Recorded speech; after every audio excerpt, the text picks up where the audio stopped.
I'm standing on the school playground with a bouquet of roses. A crowd has gathered around me. I've been in love with Mo Yuching for 7 years, and I finally decided to tell her.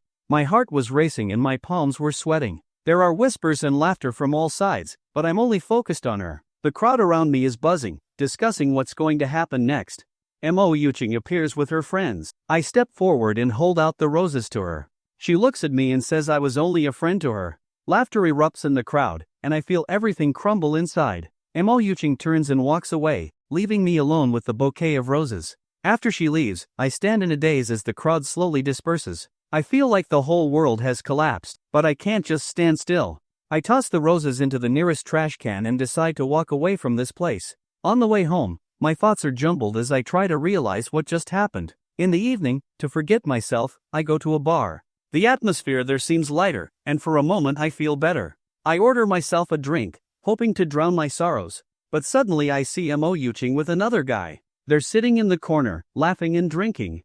This sight completely breaks me. I can't take it anymore and run outside. Outside, the cold winds sobering me up a bit. I wander around the city trying to figure out what to do next. Suddenly, I meet Liang Jiro, an old friend. She notices my condition and without further ado suggests we go for a walk. We start wandering around the night city and I gradually start opening up to her. We stop by a 24-hour cafe to warm up a bit. Liang talks about her life, about the difficulties she faces. Her sincerity and support makes me feel better. We laugh and talk, and I begin to realize that I am not alone in my problems. This night gets warmer and I feel the heaviness begin to go away. Later, we walk back to her dorm and I thank her for her support. She smiles and says she is always happy to help. I realize that this meeting has helped me take the first step towards a new life. The past is behind me.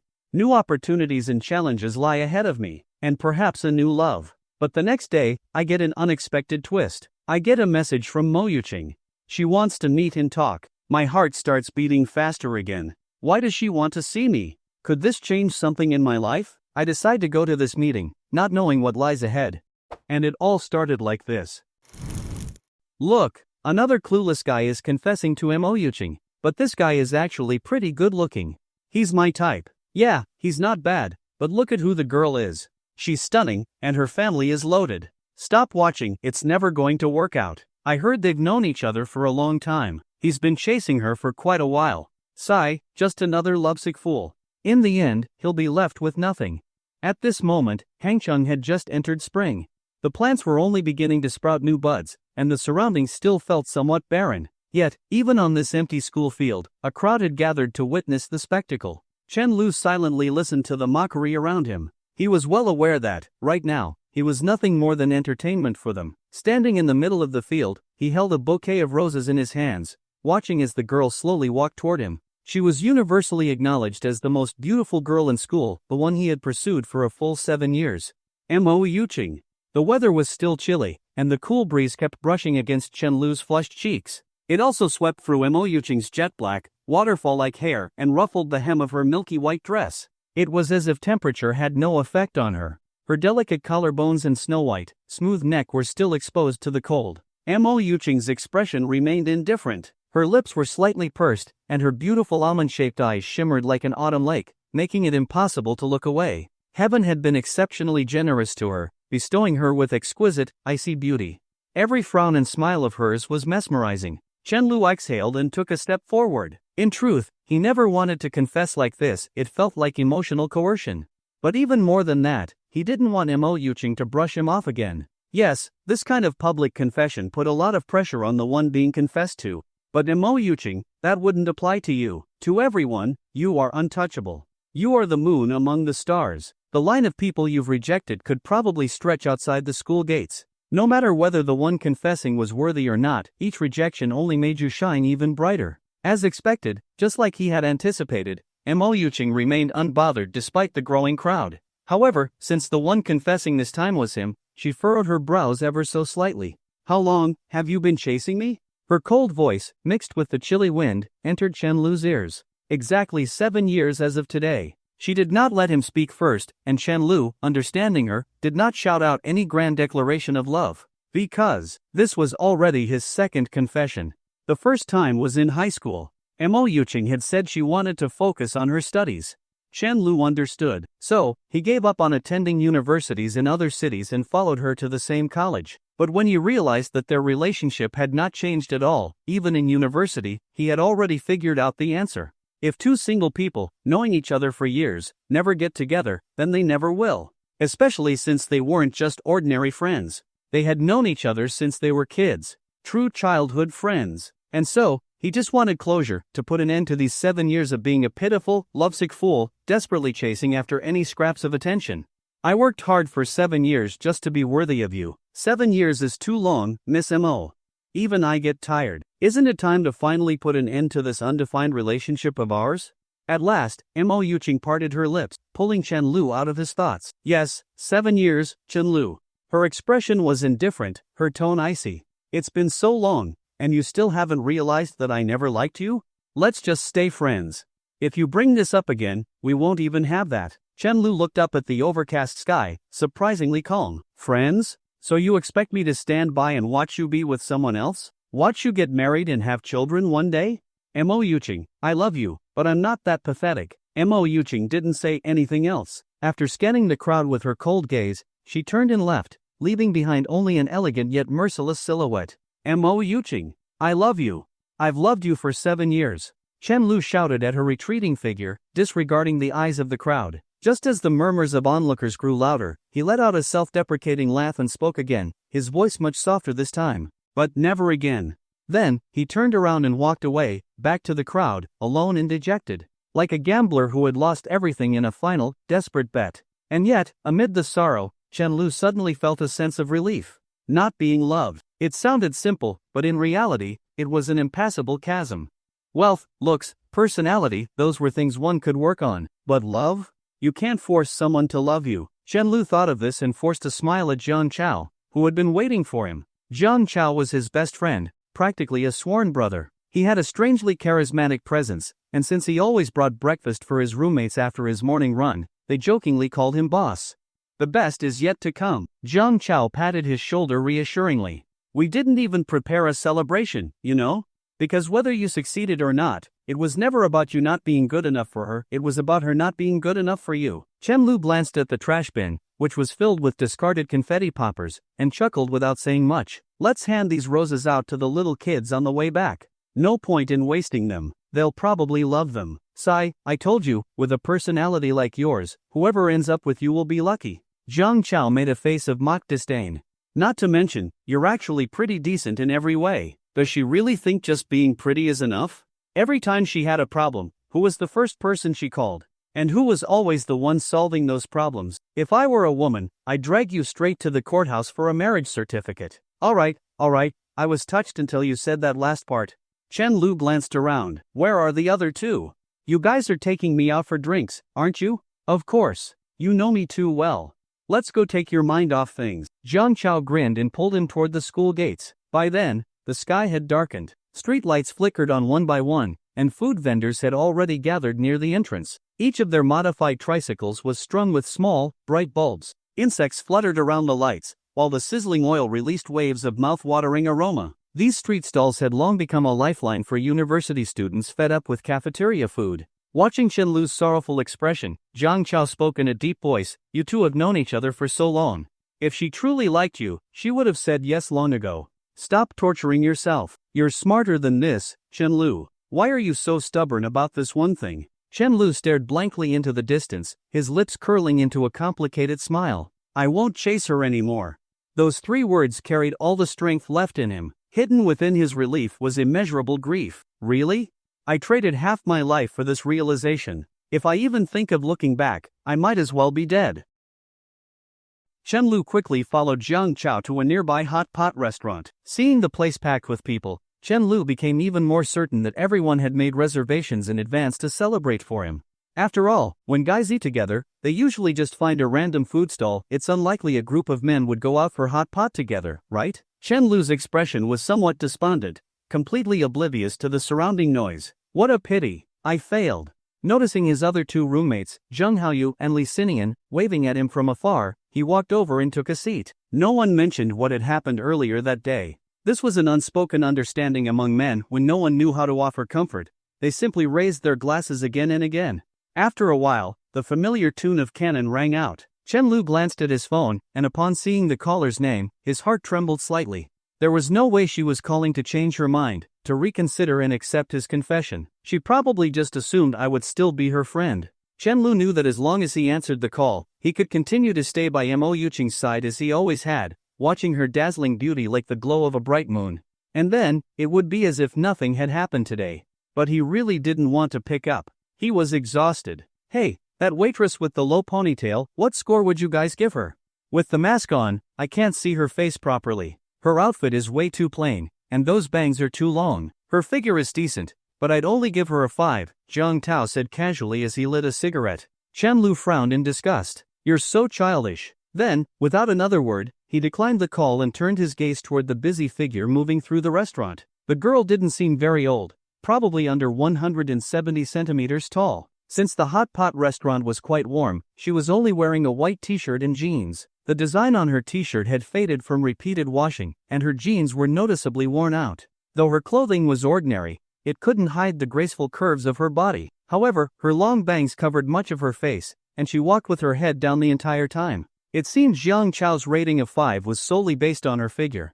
As she moved around, her ponytail swayed behind her, neat and practical, yet unremarkable. Judging by how diligently she worked without slacking off, she was probably a college student working part-time. Seeing Chen Lu decline the call, Jiang Chao let out a sigh of relief. His tone lightened as if his earlier comment had merely been a way to divert attention. "What's wrong with rating someone? If a girl gave me a 2, I'd still smile and thank her.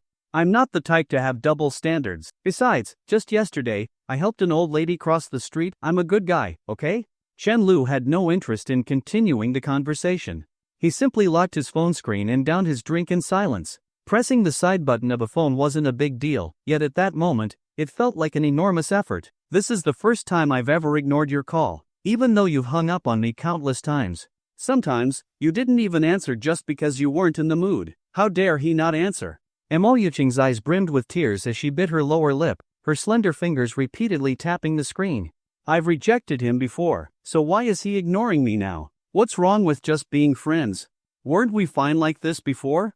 Her roommate and close friend, Lu Yan, watched her with an exasperated expression. For a moment, she was slightly dazed, because the girl in front of her was so stunningly beautiful that even when she was sulking, she looked charming. It made them somewhat understand why men throughout history had waged wars for women.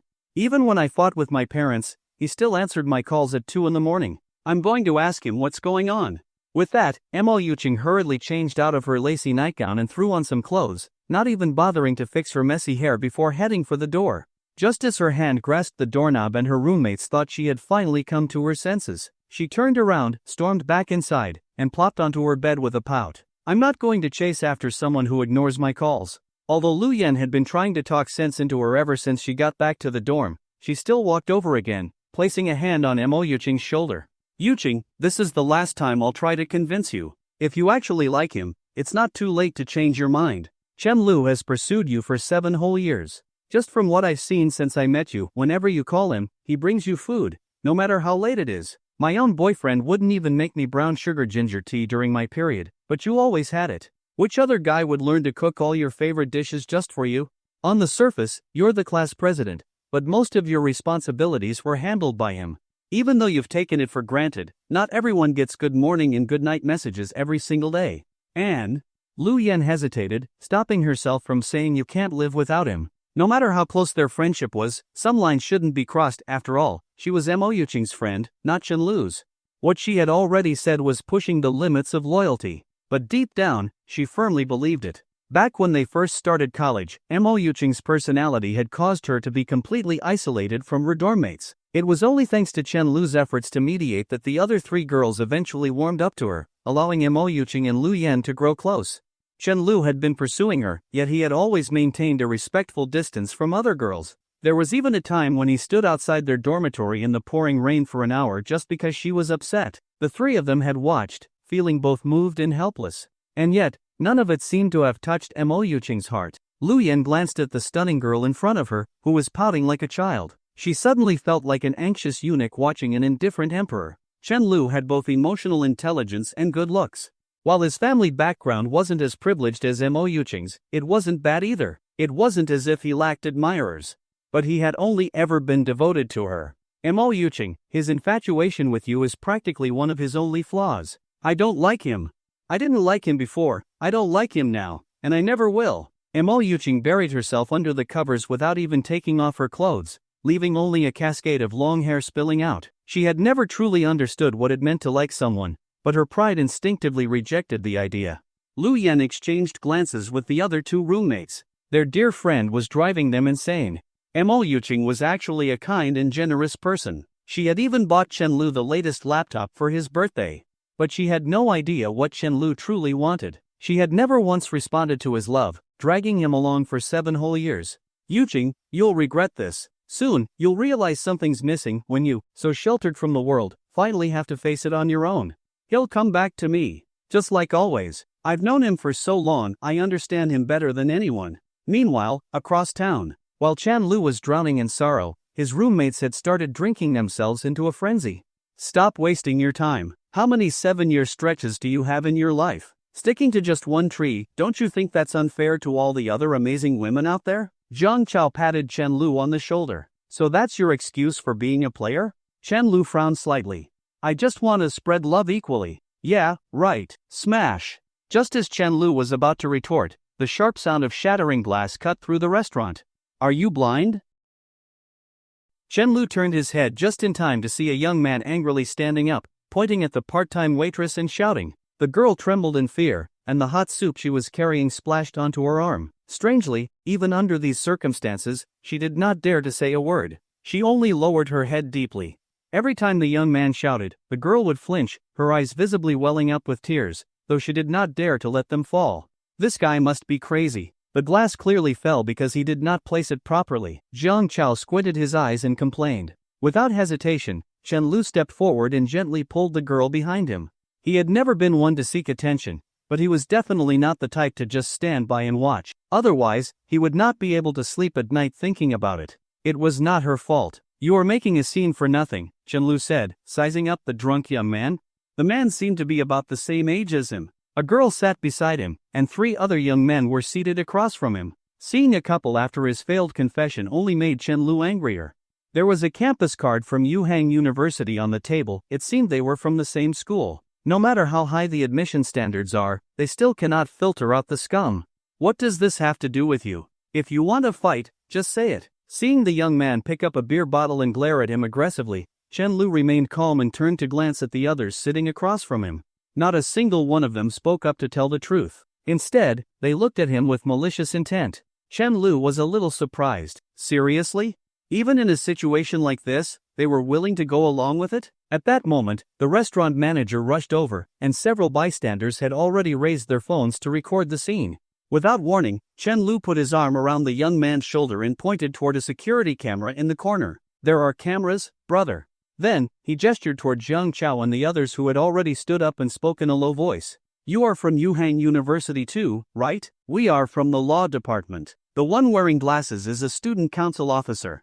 And see that guy who was smoking? He may look laid back, but his father is the chief of police. We definitely should not get into a fight with him. His punches are wild and unpredictable.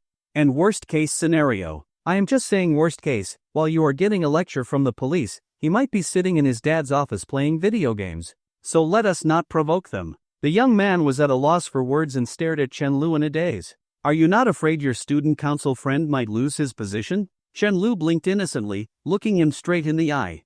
Not at all. He just failed to stop us, and he would not get involved in a fight anyway. Besides, we do not even need him.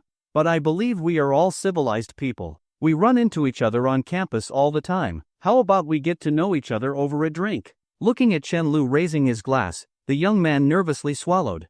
Seeing that Chen Lu had said both kind and harsh words, smiling but not genuinely, and noticing Zhang Chao beside him putting out his cigarette with a roguelike demeanor, he actually hesitated. Since he was given a way out, he might as well take it. He then picked up another person's glass, his expression dazed as he clinked it against Chen Lu's with a forced smile. His arrogance from earlier had completely disappeared. Just as Chen Lu had expected, people who act impulsively without thinking usually back down just as quickly. They have the courage to bully women, but when faced with real trouble, they do not dare to take it head-on. And just like that, the small incident ended in an almost anticlimactic manner. As soon as Chen Lu sat back down, his friends resumed their conversation, their tone light and casual, as if they were already used to doing things like this. If Mo Yuching saw this, she would definitely fall for you. Are you here to drink with me or to rub salt in my wounds? Before he could finish his sentence, the waitress hesitantly walked over and murmured a soft thank you. Thank you. Chen Lu glanced at her reddened arm and gently advised, you should rinse it with cold water immediately and get some medicine from the pharmacy. If possible, cover it with gauze. If you ever find yourself in a similar situation again and do not know what to say, just call your manager over. Do not just stand there and take the blame, you do not owe anyone anything. The girl nodded firmly and walked away, leaving behind a single teardrop that fell to the ground. A little while later, the manager brought over 2 plates of meat, setting them lightly on the table and giving Chen Lu and his friends a small nod. Since the troublemakers were still present, Chen Lu did not feel comfortable rejecting the kind gesture and accepted it silently. Once guys get drunk, they can brag about anything for hours. Somehow, Chen Lu ended up staying until almost 11 o'clock. The moment they stepped outside, a gust of cold wind hit them, making Chen Lu shiver. This damn weather, he muttered. The shopping mall nearby had already closed early, but the streets were still brightly lit with neon signs. Since it was too late to return to campus, the group decided to spend the night at an internet cafe. Just as Chen Lu was about to leave, he saw the part-time waitress stepping out of the restaurant, wiping her tears as she walked away in the opposite direction. She really did not even know to apply medicine after a burn? You guys go ahead. I will check on something, Chen Lu said before jogging after her. Why is he going after her? Li Xinian asked curiously. Jiang Chao had just lit another cigarette when he noticed a few kids playing nearby. He quickly put it out and said, he probably sensed something was off. He is sharp like that. Shit. Zheng Haoyu suddenly cursed. Why does Mo Yuching not like Brother Lu? Jiang Chao remained silent, biting the unlit cigarette in his mouth. He glanced down at his phone screen, where a message had popped up. Mo Yuching, where is Chen Lu? Looking up, he realized that Chen Lu had already disappeared into the distance. He tapped his thumb against the glowing screen a few times. You should have asked earlier. Maybe you still had a chance. But now, it is too late. Some other girl will see how great Chen Lu really is. With that, he deleted her contact. After buying ointment and gauze, Chen Lu jogged down the street, searching for the girl. Eventually, he spotted her sitting on the steps in front of a closed store, quietly wiping away her tears. She had deliberately chosen a shop that had already closed, as if she did not want to disturb anyone or be seen under bright lights. It was as if she had been abandoned in a forgotten corner of the world. What is wrong with you? If you do not treat a burn, it will be a real problem, Chen Lu said, panting for breath. The girl was startled by the sudden voice. When she saw that it was Chen Lu, she quickly lowered her head again and wiped away her tears. The night breeze gently lifted the loose sleeves of her t-shirt and strands of her hair. Crouching there, she looked every bit like someone who had been bullied into silence. Chen Lu squatted down in front of her and tapped her arm with his finger, signaling for her to extend it. To his surprise, the girl actually stretched out her arm. And then, she did not move at all. She did not know how to talk back when scolded, and now she could only move when instructed. How could someone be this clueless? Chen Lu silently complained to himself and decided to apply the ointment for her. Even though the light here was dim, he could still see how fair and delicate her arm was, soft enough that pressing it would probably leave an imprint. The burned area was already reddened and slightly peeling. Did you even rinse it with water? Chen Lu asked, lowering his head. I did, the girl whispered timidly. Her voice was quiet, yet pleasant to the ear. Although Chen Lu thought his tone was gentle, for some reason, she still acted like she was being scolded, keeping her head down the entire time. Then why did you not go to a pharmacy? It is so late already. The store was busy, and medicine costs a lot. Chen Lu was speechless. He silently wrapped the gauze around her burn. That should do it. There is plenty of gauze left, so make sure to change it frequently. After he finished, he looked up and found the girl staring at him in a daze. Just then, another gust of wind swept by, lifting her bangs and revealing a pair of clear, jewel-like eyes. Her pure and delicate face came into full view before Chen Lu. Jiang Chao, are you blind? 5 points? This is 100. The noisy traffic and honking horns on the roadside suddenly faded into silence. The world had become eerily quiet, as if nothing else in the world mattered anymore. At this moment, they existed in a world where only the two of them remained. In her soft, untainted eyes, Chen Lu saw the reflection of passing car lights, the towering skyscrapers behind him glowing with 1,000 lights, the brilliant night sky filled with stars, and finally, he saw himself. Please stop looking at me like that, okay? After a long while, the girl finally regained her senses. With her face flushed red, she lowered her head in embarrassment, her eyes misty with unshed tears. Chanlu chuckled for no reason. She had every right to say it outright. Yet she still hesitated and added okay at the end. What a fool. Chanlu immediately stood up and took out his phone to check his missed calls. The night air in Hangzhou was cold, sending a chill deep into his heart. As expected, she only called once. No messages. Mo Yuqing, do you think I will always be the one to reach out to you first? In your eyes, am I really that insignificant? Chanlu tilted his head back for a moment, took a deep breath, and then swiped left to delete the record of the missed call. He glanced at the time. It was already past 11. I will walk you home, he said. Seeing that the girl still kept her head down and said nothing, he added, I have to go this way anyway. It is too late to get back to school now. Only then did she nod slightly, and the two of them began walking side by side down the street. My name is Chen Lu, as in a road with no way forward, he said, handing her his jacket. What is your name? My name is Liang Jiro. As she spoke, she kept her head lowered, watching Chen Lu's shadow on the ground. She wanted to tell him to keep his jacket so he would not get cold, but she was not good with words and did not know how to refuse, so she simply pretended not to notice.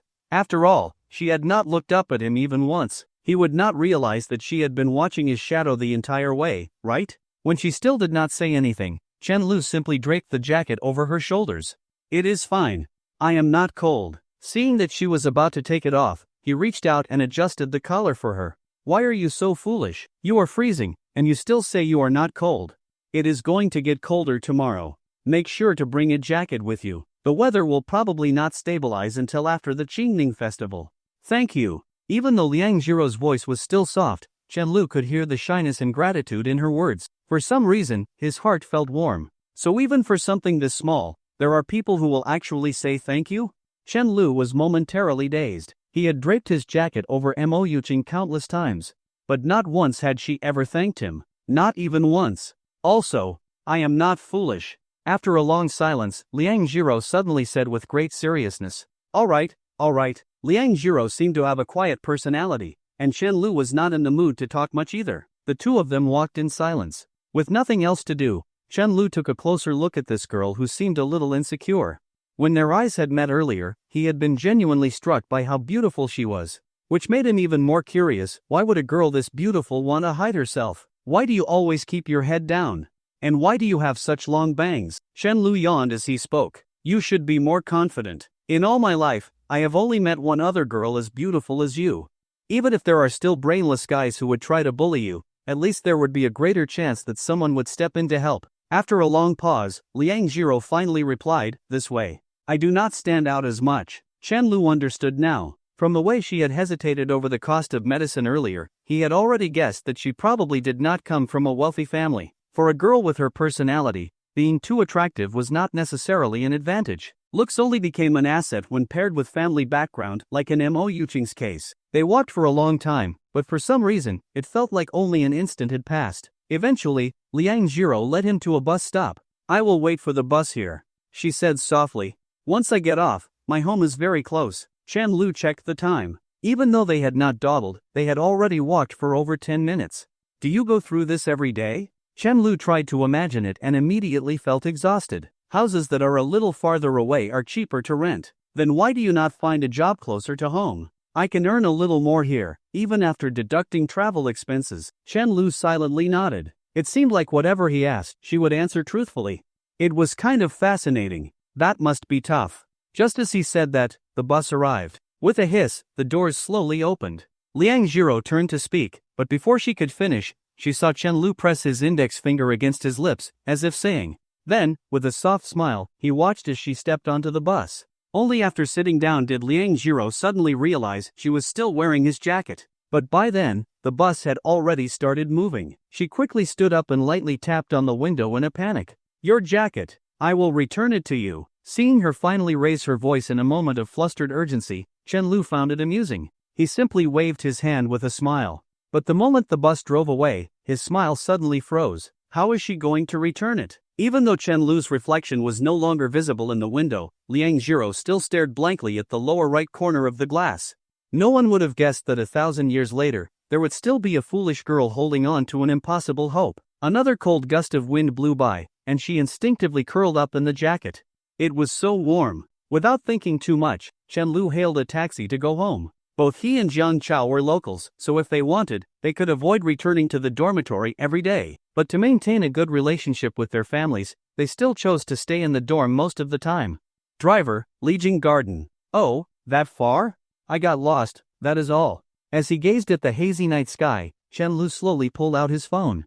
When he suddenly saw Mo Yuqing, who had been pinned at the top of his chat list for years, he hesitated for a long time before finally removing the pin. Then, he went to his contacts and removed her from his special care list. Thinking back, how he had never once missed sending her a good morning and good night message, how he had always taken the initiative to start conversations every day, his heart unsettled whenever she did not reply, how he had carefully chosen every word, afraid that a dull conversation would make her lose interest, how he had once convinced himself that not responding immediately was his only form of silent protest against her late replies. What a pathetic idiot you are, Chen Lu. With a bitter smile, he scrolled through his chat history with Mo Yuqing. It was all the same, his messages flooding the screen, while hers were sparse, just a few short responses here and there. No matter which part of the chat he looked at, it was always a sea of green bubbles, with only a handful of white ones in between. As he continued, the city lights outside the window grew blurrier and blurrier in his eyes. Even though he was the one removing her from his list, why did it feel like he was the one being abandoned? He sniffled and sent a message to Jiang Chao. Chen Lu, boss, I am heading home. You guys enjoy. Jiang Chao, yeah, go ahead. These two are hopeless. Together, they have died almost 20 times already. Maybe it is better if you are not here. Chen Lu chuckled at the message, just about to turn off his screen when another message popped up. Jiang Chao, I thought you would suddenly be inspired to go after that girl. Chen Lu, screw you. I did not even add her on WeChat. I am going to take a screenshot of what you just said and send it to your girlfriend. Jiang Chao, that is totally unnecessary. Just have a good cry and get some sleep. When you wake up, remember that you still have us. Staring at Jiang Chao's message, Chen Lu was momentarily stunned. Even in the middle of a game, he could reply instantly. So why could Mo Yuqing never do the same? She had never replied to him quickly. Not even once. By the time Chen Lu arrived at his apartment complex, it was already close to 1 a.m. He deliberately glanced up at his own window, only relaxing when he saw that the lights were off. As long as I come home after my parents are asleep and leave before they wake up, it is like I was never here. Thinking this, Chen Lu quietly sneaked inside. Like a thief, he slipped into his room, unlocked his drawer, and took out everything related to Mo Yuqing, preparing to throw it all away. Then, his eyes fell on a bracelet with only a single wooden bead. I still have this? He hesitated for a moment, but in the end, he placed the bracelet back into the now empty drawer. Everything related to Mo Yuqing was gone. After a long time without experiencing warmth from others, Liang Zhiro had a comforting dream. She dreamed of the past, of a memory that had kept her going all these years. It was more than 10 years ago. A little girl crouched in the sandy playground of a park, silently watching other children climbing up and down the slide. Her bright, watery eyes were slightly red. She had obviously just been crying. Because she had come from a rural village, she did not dare to go up and play with the others. That sense of inferiority seemed to be ingrained in her bones. Everything that others took for granted, she had never seen before. She did not even know what any of it was. At that moment, a little boy walked over and crouched beside her. Why are you sad? His voice was warm and gentle.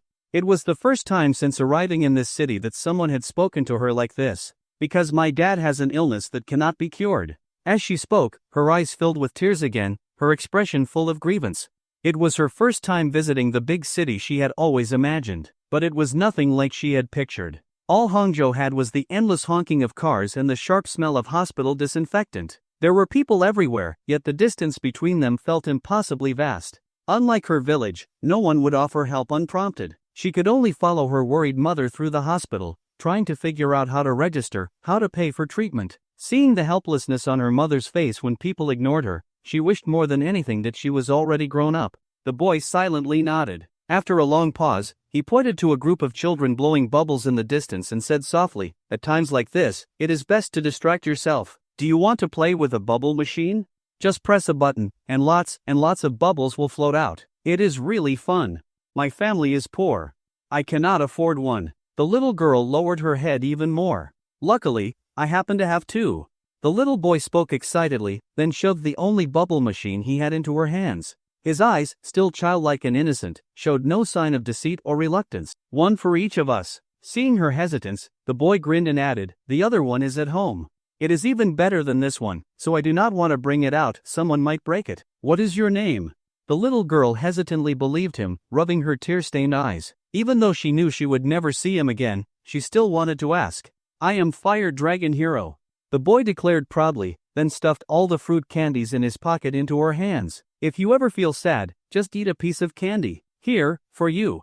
The girl took off the wooden bracelet on her wrist and handed it to him. "My mom told me that when someone gives you something, you should return the favor. I cannot take your things for free." She had made it herself. That was why it only had a single wooden bead, tied to a thin red string. The bead had been polished to a smooth finish. It must have taken immense patience, hard to believe a little girl had done it all by herself. "Thank you." Just as the boy was about to ask for her name, a girl dressed in expensive brand name clothing suddenly pulled him away. Half awake, half dreaming, Liang Jiro smiled faintly. Lowering her gaze, she tucked the blanket more securely around her exhausted mother. The reason she had chosen to attend this university was because she wanted to return to this city. Among the millions of people here, she did not expect to ever find him again. But at the very least, they could look up at the same sky. As soon as Chen Lu woke up, he instinctively reached for his phone, about to send a message. But just a second before hitting send, he snapped back to reality and quickly slapped himself across the face. Later that morning, Chen Lu returned to the classroom. He glanced at his 3 roommates, who, like him, had dark circles under their eyes, then looked down at the jurisprudence textbook on his desk. They say convincing someone to study law is like cutting them to pieces. But enrolling in the same university just to chase after a girl was one thing, choosing the same major as her? That was the biggest joke of all. That familiar, striking figure sat a little ahead of him, slightly to the left. He needed to break the habit of staring at her during class. Since the lecture had not yet started, students were still trickling in. But every single one of them, upon entering, would glance at Chen Lu first, then at Mo Yuqing. As if they were still eager for more drama. "Did you delete her contact yet?" Jiang Chao leaned in and whispered. Chen Lu shook his head, his expression somewhat bleak. "Damn, have you not had enough of being her lapdog? Why have you still not deleted it?" Jiang Chao was clearly exasperated. Hearing this, Chen Lu turned to look at him. "I need time to let go. 7 years is a long time. What do you think this is, a novel? Just delete and move on? If I could be that decisive, it would mean I never truly had feelings for her in the first place." Li Xinian, sitting nearby, chimed in, "That is true. They say it takes 21 days to form a habit. Expecting Chen Lu to let go of a 7-year-long habit overnight is completely unrealistic." Jiang Chao scooted even closer. "Dude, let me introduce you to someone. I may lack many things, but I never run out of girls to introduce. I will set you up with a new one every single day. If you ever meet the same girl twice, I lose. If any of them are smaller than a D cup, I lose." Seeing that Chen Lu had slumped onto his desk, uninterested, Jiang Chao continued, Fine. If you think the girls I know are too frivolous, I can have my girlfriend introduce someone for you instead. I am exhausted. Let me rest. Maybe if I just sit back and wait, someone who truly loves me will show up on their own." With that, Chen Lu drifted off to sleep. Truth be told, looking at Jiang Chao made his heart ache. Jiang Chao had always been his wingman in pursuing Mo Yuqing. Yet in the end, while Chen Lu failed to win Mo Yuqing's heart, Jiang Chao successfully wooed her roommate, Lu Yan. Chen Lu might have had the luxury of sleeping, but his roommates did not dare to. Last time, they had all dozed off with him, but while Chen Lu still managed to ace his exams, they had failed miserably. Guys like you, who do not even try yet still score high, are the biggest scourge of the class. Jiang Chao cursed silently and forced himself to stay awake. Just as he was about to doze off, his phone vibrated, waking him up again. It was a message from a freshman girl. "Brother Chao, do you know Chen Lu? I am here on behalf of a friend to find him. I am right outside the classroom. Could you call him out for me?" Jiang Chao stared at the message in disbelief. Did Chen Lu just manifest this into reality? Without wasting another second, he shook Chen Lu awake. Whether this was love knocking at the door or not did not matter. What mattered was getting his best friend's mind off the past. Still half asleep, Chen Lu groggily walked outside. As soon as he stepped out, a girl spotted him and hurried over. In an instant, all eyes in the classroom turned toward Chen Lu, who was now leaning against the doorframe. It was no surprise that someone was confessing to him. After all, Chen Lu was good-looking, and his personality was decent. Though he was neither the class president nor part of the student council, he was still widely respected. Back when he was pursuing Mo Yuqing, he had always kept his distance from other girls. So, naturally, very few girls had bothered confessing to him, knowing it was hopeless. But now, with Mo Yuching rejecting him in front of everyone, it was only logical that some would seize the opportunity to confess. Many students even glanced at Mo Yuching to see her reaction. Chen Lu had been her most devoted pursuer, it was common knowledge. Mo Yuching, however, did not spare him a glance. She simply stared out the window with a pout. "Hello?" Chen Lu looked at the short-haired girl in front of him, slightly taken aback as he greeted her. The girl seemed just as surprised when she saw him up close. She blinked several times, looking him over. "Hello, senior. I am a friend of Liang Jiro. She is working part-time and could not take leave, so she asked me to come ask when you are free. She wants to return your jacket in person." "She is a student here too?" Chen Lu was stunned. That woke him up completely. Yes. We are both in the accounting program." "I see. I am free after class." "Great, I will tell her to wait for you in front of the cafeteria." For some reason, Chen Lu felt like this girl was smirking mischievously. It reminded him of the way his mother smiled while watching a romance drama when the leads finally got together. Before he could say anything else, the girl strutted away, calling out, "Senior, do not forget my name. It is Lin Miao Miao." Chen Lu returned to his seat. He had barely gotten any sleep the night before, yet now he was wide awake. What are the odds? If she is a student here, why does she not live on campus? Alright, stop looking. She is gone. Lu Yan rolled her eyes at Mo Yuching. It was not a confession. What does that have to do with me? Mo Yuching pouted, then slumped onto her desk. After class, just as Chen Lu was about to leave, his counselor suddenly called out to him.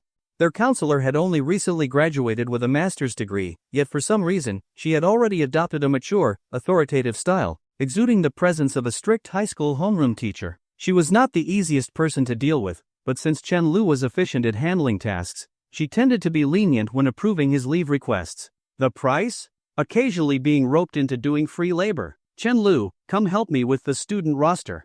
"Is it urgent? Can I do it later?" Chen Lu asked, exasperated. "It is urgent. If you wait any longer, someone else will be approving your leave requests in the future. You might as well start preparing for a new counselor." "I will help him." Zhang Chao immediately stepped in to rescue his friend. Do you even realize how unreliable you are?" Seeing that the other two roommates had things of their own to do, Zhang Chao could only watch helplessly as Chen Lu was dragged away. At first, when Chen Lu saw the thin stack of documents, he was relieved. If he worked quickly, maybe he could still make it in time. But just as he finished that stack, he was told the towering pile beside it also needed to be done. He wanted to die. Half an hour later, it suddenly started pouring outside. Before the cold wind could blow in, Chen Lu shut the window. April's weather was even more unpredictable than a woman's mood. One day, it could be a sunny 28 degrees, and the next, single-digit temperatures. Yet, for some reason, this unexpected rain made him feel oddly at ease. It had been so long. With this downpour, Liang Jiro probably would not be waiting anymore, right? He would rather be stood up than make someone wait for him in vain. Another half hour passed, and he finally finished the last stack. At some point, the rain outside had lightened. "Thank you, Chen Lu. I can handle the rest. I have an umbrella, you can." Before she could finish, Chen Lu bolted out the door, sprinting toward the cafeteria. Even though he doubted anyone would still be waiting after over an hour, he felt an inexplicable urge to check. As he ran through the crowd, countless couples walked leisurely under shared umbrellas, as if the rain only added to their romance. Yet amidst them all, only one person was dashing through the puddles, splashing water into the air. Completely out of place. When he finally reached the cafeteria entrance, he saw a girl clutching a plastic bag tightly to her chest, as if afraid the rain would soak it. Yet she herself stood near the front, exposed. Whenever a gust of wind blew, rainwater splattered onto her. Whenever someone passed by, she would lower her head shyly and step aside, only to return to that same visible spot. Even though she kept her head down, Chen Lu barely managed to recognize her. He immediately walked up to Liang Jiro. She was still wearing the same jeans from last night, but today, she had obediently put on a light green jacket. It seemed that when she was not working, she did not tie her hair up in a low ponytail but let it fall freely over her shoulders. But this only made the already reserved girl even less noticeable. Last night, at least her figure had been noticeable. Today, no one would have guessed that beneath her timid demeanor was a face stunning enough to take one's breath away. The occasional drizzle had already soaked part of her clothes. Her ears were red from the cold, and with her delicate features, she looked both adorable and heartbreakingly fragile. "Why did you not leave?" Chen Lu asked in a daze, his emotions complicated. "I got called by the counselor to help." Sorry. Hearing the familiar voice, Liang Jiro finally lifted her head. When she saw that it was Chen Lu, the corners of her lips seemed to lift ever so slightly. I was waiting for you. She said it as if it were the most natural thing in the world. At the same time, she handed him the jacket she had been holding. It had been washed meticulously, without a single wrinkle. Even though her own clothes had been dampened by the rain, the jacket in her arms remained untouched by even a single drop of water. The rain came down so suddenly, it is really cold. I was over an hour late. Any normal person would have thought I stood them up. Not to mention, it was rude of me to be this late. You should have just left. Liang Jiro looked at him seriously. In her clear, bright eyes, Chen Lu could only see himself. I promised you. That brief eye contact seemed to drain all her strength and courage. She quickly lowered her head again. And I believed you would come. Chen Lu's emotions grew even more conflicted. He did not know if he felt more happy, more guilty, perhaps. Above all else, he simply felt sorry for her. How could she be this foolish? Then why did you not wait inside? Standing here, you are getting hit by the wind and rain. I was afraid you would not be able to find me. Chen Lu suddenly found himself speechless, frozen in place. So, someone actually waited for me? Not everyone is like Mo Yuching, who would leave if I was even a little late. Just for a moment. A fleeting moment. Chen Lu felt something inside him melt. Well, you are certainly the kind of fool who would stand in the rain for nearly 2 hours just because of a single promise. I am not a fool. Because you also came running through the rain. So I did not wait in vain. But the clumsy, timid girl could not find the words to say it out loud. You say you are not foolish, but I feel like even if someone sold you off, you would still help them count the money, Chen Lu joked. You are not that kind of person, the girl shook her head gently. Back then, you were the only one who helped me. Chen Lu chuckled to himself. No more thanking me, alright? Just as Liang Jiro was about to speak, she immediately closed her mouth upon hearing that. Her small head tilted slightly as she thought for a moment, then cautiously asked, Then, can I treat you to a meal? Chen Lu was about to refuse but then noticed how deeply she had lowered her head, nervously fiddling with the hem of her sleeve. Cursing himself in his heart, he quickly smiled and said, Well, I guess my stomach has its own opinion on this. Alright, let's go, I am going to take full advantage of this meal. If he refused her gratitude outright, it would probably only make her feel even more insecure. Liang Jiro's mood seemed to lift instantly, and she nodded eagerly. Chen Lu found it amusing. She actually took my joke seriously? How can someone be this gullible? Since there were a lot of people around, Chen Lu lightly pinched the edge of Liang Jiro's sleeve, leading the way as they squeezed through the crowd. Taking advantage of the fact that Chen Lu was not looking back, Liang Jiro stole a few glances at him, then at her sleeve, which she was holding onto. This subtle yet careful gentleness gave her an overwhelming sense of security. She wished, if possible, that they could walk like this just a little longer. But, unfortunately, the moment they reached a less crowded area, Chen Lu immediately let go and turned to her. The cafeteria is packed at this hour, and the food is both overpriced and awful. Let's eat outside instead. Okay, we can eat whatever you want, the girl responded immediately. But after speaking, she hesitated, lowering her head anxiously. But, I do not have an umbrella. It had not been raining when she left earlier. Chen Lu glanced at the dense rain outside and said casually, No problem, we will have one in a minute. With that, he pulled out his phone, his thumb swiftly tapping the screen. Chen Lu, boss, I am near the library. Bring me 2 umbrellas, fast. Reply when received. Zhang Chao, message received. Over. Chen Lu, make sure to bring one for yourself too. I am taking a girl out for dinner. His reliable big bro was quick. Within minutes, he arrived. Here you go, I am off, Zhang Chao said as he climbed a couple of steps, handing the umbrella to Chen Lu. When he spotted Liang Jiro, he shot Chen Lu a knowing look. Why is there only one? Chen Lu asked, puzzled. Zhang Chao remained stone-faced. The other one, suddenly broke. Watching Zhang Chao walk away without a second thought, Chen Lu sighed helplessly. Slowly, he opened the umbrella, covering the dazed girl beneath it. Will this do for now? Liang Jiro lowered her head, nervously pinching her fingers together.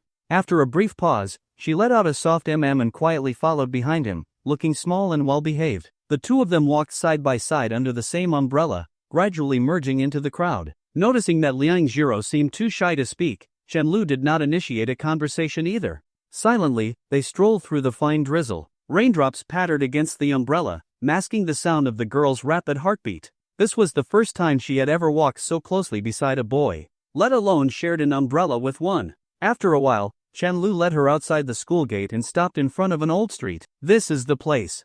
Hearing Chen Lu's voice, the girl lifted her head. The first thing she saw was a well-decorated hot pot restaurant. She hesitated for a moment, pressing her lips together before nodding seriously. All right, let's go in. Money could always be earned again, but kindness had to be repaid.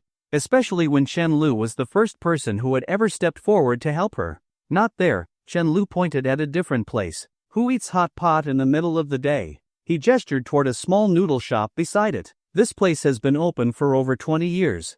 When I was a kid, my dad used to bring me here all the time. Bringing a girl he was not very familiar with to a place like this might not have been the best choice, but since Liang Jiro was the one treating him, it seemed fitting, cheap yet delicious. His reasoning was sound, so Liang Jiro did not doubt him and followed him inside.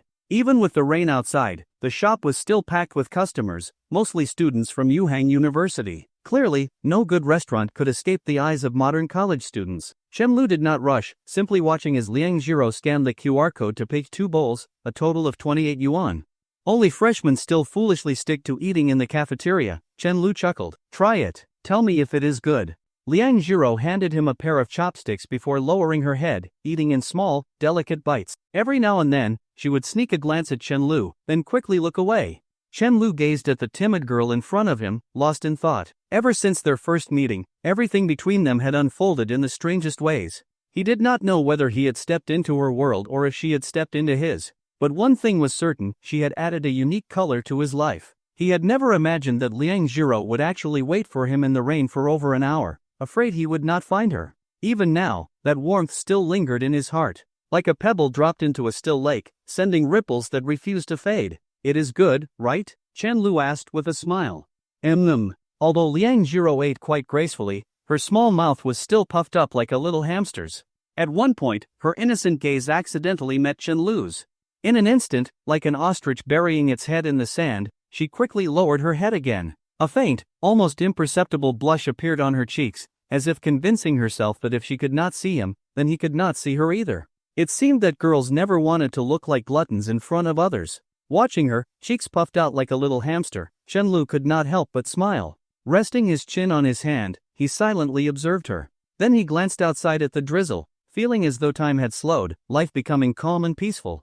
Why are you still so frugal even though you are working part-time? Chen Lu looked at the burn mark on her arm and asked softly. Liang Jiro quickly swallowed the food in her mouth before answering, because I am saving money for my mother's surgery. Seeing the sudden dimness in her expression, Chen Lu chose to steer the conversation elsewhere. For some reason, he suddenly felt sorry for this foolish girl who had waited for him in the rain. That Lin Miao Miao, is she your friend? When she nodded, Chen Lu asked again, then am I your friend too? Liang Jiro froze. Even though her eyes were hidden beneath her bangs, Chen Lu could vaguely make out the way they blinked in confusion. Her eyes were truly beautiful, so beautiful that just from that brief moment last night, the image was already engraved in his mind. It was as if they had been imprinted into his memory. Can I be? After a brief hesitation, the girl cautiously asked. She lifted her head slightly, a hint of anticipation in her gaze. Can she? What is she talking about? Wasn't I the one asking her? Chen Lu was momentarily at a loss. His brain nearly short-circuited. I guess? Thank you, Liang Jiro whispered. Before, I only had her as my friend. Hearing this, Chen Lu did not say anything more. Instead, he pulled out his phone and placed it in front of her. Since we are friends now, let's have a meal together sometime. Liang Jiro carefully took out her phone and scanned his QR code. Her phone was an old, inexpensive model, but it was clearly well cared for, completely different from Chen Lu's, which looked like it had been through a war zone. Why is your profile picture a bubble machine? Chen Lu could not help but laugh.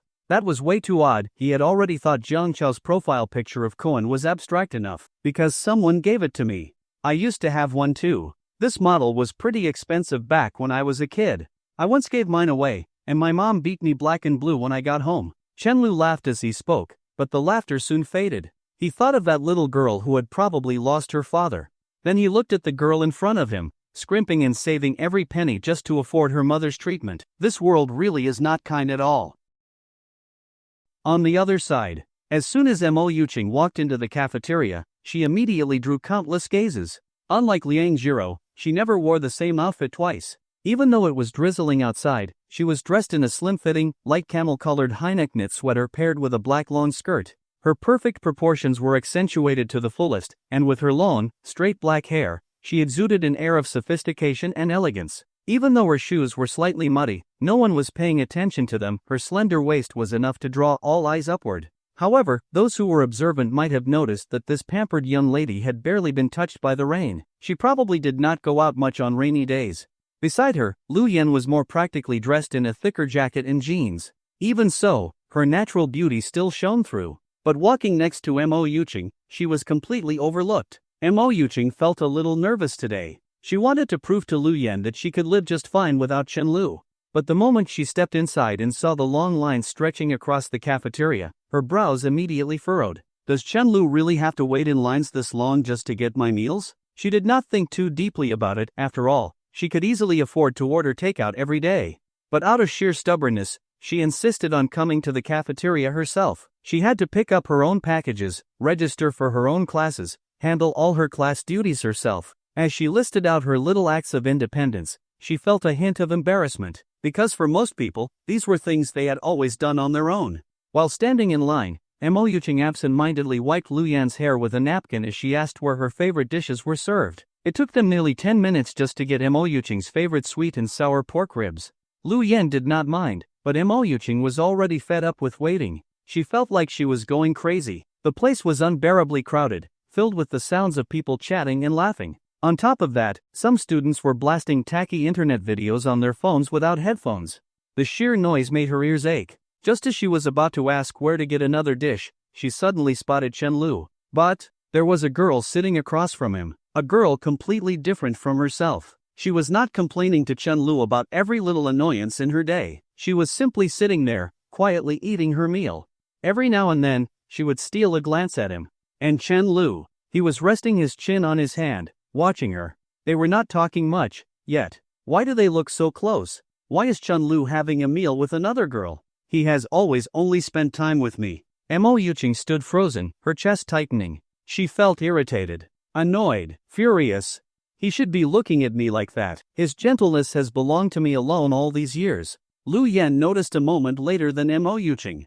By the time she reached out to stop her, Mo Yuching had already started walking forward. The girl was still eating with her head down. Mo Yuching, however, only had eyes for Chen Lu. What do you think you are doing? She demanded, her voice tense. Chen Lu noticed Lu Yan standing behind her, giving him a look that said, I tried to hold her back. Even though he thought it was unnecessary, he still appreciated the effort. Even if her reasoning was misguided, it was still a kindness.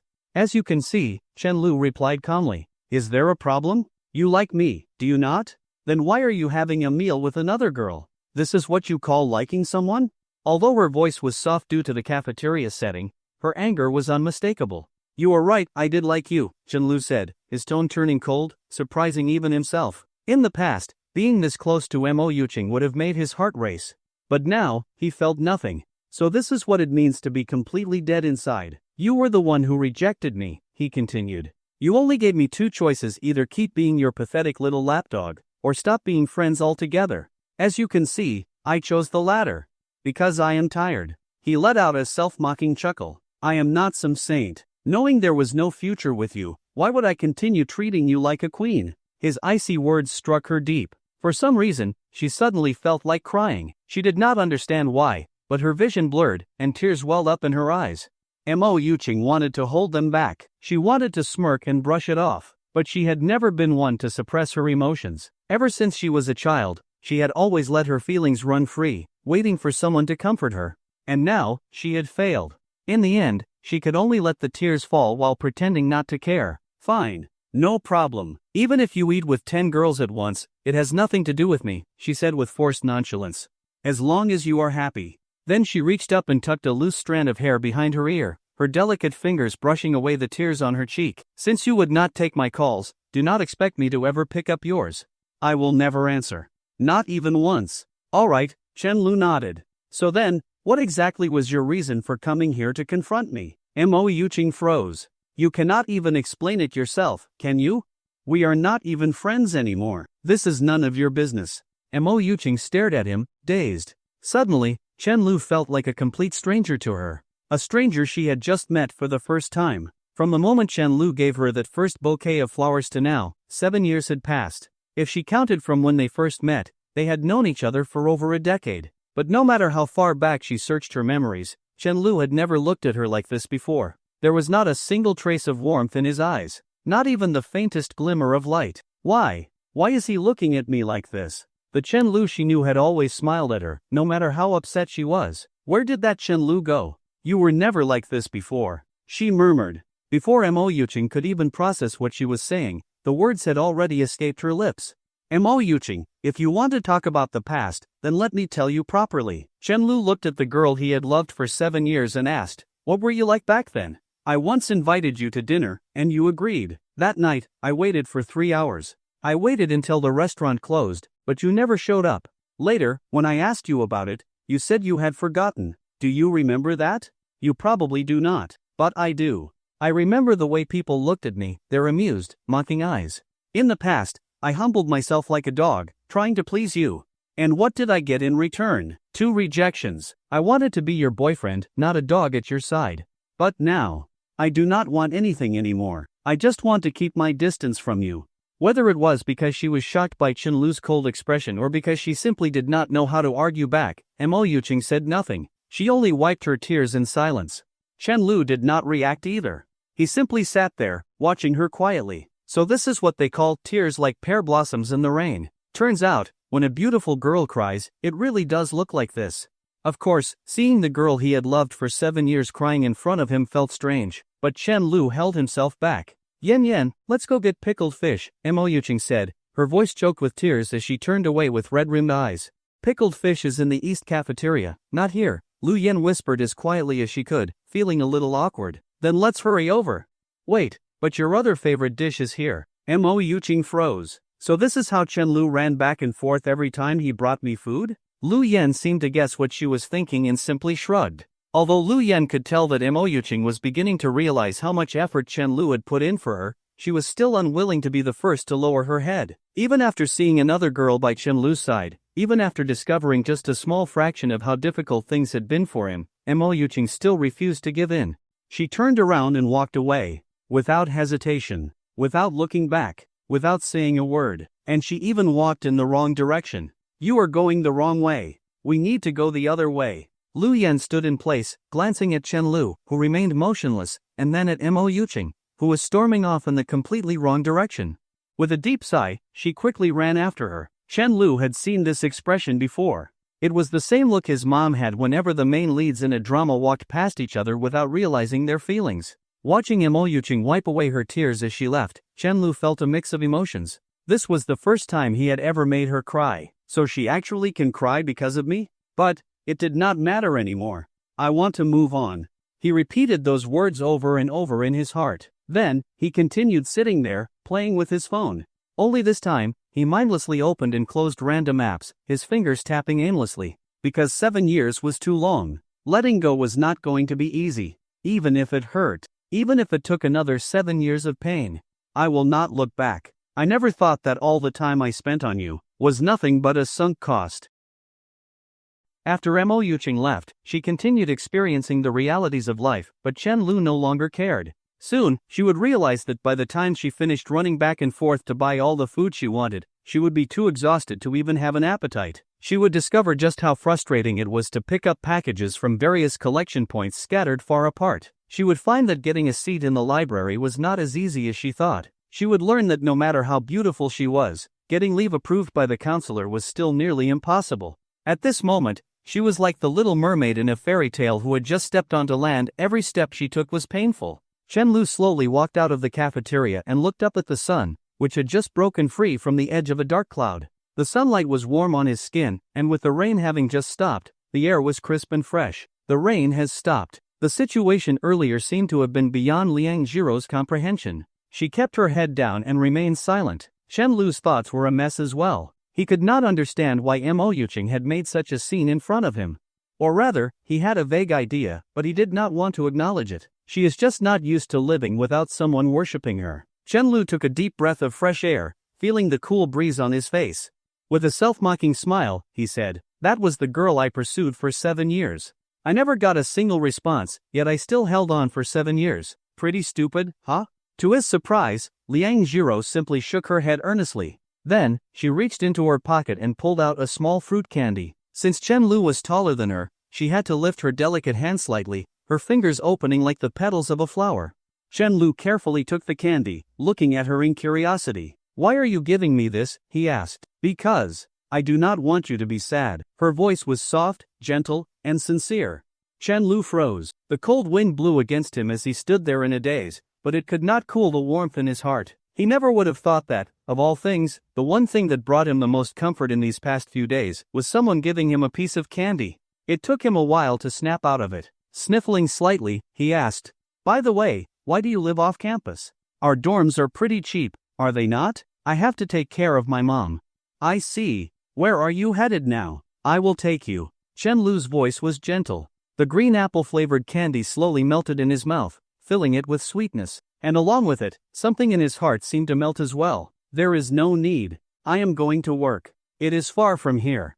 Liang Jiro lightly pinched the hem of her sleeve, watching Chen Lu's shadow. She did not know why, but she really liked looking at his shadow. This way, he would not notice. This way, she would not accidentally meet his eyes. This way, she felt at ease. To her, it already felt like she was indulging too much. Her wishes were simple, so simple that just being able to look at his shadow made her happy. Liang Jiro had been mature beyond her years ever since she was a child.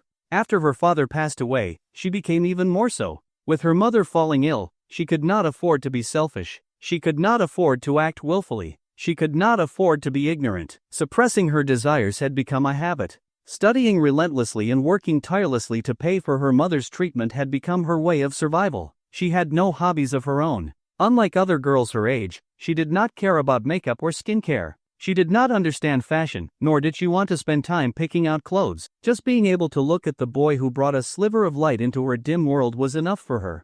But suddenly, Chen Lu bent down slightly and gave her a soft, playful smile. His delicate features reappeared before her eyes, making her instinctively lower her head even more. Yet she still could not resist sneaking glances at him from the corner of her eye. His smile was so warm. Apart from her mother, it had been so long since anyone had smiled at her like that. The last time. She had to think back 10 years ago. Seeing that she was only lowering her head and not upset, Chen Lu felt relieved and said with a chuckle, "I can take you to work too. I have nothing to do this afternoon." That is the beauty of being a junior, your freshman would not understand. She was just about to refuse when she noticed the way Chen Lu was staring at her, calm, but firm. So, she quickly nodded obediently. Chen Lu deliberately stepped on the shallow puddles along the way, the water splashing with a crisp sound. Watching the quiet girl walking in front of him, he finally let out a small laugh. "Honestly, Liang Jiro, you are so dumb." "I am not dumb." By then, the sun had completely driven away the dark clouds. The golden sunlight spilled generously over the two of them. The world suddenly seemed brighter, the scene bathed in warm hues. Even the girl who always walked with her head down now seemed to be glowing in Chen Lu's eyes. What a beautiful day. A simple walk like this could make me so happy. This damn sun keeps baking me. Yuching, if you are really tired, let us take a break. Panting, Lu Yan turned to look at the exhausted girl behind her. The long skirt around Mo Yuching's slender waist swayed with each step. She bit her lip lightly, her lost and helpless expression stirring an inexplicable sense of conquest in others. Lu Yan could not help but sigh inwardly. Thank God I have a boyfriend. Otherwise, I might actually be tempted. She is just too beautiful. But when will you understand that beauty alone is not enough to keep Chen Lu?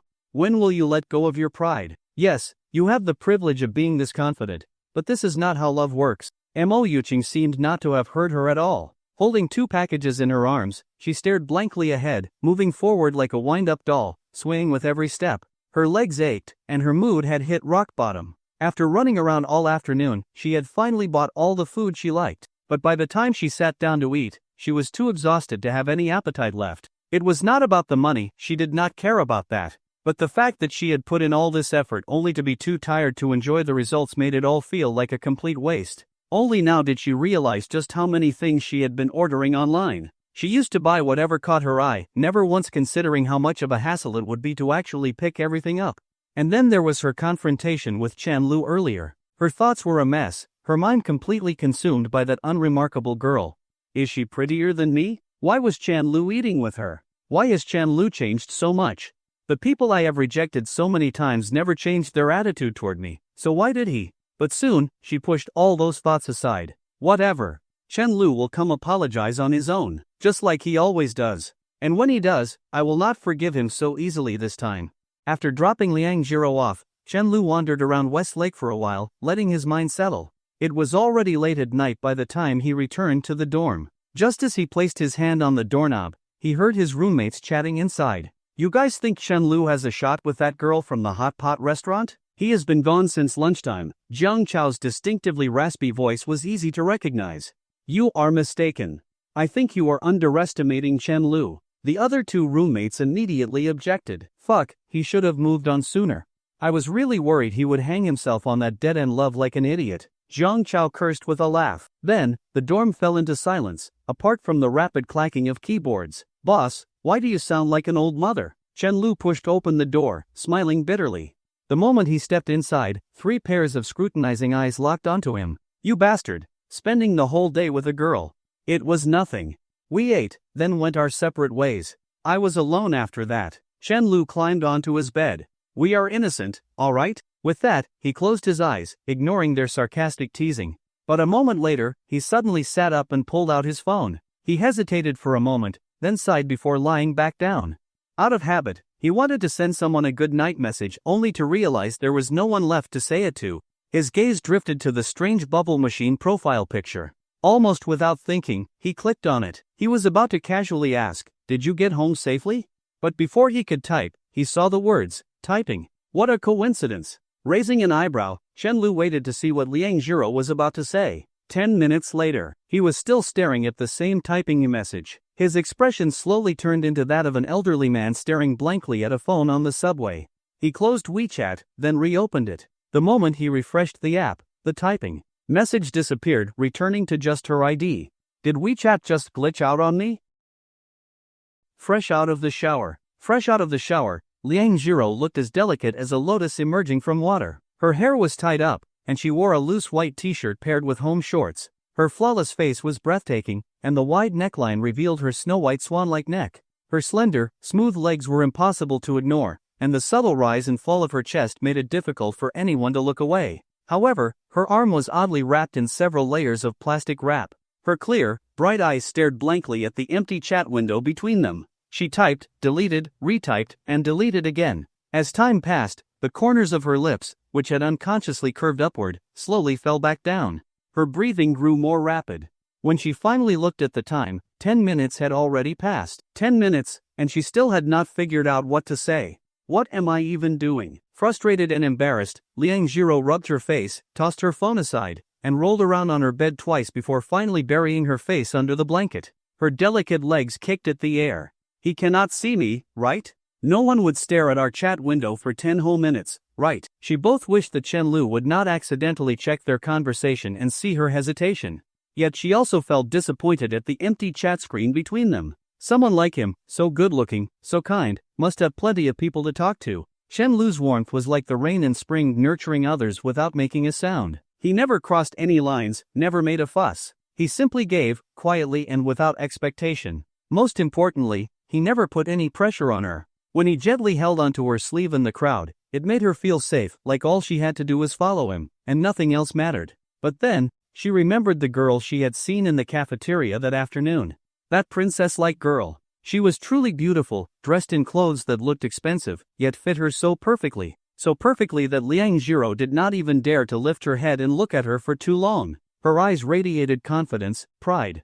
She must have come from a wealthy family, raised in comfort, untouched by hardship. She and we are not from the same world. No wonder Chen Lu liked her. Liang Jiro sniffled. Then, she quickly pushed the thoughts aside, plugged in her phone to charge, and went to prepare a basin of warm water for her mother.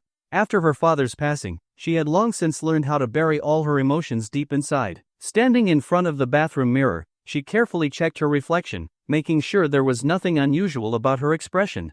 Only then did she pick up the basin and carry it over to her mother, Xiao Xuanfang.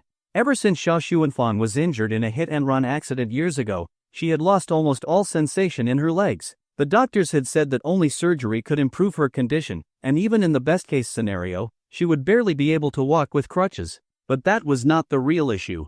The real issue was, they did not have that kind of money. The poor did not have the luxury of relying on relatives. No one was willing to lend them such a large sum for the surgery, so all she could do was struggle to keep their household afloat, massaging her mother's legs every day in hopes of delaying the worsening of her condition.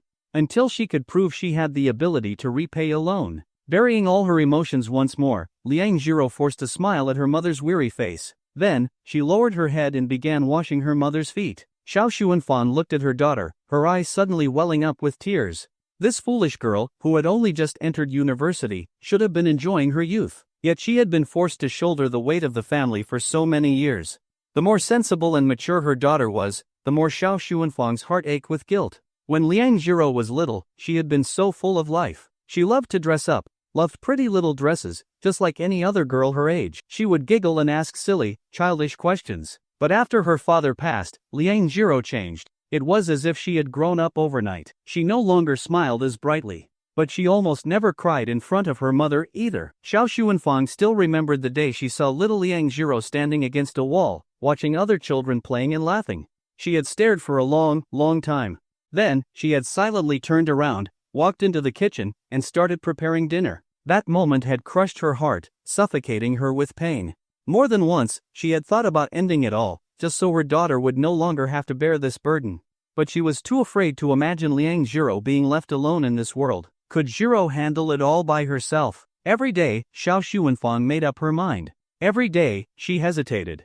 Every day, she put the thought aside only to repeat the cycle again the next day. After a long silence, Xiao Xuanfang finally spoke, bringing up a conversation they had had many times before. Xiao Rou, how about we stop worrying about my treatment? I have already gotten used to being like this. No, Liang Jiro rarely spoke with such firmness. Her hands never paused. Then, what if we moved back to our hometown? Living expenses there are lower, and my medical checkups would be cheaper too. That way, you would have less pressure on you. No, I can take care of myself, really. You have grown up now, you should have your own life. If I stay here, I will only be a burden to your future. Her voice trembled, her eyes turning red. No. This time, Liang Jiro's voice quivered, and her hands finally stopped. Plop. Tears fell, one after another, into the basin of warm water, freezing Xiao Xuanfang's heart. She quickly reached out, stroking her daughter's head. All right. I will stop. Let's just live our lives together. Liang Jiro wiped her tears with the back of her hand and quietly resumed massaging her mother's legs. That was when Xiao Xuanfang noticed the small red mark on her daughter's arm. She thought back to the ointment and bandages Liang Jiro had brought home the other night. Several guesses formed in her mind, along with a faint hope. After all, her daughter had once refused to buy medicine even when she had a high fever. Nini, was this burn really an accident? No one bullied you, right? She knew her daughter was a bit naive at times, but after years of hard work, Liang Jiro was not the clumsy type. No one bullied me. Liang Jiro lowered her head even further. Her voice was small, almost guilty. She had never been good at lying. Did you buy that medicine yourself? Xiao Xuanfang asked curiously. The girl shook her head. A friend bought it for me. Xiao Xuanfang paused. She thought of that lively, tiger-toothed girl who had visited their home before. Had her daughter ever mentioned any other friends besides her? Was it Miao Miao? She is such a sweet child. No, it was Chenlu. Chenlu? The name sounded like a boy's. Xiao Xuanfang froze for a moment. Then, with a mix of surprise and cautious excitement, she asked, a boy? Are you two close? She had always hoped her daughter would find her own happiness. He is a boy. Just like Miao Miao, he is very nice. Liang Jiro's voice was quiet. After a brief pause, she added, but we only just became friends. Even though she said nothing more, the momentary hesitation in her hands spoke volumes. Xiao Xuanfang did not press further. Instead, she gently reached out and tucked her daughter's loose hair behind her ear. Late at night, finally finished with everything, Liang Jiro lay on her bed, exhausted. Out of curiosity, she tapped on the notification on her phone. The moment she saw the message, the corners of her lips curled into a smile. A soft, delicate smile, gentle and beautiful. In the darkened room, the glow of the screen reflected in her bright eyes. She took a screenshot of the message and stared at it for a long, long time. Chenlu, get some rest. Remember to apply the ointment on your burn. A few days passed. Early morning. Brother Lu, wake up. Chenlu was shaken awake by Li Xinian. Rubbing his eyes, he looked at the guy leaning on his bed frame with an impatient expression. Seeing that Chenlu was awake, Li Xinian awkwardly adjusted his glasses and gave him a strange smile. You are out of your mind, Chenlu cursed. I must have been sleeping in the wrong position. Why else would I be having a nightmare where I get woken up by a guy? What bad luck! Just as Chenlu was about to roll over and go back to sleep, Li Xinian pushed him up again. What do you want? Chenlu sat up, grabbed his phone, and checked the time, 7:15 a.m. A university student, with no morning classes, waking up at 7?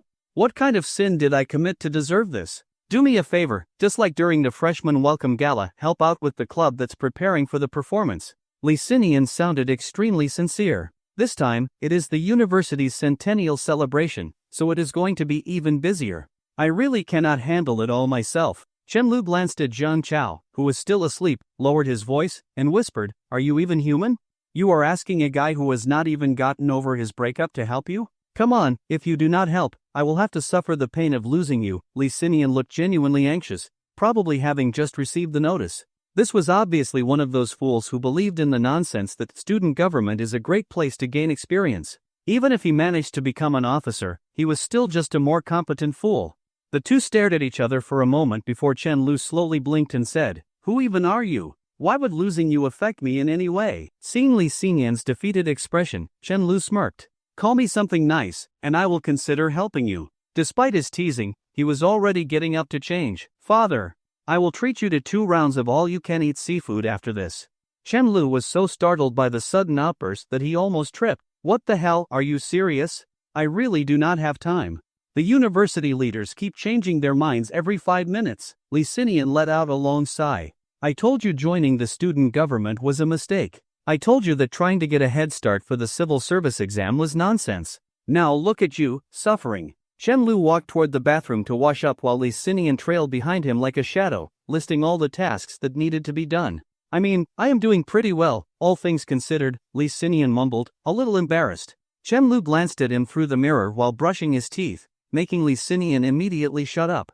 Grinning, Lee Sinian busied himself tidying up Chen Lu's bed, trying to win some favor. Meanwhile, Zhang Chao remained sound asleep, lost in his dreams. Although he was a good guy, being unreliable was probably something he could never shake off in this lifetime. Chen Lu, on the other hand, could handle anything thrown his way, which was why people, professors and even the student advisor included, often came to him for help. Of course, they were never stingy in showing their gratitude. For example, Chen Lu was, without a doubt, the student who had the easiest time getting leave approved. A spacious tiered lecture hall. Watching the dance club freshmen gradually refine their movements, a faint smile appeared on Mo Yuqing's face as she sat by the window.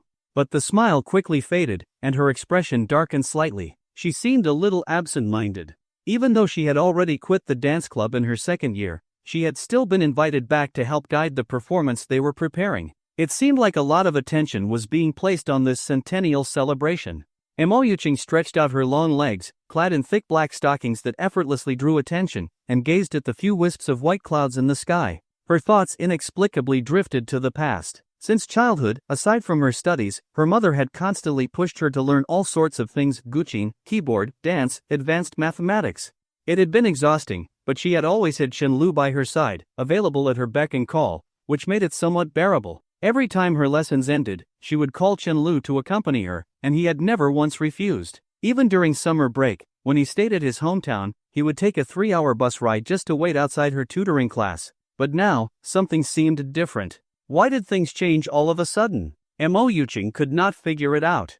Looking at Lu Yan, who had insisted on tagging along but was now grinning foolishly at a drama on her phone, Mo Yuqing felt a strange mix of emotions. "Let's take a break." Mo Yuqing clapped her hands lightly. "Everyone has improved. Keep practicing at this pace, and you will be fine." As her cool yet melodious voice fell, the dancers, panting heavily, found spots to rest.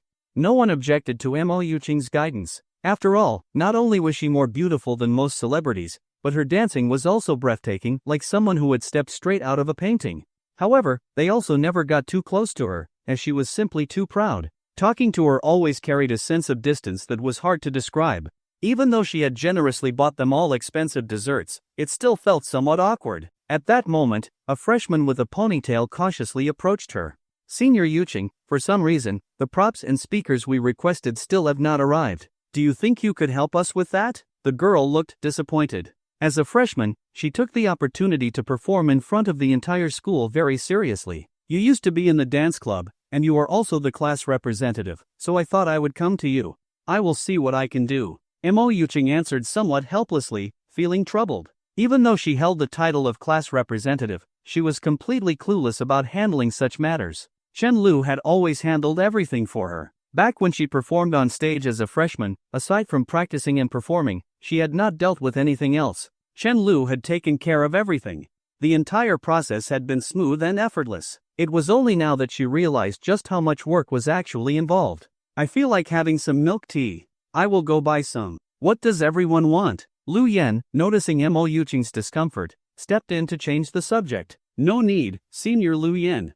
My boyfriend said he would bring me one, the ponytailed girl said with a proud smile. She looked like someone who had just fallen in love. How nice, that saves us the trouble. Lu Yan sat back down beside Mo Yuqing, pleased that she would get free milk tea without needing to make the effort herself. At some point, buying milk tea for your girlfriend's friends had become an unspoken rule. Perhaps because the pillow talk of close girlfriends was truly terrifying. A guy in a relationship had to support an entire dorm full of girls, while the girl relied on her dormmates to feed her. That was the reality. Lu Yan had certainly drunk her fair share of milk tea bought by Chen Lu over the past 3 years. Mo Yuqing, however, remained silent, lost in thought. She recalled how Chen Lu used to bring a whole bag of milk tea to her rehearsals. After handing them out, he would walk up to her, smile softly, and say, "This one is yours, 70% sugar, just the way you like it.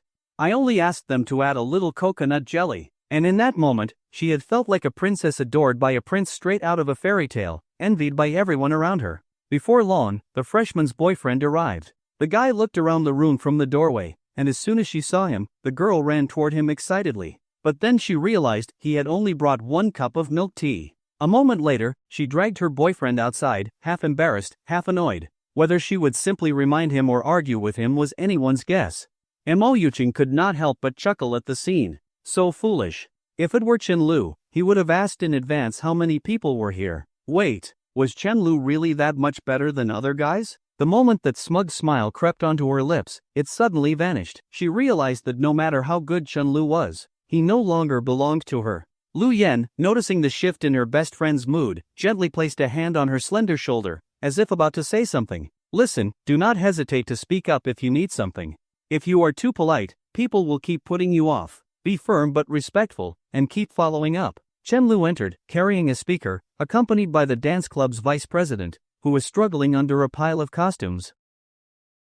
It was unclear whether Mo Yuqing saw Chen Lu first or if Chen Lu saw Mo Yuqing first. Regardless, both of them froze for a moment. In any case, remember, you should push them to hurry up, but always be polite. People do not hit a smiling face. Chen Lu continued speaking as if he had not seen her at all. Then, he silently brought in the props and audio equipment, connected them to the computer, and ran a sound check. From beginning to end, he did not say a single word to Mo Yuqing. Once all the miscellaneous tasks were finished, it was time to test whether the speakers were working properly. Standing in front of the computer, Chen Lu tapped the mouse absent-mindedly, feeling speechless. Running into her like this. What kind of bad luck was this? Lee Sinian, you really are a son of a bitch.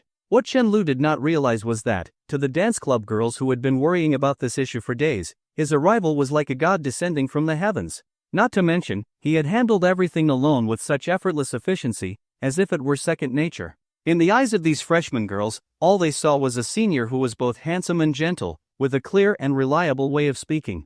To Lu Yan, who was unaware of the situation, the whole thing looked completely different. How did Chen Lu know about this? Did he come here on his own to help? Was he still planning to pursue Mo Yuqing? She was unsure. Although Chen Lu had indeed stepped in to help, judging by his attitude in the cafeteria, he seemed genuinely done with it all. Once the music successfully played through the speakers, Chen Lu lowered the volume. Senior, you are amazing. Thank you. A few girls cheered. Chen Lu smiled faintly, nodded slightly, and casually told them to keep practicing before turning to leave. There were still other groups and all sorts of problems waiting for him to deal with. Sigh, being a dad is hard. Watching Chen Lu's retreating figure, Mo Yuqing slightly parted her lips, her cold, beautiful eyes blinking. This was not what she had expected at all. Not only did Chen Lu not come to apologize before leaving, he had not even spoken to her. Hurry up and apologize. Before she could snap out of it, one of the freshmen grabbed her phone and ran after him. Seeing the girl chase after Chen Lu, Mo Yuqing's heart inexplicably clenched. It felt like an invisible hand was gripping her heart, making her irritable and restless. Her breathing became slightly uneven. Soon after, she saw the freshman return with a disappointed expression. For some reason, she let out a breath of relief. I could not get his WeChat. Maybe it is not that he was not interested in you. A guy this amazing probably already has a girlfriend. Another girl chimed in. I just remembered. I actually saw the senior leaving campus with a girl from our class one afternoon. But that girl looked so plain. She always kept her head down, another freshman recalled, scratching her head. But the senior said he had just been rejected after confessing and was not in the mood for anything right now. The girl who had tried to get his WeChat murmured, "You have got to be kidding. A guy this great got rejected? That girl must be an idiot." The chatter grew louder. Alright, back to practice. Mo Yuching frowned slightly, cutting off the discussion. Lu Yan scooted closer to Mo Yuching and, after struggling internally for a while, whispered, "Did you see that? You had better think carefully. There are plenty of girls trying to get close to Chen Lu. When he first walked in, the first person he looked at was you. I guarantee that if you swallow your pride now, there is still time. You really do not want to regret this later. If you have feelings for him, just take a step back. I do not want to see you hurting in the future." Lu Yan said all this because she had noticed Mo Yuching's reaction when the other girl asked for Chen Lu's WeChat. She was much sharper in these matters than most people, otherwise, she would never have been able to keep a player like Jiang Chao in check. To be honest, even she did not fully understand what was going on in Mo Yuching's head. But one thing was certain, Mo Yuching would regret this. Mo Yuching did not say a word. She absent-mindedly twirled strands of her silky black hair around her fingers, a habit she had whenever she was lost in thought. Is it really still possible? Would just lowering my head once be enough? Would things go back to how they used to be? She thought about Chen Lu always being by her side. She thought about how she had not received his usual good morning and good night messages for several days now. These thoughts lingered like sweet candy, making her swallow unconsciously. But would that mean I have to be with him?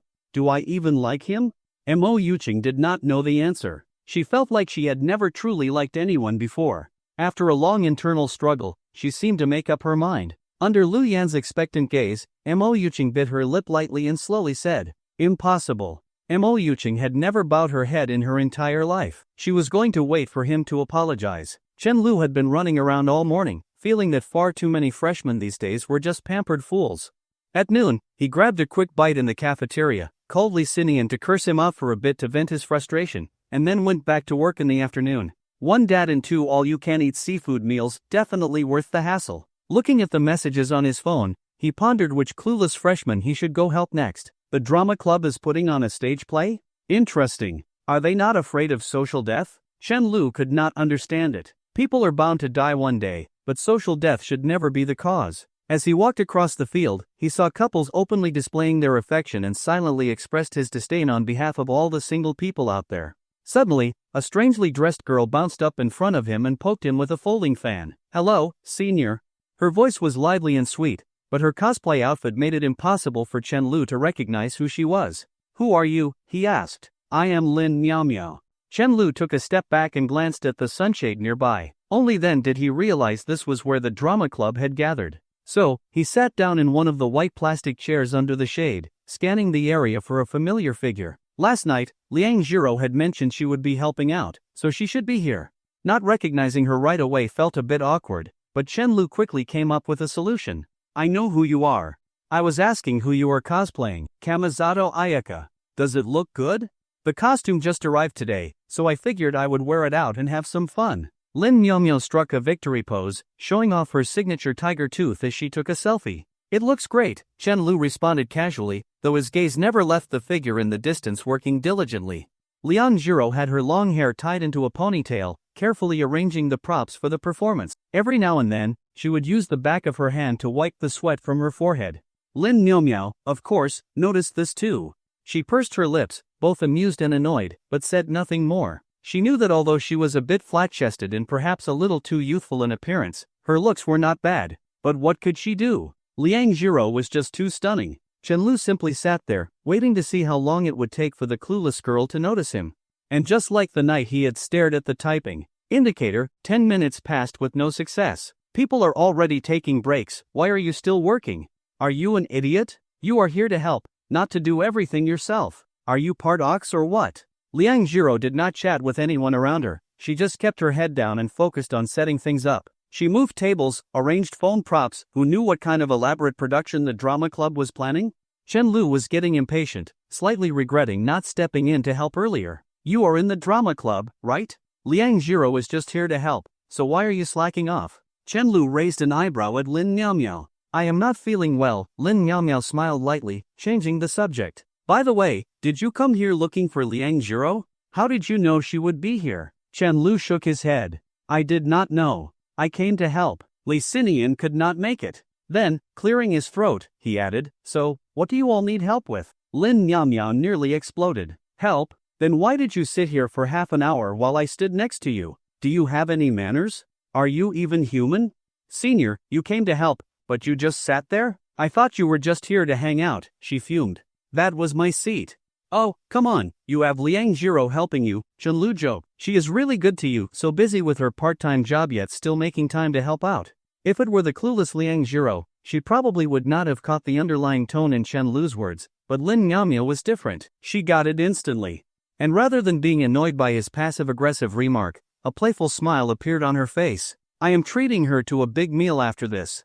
We need to improve our diet, she announced cheerfully. Then, she glanced at the busy figure in the distance and added, sure, it is still work, but this is different from her job. This counts as a break, in a way. Chen Lu nodded slightly, saying nothing more. If someone just invited Liang Jiro out to eat for no reason, she probably would not agree to it. Lin Miaomio sure was clever. She has had a tough life, but she is strong, Lin Miaomio said, her smile suddenly fading. The usually cheerful girl now spoke in an unexpectedly serious tone. Senior, you are so bad, she continued.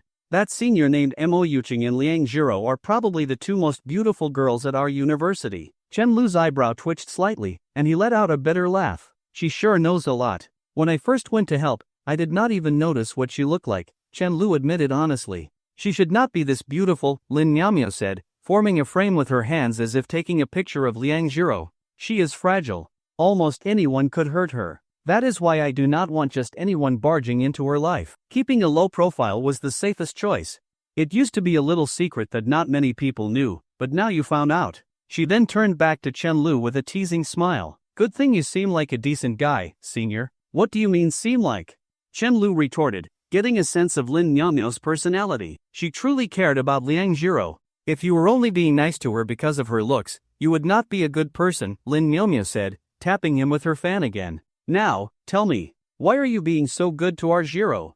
Because she is the only girl who has ever waited for me, Chen Lu replied, his joking tone suddenly turning serious. And, she gave me candy. Lin Miaomio fell silent for a moment, then glanced at Liang Jiro, who was finally walking toward them. Her mood sank slightly, and she muttered under her breath, I hope you do better than me. We are two of the very few people she calls friends.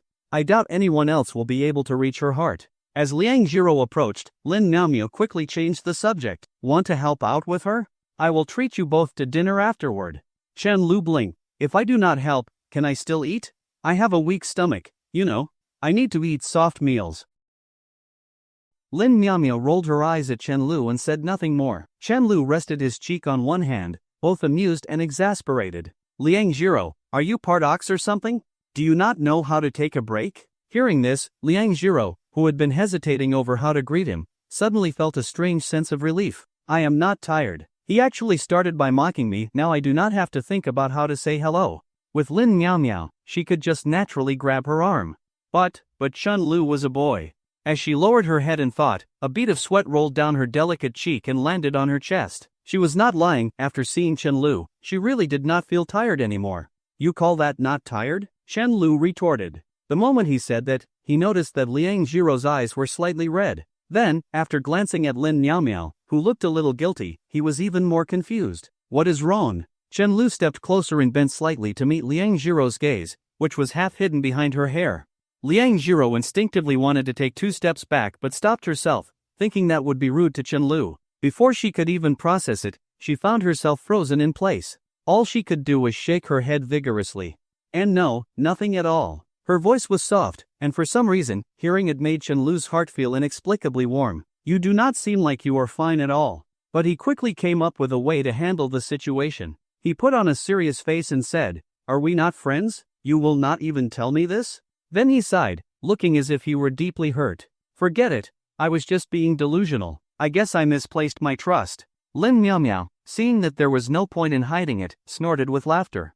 Who even are you? She deliberately repeated the words Chen Lu had said to her earlier. She was very petty. Liang Jiro had never seen people joking around like this. Her eyes suddenly welled up with tears, and in a panic, she blurted out everything. Because I spent too much money on lunch. Before she could finish, Chen Lu gently pressed her down onto a chair, making her sit properly. Lin Miao stood beside her and started fanning her with the folding fan from her cosplay outfit. The unexpected attention left Liang Jiro feeling overwhelmed. Like a child who had done something wrong, she lowered her head and explained in a small voice. Her classmates from the drama club were not exclusionary at all. When they had lunch earlier, they insisted on having her join them. Since everyone knew she was Lin Miao's friend, she had been afraid that if she only ordered plain rice and shredded potatoes, it would embarrass Lin Miao.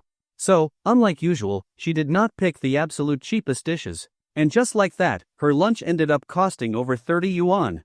Even though she had carefully picked the cheapest options, she was still shocked when she swiped her card and saw the final amount. Usually, even when she ate with her mother, their meals never cost more than 5 yuan per person.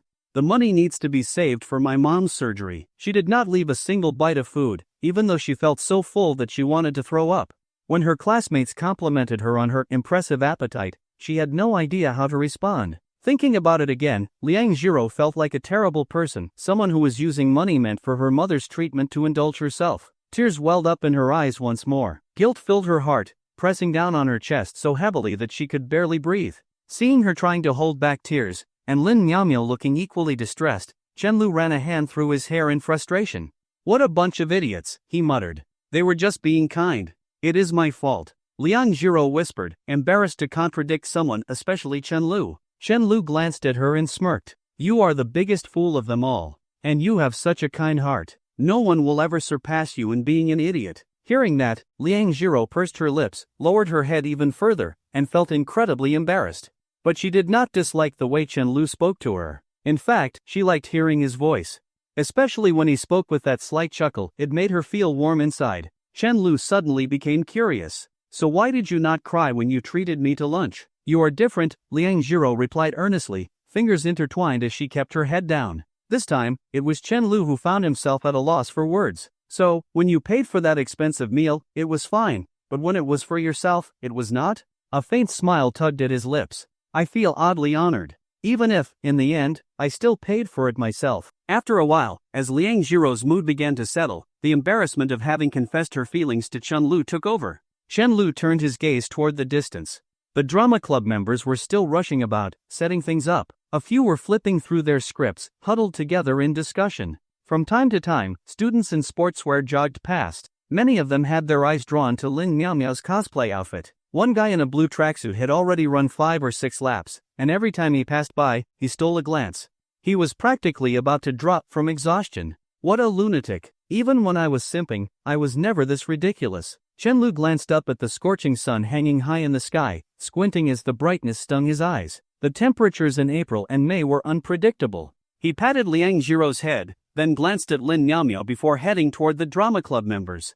"Take a break, I will go help out." Seeing Chen Lu's departing figure, Liang Jiro immediately stood up. "I will go too." Unexpectedly, Lin Miao pressed her back down again. Seeing Liang Jiro's confused expression and slightly furrowed brows, Lin Miao chuckled in exasperation. He is here to help out on behalf of his friend in the student council. The kind of help he is doing is not something you can assist with. Only then did Liang Jiro relax, her gaze blinking as she watched Chen Lu, who was now smiling while talking to the drama club members.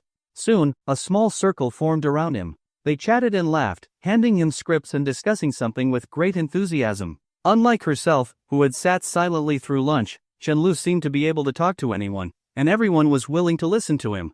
At the hot pot restaurant, he had resolved her awkward situation with just a few sentences. "He is amazing."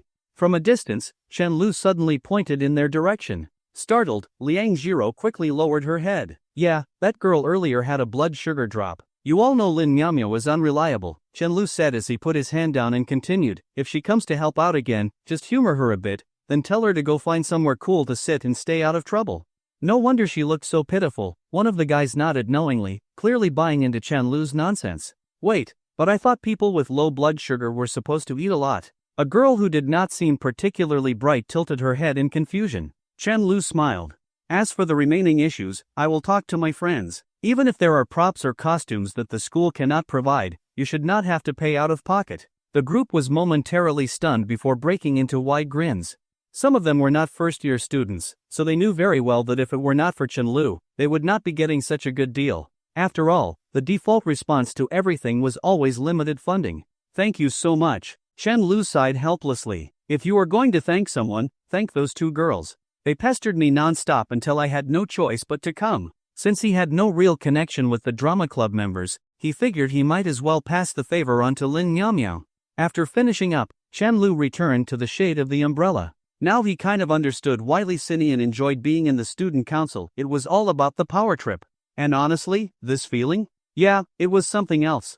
College really is just a miniature society. All done? Lin Miao asked curiously. She was now sitting in the chair, while Liang Jiro leaned against her, quietly memorizing English vocabulary. It was only the second semester of her freshman year, yet she was already preparing for the level 6 English exam. When Chen Lu returned, Liang Jiro looked up at him and took out a bottle of mineral water from her bag. In a soft voice, she asked, "Are you thirsty? Would you like some water?" She normally would not spend money on bottled water. This one had been handed out by the drama club. "I do not like drinking water. Real men drink Pepsi." Chen Lu yawned lazily. "People drink toilet cleaner too, you know? Coca-Cola is the best in the world," Lin Miao retorted disdainfully. Hearing that, Chen Lu immediately lifted her out of the chair and took the seat himself. "Coca-Cola? Even dogs would not drink that." Lin Miao was fuming, biting her lip with her sharp little canine teeth. "Dogs would not drink it? So are you going to drink it?" She was beyond frustrated. Chen Lu was treating people completely differently. She was sure that if it were Liang Jiro sitting there, he would never have taken her seat. Seeing the two bicker, Liang Jiro giggled quietly. For the first time in her life, she truly felt like she was playing with friends.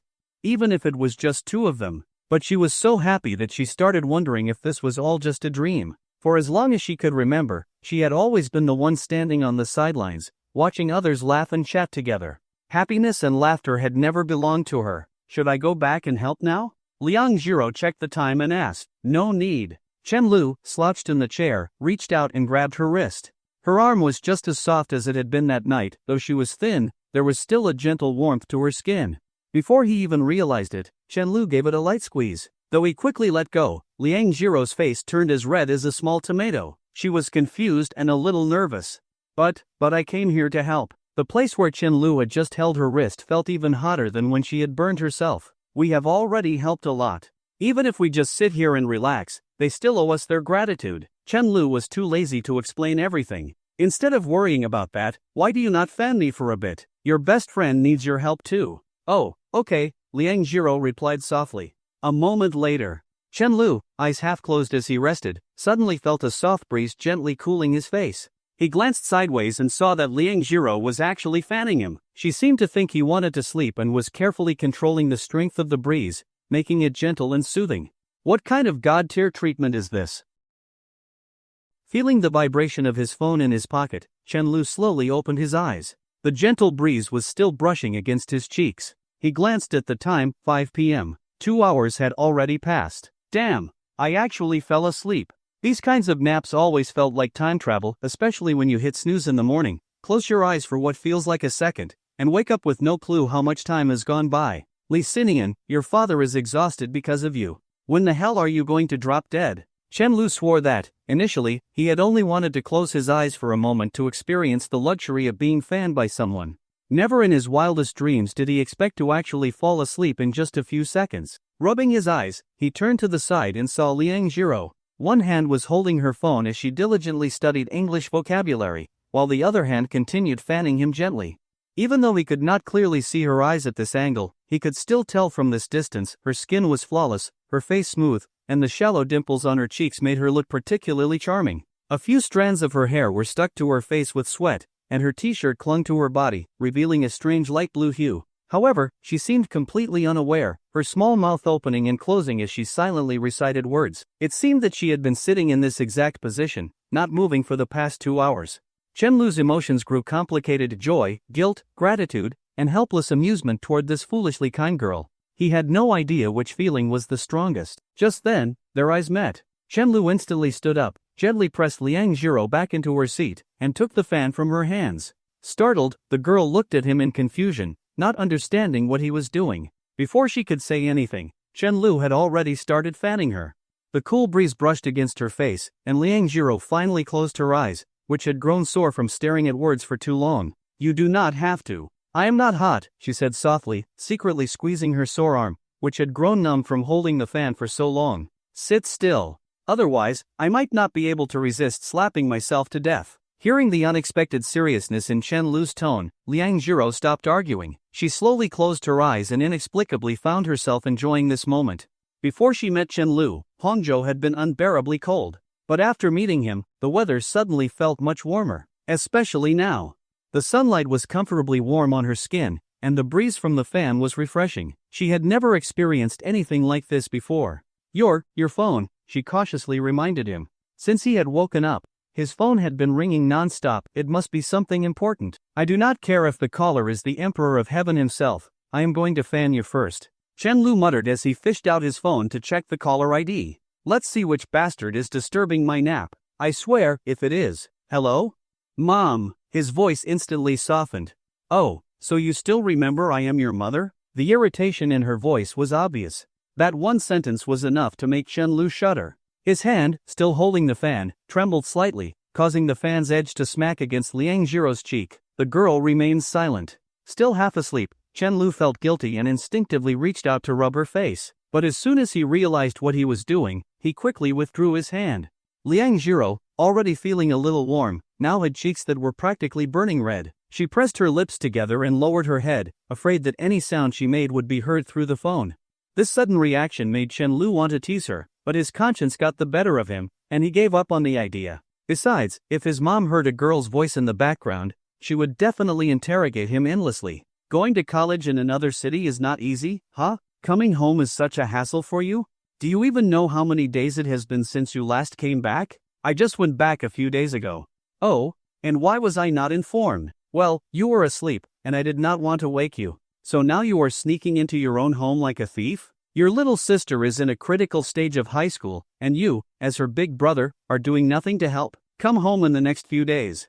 Or do not bother coming back at all. Chen Lu hurriedly responded with a couple of got it before hanging up with a sigh. Where the hell did she learn to be so passive-aggressive? Looking up at the drama club members still practicing intensely, he suddenly asked, "Where is Lin Miaomiao?" "She left because of us." Chen Lu frowned. Because of us? Liang Jiro, holding a hair tie between her lips as she retied her ponytail, made Chen Lu involuntarily swallow.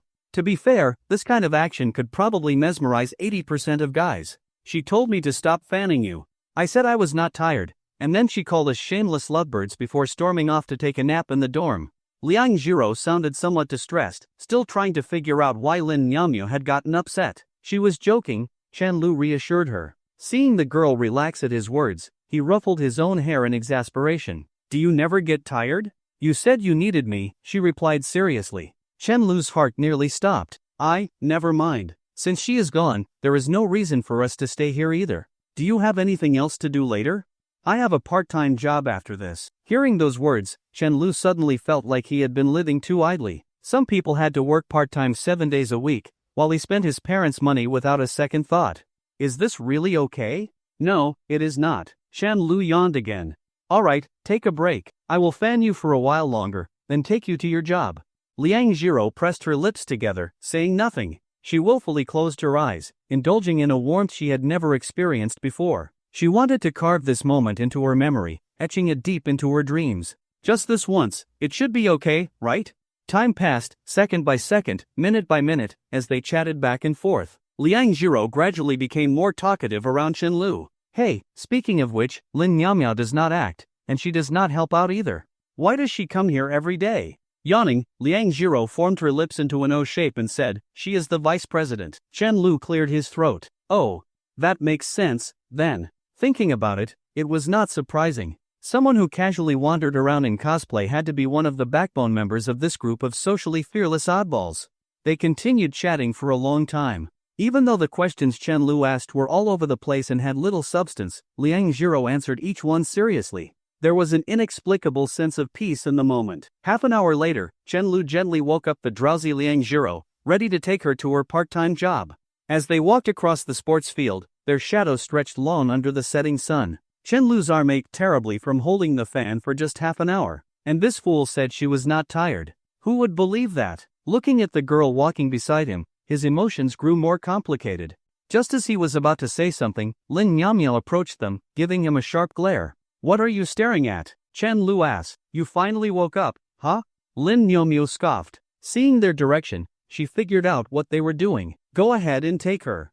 I am heading back to the drama club." Then she suddenly shouted, "Make sure you come back and do some work. My dear Jiro cannot fan you for free, you owe her. She was supposed to take a nap." Hearing that, Chen Lu felt even guiltier. I need to come up with a word more insulting than idiot to describe myself. A grown man like him had struggled to fan someone for just half an hour, so how had Liang Jiro managed to hold on for so long? She was such a fool, she did not even know when to stop. If I sold her off one day, she would probably thank me and count the money for me, too. After dropping Liang Jiro off, Chen Lu returned to his dorm, holding a cup of fruit tea. It was a gift from the owner of that hot pot restaurant. Chen Lu had not expected the owner to still remember him. And from the moment the owner realized he was there to drop off Liang Jiro, his gaze had turned rather peculiar. Chen Lu walked over to Jiang Chao, who was engrossed in a mobile game. Jiang Chao had managed a dazzling 082 record with Han Xian. His teammates had long since begun bombarding him with friendly greetings in the chat. "Hey, boss, are these guys calling you an idiot?" Chen Lu asked, sipping his fruit tea. "They are cursing out, Yukino is my wife." "What does that have to do with me, Jiang Chao? You are something else." "Chen Lu, pass me the fruit knife. I bought a watermelon this afternoon, this season, they are still expensive as hell." Just as Chen Lu picked up the knife, the door slowly opened. Li Xinian stepped inside, only to freeze when he saw Chen Lu standing there with a knife. His back pressed tightly against the door as he watched Chen Lu twirl the blade in his hand, smiling. Li Xinian's right hand trembled as he adjusted his glasses. "Lu, brother Lu, I swear I did not know. I had no idea the dance club would ask Mo Yuching for help. I only found out because you told me." Chen Lu handed the knife to Jiang Chao with a grin. "Of course, I believe you. Mostly because I do not want to see our other two roommates get a free pass to graduate school." As soon as the knife was in Jiang Chao's hands, Li Xinian suddenly yelled, "Boss! Chen Lu was on a date with that hot pot restaurant girl this afternoon." That night, Chen Lu lay in bed with his laptop, watching a video from Mo Yuching's first-year stage performance. On stage, she was dressed elegantly, her movements graceful and full of charm. With every step of her dance, her long, flowing hair danced along with her. Even though there were other beautiful performers around her, their presence was completely overshadowed. She was the true star of the show. From the moment she stepped on stage, everyone's eyes had been drawn to her and her alone. That performance had made her famous across the school, far more than she had ever been in high school. And in her closing speech, she had thanked many people in the club, even Lu Yan, who had done nothing but cheer her on from the sidelines. But she had not mentioned the person who had worked tirelessly behind the scenes for her. The person who had run around all day like a dog to make it all happen, only to receive not a single word of thanks. The person who had smiled while recording this video, never realizing that all his efforts would amount to nothing in the end. Nothing more than self-delusion. He should have starred opposite Batman for how well he played himself. With a bitter chuckle, he tossed the video into the recycle bin. Along with his memories and lingering attachments to the past. Closing his laptop, Chen Lu stared blankly at the ceiling. His phone vibrated. Picking it up, he glanced at the message. "Liang Jiro, Nyamyo said you will definitely come again tomorrow. Is that true?" "Chen Lu, depends on whether you will be there." And then, once again, he found himself staring at typing, for what felt like an eternity. "Liang Jiro, then, in the morning, can you come a little earlier?" Chen Lu blinked, curious, and decided to tease her a little to scare her off so he could get a proper night's sleep. "Chen Lu, you miss me that much?" This time, the typing lasted for a full 10 minutes. Chen Lu's eyelids grew heavier and heavier. Just as he was about to doze off, his phone finally vibrated again. "Liang Jiro, one simple word." Chen Lu rubbed his eyes and looked again. The message was still there. This city had gained one more person struggling with sleeplessness. Chen Lu felt as if he had suddenly been bitten by a clumsy little rabbit, leaving him momentarily stunned. In the end, he was still high attack but low defense. After all, he had spent the past few years chasing Mo Yuching and had never actually been in a relationship. He had never received any positive feedback from her either, so how could he possibly handle this kind of shock? What did that mean? Was she joking? But she did not seem like someone who enjoyed making jokes. Did someone else send it? That did not seem likely either. Liang Jiro should be living with her mother in a rented place. Could her account have been hacked? That was even less likely. As the saying goes, no scammer would bother trying to trick someone with an anime avatar like his. Thinking of this, Chen Lu suddenly became curious about Liang Jiro's mother. While it was possible that Liang Jiro was unwilling to talk about it, he had never asked directly, afraid of making her sad. Maybe he should take the opportunity to learn more about her. What a strange girl. The next day, Chen Lu was already up early, dark circles under his eyes, brushing his teeth and washing his face. He snatched a bun from Jiang Chao and was about to leave. "You bastard!" Jiang Chao saw his breakfast being stolen and was about to curse, but when he looked up and saw Chen Lu already fully dressed, he was stunned. Although Chen Lu did not usually walk around in just his underwear like them, it was still rare to see him dressed so neatly so early. "Give me 2 more buns, I'm starving," Chen Lu muttered. "Screw off, my girlfriend gave these to me. If you want one, find a girlfriend yourself." Jiang Chao gave him a look as if he had seen a ghost and asked in confusion, "Where are you going?" "To be a laborer for the drama club. Yesterday, when I was helping Li Xinian, I ended up owing the vice president a favor," Chen Lu said truthfully, though he did not tell the whole truth. "Do you actually have feelings for that girl working at the hot pot restaurant?" Jiang Chao continued the conversation from last night. In this regard, he really was like a nagging old lady. He had not always been like this, but ever since getting together with Lu Yan, he seemed to have been influenced by her. Chen Lu swallowed his food and replied, "Do I look like someone so fickle? But she really is a good person, at least. At least being with her made him happier than before," though he did not finish that sentence. "Just think of it as me being won over by a single fruit candy." With that, he opened the door and walked out.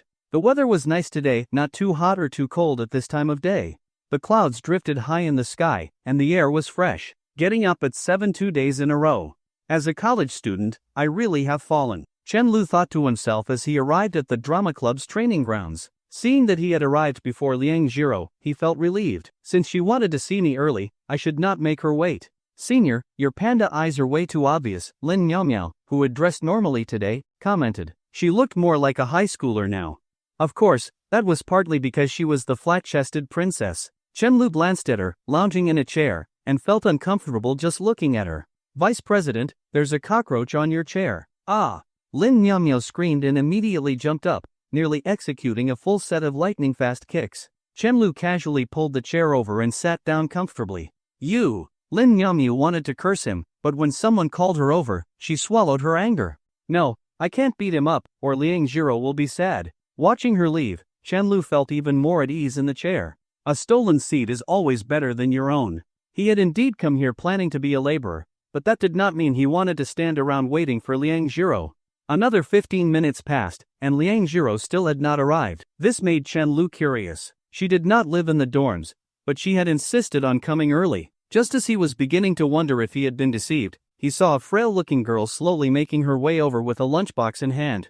She wobbled like a weak little penguin. When she spotted Chen Lu, Liang Jiro quickened her pace. Finally, she stopped in front of him and handed him the lunchbox. With her head lowered, she said, "I made some porridge for you. Do you want to try it?" Her voice was so soft it was nearly sinking into the dust. Her fingers fidgeted nervously. Like a student who had just turned in their homework, afraid of making a mistake, afraid of being scolded. Liang Jiro's long hair cascaded down her back. Even though her eyes were not visible, up close, her delicate and fair face appeared soft and gentle. She had the elegance of a Jiangnan woman, with a classical beauty that contrasted with the more practical low ponytail she usually wore. She would probably look stunning in traditional clothing. Chen Lu was momentarily taken aback, but he instinctively took the lunchbox and blinked in curiosity. "You made porridge for me?" Then, noticing the dark circles under her eyes, his pupils shrank slightly. Seeing that he did not reject her as she had feared, Liang Jiro let out a sigh of relief. After a moment, she softly explained, "You have a weak stomach, so you probably don't like eating breakfast. So I made some porridge for you." Lowering her head even more, she added, "If you do not like it, it's okay. But if you do, I can bring it for you when I have time. It really is not much trouble." Of course, she was lying to him. Her dark circles were actually because she had stayed up late massaging her mother and had woken up early to cook porridge for Chen Lu. To make sure it tasted better, she had carefully simmered it over low heat. But then she thought plain porridge would be too simple, so just as dawn was breaking, she ran out to find an early opening supermarket to buy the necessary ingredients, preserved egg and lean pork, to make century egg and pork congee. Looking at Liang Jiro, who had the same dark circles as him, Chen Lu thought to himself, "Yeah right, like I'd believe that." But as a grown man, he was genuinely close to breaking down. In his 21 years of life, the only person who had ever gotten up early to cook porridge for him, besides his mother, was Liang Jiro. This silly girl had even taken his casual jokes seriously. She must have woken up at the crack of dawn. As for whether she truly wanted to see him that badly, Chenlu no longer had the energy to dwell on it. In the face of her dark circles and this bowl of porridge, the answer to that question no longer mattered.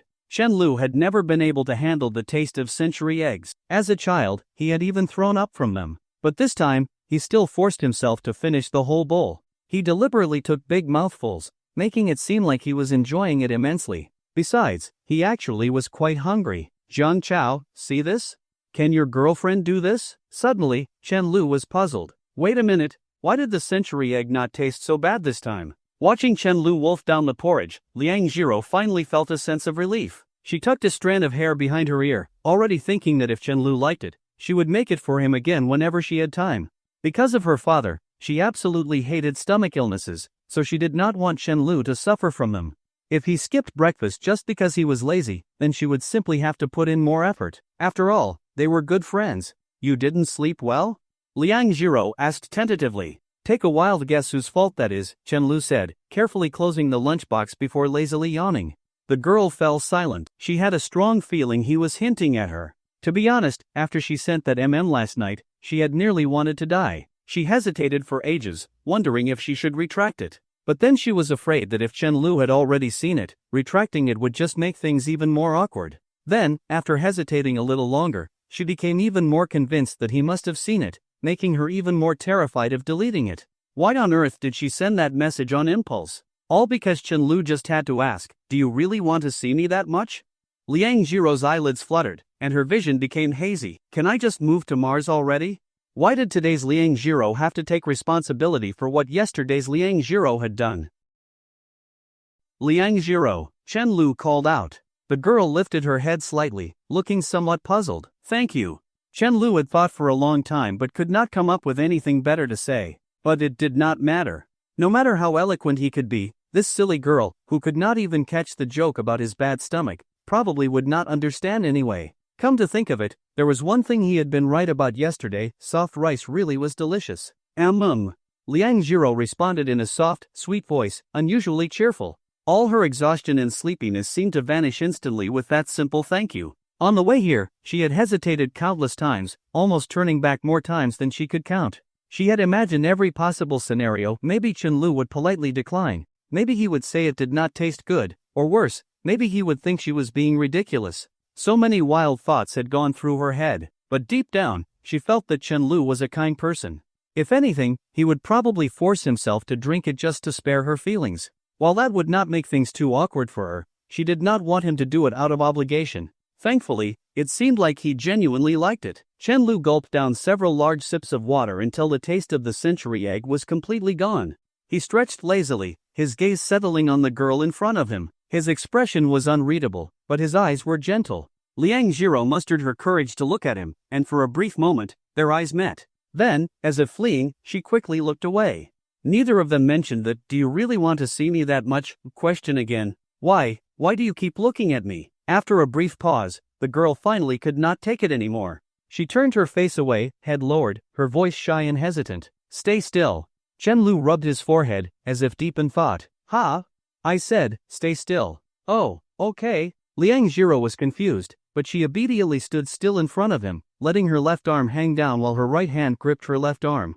She turned her flushed face slightly to the side. The white t-shirt she wore was stretched taut by her arm, accentuating the soft curves of her figure, making the scene feel oddly suggestive. To an outsider, it might have looked as if Chenlu was bullying an innocent girl. Liang Jiro's face grew even redder, her ears burning, her clear, bright eyes welling up with unshed tears as if she were about to cry. What are you doing?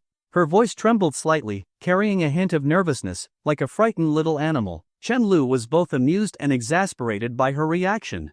He resisted the sudden urge to tease her further and, half-jokingly, said, I'm thinking about how to repay you. He found Liang Jiro completely different from other girls. She had no personal hobbies, no life of her own. Even though they had not known each other for long, he had never once seen her laugh. This silly girl instinctively suppressed her emotions, carrying her inferiority deep in her bones. What should he do? Chenlu felt that, as her friend, he should do something for her, if only as repayment for that candy and this breakfast. But for now, he had no clue where to start. Why do you need to repay me? Liang Jiro wondered if she was still half asleep. She felt like she had been on a completely different wavelength from him all morning. "Why do you always just say?" Chen Lu chuckled. "Because I want us to be really, really good friends. And for that, the effort we put in for each other should be balanced." Then, looking off into the distance, he added thoughtfully, "That way, it'll last." Liang Jiro shyly pressed her lips together, glancing at the rising sun before checking the time on her phone. She stole another peek at the boy in front of her, his gentle face, his delicate features, and, feeling content, picked up the lunchbox and lightly waved at him. "I'm leaving now." "Where are you going?" Chen Lu asked curiously, his tone filled with surprise. "So she really did just come here to deliver breakfast? To hand out flyers?" Liang Jiro held up a slender, fair finger as if proud of herself. "No classes today, so I can earn an extra 100 or so. Enough to buy ribs for her mom's dinner tonight." Chen Lu's first instinct was to offer to help her. But then he quickly dismissed the thought. Liang Jiro needed help, yes, but not that kind of help. She did not need charity. If he insisted on stepping in, it would only make her feel even more self-conscious. "You have work today? Then why did you say last night that you'd be coming here? I thought you were going to help out." Chen Lu sighed, feeling a little disappointed. It dawned on him that he had completely fallen for Lin Miaomiao's trap. Hook, line, and sinker. Did she seriously not use Liang Jiro as bait? Chen Lu never expected that he, of all people, would end up taking the bait. Since Liang Jiro was leaving for her job, and he had already promised to help out, he could not just walk away. His plan to get to know her better would have to wait. "Will you come back later?" The words slipped out before he even realized it. "I will." Liang Jiro replied almost instantly. Then, as if realizing she had spoken too quickly, she quickly went over her schedule in her mind. Once she was sure she could make time, she nodded firmly. "All right, I'll wait for you," Chen Lu said with a soft chuckle. Watching her figure disappear into the distance, Chen Lu sighed and made his way back toward the theater group. As soon as he arrived, he saw Lin Miaomiao about to sit down after going over the script with the others. Stealthily, he reached out and pulled the chair from under her. "Ah, that hurts." Liang Jiro walked along the road toward the bus stop, feeling the gentle breeze brushing against her cheeks. After the Qingming festival, the weather had been getting warmer. The sunlight was soft, and willow catkins floated through the air like falling snow, drifting in all directions. Around her, students walked in groups, chatting and laughing about the latest gossip or video games. The girls passing by were all dressed up, boldly expressing the vibrancy of their youth. Only she seemed out of place in this lively scene. Liang Jiro tucked a few stray strands of hair behind her ear, took out her phone, and wiped the screen, catching a glimpse of her reflection. She felt like she could not compare to the girl she had seen in the cafeteria. Even if their hairstyles and facial features were similar, her timid gaze and long bangs made her appear far less striking. After a moment of silence, she let out a quiet sigh and tied her hair back into a ponytail. After all, she was going to work. Long hair would only get in the way and feel stuffy. She could not understand why she had let her hair down in the first place. What a pointless thing to do. By evening, dusk had fallen. Chen Lu yawned lazily as he watched the setting sun paint the sky a deep red. The floodlights around the track had turned on, and the runners were long gone, replaced by couples strolling hand in hand. The drama club members were still enthusiastically rehearsing their lines. Their play seemed to have been inspired by the Age of Awakening.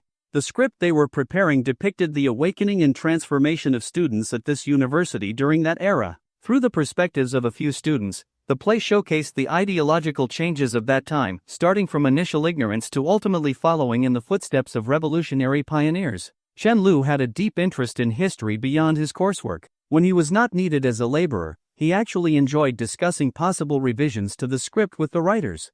However, his knowledge of modern history was not as extensive, because reading about it truly hurt. When he read about earlier historical events, he could at most sigh and reflect. But modern history often left him with eyes full of tears. "Damn, how do you know so much about everything, senior?" A bespectacled boy looked at Chen Lu in astonishment, growing more satisfied with the revisions he had made to the script. He could not figure out where the vice president had found such a knowledgeable senior. He was like a real-life Doraemon, able to help with anything. Chen Lu's understanding of history was so precise that he could pinpoint specific years, while the boy himself had long since returned most of his historical knowledge to his high school teachers. At this point, the only thing he was sure of was that he could eat 3 bowls of rice in one sitting.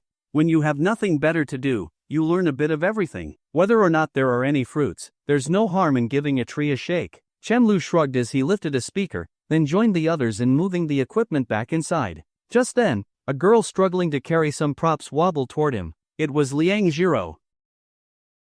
The girl followed behind Chenlu in silence as they climbed the stairs, her ponytail swaying with each step, neat and efficient. Handing out flyers must be exhausting, right? Chenlu casually found a topic to start a conversation. It's not too bad. Just a little tiring today. Liang Jiro thought back to how she had rushed around to finish quickly and replied softly. Chenlu paused for a moment, clearly not understanding. After finishing this round of moving things, he pulled Liang Jiro to sit with him on the field, taking a break. Lately, he found himself enjoying these quiet moments with this silly girl more and more. The two of them sat in silence, watching people of all kinds pass by, occasionally locking eyes unintentionally.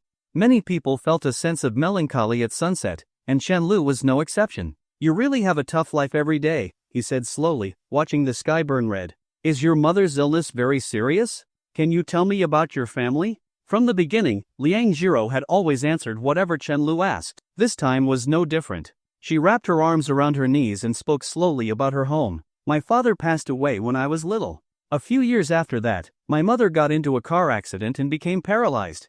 Every year, we have to spend a lot of money on treatments just to maintain some sensation in her legs. That is why I want to work hard, support my mother, and save up for her surgery. After saying this, she paused for a moment. Even if there's a high chance that she won't be able to walk again after the surgery, I still don't want to give up. This was the longest thing Liang Jiro had ever said to Chenlu.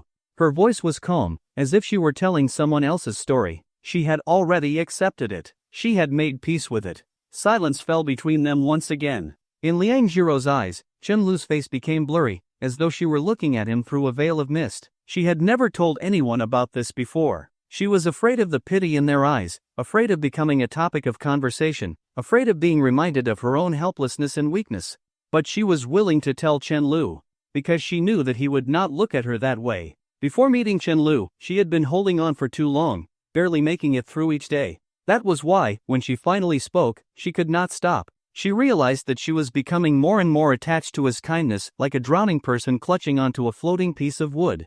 Liang Jiro, Chenlu suddenly spoke. Do you believe in miracles? She was caught off guard. After a brief moment of confusion, her expression darkened. No. At least, not for someone like me. A girl who had been crushed by hardship, how could she possibly believe in something so unrealistic? But it is possible, Chenlu said seriously. For example, someone suddenly appears in your life. They are willing to understand you, and even willing to stand by your side through everything. After saying this, he slowly stood up. Let's not talk about these things anymore. I'll help you take your mind off it. A moment later, he borrowed a guitar and sat back down beside her, leaving about a seat's distance between them.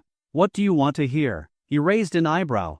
I know a lot of songs. Just then, Lin Miao Miao, having finished her work, walked up to them. Senior, you really went all out, she teased, handing Chenlu a bottle of water. Get lost. Lin Miao Miao did not argue back and instead continued smiling. She knew that, despite his harsh words, Chenlu had put in a lot of effort to help. She still could not tell whether there was anything between him and Liang Jiro, but if Chenlu suddenly announced that he wanted to pursue her, she probably would not be too surprised. Then, she looked at the guitar in his hands with curiosity. You can play the guitar? I want to hear it. Of course I can. Listen carefully. Chenlu confidently strummed a few chords. Lin Miao Miao immediately frowned in disgust. The sound was completely off. It was obvious he could not play. But even so, Liang Jiro listened intently. This was the first time someone had ever played the guitar for her. Senior, I thought you were going to show off. If you can't play, why act like you can?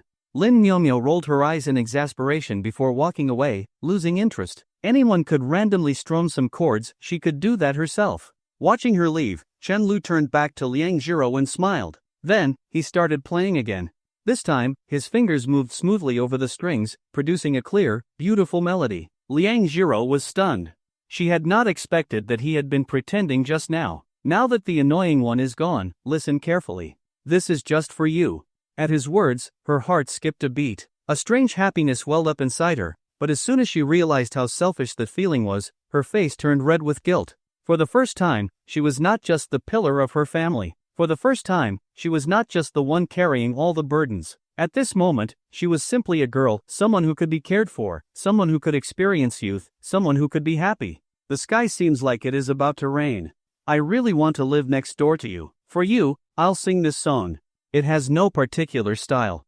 It simply means, I want to make you happy. For you, I'll melt the ice. For you, I'll be a moth drawn to the flame. There's nothing in this world that isn't worth it. Liang Jiro was completely mesmerized. Chen Lu's singing was even better than she had imagined. His guitar playing was incredible too. She could tell from the number of people stopping to listen.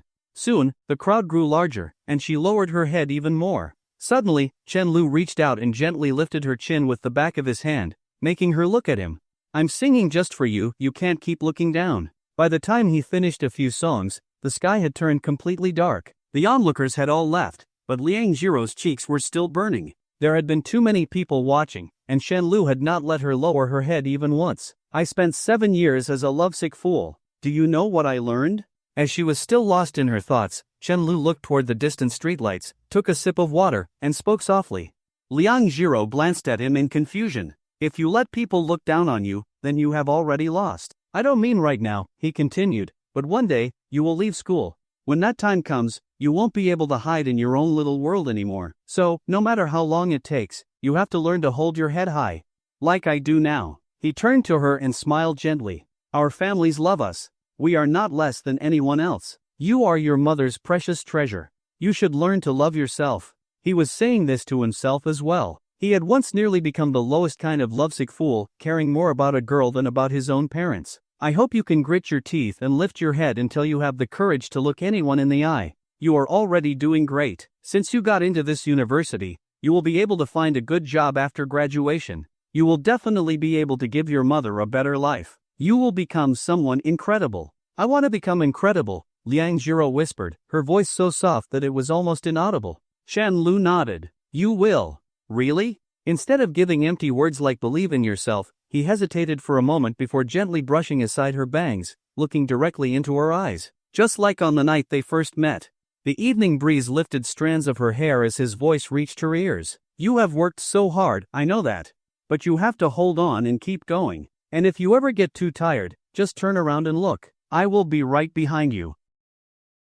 Hearing these words, Liang Jiro froze on the spot, momentarily unable to process her thoughts. Her eyes suddenly turned red, and she clenched the hem of her shirt tightly, anxious because she did not know how to respond. She wanted to believe in Chen Lu's words. And, for the first time, she suddenly wanted to believe in the future too.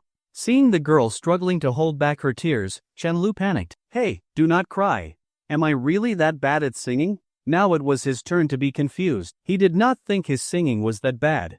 He had been practicing the guitar for years too. Was she that moved? That should not be it. If it were that easy to move someone, he would have won over Mo Yuqing long ago.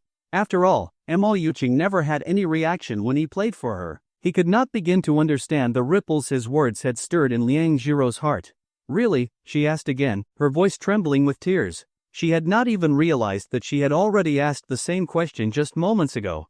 Of course. He slowly extended his pinky and linked it with hers. I will always be watching over you.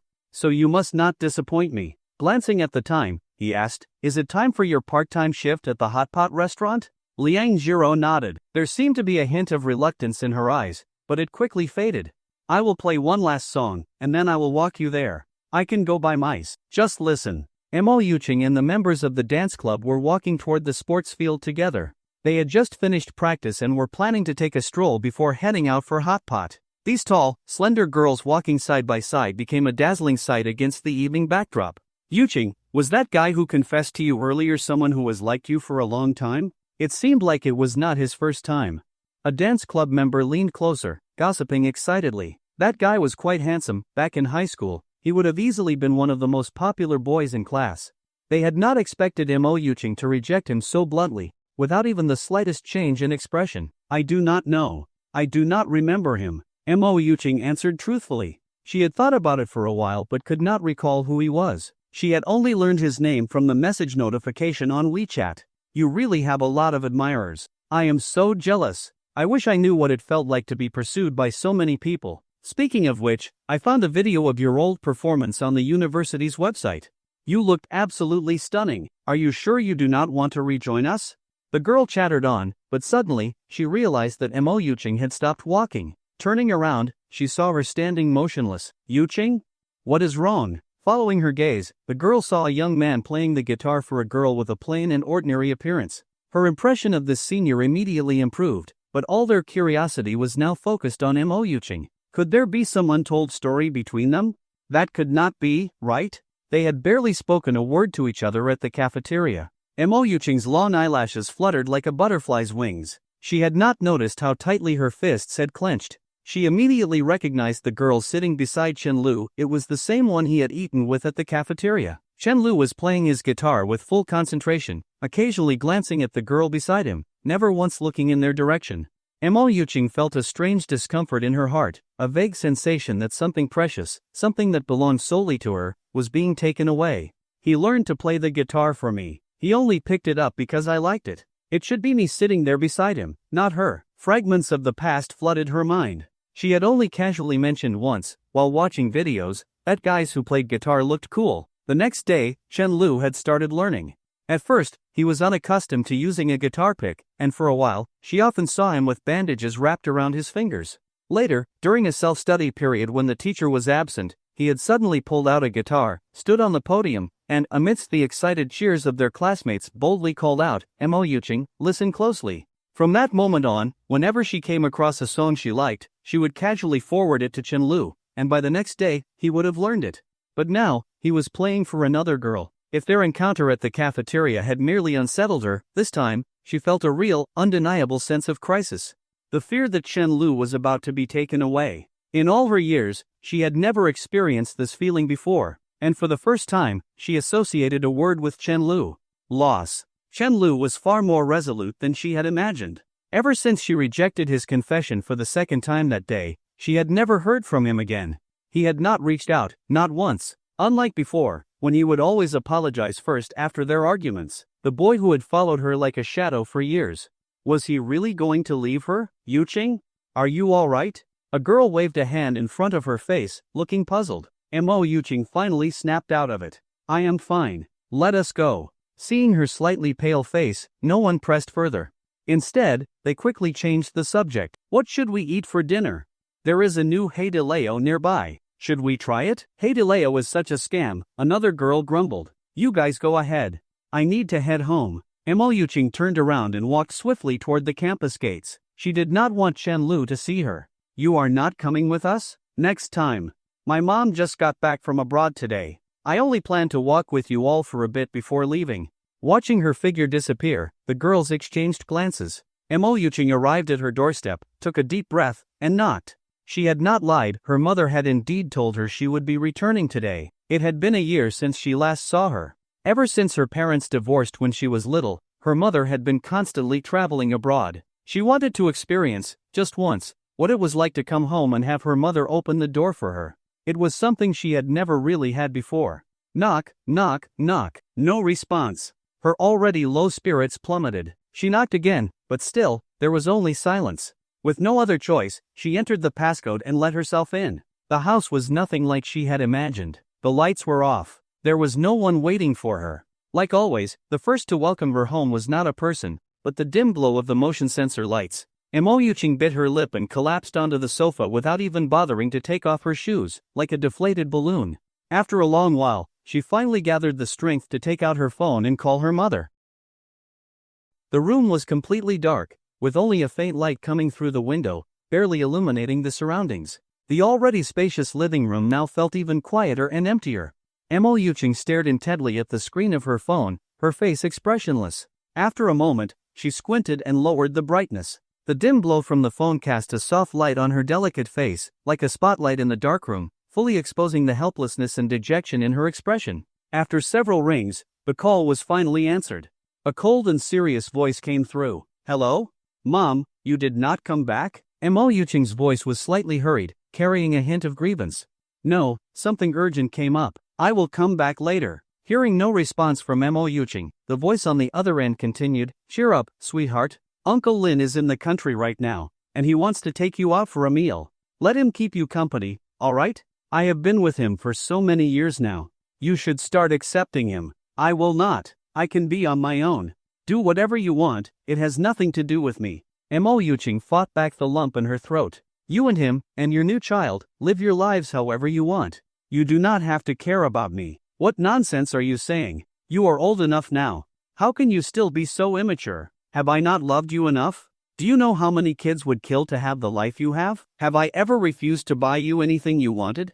Be reasonable, alright? Be good. I am hanging up. Let me know if you need more money. Before Mo Yuching could say anything else, the call ended. She slowly placed her phone on the coffee table and leaned against the floor-to-ceiling window, staring out at the river view. Hugging her knees, she curled up, feeling completely lost. The buildings in the surrounding neighborhoods were all lit up, each window representing a different life. Only she sat alone, as if abandoned by the world. It was only when she snapped out of her daze that she realized her fingers had almost instinctively dialed Chenlu's number. She quickly pulled her hand away, stopping just before pressing the call button. She had not expected it to become such a habit. Over the years, whenever she felt this upset, she had always gone to Chenlu. If it were not for what happened back then, all it would take now was a single call, and he would come running to be by her side. Then, just like before, he would take her out to eat, to the movies, or for a walk in the park. He would patiently listen to all of her complaints with a smile. Mo Yuching sniffled and hugged her knees even tighter. He used to be so good to me. So why can we not even be friends anymore? When did I start believing that no matter what, Chenlu would never leave me? Mo Yuching looked at her reflection in the glass, her heart feeling unbearably heavy. She could not find the answer to either question. She had turned down so many people, and even after rejection, they still kept trying, to the point where it annoyed her. But Chenlu, he just left. He would not even stay as a friend. Chenlu had always been by her side since they were little. Their fathers were close friends, and the two of them had truly grown up together. From the very beginning, Chenlu had treated her well, giving in to her every whim. So when exactly had she convinced herself that he would never leave? Thinking about how Chenlu was probably still with that girl right now, her tears finally spilled over, as if someone had taken him away from her. No, rather than saying he was taken away. It felt more like she had pushed him away with her own hands. Mo Yuching, you are really going to regret this. Lu Yan's words echoed in her mind, refusing to fade. Mo Yuching's vision suddenly blurred. All the lights outside turned into a swirl of colorful stars, and the only thing she could vaguely make out was her own reflection in the glass, tears streaming down her face. She had always thought that Chenlu needed her, not the other way around. But now, she realized she had been wrong. Now, she finally understood just how good Chenlu had been to her. The ridiculous part? She only realized it after he had turned his back and walked away. Mo Yuching felt like she had figured nothing out, except for one thing. She did not know what Chenlu was thinking, but this time, he might really never come back to apologize. Late at night, after dropping off Liang Zhiro, Chenlu returned to the dormitory in high spirits, only to see Jiang Chao playing a game while eating dinner. Every time he got killed and had to wait to respawn, he would seize the opportunity to take a few bites before jumping back into the action. It was a skill all guys seemed to share. Yes, I did just walk her home. Before Jiang Chao could even speak, Chenlu answered preemptively. Her name is Liang Zhiro. Stop calling her the hot pot restaurant girl. Jiang Chao raised an eyebrow. Oh, already being protective? Things are moving fast. What are you talking about? We are still just good, clean friends. Not what you think. At least, not yet. Chenlu walked toward the balcony, a faint smile appearing on his face. But who knows what will happen in the future? You do not want your white moonlight anymore? Jiang Chao teased. Or wait, I guess in your case, it is your cinnabar mole. I think she was both. Mo Yuching was both the unattainable moon and the eternal scar. Chenlu chuckled self-deprecatingly before turning back with a serious expression. Even though I know you are making fun of me, I am still going to say it, I do not want her anymore. Not every unrequited love has a happy ending. So many people love in vain, why should I be the exception? 7 years of chasing her with nothing to show for it, that already says enough. It is time to let go. Jiang Chao paused his game, watching Chenlu with curiosity. How could he talk about it so casually, sounding both at peace and yet deeply sad at the same time? Just then, a low rumble of thunder echoed outside, followed by heavy rain. What the hell? This weather is crazy. Jiang Chao stared in shock. It had been freezing at the start of the month, then suddenly turned into summer, and now there was a thunderstorm? Where was spring? Had they just skipped it? Chenlu glanced outside at the flashes of lightning and the pouring rain, and a memory resurfaced in his mind. Mo Yuching had always hated thunderstorms. She was terrified of thunder. If he remembered correctly, it had been storming the night her parents asked her to choose who to stay with. He could still clearly recall rushing through the rain to find her after she ran away from home. They had wandered the streets together, getting soaked for hours. The next day, both of them ended up sick in bed with a fever. Back then, he had naively believed that things would always be good between them, that they would always be together. He never expected that, in the end, she would change. Chen-lu let out a bitter laugh and shook his head, sitting down next to Jiang Chao. But what did any of that have to do with him now? A few days ago, he had been surprised by his own coldness. After loving Mo Yuqing for so long, how could he feel nothing when she cried in the cafeteria? But then he realized, he had not changed overnight. He had simply reached his breaking point without noticing. His feelings had not been cut off suddenly. They had been worn away, little by little, over the years, like a slow, agonizing death. Actually, the drama club no longer needed their help, but Lin Miaomiao did not mention it. Everyone got along well with Chen-lu and was happy to have him around to chat and joke with. So, whenever he had free time, Chen-lu still came to the drama club to slack off and have fun. In the morning, he ate the breakfast Liang Jiro brought, and at noon, he treated her in return. Do not ask why. If you do, the answer is, he was just here to help. Treating her to a meal was something Chen-lu insisted on. If Liang Jiro did not agree, he would refuse to drink the porridge she made. Since she could not win against him, she had no choice but to accept, and Chen-lu was more than happy to improve her meals. Chen-lu always said that effort should be mutual, but Liang Jiro never quite understood. She simply continued clumsily figuring out what foods he liked. A week before the anniversary performance, the costumes they had ordered finally arrived early in the morning. They were Republican-era school uniforms, not too different from what was commonly seen in TV dramas.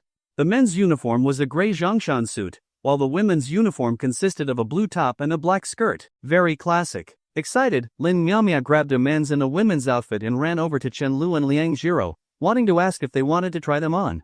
She had originally planned to keep the extra set as a souvenir, but after some thought, she decided to give them to Chen-lu and Liang Jiro instead. Besides, out of the entire drama club, there was no one better looking than the two of them. This way, she could also enjoy the view.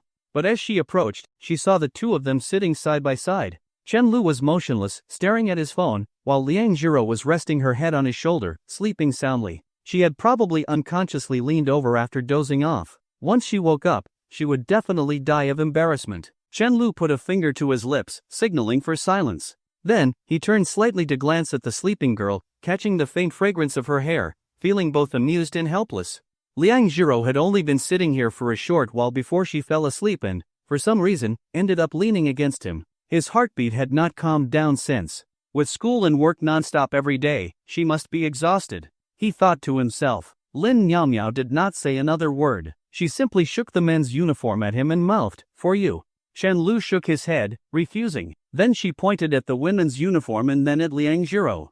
Immediately, Chen-lu nodded enthusiastically, like a pecking chick, indicating for her to leave the outfit. Lin Miaomiao, of course, saw right through his thoughts. She rolled her eyes at him before tossing down the clothes and leaving. Half an hour later, seeing that it was almost time for Liang Jiro's daytime job, Chen-lu shifted his arm slightly and softly asked, "Should you be heading to work?" "I'm not going today." Half awake, Liang Jiro seemed to find her pillow unsatisfactory and snuggled against it a little more, rubbing her cheek gently against it. Chen-lu instinctively swallowed.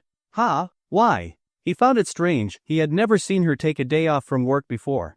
"That place does not need people to hand out flyers anymore, and I have not found a new job yet." "Then that works out. You can take a break today." He looked at the girl beside him, who was still speaking with her eyes closed, and the corners of his lips curled slightly. At this distance, Liang Jiro's delicate features and soft skin were completely exposed before him. He could not help but feel like he was enjoying something exclusive. After all, no one else had discovered just how beautiful Liang Jiro truly was, nor did they have the chance to admire her from so close. Compared to her figure and overall appearance, her eyes were still what he liked the most. The girl responded softly, her voice low and drowsy. She seemed completely unaware as she rubbed against his shoulder again, like a kitten finding a cozy spot. The next second, she suddenly realized something was off and sprang up in a panic. Whether it was from the nap or from embarrassment, her face was noticeably flushed. She quickly looked around, then hurriedly wiped her mouth, checking if she had drooled in her sleep. If she had drooled while sleeping on Chen-lu's shoulder, she might as well go jump into a river immediately. Her gaze darted around nervously, avoiding Chen-lu at all costs. All she could hear was the rapid pounding of her heart, her cheeks burning. "I only wanted to rest my eyes for a bit. How did I end up sleeping on his shoulder? This is so embarrassing. What if Chen-lu thinks I am too forward? You took advantage of me." Seeing the way she was blushing shyly, Chen-lu chuckled. "Sorry." Chen-lu frowned slightly, dissatisfied with that response. "Just saying sorry is enough? You took advantage of me and are not even taking responsibility?" Liang Jiro panicked even more, her brain completely short-circuiting as if it had overheated. At this rate, steam coming out of her head would not even be surprising. Then how should I take responsibility? Chen Lu had originally planned to tease her a little longer, but he could not hold back his laughter anymore. Smiling, he gently pulled the flustered girl down onto the chair next to him. I was just teasing you. You looked so tired. I didn't have the heart to wake you up. Do you want to sleep a little longer? Liang Zhiro lowered her head even further, still looking extremely embarrassed. No need. To be honest, when Chen Lu had just told her to take responsibility, she had almost believed him.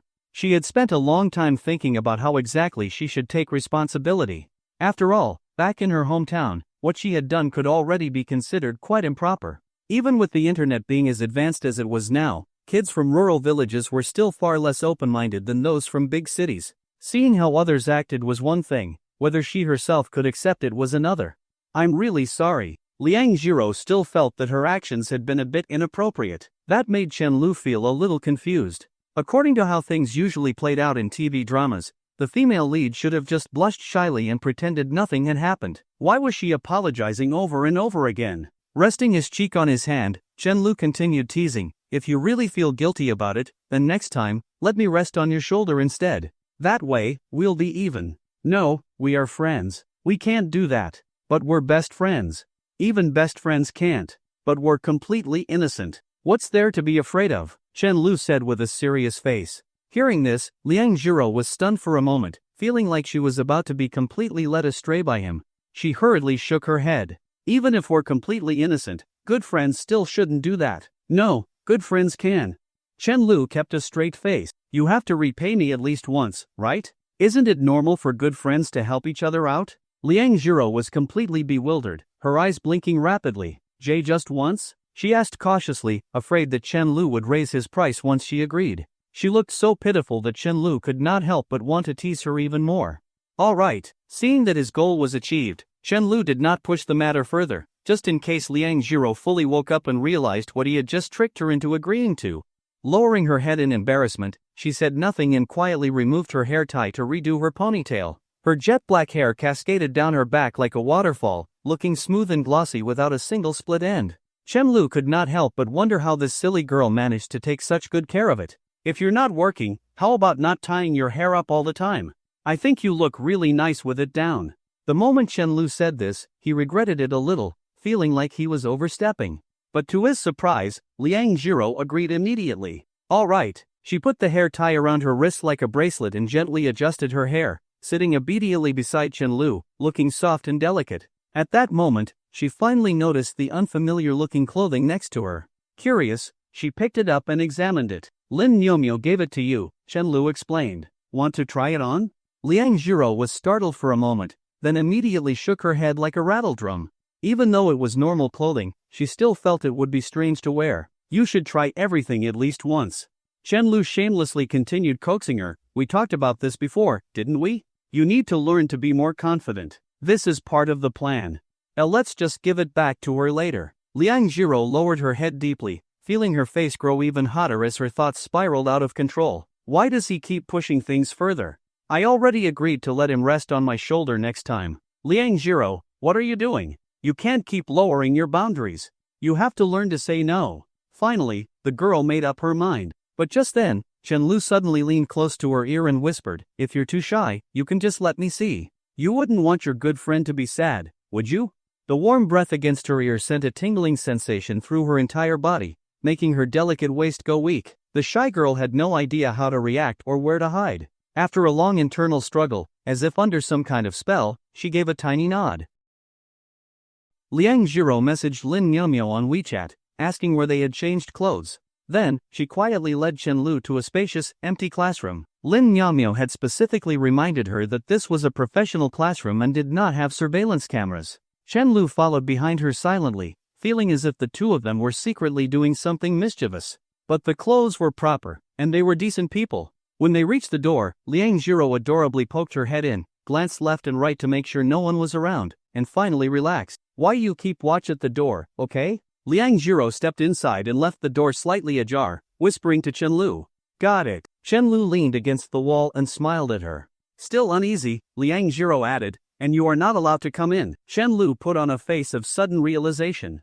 I wouldn't have thought of that if you hadn't mentioned it. Liang Jiro immediately shut the door, ignoring him. As it turned out, her worries were completely unnecessary. The weather was hot, and with the May 1st holiday approaching, most university students either attended classes or stayed in their dorms. No one would come here without a reason.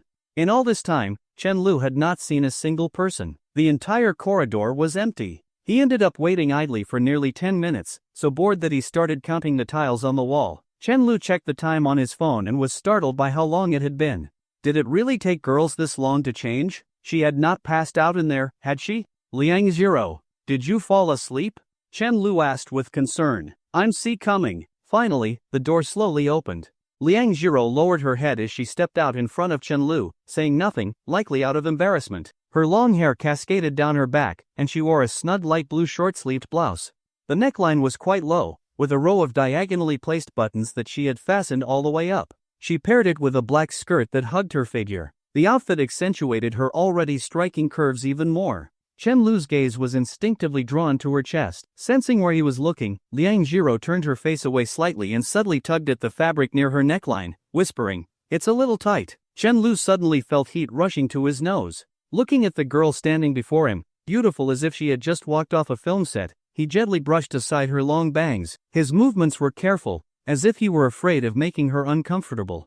As expected, once she had allowed it the first time, Liang Jiro no longer resisted when Chen Lu moved her bangs aside. She simply squinted her eyes slightly, standing there like a little lamb, completely at his mercy. For a moment, Chen Lu felt dazed. Back when he first stepped up to help the drama club, he had never thought about getting to know this girl. Even that night when their eyes met and he realized how breathtaking she was, he had not expected that they would grow so close. And he never could have imagined that this girl was not only beautiful but also sweet, gentle, and unfailingly kind to him, almost to the point of being completely submissive. It was as if he had discovered a hidden treasure. Shaking himself from his thoughts, Chen Lu lifted his phone. Let's take a picture. He was certain Liang Jiro would never wear this outfit again. It would be a waste not to capture it. Ha! Liang Jiro was visibly startled. She instinctively took 2 steps back until her back pressed against the wall. No, I do not think so. It's part of the plan, Chen Lu said seriously. Then, without waiting for her response, he framed her in the shot and took a picture. Unlike most guys who take unflattering pictures of their girlfriends, Chen Lu actually had some skill in photography. At the very least, he knew how to make someone look good in a photo. Whenever his family went on vacation, he was their designated photographer. If only Liang Jiro were not so shy, he was confident he could find a better backdrop and take an even more stunning picture. After snapping the shot, Chen Lu straightened up and examined it closely. She was so beautiful that there was no need for editing. In the photo, the girl looked like a startled fawn. She had not even thought about posing. Instead, she clutched the hem of her skirt tightly, her wide eyes staring at the camera with an almost pitiful expression. Chen Lu swallowed hard, momentarily stunned, completely forgetting that the real person was standing right in front of him. I sent it to you on WeChat, he said with a smile. At that moment, he fully understood why so many girls loved playing dress-up games like Miracle Nikki. Alright, so can I change back now? Nope. In a lecture hall. Yuqing, did you really see Chen Lu playing the guitar for another girl a few days ago? Why did you wait until the next lifetime to tell me? Lu Yan asked in disbelief, already planning to interrogate Jiang Chao thoroughly that evening to figure out what was going on. She had long heard from Mo Yuqing that Chen Lu was an excellent guitar player, but he had always kept it hidden, saying it was something exclusive to Mo Yuqing. So, the fact that he was now willing to play for another girl was no small matter. Chen Lu was naturally charming, kind, and good-looking. It was no surprise that other girls would develop feelings for him. But if he was really planning to move on from Mo Yuqing, then, if feelings were mutual, their relationship could progress at an alarming speed. Other girls might not be as beautiful as Mo Yuqing, but at least they were not as clueless as she was. Mo Yuqing stared blankly at a few girls gracefully dancing in the distance and nodded in confirmation. Lu Yan sighed. She had always been the nagging, motherly type, but even she was growing tired of advising her. But what could she do? She was Mo Yuqing's best friend. How do you feel about it? Lu Yan asked with a wry smile. Mo Yuqing's slender fingers intertwined as she anxiously fidgeted with them. Very uncomfortable. Lu Yan was exasperated. Then why are you still pretending? If you really had no feelings for him, you would not care. You have so many guys chasing after you, do you ever care if they end up with someone else? Mo Yuqing slowly shook her head. She did not care about them. In fact, she could not even remember most of their names. If anything, she wished they would hurry up and fall for someone else instead of constantly pestering her. If you keep this up, you are just going to watch Chenlu and that girl get closer and closer. Lu Yan said, her tone filled with frustration. Soon, you will see them hugging, kissing, and before long, you will be getting an invitation to his wedding. No! He cannot be with another girl. Mo Yuqing suddenly raised her voice. But when she noticed the members of the dance club turning to look at her, she bit her lip in embarrassment and lowered her voice. I will think about it. Go ahead and keep being stubborn. Lu Yan did not bother saying anything more. She took a deep breath and angrily took a big bite of her burger. What was the point of trying to help? Some people were just hopeless. Have I really treated him that badly? After a long silence, Mo Yuqing finally spoke again, her voice trembling slightly. Do you want the truth? It is going to hurt. Although Lu Yan knew that Mo Yuqing was not the type to take things to heart, she still gave her a fair warning. Just tell me the truth. Alright, here is the truth. Lu Yan thought back to everything she had witnessed and took a deep breath before saying, you owe him. Mo Yuqing fell silent again, completely frozen like a flawless marble statue, unmoving. No one knew what she was thinking. Lu Yan finished her KFC meal, tidied up, and was about to get up to throw away her trash. But as soon as she stood, her arm was gently tugged. Even though the weather was warm, Mo Yuqing's hand felt ice cold. Do you think if Chenlu and I got together, he would eventually lose interest? He is already playing the guitar for someone else now. Mo Yuqing's voice was laced with the hint of tears. Lu Yan was a little surprised but then found the whole situation somewhat ironic. She had not expected Mo Yuqing to be so insecure. Still, she rolled her eyes. That is not a question you should be asking me. You two grew up together, did you not? Do you really have no idea? Even she could not imagine how Chenlu had managed to hold on for so many years. She was sure she loved Zhang Chao, but if she had to do what Chenlu had done, she simply could not. Mo Yuqing's insecurity was not because Chenlu had not done enough. The problem was Mo Yuqing herself. She had been spoiled into raising her expectations higher and higher. After being accustomed to Chenlu's overwhelming devotion, how could she possibly feel secure with anyone else? Chenlu had already given everything. How much more could he possibly do? Lu Yan let out another helpless laugh. Besides, whether or not he will lose interest after getting together with you is not something you should be worrying about right now. What you should be thinking about is how to get him back. She patted Mo Yuqing's head, then turned to throw away her trash. Mo Yuqing watched Lu Yan's retreating figure, her throat tightening. My parents were childhood sweethearts too. After lunch, Lu Yan went back to the dormitory for a nap, while Mo Yuqing stared at her chat window with Chenlu for a long time, lost in thought. Since the day Chenlu confessed, the two of them had not sent each other a single message. She scrolled through their chat history, as if trying to find evidence that she had actually treated Chenlu well. But there was none. Every morning and night, it was always Chenlu sending greetings, checking in on her, and showing concern.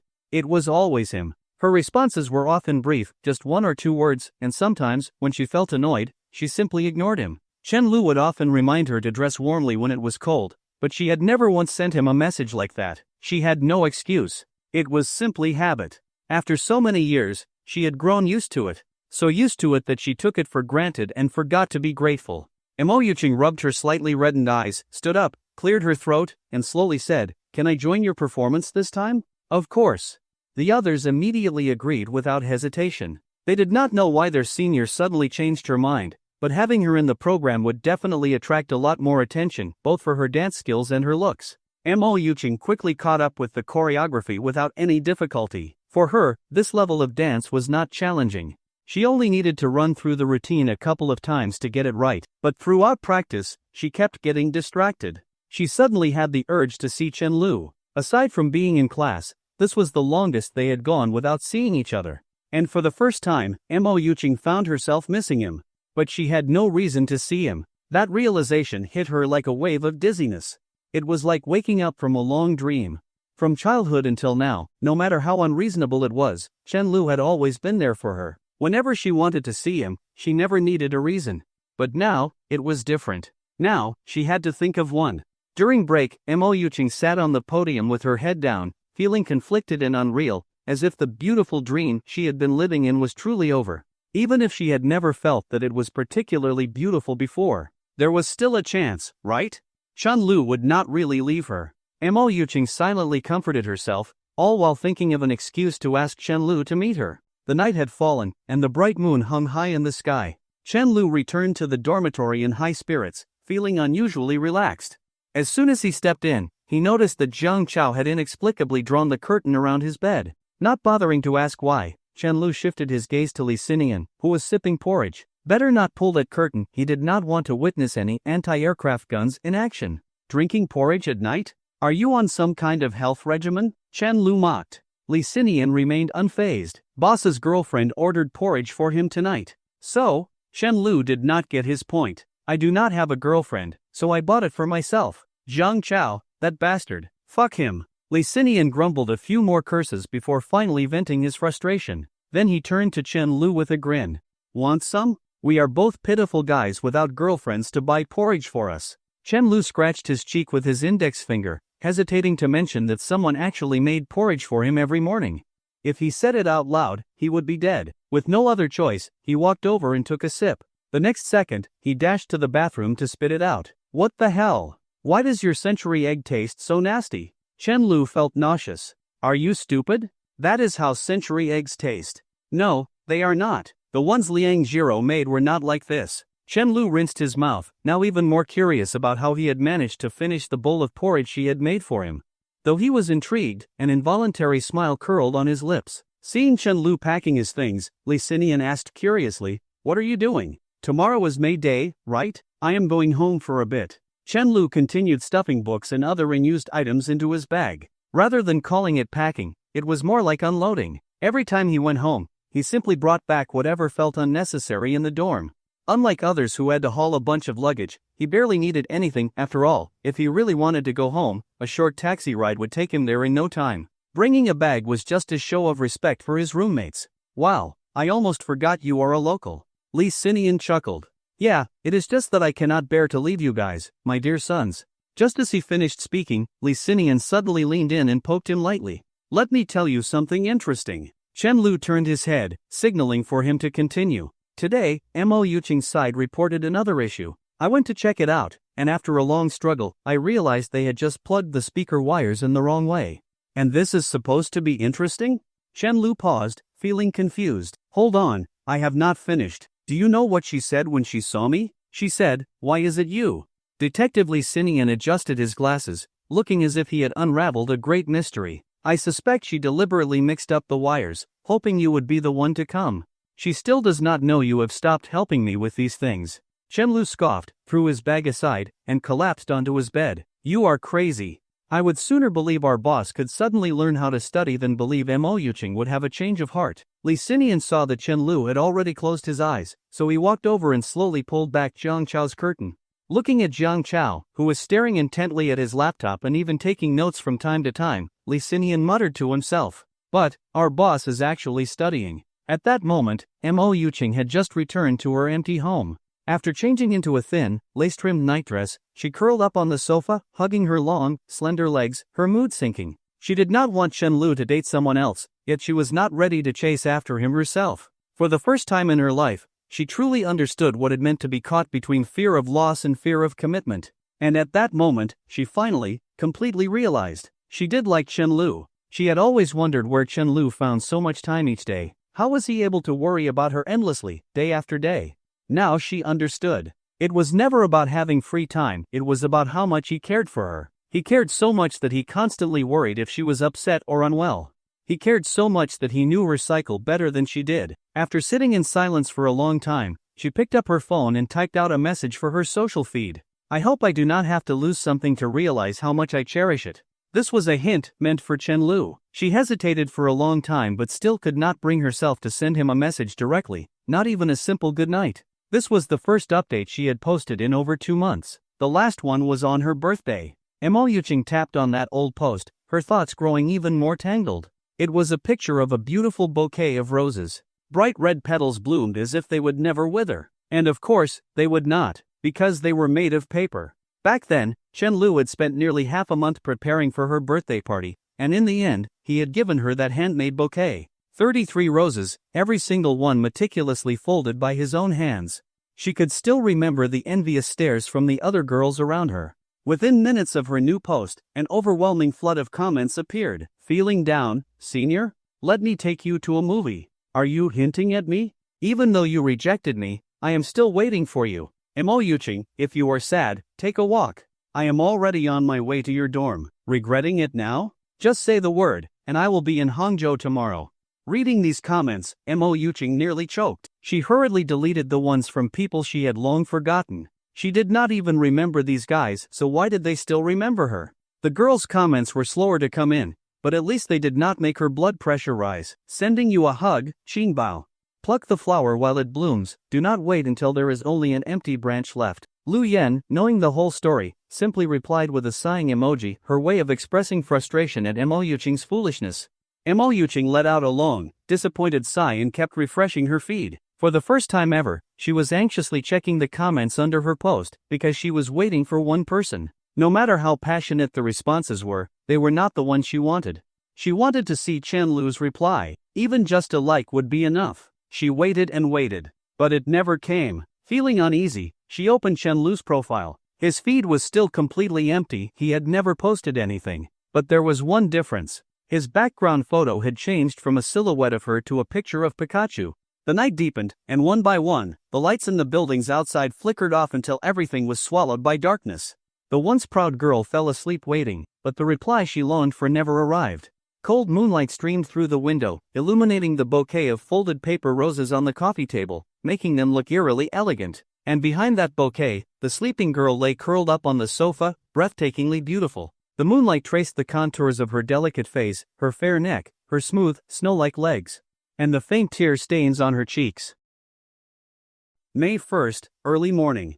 It had rained at some point during the night, leaving the air crisp and cool. Chen Lu yawned as he got out of bed, pulled open the curtains to let in some fresh air, and then went to wash up. Li Xinian and Zhang Haoyu, both from out of town, had left early to catch their high-speed trains. Only Jiang Chao was still sleeping like a dead pig. Boss, what are your plans for May Day? Chen Lu slung his backpack over his shoulder. He was about to kick Jiang Chao but ultimately just gave him a little push. Going on a trip with Lu Yen. My train is in the afternoon. Fuck you. The kick landed anyway. As Chen Lu walked down the street, he sent a message to Liang Zhiro. Chen Lu, good morning. What are you up to?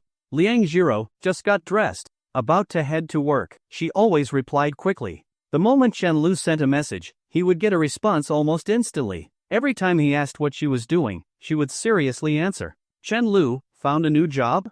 Liang Zhiro, yes. Still handing out flyers, this time at the Guomao Mall. Chen Lu smiled and typed another message as he walked. Chen Lu, sounds good. He was so focused on his phone that he almost missed a step and twisted his ankle. Pausing for a moment, he put on his Bluetooth headset and called Liang Zhiro. He knew for sure she was on her phone, but for some reason, it took over 10 seconds for her to pick up.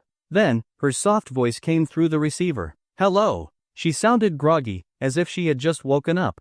I nearly twisted my ankle texting you just now. Scared the hell out of me. Thought I'd just call instead, Chen Lu grumbled. Stepping off balance like that really gave him a fright. Her voice grew anxious. Sorry, are you okay? Chen Lu was puzzled. Why was she apologizing? I am fine. I reacted fast. Chen Lu yawned lazily, secretly glad for the near miss. After all, this was their first phone call. There was a faint sound of relief on the other end before she asked, have you had breakfast? No. Breakfast places do not make food as good as yours. Chen Lu teased, though the real reason was just laziness. For university students, having 2 meals a day was already a decent achievement. No one wanted to sacrifice precious sleep for breakfast. You have to eat on time. How about I bring you some? The naive girl proposed an idea that was not very well thought out. Chen Lu chuckled. Then bring it to my house. And remember to bring some for my family too. Then, never mind. Already halfway to the kitchen, ready to start making porridge, Liang Zhiro sat back down on the bed. Chen Lu was devious, she had been too slow to catch on to his little trick. For a while, neither of them spoke. Moments like this were common when they were alone, but neither found it awkward. If anything, they enjoyed it, the quiet feeling of simply knowing the other person was there. I feel like I still haven't improved. After a long silence, Liang Zhiro was the first to speak. Yesterday, when I was looking for a new job, the store manager asked me some questions, and I still could not bring myself to speak. Chen Lu smiled softly, his voice gentle. No need to rush, just take it one step at a time. Confidence comes with self-improvement. Otherwise, it is not confidence, it is arrogance. In other words, as long as you keep making yourself better, you will naturally become more confident over time. Noticing she was still listening intently, he continued, you have already improved a lot. The old you would never have agreed to wear that school uniform. I feel like that is not the same thing. It is the same. Is it? She still sounded doubtful. Chen Lu, with a righteous tone, suggested, how about trying on traditional Chinese attire next time? You would look amazing in it. You would not want your good friend to. Can you stop teasing me? She interrupted softly, sounding pitiful. Chen Lu grinned, satisfied with himself, but soon, his expression softened again. Anyway, just take it easy. I am here. Okay. Her quiet response carried a hint of relief, as if the weight on her heart had eased a little. She did not know why, but hearing him say, I am here, made her feel incredibly safe. The phone call made time fly by. Before he knew it, the half-hour ride home had passed in the blink of an eye. Reluctantly, Chen Lu ended the call, scanned the payment QR code, and swiftly got out of the car. Nothing had changed. This was the downside of going to college in his hometown. Holidays never really felt like going home. For others, when they finally returned home, their parents would treat them like treasures, at least for the first few days. As soon as he opened the door, he heard the sound of adults chatting. An unfamiliar relative was rambling loudly about something, probably one of those distant aunts from his extended family. His father, Chen Guanglin, and his mother, Wang Xiaoxia, sat nearby with polite smiles, quietly listening. Beside them sat his younger sister, Chen Mo. Both Lu and Mo in their names meant road. He had no idea why his parents were so obsessed with driving metaphors. At 17, his sister was in the prime of her youth, a beautiful girl who sat obediently with a gentle smile, responding politely now and then. She looked like the picture of grace and manners. But Chen Lu knew better. If Lin Nyomia was an ordinary level of a social terrorist, then his sister was at the level of crashing a plane into the White House, a true little devil. Wang Xiaoxia, I am telling you, your parenting style is all wrong. Kids need strict discipline. Chen Lu placed his bag at the entrance, quietly considering slipping out to avoid this nonsense. He would rather die than sit through one of these relatives' lectures. Wang Xiaoxia noticed his sneaky attempt to escape. Seeing that their guest was still going on, she did not force Chen Lu to stay and chat, just as he thought he had gotten away. Brother, you are back, Chen Mo suddenly shouted excitedly. Hearing this, the relative finally noticed Chen Lu, who had been attempting to slip away. She pointed at him and asked, Is this your son? He has grown so much. Xiaolu, call her second aunt, his father reminded him. Second aunt, Chen Lu said reluctantly and sat down next to Chen Mo, shooting her a murderous glare. She continued to maintain her innocent act, blinking her big eyes at him. Only now did Chen Lu notice a young man sitting next to this so-called second aunt. He looked just a year or two younger than himself, stiff and silent. Unlike his sister, who mastered the art of fake politeness, this guy just sat there without speaking, without even touching his phone, completely zoned out.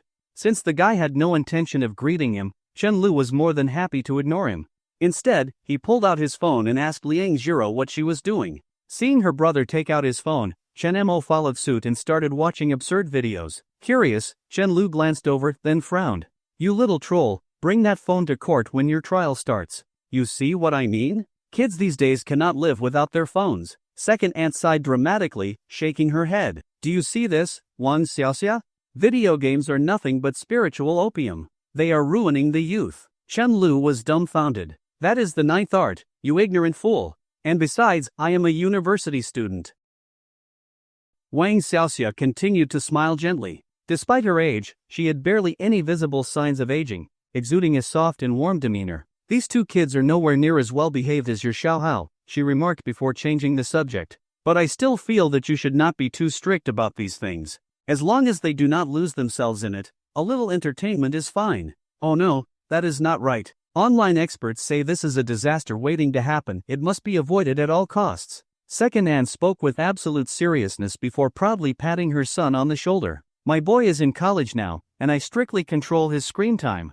Every night at 10, I take his phone away. Chen Lu glanced at the young man and suddenly felt a bit sorry for him. Then, he noticed that second aunt was looking at him. She patted her son's head, then glanced at both Chen Lu and Chen Mo, who were still on their phones. Xiao Mo is in high school now, right? You have to be strict with her. My boy never even touched a phone throughout high school. But he turned out well. Last year, he got into a first-tier university. Chen Mo was speechless. How did she end up getting dragged into this? Xiao Mo, you should look up to your cousin, Chen Guanglin casually added. Unexpectedly, second aunt became even more proud and pointed at Chen Lu.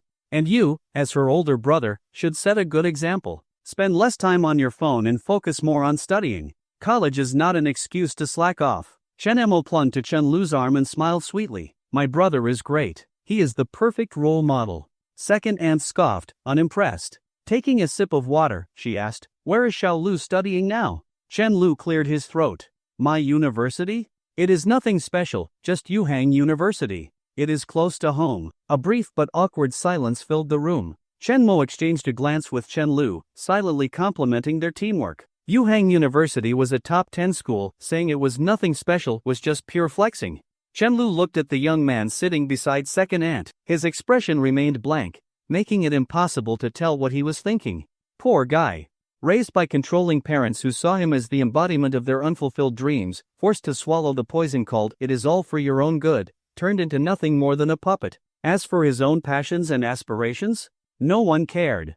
Not even himself. Before long, second aunt's family made up an excuse and left. Chen Guanglin and Wang Xiaoxia headed to their room, busying themselves with who knows what. Chen Mo shook Chen Lu's arm and said with a bright smile, brother, you are amazing. Chen Lu smiled back. You are disgusting. He was not falling for it. Normally, at this point, Chen Mo would ask to borrow money. Mom, brother said I am disgusting. Chen Lu. A loud shout from Wang Xiaoxia echoed from the bedroom. Chen Mo gave Chen Lu an innocent smile as if she had done nothing at all. Brother, I want to go to the movies. Can you sponsor me? I have no money. If you do not, I will tell everyone about how you pursued Sister Yuqing. That is Uncle Mo's daughter, he treats us so well, and you had the nerve to go after her? Chen Mo traced her finger across her neck and whispered, imitating the movie Brotherhood of Blades, this secret I will take to the grave. The moment they no longer had to put on an act in front of outsiders, their usual sibling dynamic returned. Go ahead, tell everyone. I have already given up, Chen Lu said, his expression turning dim. Chen Mo froze, then quickly pressed a hand to his forehead. You do not have a fever. Are you serious? Seeing Chen Lu nod, Chen Mo stopped playing around. She sat there in silence, staring at him as if seeing her brother for the first time. She knew better than anyone how much Chen Lu had liked Mo Yuqing over the years, and that was exactly why she was so shocked now. Chen Lu gave a bitter smile and said nothing more. At that moment, the master bedroom door slowly opened. Chen Guanglin and Wang Xiaoxia walked out, dragging suitcases behind them. Both of them wore sunglasses and were leaning lovingly into each other. Where are you going? Chen Lu asked. On a trip, of course, Wang Xiaoxia replied matter-of-factly. Chen Lu's tone grew urgent. Why did you not tell me earlier? I did not even pack anything. He had no idea how many travel-appropriate clothes he still had at home. Why would we tell you earlier? We never said we were bringing you along. What ha? We are going on a couple's getaway. Why would you tag along? Wang Xiaoxia planted a kiss on Chen Guanlin's cheek. With his sunglasses on, Chen Guanlin's expression was unreadable, but the corners of his lips lifted slightly. Stay home and behave with your sister. Chen Lu was stunned. He shouted, you literally called me a few days ago, nagging about how I never come home. You even said I was neglecting my family. And now that I am finally home, you two are ditching me for a romantic getaway? You said it yourself, it was a few days ago. Chen Lu slumped onto the sofa, saying nothing. He was exhausted. Let the world burn. Chen Mo, seemingly aware of their parents' plan all along, had already settled into her own slumped position. They were just accidents of fate. Wang Xiaoxia tidied up the coffee table, then looked up at Chen Lu. Oh, by the way, do not just laze around these next few days. Go help your sister find a tutor. She has been living too comfortably with this day school routine, I cannot stand to watch it anymore. Chen Lu was momentarily stunned, then suddenly thought of something. A friend of mine is looking for a part-time job. Want me to ask them to give it a shot? Wang Xiaoxia lightly smacked him. Chen Lu, are you stupid? Why do you not teach her yourself? This is money you could be earning. A few hundred per hour. Chen Lu was horrified. Teaching Chen Mo himself? He would rather die. Sure, his sister had decent grades and was quick-witted, but she was also completely unreliable. Whatever money he earned would not even cover the medical bills for his skyrocketing blood pressure. You know what your daughter is like. I would rather pay for her tutor myself than teach her. Otherwise, I will not live to see payday.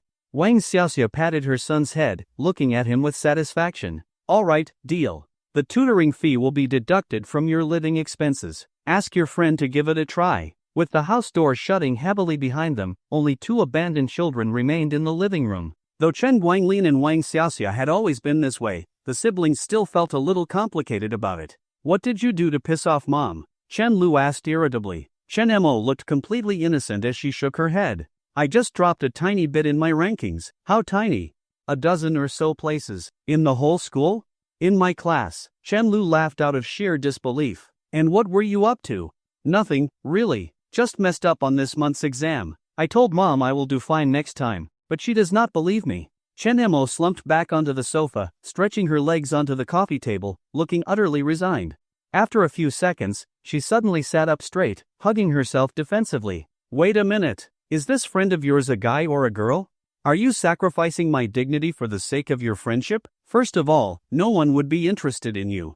Chen Lu held up one finger. Then he raised a second. Secondly, it is a girl. And finally, little sister, you really have no shame. Chen Mo was stunned. This was the first time in her life that Chen Lu had ever mentioned another girl aside from Mo Yuqing. Who was this mystery woman, and why had her brother suddenly given up on Mo Yuqing? What had happened? In just a few short seconds, Chen Mo had already imagined an entire TV drama filled with love, betrayal, and heartbreak. What happened between you and Yuqing? She asked cautiously. Chen Lu did not take the bait and simply walked toward his room. I am tired today. Tomorrow, I will take you to the movies and shopping.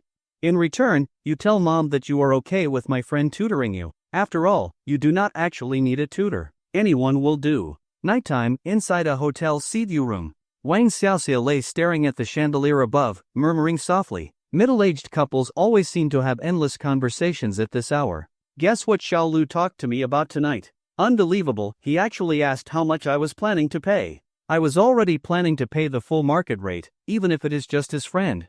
But still, I cannot believe he is taking someone else's side over his own family. She yawned as she spoke. Then again, Xiao Lu is not wrong. We are not the type to underpay just because it is a university student or because it is his friend. Chen Guanglin listened quietly to his wife's complaints, offering no comment. The moment he heard Chen Lu mention a classmate, he had already suspected that things were not so simple. A while later, just as Chen Guanglin was about to fall asleep, Wang Xiaoxia suddenly sat up. Wait a minute, could it be a female classmate? Having lazed around all day and stayed up half the night, Chen Lu only got around to packing his things at noon the next day, getting ready to take Chen Mo out shopping. As he packed, he did not forget to send a message to Liang Zhiro. Chen Lu, are you working at the Guamao Mall again today? What time do you get off? I need to talk to you about something. Liang Zhiro, huh? What do you want to talk about? Chen Lu, now I know where I got my habit of saying huh all the time. Anyway, it is something really important. I need to say it in person. Liang Zhiro, I finish work at 6. Chen Lu, I will come pick you up then. Liang Zhiro, okay. Spending the whole day shopping with Chen Mo would not only make his sister happy but also help Liang Zhiro find a lighter part-time job. If Chen Mo spent more time studying, their parents would be happy too. Chen Lu felt like this deal was pretty worthwhile. After all, staying home only meant reading books and playing games. The two of them headed to Guamao Mall, where Liang Zhiro was working. Although Chen Lu had mentally prepared himself, he still did not expect the mall to be this packed during the holidays. Luckily, the air conditioning was strong enough to keep the place from feeling too stuffy. Chen Mo clung to his arm, pulling him from store to store, eyes filled with endless energy. Chen Lu could not help but wonder how was it that girls, who struggled to open a simple bottle cap, could shop for hours without ever feeling tired. Brother, I want fruit tea. I will buy it for you. Brother, I want a new dress. Fine. And get me a necklace too? Chen Mo stopped in front of a jewelry counter, eyes sparkling. Get lost. If you push your luck any further, I will buy you a set of 5-3 study guides instead. Chen Mo was not the least bit annoyed. She kept grinning mischievously. Brother, you would not want your dear friend to lose her job, would you? How about this pearl necklace? Chen Lu pointed at the display, as if their previous conversation had never happened. Seems like it would suit you. Not bad. You actually have decent taste. Let me try it on. Chen Mo strolled along with a shopping bag containing her new necklace, while Chen Lu looked absolutely exhausted. Only now did he realize the flaw in his plan. This was a world where he alone suffered. Half dead, he let Chen Mo drag him around. Brother!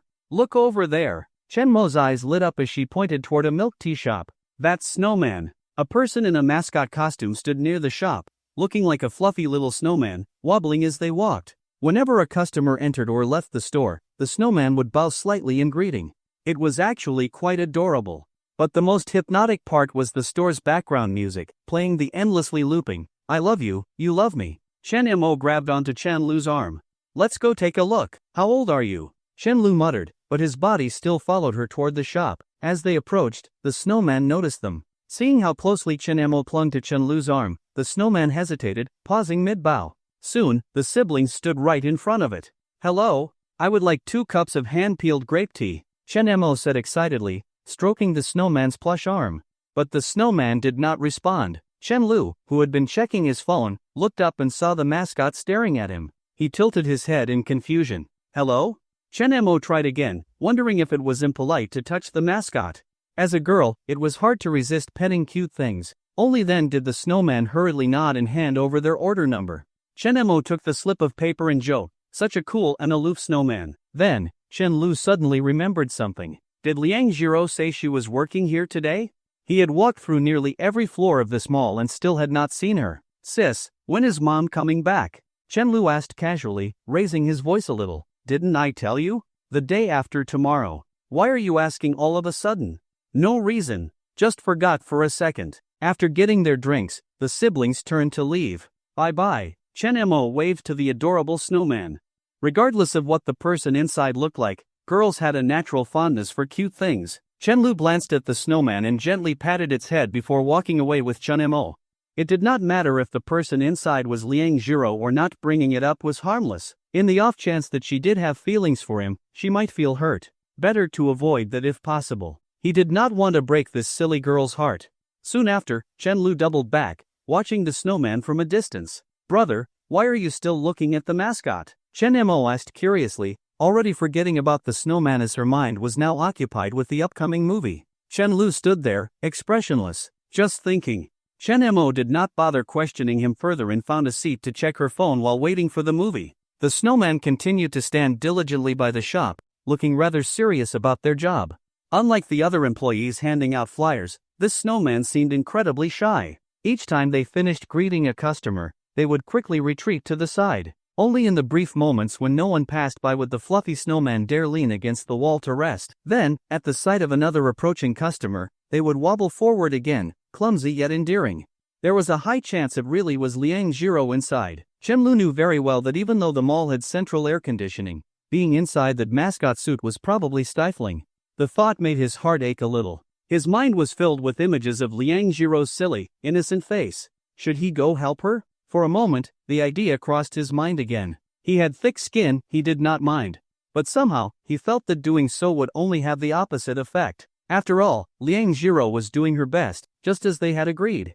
Chen Lu chuckled to himself and let go of the idea of stepping in. Helping this little sapling stand tall would be a long-term project. A few minutes later, the boy who had been standing as still as a mannequin was gone. At 6 o'clock, with the sun beginning to set and the heat fading away, Liang Jiro stepped out of work. Holding a cup of milk tea in one hand, she massaged her sore neck with the other, her heart swelling with joy as she looked at the 200 yuan transfer in her WeChat.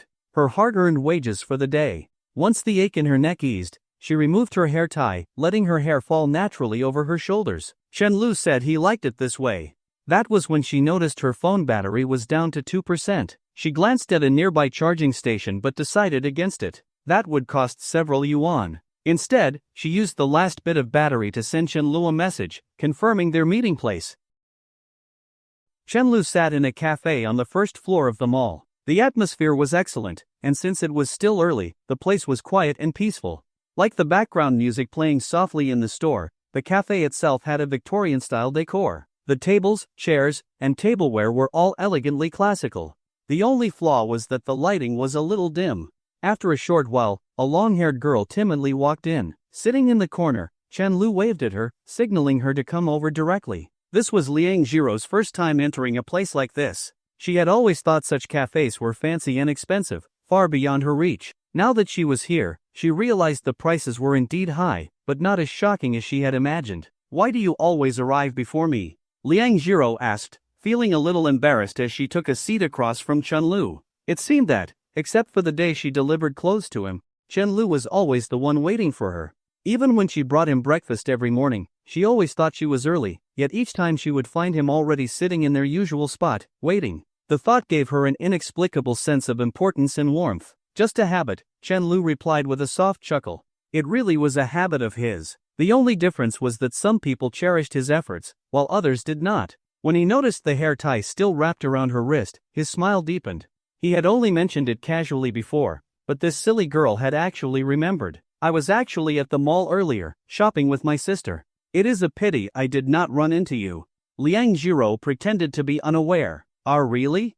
Maybe we just missed each other. I did not see you either. That was what she said, but in reality, she had been watching him the whole time, following him with her eyes until he disappeared from her sight. She had not expected him to circle back and watch her instead. Seeing her reaction, Chen Lu's lips curved slightly. This silly girl could not even lie properly. What a shame, he said, watching the clearly nervous girl in front of him.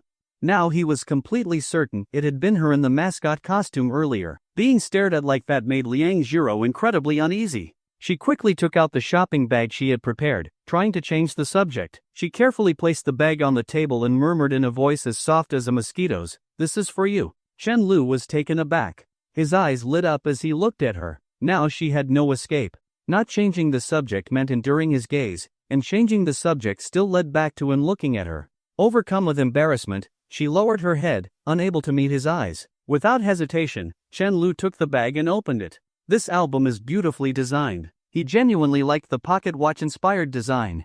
After all, photo albums were meant to preserve memories of the past. Do you like it? Liang Jiro finally managed to squeeze out the words from her throat, her ears burning, her head lowered even further. I love it. Chen Lu smiled gently, making the girl momentarily dazed. The sight of this incredibly handsome boy, his soft, warm smile, it was the only light in her otherwise dim world. She loved seeing him smile. That is good. Liang Jiro finally breathed a sigh of relief, the exhaustion on her face easing a little. This was her first time picking out a gift for a boy, and she had been incredibly nervous about it. I am going to print out the photos I took of you and put them in here. Chen Lu placed the album back in the shopping bag, speaking seriously. Ha! Liang Jiro's face instantly turned red, the flush spreading all the way to the tips of her ears. That is not what I got it for. She had thought he would use it for his photography hobby. Seeing her flustered reaction, Chen Lu smirked mischievously. This album can hold 400 photos. I will keep taking more of you until we fill it up. Otherwise, it would be such a waste. I do not look good. Stop taking pictures. Liang Jiro felt like she had set herself up for this. Why had she been so muddle-headed? Of all the gifts she could have given, why had she chosen this? She knew that her refusal had no real strength behind it. First, she was not used to rejecting Chen Lu's request. Second, Chen Lu had a way of twisting words with a straight face, always managing to rope her into his logic. Every time she refused, he seemed to get even more excited. Just as Chen Lu was about to continue teasing her, his phone rang. Annoyed, he glanced at the screen. It was Lin Miao Miao. What is it? Chen Lu asked, exasperated. She was ruining his fun. Lin Miao Miao sounded anxious. Liang Jiro is missing. I cannot reach her at all. You cannot reach her, so why are you calling me? You? Oh, right. Why did I call you? The voice on the other end suddenly sounded a little dumbfounded. Chen Lu chuckled and turned on speaker mode, giving Liang Jiro, who was looking at him curiously, a knowing smile. Relax, she is right here with me. Her phone is dead. I knew it. That idiot probably could not even bring herself to rent a power bank. As Lin Miao Miao spoke, she suddenly seemed to realize something and yelled. You shameless couple. You both deserve to be drowned in a pig cage. Liang Jiro sat in silence, her face filled with guilt, already thinking about what she could buy to make it up to Lin Miao Miao. After a moment of silence, she lifted her head and asked, what was it you wanted to talk to me about? She still remembered that Chen Lu had asked to meet for a reason. Even though she was happy just to be here with him, she was afraid he really had something important to say. My parents are looking for a tutor for my sister. I wanted to see if you were interested. Chen Lu did not mention that he had already paved the way for her to accept. It had to be done step by step with this stubborn yet adorable fool. I do not think I am suitable. Liang Jiro immediately shook her head. She would never dare. She had considered being a tutor before, but she was so shy that the parents had decided to switch after just one trial lesson. After that, she never tried tutoring again. It is fine. It is just my sister, what are you afraid of? That is way better than tutoring a stranger, right? Seeing her shake her head like a drum, Chen Lu leaned in and gently pressed a finger to her forehead, stopping her. Do you remember our promise? He asked, looking at her intently. Liang Jiro blinked. His firm gaze gave her a sense of reassurance. After a few seconds, she finally made up her mind and whispered, I can try? That is the spirit. Chen Lu leaned back, satisfied, and took a sip of coffee. Here is the deal. My parents want you to do a trial lesson first. If they are happy with it, you will tutor my sister on weekends, 2 hours in the evening, 300 per hour. That is too expensive. Chen-Lu nearly choked, his brain struggling to process her words. What did you say? Too expensive? He looked at her in disbelief. Was she out of her mind? You are the one getting paid. What do you mean, too expensive? Liang Jiro, are you dumb? Chen-Lu laughed, both amused and exasperated. Embarrassed by his laughter, Liang Jiro lowered her head and mumbled, I am dumb. That is why I cannot teach well. If you were actually dumb, you would not have gotten into this university. Chen-Lu scrolled through his phone and showed her the tutoring rates of other students from their school. Look, these are all from our university. The rates were all in the hundreds per hour, and those with experience charged even more. Yet, parents still scrambled to book them. When it came to their child's education, parents never hesitated to spend money, they always gave their best. Seeing that she was still shaking her head, Chen-Lu sighed and said, Fine, you are so dumb, let us make it 250 an hour. That suits you. Any lower, and it is not worth it. He found the whole situation bizarre. Usually, tutors tried to raise their rates, yet here she was, stubbornly negotiating her own price down. Truly a rare sight. How about a little cheaper? Liang Jiro bit her lip and peeked up at him cautiously, afraid he would be glaring at her in anger. Luckily, he only looked at her with an expression of complete helplessness. She hesitated, then muttered even more quietly, Would 200 be okay? Even 200 an hour felt high to her. If she worked 8 sessions a month, that would be 16 hours, which meant she would earn 3,200 in total. That was even more than her hot pot restaurant job. Why not just work for free? Chen-Lu said dryly. I can do it for free, but only when I do not have other part-time jobs, she replied earnestly, completely missing his sarcasm. After all, it was Chen-Lu's sister. As long as she did not mind her teaching, free tutoring was fine. She was willing to help Chen-Lu, even if it meant working harder. Chen-Lu said nothing, simply staring at her, deep in thought. Liang Jiro could not tell what he was thinking. Are you mad? She asked timidly. When he did not respond, she dared not look up at him. Instead, she kept sneaking glances at his face to gauge his expression. After a while, Chen-Lu slowly stood up, expressionless, and sat beside her. Then, he reached out and started ruffling her hair. Liang Jiro did not resist. She just squeezed her eyes shut. At first, he messed it up a little, but soon, his movements became gentle as he carefully smoothed it back into place. Finally, he let out a long sigh and chuckled helplessly. Fine, 200 it is. Liang Jiro recalled the lively girl she had met that afternoon. The more she thought about it, the more uneasy she felt. She had no idea how to deal with people like that. You mean I have to tutor your biological sister? What grade is she in? She asked in a small voice. Yes, my biological sister. She is in her 2nd year of high school. Your biological sister, huh?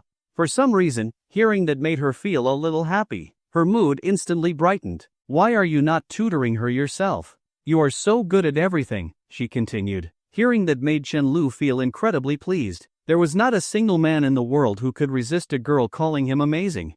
No exceptions. Go on, keep praising me. If you are good at it, say more. Chen-Lu grinned so wide his smile nearly reached the sky. Am I really that impressive? You really are. You know so much, Liang Jiro muttered, lowering her head. And everything you do seems so effortless. It makes people naturally want to rely on you. After saying that, she pursed her lips. She did not have the courage to say the last part out loud about how he was also incredibly handsome. That night, when their eyes met, it had not just been Chen-Lu who was stunned. Is that so? Chen-Lu did not deny it. Instead, he smirked and looked at her playfully. I did not realize you had such a good impression of me. Liang Jiro nodded lightly. In truth, the impression she had of him was far better than just good, it was 100 times better. At that moment, Lin Miamia called again. Where are you guys hanging out? Tell me, I am bored to death at home. Just from her tone, it was clear she was here to gossip. She was not even trying to hide it. Hello? What? Hello? The signal here is bad. I am hanging up. Chen-Lu ended the call and put his phone aside. A few seconds later, it rang again. Without even glancing at the screen, Chen-Lu handed the phone to Liang Jiro. It is Lin Miao Miao, right? Here, take it. I am going to the restroom. As she watched Chen-Lu walk away, she instinctively pressed the answer button. Hello? Chen-Lu, your sister just told me you ditched her and ran off. Halfway through, the voice on the other end suddenly stopped. Ha? Who is this? The moment Liang Jiro saw the caller ID and realized it was Chen-Lu's mother, she froze completely. Her heart was pounding so fast she thought it might burst out of her chest. Talking to Chen Lu's mother was even more nerve-wracking than talking to Chen Lu himself. For a second, she wanted to hang up out of sheer panic. But then she worried that it would leave a bad impression, so she forced herself to stay on the line, despite her overwhelming anxiety. "Who are you?" Wang Xiaoxia asked, her tone full of confusion. She had noticed the nervous breathing on the other end of the call, so she softened her voice. She must be a shy girl. Chen Lu was up to no good again. "Can you hear me?" she asked again. Finally, Liang Zhiro managed to squeeze out a response, her voice barely above a whisper. "I can hear you." Now that she heard the girl's voice clearly, Wang Xiaoxia immediately got a sense of her personality. Soft and sweet, she was experienced enough to judge a person by their voice and tone alone. This must be a kind and honest girl. "And you are?" Wang Xiaoxia asked even more gently, afraid of scaring her off. "Is Chen Lu not there?" "Auntie, hello. My name is Liang Zhiro." Liang Zhiro took a deep breath. These few seconds felt like an eternity. "I am Chen Lu's friend. He went to the restroom. He has not come back yet." She clutched the hem of her shirt tightly, so nervous that even her voice trembled. She barely managed to finish her sentence, but her heart was still pounding violently. She had always been shy, and the fact that this was Chen Lu's mother only made it worse. She was terrified of making a bad impression. Wang Xiaoxia chuckled. Her tone completely softened, losing all of its initial sharpness. "Oh, so you are Xiao Lu's friend? What a lovely name." Liang Zhiro could never have guessed that Wang Xiaoxia was just as nervous as she was. This was the first time she had ever spoken to a girl Chen Lu knew. Mo Yuqing did not count, she had known that girl since childhood. "Thank you, Auntie." Liang Zhiro buried her face into the table, her voice shrinking to nothing. "I will not bother you two anymore, then. I just wanted to chat with Xiao Lu, nothing important." "Okay." Liang Zhiro waited quietly for Wang Xiaoxia to hang up first. As soon as she heard the call disconnect, she let out a long breath. Finally, she felt alive again. When Chen Lu returned, the first thing he saw was Liang Zhiro's red-rimmed eyes. She looked up at him, her face full of distress. That startled him. He quickly sat down beside her. "What happened?" She pointed at the phone. "That call. It was from your mom." "That is all? I thought it was something serious." Then he suddenly froze. "Wait, my mom?" Liang Zhiro nodded, still replaying the conversation in her mind, worried she might have said something wrong. "What did you two talk about?" Even though Chen Lu had been planning to introduce Liang Zhiro to his parents as a tutor, this was completely different. Introducing her himself and being caught off guard like this were two entirely separate things. After listening to Liang Zhiro recount the conversation word for word, he finally felt relieved. "Your flyer distribution job pays you daily, right?" he asked. "Yes." Her voice was still shaky. Clearly, she had not recovered from the shock. That had been way too intense for her. "Then take the next 2 days off. You can use the time to prepare for the lessons." "Okay." Chen Lu rested his chin on his hand, studying the girl in front of him, her face red like a little cherry tomato. "I have a feeling you will not listen to me." His expression turned serious. "Liang Zhiro, you need to set your priorities straight. If you tutor well, you will earn in 1 hour what you used to make in a whole day." His voice softened, but there was deep sincerity in his words. "Then you will not have to hand out flyers anymore. That job is way too exhausting. And once you get better at tutoring, I will help you find other students. That way, you can quit the hot pot restaurant too. I do not want someone taking advantage of you when I am not around." Even Liang Zhiro, as oblivious as she was, could hear the genuine concern in his voice.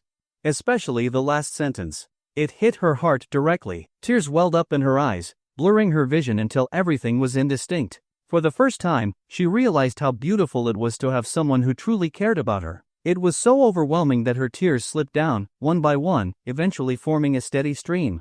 They glistened like delicate gemstones in the air before falling to the ground, shattering into tiny droplets. Throughout her life, she had met countless people who bullied her. But someone who truly worried about her, someone who wanted to protect her, that person had only appeared now. In the blink of an eye, the last day of the May Day holiday arrived, which was also the day Liang Zhiro would give her first tutoring lesson. Chen Mo had to return to school at 6 o'clock, so they agreed to move the lesson to the afternoon. Liang Zhiro had obediently followed Chen Lu's advice and hadn't gone out to distribute flyers, so she agreed without hesitation. Afternoon. The Chen family sat on the couch, ready to see what kind of person this classmate of Chen Lu's was. However, Wang Xiaoxia had already vaguely guessed who it might be, though she wasn't entirely sure yet. Chen Guanglin and Wang Xiaoxia were chatting about neighborhood gossip, while Chen Mo showed no signs of nervousness about her soon-to-be teacher. Instead, her eyes were full of curiosity. Clearly, she was far more interested in knowing who this girl was than in the lesson itself. I'll give you all a heads up first, she's extremely shy and doesn't talk much. Try not to ask too many questions later, Chen Lu warned seriously. It was rare for him to speak in such a serious tone, so his parents, understanding their son's personality, both nodded. You didn't even think to go pick her up? Wang Xiaoxia scolded lightly. What kind of friend behaves like that? I offered, but she refused. Chen Lu took a bite of watermelon. She's as stubborn as an ox. Otherwise, he wouldn't have had to put in so much effort just to convince her to take the tutoring job. He muttered inwardly, taking his frustration out on the watermelon. His own wallet had taken the biggest hit. Convincing Chen Mo to agree to this arrangement had cost him a good sum. And on top of that, the money for Liang Jiro's tutoring fee would be deducted from his account as well. But, honestly, it still hurt more to spend money buying Chen Mo that necklace. After a while, it's the girl who answered my call, right? Wang Xiaoxia finally couldn't hold back and asked. Yes, I was meeting with her that day to discuss this, Chen Lu admitted straightforwardly. There was nothing left to hide at this point. In fact, he was more curious about how his mother had managed to hold back from asking until now. Wang Xiaoxia nodded in understanding before suddenly saying, I thought you liked Yuqing. You used to follow her around everywhere when you were little. Chen Lu's eyes widened in shock as he turned to glare at Chen Mo, staring her into hurriedly shaking her head. This really wasn't her doing. Seeing his sister's reaction, Chen Lu realized she hadn't snitched. Damn, so the whole family knew he used to like Mo Yuqing. And here he was, thinking he had kept it a secret. He had been careless. The more Chen Mo thought about it, the weirder it seemed. Should she send Mo Yuqing a message and ask what was going on between them? Back when she was a kid, she had really thought that Mo Yuqing would become her sister-in-law. Not only was Mo Yuqing incredibly beautiful, to the point that even she, as a girl, found her stunning, but she had also been very generous, buying Chen Mo gifts worth hundreds of yuan without batting an eye. Chen Mo had always liked her, thinking that if Mo Yuqing really became her sister-in-law, life would be amazing. But now, the home was on the verge of being stolen, and there was no reaction from the other side at all. After thinking it over, she decided to message her brother first. Her curiosity couldn't wait. The two of them sat side by side, having an encrypted conversation on their phones right in front of their parents. Chen Mo, what exactly happened between you and Yuqing? Why did you suddenly stop chasing her? Chen Lu, simple. She doesn't like me. I confessed, and she rejected me. Why would I keep chasing after her? Chen Mo froze for a moment, then slowly put away her phone and silently stared at her expressionless brother. She had never even considered this possibility. She had always thought that Mo Yuqing was just playing hard to get, dragging things out with her brother. After all, she had seen firsthand how much effort her brother had put in over the years. She had never dated anyone in high school because she had never met a guy more devoted than her brother. None of them even came close. But now, she was hearing that Mo Yuqing didn't like him? Was this some kind of joke? Knock, knock. A very light knocking sound echoed through the house. Just as Chen Lu was about to get up, Chen Mo darted to the door in a flash. This startled Liang Jiro, who wasn't mentally prepared yet. Hello? Chen Mo waved energetically, grabbing Liang Jiro's arm and pulling her inside. Liang Jiro had let her long hair down and was wearing freshly clean clothes. Without any makeup, she looked naturally stunning. Watching his sister's overly enthusiastic approach, Chen Lu felt utterly speechless. The introduction he had prepared was now completely useless, so he could only proceed with the formalities. Dad, Mom, this is the friend I told you about, Liang Jiro. After introducing her, he turned to the girl, who was so nervous that she had bowed her head deeply, waiting for her to speak. Chen Lu had gone over what she should say beforehand to ensure that, in her nervousness, she wouldn't freeze up completely. She was supposed to greet his parents first, introduce herself, mention her outstanding college entrance exam scores, and finally, state that she was only charging 200 yuan per hour, a total game changer. So even though his sister had disrupted his carefully laid out plan, as long as Liang Jiro followed the script, everything would be fine. Come in and have a seat, Wang Xiaoxia said warmly. Noticing how timid the girl was, she gently took her hand and guided her to the couch. What a lovely name, and such a pretty girl too, Wang Xiaoxia remarked to Chen Guanglin. Hearing this, Liang Jiro became even more anxious, placing her hands neatly on her lap and lowering her head even further. She then suddenly glanced at Chen Lu. Seeing his gentle smile, she mustered all her courage and lifted her head like a fragile sapling straightening up after being watered. Chen Lu noticed her reaction, and his smile grew even brighter. Then, suddenly remembering something, he shot her a look, signaling her to follow the script. Liang Jiro nodded, understanding the cue, and said, Auntie, Uncle, hello. My name is Liang Jiro. In her nervousness, She had completely forgotten that Chen Lu had already introduced her name, and she simply recited the prepared lines like a well-rehearsed speech. Chen Lu was momentarily stunned, while Chen Mo, who had just taken a sip of water, nearly choked. Wang Xiaoxia paused for a moment, then chuckled, reaching out to affectionately pat Liang Jiro's head. Her eyes were full of warmth. I know. No one could dislike such a well-mannered and adorable girl. Wang Xiaoxia was no exception. From the moment she had spoken with Liang Jiro on the phone, she had already formed a rough idea of the girl's personality. And now, seeing her in person only confirmed it further. This sweet, naive girl was as pure as a crystal-clear stream. Perhaps there had been girls like her in Wang Xiaoxia's youth, but in today's world, such innocence was truly rare. Most importantly, when she held the girl's hand, she could feel it. Unlike Chen Mo's soft, unblemished hands, Liang Jiro's palms had calluses. It was clear she had done a lot of work. Even though this was their first meeting, Wang Xiaoxia already felt a pang of sympathy for her. Jiro, are you thirsty? Here, have some watermelon. If you don't like it, there are other options. Would you like to stay for dinner? What do you want to eat? I'll have Lu go buy it for you. Auntie is a pretty good cook, you know. Wang Xiaoxia's hospitality was overwhelming. Chen Mo and Chen Guanglin found it amusing. Only Chen Lu sat there in complete shock. Liang Jiro had somehow infiltrated the enemy camp with unprecedented ease. But, wasn't this a little too much? This was starting to feel like meeting the parents or something. Soon, Liang Jiro couldn't take it anymore. She looked at Chen Lu pitifully, silently pleading for help. This silly girl had even learned how to ask for assistance. Chen Lu quickly changed the subject. Mom, she's here for a tutoring job. If you keep chatting, that's billable time. You'll have to pay her. No need to count it. Liang Jiro waved her hands in a flustered refusal. You talk too much. Chen Guanglin, look at your son. Wang Xiaoxia scolded lightly, her opinion of Liang Jiro rising even further. He's your son, Chen Guanglin countered. No, he's your son. Chen Lu was being passed around like a hot potato. Meanwhile, Chen Mo sat off to the side, laughing like an idiot. Even though she often endured the same treatment, since it wasn't her turn this time, she was thoroughly enjoying the show. As she listened to the joyful laughter filling the room, a faint sadness welled up in Liang Jiro's heart. Ever since her father passed away, it had been so long since she had felt this warmth. Chen Lu instantly noticed her thoughts and quietly picked up a toothpick, skewering a piece of watermelon and handing it to her to distract her. Liang Jiro sniffled, took the watermelon, and accepted it. Then Chen Lu added, Mom, if you keep talking, Chen Mo is going to miss school. Wang Xiaoxia pointed at her daughter. Mo, take Jiro to your room. Okay. Watching as his sister's bedroom door shut, Chen Lu lazily sprawled out on the couch. The hardest part was over. Despite how mischievous she usually was, Chen Mo would never intentionally make things difficult for Liang Jiro. This tutoring job was already in the bag. That child, her family must not be well off, right? Wang Xiaoxia asked quietly, a touch of sorrow in her voice. It was rare to see a girl her age with calloused hands. At least, in Hangchun, it was. Yes, Chen Lu didn't hide the truth and slowly explained Liang Jiro's situation. Hearing how she worked multiple part-time jobs and only dared to order the cheapest meals, Wang Xiaoxia's eyes reddened. This was exactly the kind of upbringing that had shaped her son into the person who had stepped up that night. The room fell silent for a moment. Chen Guanglin remained expressionless. Wang Xiaoxia wiped her eyes and turned to Chen Lu with a solemn expression. Chen Lu turned his head, curious about what she was going to say. If you ever dare to bully her, I will disown you. For the entire lesson, the adults remained in the living room, chatting without disturbing them. 2 hours passed quickly, and the bedroom door finally opened. Chen Lu looked up and saw Chen Mo shamelessly clinging to Liang Jiro's arm.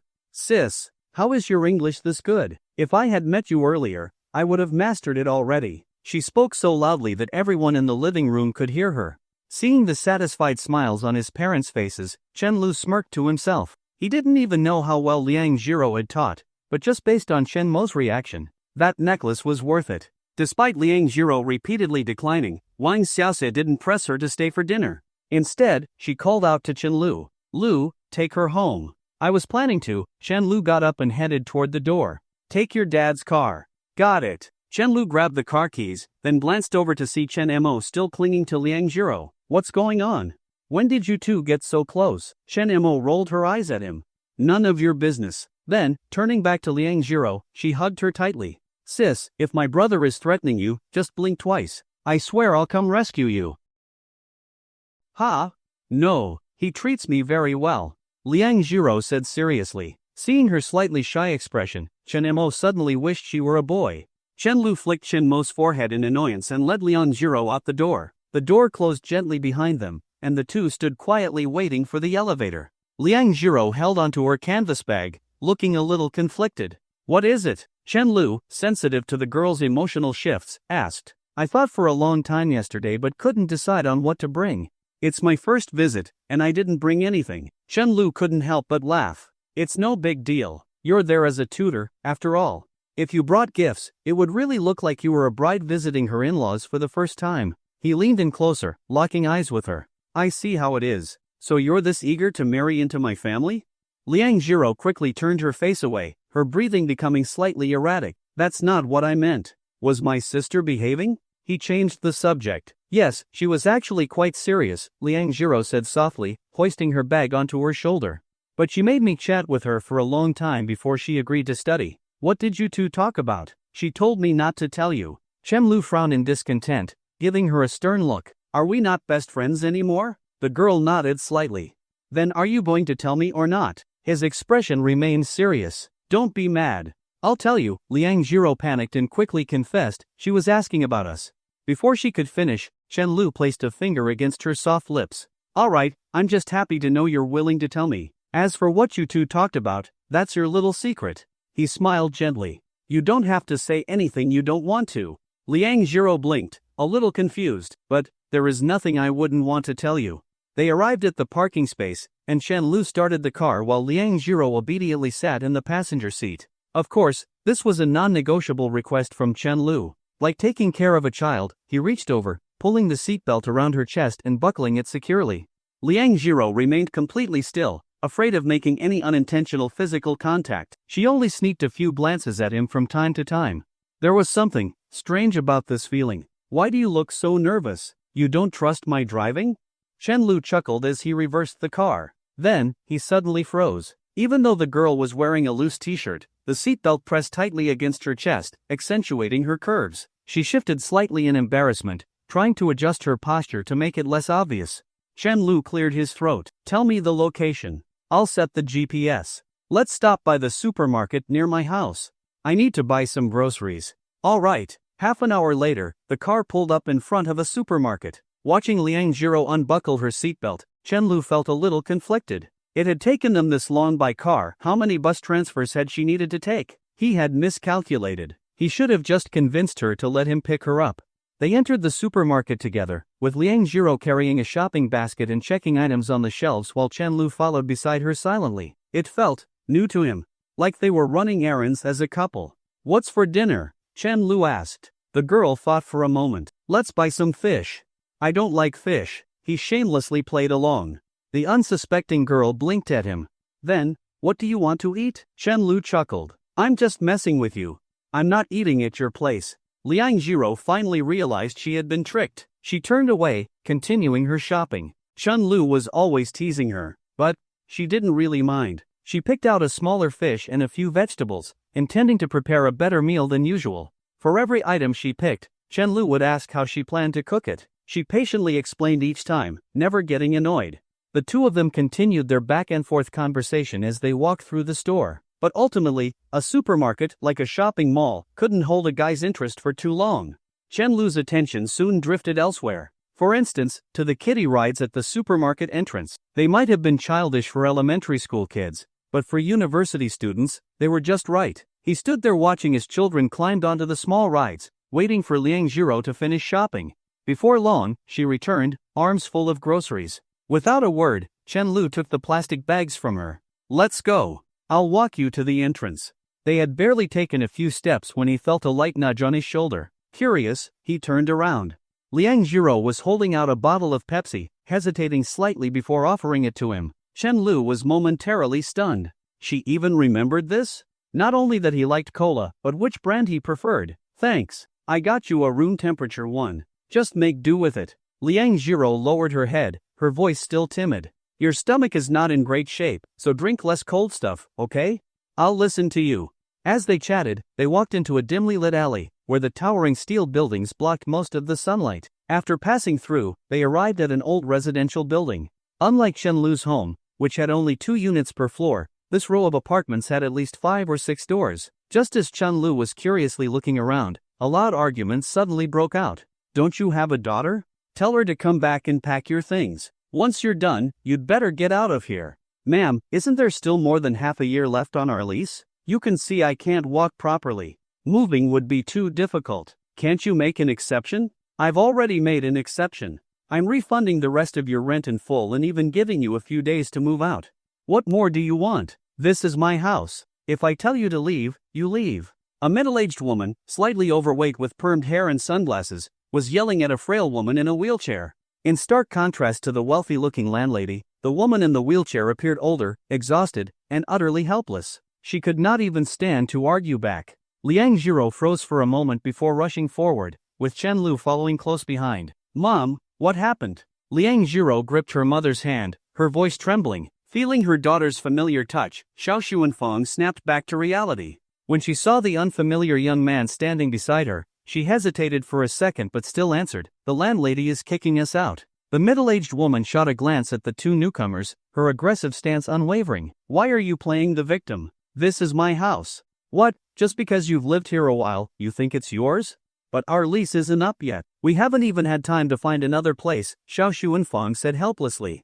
Chen Lu, who had been silently listening, frowned and asked, "Do you have a contract?" The landlady flinched slightly at his words. Both Xiao Xuanfang and Liang Jiro seemed startled as well. Clearly, having lived in a rural village for so long, they had little exposure to these matters. To Xiao Xuanfang, signing a rental agreement felt no different from signing her husband's critical condition notice back then. It was just a formality. A contract? Liang Jiro finally remembered something. Did you sign a lease when you rented this place? Chen Lu asked while quietly pushing the wheelchair into the shade. Yes, we did. Chen Lu nodded. Go get it. Who the hell are you? This has nothing to do with you.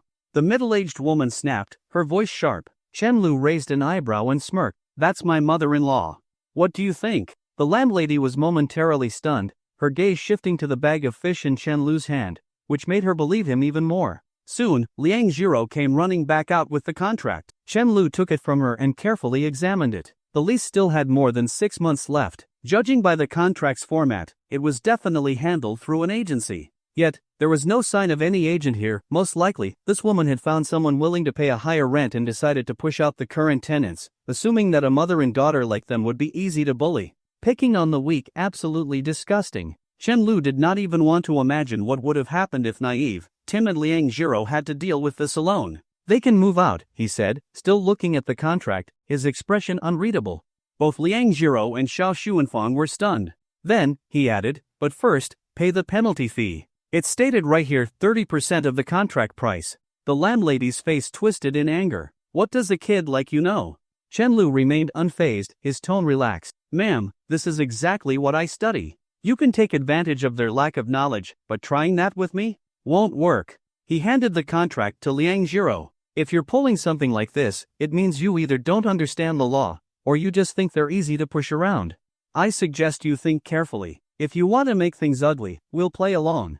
But I wouldn't recommend it. My professor is a well-known legal expert in China. There's a good chance that the lawyer you hire might have studied under him. Seeing her hesitation, Chen Lu softened his tone. Look, we understand if you want to rent to someone offering a higher price. But we have our own difficulties, too. Life isn't easy for anyone, why not be considerate? If this really goes to court, you'll have to spend money on legal fees, and you might not even win. Is it worth it? You all better be gone once the lease is up. I'm not renting to you ever again. The woman spat out her final words before turning on her heel and storming away, her previous arrogance gone. She had been certain that Xiao Xuanfang and her daughter knew nothing about legal matters, but she had never expected them to have someone more knowledgeable backing them up. And her daughter's fiancé, no less?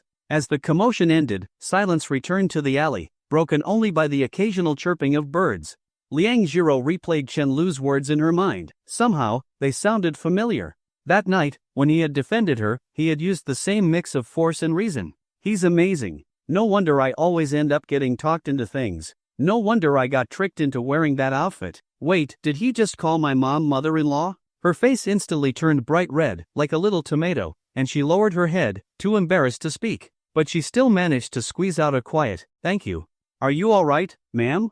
Next time, don't let someone like her push you around." Chen Lu smiled at Xiao Xuanfang. I'm fine, really, thank you so much. Xiao Xuanfang looked at the young man before her, full of gratitude. As a middle-aged woman who could not even stand on her own, raising a daughter in an unfamiliar city, she could not have felt more powerless in situations like these. It's nothing. Liang Jiro has helped me out plenty of times too. Your name is Chen Lu, right? Xiao Xuanfang asked tentatively. Chen Lu was surprised. You know me, ma'am? She smiled, the wrinkles around her eyes deepening. I've heard my daughter mention you quite a lot. You're a good kid. Good.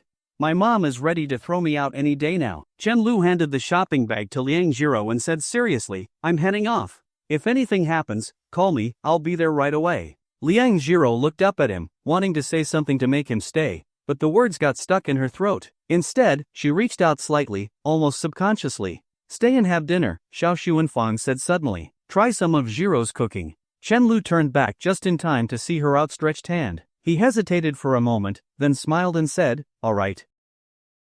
Seeing that Chen Lu had agreed to stay, both mother and daughter were happy, yet at the same time, a little nervous. After all, Chen Lu was the first boy Liang Jiro had ever brought home. And their home was so simple. Some insecurities were deeply ingrained. Liang Jiro opened the door, and Chen Lu immediately stepped forward to push the wheelchair inside. The lighting in the first-floor apartment was poor, making the interior seem a bit dim. The space was extremely small. Just stepping through the door, one could see the tiny living room leading directly to the kitchen. Next to it was the only bedroom. The small door across from the bedroom appeared to lead to the bathroom and shower. Despite the limited space, every corner was spotless, kept meticulously clean by Liang Jiro. Jiro, turn on the fan, Xiao Xuanfang quickly said, suddenly feeling a bit flustered. Chen Lu, have a seat. I hope you do not mind. It must be uncomfortable staying here. Chen Lu was not one to be picky. He casually pulled up a stool and sat next to Xiao Xuanfang, showing not the slightest hint of disdain. Auntie, what are you saying? He got up to help Liang Jiro adjust the fan. We are all just regular people. What is there to be embarrassed about? Afterward, Chen Lu sat with Xiao Xuanfang, chatting with her. Meanwhile, Liang Jiro, worried that Chen Lu might feel too hot, subtly adjusted the fan to blow in his direction before retreating into the kitchen to prepare dinner. Her face was still burning, and she had not fully recovered. Calling her mother-in-law. Talking nonsense again. Yet, when she recalled the way Chen Lu had stood up for her earlier, looking so composed and reliable, her heart warmed. She washed the vegetables even more carefully. Are you and Jiro in the same class? Xiao Xuanfang asked curiously. Technically, I am her senior. I am in my third year, Chen Lu replied seriously. How old are you? 21. Xiao Xuanfang nodded, silently calculating in her mind. 2 years older than Jiro. Feeling a little thirsty, she instinctively tried to move her wheelchair forward to grab the cup of water on the table. But before she could even reach for it, Chen Lu had already picked it up and handed it to her, as if it were the most natural thing in the world. He was neither overly flattering nor pretentious.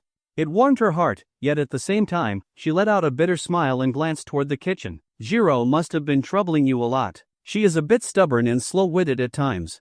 With a deep sigh, Xiao Xuanfang pulled open a drawer and took out an old photograph. She and Chen Lu looked at the image of a much younger Liang Jiro. In the faded picture, the little girl was beaming with joy, her eyes filled with wonder and excitement as if ready to embrace the world. She used to be so lively when she was a child, Xiao Xuanfang murmured. But then her father passed away, and I was left paralyzed. She changed completely overnight. Chen Lu was silent for a moment before saying firmly, she will come out of it. Xiao Xuanfang turned her head and saw only unwavering determination in his eyes. Just then, Chen Lu noticed a handmade bracelet inside the drawer. Curious, he picked it up and examined it. It looked very similar to the one he had at home. She made this when she was little, Xiao Xuanfang said with pride. Really? She is quite skilled.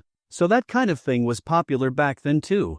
It turned out Liang Jiro had one as well. Chen Lu thought about it and realized it was not that surprising. Trends among kids changed every few months. When animated shows featured spinning tops, schools were filled with kids playing with them. When yo-yos became the craze, every recess was spent with students practicing tricks. If someone took a short break from school, they would return to find the whole class obsessed with something new. Chen Lu chuckled at himself for even thinking that the world was that small. He looked toward the kitchen, feeling that simply sitting around was not quite right. Auntie, you rest here. I will go help out. Xiao Xuanfang quickly refused. You are a guest. How can I let you do that? I am not just going to come here once. If I visit more often, I will not be a guest anymore, right? Chen Lu put the stool back in place. If you do not let me help, it means you do not want me to come back. Hearing that, Xiao Xuanfang could not bring herself to refuse again. She could only smile as she watched Chen Lu walk toward the kitchen. As soon as Chen Lu stepped inside, he felt as if he had entered a steam room. The tiny kitchen was extremely cramped, so stifling that he almost found it hard to breathe. The girl had tied her hair into a ponytail and was wearing an apron, fully focused on chopping vegetables, completely unaware that someone had approached her. It was well known that girls in aprons had a unique kind of charm. Her delicate profile left Chen Lu momentarily dazed, just like earlier today when she sat in the passenger seat, and when they went grocery shopping together. It gave him a strange feeling, like they were living together. For some reason, it made him want to marry her. "What are you making?" Chen Lu asked as he walked up behind her. "Ah." The girl was startled and instinctively stepped back right into Chen Lu's embrace. He froze for a moment, feeling how soft she was. She must be incredibly comfortable to hold. Even though her skin was slightly damp with sweat, and a few strands of her hair clung to her flushed cheeks, there was still a faint, pleasant fragrance about her. She even looked a little alluring. Unfortunately, the moment did not last long.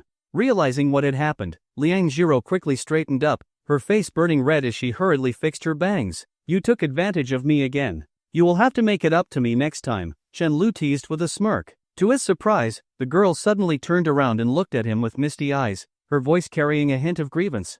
"You are the one who does not keep his word." Chen Lu was intrigued. "When did I not keep my word? Before, I only leaned on you for a little while when I fell asleep. But then, when you said you would let me do the same to you, you ended up sleeping against me the whole afternoon. Did you not like it? That is not the point. So, do you want to or not?" Liang Jiro turned back to chopping cabbage. A long moment passed before she finally managed to squeeze out a single word. Had Chen Lu not been listening carefully, he would have missed it. "Want to." That was what she said. Chen Lu's heart pounded wildly. This girl, how did she always manage to land critical hits on him? Was she wearing full crit gear or something? He had no choice but to distract himself by helping wash the vegetables. "Thank you so much this time," Liang Jiro suddenly said after a while. "Oh, come on. This is nothing," Chen Lu replied casually, setting the washed vegetables on a plate. To his surprise, her voice suddenly wavered as if she were about to cry. "Not just this time, last time too." "Thank you." Chen Lu let out a quiet sigh and said seriously, "I suggest you stop thanking me so much." Liang Jiro lifted her gaze to look at him, her beautiful eyes filled with confusion. "Why?" "Because no matter how many times it happens, I will always stand up for you." Then, he smiled at her gently. "If you thank me every time, you are going to wear yourself out." The girl sniffled softly, her blurred vision making it difficult to continue cutting vegetables. "You said you do not like fish, so I did not cook any. Is there anything else you would like? I will make it for you. You already washed the cabbage, right? I feel like having stir-fried cabbage. And what else? How about cola chicken wings?" Liang Jiro wiped her hands on her apron. "I will go buy some chicken wings." Chen Lu immediately reached out and stopped her. "I was just joking. Whatever you make, I will love it." The girl lifted her head and quietly searched his eyes. "Really?" Chen Lu nodded. Only then did she obediently return to the cutting board. Curiously, she asked, "How is it that you always manage to scare people off?" "Because people are awful," Chen Lu replied matter-of-factly. "If they think you are easy to bully, they will keep pushing. But if you first show them that you are not someone to mess with, and then give them a way out, as long as they are not determined to make trouble, they will usually take the easy way out and back down." As he spoke, an old memory surfaced in his mind. "When I was in elementary school, I was short, and a few troublemakers liked to pick on me. Every time they came at me, I fought back, whether I could win or not. I would just grab one of them and beat them up as hard as I could. After a while, they gave up on me and went to bully people who would not fight back." Liang Jiro listened intently, hoping to learn from his experience. But then, she noticed that Chen Lu had suddenly gone quiet halfway through his story. Just as she was about to ask why, she suddenly felt a cool breeze against her skin. Chen Lu was standing behind her, fanning her with a small hand fan, his warm breath brushing against her ear. "You do not need to think about these things," he murmured softly. "I am here for you." Feeling the cool breeze, Liang Jiro felt much less suffocated by the heat. She could not help but wonder what kind of sleeping posture had she been in to have such a dream. She really did not want to wake up. Not at all. Just then, Chen Lu's phone suddenly rang, making her tense up. Could it be someone calling him to go back? "It's my mom," Chen Lu said casually before answering the call. "Mom, what's up? How did you manage to get yourself lost while dropping someone off?" Wang Xiaoxia said in an annoyed tone. Since they were sitting so close, Liang Jiro could hear the voice coming from the phone. Unconsciously, she gripped the spatula in her hand a little tighter. I forgot to report to the organization, Chen Lu joked. I'm having dinner at her house tonight, requesting approval from the higher-ups. Approved, Wang Xiaoxia replied. I was just about to tell you your dad and I are going out for hot pot, so you'll have to figure out your own dinner. Hearing this, Chen Lu suddenly felt like a huge weight had been lifted off his chest. The girl, on the other hand, simply continued stirring the dish. Chen Lu gazed at her back, recalling the feeling of holding her just moments ago. Before long, several dishes were placed on the table. At Chen Lu's strong insistence, Liang Jiro ended up making the fish into a soup. A bowl of fish soup, a plate of hand-torn cabbage, and braised eggplant. The braised eggplant was made by Chen Lu. For Liang Jiro, this was already considered a very luxurious meal. The three of them sat together at the small dining table. Liang Jiro was growing more and more nervous. She had never imagined herself sitting down with her mother and a boy for dinner. She kept her head lowered, not daring to speak, afraid that Xiao Xuanfang might ask her something. The intimate contact she had secretly shared with Chen Lu earlier in the kitchen, away from her mother's eyes, still left her cheeks tinged with pink. She looked so delicate and bashful that Chen Lu found himself dazed just watching her. Here, auntie, try some of what I made, Chen Lu said. Instead of directly serving her, he simply pushed the plate of food toward her. He was warm but knew how to keep a respectful distance. This kid, Xiao Xuanfang muttered but still smiled joyfully as she picked up a bite to taste. She nodded repeatedly.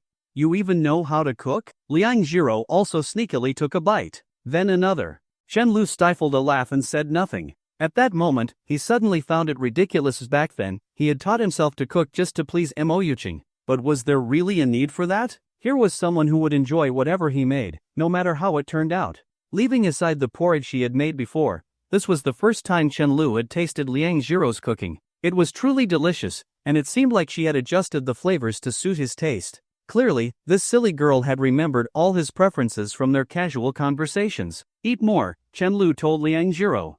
She nodded but soon noticed that Chen Lu had only scooped 2 spoonfuls of fish soup onto his rice. Do you not like fish? She asked. I don't. Why not? Too many bones. Then do you like boneless fish? No, I don't like that either. Liang Jiro was confused. Why? Boneless fish doesn't taste good. Liang Jiro had never felt so speechless in her life. Xiao Xuanfang watched the two of them bicker playfully, a smile lingering at the corners of her lips. This was the kind of life her daughter was supposed to have. Liang Jiro had been trapped in silence for far too long.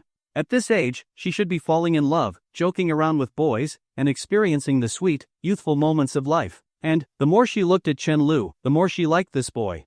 Especially when she recalled how, during his confrontation with that middle-aged landlady earlier, he had discreetly pushed her into the shade. That was not an act. It was simply part of his nature, kindness that came as naturally as breathing. Chen Lu felt like he was eating quite quickly, yet somehow, his bowl was never empty. Looking up, he caught sight of Liang Jiro adding more food to his bowl. The girl hesitated for a moment upon meeting his gaze, then continued as if nothing had happened, quietly placing more food on his plate. You should eat too, Chen Lu sighed helplessly. This silly girl had been too focused on making sure he was eating well, her own bowl of rice had barely been touched. At this moment, Liang Jiro was as stubborn as a little calf, continuously serving Chen Lu more food and refilling his soup. Every time Chen Lu tried to refuse, he would see the girl blinking at him with those big eyes, her hand hovering midair, and his heart would instantly soften. Something was not right. Was this silly girl starting to figure out his weaknesses? After a while, Chen Lu truly could not eat anymore and quickly stopped Liang Jiro from treating him like a pig she was fattening up. In the cafeteria, he could tease her as much as he wanted, but here, in front of her mother, this was her home turf. Do you not like my cooking? Liang Jiro asked. I do. I wish I could eat it every day. Chen Lu blurted it out without thinking. Then just marry her, Xiao Xuanfang chuckled. You two wouldn't even have to worry about taking care of me. I can manage on my own. Mom! Liang Jiro panicked. Chen Lu laughed along with Xiao Xuanfang but soon grew more serious, half-jokingly saying, Auntie, you cannot exclude yourself from the equation. If you are happy, then your daughter will be happy too. She is a good girl, after all, right? He spoke in a way that Liang Jiro would not fully understand, subtly advising Xiao Xuanfang. That is true. My daughter is wonderful, Xiao Xuanfang said proudly, glancing at her daughter, who had lowered her head in embarrassment, and once again dismissed the thought she should not have. Lu, are you preparing for an internship soon? Or are you planning to go to graduate school? Xiao Xuanfang suddenly remembered and asked. Chen Lu thought for a moment. I am not sure yet. I feel a bit lost. He glanced at Liang Jiro and smiled bitterly. I wasted too much time before and never really thought about my future. Although Xiao Xuanfang's face was weary, her smile was gentle. It is okay. You are still young. Chen Lu's lips curved slightly, but he did not comment. His classmates were already preparing, some were studying for graduate school, some were looking for jobs, others were starting businesses. He could not afford to wait any longer. Yes, he was still young, but if he wanted to keep living carefree, that time had already passed. Thinking about this, an inexplicable sense of worry welled up in his heart. The waves of life were crashing toward him, yet he still felt unprepared. After finishing dinner and washing the dishes, they chatted for a while longer, and soon, it was close to 9 p.m. Chen Lu did not know why he had lingered for so long, but before his mother could call him, he quickly got up to leave. Liang Jiro followed him outside, seeing him off, refusing to go back even when urged. The alley that had been pitch dark earlier was now lit by rows of streetlights. The soft white glow illuminated the uneven road, casting long shadows of the two of them. They walked side by side, their pace slow. Neither spoke. Are you unhappy? Liang Jiro pursed her lips, gathering the courage to ask. At the same time, she wondered if she had done something to upset Chen Lu. Chen Lu feigned surprise and looked at her. You could tell?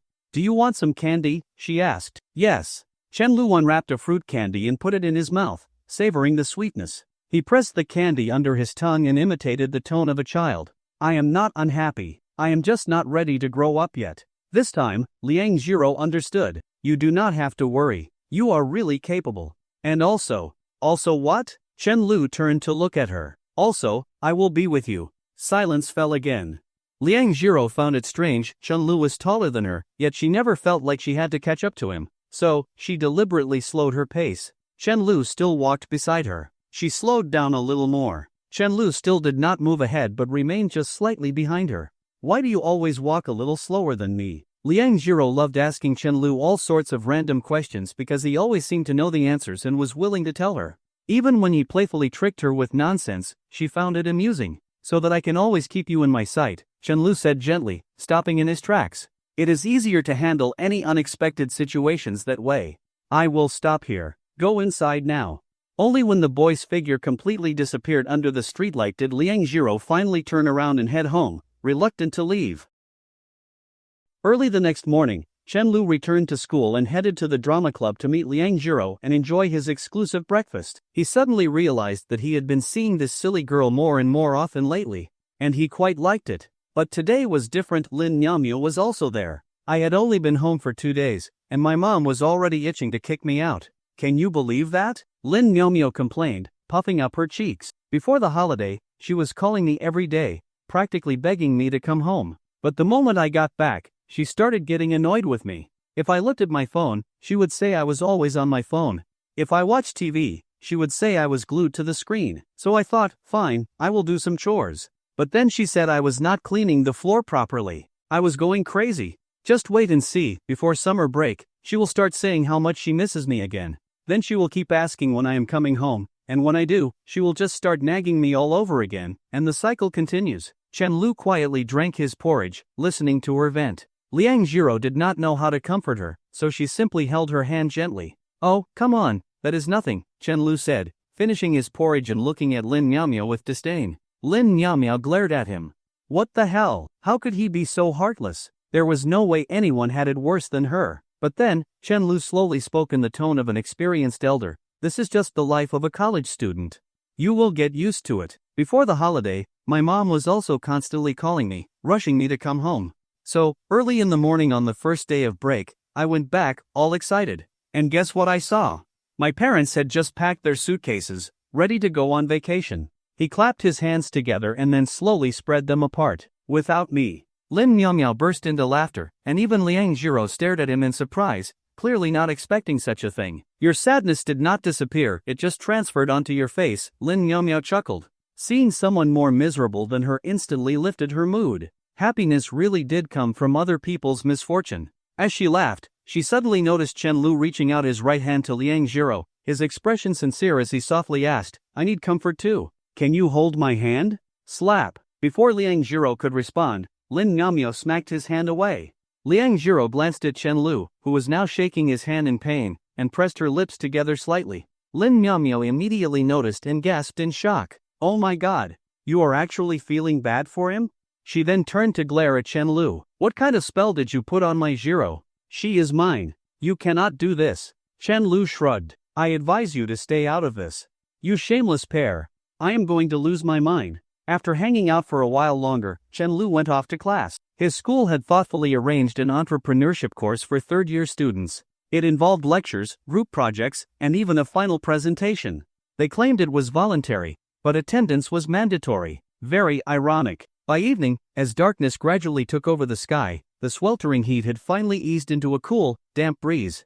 With the rising temperatures, the buzzing of insects grew louder, filling the air with restless noise. It made people feel agitated for no reason. Chen Lu spent some time at the drama club, only returning to his dorm after nightfall. The moment he stepped inside, Li Xinian leaned over and muttered, "Boss is drunk." Drunk? Why? Chen Lu raised an eyebrow, glancing at Jiang Chao, who was slumped back in his chair, looking utterly miserable.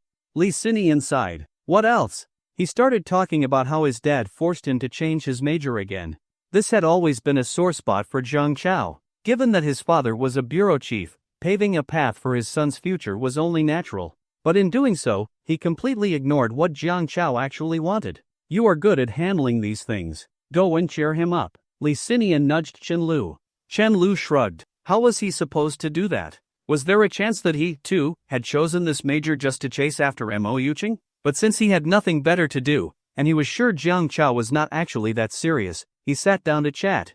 Boss, what do you really want to do? He asked, raising an eyebrow. What was your original dream? I want to start my own business. Make video games, Jiang Chao declared. Chen Lu pretended to nod seriously, playing along. Games, first and foremost, are a product before they can be considered the ninth art. Since it is a product, it has a market. Have you researched the market? Jiang Chao, looking slightly more awake, responded, I am researching.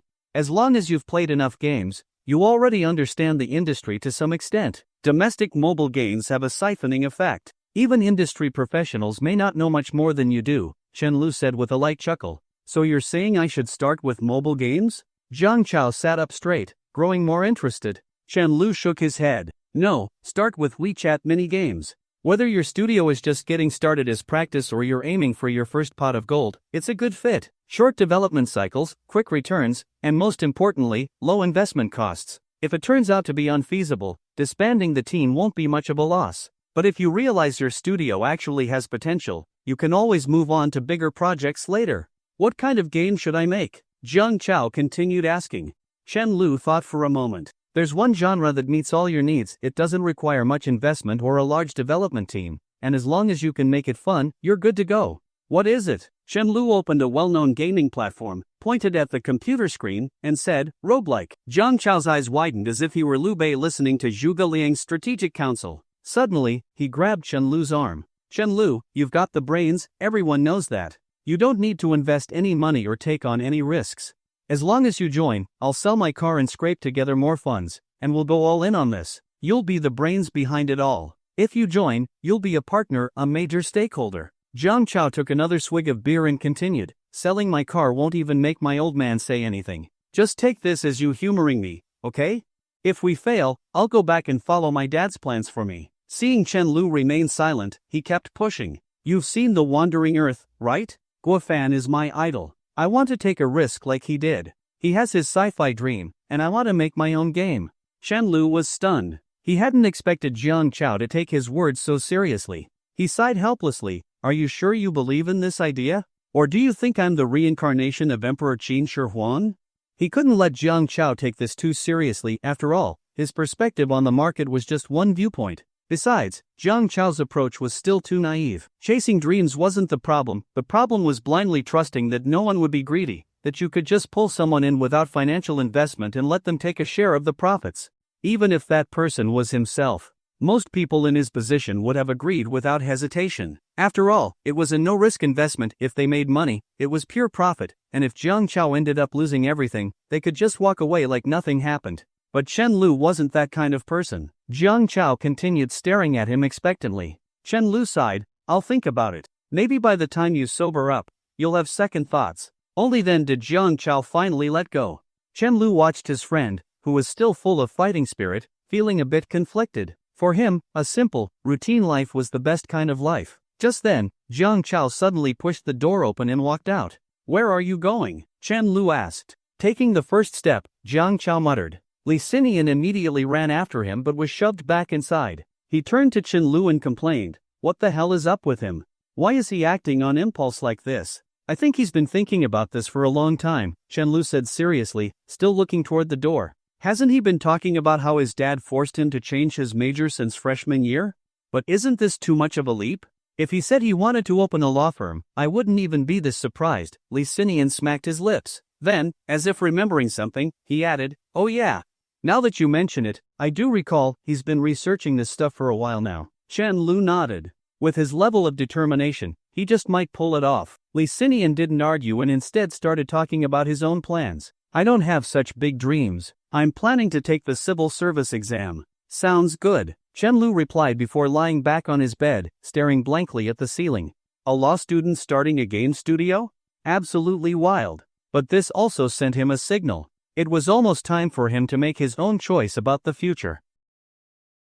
The dormitory soon fell into silence. The lingering scent of alcohol filled the air as Chen Lu continued staring at the ceiling. Although his university was a prestigious one, when it came to the choice between graduate school or internships, no student was free from pressure. He wanted to live an easygoing life like Li Xinian, but he also wanted to take a gamble while he was still young, just like Jiang Chao. Choosing one path meant inevitably missing out on the scenery along the other. That was life. You could never truly predict whether the road you chose would be smooth or what awaited you ahead. And because of that uncertainty, he found himself hesitating, wavering between choices, until he lost the courage to move forward. "I'll be with you." The girl's naive yet sincere words suddenly echoed in his mind. Chen Lu slowly picked up his phone and sent a message to Liang Jiro. "Chen Lu, what are you doing?" This straightforward question had become his go-to way of starting conversations with her. Liang Jiro always answered honestly, telling him exactly what she was up to. She also enjoyed sharing these little details with him, but this time, she didn't reply as quickly as usual. Lu Yan was driving Jiang Chao's car, taking him to his friend's place. She knew where his pain lay, so she let him be when he drank, agreeing to take him wherever he wanted without hesitation. Half conscious from the alcohol, Jiang Chao stirred from the bumps on the road. "Where are we going?" Lu Yan found his confusion amusing. "Where do you think? You told me to drop you off at your friend's place." "Oh," Jiang Chao turned away, gazing at the scenery flashing past the window.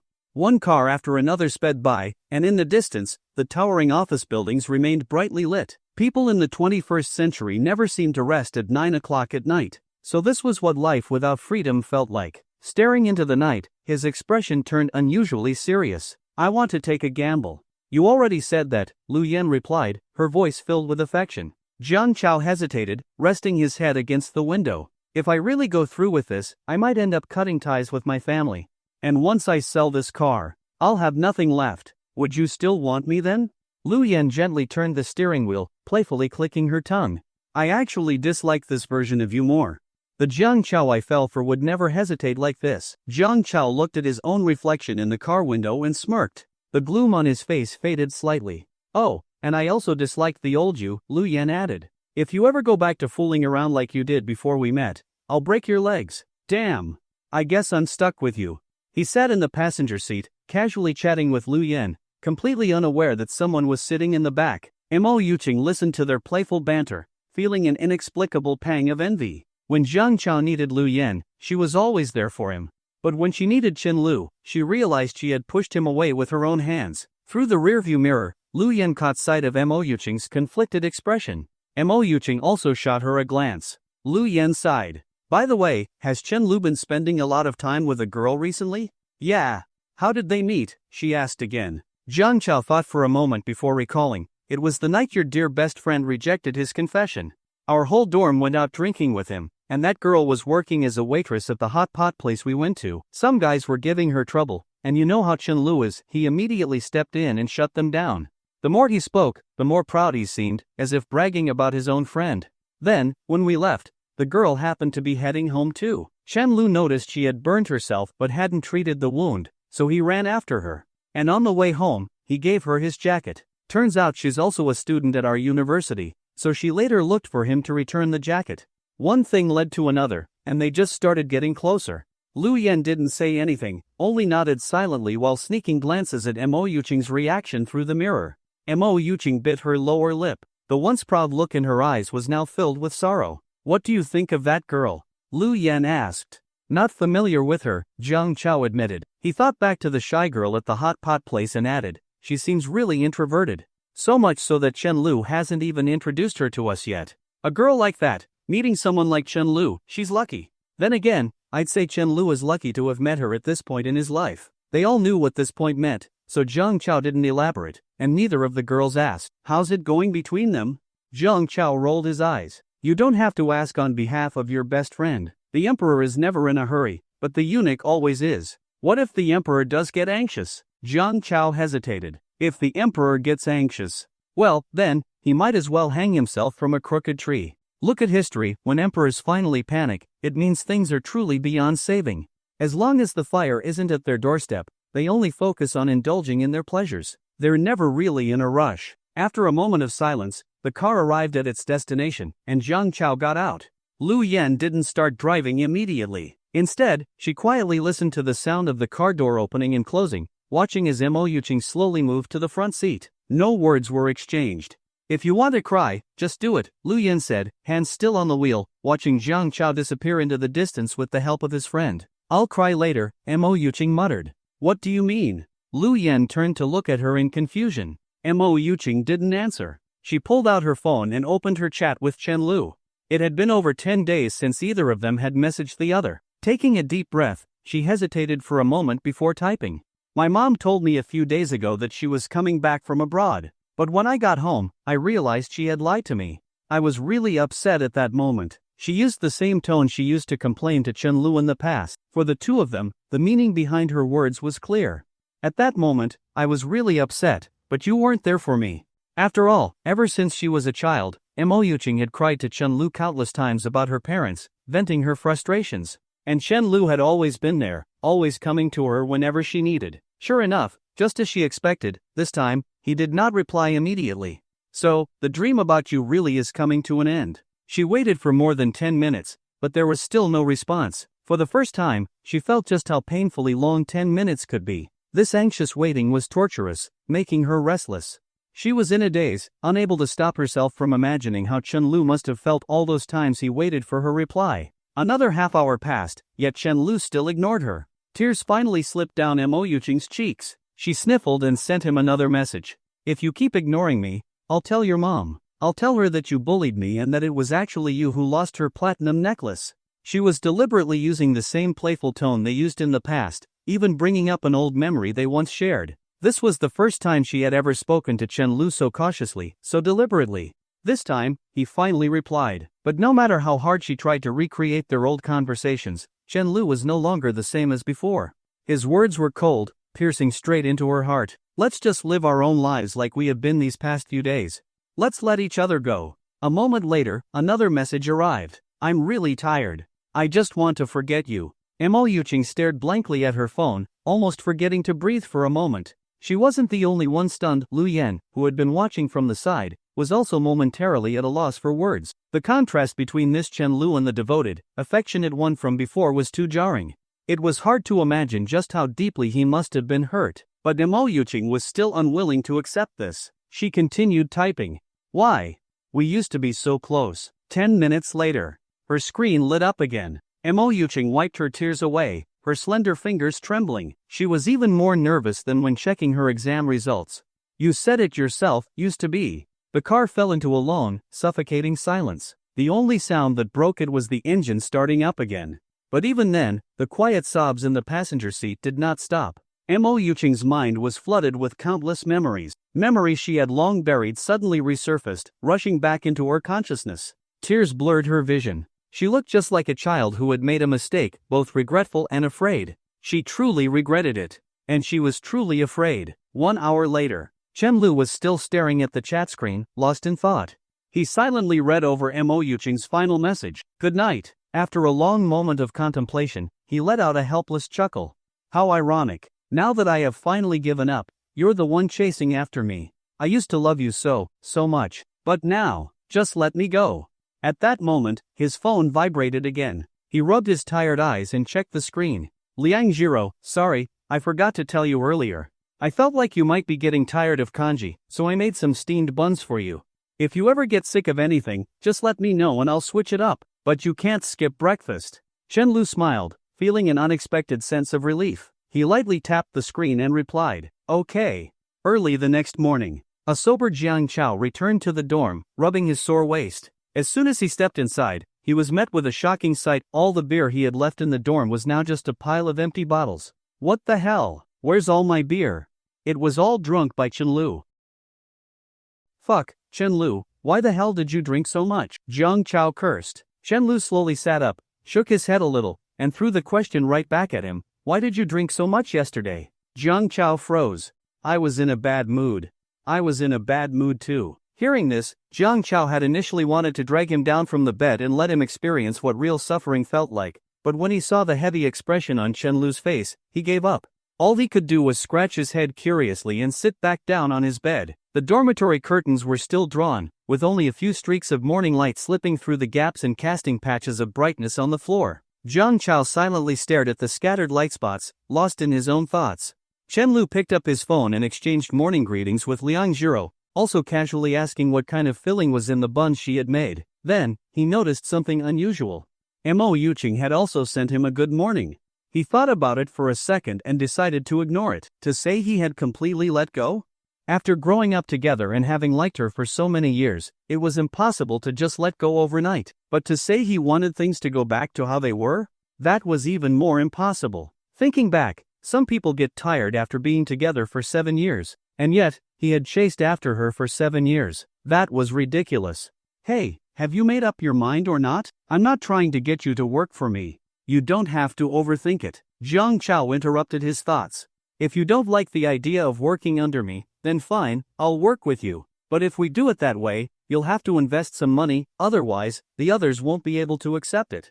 After all, if everyone else was joining because of Jiang Chao, and Chenlu wasn't coding or doing art, yet still held the same status as the biggest investor, that wouldn't sit right with the team. Jiang Chao himself might not care, but others definitely would, and that would tear the group apart. Even though he seemed like a reckless kid dragging Chenlu into his grand scheme, deep down, Jiang Chao understood everything perfectly. Chenlu stared at him in shock. After confirming that he wasn't dreaming, he finally spoke. Holy shit, you're actually serious about this? Serious? Jiang Chao met his gaze with unwavering determination.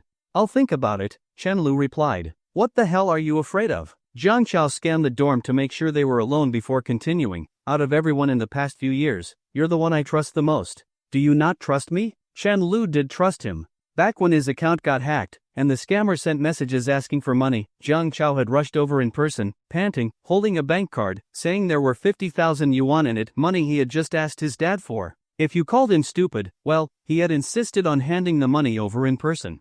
If you called him smart, well, he actually believed it. Chenlu remained silent. Jiang Chao slapped his thigh and lay down on the bed. Fine, I'll just have to invite you 3 times like Zhuge Liang. I swear I'll drag you into this, you damn strategist. I don't trust myself, that's all. Why are you so desperate to rope me in? Chenlu asked, genuinely curious.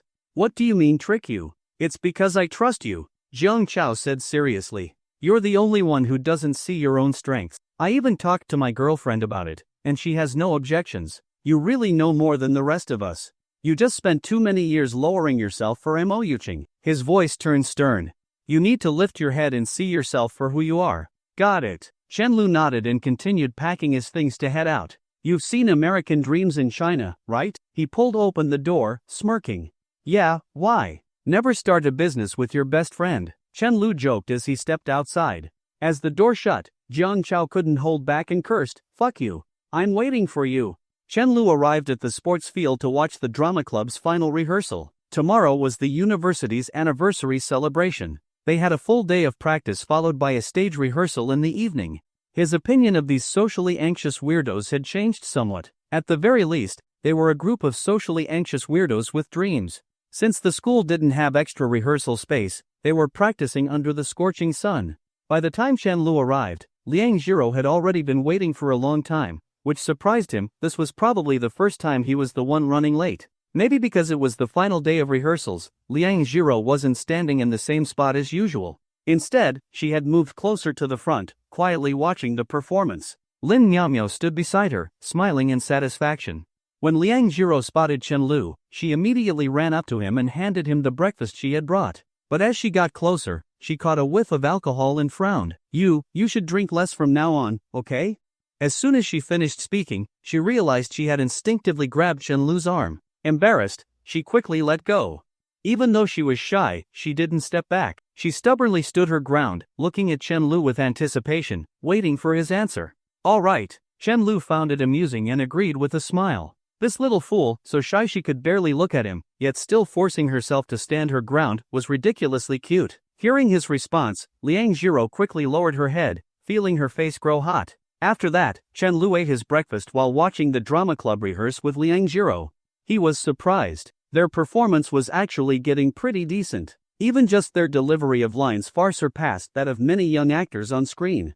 You could tell from Liang Jiro's focused gaze that she was impressed. After running through a full rehearsal, a bespectacled guy enthusiastically approached Chen Lu. Despite his new hairstyle and traditional Chinese outfit, Chen Lu recognized him. He was the one who had written the script. Your look is quite something, Chen Lu joked. The guy chuckled but hesitated when he noticed Liang Jiro clinging to Chen Lu with her head lowered. In the end, he decided not to greet her and instead said, Senior, you have to come watch tomorrow. Technically, you contributed to this too. Chen Lu was puzzled. What does this have to do with me? The script. We lacked experience and weren't thorough in our historical research, but after revising it with you, even our advisor was impressed. Clearly, for someone passionate about their craft, this was a big deal. The guy beamed with pride. Out of the corner of his eye, Chen Lu noticed Liang Jiro looking up at him with admiration, as if she were proud on his behalf. He smiled. All right, great. I'll get back to rehearsing then. Watching these people sweat for their dreams, Chen Lu quietly thought about what Zhang Chao had said. Liang Jiro, he called softly. She immediately turned to him, ready to listen. She didn't ask what he needed, she just patiently waited. Could it be that I actually have a lot of strengths? Chen Lu asked seriously. Liang Jiro nodded lightly, her voice soft but firm. A lot. She couldn't bring herself to keep looking at him, but her words were absolutely sincere. That was truly what she believed. Chen Lu, the one who had stepped up to help her twice, the one who had told her, I'm here for you. To her, he was the most amazing person in the world. Chen Lu couldn't help but smile slightly when he heard that. Looking at the girl's serious expression, he teased, so I'm actually that amazing? He wasn't sure if this little fool was just trying to comfort him, but his mood suddenly improved quite a bit. A thought crossed his mind, and he smirked at her. Oh right, today is Saturday. You should be heading to your tutoring session, Teacher Liang. Chen Guanglin and Wang Xiaxia were very pleased with this girl, so her part-time job had been smoothly finalized. However, they were quite shocked at the rate of 200 yuan per hour. They weren't the type to take advantage of others and wanted to pay her the standard fee. But Chen Lu refused. He thought to himself that these two had no idea what boiling a frog slowly meant. If they gave her too much money up front, not only would it put unnecessary pressure on Liang Jiro, but it might even scare this little fool away. She had never earned that much before. Hearing him call her Teacher Liang felt strange to the girl, though she couldn't quite figure out what was wrong with it. Since she couldn't make sense of it, she simply nodded slightly. I'll drive you there and pick you up afterward, Chen Lu said as he sent a message to Zhang Chao, asking to borrow his Mercedes E300. Within seconds, he got an okay in response. Liang Jiro quickly said, that's too much trouble. I can just. But when she saw Chen Lu's indifferent expression, as if daring her to argue, the words got stuck in her throat. Reality had already proven multiple times that trying to insist on her own way in front of Chen Lu was pointless. The girl could only go along with it. After all, even if she refused now, he would find a way to talk her into it later. Might as well just agree from the start. Seeing her compliance, Chen Lu smiled in satisfaction. That's more like it. Experts recommend that you resist less. Otherwise, the more you resist, the more excited I get. The girl's petite frame shivered slightly, her ears turning bright red as she looked at him with a hint of grievance. You're bullying me again. Chen Lu was pleased and turned back to continue watching the rehearsal. The guy who had come over to greet him earlier had already died in the play. A girl was now holding his corpse, crying bitterly. Impressive. Even willing to write himself off like that. You turn bad when you drink, Liang Jiro stated seriously, her voice soft and sweet. Chen Lu found it amusing. He was pretty sure he had already sobered up. Turned bad? After thinking for a moment, he deliberately asked in a calm tone, so, do you like the me from before, or the me now? I like. Realizing too late that she had fallen into his trap, Liang Jiro abruptly stopped speaking, her bright eyes staring at him in frustration. She wanted to be mad, but she just couldn't. Yet pretending nothing had happened felt like letting him take advantage of her for nothing. So she turned her head away, which took quite a bit of effort. At least an hour. She wouldn't talk to him for an hour. No, half an hour. Chen Lu didn't seem to be in a great mood. Maybe 10 minutes would be enough? What if ignoring him made him feel even worse? She hesitated. Just then, Chen Lu spoke again. You never fight back when people pick on you. If you never learn how to, I'll just keep bullying you. The girl turned back and pretended to suddenly understand. Oh, I see. She didn't want to learn how to fight back. Because as long as she never learned, she could stay by Chen Lu's side forever. She didn't know why, but that was just how she felt. Chen Lu narrowed his eyes slightly. It seemed that getting Liang Jiro to lift her head and stand tall was going to be a long journey. That evening, after dropping off Liang Jiro, Chen Lu settled onto the couch with his laptop. His eyes were glued to the screen, scanning the latest news in the gaming industry. He still hadn't decided whether to accept Zhang Chao's offer, but as a friend, he was willing to take some time to learn more.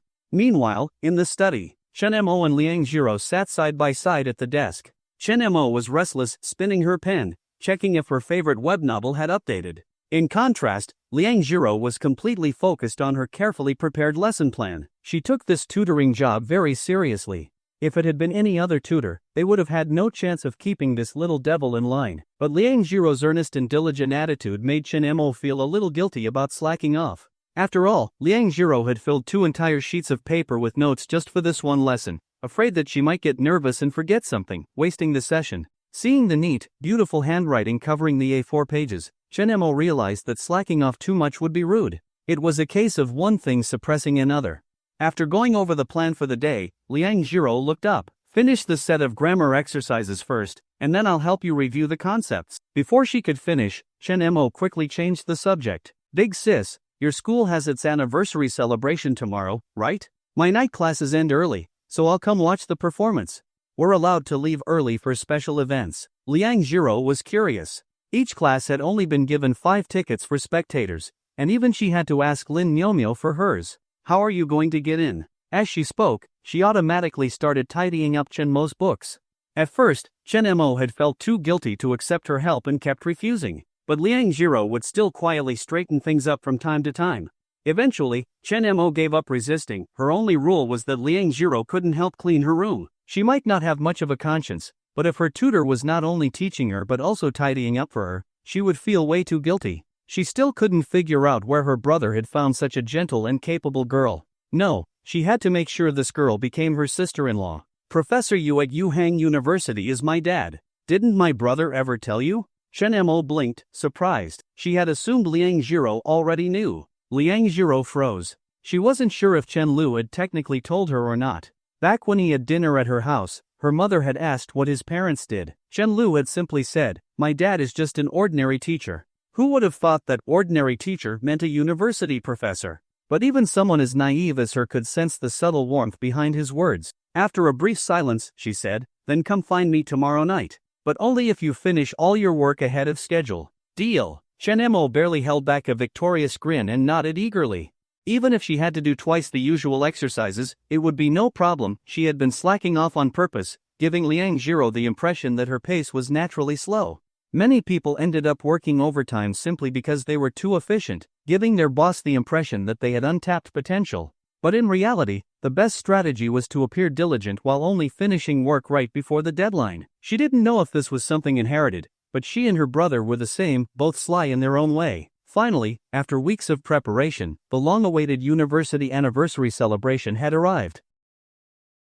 The next afternoon, the school gates were now fully open, allowing many visitors to come and explore. Some were simply curious, treating the campus like a park as they wandered around, taking in the lively atmosphere and occasionally stealing glances at the youthful female students. Most, however, were parents bringing their children, hoping to inspire them with dreams of studying here and motivating them to work harder once they got home. Of course, this rarely worked, but the school was more than happy to use it as a form of promotion. Chen Lu was hanging out with the drama club members. After spending so much time with them, he had naturally grown somewhat attached and was there to cheer them on. Unlike usual, Liang Jiro looked a little tense. When Chen Lu had gone to check, all 5 audience spots allocated to his class had already been reserved. The news surprised him. Just a moment ago, he had been saying how he wouldn't be caught dead at such events. He had always been against the way counselors force students to attend these school performances just to fill the audience. He couldn't, for the life of him, figure out why the tickets were in such high demand this time. Liang Jiro, on the other hand, was caught in a dilemma, silently twisting her fingers in thought. As Lin Miaomiao's close friend, she was definitely going to watch the drama club's performance. But if Chen Lu couldn't go, she didn't want to leave him all alone. However, Chen Lu acted as if nothing had happened, joking around with the socially awkward drama club members. After finishing his conversation, he turned and noticed Liang Jiro's downcast expression. He could roughly guess what was on this little fool's mind, and a warmth spread in his chest. Why the long face? Because I cannot go? Chen Lu leaned in and asked. The girl let out a soft her voice low.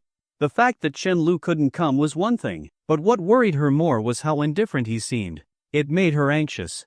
Did he not really want to go with her? You're such an idiot, Chen Lu playfully scolded. If I wasn't worried about it, it means I have my own way in. Why don't you just talk to your classmates? Lin Miaomiao walked over, blurting out the obvious. Maybe someone who isn't that interested would be willing to give up their spot. Chen Lu shot her a glance.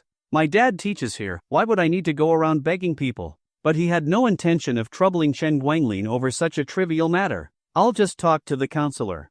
No need to make it so complicated. Hearing this, Lin Miaomiao and Liang Jiro both froze. They had never even considered that option. Their own counselor was strict to the point of being terrifying. He wouldn't even approve leave requests. Soon, the three of them arrived at Chen Lu's counselor's office. Chen Lu knocked twice and, after the door opened, gave a quick glance at Liang Jiro and Lin Miaomiao before stepping inside.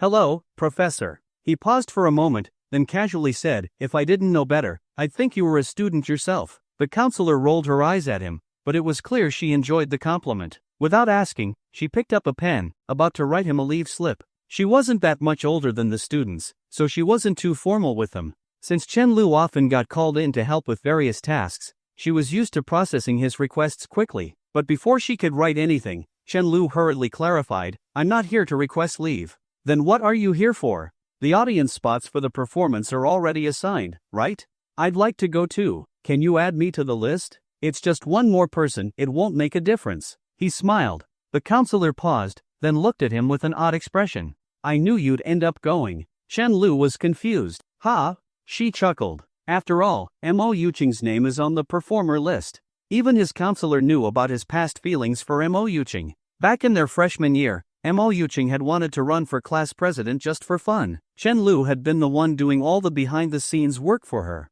Later, when she got tired of the responsibilities, he had simply taken over most of the tasks himself, letting her enjoy the title without the burden. He had been completely devoted to her. And if she had wanted to experience a position in the student council, he probably would have found a way to make that happen too. As a young woman fresh out of grad school, the counselor had once admired and envied this kind of love. But now, it was Chen Lu's turn to be confused. He had no idea what she meant. She added, it's fine, I'll take care of it. If there's nothing else, you can leave. But if you have time, help me file these documents. Chen Lu glanced toward the door. Actually, I do have something else to do. I won't disturb you any longer. His counselor looked up just in time to see Lin Miaomiao and Liang Jiro peeking in with curiosity. Lin Miaomiao wasn't the least bit embarrassed about being caught. Liang Jiro, however, immediately turned and walked away. Chen Lu suddenly noticed a strange look in his counselor's eyes. When he turned back, she was staring at him with a knowing expression. Chen Lu, she said meaningfully, glancing at the performer list once more, you better be a faithful man. That evening, the group waited in line to enter Jiannan Auditorium, finally managing to find their seats in the packed venue. The massive stage was surrounded by recording crews, some even wearing badges from television stations. Every seat in the hall was taken, the entire place was packed with people. The scale of the event was far beyond what Chen Lu had expected. No wonder the counselor didn't need to force anyone to attend this time. Liang Jiro, clearly unfamiliar with such large-scale events, sat there in a daze, her wide eyes glued to the bright stage and dazzling lights. While she was mesmerized by the scene before her, Chen Lu found himself watching her instead. And so, they remained like this until the show began. Just then, Chen Lu felt a tap on his shoulder. He turned around and saw that, at some point, Jiang Chao had switched seats and was now sitting right beside him. To his right was Jiang Chao's girlfriend, Lu Yin. Oh, you came to watch the show too? Chen Lu asked. Yeah. What about you? What brings you here? Jiang Chao replied. Lu Yin, growing impatient, rolled her eyes and muttered, "Are you two doing a comedy routine?" Only then did she notice Liang Jiro sitting beside Chenlu. She hesitated for a moment but said nothing, nor did she greet her. Seeing that Liang Jiro had lowered her head, seemingly too shy to speak, Chenlu chose not to introduce them. "I heard the event is split into two halves," Jiang Chao whispered. "The first half is for the big shots, featuring alumni who made it big after graduating. The second half is where the current students perform." Chenlu raised an eyebrow, finding this arrangement unexpectedly reasonable. It was certainly better than those overly formal, empty performances. As expected, the first half was painfully dull. While the naive Liang Jiro still watched attentively, both Chenlu and Jiang Chao were bored to the point of dozing off. By the time the second half began, Chenlu had completely fallen asleep. That was until Jiang Chao suddenly shook his shoulder. "What now?" Chenlu grumbled. Jiang Chao pointed at the stage. "Li Xinyan is one of the hosts. That bastard never told us." Chenlu instantly snapped awake, rubbing his eyes. "Damn, you're right." On stage, Li Xinyan was hosting alongside a female student, both of them looking surprisingly professional. But their interest in this newfound discovery faded quickly, and boredom soon returned. That was until the drama club's performance began. Chenlu immediately straightened up. The weeks of rehearsals had paid off. The performance captured the audience's attention within minutes. It was, without a doubt, the best performance of the night. Even the professional recording crews at the front seemed to be paying closer attention. Chenlu leaned slightly toward Liang Jiro, bringing his lips close to her ear as he whispered, "What do you think?" The girl nodded. "I've never seen anything like this before." Seeing her serious yet curious expression, so innocent and adorable, Chenlu couldn't help but smile. But the thought that this silly girl had hardly experienced much of the world made his heart ache a little. A few minutes later, Liang Jiro leaned toward him, quietly taking a bottle of mineral water from her canvas bag. She gently twisted the cap open and softly asked, "Are you thirsty? I brought water for you." Just as Chenlu reached out to take it, Jiang Chao suddenly smacked his arm, nearly making him spill it. "The hell is your problem?" Chenlu hissed in a low voice. Jiang Chao, still staring straight at the stage, muttered under his breath as he patted Chenlu's shoulder again. Mo Yuqing. On stage, Mo Yuqing and several members of the dance club were dressed in flowing, wide-sleeved traditional Chinese gowns, their striking red silhouettes immediately capturing everyone's attention. At the very center of the group, like a delicate flower bud waiting to bloom, stood the undisputed star of the performance, her. Unlike the other girls, who seemed slightly nervous, she lifted her chin with poise, her expression calm and collected. At the same time, she appeared to be subtly scanning the audience. She had long since grown accustomed to the feeling of being watched by an entire crowd, even more so today, standing under the lenses of countless cameras. The girls of the dance club were all stunning in their own right, but under Mo Yuqing's dazzling presence, they seemed to pale in comparison. This was the girl Chenlu had once loved, so deeply radiant, confident, and proud, because she had every reason to be. As expected from modern university students, the moment these girls stepped on stage, everyone in the audience put down their phones. Lu Yan, being the only one who had known about this in advance, quietly turned to observe Chenlu's reaction. Both Chenlu and Liang Jiro were momentarily stunned by the name they had just heard, but Liang Jiro was the first to recover. Without saying a word, she gently twisted the cap back onto his water bottle, just in case he accidentally spilled it. Then, she took out a tissue and carefully wiped the drops of water that had already fallen onto his clothes. At that moment, Chenlu finally understood what his counselor had meant by "I knew you would come." But instead of looking toward the stage, his gaze quickly returned to Liang Jiro. "Thank you," he said softly. When she looked up, she met his warm, gentle smile. For some reason, the weight pressing on her chest just moments ago seemed to ease, though even she wasn't sure why she had felt so heavy-hearted in the first place. Wasn't she supposed to be coaching the dance club? How did she end up performing herself? Jiang Chao asked Chenlu.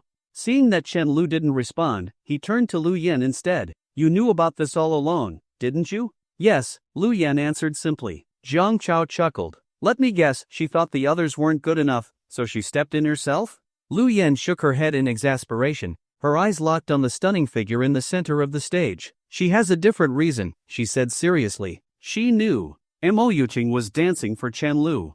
After saying this, Lu Yan turned her gaze toward Chenlu, only to find him still chatting with Liang Jiro, his expression relaxed and unaffected. A complicated emotion flickered in her eyes. At that moment, the female host's sweet voice rang out from the stage. "Thank you to the drama club for their wonderful performance." Li Xinyan, looking slightly nervous, took over. "And now, please enjoy the performance prepared by the dance club, Big Fish."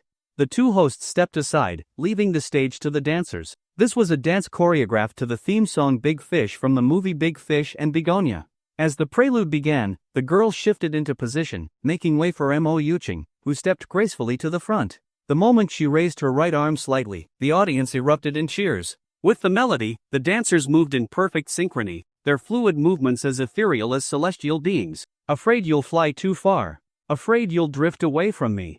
Even more afraid that you'll remain forever in this place. Every teardrop flows toward you, backward into the ocean in the sky. The audience was captivated, their focus sharpening as the dance reached its climax with Mo Yuching's breathtaking backward kick. Chen-Lu glanced around, noticing that the three people sitting with him were all entranced.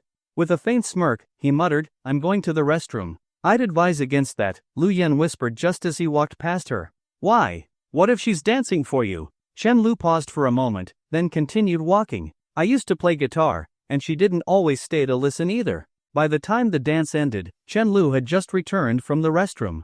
"Wow, talk about perfect timing," Jiang Chao teased. Chen-Lu said nothing and was about to sit down only to realize that someone else had taken his seat. Chen Mo was sitting there, grinning mischievously. "Brother, are you out of your damn mind? Move over," Chen-Lu said, exasperated. Chen Mo huffed before obediently scooting over to sit on Liang Jiro's left. "When did you get here?" Chen-Lu asked. "I've been here for a while, just didn't find you guys until now. Mostly because I thought Jiro wouldn't open her mobile data outside, so I assumed she just wasn't replying to my messages." Chen-Lu recalled the person who had originally been sitting to Liang Jiro's left. "And that guy was just nice enough to swap seats with you?" he asked. Chen Mo grinned. "Easy. I told him my seat was in the front row, where he could see all the dancing girls up close. He didn't even hesitate, just went straight for it." An unexpected confession. For a moment, no one spoke. But thanks to Chen Mo's playful antics, the awkward atmosphere quickly dissipated without a trace. Chen-Lu was quite pleased, at least his little sister was proving useful for once. At that moment, Chen Mo nudged Liang Jiro's arm. "Do not worry, big sis. Even though I really like Yuching too after watching her dance just now, I still like you the most." She stopped herself from saying, "I still think you'd make the best sister-in-law." Chen-Lu's expression darkened as he considered how best to get back at her. Meanwhile, the naive Liang Jiro did not quite understand why Chen Mo was saying all this, so she just nodded shyly. The group continued watching the performances while listening to Chen Mo's playful remarks, making the whole experience even more entertaining. Before long, it was time for the final segment, the interview. Every year, this part was fairly predictable. The hosts would pick a few standout performances from the rehearsals to interview, and then close the event with a scripted speech. The questions were usually prearranged, ensuring that everything ran smoothly. As the audience erupted in applause, Mo Yuching gracefully walked to the center of the stage, standing between Li Xinian and the female host. "This was truly the most beautiful dance I have ever seen," the female host said with a bright smile. "Yuching, do you have anything you would like to say?" Mo Yuching nodded slightly. "First, I want to thank everyone for enjoying our performance."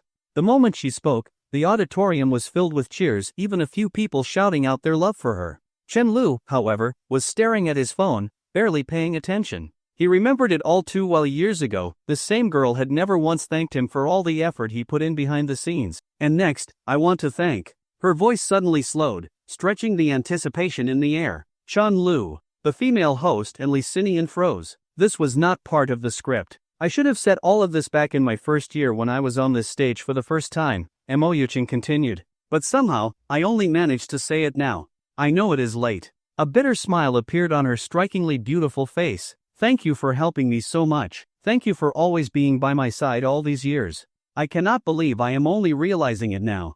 I am so sorry. I took your kindness for granted. I treated it as something I deserved. I am so sorry. I ignored all that you did for me. I truly am sorry." The auditorium grew quieter and quieter. For the first time, Mo Yuching felt nervous.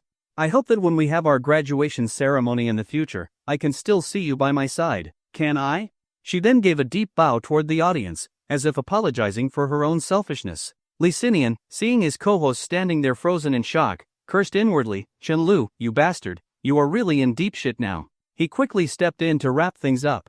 Such heartfelt words from Yuching. I am sure that person has already felt it. Now, let us welcome the next performers from the drama club onto the stage. For a second, the entire hall was dead silent. Then, the uproar exploded. "Who the hell is Chen-Lu? He better not sleep too soundly tonight. God damn it, That is my goddess. Which class is Chen Lu in? I need to talk to him man to man. Fuck. I just got into a relationship, and now I am already heartbroken? A calm response. Sitting in the front rows of the audience, Lu Yan turned to Chen Lu with concern. Will she get into trouble for this? She asked, visibly anxious. She had known that Mo Yuqing wanted to dance for Chen Lu, but she never expected her to pull something like this. To her surprise, Chen Lu's expression remained completely calm. No, he replied indifferently. Every year, people even run onto the stage to confess their love, and they never get punished for it. Besides, he glanced at Lu Yan. You do remember who her father is, right? Lu Yan hesitated, then sighed. Even though Chen Lu was probably right, she still hurried off toward the backstage area. Chen Lu, completely unbothered, turned to Liang Zhiro. It is over now. Let us go. Backstage, Mo Yuqing had just stepped off stage when Lu Yan grabbed her by the shoulders. This will go viral, Lu Yan said urgently. Yuqing, have you lost your mind? I am not crazy, Mo Yuqing answered calmly. In fact, I do not think I have ever been this clear-headed before. She met Lu Yan's gaze and smiled, but within seconds, that smile twisted, turning into something fragile. Then, the tears came. It is okay. I did not cry up there, so my makeup is still intact, she whispered while wiping her tears away. He saw me at my best. He will change his mind. He has to. Just like you once confessed in public, I have now embarrassed myself in front of everyone too. A shift in fate. Hearing Chen Lu's words, Liang Zhiro slowly picked up her bag and quietly stood beside him. Jiang Chao and Chen Lu exchanged looks, unsure of what to say. As Chen Lu's close friend, Jiang Chao had always disliked Mo Yuqing. He never expected her to pull something like this. Now that he had a chance to take a closer look at Liang Zhiro, he realized, this girl was just as beautiful as Mo Yuqing, if not more. For a moment, he did not know whether to call Chen Lu lucky or unlucky. If he was lucky, then why had he chased Mo Yuqing for 7 years without success? But if he was unlucky, then the girl standing beside him, gentle, pure, and stunning, was undoubtedly someone worth treasuring. While Chen Lu was distracted, Chen Mo suddenly grabbed Liang Zhiro's hand and tried to sneak her away. The girl, however, kept looking anxiously at Chen Lu. Chen Lu chuckled, waving a hand to signal them to go ahead. I need to borrow your car for a bit, he said softly. I will drive her home. Seeing Chen Mo's mischievous grin, he figured that his little sister would probably skip her tutoring session today. Jiang Chao did not hesitate, immediately tossing his keys to him with a grin. If the other guys find out, they are going to be so jealous. Both girls tied to you are absolute knockouts. Jealous my ass, Chen Lu scoffed. They do not understand shit. Jiang Chao grew serious. So what now? I thought you would be crying from joy. If you were in my position, you would know that after so many years of pain, a few apologies do not mean a damn thing, Chen Lu said coldly, leaving Jiang Chao with only a distant, indifferent silhouette. Unexpected calls. When Chen Lu reached the school gate, he found Chen Mo and Liang Zhiro eating snacks from a street vendor. His little sister had always loved this kind of junk food. Under the bright streetlights, the two of them nibbled on skewered fish cakes while unknowingly feeding the mosquitoes as well. If you like it so much, just get into the school. Every night, the whole street is lined with food stalls, Chen Lu teased. I have to actually get in first. Chen Mo rolled her eyes, reluctantly watching as Liang Zhiro was taken away by her brother. Just as the two were about to leave, Chen Lu's phone rang. Seeing the caller ID, he froze for a moment. Liang Zhiro blinked curiously at him. It was rare to see Chen Lu, who was always so composed, looking awkward like this. Who is it? Chen Mo asked. Uncle Mo. Chen Lu gestured for his sister to lower her voice before answering the call. Hello, Uncle Mo, he said with a light chuckle. It has been a while. My dad was just talking about you the other day. A steady, composed voice came from the other end, deep and authoritative, the voice of a man used to speaking in official settings. Xiao Lu, how have you been? Any difficulties lately? Mo Wenbin's way of speaking always carried a formal tone. I am doing fine. What kind of difficulties could a college student like me possibly have? Chen Lu responded casually, knowing that the real topic was coming. You and Yuqing had a fight recently? A small disagreement. After a brief pause, he decided to be honest. Since Mo Wenbin was bringing it up, he had probably watched the performance. A disagreement big enough that we are never speaking again. He thought to himself. You watched the school event? Chen Lu asked. Yes, but that girl refuses to see me, and I could not find you either, so I had my driver take me home. Mo Wenbin sighed. Conflicts between young people are normal. Just remember to communicate more. Being stubborn will not solve anything. Understood. I have watched you grow up. As long as you are by Yuqing's side, I feel at ease, Mo Wenbin said sincerely. When I have some time, let us have dinner together. For now, I have to get back to work. Alright, Uncle Mo, goodbye. Chen Lu politely ended the call and finally exhaled. Despite having known Mo Wenbin since childhood, talking to a high-ranking official over the phone still made him a little tense, especially when it was probably just a veiled interrogation on behalf of his beloved daughter. Before he could relax, his phone rang again. Who now? Chen Mo asked. Chen Lu glanced at the screen, expression deadpan. Our dad. Mo Yuching is the one causing trouble, so why am I the one suffering? He answered with a defeated sigh. Hello. What is going on between you and Yuching? Chen Guangling's voice was straightforward, cutting right to the point. A small argument. I just explained it to Uncle Mo. Chen Guangling still sounded unconvinced. If you dare bully her, do not wait for Uncle Mo, I will break your legs first. Why do you not just adopt her already? Chen Lu snapped. Though his father had never hit him before, being threatened was still irritating. I am hanging up. I need to drive Liang Zhiro home. As he spoke, he reached over and buckled Liang Zhiro's seatbelt. Tell mom not to call me next, or I swear I am turning my phone off. Meanwhile, at home, hearing the call end, Chen Guanglin sighed. What do you think happened between those two? Wang Xiaxia asked curiously. Yuching made such a big scene on stage. Chen Guanglin shook his head. You know what your own son is like. If he does not want to talk about it, we will never find out. After a pause, he continued, let them figure it out on their own. It is not our place to interfere. That boy has followed Yuching around since he was a kid, and after all these years, he still has not won her over. I swear, he did not inherit a single bit of my charm. He and Mo Wenbin had been childhood friends since they were in diapers. He had always liked the idea of becoming in-laws with him. Wang Xiaoxia scoffed, rolling her eyes at her husband. I think Zhiro is a much better match. Our Xiao Lu definitely likes her. A silent ride and unspoken worries. Chen Lu drove in silence, Liang Zhiro sitting quietly beside him. Neither of them spoke much along the way. But Chen Lu occasionally turned to glance at her. If he could not even tell she was feeling down, then he would not be Chen Lu. Are we still best friends? He asked. Yes, the girl immediately replied. Then why did you not share your Odin with me? Hearing this, Liang Zhiro hurriedly held out the small paper cup with both hands. Sorry, I got distracted and forgot. I am driving, Chen Lu said, deliberately placing both hands on the wheel when just a moment ago, he had been lazily steering with one. Feed me, will you? Okay. Liang Zhiro picked up a skewer, seeing the steam still rising from the food, and patiently waited a moment. You are too slow. Blow on it. I do not mind, Chen Lu teased. He did not have time to check if she was blushing. All he knew was that she hesitated for a moment, then earnestly began blowing to cool the food. Once she felt it was ready, she gently brought it to his lips. And so, he spent the entire ride just opening his mouth to eat. The walk home and the weight of loneliness. At the entrance to the alley, Liang Zhiro slowly unfastened her seatbelt and waved at Chen Lu. I am going now. She was fine with him fastening her seatbelt, but somehow, having him undo it felt different. It was like he was taking off her clothes. Chen Lu gave a small nod. Tell your mom I said hello. I will not go in this time. He stared quietly ahead, lost in thought. Liang Zhiro blinked at him, then gently nodded and turned away. She walked alone down the dimly lit alley. The old streetlights flickered overhead, casting her small, fragile figure in the shadows. Every so often, her shoulders trembled slightly. Hugging her canvas bag, she walked with her head down.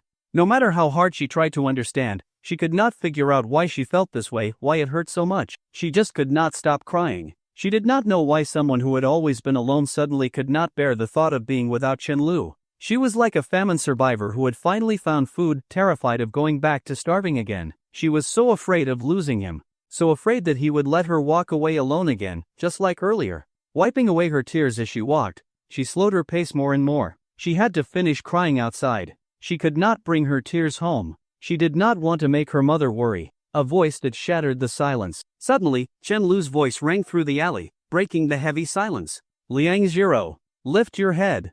I told you, I will always be behind you. Chen Lu stood at the alley's entrance, gazing at her distant silhouette. She continued walking forward at a slow pace. And then, at last, she slowly lifted her head.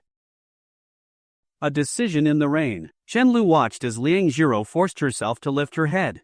A faint smile tugged at the corner of his lips. Step by step, the girl walked away. He stood there, unmoving, watching her figure retreat into the distance.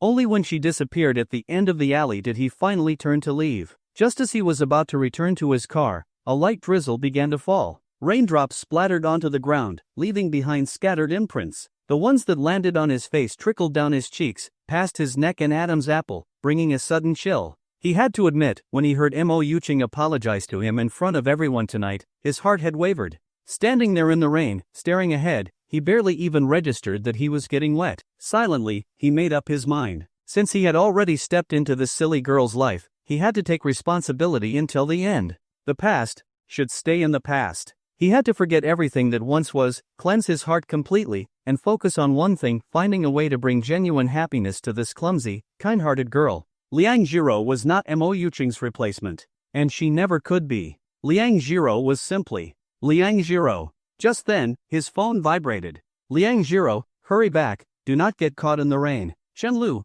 how could I be in the rain when I am in my car? Are you stupid? Liang Jiro, you are lying to me again. I can see that you have not laughed. Shenlu narrowed his eyes and looked off into the distance. Sure enough, a tiny head was peeking out from a corner, secretly watching him. The moment she realized she had been caught, she quickly ducked away. He chuckled, shaking his head, and typed, "Go home, now." Unable to suppress another amused laugh, he got into his car, started the engine, and drove off through the rainy night. This silly girl, secretly following him back just to check on him. She was sly in her own quiet way. A night of reflection.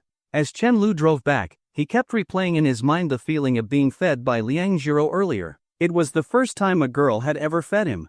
It felt nice, comforting. Chen Lu was immensely grateful that he did not have a mirror in front of him right now, because if he did, he was sure he would see himself grinning like an idiot. When he reached his dorm, he stretched lazily and pushed open the door.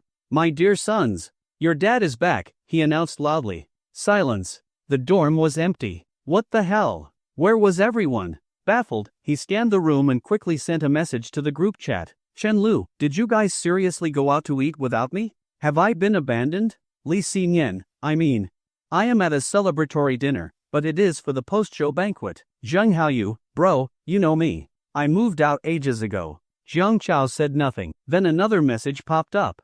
"Li Xinyan, you did not eat dinner? Want me to bring something back for you? Chen Lu, I had Odin. A girl even fed me. Li Xinyan, XXX. Zheng Haoyu, XXX. Chen Lu lay back on his bed with a satisfied smirk. He had no idea that on the very first day of freshman year, when his roommates saw him, they had already braced themselves to be constantly fed dog food, and after spending more time together, understanding his personality, they had completely resigned themselves to their fate. A guy who was good-looking and had a great personality, there was no way he would stay single for long. But then, he had spent 7 years chasing Mo Yuching without success. Not just his college roommates, but even his high school friends had assumed he would have a girlfriend before them. They, too, had never imagined that after 3 years of high school, Chen Lu would still be single. Somehow, they had ended up experiencing love before him. Just as he was about to drift off to sleep, his phone buzzed again. It was Jiang Chao. "Jiang Chao, come downstairs. It is urgent. Get down here. Fast." Chen Lu did not bother asking why. If a guy kept his message this short, it meant it was serious. An unexpected encounter. Chen Lu stepped outside the dormitory building. The rain had stopped, but the cold wind lingered, making him shiver the moment he walked out. At this hour, the area around the boys' dorms was practically deserted. The guys who did not have girlfriends were holed up in their rooms playing games, while the ones who did were either at the girls' dorms or in hotels. You rarely saw couples hanging around the boys' dorms, but near the girls' dorms, they were everywhere. Chen Lu glanced around. Jiang Chao was nowhere to be seen. Standing under a streetlight, he pulled out his phone to call him when, out of the corner of his eye, he noticed a familiar figure approaching. Too familiar. So familiar that even in his peripheral vision, even in the dim light, he recognized her instantly. Chen Lu froze. Mo Yuching? What was she doing here? His hand instinctively lowered, sliding his phone back into his pocket. His expression shifted into one of confusion. Had Jiang Chao sold him out? Had his traitorous friend been swayed by his girlfriend? 5 steps. 4, 3, 2. The distance between them closed. She came closer and closer until she finally stopped in front of him. She was still stunning, dressed in a form-fitting black halter top, just tight enough to highlight her curves, with a neckline that perfectly framed her delicate collarbones. A short skirt complemented her outfit, showing off her impossibly long legs. It was an outfit that suited her usual style except for one thing. Tonight, she had her hair tied up in a ponytail. That was new. Seeing his expression, Mo Yuching, who had been wearing a serious look, suddenly broke into a soft, dimpled smile. Jiang Chao did not sell you out, she said with a playful tilt of her head. He got drunk, and Lu Yan took him home. She did not say anything more. She did not need to. Chen Lu could already piece together the rest. So, he said flatly, you have been looking for an excuse to meet me. And this time, Lu Yan saw an opportunity and helped you set this up? Mo Yuching lifted her chin proudly. We still have such great chemistry. Chen Lu remained silent. If this had happened before, if Mo Yuching had said those words to him in the past, he would have been over the moon. But now, things were different. He could not expect ashes to reignite into flames, because the fire that once burned so brightly had already consumed everything, and turned to dust. Mo Yuching saw his cold, distant expression, so unfamiliar, so unlike the Chen Lu she had known for years. For a moment, she felt like she was in a dream. Then, a wave of panic hit her. His gaze was polite yet detached. It was the way someone looks at a stranger. The past 10 days without him had felt unbearably long. She had been restless, unable to focus, as if she had been locked in a cell, forced to reflect over and over again. Until she finally realized how deeply Chen Lu had once loved her. Until she finally realized he was no longer by her side. That was why she had publicly apologized at the performance. That was why she had come to find him tonight. Mo Yuching had never imagined she would one day humble herself like this. Now, standing before him, she felt afraid. The calmer he appeared, the more unsettled she became. Finally, she summoned her courage and softly asked, "Are you still mad at me?" Chen Lu let out a small laugh. It was as if he were mocking his past self, or perhaps the cluelessness of the girl standing in front of him. "I was never angry at you," he said calmly. "Then why?" Before Mo Yuching could finish, he interrupted her, "I just do not want to love you anymore." She froze in place, her words catching in her throat. Her eyes turned red under the pale glow of the streetlights, as if she had applied eyeshadow. After a long moment of silence, her voice trembled as she spoke again, "I am sorry. I know I was wrong. I will never treat you like that again, I swear. I have spent these past few days thinking, going over everything from our childhood until now. I know I have always treated you unfairly, but I will not do it again. Chen Lu, please, give me back the love that was once mine, okay?" This was the first time in his entire life that Chen Lu had heard Mo Yuching speak in a pleading tone. Even if he counted the years before kindergarten, this was still the first time. She had never begged for anything. Even though her parents were divorced, she had always received love and had grown up in the best possible environment. Her family background was beyond what most people could imagine. She never needed to beg. Money alone could not achieve everything, but when combined with power, it could do a great deal. Yet this time, Mo Yuching was truly begging. Even knowing all this, Chen Lu still gazed at her coldly and said in a low voice, "No." The tears that had been welling up in Mo Yuching's eyes suddenly spilled over, streaming down her delicate cheeks and dripping onto the ground. Each drop bloomed like a sorrowful flower of regret and despair. "Why? Did you not love me for 7 years? You used to love me so much," she cried with such delicate beauty, her weeping as stunning as ever, enough to make anyone's heart ache. A shiver of cold ran through her. It felt as if she had been thrown into an ice cave. Chen Lu had never been able to bear seeing her cry. In elementary school, he had gotten into fights for her. In middle school, he had skipped classes to be by her side. When her parents were divorcing, he stayed with her day and night. When she had chickenpox, the young Chen Lu had sat outside her bedroom door, slipping handwritten notes to her through the crack beneath it. They had written back and forth like that for an entire afternoon, and Chen Lu had come back every day for several days. Childhood sweethearts, an inseparable bond, a perfect match, what could have been a beautiful love story. Yet she had single-handedly rewritten it into a tragedy. Now, that boy, who once could not bear to see her shed a single tear, was completely indifferent to her crying. The realization crushed her. The more she thought about it, the more the pain swallowed her whole. For the first time in her life, Mo Yuching, who had always been too proud to cry in public, could not hold back her sobs. "Yes, I loved you for 7 years, Chen Lu said with a faint smile, "but as you said, that was in the past." Mo Yuching kept crying, unable to stop. Chen Lu's emotions grew more complicated as he watched her, so he continued, "I do not regret treating you well. I have never regretted what I gave, but just like I said that night, not anymore. To be honest, I really did love you. So much that even now, I still do not want to see you sad. But I also know that I truly do not want to go back to you. Do you understand? I hope you can be happy. And I hope we can live our own separate lives." Chen Lu had always been a rational person, but he never imagined that one day, he would have to be this rational with Mo Yuching. He continued, "There is no meaning in me going back to you. The past is there, and I will never be able to forget it. You might think that if you had accepted my confession that day, everything would be fine. But it is not. It never was. That confession was my way of ending this chapter of my life. My love for you was already torn apart by you long ago. Even if you had accepted me that night, we still could not have gone back to the way things were." His words struck like a thunderclap in Mo Yuqing's mind. She was stunned, completely blank. She even forgot to breathe. The weight of regret crushed her, burying her alive. The memories she cherished so dearly felt like quicksand, pulling her deeper the more she struggled. Suddenly, she found herself ridiculous. Just moments ago, she had thought she had simply missed her chance. She had never realized that her wounds to Chen Lu were not from a single mistake but from years of neglect. "I was just used to it. She wanted to explain, but Chen Lu raised his index finger to his lips. The message was clear: no matter what she said next, he would not listen. She understood Chen Lu was giving her, and this love, one final shred of dignity. Mo Yuqing wiped her tears with the back of her hand and whispered, "Let me take a picture, and then I will leave." Chen Lu looked puzzled. She explained softly, "You used to love taking pictures of me. I know that was in the past. I do not care who you take pictures of in the future, just take one, okay? After that, I will leave immediately." Mo Yuqing clasped her hands tightly, looking at Chen Lu with a serious expression. Chen Lu found a girl who was out jogging and asked her to take a picture of them together. "Find a spot yourself. You have studied photography so much," Mo Yuqing said while Chen Lu was briefly away, using a wet wipe to clean her face. If one did not get close or hear her speak, they would not even notice that she had just been crying. She let out a self-deprecating smile. Only now did she realize how romantic it had been when Chen Lu learned photography just to capture her youthful beauty. And now that she finally understood it, it was for the last time. How ridiculous. Chen Lu quickly walked over to a street lamp. Beside the lamp was a tree branch, casting a long, black shadow across the ground.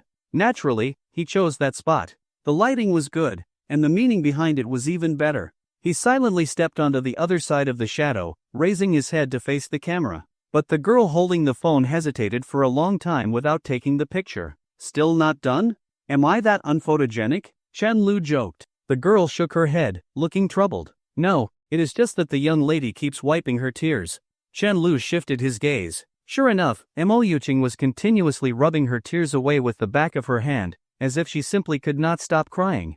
She quickly said, "It is fine, just take it like this." 2 minutes later, Mo Yuqing stared at the photo on her phone. In the image, Chen Lu was turning his head slightly to look at her, while she, like a helpless, mistreated child, was sobbing uncontrollably. So this was the last bit of tenderness he had left for her. "Should I send it to you on WeChat?" she asked. "There is no need."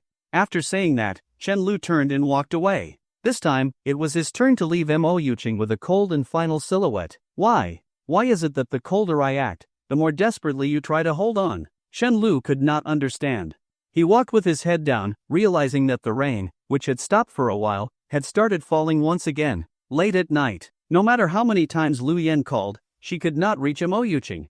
Worried, she hurried back to the dormitory from the hotel. As soon as she arrived downstairs, she saw Mo Yuqing squatting there in a daze, her eyes empty and lifeless. Lu Yan stopped for a moment before crouching down beside her, offering her shoulder to lean on.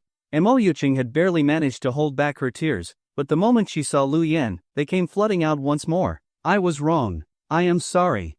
I really know I was wrong." Lu Yan's eyes trembled with emotion. She felt deeply for her friend but could only offer a bitter smile. "Telling me will not help you. You fool. I told you back then that you would regret it." Mo Yuqing's tears quickly soaked Lu Yan's clothes as she sobbed, but telling him does not help either. The rain had yet to stop, and with the cold wind, it sent waves of chill through the air. 2 delicate-looking girls stood at the entrance of the dormitory, wrapped in their coats, leaning against each other for warmth. One of them, in particular, the girl with her hair tied up in a ponytail, was especially captivating, evoking a sense of tenderness and sympathy. And yet, for some reason, her face appeared weary and haggard. Mo Yuqing had already cried until her tears ran dry. Now, she had entered a state of quiet composure. Lu Yan gazed at her best friend, whose eyes were swollen from crying, her expression filled with helplessness. She grieved for her misfortune and resented her passivity, because she had truly tried to talk sense into her. Many, many times. Mo Yuqing had so many chances, countless opportunities, but she had simply let them slip through her fingers. I had completely forgotten, Mo Yuqing murmured, staring into the distant rain falling under the street lamp. In the darkness of the night, she slowly reached out her hand, suspending it in midair, as if trying to catch the cold raindrops, or as if waiting for that familiar boy to pull her up once again, just like he always had. But nothing came. Neither the rain nor that boy was within her reach anymore. Forgotten what? Lu Yan asked, somewhat puzzled. I forgot how good Chen Lu was to me. Mo Yuqing bit her lip, her expression filled with remorse. It became such a natural part of my life that I completely overlooked it. Until now, when he is no longer by my side, I have only just realized it. Lu Yan remained silent, listening without interruption. So many people take those closest to them for granted.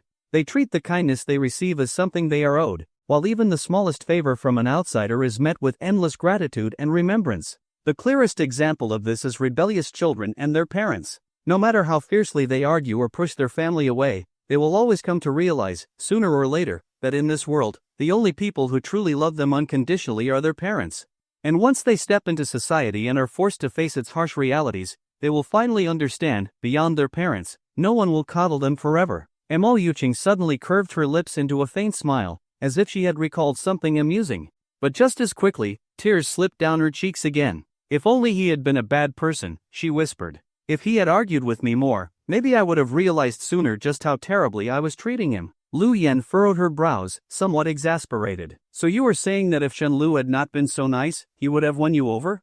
Mo Yuqing shook her head, her long ponytail swaying slightly. You and Jiang Chao both know him. Chen Lu is smart, he understands everything perfectly. He just loved me too much. Loved me so much that all he ever wanted was to be good to me. He disdained playing petty games, never resorted to the push and pull of treating me coldly just to win me over. From beginning to end, he never wanted me to suffer. Not even a little. As she spoke, her smile deepened, but the moment she was hit with the crushing realization that all those beautiful moments no longer belonged to her, her expression froze. Her tears had long since dried up, leaving her staring blankly into the distance.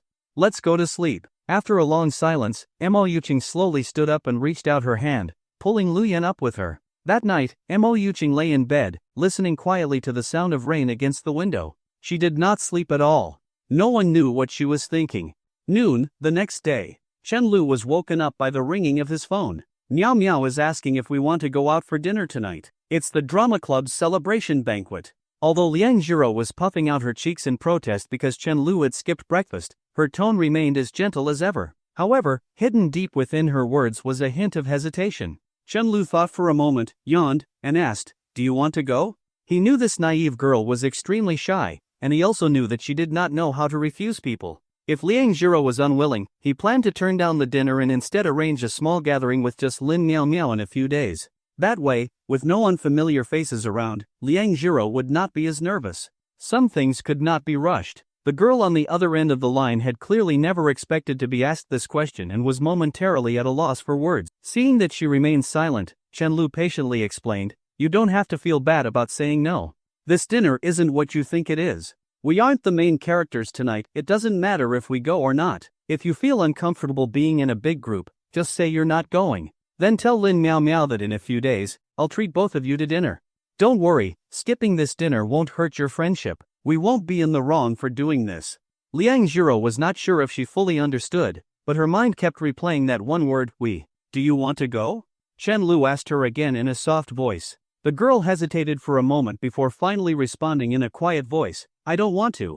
A crowded social setting really did make her feel suffocated. That's the right answer. From now on, if you don't want to do something, just say it outright. Chen Lu sounded very satisfied. He stretched out on his bed and said, "All right then, I'm going back to sleep. I'm exhausted." Suddenly, the girl's voice became a little urgent. "There's one more thing." "What is it?" Liang Jiro took a few deep breaths, then finally mustered up the courage to say, "I want to treat you to dinner." Her voice was soft, almost trembling, but her tone was firm. That one sentence had taken all of her strength to say. "Hello? Are you still there? I never properly thanked you for helping me find a job." After a few seconds of silence, she cautiously probed again. Chen Lu finally snapped out of his daze, not realizing he had been smiling the entire time. This naive girl, who usually only allowed herself a meal of stir-fried shredded potatoes, was actually offering to treat me to dinner? Then she added, "Just you. No one else." Chen Lu was momentarily stunned. Good grief, she's already learning how to apply what she just heard. For a moment, he did not know whether to be happy that Liang Jiro wanted to take him out for a meal or to be glad that she was seriously trying to improve herself. After finalizing their meeting time for the afternoon, Chen Lu was about to go back to sleep when his phone rang again. What is it this time? He still seemed to have endless patience for Liang Jiro. Miao Miao said. She postponed the drama club's celebration banquet to tomorrow. Tonight, she wants to treat just the two of us. Damn. Chen Lu gave his immediate evaluation. For a moment, he wondered if Lin Miao Miao had taken a little too long to process everything. It was just a mention on the school's official website. Was it really worth getting this excited over? This time, Chen Lu did not ask Liang Jiro whether she wanted to go. Instead, he directly accepted. I'll eat whatever. You two can take your time choosing a place. Just make sure it's a good one. After all, we've been working our asses off for her lately. Okay. Having been disrupted multiple times, Chen Lu gave up on sleeping and got out of bed to wash up. He had no idea what time he had actually fallen asleep last night. All he knew was that he had slept until now. By the time he finished getting ready and wasted a little more time, it would already be time to meet Liang Jiro for their meal. Seeing that Jiang Chao was still asleep, Chen Lu grew increasingly irritated and kicked him awake. Fuck! What the hell is wrong with you? Jiang Chao jolted up in shock. When he opened his eyes, he saw Chen Lu standing there, staring at him coldly. Did your girlfriend turn you against me? Chen Lu asked. What? No way. I'll always be on your side, man. Jiang Chao responded seriously, as if it were the most obvious thing in the world. Seeing Jiang Chao looking completely clueless while putting on such a solemn expression, Chen Lu became even more exasperated. He sighed. You might as well admit you were brainwashed. Jiang Chao was utterly confused. What are you talking about? I'm embarrassed on your behalf. Chen Lu spat at him. Ha? Chen Lu took his time explaining everything that had happened the previous night before giving Jiang Chao another kick. Even though clarifying things with Mo Yuqing was not necessarily a bad thing, getting tricked into it still irritated him the more he thought about it. You're telling the truth? You really did that? Jiang Chao, now fully awake, leaned in closer and asked. Chen Lu's face remained expressionless as he nodded. Damn, man. Jiang Chao found himself at a loss for words. Having witnessed Chen Lu's relentless pursuit of Mo Yuqing over the past 3 years of university, he could not help but feel conflicted. Well then, congratulations on finally being free. After a while, Jiang Chao continued, to be honest, I actually thought you would turn back. After all, Mo Yuqing has never been this humble before. Whether he was shocked by Mo Yuqing's public apology in front of so many people at the banquet or simply saddened that years of dedication to his brother had gone to waste, Jiang Chao suddenly felt a tinge of regret. It's too late, Chen Lu said in a deep voice. Besides, how can you be so sure that she has truly realized her feelings for me and isn't just feeling uncomfortable because she suddenly lost someone who has always been considerate of her? He felt that his words might come across as a bit narcissistic, but honestly, how many people would consistently buy meals, pick up packages, and be available at any time for more than 10 years? Jiang Chao was at a loss for words. He had never thought about it that way. Putting himself in Chen Lu's shoes, he realized that if it were him, he would be deeply moved, so much so that he almost forgot how much Chen Lu had given over the years. Damn, am I really this pathetic? Ready to go back just for a bit of kindness? I've been playing the role of a heartbreaker for so long, yet you see things more clearly than I do. He sighed. Chen Lu pulled out a short-sleeved shirt from his wardrobe and slowly put it on, covering his lightly defined abs. It's not that you don't understand, it's that you've never given as much as I have. You could try doing what Mo Yuqing did, apologize to the girls you've hurt in the past and see how they react. Even though most of the ones you've messed with were hopeless romantics, maybe 1 or 2 of them were genuinely in love. Jiang Chao remained silent, thinking that he should first check Lu Yan's reaction. Who knows? He might end up like Chang Gu. I'm heading out. Chen Lu picked up a trash bag, opened the door, and was about to leave. Wait a sec. Jiang Chao suddenly called out. What? Can't bear to part with your dear old dad? Chen Lu asked with a grin. What do you think about the idea of starting something with me? You love playing games so much, haven't you ever dreamed of developing one that could get nominated for TGA? I'm still thinking about it. But let me remind you, if you start a business with this mindset, you're going to starve. The door closed gently. Damn it. Jiang Chao cursed under his breath. That's exactly why I need you. That evening, they had agreed to go out for hot pot. Since Lin Miaomia had her own plans, Chen Lu went to the library to find Liang Jiro and kill some time before dinner. She was preparing for the CET 6 English exam in June. Even when she was busy with the drama club every day, she never forgot to memorize English vocabulary. Now that she didn't have to go to the club anymore, she spent all her time in the library. Liang Jiro wasn't like Chen who could play around all day and still get good grades, but she wasn't the type to study desperately and still struggle academically either. She was somewhere in between. That's why anytime she wasn't working part-time or taking care of her mother, she devoted herself to studying to secure good grades, earn a scholarship, and get a better job in the future. Watching the girl who always took her studies seriously, Chen Lu simply picked up a few books and started reading as well. Liang Jiro rested her arms neatly on the smooth table. Her fair, delicate skin made people want to reach out and touch it. Noticing Chen Lu's gaze, she looked up at the book in his hands and asked, "What are you reading?" Chen Lu quickly shifted his focus back to the pages. "This one? It's about the process of starting a business." He then pointed at another book on the table. "And this one is the famous C++, From Beginner to the Grave." Liang Jiro's small mouth slightly parted in surprise. She blinked. "Aren't you a law major? Why are you reading this?" She was baffled. No wonder Chen Lu seemed to know everything. Even though he excelled in his major, he still squeezed in time to learn things outside his field. "I have some free time, so I figured I'd learn a little. I'm actually reading it for a friend," Chen Lu replied seriously. He's too reckless, he wouldn't necessarily research these things in advance. Hearing this, Liang Jiro was even more shocked. She stood there, her mouth still open. She was already exhausted just from studying her own coursework, yet Chen Lu still had the time to learn subjects outside his expertise? Chen Lu seemed to understand what she was thinking. He discreetly pointed at a few students sitting farther away, students who had stacks of books piled high beside them but were actually watching videos with their earphones in. No learning goes to waste. Besides, I use the time that others spend watching short videos. I still take care of my own responsibilities properly. Chen Lu was certain that if he took the bar exam now, he would pass. The girl nodded, half understanding, and continued focusing on her studies. For some reason, having Chen Lu nearby made her feel incredibly at ease. Even her study efficiency had improved significantly. She was growing more and more fond of being around Chen Lu even if they were doing nothing at all. Even this simple level of companionship was something she had never dared to hope for. Just then, Chen Lu suddenly poked her arm with his pen. Her skin was so soft that just a light press would leave a white mark. He poked her once and then watched the mark fade. "Can I poke your face too?" "Liang Jiro, as your good friend, surely you don't want to see me upset, right?" Liang Jiro was momentarily stunned, then slowly leaned a little closer to Chen Lu.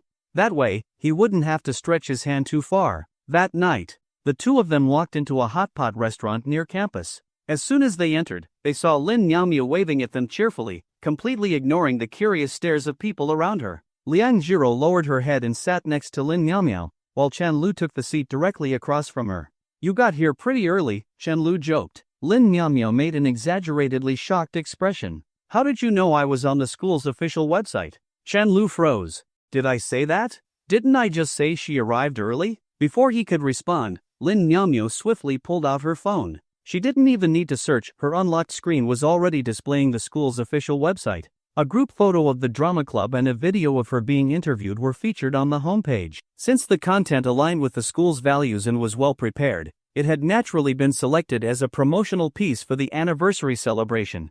Although Mo Yuqing's dance had attracted more attention from students, the drama club's production was more suitable for publicity. "Oh wow, I really didn't expect this," Lin Miaomia sighed. "Seriously, why is the school making such a big deal out of it?" "Jiro, did you check the school's promotional videos before enrolling?" "I signed up after watching them." The clueless Liang Jiro had no idea Lin Miaomia had set a trap, so she simply shook her head. "I heard they're going to edit this program into the admissions promo video. I'll send it to you when it's out." Chen Lu shot her an exasperated look. "Wow, your map of Yin Kingdom is pretty short." Soon, a waiter arrived with the menu. "Order the expensive stuff. Let's eat until she's broke." Chen Lu grinned at Liang Jiro. "We can't help for free." Lin Miaomia couldn't take it anymore. "Shameless, you think I don't know what you're up to every day?" She protectively wrapped her arms around Liang Jiro like she was a precious treasure and shouted, "You're building a facade while making secret moves." "Ah?" Chen Lu stared at her blankly, his face full of confusion. "What are you talking about? I do not understand." Then he turned to Liang Jiro. "Did you understand?" The girl shook her head again. She genuinely did not understand. Lin Miaomia was at a loss for words. She suddenly felt that these two were on the same side. She could only roll her eyes at Chen Lu and push the menu toward Liang Jiro. "Go ahead and order whatever you want. Order more of what you like, after all, you have helped me a lot." In reality, it was Chen Lu, who always acted nonchalant, who had contributed the most to the drama club. But Lin Miaomio would never admit that. She would rather die than see the smug expression on Chen Lu's face. As she spoke, she wrapped her arm around Liang Jiro's. "Come on, see what you want to eat. Chen Lu and I will listen to you today." Seeing Liang Jiro seriously studying the menu with a bit of nervousness, Chen Lu found it amusing. Even though she worked part-time at a hot pot restaurant, she probably could not bring herself to spend money on a meal like this. He was in no hurry. He casually scrolled through his phone while waiting for Liang Jiro to decide. Then, suddenly, he noticed a glaring red notification badge next to the QQ app icon on his home screen, 99 plus messages. He froze for a moment. What the hell? As someone who could not stand having even a single unread notification on his screen, this was simply unbearable. Curious, he tapped in only to find that every single message was a friend request. Some people had even cursed at him outright in the verification messages. Well, pages upon pages of friend requests, all from people who were there to insult him because Mo Yuqing had apologized to him in public. Chen Lu could not help but think, are the freshmen this year all idiots? Even last year's juniors were not this aggressive. A bunch of immature, bitter kids, doing things that only elementary schoolers would do. The corners of his lips lifted slightly as he placed his phone back on the table. When people trying to provoke you are too stupid, you only find it amusing. At that moment, Lin Miaomio was growing impatient and could not help but ask, "Have you not ordered yet? Just pick whatever you want already." Liang Jiro clasped her fingers together hesitantly. I was thinking about what you and Chen Lu like to eat." Chen Lu tapped her cheek lightly with the end of his chopsticks and chuckled. "I like eating whatever you like. Hurry up, or I am going to starve." Oh, after a little more hesitation, the silly girl finally placed the order. Whether it was Chen Lu or Lin Miaomio, if they had ever casually mentioned their favorite foods while chatting, she remembered them. Baby cabbage and beef tripe were Chen Lu's favorites. Lettuce and dried tofu skin were Lin Miaomio's favorites. But she never considered what she liked. These days, it feels like there are only hot pot restaurants everywhere.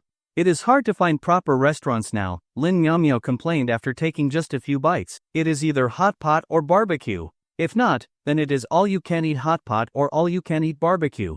Liang Jiro nodded. She also found it strange. When she used to visit Hangzhou as a child, there were all kinds of restaurants with different regional cuisines. But now, they were becoming harder to find. When the silly girl's gaze landed on Chen Lu, he sighed and explained, "That is because opening a hot pot restaurant costs much less than running a proper restaurant." "How much of a difference can there be?" Lin Miaomio blurted out in her usual clueless way. Chen Lu was still looking at Liang Jiro as he patiently explained, "A traditional Chinese restaurant has its own unique flavors.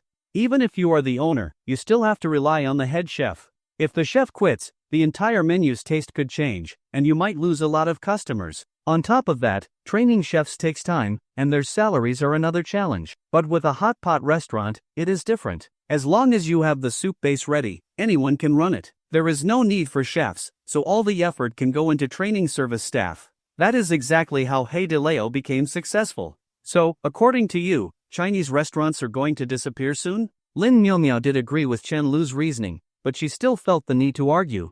Chen Lu shrugged. "Not necessarily. If you are treating a client to a meal, you would not take them to a hot pot restaurant, would you?" Hearing this, Lin Miaomio quietly abandoned her dream of opening a Chinese restaurant and making it big. She had to admit that Chen Lu was just a little bit smarter than her. Just a little. The group continued chatting casually about all sorts of topics. After all, modern university students could talk about anything. Liang Jiro did not say much. Most of the time, she just used the public chopsticks to quietly put food into Chen Lu's bowl, occasionally giving some to Lin Miaomio as well. Chen Lu noticed that his bowl never stayed empty. No matter how quickly he ate, there was always new food in it. Lin Miaomio silently watched and thought to herself, "I really need to find myself a boyfriend someday."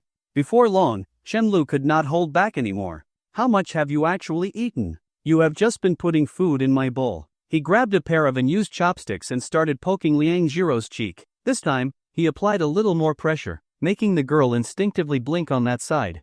But even then, she did not avoid him. "I ate a lot," she protested. Chen Lu did not believe her. He kept teasing her. Her cheeks were soft, and her skin was flawless. Poking her was surprisingly fun. Her skin looked so smooth and fresh. He wondered what it would feel like to kiss her. "You finally have a little bit of meat on your face now." It seemed that his feeding project had been successful.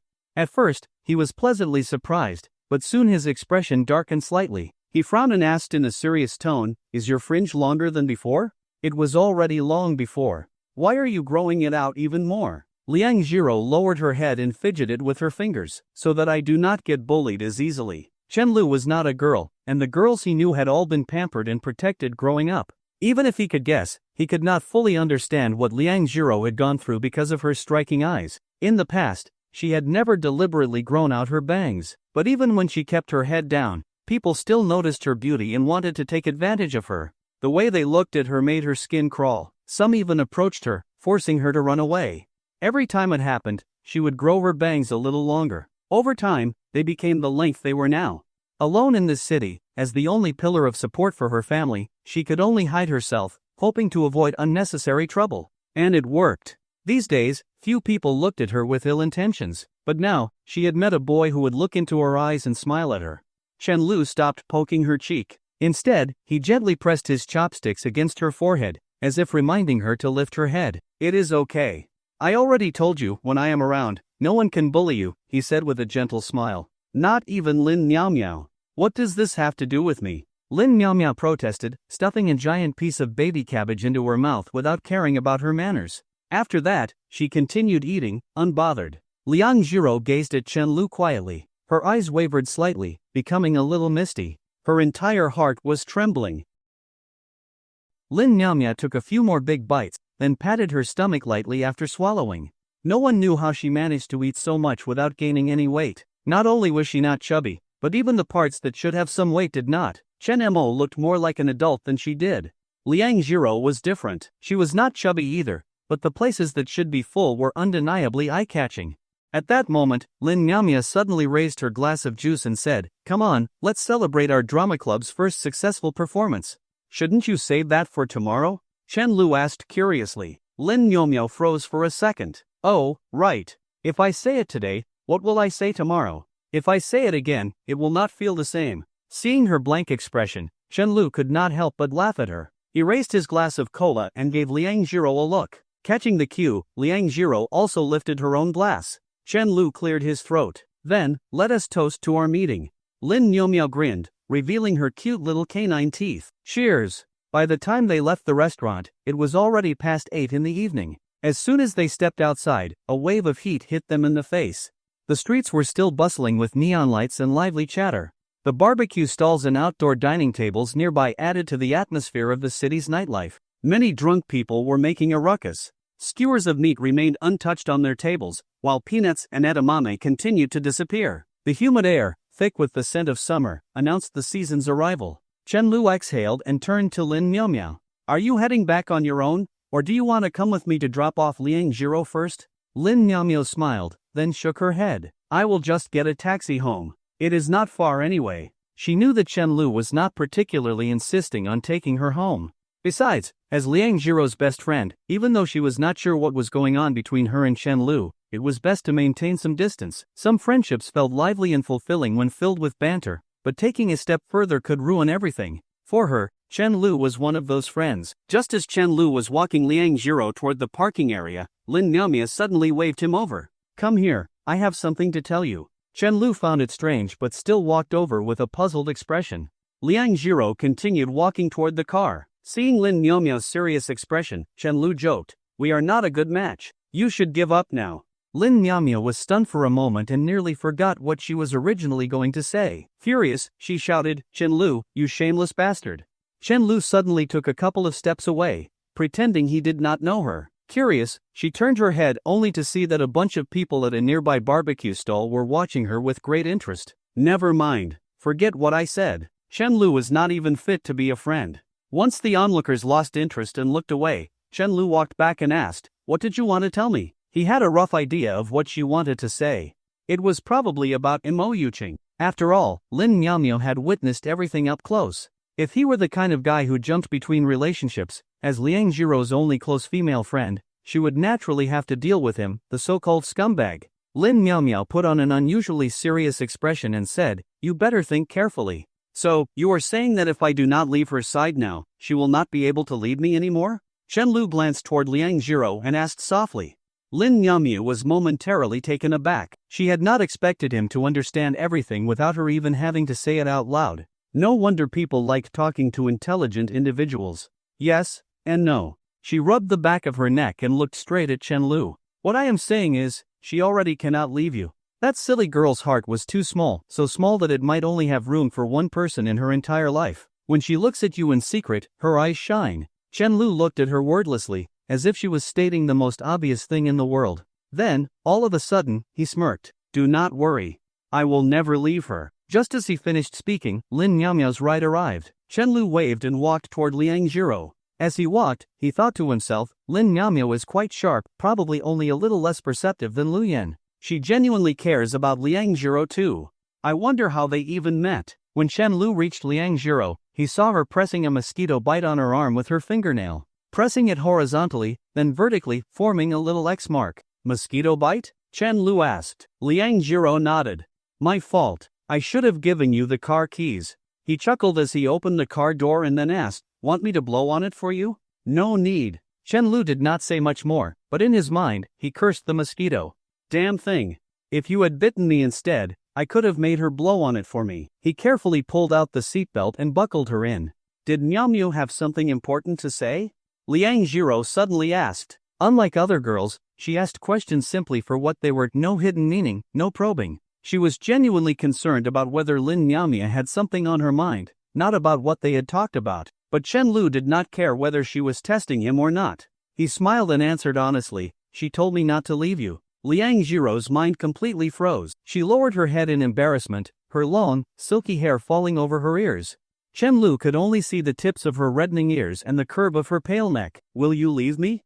After a long pause, her voice trembled as she asked. Luckily, Chen Lu had been paying full attention to her words, or else he might not have caught them. Are you going to drive me away? He asked while checking the rearview mirror and turning the steering wheel. Of course not. Liang Jiro answered without thinking. How could I ever drive you away? Then I will not leave you. Chen Lu smiled. A few minutes later, as Liang Jiro gazed out the window at the passing streets, she suddenly realized something was off. This road is not the way to my house. She felt a small sense of pride that she could recognize the route. Chen Lu burst out laughing. Of course not. We are not going to your house. How can you be this silly? If someone actually kidnapped you, you probably would not even notice. Where are you taking me? Liang Jiro did not panic. She trusted Chen Lu completely, she never even considered doubting him. The mall. I am getting you some new clothes, Chen Lu said seriously. The girl, who had been perfectly calm before, suddenly became flustered. Why are you buying me clothes? You only have a few plain white t-shirts that you keep rotating. Do you not need new clothes? Chen Lu tugged at the hem of her shirt. It was so worn out that the fabric felt rough and coarse. Seeing that she was about to refuse, he added, Did you not give me that photo album before? Now that I am returning the favor, are you going to reject me? What kind of friend does not return a gift? Liang Jiro nodded, unable to argue. Only when they arrived at the mall did she suddenly remember the photo album was meant as her thank you gift to Chen Lu in the first place. I gave him a gift to thank him, and now he is giving me a gift to thank me? Something feels off here. After parking the car, Chen Lu reached out to help her unbuckle her seatbelt, but Liang Jiro's face flushed red as she quickly shook her head, signaling that she would do it herself. He did not insist. Instead, he smiled in satisfaction and stepped out of the car. He knew that Liang Jiro would definitely be too shy. The reason he still reached out to help, despite knowing this, was to interrupt her thoughts. This silly girl was slow to react, and Chen Lu would not give her the chance to overthink. A few seconds later, the girl timidly stepped out of the car, her gaze toward Chen Lu filled with a vague sense of guilt. She actually hated refusing him, but she had been too nervous just now. Even though she did not think she had done anything wrong, she still felt a little regretful. Chen Lu did not mind at all and simply smiled. Let's go. Since today was neither a weekend nor a holiday, the mall was not particularly crowded at this hour. Most of the people were gathered in the restaurants inside. The two of them walked side by side, looking for the elevator. From time to time, people handing out flyers would approach them.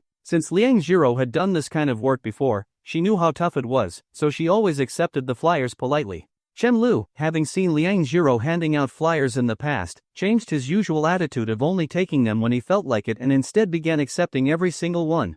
Soon, both of their hands were stuffed with stacks of restaurant flyers, and they had no choice but to turn back and find a trash bin to throw them away. I will buy you something too, Liang Jiro said softly as they rode up the escalator. Standing one step ahead of Chen Lu, she was now at eye level with him. She could look straight into his eyes. Chen Lu smiled. Wait until your next tutoring paycheck comes in. He did not refuse her. By then, she would have a clear understanding of how much she earned per session. Chen Lu wanted her to develop a new mindset early on: money cannot be saved into existence. Instead of spending all her energy trying to cut costs to the extreme, she would be better off focusing on self-improvement and earning more. Besides, mental work paid far better than working as a server in a hot pot restaurant or handing out flyers, and it was much less exhausting.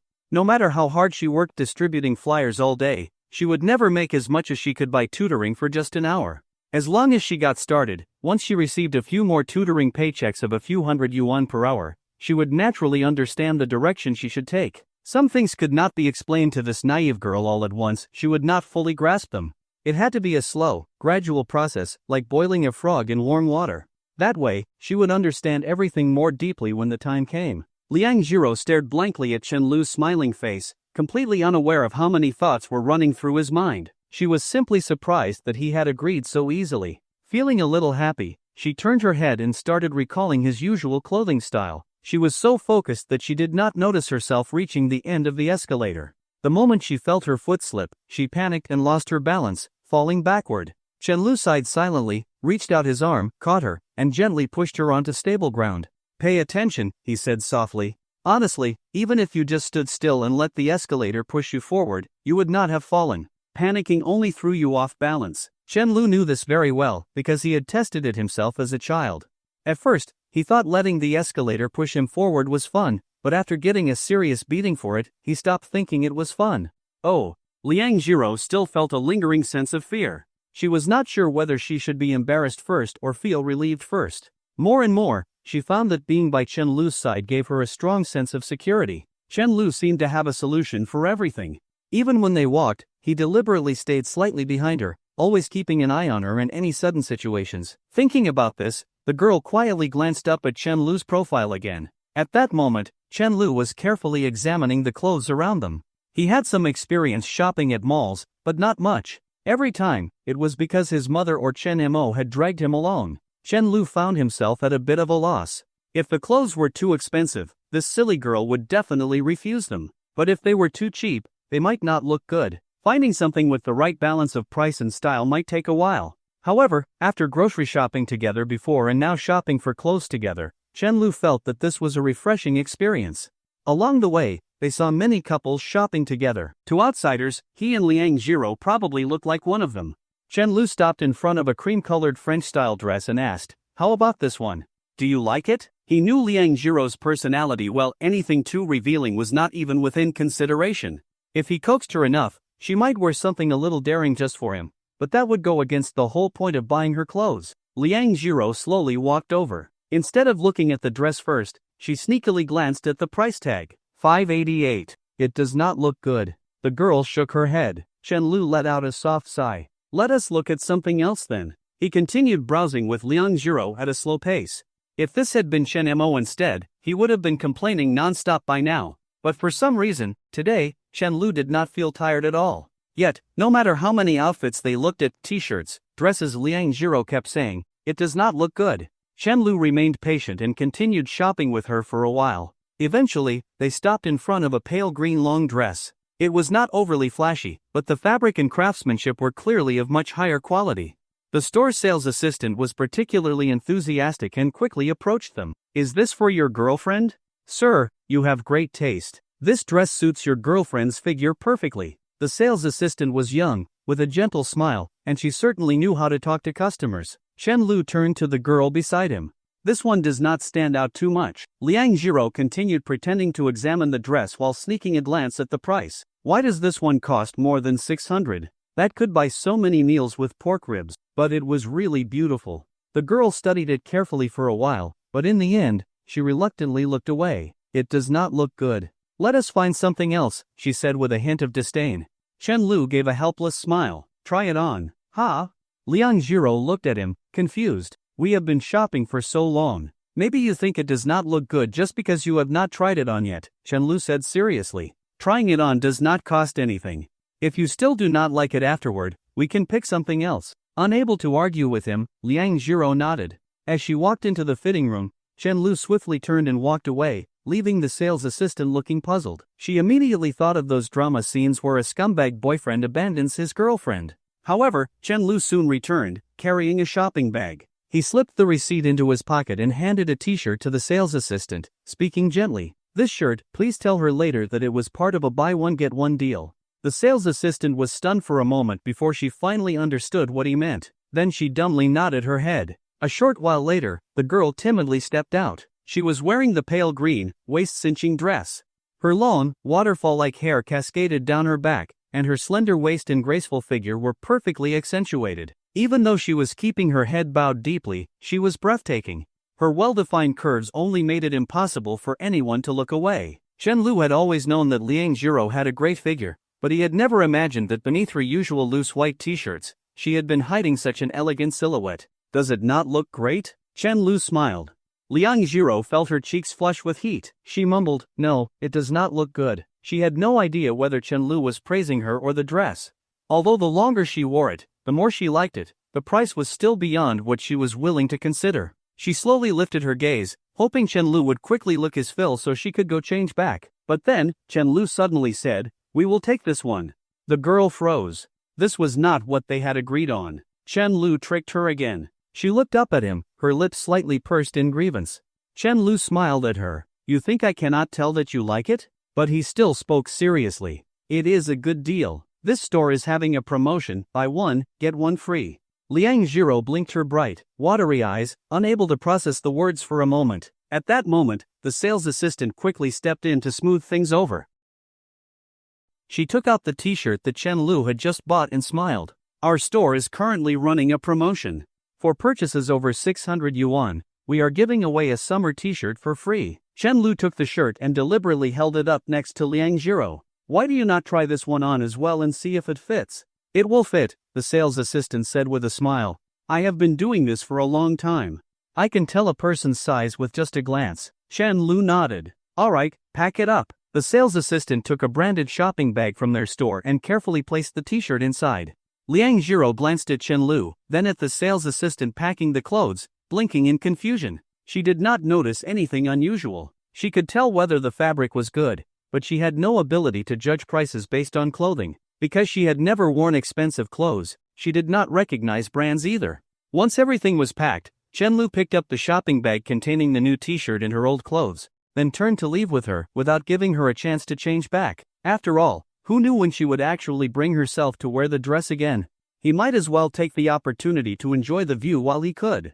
He had bought the extra t-shirt precisely because he was afraid she would be too reluctant to wear the dress. Walking beside Chen Lu, Liang Jiro kept her head down, feeling embarrassed. She had not worn a dress since she was a child. Even though it was a long dress, having her legs uncovered still made her feel a bit uncomfortable. She quietly stole a glance at Chen Lu but quickly looked away again. Having Chen Lu buy her clothes made her very happy. This was the first time a boy had ever bought clothes for her or gone shopping with her. These were things she had never even dared to imagine before, but Chen Lu had unknowingly done so much for her. As for the t-shirt, she had never doubted it for a second. She believed everything Chen Lu said. Even if he had not gone through all that effort to set it up, she still would have believed him. Even though it seemed like he had tricked her quite a few times. Watching the girl in her new dress walking with her head down beside the boy, the sales assistant's eyes revealed a trace of envy. All along the way, the two of them kept sneaking glances at each other. Chen Lu occasionally looked at the girl beside him. This dress truly brought out a whole new level of elegance in Liang Jiro. She usually wore oversized t-shirts, so he had never realized how slim her waist was or how well proportioned her figure was. And it was just the right amount of slenderness. He really wanted to wrap his arms around her and see how it felt. Chen Lu swallowed hard and forced himself to look away. Meanwhile, Liang Jiro was thinking about what kind of clothes she should buy for Chen Lu once she got her paycheck. At that moment, it suddenly struck her if she bought a piece of clothing for a few hundred yuan for Chen Lu, it would only take her 2 or 3 hours of tutoring to earn it. That was something she had never dared to imagine before. After all, handing out flyers for an entire day barely earned her 200 yuan. Now she finally understood why Chen Lu had told her all that before. As long as she followed his advice and worked hard, she would definitely be able to save enough money for her mother's surgery. Just relying on distributing flyers and working at a hot pot restaurant was not enough. Seeing that Chen Lu was still looking around, Liang Jiro quickly mumbled, "Should we go back now? Please do not buy me anything else, okay?" She was afraid that Chen Lu would buy her another outfit. And even though she was right next to him, the way people were looking at her still made her feel a little uncomfortable. But she forced herself to follow what she and Chen Lu had agreed on. She kept her head up. Many of the boys they passed stared at her, but after seeing Chen Lu, their expressions showed disappointment. As for the girls, after glancing at her and then at Chen Lu, their gazes were filled with envy. There was a subtle difference. Alright, I will not buy anything else for you. Chen Lu pretended to compromise. Hearing this, Liang Jiro immediately felt relieved. But then, Chen Lu suddenly added, let's go buy some supplements for your mother. Ha? No need. I will earn money myself to buy them for her. Liang Jiro panicked and grabbed Chen Lu's arm, trying to stop him. Did you ask your mother? Chen Lu turned to look at her, his face full of innocence. The girl was stunned for a moment, then shook her head. No, I did not. Then how do you know she does not need me to buy them? Liang Jiro was still clutching Chen Lu's arm, her small mouth slightly open, trying to think of what to say. She really does not need them. She finally tried to convince him. It is not up to you. This is not for you. Chen Lu pretended to think for a moment. I will just go ask her myself, then. Okay. Liang Jiro relaxed. After all, she was sure that Xiao Shu and Fan would politely refuse. What she did not expect was that Chen Lu meant he would buy the supplements first and then go ask. After some time spent going back and forth, Liang Jiro finally managed to drag Chen Lu, who was carrying several shopping bags, out of the mall. Once outside, she quickly let go of his arm in a fluster. You are bullying me again, she said, feeling wronged. Chen Lu smiled and poked her soft cheek with his finger. Buying you clothes counts as bullying you? That is not what I meant. Liang Jiro pursed her lips. Which made you happier, me buying you clothes, or me bullying you and making you upset? He asked. I was happier, Liang Jiro answered truthfully. Strictly speaking, it was not just the truth, it was a huge understatement. Chen Lu nodded slightly. So should you not be thanking me? Why are you complaining about me bullying you? Liang Jiro blinked and suddenly felt that what he said made sense. Thank you? Chen Lu was pleased. You are welcome. It was the right thing to do. As he finished speaking, he finally noticed the rows of artificial flowers outside the mall entrance. Each flower had a small white light glowing in its center. It looked a bit dreamy. Let me take a picture of you. Who knows when you will wear this dress again? Chen Lu turned to look at her. Time cannot be held onto not yesterday, not even a single second ago. And human memory is not enough to capture every scene, every person who walks into our lives, or every view that makes us pause and take a breath. That is why Chen Lu loved photography. The girl silently nodded. She did not refuse. She was not sure if she had simply gotten used to it, or if she had given up resisting. Standing in the middle of the glowing flowers, she forced herself to keep her head up, meeting Chen Lu's focused gaze. The evening breeze kept gently blowing her long hair to the side, so she raised a hand to lightly press it down at her neck. Surrounded by soft lights, the scene looked almost unreal. I hope you learn how to smile, Chen Lu said as he adjusted the frame, sighing as he looked at the girl through the camera lens. Liang Jiro was confused. I do not know how to smile? Chen Lu nodded. I have never seen you smile before. Not even once. Hearing Chen Lu's words, Liang Jiro was a little lost in thought. She began to seriously recall whether she had ever smiled at him. In her heart, she was sure she had smiled before, like the first time Chen Lu sent her a message, the first time he drank the porridge she made, the first time he played the guitar for her, and the first time he told her, I am here. Even just now, when she put on the dress he had bought for her, she had definitely smiled. But whether it showed on her face, she was not sure. She had suppressed her emotions for so long, hiding everything inside, that she had completely blurred the lines. Watching Chen Lu slowly walk toward her, Liang Jiro asked nervously, I have not? Chen Lu held his phone up in front of her. In the photo, the girl looked a little shy, but it was clear she was in a good mood. She stood amidst a glowing sea of artificial flowers, wearing the pale green, cinched waist dress. Her long hair cascaded gently over her shoulders, and the scene carried a serene beauty. But something was missing. She quickly realized she had not smiled. Since the day I met you, I have never seen you smile, Chen Lu said, his expression serious. This had been weighing on his mind for a long time. Even Lin Miao Miao, or the usually reserved Chen Mo, smiled countless times in a day. Even Mo Yuqing was no exception. But Liang Jiro never. Not even once. Chen Lu put his phone back into his pocket and looked at the girl in front of him, who was staring at him blankly, blinking. After a moment of hesitation, he reached out and used his thumbs to push up the corners of her lips, forcing a smile onto her face. Softly, he asked, have you not been happy these days? I have, Liang Jiro answered seriously, her words slightly unclear as Chen Lu was still pressing on her cheeks. I have been very happy. Every day since I met you has felt like a dream. Then it is your own problem, Chenlu said as he withdrew his hands, letting out a small sigh. I do not know. I never thought about holding back my smile, Liang Jiro murmured, feeling confused. I just did not want to cry. Chenlu let out a chuckle. And yet, you did not manage to hold back your tears either. In the end, you just lost the ability to smile, huh? As soon as he said that, he frowned slightly.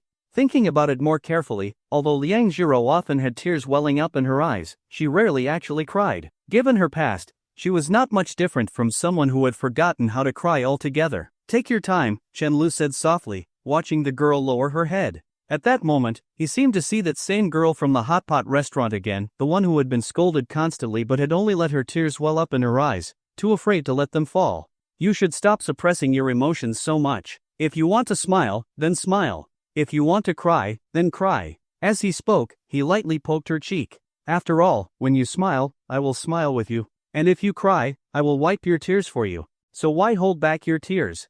Things are different now, you know? Maybe in the past, the only person you had was a mother who was afraid of you being bullied, so you did not dare to cry. But now you have me. I can share your sadness. You do not have to eat something sweet just to make the pain go away. The moment he finished speaking, Chenlu suddenly felt something warm drip onto his fingers, falling right before his eyes. When he shifted his focus back to the girl's face, she was already in tears. Chenlu said nothing, he only gently wiped her tears away with soft, careful movements. On the surface, he looked calm. But inside, he was panicking like hell. What the fuck? How did this happen? Why is she crying all of a sudden? I was not prepared for this at all. Will people think I am bullying an innocent girl in public? Oh well, let them misunderstand. As long as he did not feel awkward, the awkwardness belonged to everyone else. Unfortunately, in the couple of seconds he spent worrying about the onlookers, he completely missed the brief moment when, through her tears, the girl's lips curved ever so slightly into a faint smile. Perhaps tired from crying while standing, she rested her forehead against Chenlu's shoulder, continuing to wipe her tears. A long time passed before she finally stopped crying. Seeing the girl's tear-streaked but now calm face, Chenlu let out a soft chuckle. Girls really are made of water. How do they even cry for this long? As for why she was crying, he had no idea, and he did not need to ask. Maybe she was touched. Maybe she was letting out all the grievances she had held back before. Either way, being able to release it was a good thing.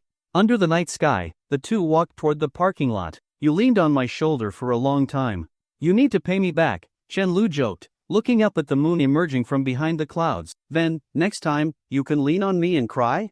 No, that will not be necessary. When they arrived at the alley where Liang Jiro lived, she did not get out of the car immediately, her eyes were still slightly swollen. Chenlu even went to a pharmacy to buy an ice pack for her to reduce the swelling. After all, on a small scale, it might just worry her mother, but on a larger scale, it concerned his own reputation. You remember to send me the photos you took, okay? Liang Jiro said with her eyes closed. Chenlu shook his head slightly. These pictures are not good enough. I think they are fine, she said, removing the ice pack and looking at him curiously. What she saw was Chenlu with an unusually serious expression. For some reason, he let out a bitter smile. Phones are just like this. If only I had a better DSLR camera. His own camera had broken, and he did not want to use the one Mo Yuching had given him. He had been thinking about when he should buy a new one. Seeing the contemplative look on his face, Liang Jiro blinked thoughtfully. In front of the girls' dormitory, Mo Yuching gazed helplessly at the freshman kneeling before her, holding a bouquet of flowers. This was definitely someone who had not bothered to learn about her family background. Otherwise, he would not have casually parked his sports car not far away. Most likely, he had seen her performance at the school event and fallen for her. Thank you for your feelings, but I am sorry, I already like someone, she said seriously. Mo Yuching had developed a habit of saying thank you for liking me whenever she rejected a confession. But the person she most wanted to thank, the one she owed the most, had already been pushed away by her own hands. The boy's expression was full of disbelief, as if he had just heard something absurd. You like someone? Then why are you not with him? No one in their right mind would ever reject you. Mo Yuching's lips curled into a faint, bitter smile, but she said nothing. No, he would not have refused. If only I had not made mistake after mistake. The boy, unwilling to give up, slowly stood up, staring at the most beautiful girl he had ever seen. He had never been rejected before. In fact, the moment he saw Mo Yuching's performance, he had dumped his girlfriend without a second thought, never even considering the possibility of failure. Do I really not have a chance? He asked, unwilling to accept the answer, confusion written across his face. Mo Yuching remained indifferent, as heartless as always. You should focus on the person who loves you instead of wasting your time on me. No one would ever have a chance again. She had never cared about other men before, and now, there was no longer any room for anyone else in her eyes. With that, she turned around and slowly walked toward her dormitory. On the way, a conversation between a young couple suddenly reached her ears. "It is so late. Why did you come all the way here?" The girl's voice carried a tone of reproach, but more than that, she sounded touched. "I was worried your stomach might hurt. Your period cramps are really bad," the boy muttered, scratching his head, clearly unsure whether his girlfriend was mad or moved. "You know, period cramps can actually be cured," the girl whispered. Hearing this, her boyfriend suddenly became excited, as if he would be willing to gather all 7 Dragon Balls if that was what it took. He eagerly asked, "How?" The girl clasped her hands behind her back, leaned in close to him, and smiled, her eyes curving like crescent moons. "Having a baby will fix it." Mo Yuching stopped in her tracks and quietly watched them. No one, whether they had feelings for her or not, would have expected that Mo Yuching of all people would envy couples. This stunningly beautiful, cold and distant girl looked at the heartwarming scene before her, her eyes filled with longing. The corners of her lips curled up unconsciously as she felt genuinely happy for their happiness. And yet, at the corner of her eyes, glistening tears had begun to form. She pulled out her phone and stared at the last message she had sent to Chenlu. As she had expected, still no reply. Mo Yuching bit her lip hard. "If our parents were not so close, you would have deleted me long ago, wouldn't you?" She knew that if she posted anything on social media, there would be plenty of people lining up to send her messages. But none of them were the one she wanted. She lifted her head and gazed at the streetlight beside her. The bright glow became increasingly blurred in her vision, as if shrouded in a mist of tears. 2 full moons hung in the night sky, one white, one yellow. For a moment, she could not tell which one was real. "I really miss you, Chenlu." After Liang Jiro's eyes were no longer as swollen, Chenlu led her out of the car. The two of them walked side by side through the alley, the overhead lights casting long shadows of their figures. When they reached the door, Liang Jiro suddenly realized she had come straight home wearing the new dress she had just bought. There was nowhere to change, so she could only lower her head in embarrassment as she took out her keys to unlock the door. Chenlu, carrying several large bags, followed behind her. As soon as the door opened, they saw Xiao Xuanfang sitting in her wheelchair, silently gazing at the small window.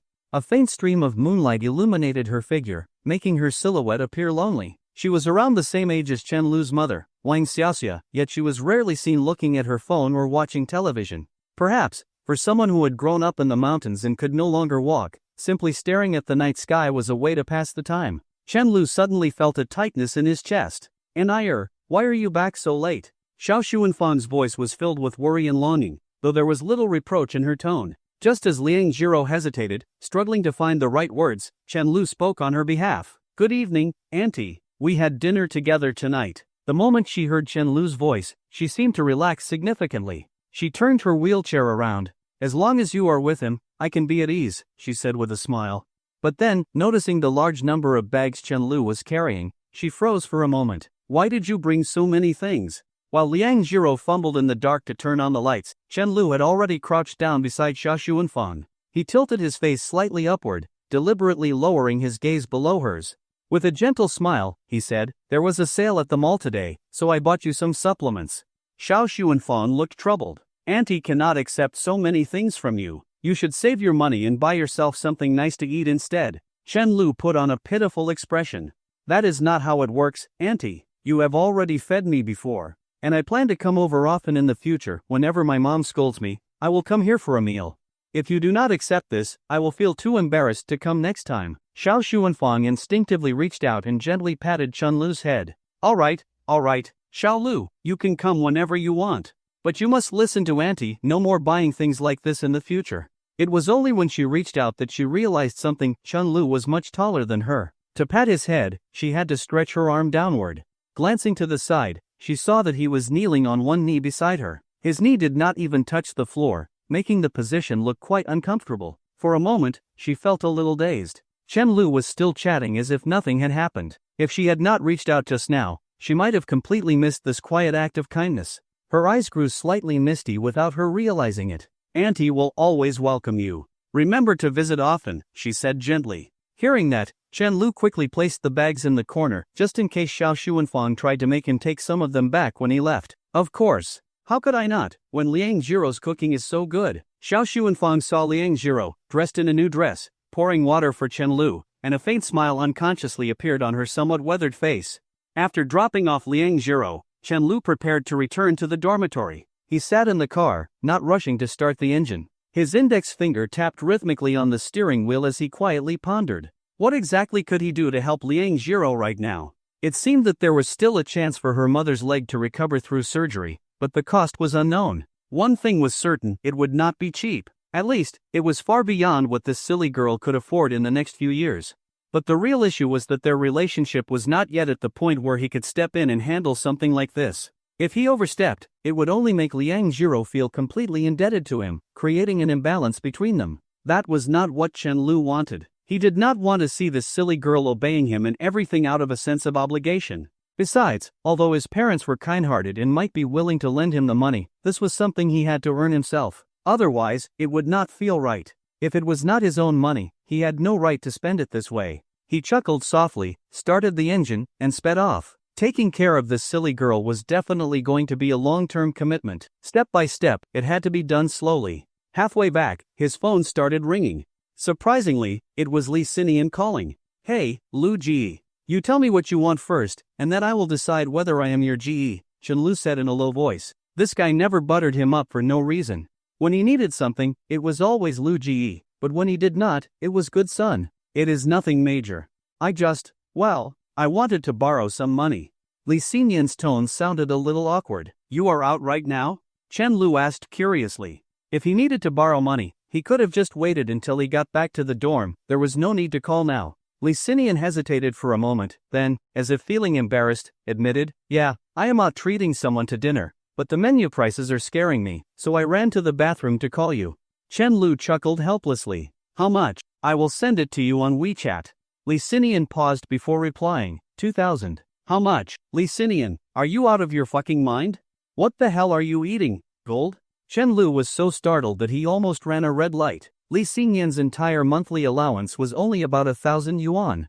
How the hell was I supposed to know Japanese food was this expensive? Li Xinian's voice grew quieter, though the embarrassment in his tone had already faded. Since Chen Lu was scolding him, it meant he was not refusing. In their dorm, the two most reliable people were Chen Lu and Jiang Chao. If something came up, everyone usually turned to them. But this time, he had not dared to call Jiang Chao. While both of them would lend him money, Jiang Chao's scolding was far harsher than Chen Lu's. As the traffic light countdown ticked away, Chen Lu sighed. You are eating with a girl, right? Li Xinian hummed in agreement. So, you are trying to follow in my footsteps? Chen Lu said sarcastically. Although, in reality, Li Xinian was not even close to his footsteps. At the very least, Chen Lu had never been ripped off like this. Do you want to come join us? Li Xinian quickly tried to change the subject. Chen Lu let out a cold snort. Why would I go? To steal your spotlight? His words were subtle, but the meaning was clear. Back when Jiang Chao took girls out to eat, he never brought Chen Lu along. Even if Chen Lu stayed completely silent and just sat there, he would still overshadow the entire scene. Sometimes, being too good-looking meant you could not even play the role of a wingman. It is fine, just come and help lighten the mood, Li Xinian muttered. Despite spending so much time in the student council, he still was not as socially adept as Chen Lu. Seeing that Chen Lu was not responding, he added, please, Lu Ji, just this once. Wensi is really a good girl. A good girl who is making you spend 2,000 on dinner? Chen Lu scoffed. Forget it. Just tell me the location, I will come see what kind of creature she is. After getting out of the car, Chen Lu glanced at the Japanese restaurant in front of him. The decor was overly extravagant, a flashy imitation of Japanese style, purely for show, completely superficial. It was all about appearances. What an eyesore. This restaurant was located near the university district, yet he had never heard of it before. That meant it definitely was not good. Clearly, they had spent more effort on advertising than on food. Who knew how many people came here just to take pictures? Following the table number Li Xinian had given him, Chen Lu made his way inside. Lifting the Norin curtain, he immediately saw Li Xinian sitting across from a girl with a single ponytail. The table was ridiculously low, requiring them to kneel while eating, which made Chen Lu speechless. He silently vowed never to step foot in a place like this again. Hello, senior. The girl turned her head toward Chen Lu and immediately flashed him a sweet, but somewhat artificial, smile. Chen Lu nodded and studied her. She had an oval-shaped face and delicate features, barely making it into the pretty category. About 0.8 Lin Myo Myos. This is my friend, Chen-Lu, Lee Sinian introduced. He helped plan the freshman welcome gala with me. He is the one the dean personally praised. Chen-Lu did not say much and simply sat down next to Lee Sinian. A girl who could make a guy she barely knew spend 2,000 yuan on dinner, there was no way he would have a good impression of her. Not worth his attention. Lee Sinian did not notice Chen-Lu's reluctance. This is Qin Wenxi. She co-hosted the event with me. She is a year below us. Qin Wenxi was a member of the arts department and had also been involved in planning the gala. That was why she had recognized Chen-Lu the moment he walked in. But Chen-Lu had no memory of her whatsoever. Only after hearing this did he realize, so she was the girl who had hosted the school's anniversary event a few days ago. No wonder her voice had sounded vaguely familiar. Then, his expression changed as he turned to glance at Lee Sinian. You want me to play wingman for you? For someone who was standing right next to Mo Yuching when she watched me get humiliated on stage? You two had great chemistry on stage, Chen-Lu said politely. My friends and I even talked about it at the time. Since he was already here, he might as well play the role of a proper wingman. At least until Lee Sinian paid him back, then this meal would be free. Qin Wenxi shyly replied, Really? Thank you. But I still think it is more impressive that you, a non-student council member, were able to co-plan the event with them. It makes you seem like some kind of hidden expert. When you stepped in to host that night, so many girls in my class wanted your WeChat. She memorizes scripts as fast as you do, Lee Sinian added. During rehearsals, she never messed up once. No, I get nervous easily, Qin Wenxi said, flashing Lee Sinian a gentle smile. I really only got through it thanks to your help. Then, seamlessly, she turned back to Chen-Lu and continued talking about last year's gala, as if that brief exchange had never happened. Chen-Lu casually responded, but in his mind, he already understood why Lee Sinian had agreed to this dinner. This girl's social finesse gave him the illusion that they clicked well. When talking to someone you are not very familiar with, if everything feels effortlessly smooth, it does not necessarily mean you have found a kindred spirit. It could simply mean the other person's emotional intelligence is much higher than yours and they are adjusting to your level. So, no matter what you say, they can keep the conversation going, not because you truly understand each other. Some hidden expert, huh? I was just working for free. If not for Lee Sinian, I would not have been involved with the arts department at all. Qin Wenxi took a sip of barley tea, rested her chin on her hand, and looked at Chen-Lu. Then that makes you a hidden expert. I joined the student council hoping to gain the kind of experience you have. Chen-Lu, wanting to steer the conversation away from himself, bluntly countered, it is useless. The idea that the student council builds experience is a lie. Qin Wenxi quickly pivoted, never letting the mood falter. You are right. I regretted it as soon as I joined. The longer I stay, the more I realize that people like you are just naturally talented. Chen-Lu patted Lee Sinian's shoulder and smiled. I was just backup. You would not believe how prepared he was. The moment he became vice minister, he came up with a ton of contingency plans, he even had a plan E. That is why, when the original host got sick at the last minute, he had a solution right away. He had already accounted for it. In reality, what happened was that Lee Sinian had begged him the night before to memorize the script so he could take over. But, of course, Chen-Lu would never say that out loud. After all, he was not the one trying to impress anyone. The girl covered her mouth and laughed. That amazing? Lee Sinian chuckled. It was not that big of a deal. Chen-Lu had had enough. I literally handed you the perfect setup, and you do not even know how to follow up? No one is this dumb. Noticing how stiffly Lee Sinian was eating, Qin Wenxi turned to him. Is this your first time having Japanese food? Lee Sinian immediately shook his head. It absolutely was his first time. When the sashimi arrived, Qin Wenxi sweetly asked, do you need soy sauce? Misunderstanding this as a choice rather than a necessity, Lee Sinian gently shook his head. No need. Qin Wenxi's lips curled into a subtle smirk, but she said nothing. Chen-Lu saw right through her, she was deliberately making a fool out of Lee Sinian. Suppressing his irritation, he called over a waiter. It is my first time here. How should I eat this sashimi? A female server quickly approached, asked about his preferences, and helped him prepare the dipping sauce. In the end, it was Qin Wenxi who poured him the soy sauce. Seeing what Chen-Lu had done, Lee Sinian seemed to catch on and quietly followed suit, preparing a proper sauce instead of eating the wasabi plain. You are really trying Japanese food for the first time, senior? Qin Wenxi smiled. Chen-Lu had already been to a Japanese restaurant before, with Chen Mo. Still, he nodded. Yes. Lee Sinian was inexplicably nervous while talking to Qin Wenxi. His brain kept short-circuiting, which meant Chen-Lu had to sit through an excruciating hour of conversation. When it was finally time to pay, the main character of this dinner, Lee Sinian, suddenly became relevant again. A server approached the table, gave a small bow, and said, "Your total is 1,988 yuan. Who will be paying?" "I will," Qin Wenxi said with a smile, gesturing for the server to come to her. Despite her words, she made no move to take out her phone. Chen Lu had no intention of paying. At the same time, he subtly pressed down on Lee Sinian's arm, waiting to see how she would handle this. He was not the type to hand out lifelines to just anyone. Nor was he the type to sit back and watch a friend get played without doing anything. "Oh, I cannot let you pay," Lee Sinian quickly said, immediately pulling up the payment screen. "I told you this meal was on me. Let us split it," Chen Lu said seriously. "You barely ate anything." Lee Sinian hesitated before heading toward the register. "I got it." The room fell into silence. Chen Lu stared at his phone, too disinterested to engage. Instead, he wondered what excuse he could come up with later to beat Lee Sinian up. "Senior, I remembered you ever since the freshman welcome gala," Qin Wenxi said with a soft smile. Then, tilting her head slightly, she added, "Can I add you on WeChat?" Chen Lu did not even lift his eyes. "No, I would not want to upset anyone." "Didn't Yuqing already reject you?" she asked, resting her chin on her hand, as if she knew everything about him. "I never said I was talking about her." 10 minutes later, Chen Lu sat in the driver's seat, staring ahead. The neon lights from the signboard in front of him cast shifting colors across his face through the car window.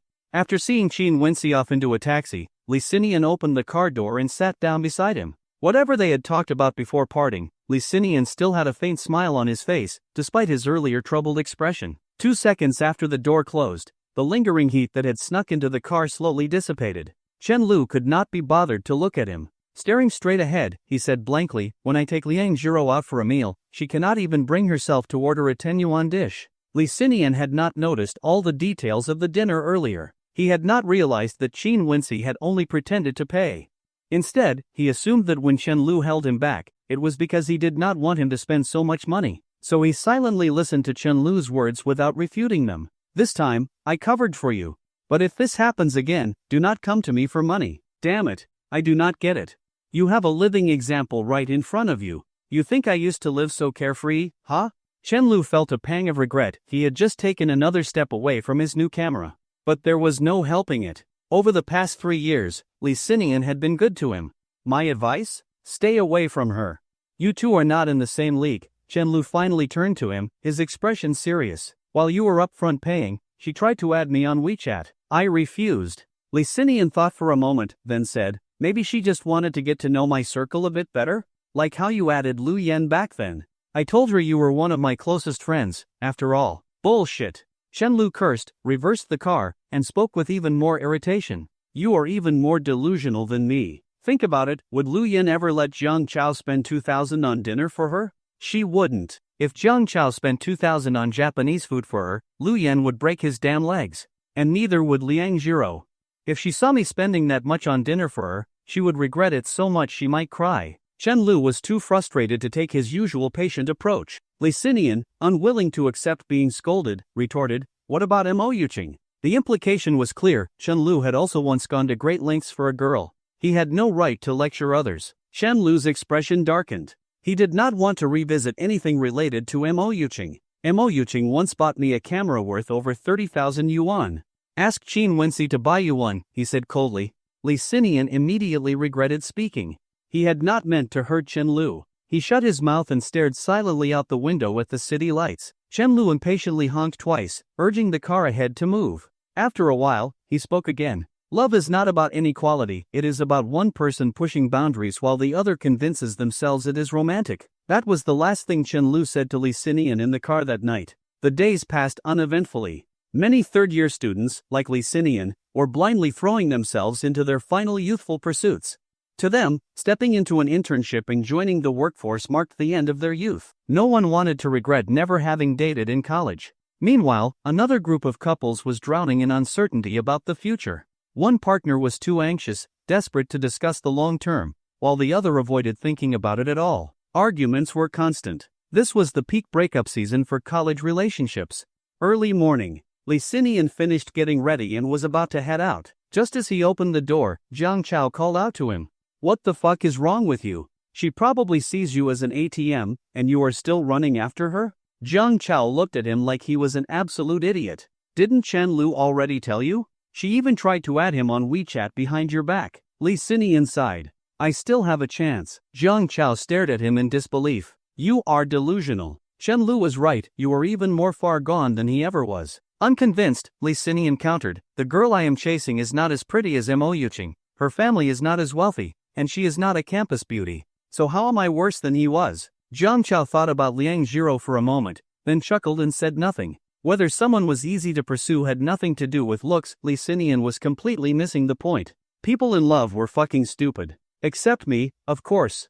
Lu Yan is the dumb one. Jiang Chao quickly clarified that in his head. But even Mo Yuqing was never like that. Wake the hell up, this girl is just using you. Before Jiang Chao could finish, the door slowly closed. Jiang Chao turned to Chen Lu, who was sitting on his bed reading, and let out a deep sigh. A girl he just met asks for his WeChat, and he still thinks he has a chance. Then he sat down on Chen Lu's bed, shaking his head with a grin. You were spot on about one thing, if I ever spent that kind of money on dinner for Lu Yan, she'd definitely break my legs. You are still reading? Jiang Chao snatched the book from Chen Lu's hands. Why are you not helping talk some sense into him? I am not going to. Chen Lu yawned. In his current state, he won't snap out of it until he crashes hard. Either he will get his heart completely broken, or he will eventually grow out of it like I did. Either way, he won't stay like this forever. Then he added, most likely, it will be the first one. That girl is not just passively uninterested, she is actively bad news. Jiang Chao looked at the closed door, deep in thought. Chen Lu managed to pull himself out of the mess. But you, I am not so sure. When he snapped out of it, he realized he was still holding Chen Lu's book. It was about programming. Then he noticed another book on the bed, one about entrepreneurship. The corner of his mouth lifted slightly. Playing hard to get, huh? Refusing me to my face but secretly researching all this? Chen Lu was unfazed. Rejecting you was serious. Studying this is also serious. If I find out this is a dead end, at least I can talk you out of it. You are way more reasonable than Li Xinian. Of course I am reasonable. If I had not listened to you, I would probably still be living like I used to, and I would have missed out on Lu Yan. Jiang Chao smirked. By the way, isn't it a bit late for you to start learning programming? I already know a little. Chen Lu took his book back. If I had not been so focused on chasing Mo Yuqing, I would not have picked law as my major. Jiang Chao raised an eyebrow. So you actually gave up on your dream or your passion? I don't have a dream. I am probably just meant to be an average nobody, Chen Lu said quietly. If anyone else said that, I'd believe it. But you? No fucking way. Why? Chen Lu asked, confused. Jiang Chao waved the book from the library. Back then, you were exhausting yourself chasing after Mo Yuqing, but you still had the best grades in our class. Not to mention, you know how to do just about everything. I really don't get you. Chen Lu sighed. I wish you were a girl. What, so you'd chase after me? No, it is just disgusting to be complimented by a guy. I feel like throwing up everything I ate yesterday. Chen Lu pulled on a t-shirt. Come on, let's go to class. We are good students who don't skip. Evening. Chen Lu called Liang Zhiro. He had not seen her all day. You started working during the day now too? He frowned. Yes. I am about to start my shift at the hot pot restaurant. Can I call you back later? All right. Hanging up, Chen Lu frowned deeper, his expression filled with confusion. Something about Liang Zhiro had been strange these past few days. Meanwhile, inside the advisor's office, Yuqing, you still have time, so take it slow. The advisor gently patted the shoulder of the girl sitting beside her, a hint of concern in her voice. The girl, with her neatly tied ponytail, sat by the window, carefully sorting through the school's employment documents. The golden hues of the evening sunset cast a warm glow over her, as if nature itself had arranged the perfect backdrop for this breathtakingly beautiful girl, making the scene appear serene and picturesque. Even as a fellow woman, the advisor could not help but feel momentarily dazed just by looking at Mo Yuqing's profile. No wonder even students from other departments chase after her. Don't overwork yourself. Worst case, I will take the blame later. I have gotten used to getting scolded anyway, the advisor said with a chuckle. As a newcomer, she had already endured plenty of reprimands. She had long since given up resisting. It is all right, teacher. This is my responsibility anyway. Mo Yuqing gave her a faint smile before continuing her work. Oh, right. Why don't you ask Chen Lu for help? If you two work together, you could finish much faster, the advisor suggested. In truth, she also found the situation strange. Mo Yuqing used to do these things in her freshman year, but later, when she found it too exhausting, she simply had Chen Lu take over. So why was she suddenly handling everything herself again? Did they have a falling out? That did not seem likely. After all, Chen-Lu was still handling his duties as class president as usual. At the mention of his name, Mo Yuqing suddenly froze. The file she was about to open remained suspended in midair, as if she had turned to stone. A mist seemed to cloud her vision. Pressing her lips together, she forced a helpless smile and murmured, "It's fine. I shouldn't trouble him with everything." The advisor found her reaction puzzling but did not press further. An hour later, "I will take the remaining documents home.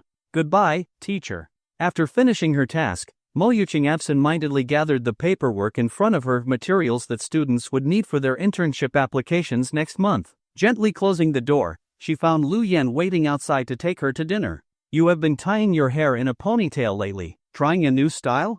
Lu Yan asked curiously, watching Mo Yuqing's ponytail sway behind her. Mo Yuqing had always been a fan of wearing her hair down. Lu Yan much preferred that look on her. "Chen-Lu likes it," Mo Yuqing said lightly. Lu Yan almost thought she had misheard. Her voice was filled with disbelief. "Chen-Lu likes it? Yeah.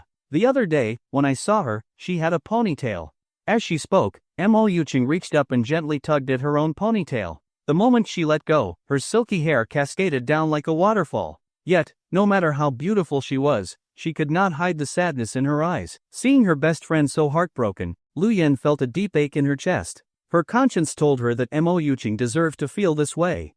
But as her friend, she still could not help but feel overwhelming sympathy. Just as she was about to offer words of comfort, "Chen-Lu must have been so tired back then," Mo Yuqing suddenly whispered. She tilted her head slightly, rubbing her slender, snow-white neck. Every slight movement made her wince in pain.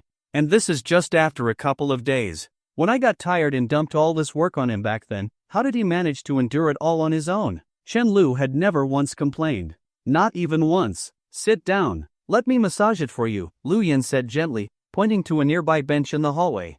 They sat side by side. Lu Yan turned slightly and began to knead the tension in Mo Yuqing's neck. "You know, if you keep looking down like that for too long, it's no wonder you're in pain," she scolded lightly. She was well aware that apart from attending classes, her friend had spent every spare moment working on these documents.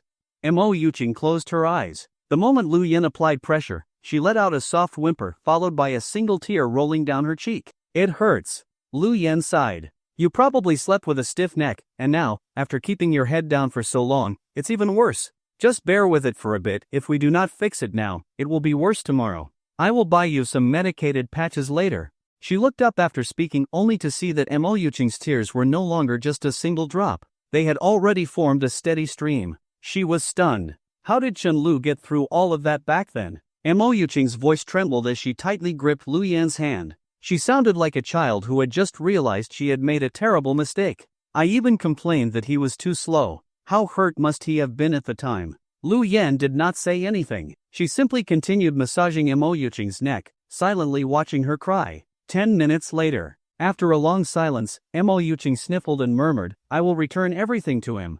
Lu Yan did not understand. "Return what?" Mo Yuqing gazed at the darkening sky outside. Her eyes dimmed, and the traces of dried tears stained her delicate face. "I will return all the kindness he gave me. Every bit of it. He chased you for 7 years, Lu Yan sighed. "How could you possibly repay that?" She let out a soft chuckle, making light of the situation. "By the time you finish paying him back, you will be almost 30. No one will want you then." "I know."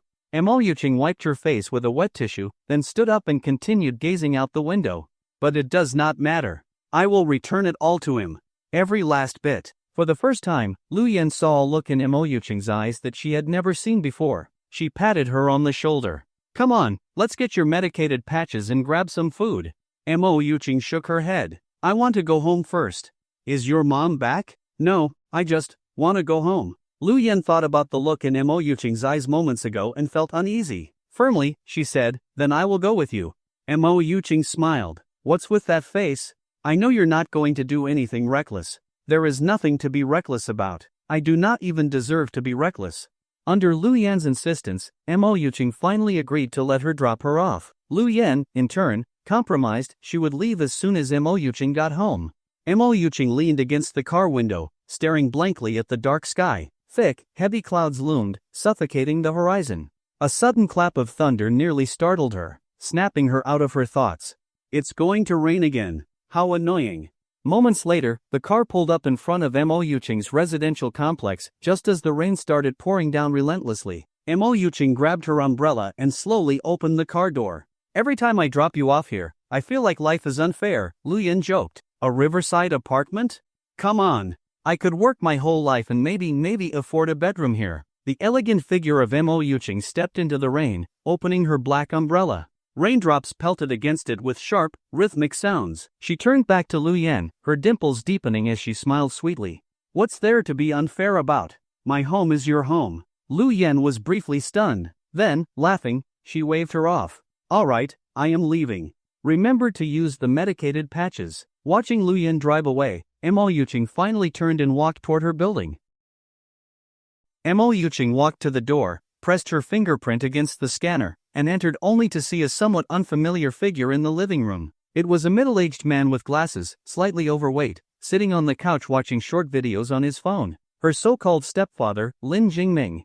In that instant, an oppressive feeling washed over her, and her already low spirits plummeted further. She figured her mother must have called him over to help clean up the house, hoping it would somehow improve their relationship. At first, Mo Yuching had been a little touched by the gesture, until she discovered the truth. Her mother probably had no idea that, every time, he simply called a cleaning lady to do the work while he lounged on the couch playing on his phone.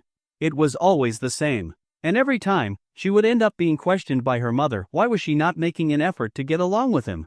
But Mo Yuching no longer cared. She silently changed her shoes, walked into her room, and shut the door with a bang. Lin Jingming did not even lift his head, showing no intention of acknowledging her. As soon as Mo Yuching entered her room, she started rummaging through her things. Before long, the floor was covered with an assortment of old and peculiar objects, worn-out watercolor paintings, spinning tops, crystal balls, paintbrushes, Barbie dolls, and then later, love letters, sketch drawings, origami roses, necklaces. She even pulled down the large stuffed bear from her bed and placed it among the pile. Looking at all these things, Mo Yuching's lips curved into a silent smile. Every single one of them had been gifts from Chun-Lu. From childhood to adolescence, from one birthday to the next. As they grew older, the gifts changed too. From childish trinkets to thoughtful keepsakes. From innocent gestures to signs of budding affection. The watercolor and sketch paintings were both of her. The difference in skill was night and day. The watercolor painting could hardly even be called a painting, it was more like a stick figure. A round head, curved lines for eyes and a smile, a blue trapezoid representing a dress, and a yellow circle in the corner for the sun. She chuckled, but as she did, fresh tears welled up, trickling onto the old, yellowed paper. Startled, she quickly set it aside. Then she froze. "Something's missing. One thing is missing," she mumbled in a daze, not even bothering to put on slippers as she rushed out to the living room. "Where is my stuff?" Mo Yuching demanded. Lin Jingming looked up, startled. He had clearly been suppressing his irritation. "What stuff?" Mo Yuching took a deep breath, trying not to lose control. "My things. The music box that was on my nightstand." She did not want to get into a heated argument with this man, she did not want to disrupt her mother's relationship, but she also refused to let them disrupt her life. That was why she had insisted on living on her own for the past few years. Lin Jingming narrowed his eyes, finally recalling. "Oh, that. I told the cleaning lady to throw it away this afternoon." "Such a childish thing, aren't you a little too old for that?" Mo Yuching froze. "You threw it away? That was mine. Did you even ask me? That was from when I was 12. That was from Chen-Lu." Lin Jingming flicked the ash from his cigarette and sighed impatiently. "You are about to start your internship. Focus on what matters. Grow up a little." Already furious, Mo Yuching could no longer hold back. "You are not my father. Why do you even care? Why shouldn't I care?" He stood up and yelled back. Seeing the tears in Mo Yuching's eyes as she glared at him coldly, he decided not to escalate things further. With an exasperated sigh, he grabbed his phone and walked toward the door. "I will just buy you another one. Those things are cheap, you can have as many as you want." With that, he slammed the door behind him. Thunder rumbled outside. Lightning flashed intermittently, illuminating the dimly lit room. The torrential rain only grew heavier. Mo Yuching stood frozen, as still as a statue. She was lost in the past. Back when Lin Jingming and her mother had returned from overseas, they had only brought gifts for her half-sister. She had cried as she told Chen-Lu about it. The next day, Chen-Lu gave her a music box. Even now, she could still recall the look on his face so vividly. That morning, Chen-Lu had arrived early at her house, only to be pulled aside by her mother and sister for what felt like an endless conversation. It took him forever to find a chance to slip into her room. At the time, Mo Yuqing had been sulking under her covers, her eyes still red from crying. The moment she saw Chen Lu, she felt something indescribable. Chen Lu had pulled her out from under the blanket and, like a magician, produced the music box from his jacket. He put a finger to his lips and whispered, "Shoo." Lin Xian did not get one. "I only got this for you. Do not tell her. Look, it even plays music." When Mo Yuqing came back to her senses, she was already downstairs, alone in the pouring rain. She lifted her head and stared at the row of trash bins in front of her. Her eyes were cold, her face expressionless. So this is why I hate rainy days. She did not know how long it had been. The icy rain had been replaced by the warmth of the shower. Steam filled the bathroom, clouding the mirror. Mo Yuqing stood under the running water, smiling as she gazed at the music box in her hands. On the back, in clumsy white strokes, were the letters CNM, written with correction fluid. Correction tape had not been invented yet. The crooked C was Chen Lu's handwriting. The slightly neater M was hers. She was not sure if the moisture running down her face was water or tears. She did not care. She simply smiled. "Your C is so ugly. The more I look at it, the worse it gets." She mimicked the way Chen Lu used to press a finger to his lips. But no matter how hard she tried, she could not stop her lips from trembling, and her vision from blurring. "Why did I forget? Why the hell did I forget? I took your kindness for granted. I treated it as something I deserved. Thank you for being so good to me back then, so good that I used to get angry if you did not answer my calls." Mo Yuqing traced the letters on the wooden music box with her fingers. And in that moment, the image of that bright-eyed boy surfaced in her mind once more. She whispered to the air, "You once told me you would marry me when we grew up. I said yes. Even back then, I already agreed. It is all my fault. I forgot. I broke my promise." As she spoke, she slumped down onto the wet floor, hugging her knees. Tears streamed down her face, her sobs uncontrollable. "I kept hurting you over and over again. Chen Lu, I am sorry. When I was little, I really wanted to marry you. I still do." Noon, the next day. Chen Lu sat at the cafeteria table, resting his chin on his hand, quietly watching the girl in front of him. Feeling uneasy under his gaze, Liang Jiro kept her head down and took small bites of her food, her heartbeat refusing to calm. At this hour, the cafeteria was at its busiest, packed with people, filled with noise and chatter. Yet, even in the midst of all that, she could hear the pounding of her own heart. After a while, she could not take it anymore and murmured softly, Why do you keep looking at me?" Chen Lu continued observing her. Noticing that she had barely eaten anything, he let out a light sigh. "Not much of an appetite lately?" "It is too hot," Liang Jiro replied, eyes downcast. Chen Lu found it amusing. "So those serious dark circles under your eyes are because of the heat too?" Initially, he had planned to keep pressing for answers, but just as he was about to continue, Liang Jiro suddenly raised her head and looked at him. Her eyes were slightly damp. "If you do not want to talk about it, then..." Midway through his sentence, he paused. It was only then that he realized something. If he asked, she would definitely tell him. She was not unwilling to talk, she just preferred that he did not ask. Chen Lu suddenly chuckled. "All right." With that, he picked up a peeled shrimp and placed it in her bowl. Not bad, not bad. You have learned how to politely refuse." One step closer to smiling at me. Strangely enough, seeing her hesitantly turn him down actually made him feel rather happy. Liang Jiro stared at him blankly, blinking, as if the situation had not unfolded as she expected. A few more seconds passed before she suddenly spoke up. "The dark circles are because I have been feeling tired lately.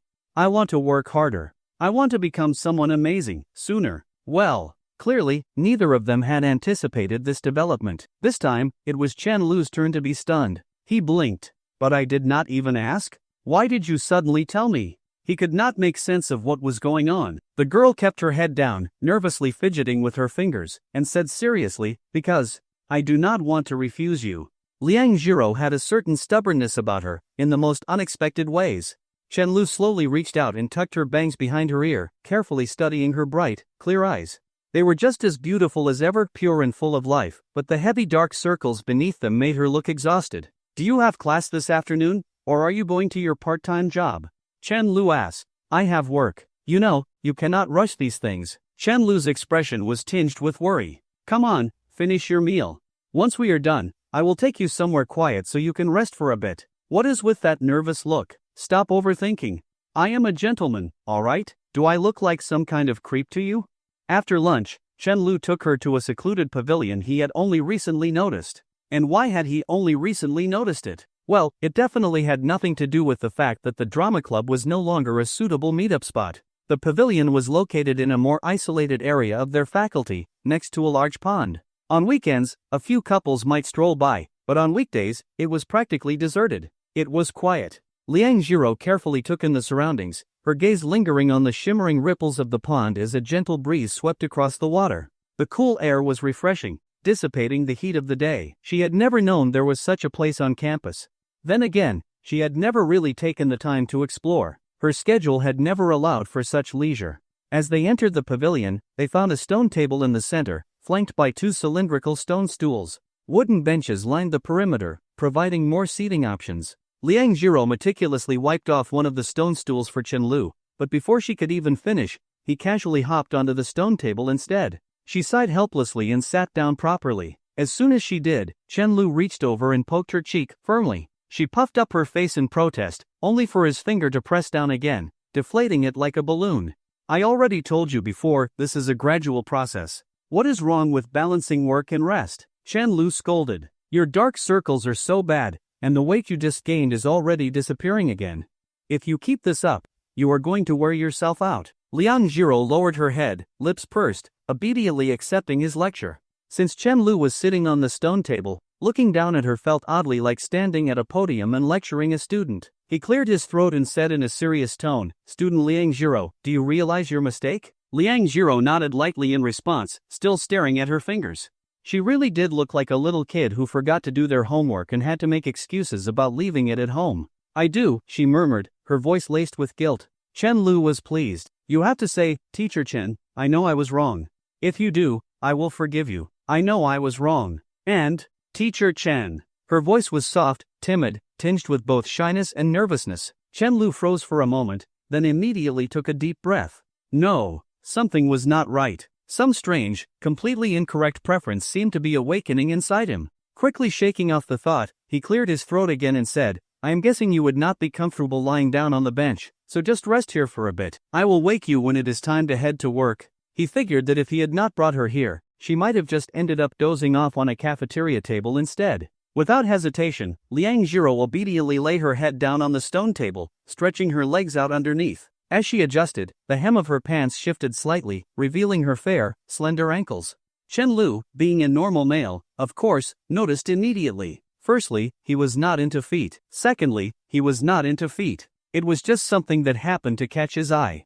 He turned his head, about to say something only to realize that in mere seconds, she had already fallen asleep. He was not sure whether it was because she was that exhausted or because she trusted him that much, perhaps both. Liang Jiro lay with her arms folded beneath her head, sleeping deeply. At this distance, he could see her delicate features up close, her flawless skin, her peaceful expression. She was breathtaking. A light breeze blew through the pavilion, lifting a few strands of her jet-black hair and playfully brushing them across her cheek. The ticklish sensation made her frown slightly in her sleep. Chenlu chuckled and reached out, gently tucking the stray hairs behind her ear. He watched her sleep for a while, then slowly closed his own eyes. Facing the pond, feeling the cool afternoon breeze, he let a contented smile spread across his face. Although Chenlu had rested with his eyes closed for a moment, he never took afternoon naps. After all, he still had to wake Liang Jiro up. It wasn't because such a beautiful yet clueless girl was sleeping defenselessly beside him, and he wouldn't miss the chance to look. Chenlu nodded to himself, admiring his own honesty. What does it mean to be a true gentleman? As the time approached, the cool breeze stopped, and the air became somewhat stuffy. Chenlu gently pinched the girl's cheek. It was soft. "Wake up, I'll take you home," he said softly. Liang Jiro groggily sat up, a red imprint still visible on her cheek from where she had been lying down. She stared blankly for a moment with her eyes half closed, then rubbed them. It took her a few more seconds to fully register the situation. Seeing that Chenlu was still looking at her, she quickly turned her gaze away in embarrassment. "Sit for a bit and wake up properly. I was afraid someone might stuff you into a sack and carry you off, so I didn't go buy you water." Chenlu chuckled. "I'll take you home later." Only then did he remember that he had a class in the afternoon. He felt a moment of panic, but then brushed it aside. Skipping it wouldn't hurt. Surely, no one had made it to their third year of college without skipping a single class, right? No way. Liang Jiro quickly shook her head. "No, that won't do." "Why not?" Chenlu asked curiously. "You have class." Chenlu paused for a moment. "How do you know?" You sent me your class schedule for this week. Liang Jiro looked at him seriously. Shenlu shrugged and got off the stone table. It seemed he wouldn't be able to take her home after all. Standing beside her, he spoke slowly. Listen to me, take today's earnings and quit this job. I'll help you find students who need a tutor. Then the two of us scam people together. Wait, no, that's not right. I'll nicely tell the anxious parents I know, your child is at a critical learning stage, and then you just go and tutor them. Shenlu smirked slyly. Though, to be fair, it wouldn't really be a scam. Chen Mo had once seriously mentioned that Liang Jiro was actually a great teacher when she wasn't nervous. Besides, his mom had colleagues who were eager to find tutors for their kids. With Liang Jiro offering the lowest industry rates, she would crush the competition. It was a win-win. Of course, they'd have to raise the price eventually. She couldn't be charging the same 200 yuan per hour she charged Chen Mo for other students, right? Thinking about it, Chen Lu poked Liang Jiro's cheek in frustration. Teacher Liang, I hope you remind yourself over and over again that 1 hour of tutoring pays as much as an entire day of your other part-time jobs, okay? Liang Jiro let out a small "oh," sounding a little uncertain. In truth, she had already applied for tutoring jobs over the past couple of days, but without exception, she had been politely rejected. Only now did she realize just how cooperative Chen Mo had been with her, and just how much effort Chen Lu had put in to make this tutoring job work for her. Otherwise, there was no way his parents and Chen Mo would have accepted her so easily. The rigorous evaluations from other parents were the norm. Their questions felt like an interrogation. Just as Liang Jiro was feeling a little disheartened, Chen Lu suddenly patted her shoulder. Don't worry, I won't introduce you to any families with bad personalities. At worst, your students will only be slightly more difficult than Chen Mo, just a little, I promise. Trust me. Or if you don't like jobs that require socializing, you can tell me. I'll support you no matter what. Liang Jiro nodded slightly and said in a soft voice, thank you. I don't dislike it. Hearing Chen Lu's words filled her heart with warmth. If he hadn't been staring at her, she might have had to turn away just to take a deep breath. Why did he always say things that made it so hard to breathe? A simple thank you is too cheap. Shouldn't you repay me? Chen Lu said, unimpressed. He thought, I didn't help you just to hear a thank you. How? How should I repay you? The girl lifted her head to look at him, unknowingly revealing a large expanse of fair, smooth skin at her neck and the slight opening of her t-shirt collar. Perhaps because she had been napping, there was still a slight sheen of sweat on her. Chen Lu quickly averted his gaze from places he had no business looking at and met her confused eyes. Smile for me. Smile? Liang Jiro tilted her head slightly, even more confused. He had helped her so much, and all he wanted as payment was for her to smile? Yeah. I told you, I've never seen you smile before. Chen Lu's expression turned serious. Liang Jiro took a deep breath and looked into his eyes. Then, she lifted the corners of her lips slightly. That's too stiff. It's kind of scary. Chen Lu sighed. Maybe the moment for a real smile has already passed. Try again when you're happy next time. Liang Jiro picked up her phone and checked her reflection. It really did look a little awkward. At that moment, Chen Lu asked again, are you feeling unwell? You've looked a little pale all day. No. Seeing her lower her head and fidget with her fingers, Chen Lu sighed helplessly. After Liang Jiro left for her part-time job, Chen Lu went back to class like a good student. The theory and practice of college student innovation and entrepreneurship. That was the name of the class. Apparently, most universities offered it, but some didn't. Chen Lu wasn't sure. Not that he cared, he had slept through most of the previous lectures anyway. Most of the student project topics were pretty abstract, like planning proposals for flower shops specializing in confession and proposal setups, or gaming lounges for console experiences. Since brainstorming didn't cost money, there was nothing they wouldn't dare to think up. All in all, this course was just a formality. Even the required online modules were something most students ignored while continuing to play games. As always, the four guys in Chen Lu's dorm sat in a row. As soon as he sat down, he overheard Jiang Chao whispering to Li Xinian, I'm telling you, a government job is the best. At least it's stable. Just prepare for the civil service exam with me, man. Li Xinian said seriously. Jiang Chao rolled his eyes. You're only looking at the comfortable parts. Then he added, just like how you only see the good things about Qin Wenxi. Li Xinian sighed, wondering why his friends were so determined to block his pursuit of this girl. Frustrated, he said, come on, don't be like that. I think you're wrong too, Chen Lu chimed in. Jiang Chao turned to glare at him. What's wrong about what I said? Well, I just don't see what's so great about that girl. Ha ha ha ha ha. Just as they were laughing, Chen Lu noticed a girl sitting in front of Jiang Chao, Lu Yan. A group of girls was chatting together. Yan Yan, where's Yu Qing? She's feeling unwell and took a leave of absence. Oh, our advisor is ridiculous.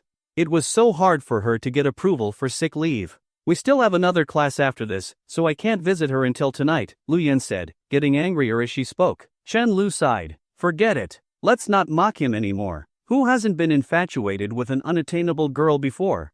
Life will teach him the lesson. Jiang Chao wasn't having it. Hey, don't lump me in with that. You weren't like that when you were younger? When I was younger, I was a ladies' man, okay?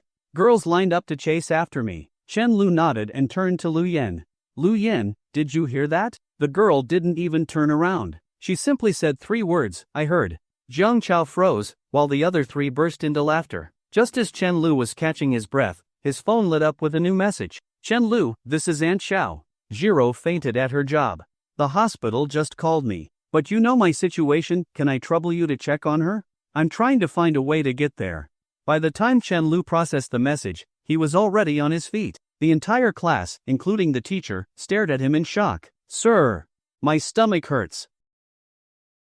The lecturer was momentarily stunned, pushed his glasses up, and looked at him. Jiang Chao and the others beside him were also dumbfounded. They had no idea why Chen Lu, who had just been laughing moments ago, suddenly pulled a stunt like this. However, seeing the seriousness on Chen Lu's face, the smile on Jiang Chao's face gradually faded, replaced by concern. After a brief silence, the lecturer gave a slight nod. The next second, Chen Lu dashed out of the classroom. On the way, he made a call to calm Xiao Xuanfang down and also sent a message to the academic advisor to request leave. Clearly, he had no intention of attending the next class either. Unlike with Lu Yan, this time, as soon as he sent the message, the academic advisor approved it immediately. At the hospital, in front of the ward, Chen Lu stood there, mouth slightly open, panting heavily. The sharp smell of disinfectant filled his nostrils, and his throat burned from running so far after parking his bike. He casually supported himself against the wall and looked up, only to see a short-haired girl standing at the door, wiping away tears. It was Lin Miao Miao. What is going on? Chen Lu stepped closer and asked in a hoarse voice. Speak up. I ran all the way here as soon as I heard she fainted. What exactly happened? Seeing Lin Miao Miao wiping her tears with the back of her hand, he asked again, his tone becoming more urgent. Jiro has low blood sugar, Lin Miao Miao said sadly. Chen Lu was stunned. Are you out of your mind? Low blood sugar is not that serious. You are standing here crying like this, I nearly had a heart attack. Lin Miao Miao glared at him. What kind of thing is that to say? She originally wanted to scold Chen Lu a little more, but when she looked up, she saw him let out a deep breath, his body slackening as he leaned against the wall, a faint smile appearing on his face. Her irritation suddenly dissipated. Chen Lu turned to look at her, his breathing gradually stabilizing. Why are you not going in? The doctor is inside. I just finished completing her admission paperwork. She has to be admitted? Chen Lu asked worriedly. He understood the symptoms of low blood sugar, but fainting from it made him uneasy. Even if she only stays for a day or two, the paperwork has to be done. Chen Lu nodded slightly, not saying anything more. He took out his phone and called Xiao Xuanfang. From time to time, he glanced through the glass panel on the door. Inside, Liang Jiro was still receiving a glucose drip. Hospitals really are not good places. As he waited for the call to be answered, he sighed deeply. Most atheists would start believing in divine forces after spending time in a hospital. Apart from families welcoming newborns, people here rarely had smiles on their faces. Just then, the call connected. Auntie, you do not need to come. I am already here, Chen Lu said immediately. Lin Miao Miao and I are both here. There is no major issue. If necessary, I will come pick you up later. In his rush, he had not even thought about picking up Xiao Xuanfang.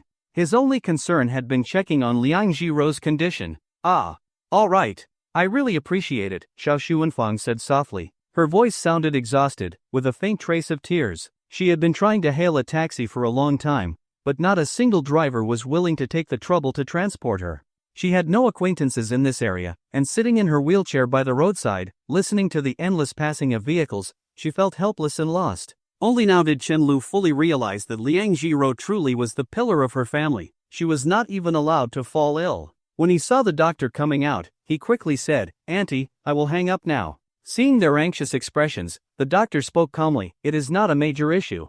As long as she receives timely medical attention, fainting from low blood sugar will not cause any lasting effects. She just needs to rest in bed for now and be more mindful in the future. Understood. Chen Lu said this as he pushed open the door and entered. Liang Jiro had already heard his voice outside. Now, seeing his familiar, handsome face, she felt something indescribable rise in her heart. Following behind him, Lin Miao Miao also gave her a smile, prompting Liang Jiro to slightly lift the corners of her lips in response. On her pale, exhausted face, a faint smile finally appeared. The feeling of being truly valued by her friends had never been so clear before. All three of them had gentle smiles on their faces, each for a different reason. Chenlu extended his index finger and lightly tapped Liang Jiro's forehead before slowly sitting down beside her. "I am sorry," Liang Jiro said, feeling embarrassed. It was both an apology for troubling Chenlu and Lin Miao Miao and for not listening to Chenlu's advice properly. Chenlu looked up at the four-drip, watching each drop of glucose fall. In a soft but firm tone, he asked, "Will you listen to me from now on?" "Yes. You are lucky you collapsed somewhere people noticed. If you had fainted alone and remained oxygen-deprived for too long, you would not only be dead but brain-damaged." Chenlu poked her forehead again in mild irritation. "You are already not very smart. If you got any dumber, how would you even survive?" Liang Jiro did not dare to argue. She just obediently lowered her head, allowing him to poke her as much as he wanted. When she secretly glanced up and saw the faint smile on his lips, she finally felt at ease. "Could you two wait until later to make fun of me?" Lin Miao Miao interjected, annoyed. She then sat directly on the edge of the bed and held Liang Jiro's hand. "Do you want something to eat? I will go buy it for you." Liang Jiro shook her head. She looked drowsy and had no appetite. Chenlu silently adjusted the four-drip speed slightly. "Get her some biscuits or bread. Let her eat a little first. She can eat a proper meal once she feels hungry." Hearing Chenlu's words, Lin Miao Miao immediately left. Who would willingly play the third wheel? After the door closed, the room instantly became quiet. "Are you feeling unwell anywhere else?" Now that he had finished lecturing her, Chenlu asked in a gentle voice. "I am all right. Just a little weak. No matter how much you want to work hard, you still have to take care of your body, understand?" Chenlu said while unwrapping a piece of candy for her. Lin Miao Miao was so anxious that she cried outside. "For the sake of those of us who care about you, you need to take better care of yourself. Here, open your mouth," Chenlu said as he held up the fruit candy. "A reward for smiling at me for the first time." Liang Jiro hesitated, her lips slightly pursed as the orange candy brushed against them. "Eat some sugar. Behave and open up," Chenlu coaxed her like he was feeding a child. Unable to resist him, Liang Jiro finally mustered up the courage and, blushing, opened her mouth slightly. Chenlu frowned. "Wider. You cannot even fit it in like this." I can eat it myself, all right?" Liang Jiro pleaded, looking aggrieved. "It is fine. No one is watching anyway," Chenlu teased, glancing toward the door.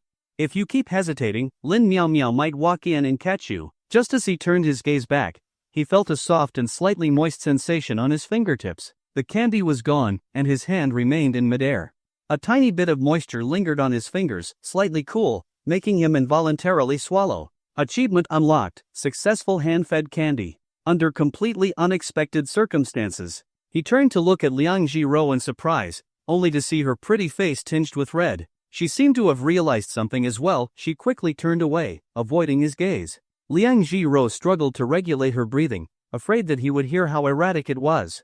Her heart pounded wildly in her chest. Something was not right. Had she fallen into his trap again? Even if no one was watching, this was still not okay. Chenlu stared blankly at Liang Jiro's profile, her long hair cascading down her back. He continued staring, then broke into a dazed smile. Like an idiot. But he quickly realized something was off and frowned and thought, why did it suddenly feel like he was playing a turn-based game? Why did this silly girl keep landing critical hits on him out of nowhere? But she was flustered too, so this round could barely count as his victory, right? At least he had not blushed. He could not afford to space out again. If this silly girl noticed, it would be humiliating. Not bad, not bad. Chenlu was quite satisfied. Hurry up and eat. I will reward you with another one later. Recalling that soft, delicate sensation, he shamelessly added, and no, I do not want it. Liang Jiro was so overwhelmed with embarrassment that her voice trembled.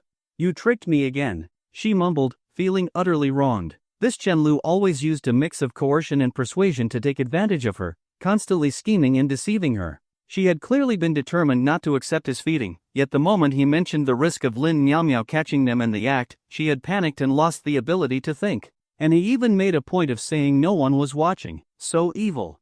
I only trick you, Chenlu said with a smile, looking at her. Do you not like it? Liang Jiro lay down quietly, turning her head toward the side with the four-drip, half burying herself in the blanket, ignoring him. She would not talk to him for at least a minute this time. At the very least, she had to wait for her heartbeat to calm down a little. Who asks a question like that? If you ask like that, and no matter how much I like it, I cannot just admit it. Chen-Lu chuckled softly and handed her his phone. Want to video call your mother? Let her know you are okay. This silly girl was too frugal to use mobile data. She probably did not even have a plan. Which, in a way, ended up costing her more. Okay. Liang Jiro slowly took the phone and sat up a little. She still could not even hold out for 10 seconds. What is the password? She asked in a small voice. Chen-Lu looked at her calmly. Your birthday. Huh? Liang Jiro froze for a long moment before softly responding, oh, and then lowered her head, tapping on the screen. Watching her clueless expression, the corners of Chen-Lu's lips curled up. In the end, I win. Consistent output is what really matters. Random critical hits do not count. The advantage is mine. Since the video call was between Liang Jiro and Xiao Xuanfang, Chen-Lu had no intention of getting involved. He silently walked to the window, gazing at the clear blue sky outside. The weather in Hangzhou was strange, just like a girl's emotions, completely unpredictable.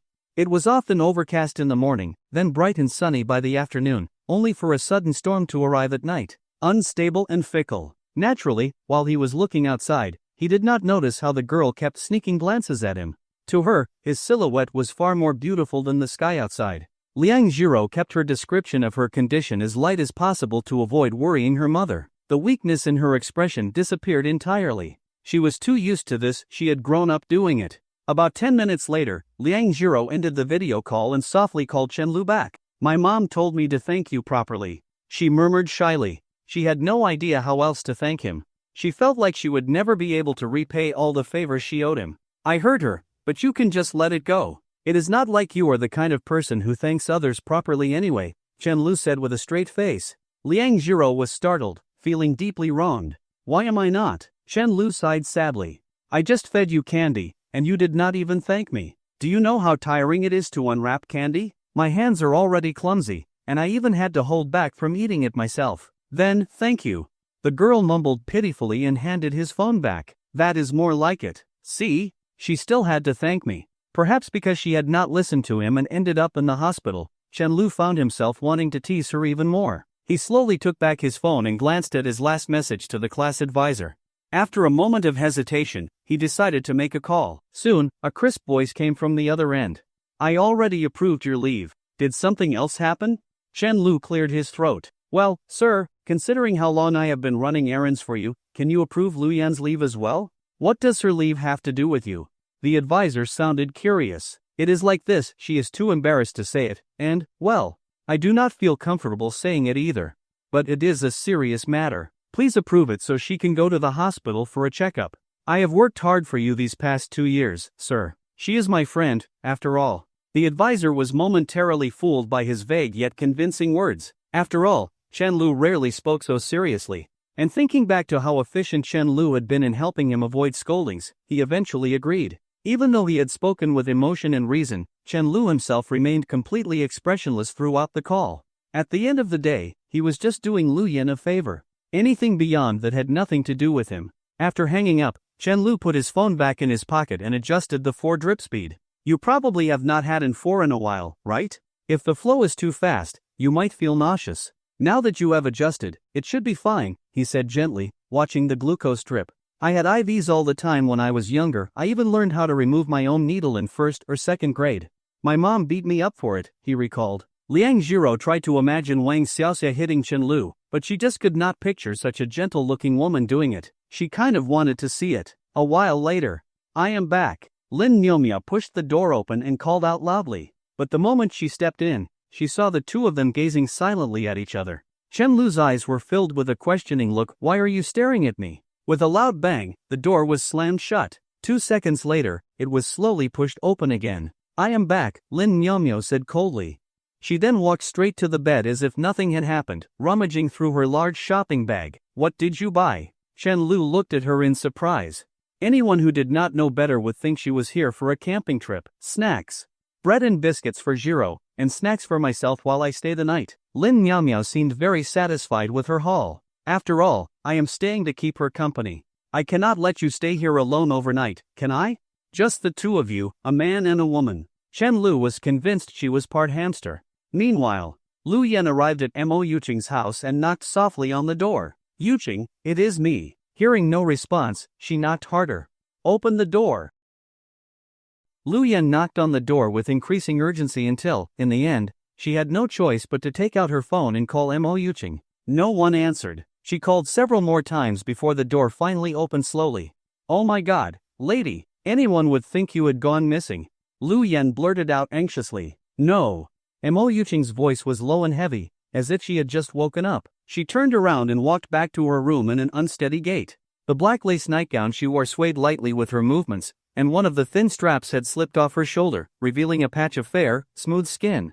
But she left it as it was. After all, there were only girls here. Sensing that something was off, Lu Yan quickly switched into the slippers Mo Yuqing had prepared just for her and followed. "Are you all right?" By the time she reached Mo Yuqing's room, the girl was already curled up in bed, hugging a large teddy bear tightly like an octopus. Her long hair sprawled across the bed, giving her an air of careless abandon. "Why are you not saying anything?" Lu Yan, growing more worried, leaned in closer and placed a hand on Mo Yuqing's forehead. "Oh my god, you are burning up. You have a fever?" She gently shook Missouri Yuqing, trying to wake her up. "Did you take any medicine? How did your fever get this high?" "Got caught in the rain," Mo Yuqing murmured in a sleepy, muffled voice, looking like she was about to drift off again. She seemed truly unwell. "Why on earth were you out in the rain?" Lu Yan was confused. She had driven Mo Yuqing home herself, and the girl had used an umbrella. Where had she gotten wet? Mo Yuqing, eyes still closed, rubbed her cheek against the teddy bear, leaving faint damp spots on its dry fur. "Looking for something," she mumbled. "Looking for something?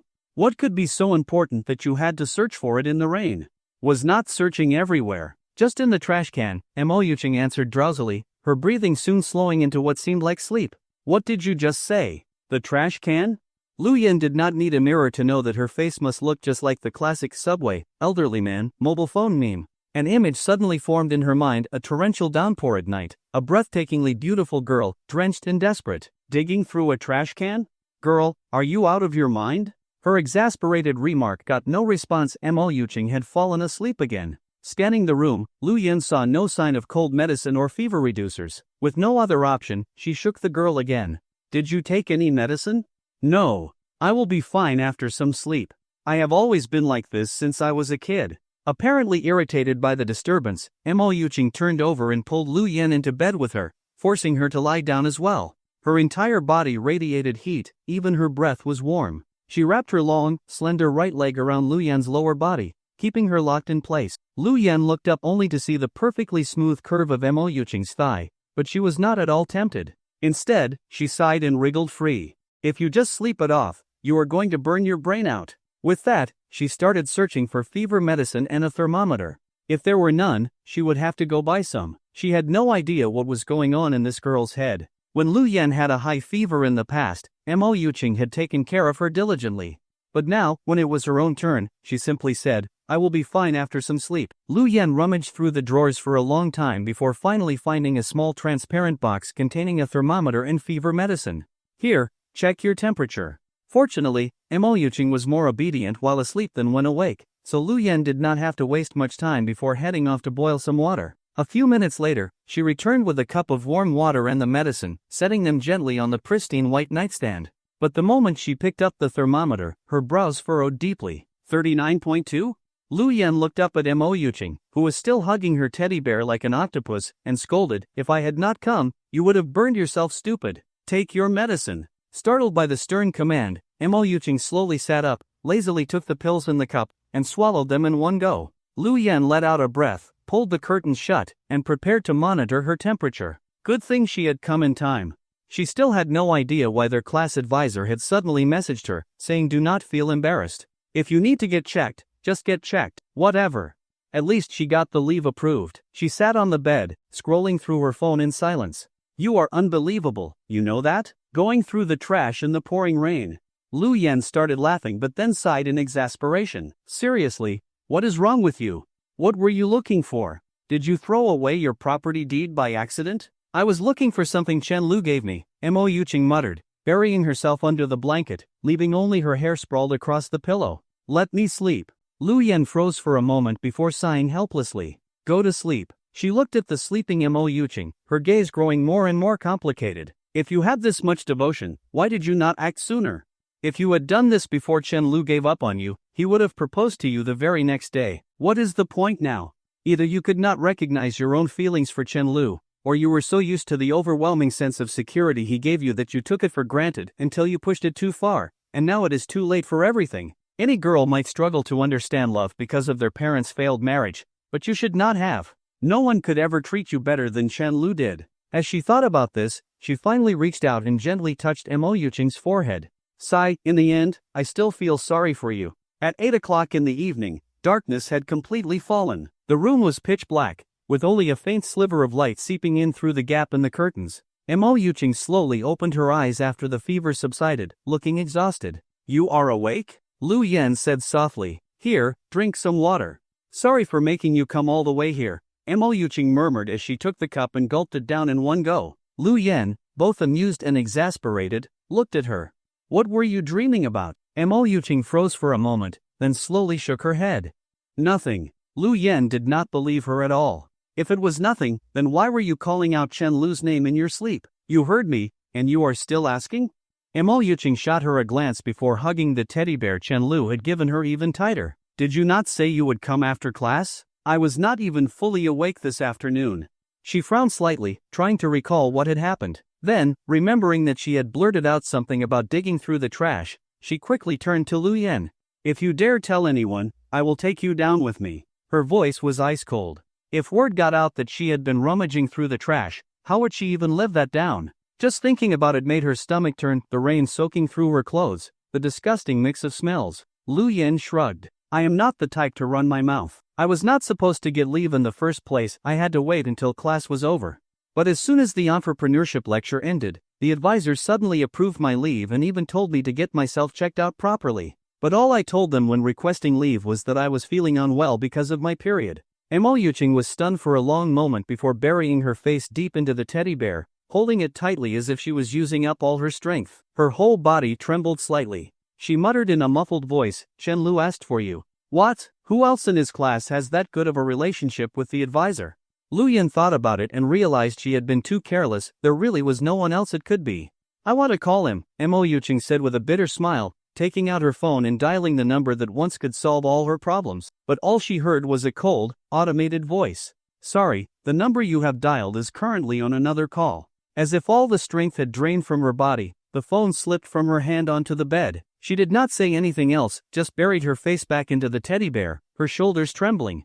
She knew that if she had not made mistake after mistake, Chen Lu would have been by her side taking care of her right now. Lu Yan watched as Mo Yuching cried in silence. She could only sigh deeply, her eyes red, as she poured her a cup of hot water. Chen Lu silently hung up the phone and looked up at the two girls chatting on the bed. After finishing her intravenous drip, Liang Jiro still had no appetite and had only eaten a few biscuits. Lin Miao, on the other hand, was completely different. She was happily munching on a bag of potato chips. If everything is fine, I will head out now. I will come back during the day tomorrow, Chen Lu said softly, standing up from the companion bed. Go on, go on. Do not interrupt the beautiful world of just me and Jiro, Lin Miao said, lifting her chin proudly. Halfway through, she suddenly glanced at Chen Lu, blinking curiously. Why do you look unhappy? Kids should not meddle in adult matters. Tisk. Chen Lu walked over to Liang Jiro and lightly poked her forehead. Eat a little something later. Seeing the girl nod, he smiled slightly. At that moment, an extremely cringeworthy ringtone suddenly started playing. SCNO. Chen Lu gave Lin Miao a look of utter disdain, while she answered the call with an expression as calm as ever. Hello, Mom? What is it? Yeah, I am at school. What did you say? You and Dad came over? What are you two doing here? Lin Miao was completely frozen, her mouth hanging open for several seconds. Even though they could not hear what was being said on the other end of the call, her words and expression made it easy to guess the situation. Why do you not just get a hotel for the night? I will come see you tomorrow when I leave campus. I have something going on right now. I am not staying at a hotel with a boy. You are leaving tomorrow? Alright then, I will come over. After hanging up, Lin Miao let out a long, deep sigh. She looked up at Chen Lu and Liang Jiro with a gloomy expression. My parents came to visit me. If I do not go back, they will start suspecting that I am staying at a hotel with a guy. Why on earth did your parents come all the way to your school? A surprise inspection? Chen Lu did not even try to process the situation before making a sarcastic remark. What are you talking about? I told you, I have not been feeling well. They are probably worried about me. What exactly is wrong with you? Get lost. She shot him an annoyed glare, then turned to hug Liang Jiro tightly. I am so sorry. I really did not expect this. Then she twisted around to face Chen Lu. Jiro, you must protect yourself. No matter what he says, do not fall for it, understand? If things get out of hand, call the doctor. Why are you looking at me? I am a proper gentleman, alright? You did not even ask if I wanted to stay here, but you were already on guard against me. How is that fair? Chen Lu kept a straight face, but inside, he was completely speechless. Lin Miaomia suddenly flashed a smile, revealing her small canine teeth. Just kidding. We trust you completely. I will be leaving her in your care tonight. Liang Jiro glanced at her, then at him, completely unable to understand how the two of them had suddenly completed a handover without her input. Then it hit her, she would be spending the whole night in the hospital with Chen Lu. Her head dropped as nervousness overwhelmed her. Now she would never be able to repay this favor. What should she do? Lin Miaomia left the large bag of snacks she had bought with Chen Lu, dawdled a bit more, and finally hurried out under the pressure of her mother's second phone call. I said it again, I am not staying at a hotel with a boy. As the hospital room door shut with a loud thud, the room fell silent once more. It was only now that Chen Lu fully realized he was staying here to take care of Liang Jiro. Late at night, just the two of them, a man and a woman, alone in a room. How thrilling. Seeing Liang Jiro lowering her head nervously again, fiddling with her hands, Chen Lu spoke gently. Relax. I am a gentleman. The girl nodded slightly. I believe you, but I am not as easygoing as Lin Miaomiao. Now that you are in my hands, do not even think about resisting. Liang Jiro froze. Wait, was he not supposed to be a gentleman? How had he switched roles in just 2 sentences? She slowly leaned back against the headboard, shrinking under the covers until only her eyes were visible, blinking at him warily. Chen Lu found it amusing and said seriously, what I mean is, you have to finish your meal. I will order some porridge and have it delivered. If you do not eat properly, you will regret it. Did this silly girl even realize that her reaction only made people want to tease her more? She practically had I am clueless, come scam me written on her face every day. It was frustrating. Watching her timid expression, Chen Lu sighed to himself. Oh okay, Liang Jiro responded obediently. A while later, just as Chen Lu was messaging his roommates to say he was not going back that night, Shan Lu, Liang Jiro called his name softly. Chen Lu looked up at her slightly pale face. What is wrong? The girl hesitated for a moment before finally gathering the courage to speak. Can we go back? I do not want to stay in the hospital. Chen Lu found it strange. It could not be that she just did not want to stay alone with him and had held back until now to say it, right? That did not seem likely. He would not say he was overly confident, but he was sure Liang Jiro did not dislike being around him. Otherwise, she would not have fallen asleep so quickly in the pavilion that time. Curious, he asked, why? Liang Jiro lowered her head, gripping the white blanket tightly. A long silence passed before she finally spoke. I hate this place. She had never received good news here. Not about her father, not about her mother, nothing. The red and white hospital lights were always glaring, and the 4 drips hanging over people's heads felt like ticking time bombs, as if they were counting down the days of every patient wearing a hospital gown. The smell of disinfectant in the air always brought her back to those helpless days, her mother desperately asking for directions, herself following behind, unable to help in any way, and her father, sighing in frustration, powerless to change anything. Back then, her mother could still walk. By now, Chen Lu fully understood what she meant. He slowly reached out his right hand, intending to hold hers, but after a moment of thought, he gently patted her head instead. Feeling the softness of her hair beneath his fingers, he said in a soothing voice, eat properly later, then get some rest. We will leave tomorrow. As soon as you wake up, we will go, alright? Liang Jiro did not resist his touch. Like a little kitten, she let him pat her head. If anything, it made her feel more at ease. Alright, she answered firmly, unconsciously tilting her head ever so slightly toward him. The slow-witted girl did not realize it yet, but the feelings that Chen Lu had unknowingly planted in her heart had finally begun to sprout at this moment. Within 2 minutes, the food delivery arrived. Chen Lu reluctantly withdrew his hand and got up to answer the door. Why do deliveries never arrive this fast when I am starving? He smiled and thanked the delivery person, but inside, he could not help but complain. I did not even get to touch her hair long enough. And what was with that? Not only was her hair incredibly smooth, but it also smelled amazing. Do girls just naturally absorb the scent of their shampoo? He sat down beside her with the porridge and said softly, "Open your mouth." I want to eat by myself." "No, you do not. A patient should just do what a patient is supposed to do." The night deepened. Both inside and outside the hospital room, everything was quiet. The hallways were empty except for the 2 nurses on duty at the station. Chen-Lu had only turned on a small bedside lamp. The dim light cast a soft glow over him, while further away, Liang Zhiro had already fallen asleep. His efforts in feeding her spoonful by spoonful had not been in vain. This silly girl had ended up eating a decent amount in the end. Chen-Lu smiled in satisfaction as he looked at her sleeping face. Then he lowered his head to check his phone, chuckling quietly until the screen suddenly went black. Damn, he had left in such a hurry that he forgot to bring a charger. He walked over to Liang Zhiro's bedside and gently poked her cheek, whispering, "Let me borrow your phone.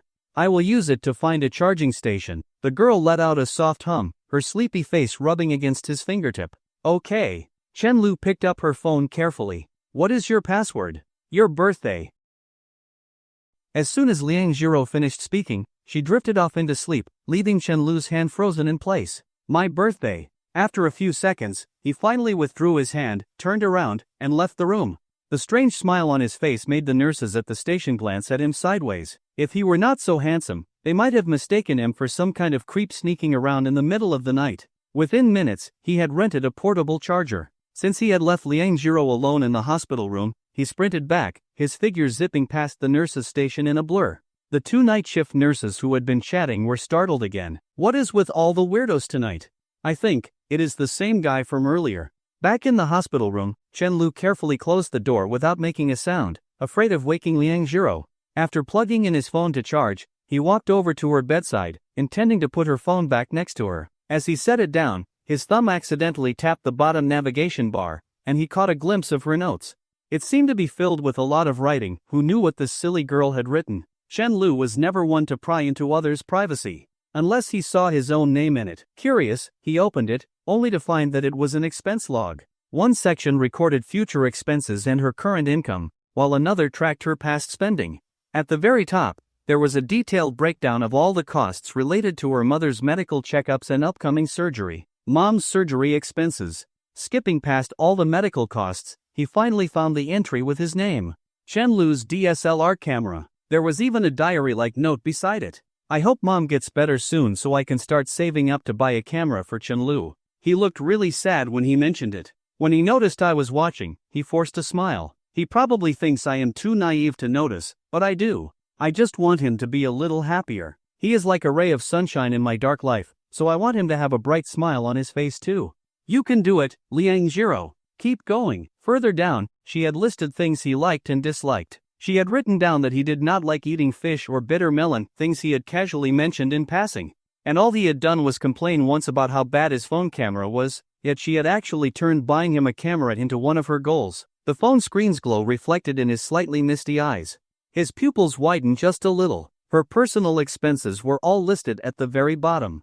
Unlike the earlier entries, there was nothing written about things she wanted for herself. Only basic living costs and groceries. The most recent personal expense was a piece of clothing that had cost less than 40 yuan. In an instant, Chen-Lu understood everything. He finally realized why Liang Zhiro had been so busy lately, and why she had suddenly collapsed from exhaustion. A bittersweet smile tugged at his lips.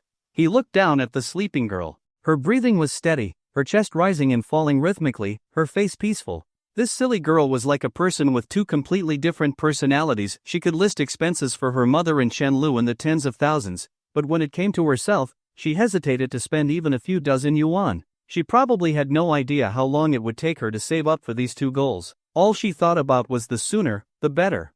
What surprised Chen-Lu even more was that, in her priorities, he ranked right after Xiao Xuanfang, and she had placed herself at the very bottom. He stood frozen for a long time, then took a deep breath and quietly turned off the phone screen. But he did not leave. Instead, he remained there, silently watching the sleeping girl. No one knew how much time had passed. Since she had gone to bed early, Liang Zhiro gradually stirred awake only to find Chen-Lu standing in front of her. Startled at first, she relaxed upon recognizing him and burrowed back under the covers. "Why are you still awake?" she asked timidly, reaching up to touch her own cheek under the blanket. It was burning hot. Surely he had not been watching her sleep this whole time. The thought made her reach up to check the corner of her mouth. What if she had drooled in her sleep? Chen Lu's lips curled into a small smirk. You were talking in your sleep, did you not know? Ha! The girl let out her signature dumbfounded noise, her expression a mix of shock and embarrassment. What did I say? Chen Lu said nothing, he simply smiled at her. Let her imagination run wild. After all, he had not actually thought of a fake answer yet. Now she felt even worse. How could he not even let her die of embarrassment with some clarity? It felt like ants were crawling all over her. Go back to sleep. It is still early, Chen Lu said softly, reaching out to pull the blanket up over her shoulders. His movements were as gentle as if he were tucking in a child. Liang Jiro glanced at the cold, hard companion bed in the corner and hesitantly asked, Do you want to sleep on the bed? Chen Lu froze on the spot. What did I just hear? He turned to look at her, only to see half her face still buried under the covers. What did you just say? Only then did Liang Jiro realize how her words might have been misunderstood. She quickly sat up and clarified. That is not what I meant. I meant I could sleep on the lower bunk. Chen Lu was silent for a moment before finally speaking, his tone exasperated. You honestly would have been better off not explaining. You are the patient. Just get some rest. As he spoke, he unwrapped a piece of candy. Have you noticed that you have been a little more open lately? This is your reward. He had already decided that from now on, he would always carry some candy with him for her, just in case her low blood sugar acted up again. Back when he tricked the drama club into believing she had hypoglycemia so she would not have to overwork herself, he had not expected his words to actually come true. He held the fruit candy up to her lips. Ah! Liang Jiro stared at him blankly before suddenly murmuring in a small voice, If I let you feed me, will you sleep on the bed? I have already slept for a long time. That folding bed might look decent, but just one glance told her it had to be terribly uncomfortable. Chen Lu chuckled. Liang Jiro, you do realize you are in no position to negotiate, right? My advice, just behave, or you will regret it. Liang Jiro pouted but obediently opened her mouth and accepted the candy. And then she bit his finger. Ah! Chen Lu yelped and instinctively yanked his hand away, his heartbeat suddenly speeding up. As he shook his hand, he frowned inwardly. Damn, this silly girl had started fighting back now. This was dangerous. He would have to be on guard from now on. As he was mentally plotting his revenge, he looked up only to see her smiling at him. Despite her obvious shyness, there was a hint of triumph in her eyes. Her clear gaze sparkled with laughter. Her lips curved in a delicate smile, her long eyes shimmered, and the faint dimples at the corners of her mouth deepened. At that moment, he wished his eyes were a camera so he could etch this image into his memory forever, never to forget it, for the rest of his life. Even though the room was dimly lit, the girl's smile still left Chen Lu momentarily dazed. It was not until the notification sound from his phone rang that he finally became aware of the sound of his own heartbeat again. Let me bite you back. He snapped back to reality and said, though in truth, her bite had not hurt at all. Panicked, Liang Jiro quickly burrowed deeper under the blanket, full of regret and fear. I was wrong. After that brief moment of excitement, her usual rationality and self-doubt quickly took over, making her deeply regret what she had just done.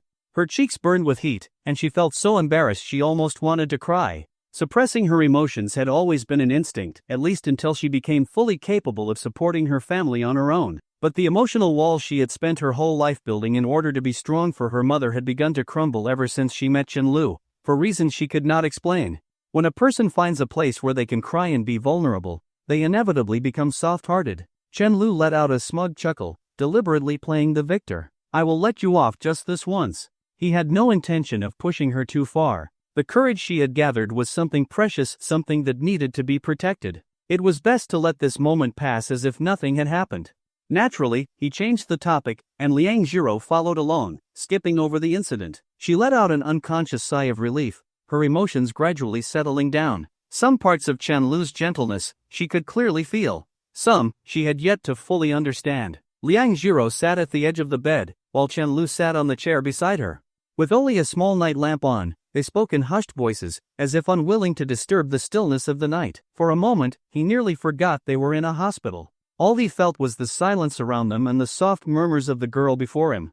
Talking to a girl at this hour, it was a strange feeling. After a while, as if remembering something, Chen Lu suddenly turned serious and looked at Liang Jiro. Take it slow, alright? You do not have to rush everything. I will be by your side every step of the way. His voice was both firm and gentle. At that moment, Liang Jiro also lifted her gaze to meet his. But for some reason, Chen Lu saw a flicker of unwillingness in her eyes, because she really was in a hurry. There were too many things she wanted to do, but she refused to start any of them until her mother's legs were healed. She wanted, more than anything, to become extraordinary, just as the two of them had promised. Only then could she give this boy before her the gift she had chosen for him, even if it meant saving up for a long time.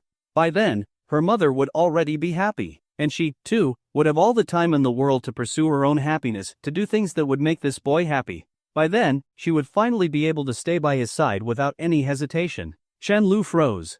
This was the first time he had ever seen the usually timid, seemingly fragile Liang Jiro with such a determined and unwilling gaze. It was both shocking and intriguing. No matter how observant he was, there was no way he could guess what she was truly thinking in that moment. After all, they had grown up in completely different worlds. Some differences could never be bridged simply through empathy, only time could smooth them out. He stood up and flicked her forehead. "That is your punishment for not listening." Liang Jiro covered her forehead, looking slightly aggrieved. "I do listen. I will take care of myself." Taking care of herself. Well, that would do. Chen Lu smiled at her. "I have said what I needed to say. All that is left is for me to stay by your side and support you." Liang Jiro found it strange. She had expected Chen Lu to be angry, but he had not been, not even a little. He respected her decisions far more than she had anticipated. Even when it came to tutoring, he had told her that if she really disliked socializing, she did not have to force herself. He had never once tried to overwhelm her with rational arguments, never told her, "I am doing this for your own good." "Why are you not mad?" she asked hesitantly. Now it was Chen Lu's turn to be confused. "Why would I be mad?" The girl thought for a long time before murmuring, "Because you were right, but I did not do what you wanted me to do." She thought that he might feel like all his efforts had been wasted. Chen Lu tried to follow her train of thought. After pondering for a while, he finally understood a little. With a soft chuckle, he said, "Having differences is normal. Besides, I am not always right. When I give you advice, I often forget to consider what you actually want. For example, I tend to overlook the fact that you do not like talking to strangers. You might be afraid of making me unhappy, but I actually think it is great that you have your own thoughts. If you always blindly agreed with me, it might seem like our disagreements are instantly resolved, but in reality, the conflict would only build up over time. Until one day, you would start thinking, why should I listen to him? And by then, you would leave my side. And honestly, that is something I never want to see happen."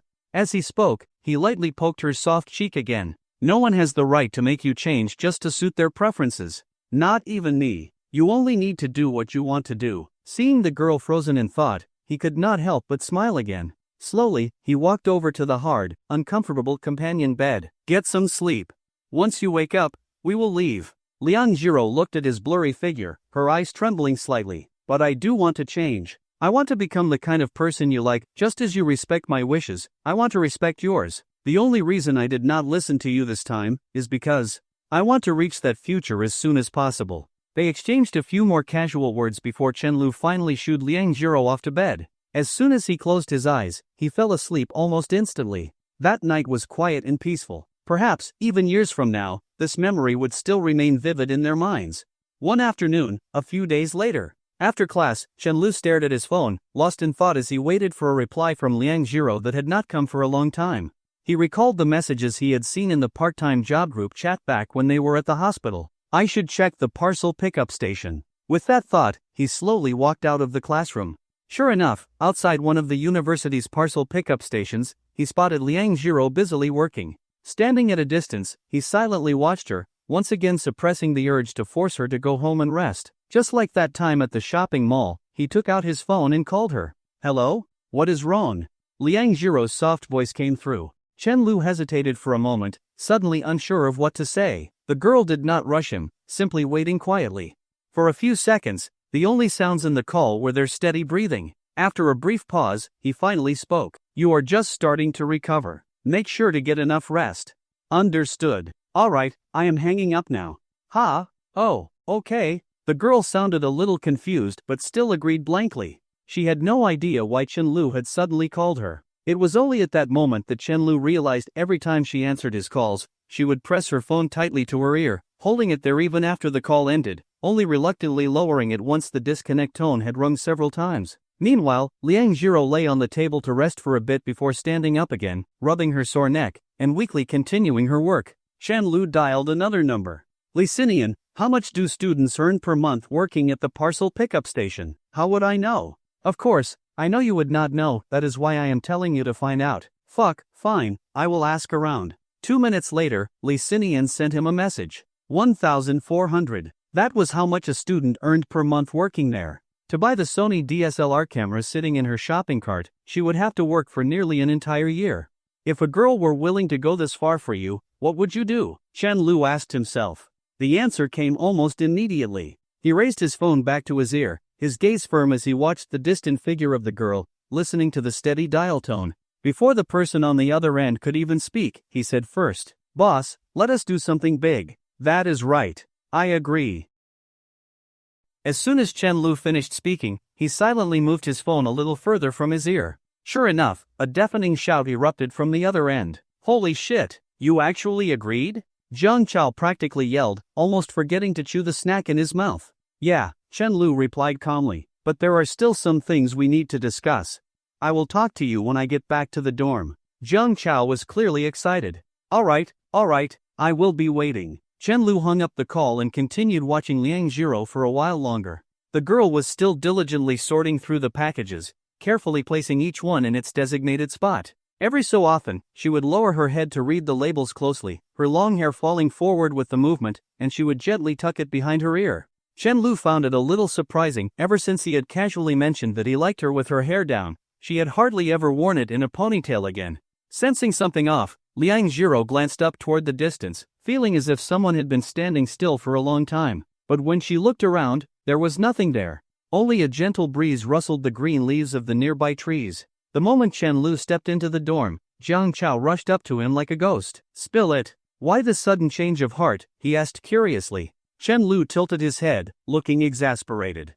"Why do I feel like you are making it sound like I lost my mind?" "Screw you." Jiang Chao laughed and cursed at him, then grabbed the car keys from the desk and reluctantly stroked them a few times. After a brief pause, he lifted his gaze to Chen Lu. "Come on, take a drive with me." Chen Lu did not ask any questions and simply followed along. The deep black Mercedes cruised down the road, catching the golden hues of the setting sun. Jiang Chao took every familiar turn he recognized, driving without any particular destination. In the car, Su Shanghao's "This Year's Brave Ones" played in the background as the two of them chatted casually. "You have changed, my dear son," Jiang Chao suddenly remarked. "What has changed about your father?"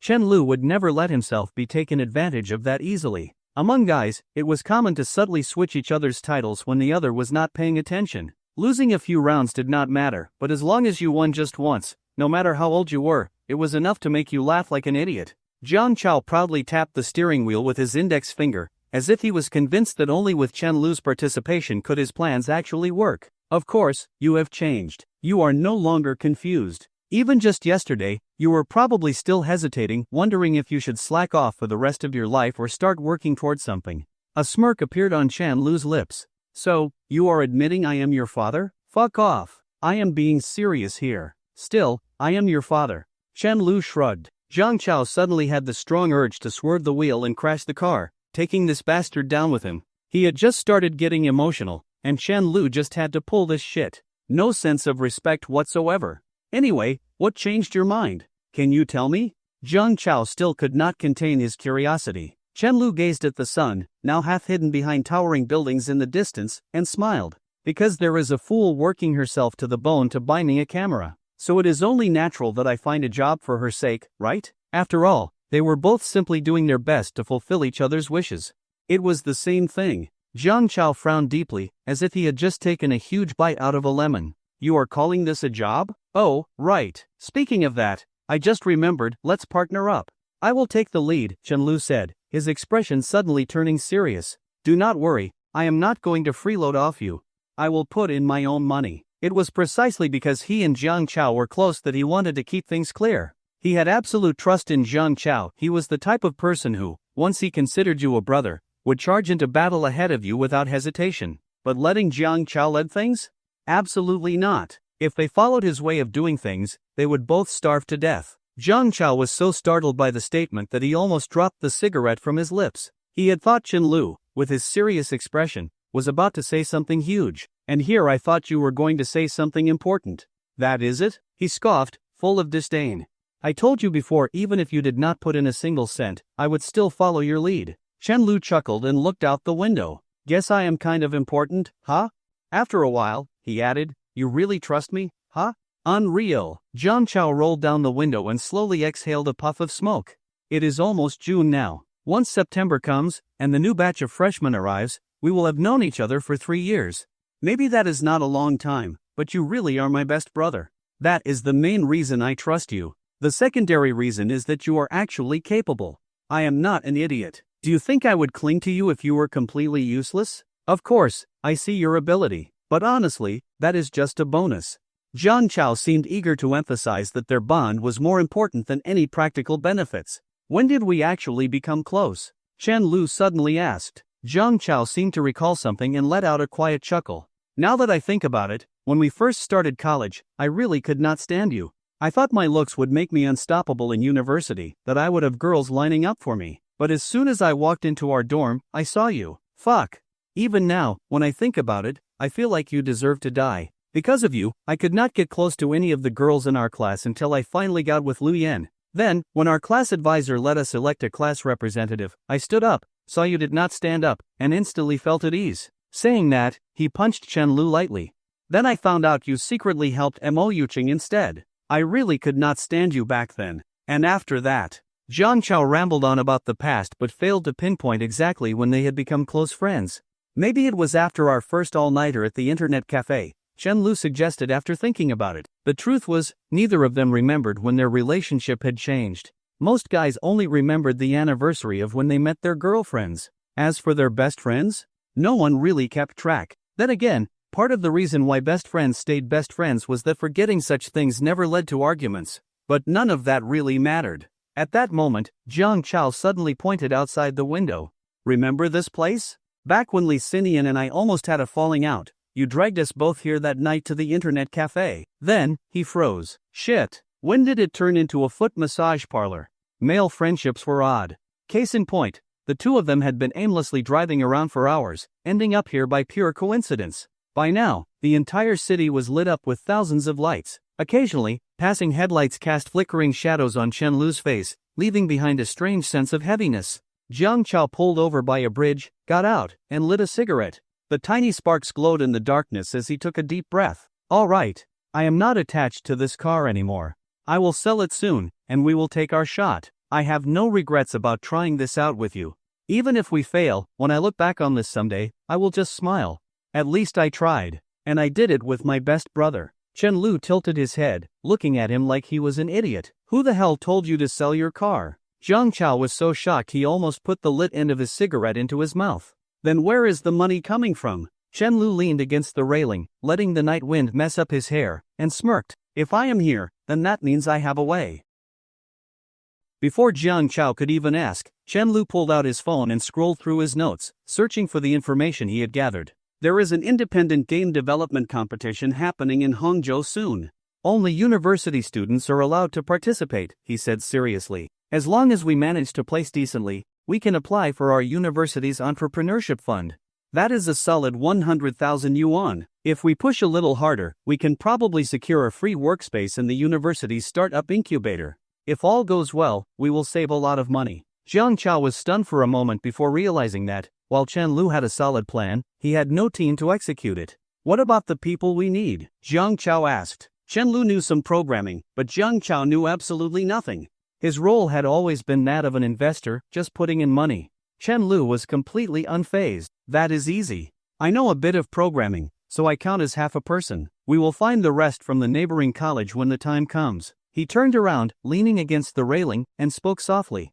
This will not cost much. You might not be able to hire construction workers for 2,000 yuan a month, but you can definitely hire university students. Some might not even need 2,000. Before we discuss salaries, we can talk to them about dreams first. There will definitely be young people like you who will jump in without hesitation just because it sounds exciting. If you do not know how to sell dreams, how can you start a business? As long as he had the ability to turn those dreams into reality, it was enough. He did not need to be some great philanthropist, but he would never be the kind of person who made empty promises while withholding pay like some exploitative boss. Jiang Chao thought about it for a long time before finally piecing together the entirety of Chen Lu's plan. On one hand, he felt incredibly lucky to have dragged Chen Lu onto this crazy venture. On the other, he realized he was never going to catch up to this guy in this lifetime. He flicked his half-smoked cigarette onto the ground and crushed it under his foot. Damn! You are fucking ruthless. At that moment, Jiang Chao deeply understood if Chen Lu wanted to, he would be exactly the kind of person Chen Lu described. Hell, he would even be the type to hand over his money willingly. How could the gap between people be this huge? Chen Lu remained indifferent. Do not talk nonsense. If this works out, they will be the founding team. How could we possibly mistreat them? As for those who would only work for a short time and then leave, Chen Lu did not care. As long as the framework remained intact, cogs in the machine could always be replaced. You do the work, I pay you. A simple, one-time transaction, no emotional attachments. Jiang Chao nodded in understanding, then asked, so, what do I do? Just provide funding? He suddenly felt like he should sell his car and invest more money. Otherwise, Chen Lu's plan seemed perfectly executable even without him, an incredibly humbling realization. Chen Lu found this amusing. Of course, you have to put in some money like me. You are the second in command. In the beginning, all the things I do not have time for will be handled by you, including the grunt work. Later, when we grow bigger, you will be the lead designer. With your tendency to come up with random ideas on a whim, you are perfect for it. Of course, having a thick skin also helped. A game designer would definitely take the most criticism. Jiang Chao grinned. Deal. Honestly, he just wanted to be part of making a game. He did not care about the profit split or what title he had. At the core of it, he just wanted to make up for the regret of having his father forcefully change his major. He knew very well that he did not have Chen Lu's self-discipline or ability to teach himself programming. So this opportunity, it was more than enough. Chen Lu swiped through his phone screen one last time, double-checking his plan before locking the screen. That is pretty much it. If we cannot pull this off, then selling your car and investing so much money would be pointless, he said seriously. Jiang Chao watched Chen Lu's structured, methodical approach and then glanced at the stacks of game development books on Chen Lu's bed. He sniffled slightly. Chen Lu, thank you. He knew Chen Lu's reason for agreeing to this was not just because he was moved by Liang Zhiro. It was also because he wanted to do something reckless with him. Otherwise, with Chen Lu's skills, he could start any kind of business he wanted. There was no reason for him to have to make games. You are fucking disgusting. Chen Lu gagged dramatically, then broke into a smile. Do not thank me. After all, I am your father. The competition is at the end of June. We are about to get really busy. We can discuss everything together, but in the end, I will have the final say. That okay with you? The closer the friendship, the more important it was to clarify these things. That way, even if things did not go smoothly in the future, it would not damage their relationship too badly. Seeing Jiang Chao nod slightly, Chen Lu smiled again. If we succeed, we will be President Chen and President Jiang. If we fail, we will just be some guy named Chen and some guy named Jiang. Could you stop saying ominous shit? Jiang Chao cursed. Chen Lu thought for a moment and finally reworded it more seriously. The future is long, President Jiang. Jiang Chao leaned in with a dead serious expression, glancing around cautiously before whispering. Who is Fong Chang? Since Li Xinian was busy preparing for civil service exams and Zhang Haoyu was studying for graduate school, only Chen Lu and Jiang Chao ended up going out for a barbecue. Honestly, when he received their messages, Chen Lu felt a bit dazed and melancholic. Graduation was still officially a year away, but somehow, once third year ended, everyone seemed to start going their separate ways. The day of parting was getting closer and closer. By the time they returned to the dorm, it was already close to 10 at night. By then, the area around their dormitory was almost deserted. With summer approaching, the air was filled with the constant sounds of chirping insects. The nights in Hangzhou were far from quiet. There were enough bugs in the grass to start an entire museum. The girl you love may not always stay by your side, but mosquitoes will. Chen Lu supported Jiang Chao, both of them swaying slightly as they made their way to the dorm entrance. He looked at his dear son in exasperation, completely baffled as to why, in the time it took him to finish one drink, this idiot had already downed an entire bottle. Is this how people with high alcohol tolerance celebrate? Chen Lu, having a brother like you is enough for me in this lifetime. I mean it, Jiang Chao slurred, draping an arm over Chen Lu's shoulder. Then call me dad, Chen Lu replied, unamused. Unlike Jiang Chao, he was completely sober because he had not even had the chance to get drunk. Jiang Chao was chugging bottles while he barely had a sip. There was no way he could keep up. Just as they reached the dorm entrance, they saw a striking silhouette crouched nearby. The girl sat against the tightly shut dormitory doors, her arms wrapped around her knees, saying nothing. The dorm's white light shone down from above, casting a faint glow on her, making her look unusually solemn, completely different from her usual self. When Mo Yuqing saw Chen Lu, she finally stood up. It was unclear how long she had been squatting there, but when she got up, her legs were so stiff that she wobbled slightly, only managing to steady herself by holding onto the door. It was hard to reconcile this frail, uncertain girl with the one who had always carried herself with unwavering confidence. All three of them froze. Just as Chen Lu was about to act as if he had seen nothing and help Jiang Chao inside, Mo Yuqing took a few quick steps toward him. The hem of her dark dress swayed lightly like a blooming flower. She had already made up her mind. Even if Chen Lu stood still or even took a step back, as long as she ran to catch up, it would be fine. Even if it exhausted her to the point of collapse, it would not matter. After all, compared to the years of effort Chen Lu had given her, this was nothing. She lifted the bag in her hand slightly and said softly, "I bought peach crisps for you. From your favorite shop." That shop was far from the university. It would take at least 40 minutes by taxi, over an hour for a round trip.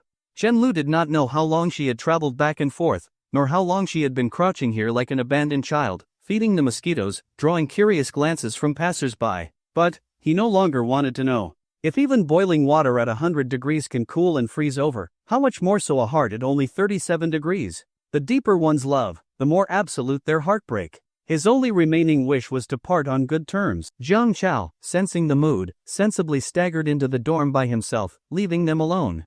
Though, in reality, he still stood a little distance away, lighting a cigarette and quietly observing.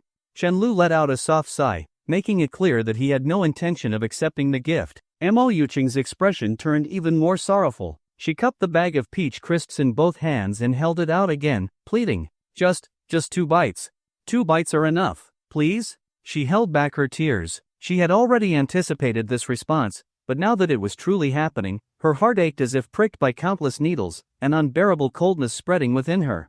The boy who had once treated her with such warmth, who had smiled at her, who had always had eyes only for her. It felt like he was gone forever. An overwhelming sorrow engulfed her, and waves of regret crashed over her heart, one after another, relentless and suffocating.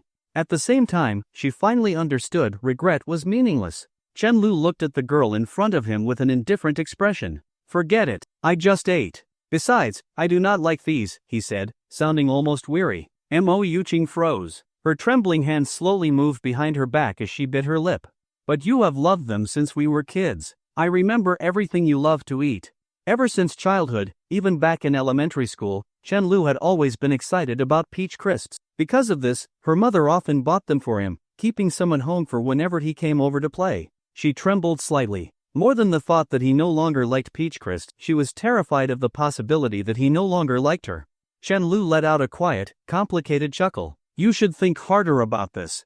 Back then, when my parents or your parents bought peach crisps, who actually ate the most?" Mo Yuqing lowered her gaze and whispered, "I." Back then, Chen Lu always took a few bites and then stopped. He was often scolded for asking for them despite not actually liking them.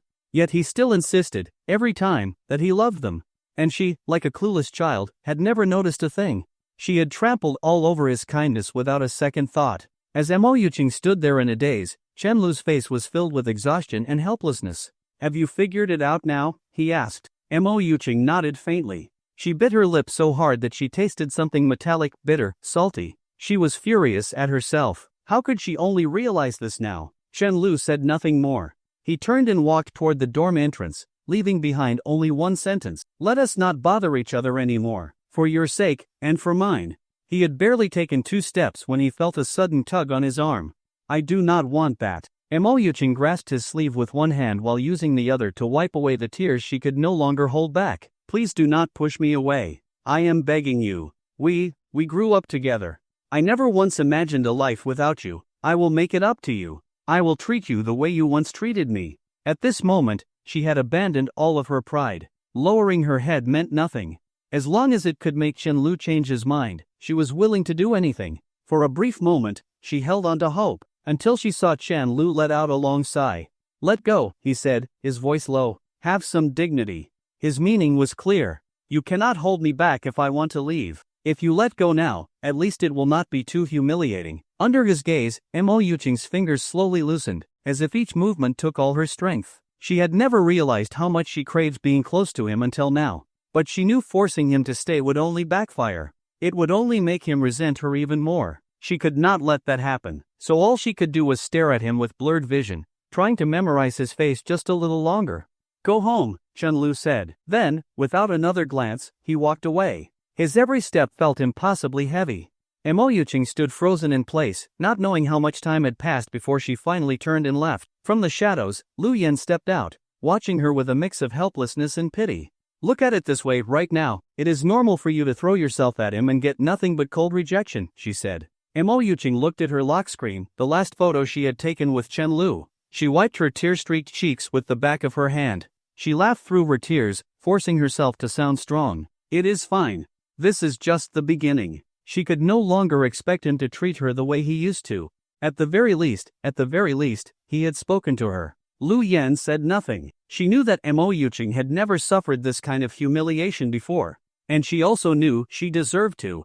If Mo Yuching was not ready to give up yet. "You are a lot more determined than I thought," Lu Yan admitted honestly. Mo Yuching turned back toward the dorm entrance. Even though Chen Lu was no longer there, only a few moths fluttering under the light, she still stared at the spot where he had been. "Because I finally understand how he must have felt back then." The more she put herself in his shoes, the more she realized just how deeply Chen Lu had once loved her. "I will not give up. If he could chase me for 7 years, then I can chase him for 7 years too. 14 years in total, that is all. I will do everything for him that he once did for me without missing a single thing." As she spoke, her vision blurred again. "But 14 years. I will be 35 by then. That is too old. I will not even be able to show you my best self anymore. Can you come back to me just a little sooner?" Chen Lu spat in the direction of Jiang Chao, who was leaning against the wall smoking. "I knew you would be watching." Jiang Chao turned his head, exhaling a cloud of smoke to the side. He shrugged and grinned. "Come on, this was the most beautiful girl in our university begging someone for once. Wouldn't it be a shame not to watch? If this gets out, imagine how many guys would lose their minds. The goddess they dream about day and night, standing there crying, pleading for you not to leave her. TSK, TSK. Chen Lu could not be bothered to respond. He shot Jiang Chao a glance, his expression unreadable. "Damn, the real enemy was inside all along." "What do you mean?" Jiang Chao did not get it. "As long as I hang around you, my every move is completely transparent." Chen Lu started heading upstairs. "You are basically Lu Yan's informant, even if you do not mean to be." Jiang Chao thought back to his chat with Lu Yan during dinner and realized he had no way to refute that. He sighed and followed Chen Lu up the stairs, feeling a bit guilty. That woman was too cunning. She has already been rejected twice to her face, and she still has not given up? "I barely recognize her anymore," Jiang Chao said. "I am not leading her on," Chen Lu replied, his voice filled with exasperation. "I have been clear enough. Our dads are close, so I cannot be too harsh about it. So there is nothing else I can do. She will not keep this up forever, at most. She will try a few more times and give up. If she shows up again, just ignore her. If she wants to feed the mosquitoes, let her." Jiang Chao could not help but ask, "Does it not bother you? You two grew up together, and you liked her for so many years." He had never experienced anything like this, so he could not really put himself in Chen Lu's shoes. But even though Chen Lu was firm in his rejection, Jiang Chao could tell he was not in a good mood. "Of course it bothers me," Chen Lu admitted without hesitation. He had no interest in pretending otherwise. Then he turned around, looking down at Jiang Chao from a few steps above.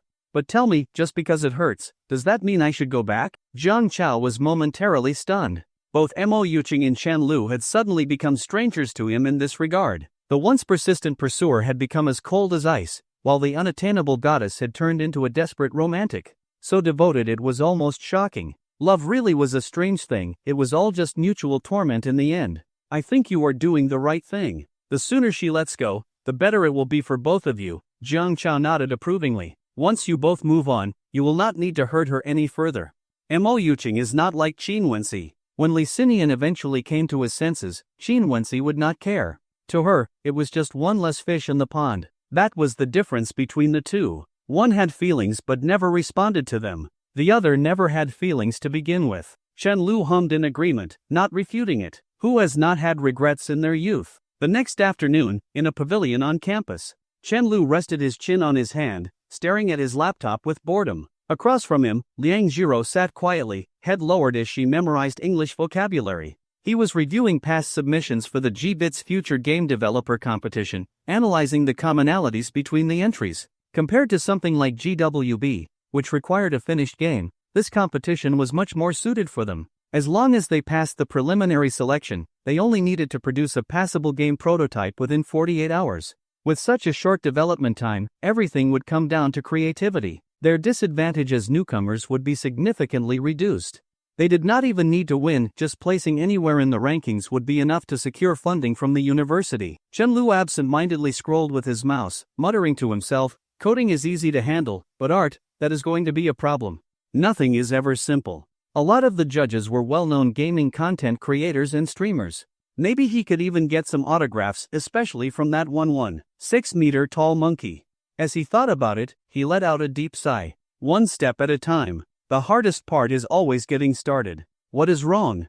Liang Jiro looked up in concern when she heard his sigh, just feeling a bit frustrated. Chenlu stretched and glanced at the soft-spoken girl in front of him. "You have not been feeling unwell, have you?"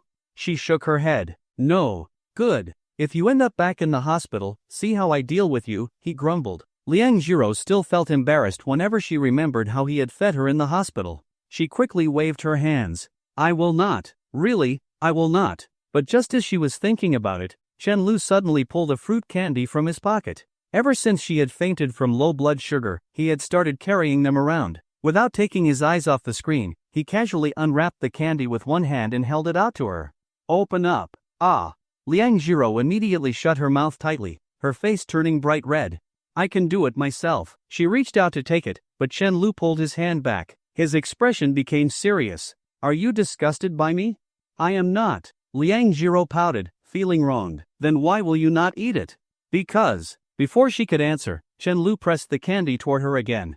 "Hurry up. If you keep stalling, someone might see. You already used that trick once." Liang Jiro huffed. "Do you think I will fall for it twice?" "No way." She had learned her lesson, but when she saw Chenlu's stern face, she swallowed her tiny moment of triumph. Pouting, she reluctantly opened her mouth and hesitantly took the candy. "I should not have come here." Chenlu turned his head and saw Lin Miaomia standing there, glaring at them while biting her lip. When he looked back, Liang Jiro had already collapsed onto the stone table, burying her face in her arms like an ostrich. Only the tips of her ears, flushed bright red, were visible. Chenlu blinked. "Damn, could she be any cuter?" "I told you to be quicker," Chenlu whispered, glancing at the approaching Lin Miaomia. "Look, I was right. Next time, be more efficient so no one catches us." Liang Jiro nodded furiously, still hiding. She completely missed the fact that there was something very wrong with what he just said. "I should not have asked where you two were." Lin Miaomia huffed, plopping down beside Liang Jiro. "Why did I come all the way here just to be force-fed lemons? I could have been watching anime in my dorm." The more she thought about it, the more annoyed she became. At first, they only exchanged glances in front of her. Now they were openly feeding each other. Shameless. After a while, Liang Jiro finally sat up, letting Lin Miaomia grab her hand and show it off in front of Chenlu. Chenlu was unfazed, merely watching her calmly. "Let us see how long you can be smug. Why do you have such dark circles under your eyes?" Lin Miaomia suddenly asked. "Chen President Lu, are you actually going through with this startup thing?" If any other guy in her class had told her they wanted to start a business, she would have laughed it off. But when Chenlu said it, she had a feeling he might actually succeed. "Yeah," Chenlu sighed dramatically. "I am exhausted." Then he turned to Liang Jiro, looking pitiful. "So, can you give me a hug?" Liang Jiro was momentarily confused. Weren't they just talking about the startup with Lin Miaomia?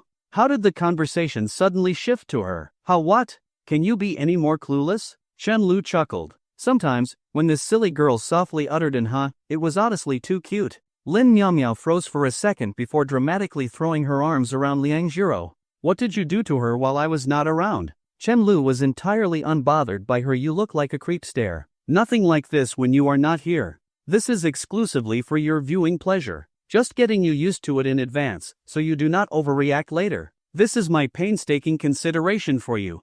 If Lin Miaomia freaked out just from him feeding Liang Jiro a piece of candy, she would be insufferable as a third wheel in the future. It was crucial to desensitize her early. Chenlu had not intended to provoke her like this, but well, she was a complete anime nerd, so he had to counter her antics somehow. "Chenlu, what do you mean by that?"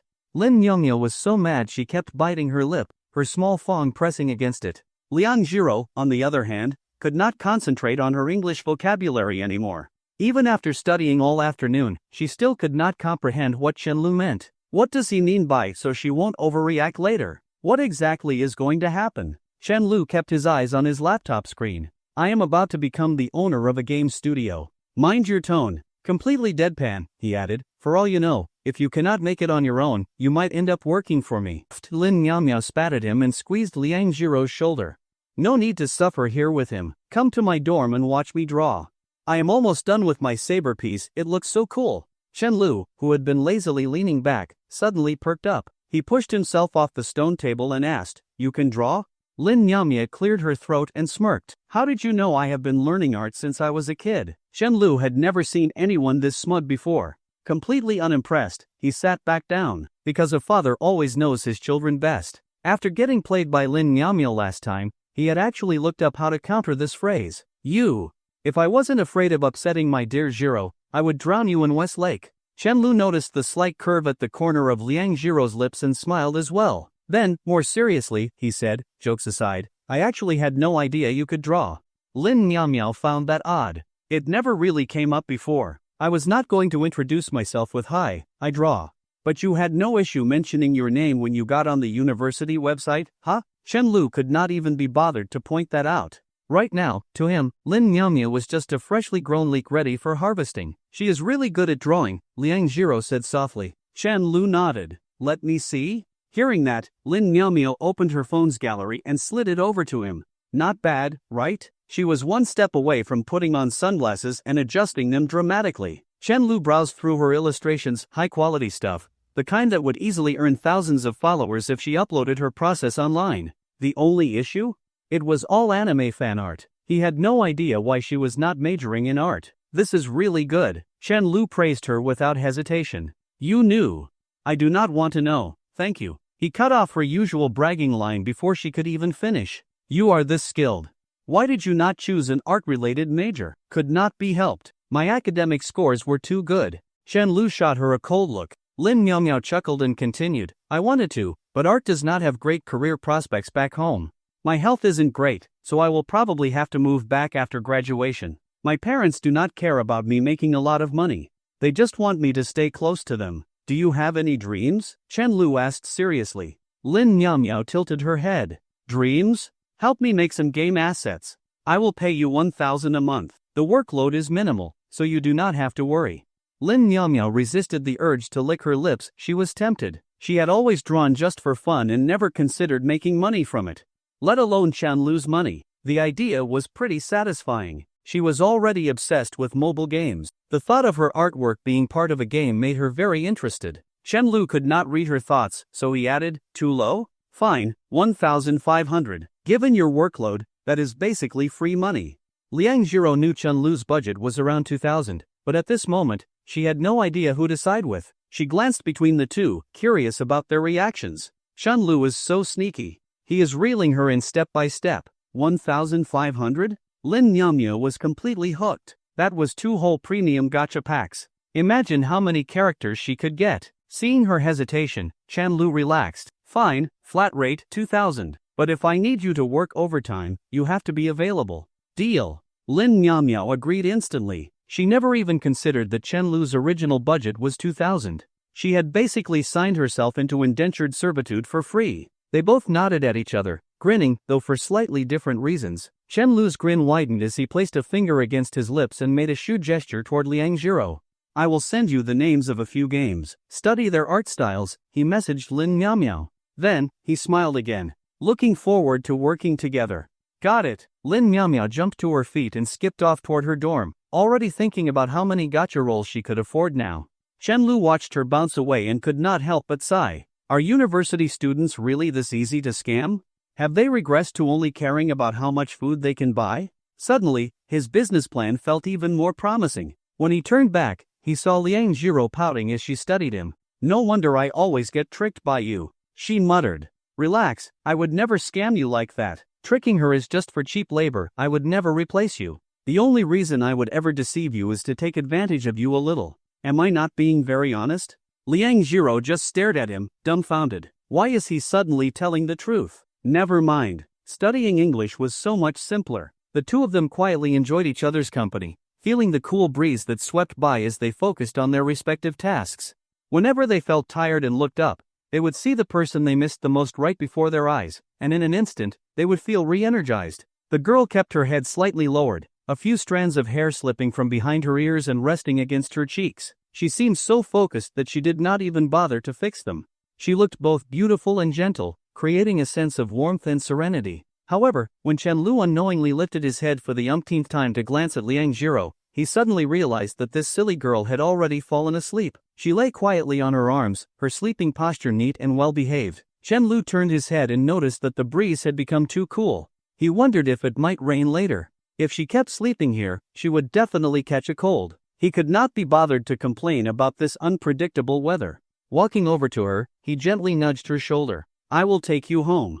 If you sleep here any longer, you will catch a cold." Still half asleep, Liang Jiro rubbed her eyes. "I do not want to go home." "Why?" Chen Lu was genuinely curious. Liang Jiro fidgeted with her hands, opening and closing her mouth a few times, but in the end, she could not bring herself to say it. "I just want to stay with you." Right now, saying that felt far too difficult. Chen Lu did not press further. He simply closed his laptop, placed it in his bag, and spoke in a calm, gentle voice. "If you do not want to go home, then come to my place." "Why are we going to your house?" Liang Jiro couldn't quite keep up with Chen Lu's train of thought. Moreover, the way Chen Lu was looking at her right now made her feel uneasy, like a big bad wolf eyeing a little white rabbit. Chen Lu spoke with a calm expression. "If you sleep here, you'll catch a cold. You don't want to go home, so just sleep at my place." "No need, I am not sleeping." Liang Jiro rubbed her eyes and widened her clear, watery gaze at him. "See? I am not sleepy at all." Chen Lu let out a chuckle, then suddenly said with a serious face, "What are you afraid of? My parents are not home." Liang Jiro felt slightly relieved. "Wait a second. That does not seem right. What does this have to do with whether his parents are home or not?" "It is not appropriate for me to go to your house alone," Liang Jiro quickly refused. "What kind of girl would go to a boy's house just to sleep? What is the problem? We are such good friends." Before she could say anything, Chen Lu continued, "You still have to tutor Chen Mo tonight. Consider it as going a little earlier. We will be sneaky about it. No one will find out. As long as you are not in my room when Chen Mo comes back, it is fine." Looking at Liang Jiro, who was fiddling with the paper in her hands, Chen Lu's expression was incredibly serious. This silly girl really needed rest. He was willing to bet that she was in a state where she could fall asleep the moment her head touched a pillow. "Can you stop saying things that are so easy to misunderstand?" Liang Jiro finally caught on to the implications of his words and scolded him softly. "Then I will take that as a yes. Let's go," Chen Lu said as he started packing up Liang Jiro's canvas bag for her. Normally, even if she did not know how to refuse, he was willing to respect her wishes. But this time, no. This girl was way too stubborn. If he did not drag her along, she would wear herself out sooner or later. "I will do it myself. I will do it myself." Liang Jiro gave up resisting once again, obediently gathering up the books on the stone table. Next time, she must not fall asleep in front of him. She thought to herself, "But I did not even plan to sleep. How did I fall asleep as soon as I lay down?" Chen Lu watched as Liang Jiro carefully organized her books and smiled in satisfaction. Taking out his phone, he sent a message to Zhang Chao, asking him to go to the neighboring computer science department and gather some information. With Li Xinyan's connections as a student council member, this kind of task should not be too difficult. Just as he looked up, he saw Liang Jiro clutching her bag tightly and quietly inching toward the edge of the pavilion. "Where are you going?" Chen Lu looked at her, feeling both amused and exasperated. Liang Jiro flinched at his voice, then slowly turned around and said, "I am going home." "Oh, so she was trying to sneak away? Did she think he was stupid?" Chen Lu walked up to her and poked her forehead. "Fine, as long as you get proper rest, that is all that matters." Then, he checked the time. It was already 3:20 p.m. "Forget it, I have changed my mind. You are coming with me." Chen Lu took her bag and slung it over his own shoulder. After thinking it over, he decided he could not let this silly girl go home. "By the time you get home, it will be past 4 p.m. You won't have much time to sleep before you have to come back. Besides, I bet if you go home, you will not actually rest, you will secretly prepare lessons for Chen Mo behind my back." Liang Jiro lowered her head and stayed silent. Clearly, he had guessed exactly what she was thinking. She had no choice but to follow him obediently. Is it not normal for two close friends to take a nap at each other's places? I have slept over at Zhang Chao's house many times. Chen Lu continued to justify himself, but in his heart, he quietly scoffed, who was clear and innocent with her.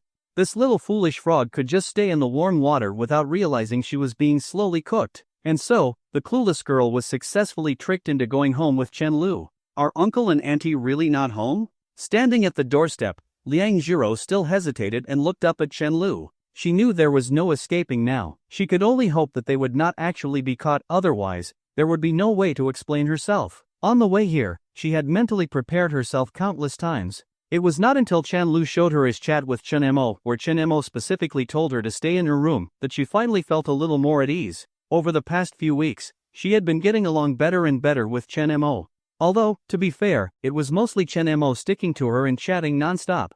Chen Lu nodded and slowly opened the door. Relax, I saw my mom's social media post. They are at the movies right now, having a little date. They will probably eat dinner outside too. After opening the door, Chen Lu poked his head in to take a look. He was still a little worried that his mom would misunderstand. After all, she really liked Liang Jiro. If she saw this, there was a real chance that he would be tied up and beaten. Sure enough, just as he expected, the house was completely silent. Afternoon sunlight streamed through the balcony, casting a warm glow on the spotless floor. Chen Lu took out a pair of slippers from the shoe cabinet. His mom had bought them specifically for Liang Jiro and handed them to her. My mom bought these just for you. From now on, whenever you come over for tutoring, wear these. These are only for you. He felt like he had inherited a lot of his mom's kindness, just not her violent tendencies. As he set water to boil on the coffee table, Chen Lu led Liang Jiro to Chen Mo's bedroom door. Would you feel less nervous sleeping in a girl's room? He teased. Liang Jiro nodded slightly. But just as she turned to look at Chen Lu again, she saw him staring at the door in shock. Ha! Why is it not opening? He quickly sent another message to Chen Mo. Chen Lu, I cannot get into your room. Did you lock it? Chen Mo, really? Did I lock it? Oh no. The key is in my bag. Guess there is no choice. Let Jiro sleep in your room instead. She is already there anyway, might as well make do.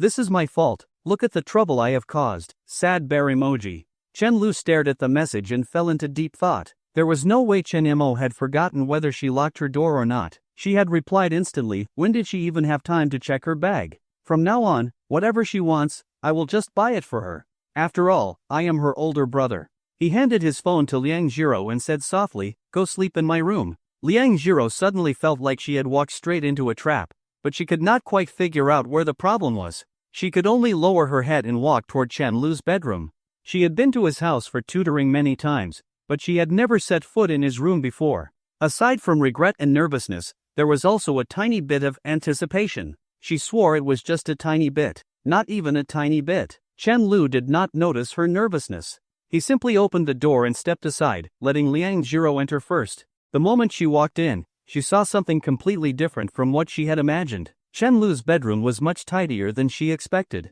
A light gray comforter was neatly spread over the bed, a desk sat beside it with a computer, and an entire wall was filled with bookshelves, all packed with books. Compared to this, does Chen Mo's room feel like a pigsty? Just as she was still taking it all in, Chen Lu stood beside her and smirked. He was just about to continue teasing her, when suddenly, his smile froze. The sound of the front door unlocking echoed from the entrance. Damn! At that moment, Chen Lu's heartbeat seemed to stop for a second. Liang Jiro was also frozen in place. Even though they had not been discovered yet, she already felt like she no longer wanted to live on this planet. As the lock cylinder turned with a series of clicks, the front door slowly opened. Just as Chen Lu was thinking of a way to deal with the situation, Liang Jiro tugged lightly at the corner of his shirt. When he turned his head, he saw the girl's misty eyes filled with grievance.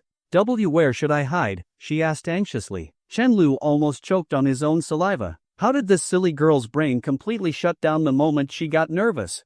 Liang Jiro looked at him with desperate urgency, panicking inside. If Auntie saw her here, she would rather just die on the spot. Even though it was Chen Lu who had dragged her over by force, from his mother's perspective, it would definitely look like she had snuck in to steal her son.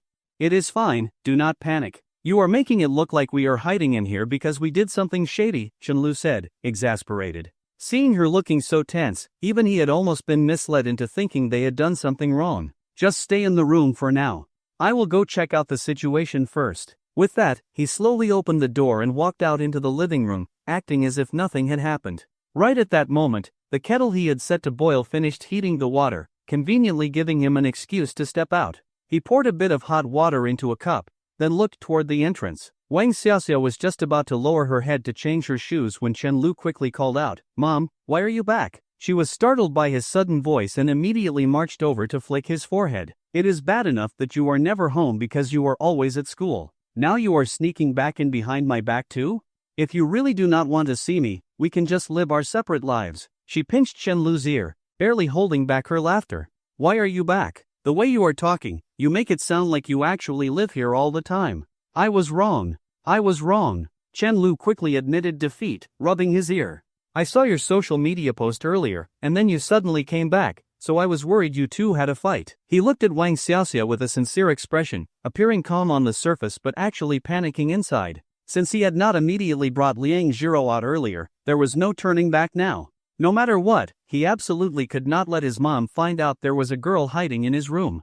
After pulling on his ear, Wang Xiaoxia smugly walked toward her bedroom. At least you have a bit of conscience left. Do not worry, we did not fight. I spilled my milk tea on my dress while we were watching the movie, so I came back to change. Chen Lu blew on the hot water in his cup. He only ever drank hot water when his stomach hurt, otherwise, he would always go for cola.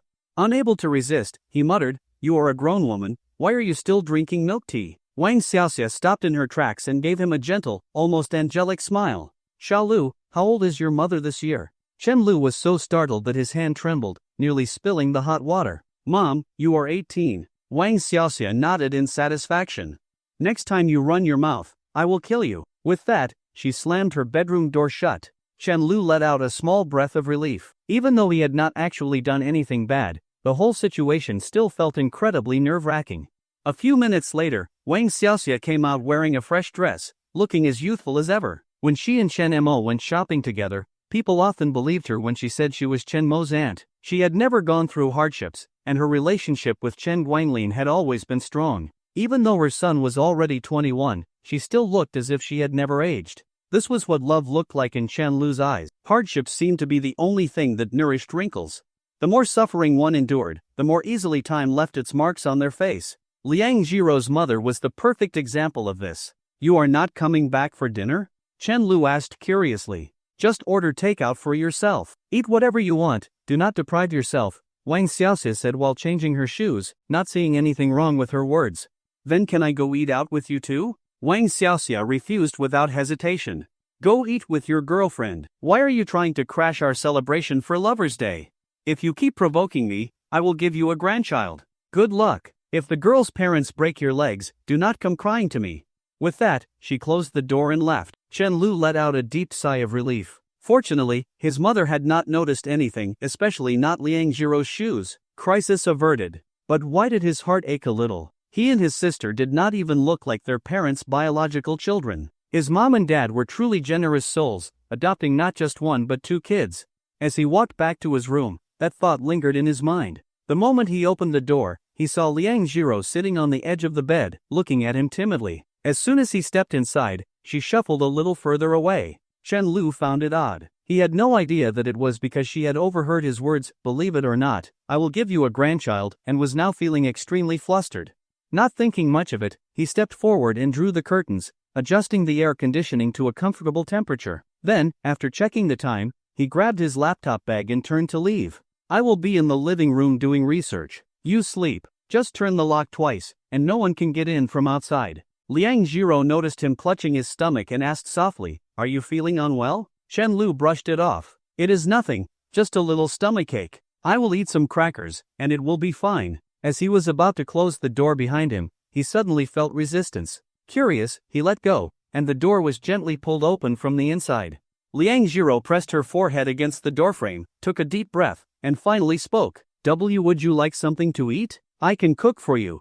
Chen Lu did not respond immediately. Instead, he reached up and pinched his own cheek. What kind of dream was he having to come up with this scene? Snapping back to reality, he fought the urge to smile too widely and replied softly, "Just go to sleep. I have experience with this. A little snack, and I will be fine." The girl, however, was as stubborn as ever. She pursed her lips slightly and looked up at him. "How about a bowl of noodles? It will not take long, and I will go straight to sleep after." Chen Lu sighed internally. Why was she asking this in the tone of someone pleading for a favor? Would that be okay? "Or you can tell me what you want to eat, and I will make it. As long as you eat something, that is all that matters." When Chen Lu still did not respond, she continued her plea, her voice soft and gentle, lingering in his ears. He realized he could not refuse her. 15 minutes, no more. And you have to promise me, once you are done cooking, you will go to sleep immediately. Okay. A bright smile bloomed on her face, clear eyes shimmering like a sky full of stars. Shenlu had not even figured out what to say next when he saw her tie up her hair into a ponytail and walk toward the kitchen. Feeling the rapid beat of his own heart, he sighed internally. Fine. You win this time. Shenlu was unwilling to let a silly girl make his heart race, so he started thinking of a way to turn the situation around. He followed behind her, watching her ponytail sway gently as she walked. When Liang Jiro reached the refrigerator, she hesitated just as her hand touched the handle. Then, she turned to look at him and softly asked, "Can I open it?" She felt a little awkward. When she cooked for Chen Lu at her own house, she never felt any pressure. But now that she was in his home, she suddenly found herself too embarrassed to touch anything. Chen Lu found it amusing. "I would not mind even if you took the entire fridge with you." Liang Jiro pressed her lips together and said nothing more. She quietly opened the fridge, checking what she could use to cook noodles for him. "What do you feel like eating?" she asked after a while. "Plain boiled noodles are fine. Just make it quick." Chen Lu leaned against the wall, watching her with a serious expression. "Otherwise, I will feel guilty to death." The reason he did not insist on refusing her offer, aside from the fact that she was ridiculously persistent, was because her cooking was simply too delicious. It would be a lie to say he was not tempted. The girl nodded and reached for 2 tomatoes. She remembered his tastes very clearly. Given the ingredients in the fridge, the only thing she could make that he would like was tomato and egg noodles.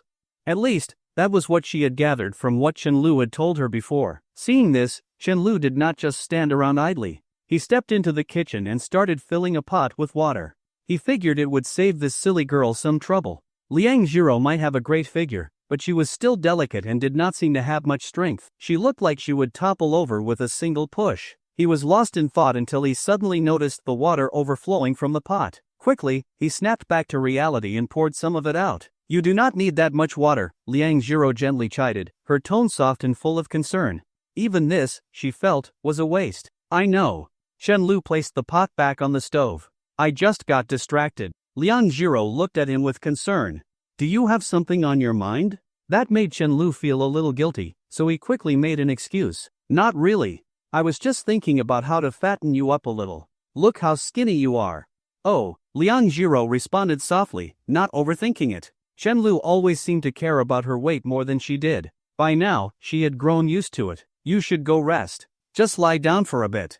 I can handle this myself." As she spoke, she mustered up the courage to poke Chen Lu just a light touch, since he was always poking her cheek. But as soon as she did, she suddenly noticed something strange. His stomach felt different from hers. Curious, she poked her own stomach for comparison. "What is it?" Chen Lu asked, amused. Liang Jiro lowered her head in embarrassment. "Your stomach is a little firmer than mine."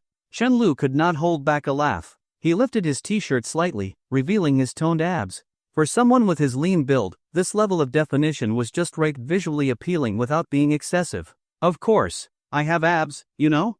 Originally, he had only started training because he thought it would be attractive. Over time, it had just become a habit. He had never planned on working out to the extreme, too much effort, too little reward, and frankly, it would just look bad.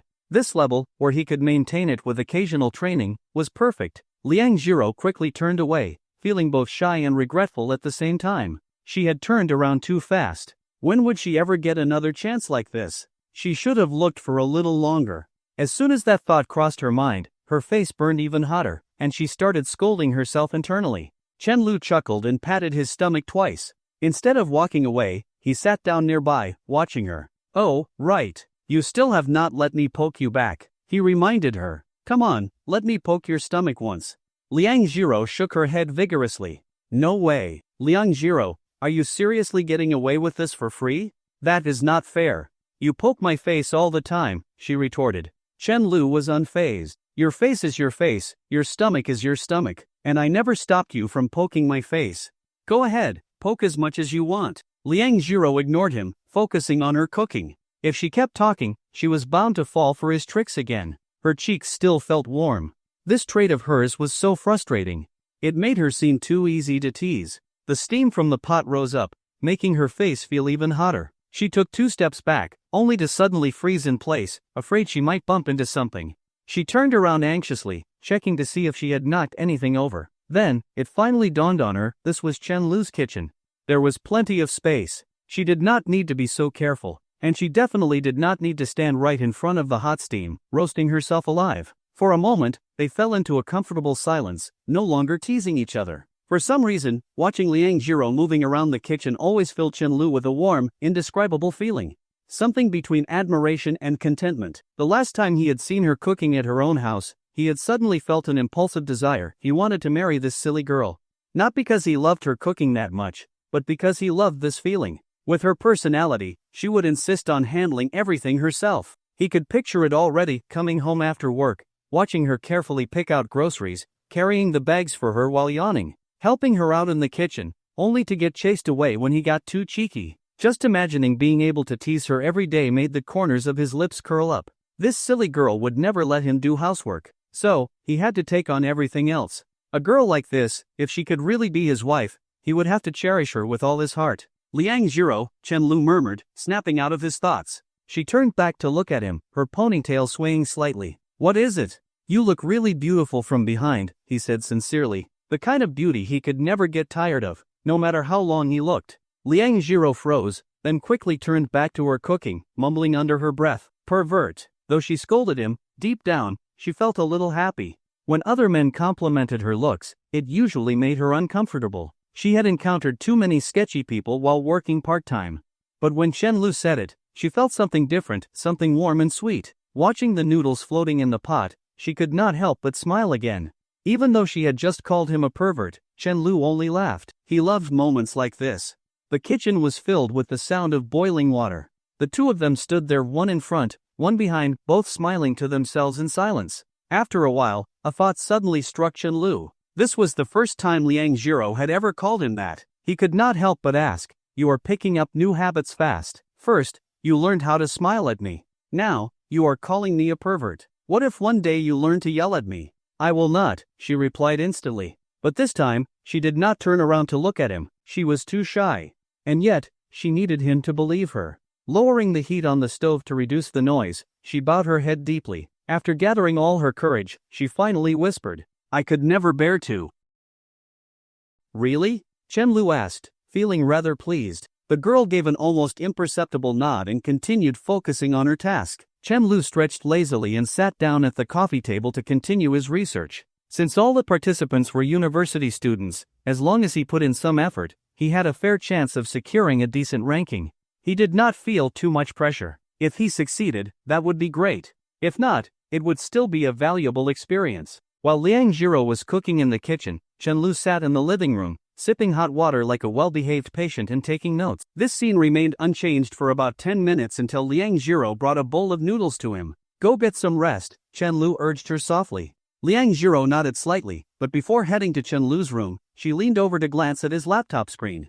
It was filled with things she could not understand at all. Even though Chen-Lu often fooled around, the serious look he had when he was working made it hard for her to look away. "Why did you suddenly want to do this?" she asked quietly. She did not know much about games. As for the ones she had played, perhaps the simple jumping game on WeChat counted? She was quite good at it, actually. "Of course, for you," Chen-Lu replied. "You are lying again." Not wanting to press further, Liang Jiro got up and walked toward Chen-Lu's room. She had promised him she would sleep, and if she did not, who knew how he would punish her later. She pulled off her hair tie, letting her long, silky black hair cascade down like a waterfall. It accentuated her slender waist, making her look even more graceful. Chen-Lu watched her retreating figure and helplessly shrugged his shoulders.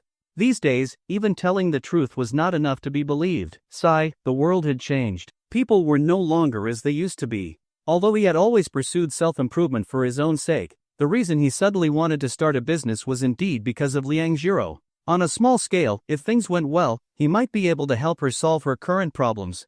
After all, it would be money he earned himself, he could spend it however he wanted. On a larger scale, if they ended up together in the future, he could give her a better life. Unfortunately, this little frog still had to be slowly boiled in warm water. Right now, expecting a girl who had only recently learned how to smile to open up completely was unrealistic. "As long as I stay by her side and help her improve little by little, that is enough. Just like how she pulled me out of the mud," Chen-Lu murmured to himself. Then, he glanced at his bedroom door, tightly shut. He thought of the girl sleeping on his bed, imagined her peaceful and obedient sleeping posture, and unconsciously swallowed. A girl was actually sleeping in his room. The thought was intriguing. Snapping himself out of his daze, he refocused on his work. 2 hours passed in the blink of an eye. It was already past 6 in the evening. The sunlight filtering through the gaps in the curtains had shifted position. By this time of year, the days were much longer. If not for checking the time, it would not have felt this late. Chen-Lu rubbed his tired eyes, yawned, and walked to his bedroom door. He knocked twice. "Wake up, I am taking you out to eat. If you sleep any longer, you will turn into an idiot." He continued knocking. He did not know if she would actually get dumber from sleeping too much, but he was sure of one thing: if she did not wake up soon, he would definitely be dead when his parents came home. Yet, after knocking several times, there was no response. She was sleeping that deeply? This silly girl really had no fear of exhaustion. Chen-Lu sighed inwardly and reluctantly turned the doorknob to check if she had locked the door. She had not. The door opened easily. As soon as he stepped inside, he saw Liang Jiro curled up on the edge of the bed, sleeping quietly like a little angel. She had not even dared to sleep in the center. Her t-shirt had ridden up slightly, revealing a stretch of fair, smooth skin. The way it framed her slender waist was particularly eye-catching. Soft, white, and delicate. Pretty girls even had alluring waists. Chen-Lu repeated "I am a gentleman" several times in his head before stepping forward and gently shaking her awake. "Wake up! My mom is home." Still half asleep, Liang Jiro jolted upright the moment she heard that. Chen-Lu immediately laughed and poked her forehead. "I was joking. You were impossible to wake up otherwise." She pouted in frustration. So bad. He was just too bad. For a brief moment, she remained in a daze. Then, she noticed her slightly disheveled clothing and the small patch of exposed skin.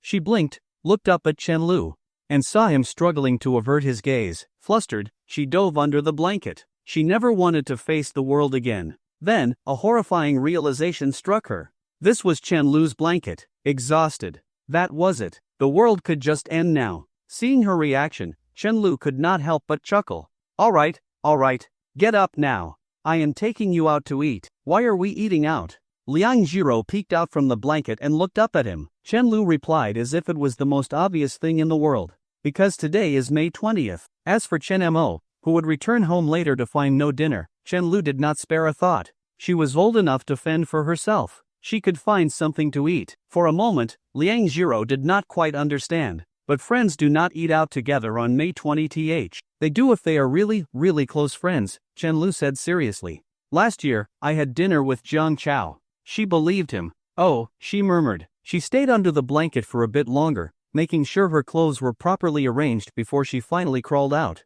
"If I go, I have one condition," she said timidly. Chen-Lu was intrigued. "What condition?" "Let me pay. I told you before I wanted to treat you." She lowered her head, fingers twisting together. "You are learning how to bargain now? Fine, I agree.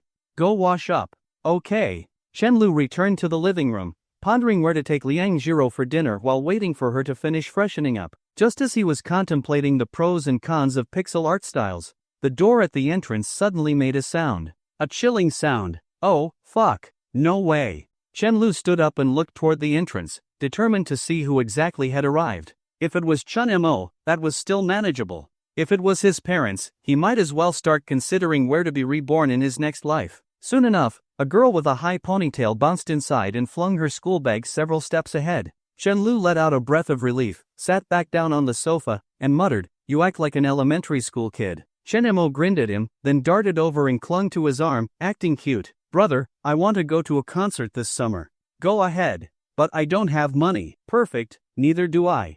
"No, you definitely do. Otherwise, I'll tell Mom and Dad that Sister Jiro stayed over at our house." Chen-Mo's smile remained as gentle as ever.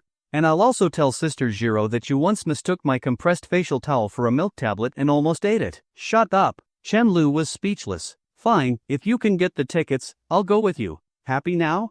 Both siblings were die-hard fans of Jay-Cho. "By the way, where are Mom and Dad?" Chen-Mo asked curiously. "They're out celebrating 520. Chen-Mo simply sighed. She was already used to it. "Then what are we eating?" Chen-Lu shook his head. "You should be asking yourself what you want to eat." "I'm going out with your dear teacher Liang." After a few seconds of silence, Chen-Mo bolted through the house, searching for Liang Jiro. The moment she found her, she hugged her tightly. "Sister Jiro, I want to go too." She knew there was no point begging her brother. Even if he agreed, he would find a way to get back at her later. Her only hope was her world's most understanding Sister Jiro. After the three of them left, Wang Xiaoxia and Chen Guanglin arrived home. You're making such a fuss. How old are you already? As if Xiao Lu would bring a girl home, Chen Guanglin said, feeling that his wife could dream up scenarios even better than a little girl. He can fool everyone else, but he definitely can't fool his own mother, Wang Xiaoxia said smugly. Listen, we're just here to check things out. You better act natural and not scare the kids. The more she spoke, the more anxious she became. This is all your fault. Taking forever to find the car in the parking lot. Xiao Mo has probably already eaten all the melon. After scolding him, she smacked Chen Guanglin again. You know nothing. I never said anything to you. Got it? Yes, I got it. Chen Guanglin nodded repeatedly as he unlocked the door. But as soon as they stepped inside, they found the house completely empty. The evidence by the shoe rack was also gone. Where was everyone? Where was my son? My daughter? And where the hell was my future daughter-in-law? Chen Lu had no idea that he had almost been caught by his mother. He was leisurely driving his car, completely unaware of the danger he had narrowly escaped. Originally, he had planned for Liang Jiro to continue sitting in the front passenger seat, but before he could even say a word, Chen Mo had already dragged her to the back seat. Chen Lu decided not to argue with his little sister right then and there, but he made a mental note to settle this score later. One day, he would make sure their mom gave her even more practice problems. A high schooler with so much free time, was that even acceptable? Hurry up and decide what you two want to eat, Chen Lu reminded them. Otherwise, we're just going to grab a bowl of noodles and call it a day. Chen Mo found this rather suspicious. You're only saying that because I'm here, aren't you? That's right, Chen Lu admitted without hesitation. She had zero self-awareness as a third wheel and still dared to ask? She was setting herself up for humiliation. Hearing the siblings bicker, Liang Jiro chuckled softly and said to Chen Mo, what do you feel like eating? We're fine with anything. Thank you, Sister Jiro, but I'm already full, Chen Mo replied after a brief pause. What was going on? Since when did they start saying we? What exactly had these two been up to while I wasn't around? Ha?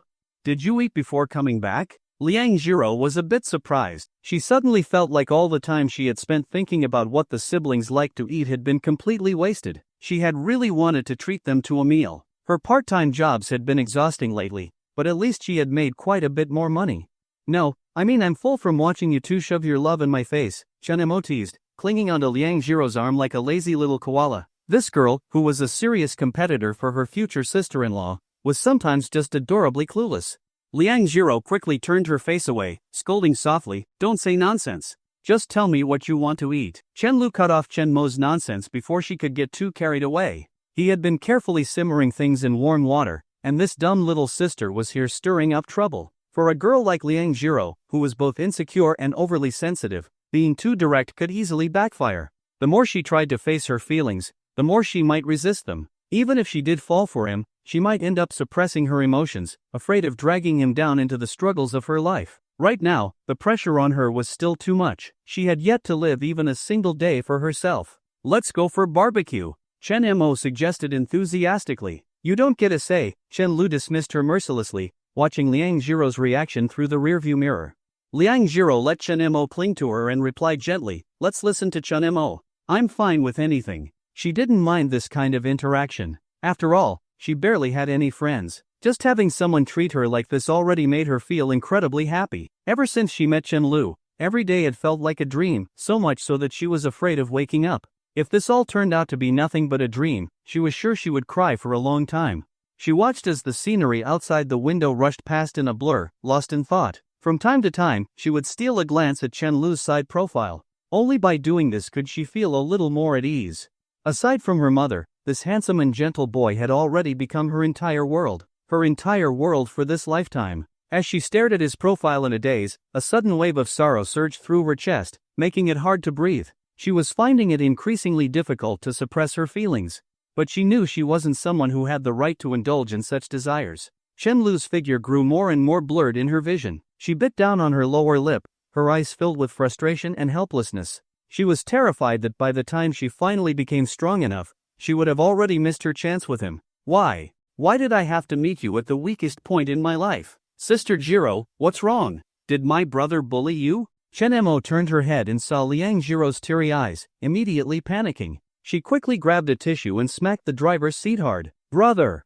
How could you treat Sister Jiro like this? Do you even have a conscience? Chen Lu frowned as he watched them through the rearview mirror.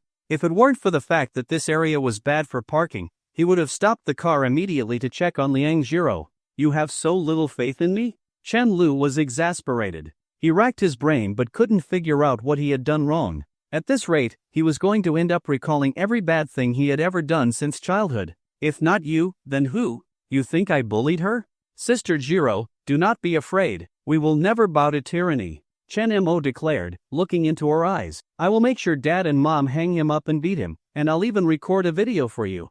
He didn't bully me. Liang Jiro dabbed her eyes with a tissue. Even someone as naive as her could tell that Chen Mo was teasing. She couldn't help but smile faintly. I don't even know why I started crying. Ugh, why did I overthink things for no reason? How embarrassing. Chen Mo pondered for a moment. Maybe you just wanted to wash your eyes.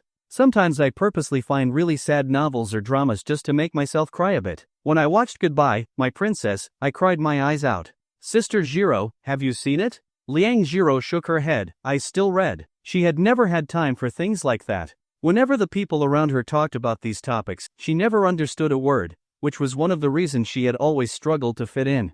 Oh, that story is pure heartbreak. Let me tell you about it. As Chen Mo started explaining this story, which seemed to be written solely to break the reader's heart, Chen Lu finally pulled into their destination. Are you okay? Chen Lu opened the car door for Liang Jiro and asked gently. He still couldn't figure out why she had suddenly felt sad, but all he could do was express his concern. He couldn't help but wonder why were girls thought so difficult to understand. He had reached a point where even this naive little fool's emotions were a mystery to him. Meanwhile, Chen Mo had already jumped out of the car on her own. She knew that her brother only ever opened the car door for someone when Liang Jiro wasn't around.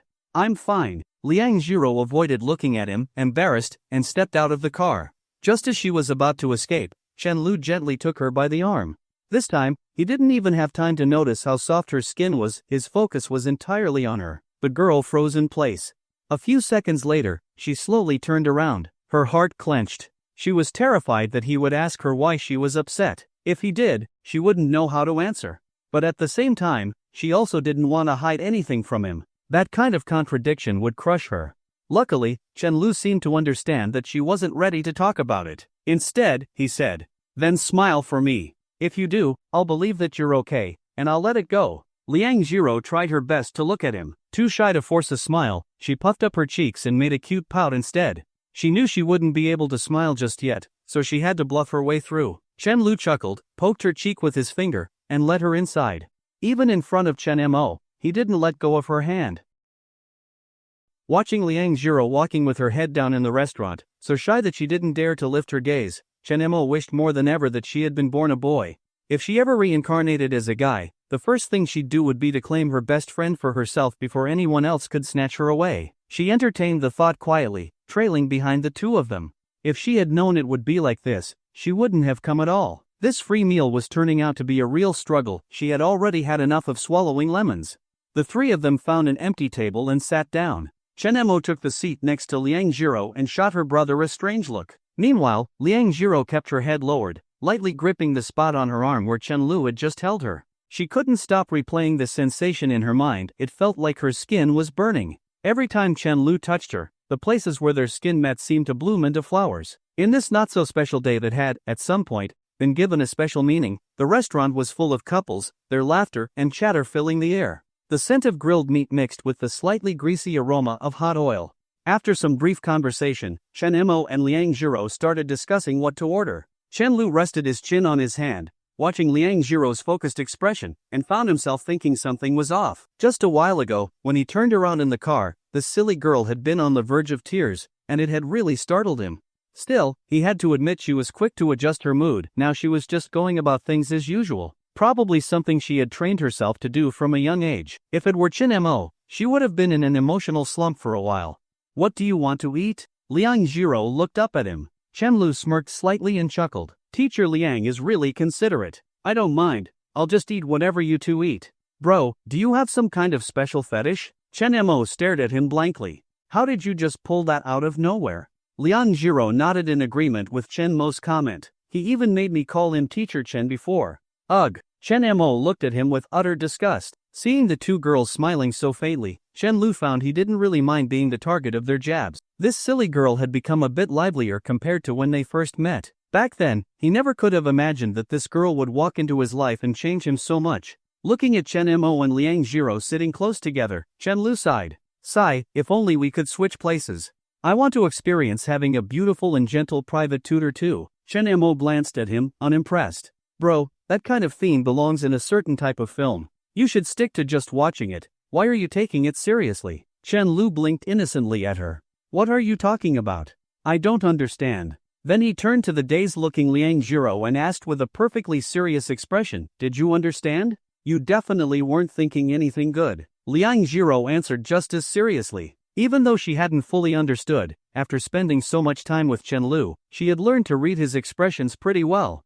At least when he wasn't bothering to hide them. Chen Lu started to feel that his image in front of Liang Jiro was getting a bit off. He shrugged and dropped the topic. Anyway, what guy hadn't fantasized about having a pretty tutor? What was the problem? I'm just speaking the truth. I'm honest. But if a silly girl like Liang Jiro were my tutor? Chen Lu shook his head and forced himself to stop thinking about it. Once all the food was served, he naturally took on the role of grilling meat for the two girls. Even though it was mostly just for fun, there was a real difference in taste depending on how it was cooked. This was Liang Jiro's first time in a place like this, but since she was with Chen Lu and Chen Mo, she knew no one would laugh at her for not knowing how things worked, so she felt completely at ease. Chen Lu would even wrap the grilled meat in lettuce before handing it to her. That's too much effort. Chen Mo grumbled as she shoved a whole leaf of lettuce into her mouth after eating the meat. Chen Lu ignored her, continuing to feed Liang Jiro, who was now so shy she couldn't even speak. This is called having a sense of ceremony. You wouldn't understand.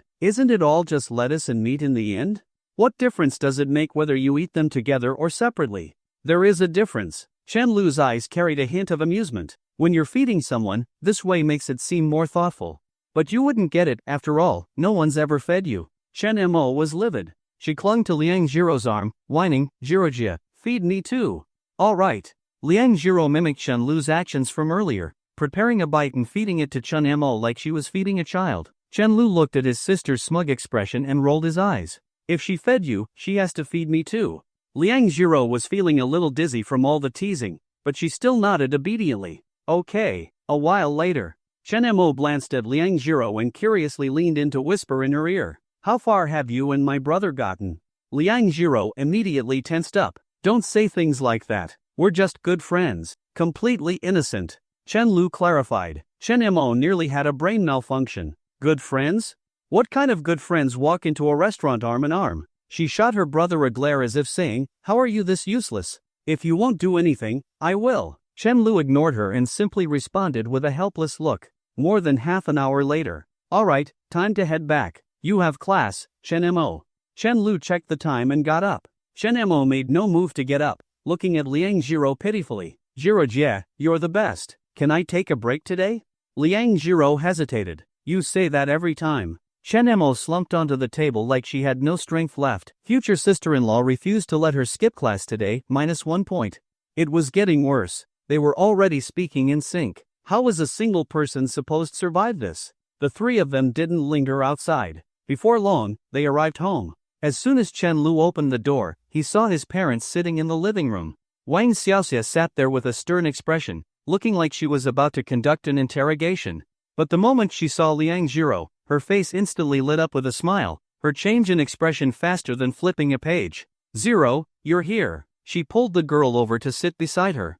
Are you thirsty? Do you want some fruit? Auntie will get you some. And no, thank you. Thinking about how she had spent the entire afternoon sleeping in their son's bedroom, Liang Jiro's face instantly turned red. She quickly declined, stammering, I just ate. For some reason, Wang Xiaoxia treated her so well, but she had gone and slept in her son's room. It felt so wrong. It was like she had done something she shouldn't have. After chatting for a while, Chen Mo was sent off to her room for class. I'm gonna take a nap. I've been so tired lately, Chen Lu whispered before trying to sneak toward his bedroom. But the moment he turned around, Wang Xiaoxia called out to him. Her voice was soft and gentle, but it sent chills down his spine. My dear son, don't you have anything to say to your kind and understanding mother? It turns out that when a person faces extreme danger, they really do see their life flash before their eyes. Chen Lu saw it happen. Before the cold sweat on his cheek hit the ground, he had already come up with an emergency response. I'll go back to my room and change my clothes. Before Wang Xiaoxia could call him back, he dashed back to his room like a streak of lightning. If he stayed there waiting for the interrogation, he was as good as dead. But if he took a moment to think up an excuse, he might still have a chance to survive. Leaning against the door, he silently pondered. Why didn't Mom ask me about it when she saw it earlier? She's a grown woman, yet she acts like she's in a drama. In the living room, a middle-aged couple sat close together, contemplating the same issue. Chen Guanglin glanced at the tightly shut door of Chen Lu's bedroom and asked in a deep voice, "The girl who came to our house this afternoon, could it have been Jiro?" Judging from the timeline, the two kids staying at home until Xiaoma got out of school and then going out for dinner together seemed reasonable. Wang Xiaoxia didn't answer. She was deeply lost in thought. At the time, Chen Lu had kept interrupting her. She had noticed the unfamiliar pair of shoes but hadn't had the chance to take a closer look at the style. Besides, knowing that girl's personality, there was no way she would have had the nerve to follow Chen Lu home. So, could it be that the girl who came in the afternoon wasn't Liang Jiro? Her fists clenched. She stopped thinking about it and instead began searching for something handy to use. "What are you doing?" Chen Guanlin looked at her in shock. Wang Xiaoxia responded seriously, "I need to beat him up. He hasn't even started dating, and he's already bringing a girl home? He must have known we weren't home, or he wouldn't have dared. Who knows what this brat was up to at home?" It never even occurred to her that Liang Jiro was utterly obedient to her son. She still thought Chen Lu had brought some other girl home that afternoon. "So, are you giving up on your daughter-in-law?" Chen Guanglin asked curiously. As a university professor, he always thought things through thoroughly and never acted on impulse. Wang Xiaoxia had no intention of stopping. What if he's playing both sides? He brings one girl home in the afternoon and takes Jiro out for dinner at night. If I don't beat him up, then what? "You have no proof," Chen Guanglin said, exasperated yet still calm. "Besides, Xiaolu is your son. Don't you know better than anyone whether he's the type to two-time?" Only then did Wang Xiaoxia's urge to hit someone subside a little. She sat back down on the couch, muttering in her heart that her husband was clueless. It wasn't that she had thought things through so deeply, she simply wanted to beat up Chen Lu and let him feel his mother's loving discipline. Now that he had put everything so plainly, how was she supposed to justify it? Seeing that his wife had calmed down, Chen Guanglin finally dared to continue, "Let the kids sort out their own matters. You're already this worried about Xiaolu, so what are you going to do when Xiaoma grows up? Let's just pretend we know nothing and wait for him to introduce his fiancée himself. If you interfere too much, you might make things worse. All your colleagues' sons are already married. If you keep this up, you might regret it later." "You're right," Wang Xiaoxiao agreed. Chen Guanlin winced in pain. "Then why are you still pinching me?" At that moment, the door creaked open. Chen Lu, having come up with an excuse, slowly stepped out of his room. Mom had no proof. If he got beaten up, he absolutely couldn't confess. If questioned, he would simply insist that she was mistaken. At worst, he'd get beaten half to death. If he admitted anything, he'd be completely dead. The choice was obvious. Seeing that neither his dad nor his mom spoke first, he nonchalantly plopped down on the couch, acting as if nothing had happened. He picked up Chen Guanglin's teacup, took a sip, and said calmly, "I want to start a studio with some friends." Both parents were momentarily stunned. Finally, Wang Xiaoxia was the first to ask, "What kind of studio?" Chen Lu knew his parents had taken the bait, but what he didn't realize was that they were also slowly luring him into a trap. This family had a total of 800 tricks up their sleeves. Still, at this moment, he felt a bit nervous. This was a major life decision, after all. He was fully aware that his choice was a reckless one. If his parents reacted as strongly as Zhang Chao's parents had, it wouldn't be surprising. "A game studio," he said seriously. "I'm leading the project with Zhang Chao." Chen Guanglin nodded. "If you've thought it through, give it a try. Every year, college students start businesses. Some sort of success, while others drown in debt. As long as you've considered it carefully, that's what matters." Chen Lu was dumbfounded. He stared blankly at his parents. This was nothing like what he had expected. He asked in disbelief, "Wait, why are you guys so calm about this?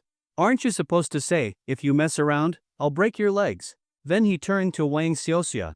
"Mom, shouldn't you be hitting me with something?" That's when he noticed that Wang Xiaoxia had been quietly hiding her 7 wolves belt behind her. He immediately shut his mouth. After a brief silence, Chen Guanglin said meaningfully, "Because I don't want you to grow old, lose your passion, and keep wondering, what if my parents hadn't stopped me back then?" He patted Chen Lu gently on the back. "Go ahead and chase your dreams while you're young.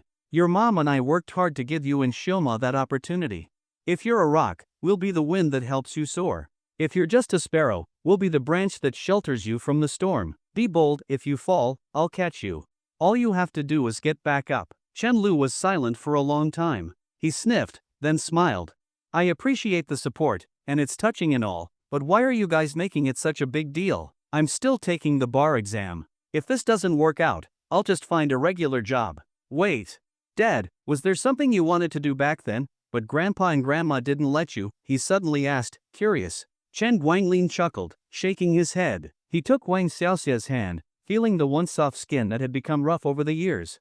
Of course not. It was because of your mom. If I had chased big dreams, I wouldn't have had time for family, and I didn't want that. So I chose a stable job, so I could spend more time taking care of her. Success means living life your own way.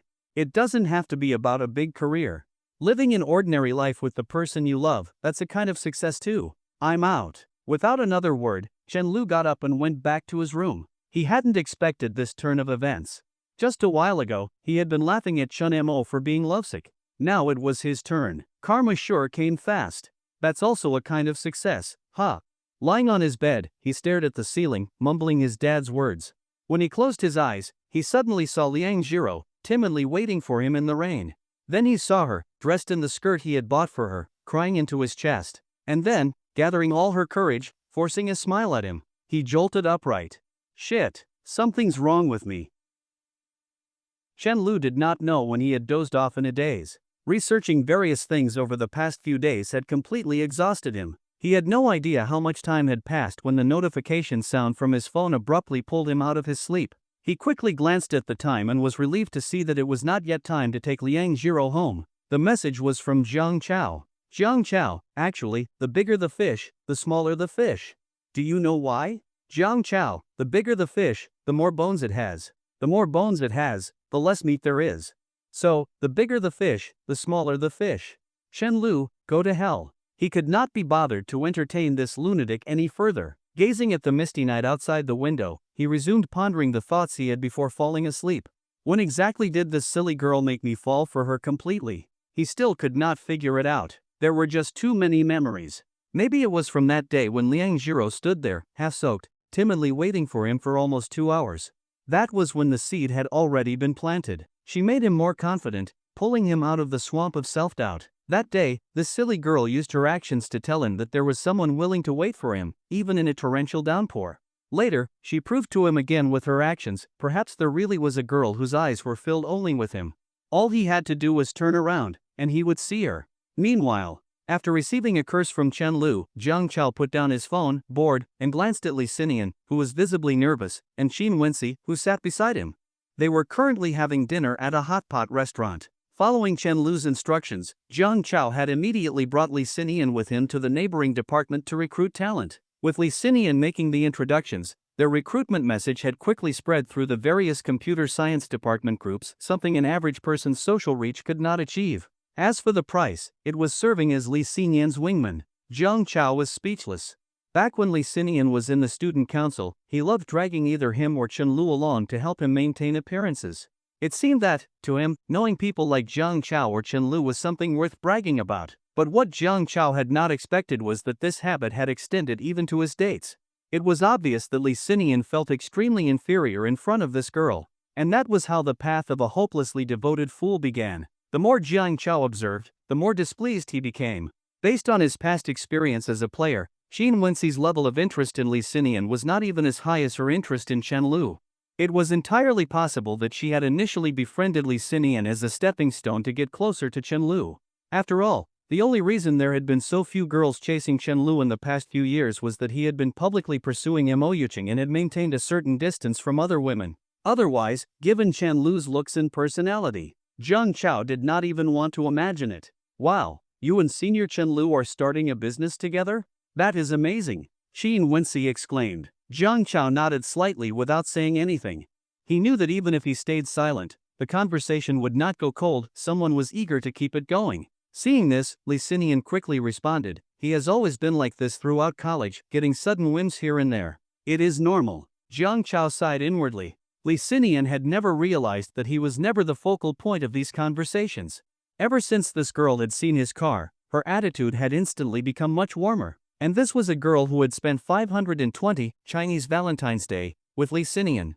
That was not normal at all. Or rather, it was that he refused to acknowledge it. People often say that girls are simple creatures. When they like you, they will believe anything you say, even deceiving themselves. But looking at this now, it seemed that men were the same. As they chatted, Shin Wensi suddenly remarked, "Senior Chen-lu is really something. He cannot even bear to delegate any authority, even though you two are in this together." Jiang Chao was immediately displeased. "My brother is leading me toward fulfilling my dream. What more could I possibly ask for?" He emphasized the words "my dream" heavily. He knew very well that, compared to his passion for game development, Chen-lu cared more about making money. Li Xinian picked up the communal chopsticks and placed some food into Qin Wensi's bowl. Wensi is right. Although Brother Lu is capable, some decisions should still be discussed together. Jiang Chao was momentarily stunned but did not say anything. He simply smiled at Li Xinian and raised his cup. At Chen Lu's home, Chen Lu sat on the couch, chatting with his parents while waiting to take Liang Jiro home. Ever since Liang Jiro had started tutoring Chen Mo, this had become his daily routine. "How much money do you need for your startup?" Chen Guanglin asked seriously, curious as to why Chen Lu had only mentioned his business plans but had never asked the family for financial support. Chen Lu, who had been looking at his phone, raised his head at the question. "I will not need you to contribute for now. I plan to apply for the university's support program, which will significantly reduce the risk." Chen Guanglin nodded slightly. That was very much in line with Chen Lu's meticulous nature. At that moment, Chen Mo, who had just walked out the door, happened to overhear their conversation. "Brother, are you starting your own company?" she asked in shock. Chen Lu was too lazy to explain in detail and casually brushed it off. "Yeah. Get ready to be a rich young lady." Chen Mo scoffed, pointing at the laptop on the coffee table. "If you actually succeed, I will eat this computer on the spot." She simply did not believe that her cheapskate brother had such grand ambitions. Their family had always been content with a laid-back lifestyle. As kids, their dream had been to live off others without working. Bold words, my lady. "It is a deal. A deal. If I win, you have to hand over all of this year's New Year's money." Liang Jiro wanted to nudge Chen Mo's shoulder to warn her, just in case Chen Mo really ended up having to eat the laptop. Because if there was only one person in the world willing to believe in Chen Lu, it would be her. "Jiro, if Xiaolu ever bullies you, you must tell Auntie," Wang Xiaosi said, holding Liang Jiro's hand. Then she turned to glare at Chen Lu. "This brat has been devious since childhood. I am really worried that he will take advantage of you." Chen Lu completely ignored Chen Mo's mocking gaze. His jaw had nearly dropped to the floor. "Excuse me, but how do I prove that this woman is actually my mother?" Inside the car, as Chen Lu spoke on the phone with Jiang Chao, he reached out with his right hand to help Liang Jiro fasten her seatbelt. Outside the window, two kids were arguing, momentarily capturing all of his attention. "Are you serious? People are already signing up?" For a moment, he was not sure whether to praise Jiang Chao for his efficiency or lament how pitiful college students had become, fighting over jobs that paid 2,000 yuan a month. "Of course we cannot just take the first applicants. Are you stupid? We need to assess their skills. Just because they sign up fast does not mean they can code fast." After some thought, he added, "If they are too skilled, we will not take them either." "Never mind, I will explain later." "Silly girl, I have been holding this seatbelt for half a day. Are you going to fasten it or not?" He hung up the phone and turned his head, only to realize that the back of his hand was pressed firmly against something soft. "If I say I did not do that on purpose, will you believe me?" Liang Jiro did not yell at him for being a pervert. She did not even dare to speak. Only then did Chen Lu notice that Liang Jiro's face was flushed, her lips were pressed together, and her eyes were brimming with tears as she stared at him. Seeing her looking so aggrieved, she did not even need to scold him. Chen Lu already wanted to chop off his own hand. If it were any later at night, he would probably wake up in a panic and slap himself awake from a dream. "I really did not mean to." Chen Lu scratched his cheek with his index finger. "I was just watching the kids arguing outside." Liang Jiro let out an almost inaudible then quickly took a few deep breaths, feeling as if her heart was about to jump out of her chest. Even though she wholeheartedly believed that Chen Lu had not done it on purpose, what had just happened was undeniably an intimate moment that crossed the line. Chen Lu sighed in relief and inwardly cursed those two little brats for being so inconsiderate. Of all places, they had to argue right there, tarnishing his image as a gentleman. Clearly, they did not have enough homework. Come to think of it, it is kind of funny. As he reversed the car, Chen Lu chuckled and changed the subject. "Back when we were in school, we used to complain that our teachers were crazy for giving us so much homework. We barely had any time to go out and have fun. But now that we do not have to do homework anymore, I actually think teachers should assign even more of it to these little troublemakers." That way, they would not be out here disturbing people. Maybe this is what they call double standards. Back when I was a kid, I was terrified that the anti-addiction gaming system would actually work. Now that I am an adult, I just sit back and watch for fun. Liang Jiro turned to look at him, her cheeks still a little red. She asked curiously, "Were you a troublemaker when you were little?" She had a hard time imagining what Chen Lu had been like as a child. Since he tricked her in different ways every day, he must have been a mischievous little troublemaker when he was younger. If she had met him as a child, she would definitely have been bullied by him non-stop. Thinking about that, Liang Jiro glanced out the window and giggled to herself. Then, a trace of sadness flickered across her face as if she were mourning for her younger self. Back then, she had not even dared to cry in front of her mother, who had lost everything. She could only hide in a corner, wiping her tears in silence, not even daring to make a sound. "It is okay now, Liang Jiro."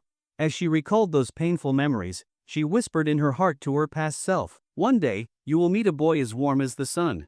If you are just a little bit willful, you might even be able to lean on his shoulder and cry for a while. Even though you are still kind of useless, if you keep trying, you will definitely become someone amazing. And when that time comes, you will be able to loudly tell this boy that you like him. If he is still by my side by then." She silently added that last thought. She never dared to place too much hope in her own happiness.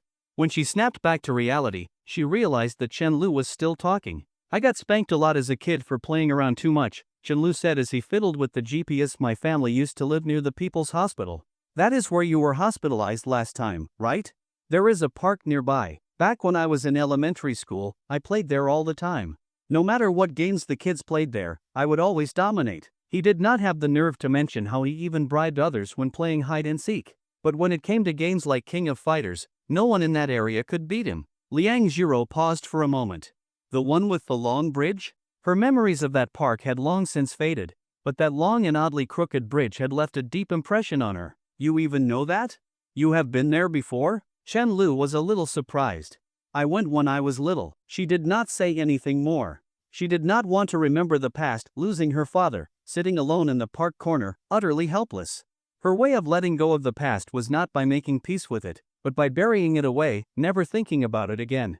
Chen Lu nodded slightly and shamelessly joked, "If you happened to see a very, very handsome little boy back then, that was definitely me." Hearing that, Liang Jiro silently stared at his side profile for a long, long time. In the end, she lowered her head slightly, feeling a bit dejected, mocking herself for even thinking about it. That memory was too distant. There was no way it could be connected. Besides, things never worked out that conveniently, but girls are just like that. Deep down, she still did not want to give up that little fantasy. Life had already treated her so cruelly, why could it not at least let her dreams come true? If that really had been Chen Lu back then, she might have even been willing to give him her life. However, within minutes, Liang Jiro pushed aside those unrealistic thoughts and followed along with Chen Lu's conversation. She never really cared about the topic of conversation. As long as she could talk to Chen Lu, she was happy. The car moved through the night, with occasional gusts of wind and the sounds of passing vehicles outside. Inside, it was peaceful and quiet. Chen Lu had deliberately turned off the car's audio system, leaving only the soft murmurs of their conversation. To Chen Lu, Liang Jiro's gentle yet timid voice was far better than any song. After a while, Liang Jiro pursed her lips and hesitantly asked, "Are your parents pressuring you to find a girlfriend yet?" Chen Lu was completely caught off guard. What kind of question is that? Of course not. His only source of pressure was Chen Mo, nagging him like it was her life's mission. Liang Jiro felt relieved.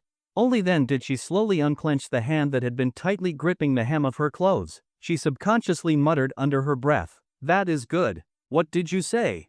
"Nothing. I did not say anything." She quickly waved her hands in denial. While Chen Lu was still trying to figure out what this silly girl was up to, she suddenly asked, "Then when do you think your parents will start urging you to get married?" Chen Lu was speechless. Keeping his left hand on the steering wheel, he reached out with his right and poked her not-so-bright forehead. "I am only 21. I am not even legally allowed to get married yet. It is still a long way off." Then, he chuckled. "But when they do start pressuring me, I will just bring you home." "Huh?" Liang Jiro blinked blankly, unable to process what he meant. "What do you mean, huh? If you do not want to, then forget it. But if you refuse to help me, then I will have no choice but to let them arrange blind dates for me." That sent her into a panic. Her voice was even louder than usual. "I can help you." Then, as if guilty of something, she quickly added in a much quieter voice, "After all, we are good friends. You have helped me so much. Her voice grew softer and softer until it was barely audible. After saying that, she lowered her head in shame, feeling like she had let Chen Lu down. In her heart, she had already broken the promise of just being his friend. Because she no longer just wanted to be his friend, she wanted to stay by his side forever. The car fell into silence for a while. It is 520 today. Let us go watch a late-night movie, Chen Lu suddenly suggested, pulling the silly girl out of her spiral of self-reproach. It is too late, Liang Jiro murmured softly. She had always wanted to watch a movie with Chen Lu, but it was already close to 10 at night. If she went home too late, her mother would worry. Chen Lu did not care. Your mom already agreed. What are you worried about? The girl froze, her mouth slightly open, blinking at him with an expression that was both dumbfounded and adorable. When did my mom agree? Why did I not know about this? Chen Lu grinned smugly, pulled out his phone, and showed her the chat log. She agreed right when we left my house. Liang Jiro leaned over to check the timestamp and realized that even while she was still tutoring Chen Mo, Chen Lu had already arranged everything, and her own mother had sold her out completely. So he had asked in advance but only told me now? Just to wait for me to say it is too late? He even calculated that? Once she realized what had happened, she initially wanted to glare at him in frustration. But as soon as her eyes met his, her fake anger completely collapsed, and she turned back into a timid little bunny, not daring to look anywhere but at his collar. Since this scheming Chen Lu had already gone to such lengths, what else could she do? She had no choice but to go along with him. After all, she knew nothing about it. That was what she kept telling herself. But seeing the smug expression on Chen Lu's face, she suddenly felt uncertain. It is 520 today. The girl fidgeted, a little nervous. People might misunderstand. It is fine. We are perfectly innocent friends. Let them misunderstand if they want. Chen Lu was completely unfazed and declared righteously, as long as we have a clear conscience, that is all that matters. Liang Jiro did not respond. She was falling in love with the phrase perfectly innocent because her conscience was not clear at all. Then you have to promise me one thing, she said after some thought. What? Chen Lu was amused. This silly girl was actually trying to negotiate conditions with him now? He was very curious about what she would ask for. The girl lowered her head, wringing her hands together nervously as if afraid he would refuse. Can I buy you an outfit? You promised me when you bought me that dress. All the dramatic possibilities that had played out in Chen Lu's mind instantly vanished. He had not expected that, after all this back and forth, the silly girl's condition was just something for his own good. Sure. A promise is a promise, Chen Lu agreed without hesitation. This was not something he could back out of otherwise, it would be harder to fool her next time. Sustainability was key. Just as Liang Jiro was secretly rejoicing, Chen Lu handed her his phone. See if there is anything you want to watch. He kept his eyes on the road, completely unaware that the girl beside him was staring at his side profile instead of the phone. Liang Jiro shook her head. I can watch anything. As long as I am with you, it does not matter. Chen Lu did not insist. He casually placed the phone between them. Since he had already secured permission from her mother well in advance, he had naturally also researched the nearby theater's schedules. Are we going to the same mall as last time? Liang Jiro asked, her heart slightly fluttering. More than the fact that this was her first time watching a movie in a theater, what she cared about was that it was her first time watching one with Chen Lu. Chen Lu remained expressionless. We are going to your house first. My house? Why? Liang Jiro realized she had been completely following Chen Lu's lead this entire time. Her brain could not keep up at all. But one thing she was certain of, she had definitely walked straight into a trap he had set long ago. To think that she once believed Chen Lu was a gentle and kind person. Now it seemed that while he was gentle, he was also incredibly devious. Of course, to visit Auntie, Chen Lu answered matter-of-factly. And while we are there, you should change into that dress. I bought it for you so long ago, and I have never seen you wear it. The girl pouted in annoyance. Which one of those is the by the way part? Chen Lu paused for a moment, then cleared his throat dramatically. Of course, changing clothes is the by the way part. How could you think otherwise? Student Liang Jiro, Auntie Xiao treats me like her own son. Everyone can see that. How could visiting her be an afterthought? Do you really think I would go there just to see you wear a dress? Shameless. Perverted. That is a blatant slander. If word of this spreads, how will I, a righteous gentleman, ever hold my head high again? Liang Jiro did not even realize why Chen Lu was suddenly talking so much. Caught off guard by his serious scolding, she could only look at him pitifully and apologize. I am sorry. Not a problem. Chen Lu waved his hand magnanimously and said graciously, I forgive you. At the mall, Liang Jiro changed into the cinched waist dress that Chen Lu had bought her and walked beside him, feeling a little shy. Because it was 520, the mall was filled with couples walking arm in arm. Naturally, people assumed that they were part of that crowd. On top of that, Chen Lu could feel countless jealous and resentful gazes directed at him. Sensing the attention, he only lifted his head higher in satisfaction. This silly girl usually did not stand out much, but in this form-fitting dress, her graceful figure and slender waist, perfectly proportioned, made her almost illegal. And this was with her bangs still covering part of her face. If she ever cut them off, Chen Lu felt like he would definitely get beaten up. Liang Jiro was not thinking about any of that. She simply followed behind him timidly, recalling the styles she had planned to buy for him. Both of their outfits left their arms exposed, and whenever their skin accidentally brushed, they each secretly felt happy for a long time. Yet neither of them brought it up. Neither of them deliberately distanced themselves, and neither of them realized that the space between them was much smaller than the last time they had come here together. There seemed to be far fewer stores selling men's clothing than women's, so they quickly finished choosing. How about this one? Liang Jiro held up a black t-shirt against Chen Lu's body, comparing it to his frame. The design was simple, which, in her eyes, suited his style perfectly. Let this gentleman try it on, the store attendant said professionally, having immediately noticed the unmistakable desire to purchase in Liang Jiro's eyes.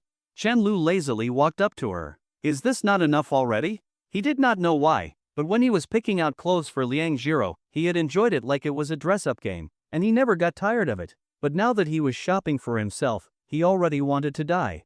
The girl nodded firmly, then suddenly took a few steps back. What are you doing? Chen Lu tilted his head in curiosity. The next thing he saw was her pulling out her phone and taking a picture of him. Looking at the image of Chen Lu, casual, lazy, yet effortlessly handsome Liang Jiro felt more and more satisfied, unable to stop the corners of her mouth from curling up. This one. Hearing that, Chen Lu finally breathed a sigh of relief. No more trying on clothes. Freedom at last. That was what was strange about this silly girl. She would hesitate over spending a few dozen yuan on herself but would not blink an eye when buying things for Xiao Xuanfang or for Chen Lu. Chen Lu carried the shopping bag as he and Liang Jiro looked for the movie theater in the mall. He discreetly glanced at the price.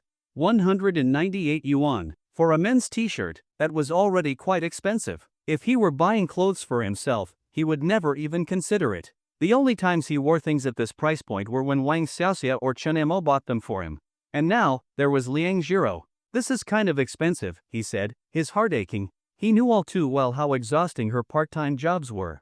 But Liang Jiro was still lost in the joy of having bought him something. The dress you bought for me was even more expensive. So this is what it feels like to be pampered by a rich woman? Feels amazing. I am not a rich woman, she protested in a barely audible voice. If I really were a rich woman, I would have taken care of you long ago. Then I would not have to wait until I became someone amazing before I dared to confess.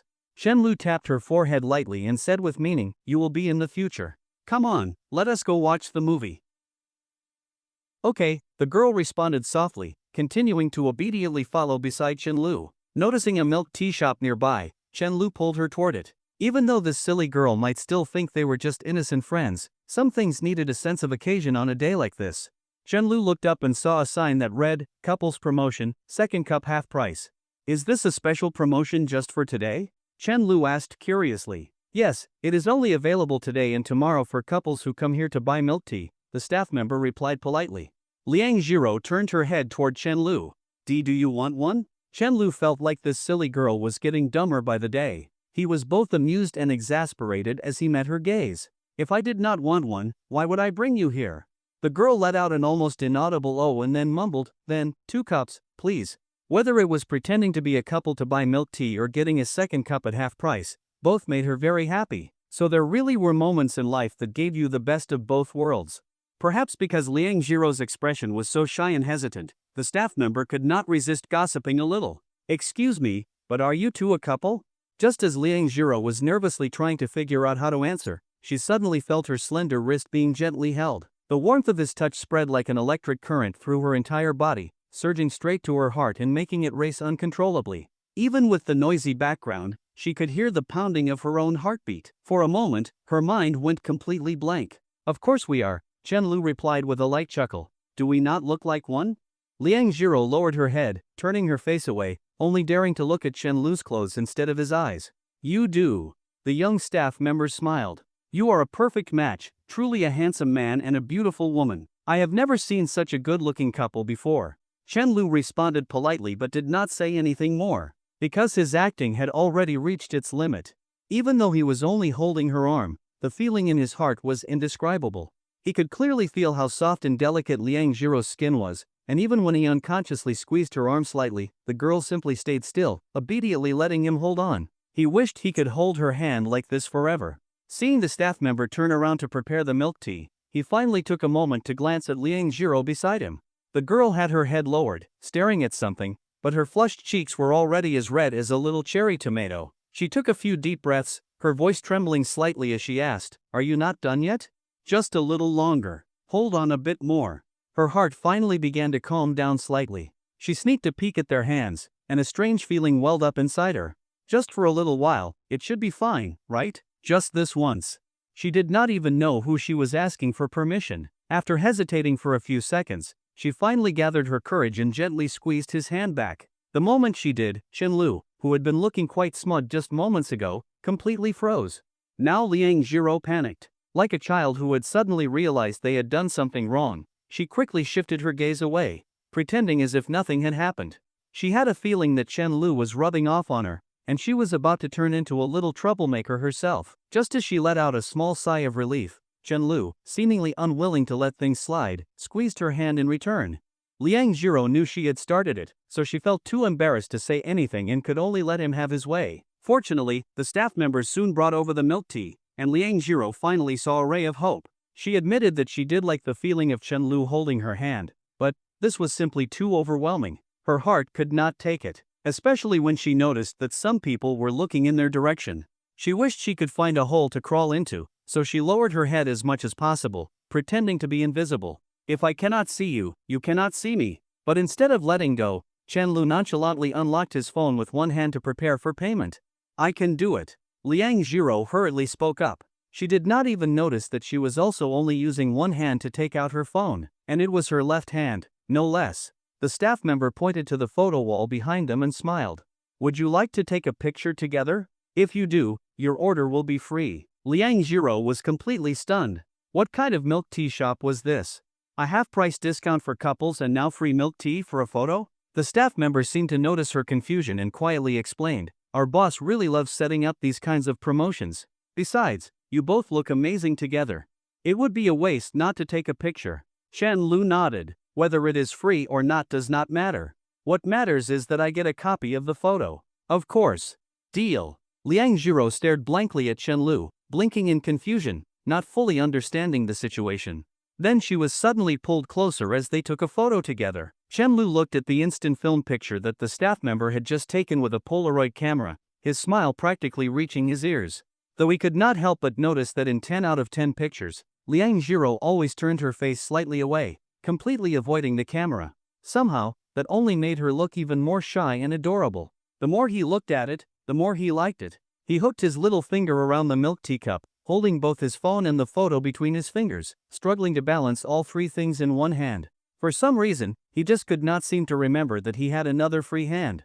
"You know, Polaroid pictures actually have their own charm compared to high-end digital cameras," Chen Lu said as he handed the photo to Liang Jiro. The girl looked at the picture of them holding hands and instantly turned bright red. My hand," she whispered, gently reminding him. Holding hands for this long had far exceeded the level of indulgence she had allowed herself. Chen Lu leaned in close to her ear and murmured, "Let us wait until we leave the area before letting go. Otherwise, she might realize we were faking it and charge us."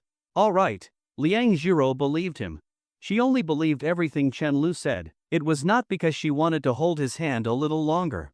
Not at all. Watching Chen Lu and Liang Jiro leave, the milk tea shop staff member smiled warmly. Just then, another employee hurried over, panting as they spoke.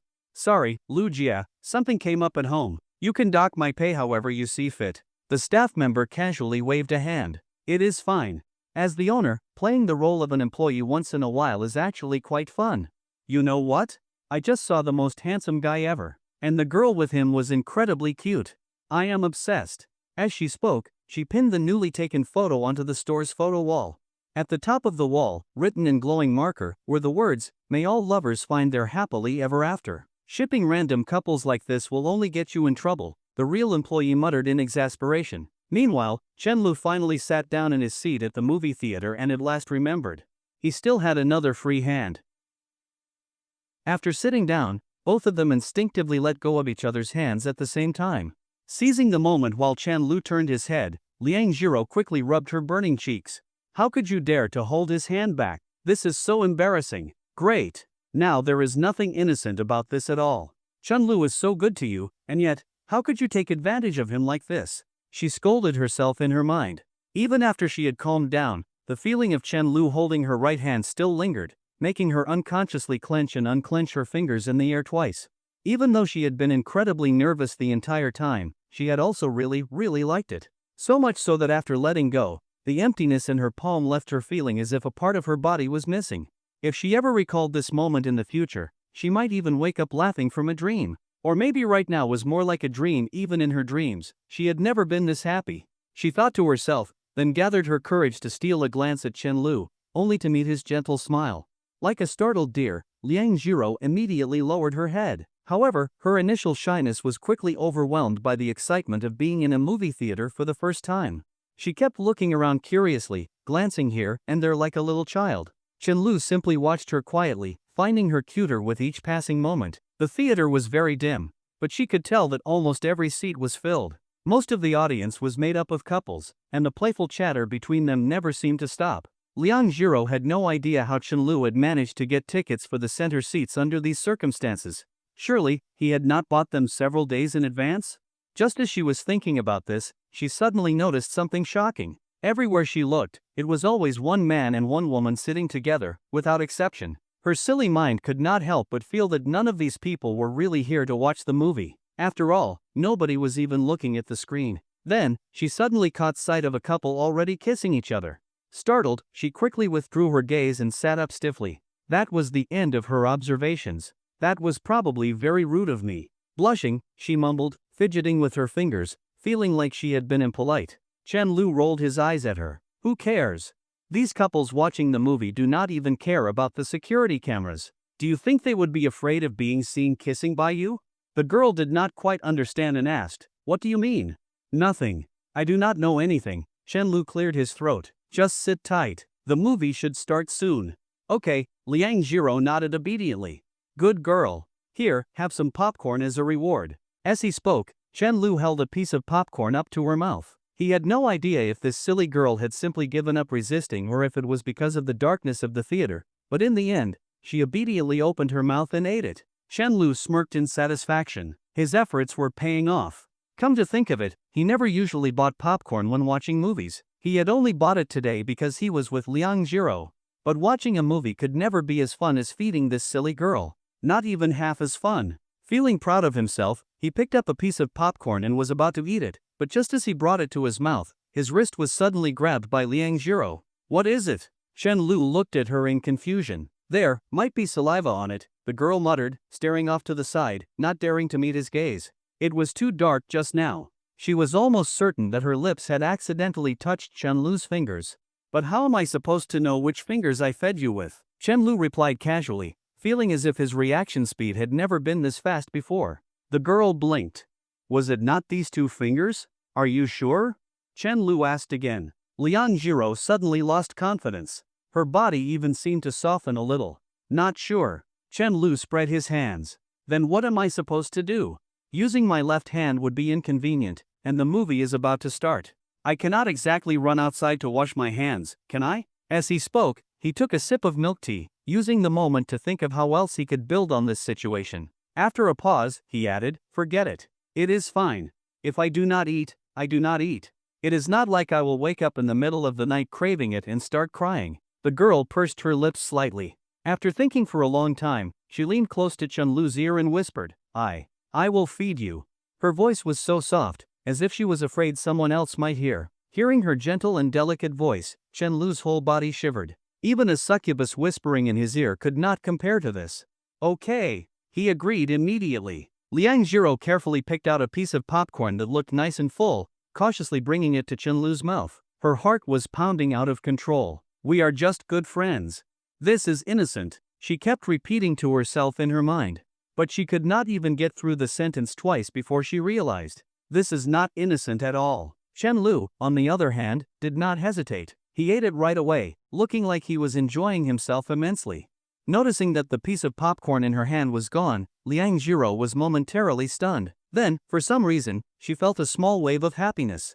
She reached into the bucket and picked up another piece, continuing to feed him. Feeding Chen Lu was far more enjoyable than eating it herself. 2 minutes later. All right, let me take a break, Chen Lu said, letting out a small burp. If I eat any more at this speed, I am really going to burst. He truly could not eat another bite. Popcorn was one of those things that became too much after a while. He was already feeling so full that even drinking milk tea seemed unappealing. This was why he usually only bought iced cola when coming to the movies. Oh, okay. Liang Jiro still seemed a little reluctant to stop. Just then, the movie finally began. The girl sat up straight, her eyes fixed on the big screen. The movie's sound was surprisingly loud. At that moment, a slightly chubby young man walked in, using his phone's flashlight to find his seat. He hunched over and sat down right next to Chen Lu. Bro, you are a true warrior, coming to a movie alone on a day like this, Chen Lu could not help but comment. Hearing that, the young man looked at him in shock, as if he had just found a comrade. Bro, you too? Chen Lu shook his head and casually ate another piece of popcorn that Liang Jiro handed him. With his mouth full, he mumbled, not me. Fuck. The guy was so pissed that he moved to the last remaining empty seat far away. Before he left, he even flashed Chen Lu a very internationally recognized hand gesture. What did he just say to you? Liang Jiro leaned closer to Chen Lu, asking curiously in a hushed voice. He said he is really jealous of me, since I have such a beautiful, adorable, and obedient friend. You are just making things up, Liang Jiro pouted. Chen Lu sighed helplessly. This time, I really did not lie. Not a single word. Well, maybe just half a word. Once he drops the friend part in the future, then it will be completely true. The movie they were watching was A Silent Voice, an animated film. At this point in the movie, the female protagonist had just transferred to a new school and was constantly bullied, with her notebook being thrown into the pond. Liang Jiro watched intently, her eyes slightly red. Due to her family background and personality, she had once been bullied and ostracized by the troublemakers in her class in the same way. Middle school had been the worst. Back then, Xiao Xuanfang had rented a rundown apartment in the county just so Liang Jiro could go to school. Those boys had also written things on the blackboard. Since they knew Liang Jiro did not have a father, they wrote, "Where are we going, Dad?" Cast member, Liang Jiro. That variety show had been hugely popular at the time. Because Xiao Xuanfang had attended a parent-teacher meeting in a wheelchair, they drew a picture of her racing down a track in a wheelchair on the blackboard. They had also thrown her backpack over her head while she was sweeping the floor, laughing as they watched her get flustered and frustrated, unable to catch it. She often cried alone outside, only daring to return once her eyes were no longer swollen. Otherwise, Xiao Xuanfang would see her crying and start wiping away her own tears as well.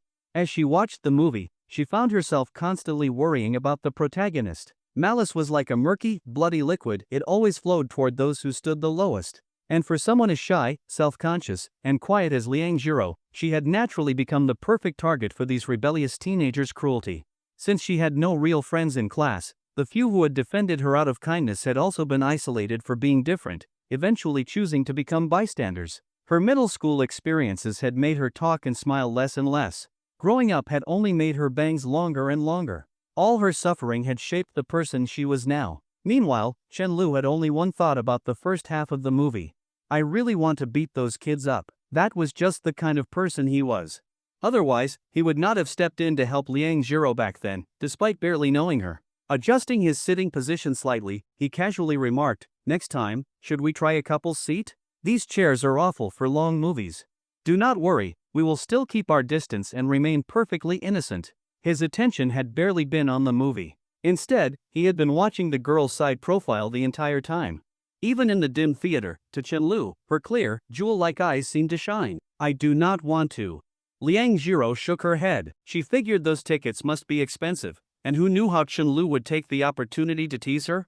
Most importantly, if they kept getting this close, how could she possibly hold back her feelings anymore? Chen Lu leaned in toward her ear, his breath brushing against the back of it, sending tingles down her spine and making her entire body soften.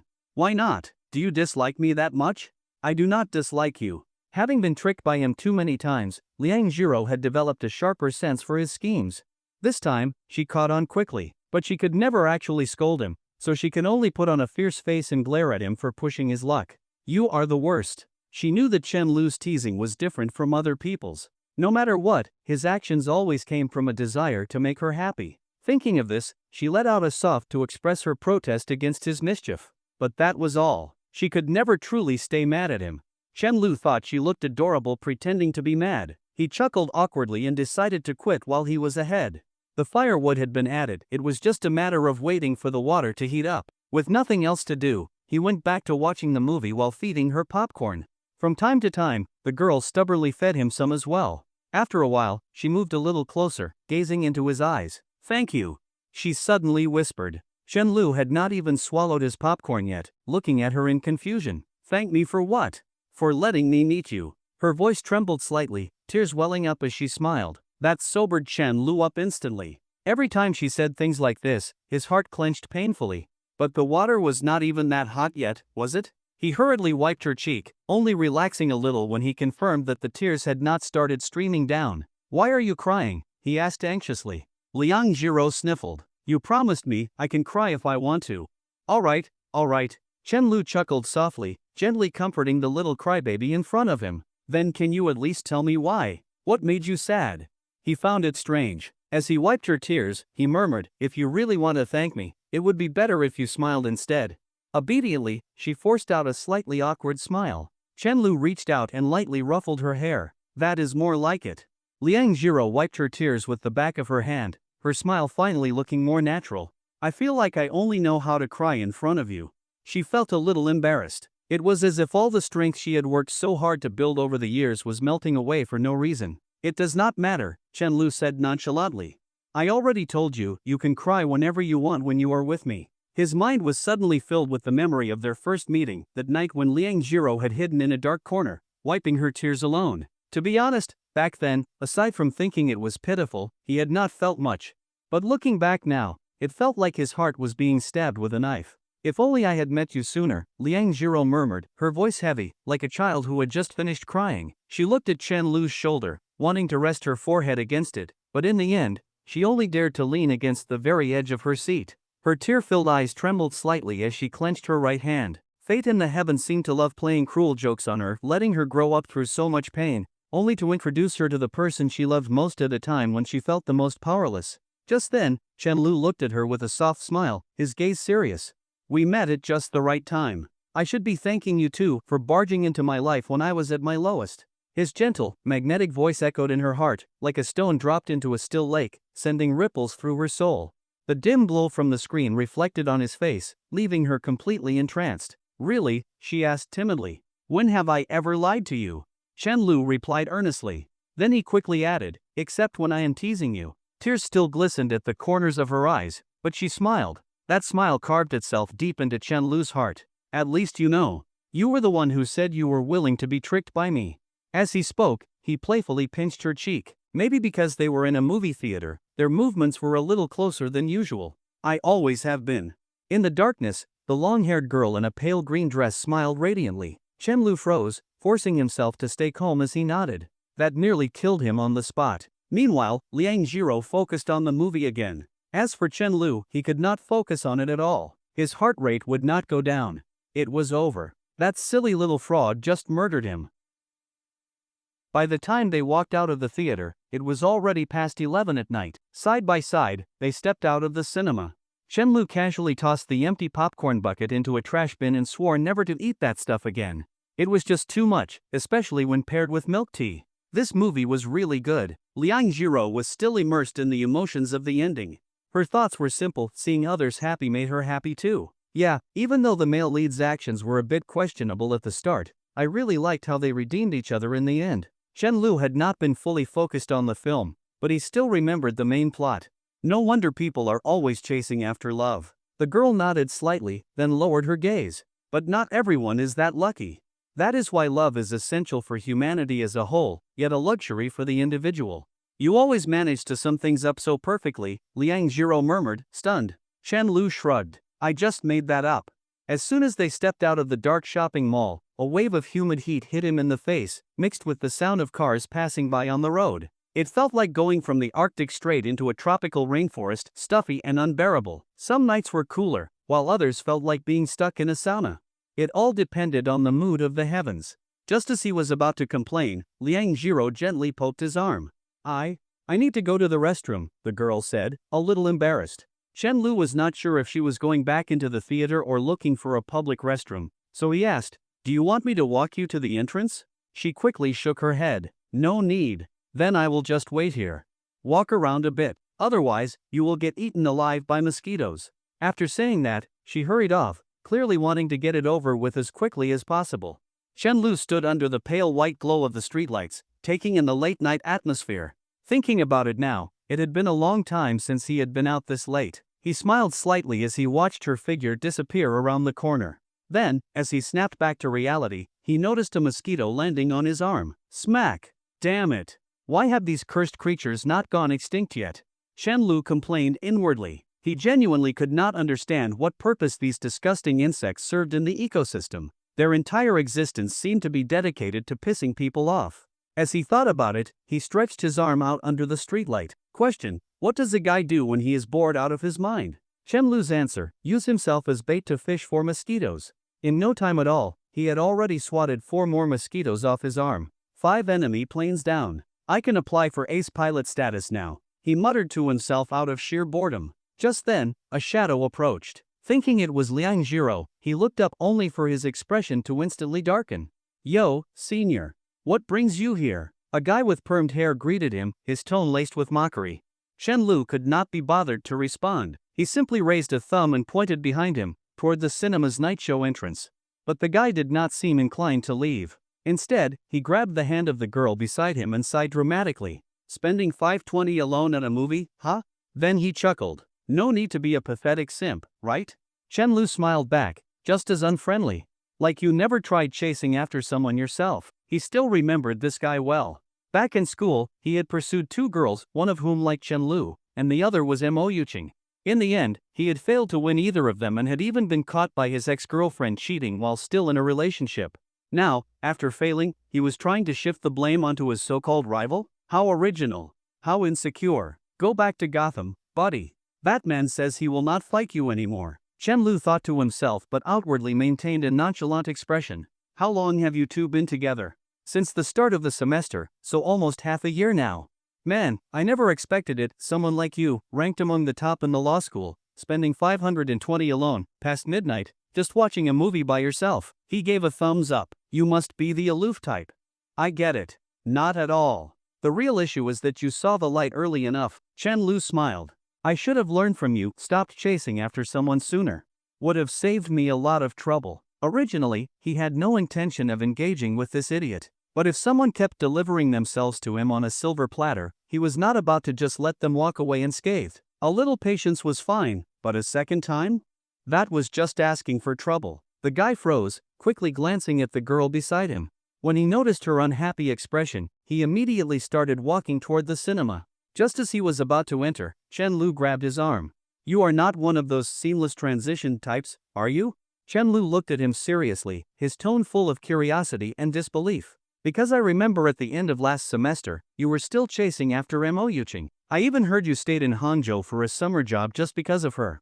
The moment he finished speaking, the girl beside the guy forcefully pulled her hand away. You are mistaken. The guy immediately shook off Chen Lu's grip. Maybe I am, Chen Lu said, frowning. Then, turning to the girl, he added, Miss, do not be mad. I have a terrible memory. Let me check with a friend who knows both of us.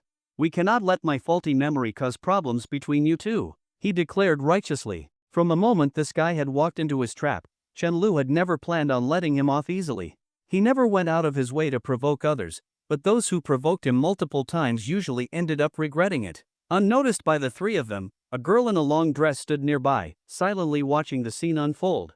Liang Jiro took several deep breaths, gathered her courage, and tucked her long bangs behind her ear. Then, she ran over to Chen Lu. Her black hair fluttered in the wind, and her dress swayed gently with her hurried steps. She reached his side and without hesitation, interlocked their fingers. Let us go. She wrapped her arm around Chen Lu's and spoke softly. Chen Lu, who had just been in the middle of his performance, suddenly froze. To be precise, all four of them did. Even Liang Jiro herself. It was only after she snapped back to reality that she realized she had already grabbed his hand. The guy's eyes immediately fixated on her, stunned. Chen Lu, regaining his senses, smiled at her. All right. At this point, he had nothing more to say, so he simply let Liang Jiro pull him away. The guy stared at their figures, walking side by side, completely speechless. You are still looking? The girl next to him snapped, then turned and left. Wait, listen to me. I am sorry. After turning the corner, Liang Jiro immediately let go of his hand and apologized in a panic. Chen Lu found it amusing. What are you apologizing for? He had been planning to go all in on that guy anyway, but the girl's sudden action made his chest tighten. Jokingly, he said, I should be thanking you. Liang Jiro stared at him blankly. But I just took advantage of you. And I am not even pretty, yet I went up and pretended to be your girlfriend. As she spoke, her head gradually lowered, and she nervously fidgeted with her fingers like a child who had done something wrong. But when he mocked you, I just could not stand it. Did she really think that holding hands was her taking advantage of me? For a moment, Chen Lu did not know what to say. In his mind, he was the one who had hit the jackpot. Do not talk nonsense, he said softly. You are the most beautiful person in the world. With gentle movements, he tidied up the girl's bangs.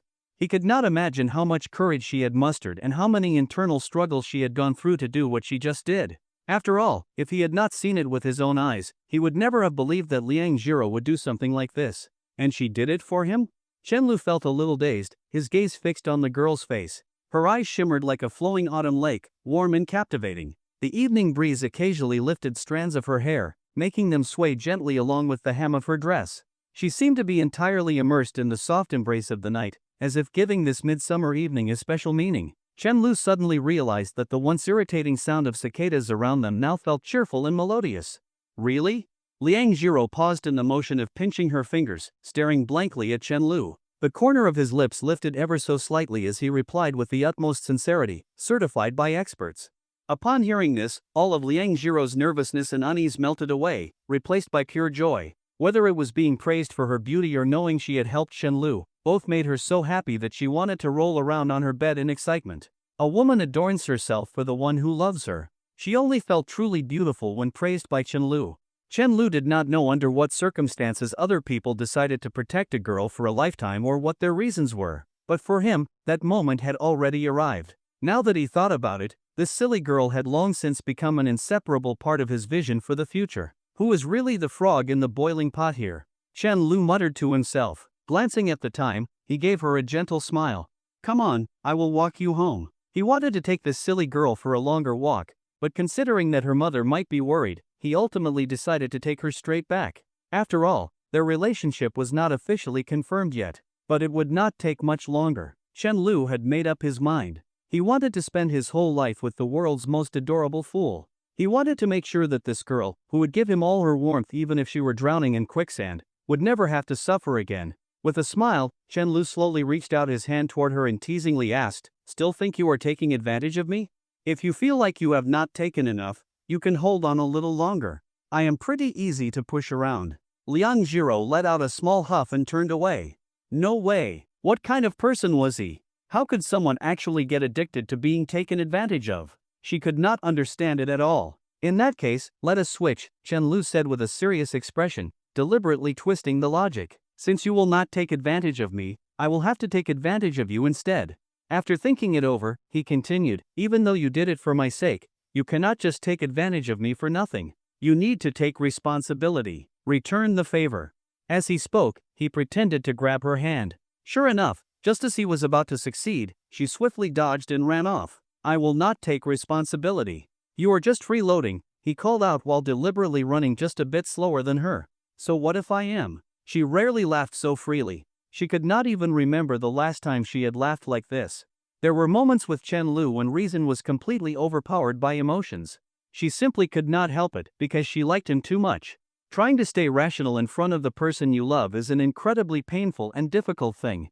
After a bit of playful running, they stopped in front of the car, both panting lightly. Liang Jiro's cheeks were tinged with an almost imperceptible blush as she leaned against the car, watching the boy walking toward her. You are really fast, like a little rabbit, Chen Lu commented as he slowly opened the car door. With a slight curl of her lips, Liang Jiro quietly slipped into the seat. Shenlu noticed that she was becoming more and more cheerful, and he could not express how happy that made him.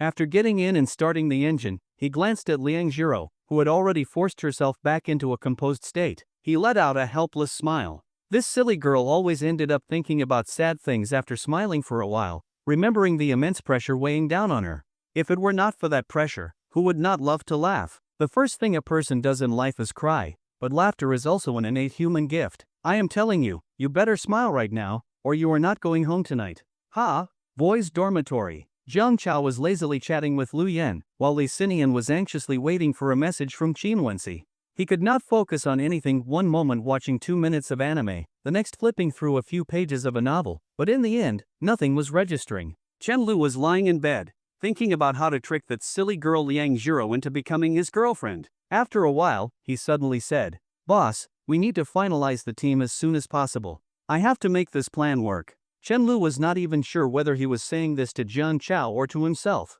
Of course. Jiang Chao responded lazily. "But why are you bringing this up all of a sudden?" "Because I want the person I like to be happy." Chen Lu's tone was serious. Jiang Chao froze for a second. "You saying it so bluntly makes your old man feel a little uncomfortable. What, do you not want Lu Yan to have a good life? Scumbag." Jiang Chao clicked his tongue and spat at him. "Nonsense, of course I do." "Then that is settled." The corner of Chen Lu's lips lifted slightly as he sat up and continued researching the market. To outsiders, it might seem like he was acting on a whim, but in truth, he had been preparing for this for a long time. "That girl has a really good personality, I can see that," Jiang Chao said seriously. Chen Lu nodded slightly. "Of course, she just does not have much confidence in herself." Jiang Chao turned to look at Chen Lu, who was staring intently at his computer screen, and thought to himself, "But have you noticed how much that girl likes you? Chen Lu, the truth is, it is not just her who does not believe in herself. Mo Yuching owes you not just for wasting your time, but for taking away your confidence." After a long silence, Jiang Chao suddenly spoke. "Is there really such a thing?" Chen Lu said as if joking. "Of course." Jiang Chao nodded, walked slowly to the balcony, and only after pushing open the window did he light a cigarette. He thought for a long time before finally saying just one sentence, "I think you and Liang Jiro are a great match. Keep it up. You are not Li Xinian, you should know better." Li Xinian was displeased upon hearing this. "Damn, why are you dragging me into this?" In truth, he could see the difference. Whether it was Lu Yan with Jiang Chao or Liang Jiro with Chen Lu, both were much more proactive compared to Qin Wenxi. But he just could not control his feelings. It was like being in a state of clarity and regret at the same time. Yet the moment Qin Wenxi showed him even the slightest bit of attention, he could not help but fall for her all over again. Chen Lu turned to look at him and sighed helplessly, who has not been young and foolish. Jiang Chao exhaled a ring of smoke, reminiscing about his own past. "Yeah. As long as we end up with the right person in the end, let the process take its course." At first, he had been immensely proud of his so-called time management skills, but now he only felt that he had wasted his life. Many people only understand what love is, or how to love, after stumbling and falling. Only then do they realize that before loving someone else, they must first learn to love themselves. Chen Lu climbed out of bed and patted the restless Li Xinian on the shoulder. "Think about it more. You are the apple of your parents' eye. If your mother saw you humbling yourself like this for a girl, she would cry. Get lost, get lost." Li Xinian pushed him away playfully. "Why did you not think this way back then? Our situations are different. If I did not treat her well, my mom would probably beat me up." Chen Lu said no more and took his laptop to discuss things with Jiang Chao. Time quickly turned to June. Hangchang was getting hotter, resembling a giant furnace, and all third-year university students were entering their most anxious period. For them, university life was truly coming to an end. What saddened them even more than this was the prospect of entering the workforce. Chen Lu and Jiang Chao, however, had no time to dwell on these emotions. For the past few days, they had been busy coaxing, cross that out, recruiting employees. Chen Lu borrowed a large sunshade umbrella from Lin Miao. The moment they set it up on the sports field, it became the very first interview site for their studio. For now, things looked a little shabby, but Chen Lu believed that in the future, everything would be different. Just as he had predicted, the moment people heard they could make money while creating a game, a flood of applicants came for interviews. Now he understood why so many directors preferred to hire university students as extras. They were even willing to pay out of their own pockets just to gain the experience. It was absolutely absurd. During the lunch break, "I have something to report," Jiang Chao said as he sat down beside Chen Lu. I have a friend who, a while back, gathered a small group of people to start a studio, but they had neither funds nor a clear plan. Now, they want to work under us. What do you think? I feel like it is a good idea. This way, we will not be short on manpower, and in the long run, it will be beneficial for development. He spoke earnestly. Whenever a decision needed to be made, he left it entirely to Chen Lu, without the slightest hesitation. This was one of the reasons why Chen Lu was willing to bring him along in this endeavor. Chen Lu rested his chin on his hand, thought for a moment, and then said in a low voice, "Forget it." Why? Jiang Chao was curious. They will be hard to control. The people we recruit ourselves can be let go whenever necessary, but if your friend brings in a whole group, it will be an absolute mess. After speaking, he paused, as if considering whether he should say the next part. Let us assume everything goes smoothly. How can you be sure they will not form their own little faction? On the surface, it looks like he is introducing people to us. But what if, just hypothetically, we actually make it big in the future? By then, they will have learned everything they need to know, become familiar with all the processes, and if your friend holds influence over that small group, they could easily break away and start their own thing. What will you do then? Chen Lu stared at Jiang Chao, expressionless. You need to remember at all times, both of us are replaceable. If he is just using you as a stepping stone, there will be nothing you can do about it. Jiang Chao was stunned for a moment. That would be way too unethical. Everyone is here to make money, and you are talking to me about ethics? Chen Lu found it amusing. If that really happens and you cannot quickly form a replacement team, the project will come to a grinding halt, and you will be sitting there starving. Shit, you are right. After a long silence, Jiang Chao could only give him a thumbs up. He truly had not thought that far ahead, and listening to Chen Lu made him a little uneasy. To be honest, he had not expected Chen Lu to be so meticulous. Let us continue recruiting in the afternoon. What are we eating for lunch? Jiang Chao pressed Chen Lu's shoulder as he asked. Liang Jiro is coming to see me in a bit, Chen Lu replied calmly. Damn. Nepotism. You still dare to curse at your father? Chen Lu tapped the stack of application forms on the table. I asked her to bring me some food. I need to keep reviewing these. It is just a few recruits. Spending an entire day on this, do you really think we are that big of a deal? Fine. Jiang Chao shrugged, having nothing more to say. It seemed that the sheer number of applicants had inflated his ego a little. He had to admit that Chen Lu had better ideas. When he first considered starting a business, he had never thought of any of this. At the initial stage, there was no need for highly specialized professionals, while trained university students were more than capable of handling the work. I will eat with you here. He squinted up at the scorching sun above him and said seriously. Letting Chen Lu work while he went off to eat, he could never do such a thing. Suit yourself. As Chen Lu spoke, he noticed a figure approaching from a distance and added, looks like you will not need to keep me company after all. What do you mean? Jiang Chao asked. Your girlfriend is here.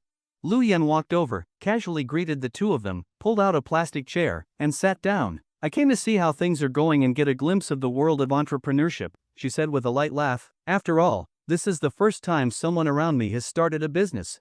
Chen Lu was a little amused. Like I said before, 2,000 a month and so many people are scrambling for it. It is not that surprising. Lu Yan glanced at the long list of names in Chen Lu's hands.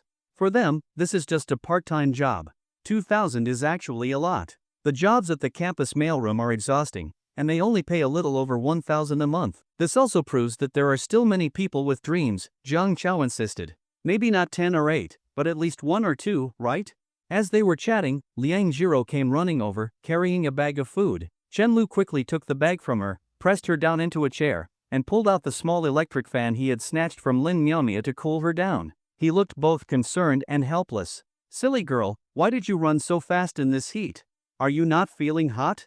I was afraid you would be hungry. Liang Jiro panted, a few strands of hair sticking to her sweat-dampened cheeks, but she did not bother to brush them away. It was obvious that she had not taken a break on her way here. Chen Lu smiled, then reached over and grabbed the small fan from Jiang Chao's hands as well, holding both fans up to cool her down. I am not hot. You should eat, she urged. Be honest. Have you eaten yet? No, she answered softly, lowering her head. As soon as class ended, she had rushed to bring food to Chen Lu, without thinking about herself. At that moment, she noticed Lu Yan sitting nearby and was startled. Seeing the complicated expression on Lu Yan's face, she felt a bit confused. This is Lu Yan, Jiang Chao's girlfriend, Chen Lu introduced. Nervous and polite, Liang Jiro greeted her, hello. Hello. Lu Yan smiled back. As Mo Yuqing's best friend, Lu Yan naturally felt a bit uneasy about Liang Jiro, but she was not the type to be irrational. What was done was done. Seeing the way Chen Lu and Liang Jiro looked at each other, she let out a long, long sigh in her heart. Yuqing, it looks like you have lost your chance. Chen Lu let out a snort of exasperation. I knew it, you definitely did not eat. How did you guess? Liang Jiro tilted her head up to look at him, her bright eyes filled with curiosity. The answer is simple. The serious expression on Chen Lu's face suddenly disappeared.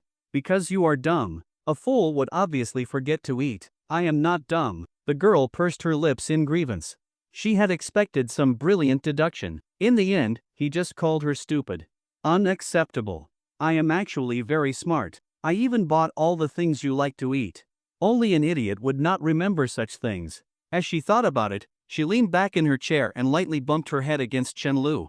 Then she suddenly remembered that there were others present and quickly lowered her head. Wow, Liang Jiro, you really are like a bull. Chen Lu clutched his chest. That hit nearly gave him internal injuries. Just wait until I am done with work. We will see how I deal with you. Liang Jiro lowered her head even more, gently pinching her left index finger. I was wrong. Chen Lu chuckled. Since you are so sincere, I will reluctantly forgive you. Now, open your mouth and eat this candy. Good thing I have a girlfriend, Jiang Chao muttered under his breath. If those two other guys from their dorm were here, they would probably be dying of jealousy on the spot. At that moment, Liang Jiro suddenly remembered something. She hurriedly pulled 3 bottles of soda water from her canvas bag and handed them out to Chen Lu and the others. Thank you. Lu Yan and Jiang Chao accepted them without hesitation and thanked her. I asked you to buy me a bottle of iced cola. Why did you buy soda water? And why so much? Chen Lu blinked, completely unaware that these were all bought for him. She had been worried that he would not have enough to drink in the afternoon. Liang Jiro remembered that Chen Lu disliked plain water because it had no taste, so she got him soda water instead. Good thing I bought extra. Now it is just the right amount. The corners of the girl's lips curled slightly into a satisfied smile, as if experiencing the joy of watching a perfect game of Tetris where all the blocks disappeared. Lu Yan found it strange and regretted drinking too quickly earlier. Isn't there still one missing? What about you? The weather was unbearably hot and humid. Walking outside for just a few minutes made it feel like one would be steamed dry. It is fine if I do not have one, Liang Jiro said casually as she reached over to help Chen Lu unscrew his bottle cap. As Jiang Chao and Lu Yan stared in mild shock, the girl spoke again in a gentle voice. You said your stomach hurt the other day. Maybe avoid drinking cola for now, okay? It only hurt for a little while. It is not a big deal. Chen Lu had just started to argue when he saw the mist forming in the girl's eyes, her expression caught between wanting to scold him and feeling helpless. His heart instantly softened, and he quickly changed his tone. But soda water is pretty good. I was getting tired of cola anyway. It is just carbonated sugar water. What kind of serious person drinks that stuff? Let us find a place to grab a quick bite, Lu Yan said, standing up and patting Jiang Chao on the back. We are heading out. Jiang Chao raised his chin toward Chen Lu before turning to follow Lu Yan. Liang Jiro was staring blankly at the two of them walking away when Chen Lu waved the bottle of soda water in front of her. Drink some water. Your lips are dry. The girl shook her head. If I drink, what about you? I do not mind sharing with you, Chen Lu said as if it was the most natural thing in the world. Life is tough. We will just make do with one bottle. That is not okay. You really are a stubborn little bull. Chen Lu poked her cheek with his index finger, making her instinctively close one eye on that side. I will just make sure not to touch the bottle with my lips when I drink. Problem solved. Alright then. Liang Jiro held out for 5 seconds before caving in. Jiang Chao tugged at his collar, trying to fan some air in. Seeing Lu Yan sigh deeply, he could not help but ask, why are you sighing? Lu Yan rolled her eyes at him. Why do you think? You know the answer and still ask. Annoying. Well, I do not feel bad at all. As long as my brother is happy, I am happy. Then he added, he deserves this. Lu Yan knew she was in the wrong and had no reason to argue. She could only clench her fist at Jiang Chao as a warning. Jiang Chao flinched and quickly backed away. Do not hit me. I have not done anything to provoke you lately. Lu Yan nodded. A moment later, just as Jiang Chao was about to light a cigarette, he suddenly got smacked on the head, leaving him stunned. What was that for? He clutched his head in protest. Lu Yan clapped her hands together in satisfaction. Who told you to use your left hand to light a cigarette? After laughing, her expression darkened slightly, and she asked in a quiet voice, so, does heartbreak really make people understand love? Jiang Chao rubbed his head, suppressing his frustration. You have never been heartbroken, yet you understand, do you not? You have never even been in a relationship before. My situation is different. Lu Yen reached out and gently massaged his head before saying, I never had a breakup, only widowhood. Despite the scorching heat, Jiang Chao felt a sudden chill run down his spine. Elsewhere, Chen Lu was sitting under the sunshade, having lunch with Liang Jiro, occasionally feeding this silly little bull. To be honest, when he was here with Jiang Chao, it felt like being in prison, tortured by the heat. But with Liang Jiro, it was different. Can I stay here in the afternoon? Liang Jiro swallowed a mouthful of poached shrimp and carefully asked. She really wanted to see what Chen Lu was working on today. More importantly, she just wanted to see Chen Lu. Without realizing it, she had become the kind of fool who started missing him after just a few hours apart. Do you not have class in the afternoon? No, just self-study and review. Chen Lu thought for a moment, then continued peeling shrimp. He deliberately cleared his throat. Let me see how you behave first. Ah. Liang Jiro obediently opened her mouth just a little. Chen Lu could not help but chuckle as he fed her the shrimp. You are catching on quickly. Does that mean I can stay? If you do not mind the heat, then yes. Chen Lu sighed. You do not have work today. You should just go home and take a nap instead. It is fine. I will sit quietly and study English.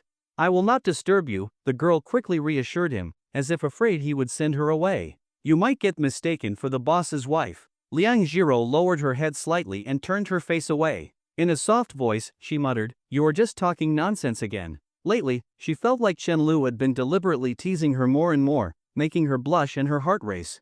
He was so bad. I am just telling the truth. Chen Lu tilted his head back and took a big sip of water. After forcing himself to take a drink earlier, the girl could no longer make a fuss about the indirect kiss issue. By the way, I have already arranged a position for you in the company. What position? Liang Jiro bit her lip, already thinking about how to refuse. She would do anything to help Chen Lu, but she would never accept a salary. As she battled with herself, Chen Lu casually said, Boss's wife. Pervert.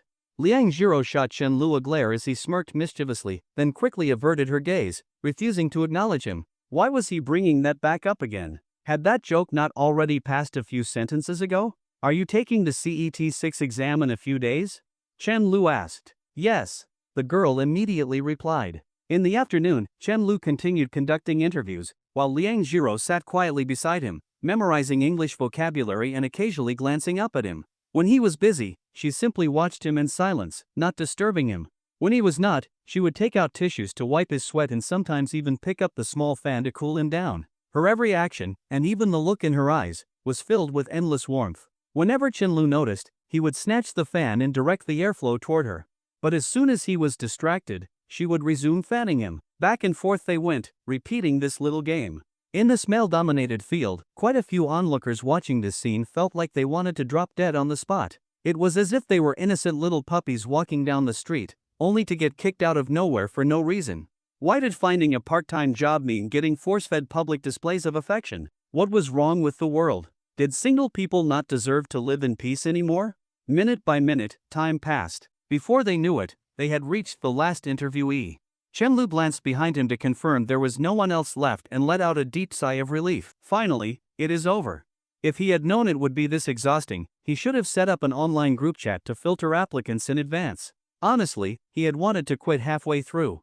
The number of applicants had far exceeded his expectations. Anyone watching from the outside might have mistaken this for a major company's on-campus recruitment drive. Maybe the title, a studio founded by fellow university students, had a special kind of appeal.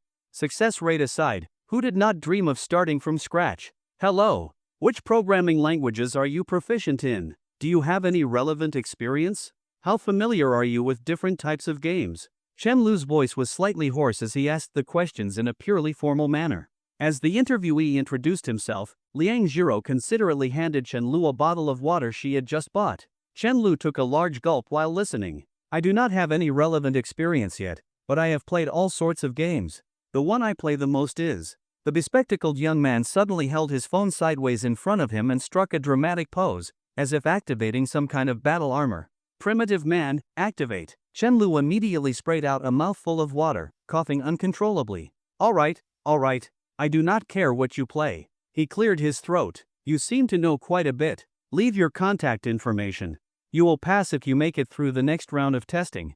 Got it. Finally, everything quieted down again. Now, only Chen Lu and Liang Jiro remained under the sunshade. Tired? Chen Lu asked with a smile. Not at all. Liang Jiro earnestly continued tidying up. Time always passed quickly when she was with Chen Lu, she never felt tired. Chen Lu stretched and yawned lazily. I cannot let you spend the whole afternoon with me for nothing. I will treat you to dinner tonight. Do you feel like eating barbecue? Can we eat at the cafeteria instead? That evening, after finishing his discussion with Jiang Chao, Chen Lu created a small group chat with only 20 people. He prepared a test file and sent it to the group. With final exams coming up, I know everyone is busy reviewing. Just complete this when you have time. Of course, the sooner, the better. Once you are done, you can send it to me directly. The deadline is in 3 days. His wording was polite and gentle. Jiang Chao leaned in beside him, curious. Is that not a bit too many people? The corners of Chen Lu's lips lifted slightly as he responded calmly. I am only keeping the top 5. The rest will just get a cup of milk tea and part ways amicably. Only the top 5? Jiang Chao blinked in surprise, then reread the message Chen Lu had sent to the group. Finally, he understood. Damn, you are so sneaky. You sound so chill, but in reality, you are just picking the most proactive 5, right? He was a little speechless. When you do this kind of thing, you turn into a completely different person. Normally, Chen Lu was easygoing and pleasant to talk to, but when it came to business, he was ruthless. Chen Lu nodded slightly. Finishing this test is not difficult, but it is time-consuming. The ones who take the initiative and complete it the fastest are either the most diligent or the ones who truly have a passion for this field. Of course, some might just have too much free time. Chen Lu had expected the earliest submission to come in by the next day, but to his surprise, one person completed it that very night. It was the last interviewee from earlier, that weird guy. Pang Leyun, Sr., I have finished. Please take a look. Chen Lu, that fast? Pang Leyun, because this is my dream. Chen Lu frowned slightly, then chuckled as he tapped on the screen. Not bad. And just like that, the first batch of members for this budding studio was confirmed. Mid-June. After finishing her CET6 exam, Liang Jiro ran to the campus gate early to wait for Chen Lu's return. Today was the day he was coming back from the competition, and she wanted to see him as soon as possible. They had not seen each other for almost 3 days, and because Chen Lu had been so busy, they had barely exchanged a few words during that time. It was already close to 6 in the evening, yet the sun still hung high in the sky, making the girl squint slightly. The surrounding noise was filled with chatter, but she simply stood there quietly. She did not know how much time had passed when she finally spotted a familiar figure in the distance. So much prize money, shouldn't you share a little with us, senior? Lin Miaomiu joked. Jiang Chao had his arm around Chen Lu's shoulder, his face beaming with excitement. That was amazing. How did you even come up with that idea? You just have to analyze common patterns. Even the best creative ideas start from the most ordinary foundations. Chen Lu remained serious as ever. And Lin Miaomiao's artwork was incredible. I was honestly feeling uncertain at first. Jiang Chao was clearly the happiest of them all. He turned to Lin Miaomiao and gave her a big thumbs up. I never expected our team to completely dominate the competition at the university level. They had combined deck-building mechanics with roguelike elements, perfectly utilizing Lin Miaomiao's artistic strengths. I really did not think we would win first place. This is more than enough to apply for school funding. Chen Lu was staring at his phone as he spoke, so focused that he was not even watching where he was walking. And sure enough, he bumped right into someone. Sorry about that, he muttered absent-mindedly, still looking at his phone. But the person in front of him did not move or say a word. Puzzled, Chen Lu finally looked up. And there she was, a breathtakingly beautiful girl, biting her lip gently, her long hair tied back, swaying slightly in the breeze. Her bright, clear eyes gazed at him, shimmering with a layer of mist, as if tears might fall at any moment. Why are you here? Chen Lu asked with a smile. Liang Jiro's voice trembled slightly. I missed you. The girl's words pierced Chen Lu's heart like an arrow, making his heartbeat stop for a moment. After regaining his composure, he gave her a gentle smile and slowly said, I miss you too. Time seemed to completely freeze at the moment their eyes met, despite the overwhelming crowds and deafening noise around them. But in their eyes, only each other existed. A brief moment passed. How did your CET6 exam go? Chen Lu asked. Even though he had been so busy these past few days that he seemed to have vanished from the world, he still clearly remembered that Liang Jiro had an exam today. Liang Jiro nodded slightly, indicating that there was no problem. Come on, I'll treat you to a meal to celebrate the end of your exam. As he spoke, Chen Lu gently tucked her hair behind her ear. This was the most proactive he had ever been. For him, it was only now that he truly felt he had the confidence to take responsibility for this girl's future. Liang Jiro stared at him in a daze, puzzled. Shouldn't we be celebrating your good ranking instead? In my heart, this is the most worthy thing to celebrate, Chen Lu said softly. Then, noticing Lin Miao bouncing toward them, he quickly added, "Don't tell them, or they'll get mad." "What are you two whispering about?" Lin Miao tilted her head and smirked at them mischievously. "Deciding what to treat you to," Chen Lu said helplessly, thinking to himself, "Can't you learn from the others and stay far away? Why do you love being a third wheel so much? Messing up your boss's love life. I'll find a reason to dock your salary sooner or later." Lin Miao nodded slightly, then suddenly clung to Liang Jiro like an octopus. "I missed you so much." Liang Jiro smiled at her, letting her rub her cheek against hers. Chen Lu couldn't be bothered to roll his eyes at Lin Miao any longer and decided to check his phone to reply to some unread messages. As soon as he opened WeChat, a flood of messages from Chen Mo popped up. "What's up with this guy?" Curious, Chen Lu tapped the chat open. "Chen Mo, bro, where did you put your Apple Watch charger? By the way, I borrowed the bracelet from your drawer. Why are you ignoring me?" "Alright, I'll take your silence as approval." All of these messages had been sent in the morning. "Chen Lu, put it back after you use it."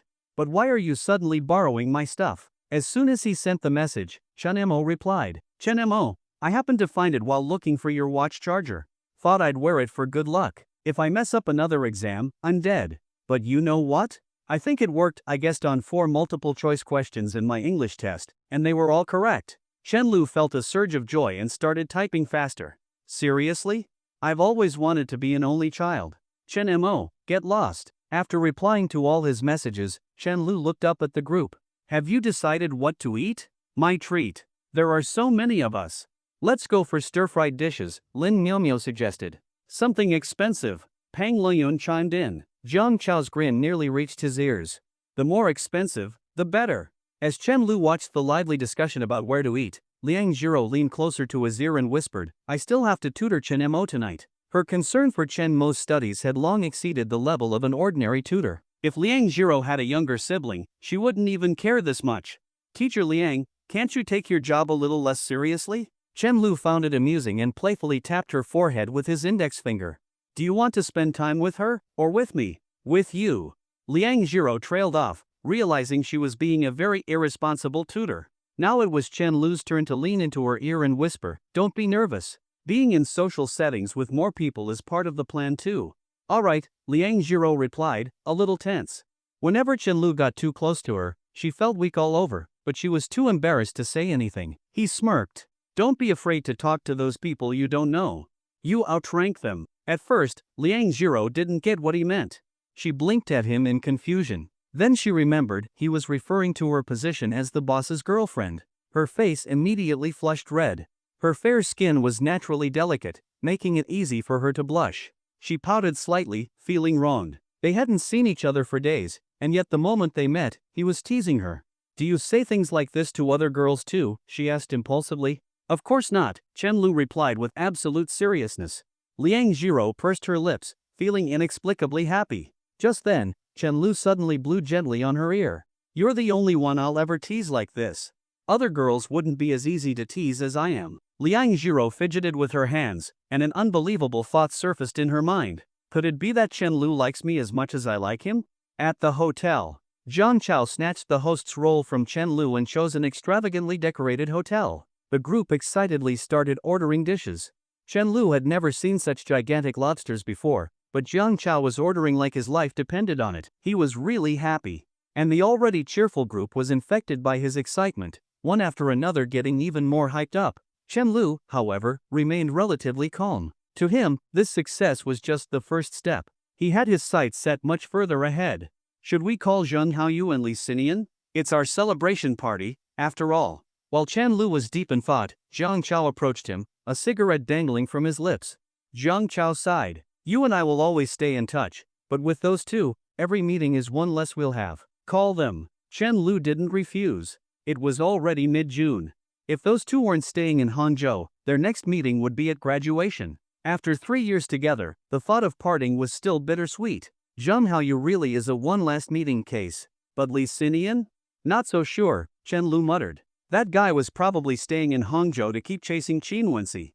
Sure enough, as soon as Jiang Chao sent the message, Li Xinian replied that he was already with Qin Wenxi, so they might as well come together. 10 minutes later, Liang Jiro curiously stared at the various sea creatures swimming in the large and small tanks. To her, it was like stepping into an aquarium. Do you want to eat anything? These aren't actually that expensive, Chen Lu asked softly. The girl shook her head, she just thought it was fun. You're like a little kid. Chen Lu couldn't help but tease her, but despite his words, he stayed close by her side. If he wasn't there, Liang Jiro would have felt too awkward to stay here alone. Just then, Li Xinian called, asking which private room they were in. I'll meet you in the lobby, Chen Lu said after hanging up. He gently patted Liang Jiro's shoulder. Come on, next time I'll take you to an aquarium. He chuckled, this silly girl was getting cuter by the second. The two had just reached the lobby when they saw Li Xinian and Qin Wenxi walking in. Wow, you guys are really going all out. I have never eaten in a place like this, Li Xinian praised sincerely. He was genuinely happy for Chen Lu and Jiang Chao for making something of themselves. Qin Wenxi was momentarily startled when she saw Liang Jiro but quickly composed herself and offered a polite smile. Senior, is this your girlfriend? She asked while sizing up Liang Jiro. Hearing this, Liang Jiro lowered her head and took a small step to the side, putting some distance between herself and Chen Lu. She had barely moved when Chen Lu pulled her right back beside him and joked, "This is my company's future boss's wife." Liang Jiro assumed he was still teasing, while Qin Wenxi gave a half-knowing nod. See what you two want to eat. Today, Jiang Chao is the one paying, so go all out, Chen Lu said to Li Xinian. He gestured with his hands. He just ordered a lobster this big. Damn, take me to see it. Over here. Chen Lu pointed toward where Liang Jiro had just been looking at the fish, and the next second, Li Xinian dragged him off. No matter how old they got, guys would always have childish moments, like how nearly half of university students still believed that Ultraman and the power of light were real. Some of them were even willing to believe that a random person was Emperor Qin Shi Huang. Liang Jiro had just taken a step forward to follow when Qin Wenxi pulled her into conversation. Hi, I am Qin Wenxi. I am a sophomore, just like Senior Chen Lu, also in the law school. Hello, I am Liang Jiro. She felt a bit nervous. She was not great at dealing with overly friendly people. She also did not understand why the other girl had deliberately mentioned that she was in the same department as Chen Lu. You and Senior seem really close. It has been a long time since I have seen him this close with any other girl, Qin Wenxi said, then immediately seemed to realize she had misspoken. She quickly added, you must know about Senior Yuqing, right? Liang Jiro responded with a barely audible Qin Wenxi continued, do you like him? Liang Jiro froze for a second and quickly waved her hands. No, I do not. Looks like I overthought it. That makes sense, too. After all, you two are not even from the same world. As they walked up the stairs, Chen Lu noticed that his silly girl seemed a little down. He could not help but ask, are you upset? Liang Jiro quickly regained her usual resilience, forcing back both her tears and the lump in her throat. No, I am fine. Everyone was here to celebrate happily. She did not want to spoil the mood or cause any trouble for Chen Lu. Of course, she could not fool him. He always noticed every change in her emotions. Chen Lu wanted to observe her a little longer, but the group was simply too rowdy. They kept urging him to give a speech or pulling him in for drinks, leaving him with no time to spare. In the middle of the gathering, he would glance at Liang Jiro every so often, his eyes filled with joy. After some hesitation, Liang Jiro finally mustered up the courage to lean toward him and whisper, can I go tutor Chen Mo? I feel a little uncomfortable staying here.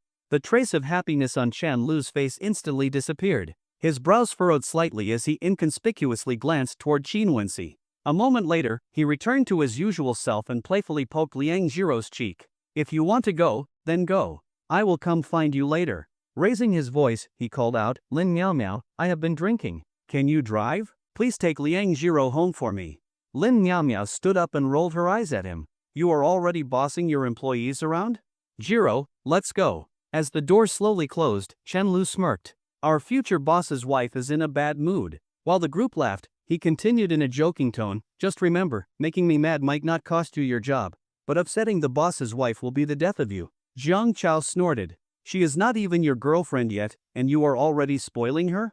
Of course. Chen Lu clinked glasses with Li Xinian, but his gaze remained fixed on Qin Wenxi. This silly girl is the most precious thing to me. Qin Wenxi vaguely sensed a sharpness in his stare and looked away guiltily. I suddenly feel like sticking with Chen Lu is going to be really promising, Lin Miaomio said with a grin, revealing her sharp little canine teeth. But he sure likes to order people around. I barely even drive after getting my license. If I scratch the car, he can fix it himself. When she noticed Liang Jiro had not responded, she found it odd. Jiro, are you upset? If I found out the guy I like was this amazing, I would be over the moon.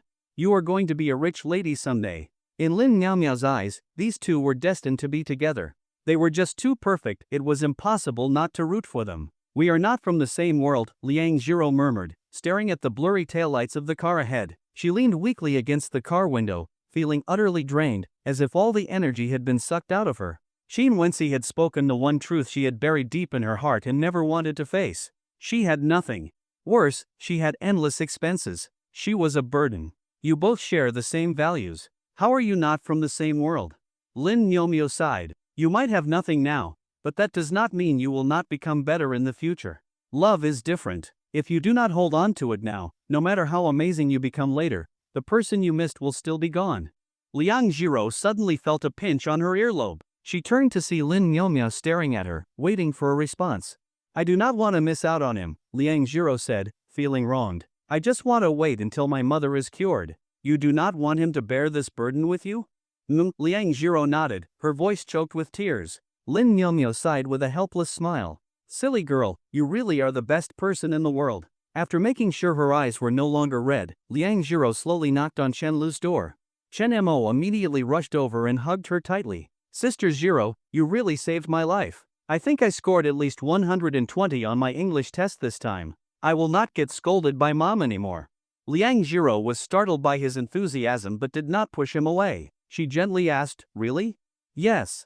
Chen Mo pulled her to sit on the couch and then realized that his brother was not home. Where is my brother? He is still out having dinner, Liang Jiro answered quietly. Chen Mo snorted in annoyance and slapped the couch. That idiot. Just then, a red string flashed before Liang Jiro's eyes, drawing her attention to the bracelet on Chen Mo's wrist. She froze. Then, she rubbed her eyes over and over again, trying to make sure she was seeing correctly. Her mind went completely blank, as if something had just exploded inside her. It was real. It really was him. The same person had pulled her out of the abyss twice, years apart. How could something like this be possible? What is wrong? Chen Mo asked curiously. With trembling fingers, Liang Jiro pointed at the bracelet on his wrist. This is mine. No wonder, Chen Mo said, suddenly realizing something. I was wondering why my brother had something like this. Turns out, he took it from you. His disdain for his brother deepened even further as he handed the bracelet back to Liang Jiro.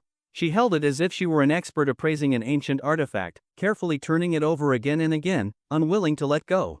Chen Mo was busy messaging his mother to ask for a reward, and after about 10 minutes, he noticed that Liang Jiro was still staring blankly at the bracelet. I need to go out for a bit, Liang Jiro suddenly said. All right. A few seconds later, Chen Mo tilted his head and stared at the closed door, growing more confused the more he thought about it. Meanwhile, the group had finally wrapped up their gathering after a long evening of laughter and noise. Chen Lu and Jiang Chao found a designated driver and chatted idly in the car. Jiang Chao was completely drunk, leaving Chen Lu as the only one still relatively sober. Hearing the sound of a new message, Chen Lu opened his phone to check. Seeing the notification that his 80,000 yuan bonus had been deposited, he first let out a sigh of relief and then allowed a slight smile to form on his lips. Hurry up and take me home. Now, aside from the fact that Liang Jiro might not like him, all the other problems had been solved. She no longer had to be afraid of being a burden to him. Chen Lu thought about it. Although he was not sure whether Liang Jiro liked him, at least all the other obstacles had been removed. Hearing the slight tremble in his voice, Jiang Chao mocked, "You are just going home. Why are you so nervous?" Chen Lu scoffed. "Nonsense. Your father is about to confess his love." The car stopped in front of Lijing Garden. As soon as Chen Lu stepped out, the cool light breeze sobered him up a little. "Good luck," Jiang Chao shouted. Chen Lu wobbled slightly but still managed to give him an okay gesture before heading toward his building. Just as he reached the entrance, he saw Liang Jiro sitting there. She was crouched down, hugging her knees, both crying and laughing at the same time. Chen Lu shook his head, realizing with frustration, damn it, he had drunk too much and forgotten to buy flowers. What kind of confession was this? "What are you doing here?" Chen Lu asked. His voice still carried the distinct scent of alcohol. "Waiting for you," Liang Jiro replied, her voice hoarse. Chen Lu, slightly dazed from the alcohol, simply nodded without thinking. Instead of asking how long she had been waiting, he stupidly said, "Then wait a little longer. I need to go buy something." Just as he turned to leave, He had barely taken 2 steps when Liang Jiro suddenly hugged him from behind, pressing herself tightly against his back. He quickly felt a damp patch spreading on his shirt. This silly girl was crying again. "What is wrong?" he asked, instinctively trying to turn around. "Do not turn around," Liang Jiro pleaded anxiously. All right, Chen Lu agreed, standing still, his mind still trying to catch up with the situation. Everything went quiet. It was so silent that Chen Lu could hear his own heartbeat, mixed with the soft chirping of insects. He obediently stood there, feeling the warmth of the girl clinging to him. "I like you." He did not know how much time had passed, but when he felt that the back of his shirt was already soaked, she finally spoke, her voice trembling with emotion. "I like you very, very much." As she spoke, she hugged him even tighter, as if she had already prepared herself for rejection and was treating this as a final embrace. "Please, do not leave me, alright? I will not always be a burden. I will keep working hard for you. I will always like you. Stay by my side forever. Watch over me, okay?" Liang Jiro had exhausted all the courage she had built up over the years with those words. She could not say anything more, she simply buried her face in Chen Lu's shirt, sobbing uncontrollably. Time had passed quietly, leaving no trace. So many years had gone by, and it seemed like everything had changed, yet nothing had changed at all. The little girl who once hid in a corner of the park, crying in secret, had grown up, only to still be sobbing in front of the same boy. The difference was that she had grown up, and so had he. The little girl still cried, but she had become the sole pillar of her family. And that little boy, he had worked hard enough to be able to take responsibility for her future. "You little crybaby." After a long silence, Chen Lu finally spoke, his voice filled with both affection and barely contained joy. "Of course it is all right, but why would you think of yourself as a burden?" Liang Jiro did not respond immediately, as if she had not processed his words. After a while, she timidly whispered, "Because I am useless, and I still have to take care of my mother. That is not something you should have to bear alone." Chen Lu froze for a moment. What kind of angel is this girlfriend? "Can I turn around now?" he asked gently. "No." Liang Jiro thought about how her face must be streaked with tears like a little crying kitten. She would rather die than let Chen Lu see her like this. Chen Lu shrugged helplessly. His hands fidgeted restlessly, playing with something unknown. "And you wonder why I call you silly. You are saying it again." Liang Jiro mumbled in a small voice, full of grievance. Even though she had yet to fully process the reality of the situation, hearing Chen Lu's reassurance still made her tighten her embrace, pressing her cheek firmly against his back. Chen Lu let out a deep sigh. While continuing to fiddle with the object in his hands, he spoke seriously, "I am capable of taking responsibility for your future. You are not heavy enough to be my burden." He had never once worried that Liang Jiro would reject his confession out of insecurity or because of her family situation, because he had already proven to himself that he had the ability to provide for her. The only thing he had ever worried about was that she might not like him. But now, that worry was gone. Because the answer was clear. She liked him. This silly girl had somehow mustered an incredible amount of courage to confess to him first. "That is not right. Those things, they are my responsibility alone," Liang Jiro insisted. She could not bear the thought of Chen Lu spending a single cent on her family's troubles. Just as she was about to stubbornly continue arguing, Chen Lu suddenly turned around, and then, under the girl's stunned gaze, he knelt down on one knee. "Liang Jiro, I like you. I like you even more than you like me." He held out a ring, one he had just folded from a hotel receipt, and spoke in a soft, gentle voice. "Be my girlfriend, all right?" Chen Lu had a faint smile on his face, his breath still carrying traces of alcohol. This paper ring was his response to her unexpected confession. He never would have thought that the one who had been blushing and flustered all along was actually Liang Jiro, yet in the end, she had been the one to confess first. It was as if he had been controlling the game the entire time, only for Liang Jiro to suddenly score a goal on him. He had been confessed to by a girl who could barely speak a full sentence when nervous. If this got out, how would he ever live it down? While Chen Lu's thoughts ran wild, Liang Jiro remained frozen in place. At first, she could still make out the paper ring in his hand under the glow of the distant street lamp. But now, she could no longer see anything at all. Her vision was completely blurred by tears. "This is really exhausting, you know." After an unknown amount of time, Chen Lu chuckled. Liang Jiro finally snapped out of her daze and quickly pulled him up with both hands, her voice choked with emotion as she softly replied, "Okay." Chen Lu gently took her left hand and slipped the paper ring onto her middle finger. "Tsk, it is a little too big," he muttered in dissatisfaction. "That is your fault for never letting me hold your hand. You rogue." The corners of her eyes curved as she smiled, dimples appearing along with it. Yet her tears still did not stop. They continued falling, trailing down her delicate face. And you just confessed to this rogue, Chenlu said smugly, holding her left hand tightly in his own while wiping away her tears with his right. Only then did he notice the bracelet on her wrist. Curious, he asked, how did this end up with you? Hearing his question, Liang Jiro sniffled, wiped her tears away, and smiled brightly. Because it is mine. Yours? At first, Chen Lu thought he had mistaken it for a similar-looking bracelet, but after a few seconds, realization finally struck. He cupped her face with both hands, staring at her in disbelief. It is really you? His memory of that little girl from back then had become so blurred that he could hardly recall any details. He only remembered that she was adorable, helpless yet strong, someone who had made his heart ache. Now, everything matched.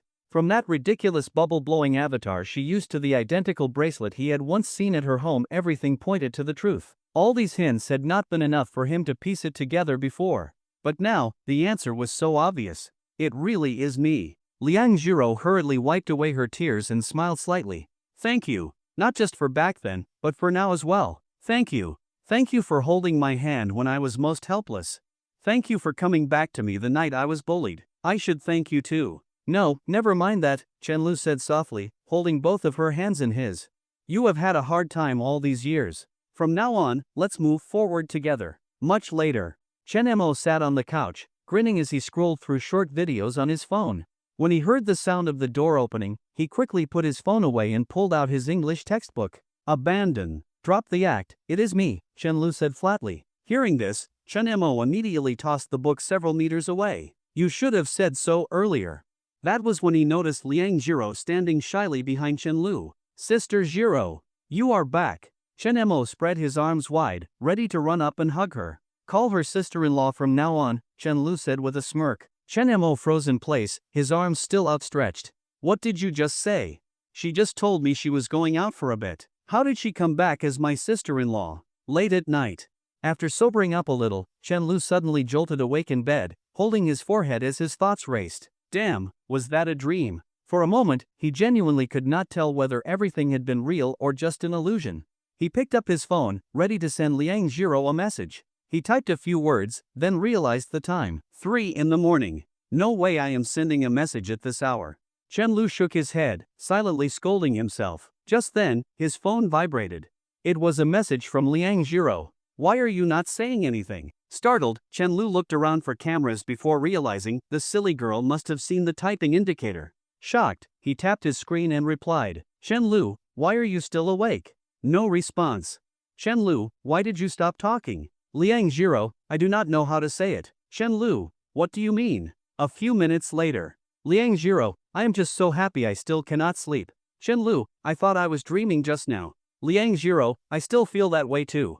Chenlu chuckled and sent a voice message. Go to sleep. Good night, my dear girlfriend. 1 hour later. Chenlu stared at the dim lights outside his window and let out a deep sigh. Sleep? Yeah, right. The next day, Chenlu groggily woke up, his head still feeling a bit dizzy. Before he could fully gather his thoughts, his phone started ringing incessantly. Hello? Who is this? Chenlu squinted, still drowsy, not even bothering to check the caller ID. Your dad. Jiang Chao sounded full of energy, completely different from the near-unconscious state he had been in from drinking the night before. Your dad is sleeping. Get to the point. Chenlu yawned lazily as he glanced at the time, only 8:20 a.m. He could not even remember what time he had fallen asleep last night. All he knew was that the last time he was fully conscious, the sky was already turning light. Although he really wanted to take Liang Jiro out today, his body simply was not up for it. I contacted the school last night. Our application will be approved soon. Jiang Chao grew more and more excited as he spoke. Chenlu, you really called it. Everything went through smoothly. I heard that plenty of other people are still stuck in the process. You sure work fast. But did you really wake me up just to say that? Chenlu was speechless. This outcome was something he had predicted long ago. The school cared about its reputation. Between a group applying with nothing but an idea and a team applying with a prestigious award under their belt, anyone with common sense would know which application would be prioritized. Besides, even Chenlu had not expected to achieve the results they did. To be honest, his initial goal had only been to secure a participation award at best. At that moment, a noisy commotion came from the other end of the call. Let's go check out the entrepreneurship incubator today. We should pick a good spot in advance since we will be using it for at least a year. If Jiang Chao were in front of him right now, Chen Lu would have definitely given him a what an idiot look. Helplessly, he said, how much of a difference can it make? Besides. He stopped himself from saying, besides, our company is still tiny. There was no need to rain on Jiang Chao's parade. As long as he remained clear-headed, that was enough. I really am such a great father. Chen Lu thought to himself. Come on, we have nothing else to do anyway. Just think of it as a fun outing. Jiang Chao urged like an excited child. By now, Chen Lu was mostly awake, so he could only sigh and agree. Fine. Shit. I almost forgot the real reason I called. Jiang Chao suddenly grew anxious. Did you succeed in confessing? You will find out soon enough. After hanging up, Chen Lu sent a message in their small group chat, asking if anyone wanted to join them. He knew none of them would be as eager as Jiang Chao. After all, they were just employees collecting a paycheck, so they probably would not be interested. But asking did not cost anything, and it made it seem like he valued them as part of the team. No harm in asking. Then, he shuffled like a zombie into the bathroom, brushing his teeth in a half-dreamlike state. Sure enough, everyone replied that they were busy studying. Peng Lian seemed interested at first but changed his mind when he saw no one else was going. Lin Miaomio and Liang Jiro were the only ones he privately invited. 1 hour later, outside the school gate, Chen Lu arrived to find Jiang Chao already waiting eagerly. He was really invested in this. Seeing Chen Lu looking half dead, Jiang Chao asked curiously, every time we drink, you never seem that drunk, but why do you always look the worst the next morning? Chen Lu ignored the remark. With this prize money, if we both chip in a little more, we can register the company and open an account in a few days. Our first project will be the demo we developed for the competition. Are we hiring? Jiang Chao asked. Of course. Between the school's funding and the competition prize money, we are already starting at a pretty good level. We definitely need to expand a little. Chen Lu sounded completely at ease. Once we put our competition ranking out there, people will be fighting to join us and they will be much easier to manage. This was all about perspective. As someone who had experienced it firsthand, Chen Lu knew that while competitions like these came with good prize money, they were not the pinnacle of industry recognition. But to students who did not fully understand the industry, winning such an award was a major achievement. And, of course, it was more than enough to get the school's support. Jiang Chao was stunned, almost dropping his cigarette. He leaned in and whispered, how is everything falling into place so perfectly? Be honest, how much of this did you plan in advance? Ha? Do you not just need a brain for this? Chen Lu looked at him like he was an idiot. I thought this was common sense. Do you not have one? As they bantered, Liang Jiro and Lin Miaomiao arrived together. Liang Jiro was wearing the dress Chen Lu had given her. She timidly followed behind Lin Miaomiao, her gaze avoiding everyone. Finding her behavior odd, Lin Miaomiao turned to Chen Lu. Did you two have a fight? No. Chen Lu walked forward, pulled the shy girl to his side, and said casually, we just got together, that is all. Jiang Chao remained calm. He had already known the moment he saw Chen Lu's expression. But Lin Miaomiao was completely stunned. Her mouth hung open as she exaggeratedly squeezed Liang Jiro's cheeks. Why did you not tell me? Do you not love me anymore? She could not even tell if she felt more happy or shocked. I was too embarrassed to say it. Liang Jiro answered nervously. Now, even just looking at Chen Lu made her inexplicably anxious. Chen Lu found it amusing. You were not this shy when we first met. Just as Lin Miaomiao had once done on purpose, he took Liang Jiro's hand and said lightly, yes, she loves me more now.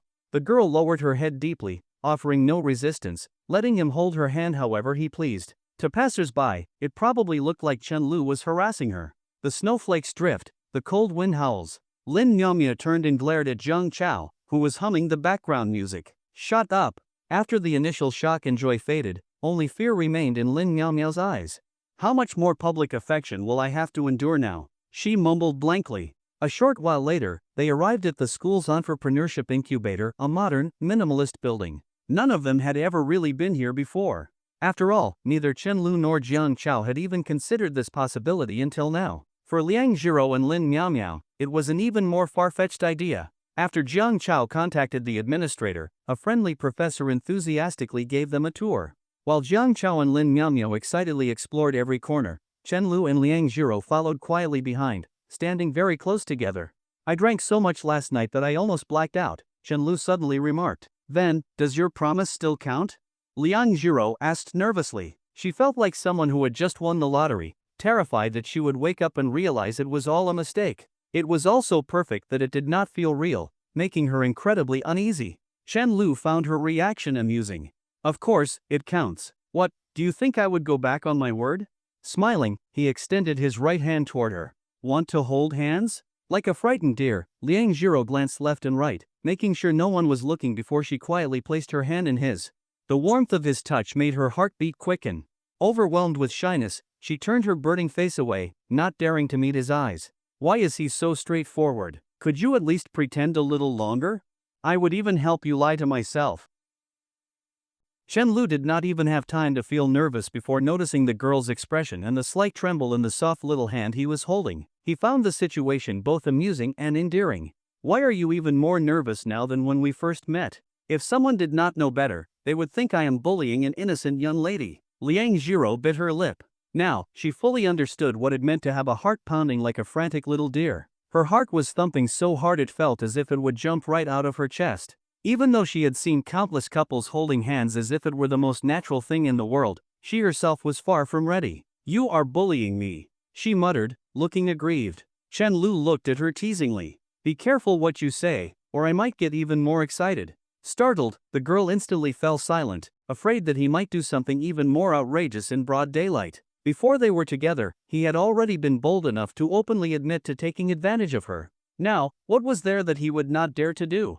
Seeing her reaction, Chen Lu could not help but smile. With his free hand, he poked her forehead lightly. Bullying silly girls is really fun. Puffing up her cheeks in defiance, Liang Jiro immediately had them pressed back down by him. Chen Lu could not hide his grin. This little fool even protested in the cutest way possible. A short while later, as they happened to hit the peak hour, more and more people filled the streets. Quite a few passers-by turned to glance at them.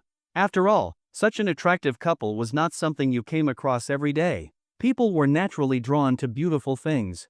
A scene like this, so full of romance, was worth admiring, even from afar. Chen Lu walked on with confidence, holding the girl's hand openly, while Liang Jiro, with her head lowered and her long bangs covering her face, still could not hide her elegant figure in the dress she wore. She was still as timid as ever. Without realizing it, she gripped his hand even tighter, her arm pressing closely against his. Her whole body seemed to be leaning into him, as if trying to disappear into his embrace. Are you very nervous? Chen Lu lowered his voice, bringing his mouth close to her ear. He had been watching her emotions closely and could tell she was not entirely comfortable. The girl gave a barely perceptible nod. Do you want to let go of my hand? He asked, loosening his grip slightly. Liang Jiro hesitated for a moment before gathering her courage and holding on even tighter. No need, people have already seen us. Between shying away from strangers and savoring the warmth of being close to Chen Lu, she chose to endure her discomfort in exchange for a happiness she had never experienced before. Chen Lu's hands were not particularly delicate, but holding them felt inexplicably comforting and secure. Where their skin touched, it felt as if flowers were blooming, waves of warmth spreading from her palm straight to her heart. She stole a glance at their intertwined fingers, then quickly averted her gaze. They are all jealous of me for having such a cute girlfriend, Chen Lu said smugly.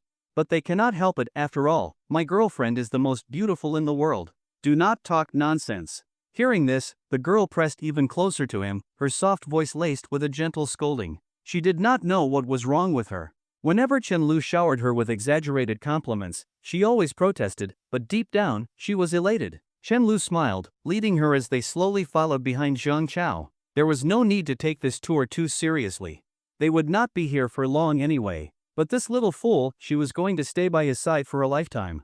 As that thought crossed his mind, Chen Lu glanced at the girl's profile. How did I end up with such a beautiful and gentle fool as my girlfriend? This feeling is indescribable. I am going to treat her well for the rest of my life. He nodded to himself, but then his gaze inadvertently drifted lower, to her slender waist, the delicate curve of her neck and collarbone, and the subtle rise and fall of her chest. Suddenly, the phrase, "she is my girlfriend," took on an entirely new meaning. Two conflicting voices appeared in his head. One was rational and scolding, Chen Lu. You are disgusting. You are lusting after her. You are a shameless bastard. The other, completely overwhelmed by instinct, retorted, she is my girlfriend. I am not lusting after someone else, I am lusting after my own girlfriend. What is wrong with that? Is that illegal? I am just being honest. She gets this nervous just from holding hands and listens to you so obediently. How do you even dare to think such things? Well, call the cops then. Just as the battle in his mind raged on, Lin Nyamya came bouncing over. The space they assigned us is way bigger than I expected. It is actually the largest type in the entire office building, she exclaimed, her eyes shining with excitement as she gestured wildly. Boss Chen, please, can you give me my own office? Sure, Chen Lu replied indifferently. But I bet you $100 that when the time comes, if I do not personally call you over, you will be too lazy to come. You will probably end up begging me to let you finish your designs in the dorm and send them over instead. Impossible. Lin Miaomio waved her hand dramatically. Absolutely impossible. Chen Lu scoffed. You must be related to Chow Chow. Too caught up in her excitement, Lin Miaomio forgot to retort. Ugh, if you guys want to go on a date, do not do it here. Hurry up and check out the place. Why are you more excited than me, the actual boss? Chen Lu sighed, but still obediently followed along, bringing Liang Jiro with him. She is not quite ready to take on the lead designer role just yet. Watching Lin Miaomio's back, Chen Lu mused to himself. We will take it slow. The core team has to be made up of our own people. Completely unaware that she had just been strategically assigned by her shameless boss, Lin Miaomio enthusiastically led Chen Lu around like a tour guide.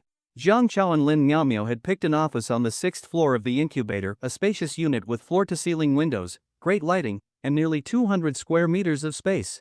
Just as Lin Miaomio had said, the school had indeed given them the largest type available. Standing by the window, overlooking the fountains and the people below, Chen Lu murmured, choosing to win that competition first was definitely the right move. With such a solid starting point, as long as we avoid major mistakes moving forward, we will be fine. Looking at the cityscape outside, he truly felt as though he was rising higher, step by step. Suddenly, he realized the girl who had been pressed against him just moments ago was now standing hesitantly behind him, too shy to come closer. What is wrong? Are you afraid of heights? Chen Lu asked with a smile.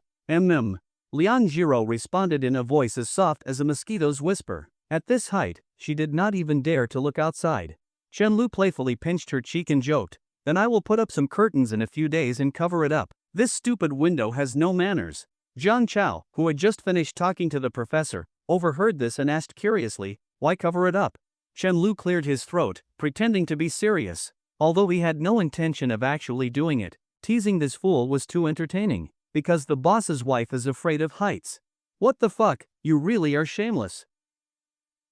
Jiang Chao and Lin Miaomio both voiced their condemnation of Chen Lu, while Liang Jiro, standing off to the side, felt so embarrassed she could die.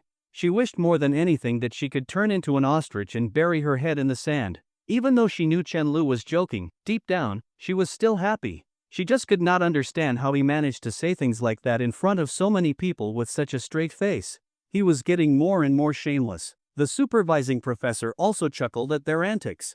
Over the years, she had seen many startups take root. Some of these small companies succeeded, while others failed, but the one thing all their founders had in common at this stage was their enthusiasm and optimistic anticipation for the future. Even so, this group was one of the most interesting she had ever seen. Especially Chen Lu, anyone could tell at a glance that he was the leader. He was steady and composed, yet still able to joke and mess around with his team. She had witnessed many people achieve success, and in her eyes, Chen Lu already had the qualities of someone who could make it. From the very first sentence he had spoken upon arriving, it was clear, at his age, most people would let success go to their heads, but he remained level-headed. That was a rare trait. Once your company registration process is complete, you will be able to use this space for free. At least for the first year, there will be no charge, the professor said warmly. Utilities are also covered by the school. Much appreciated, Chen Lu said with a faint smile, marveling at the sheer generosity of a top-tier university. Their level of support was truly remarkable. Once the professor turned to leave, Chen Lu pulled up a plastic chair and sat down. Why did she not mention anything about the school's funding support? Jiang Chao asked curiously. Chen Lu was in no rush. Even though they verbally agreed, they are not going to just hand over the money so easily. Do not bother thinking about it for now. They will not release the funds until we have fully settled in. They are not fools. Why would they just give you 100,000 yuan without ensuring we are actually operating?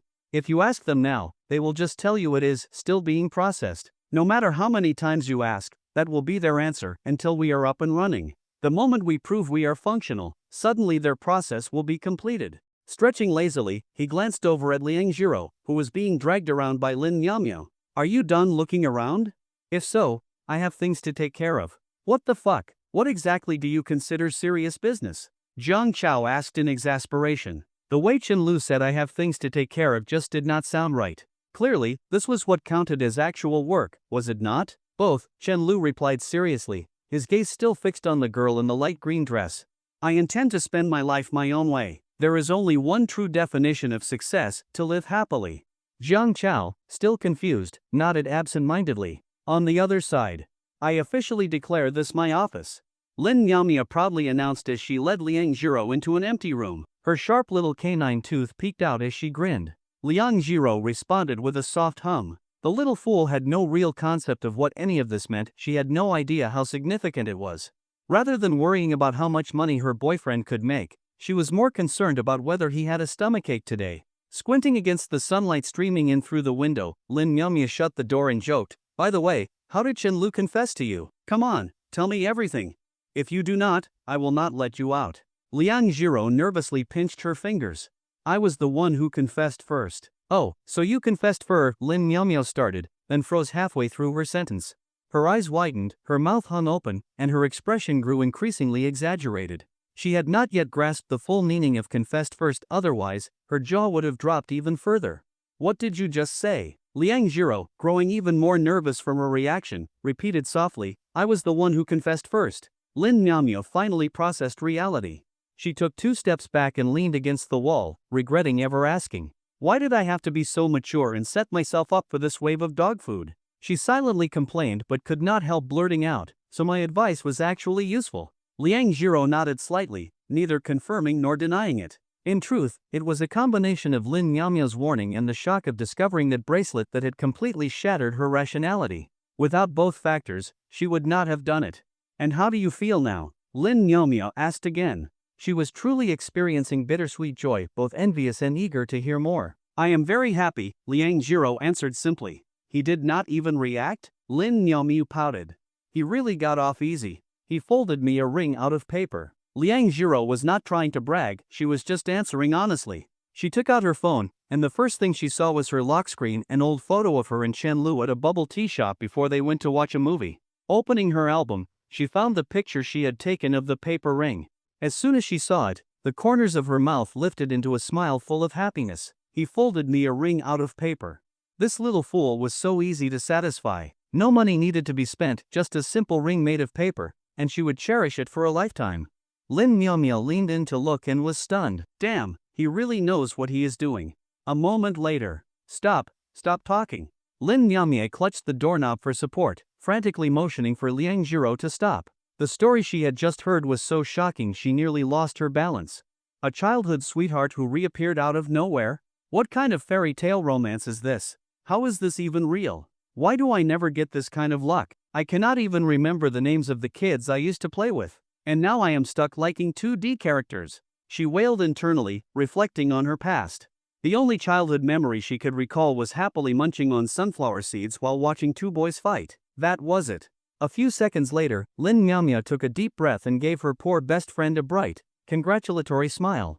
"Congratulations! Just as I always say, every encounter in this world is simply a reunion after a long separation." Thinking about everything Liang Jiro had been through, her previously cheerful eyes suddenly filled with tears, and a drop slid down her cheek.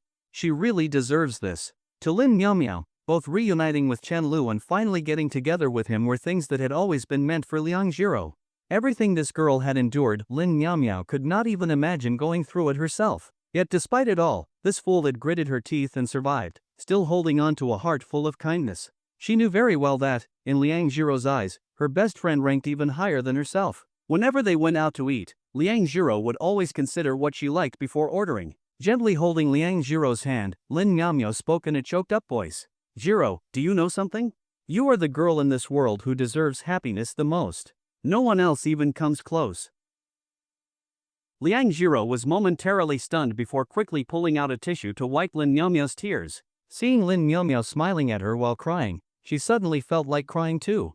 "You should be happy too," Liang Jiro responded blankly, not quite understanding why Lin Miao was crying, but she meant it sincerely. Lin Miao let out a small laugh, completely resigned to how clueless this little fool was. All right, you two must be happy together."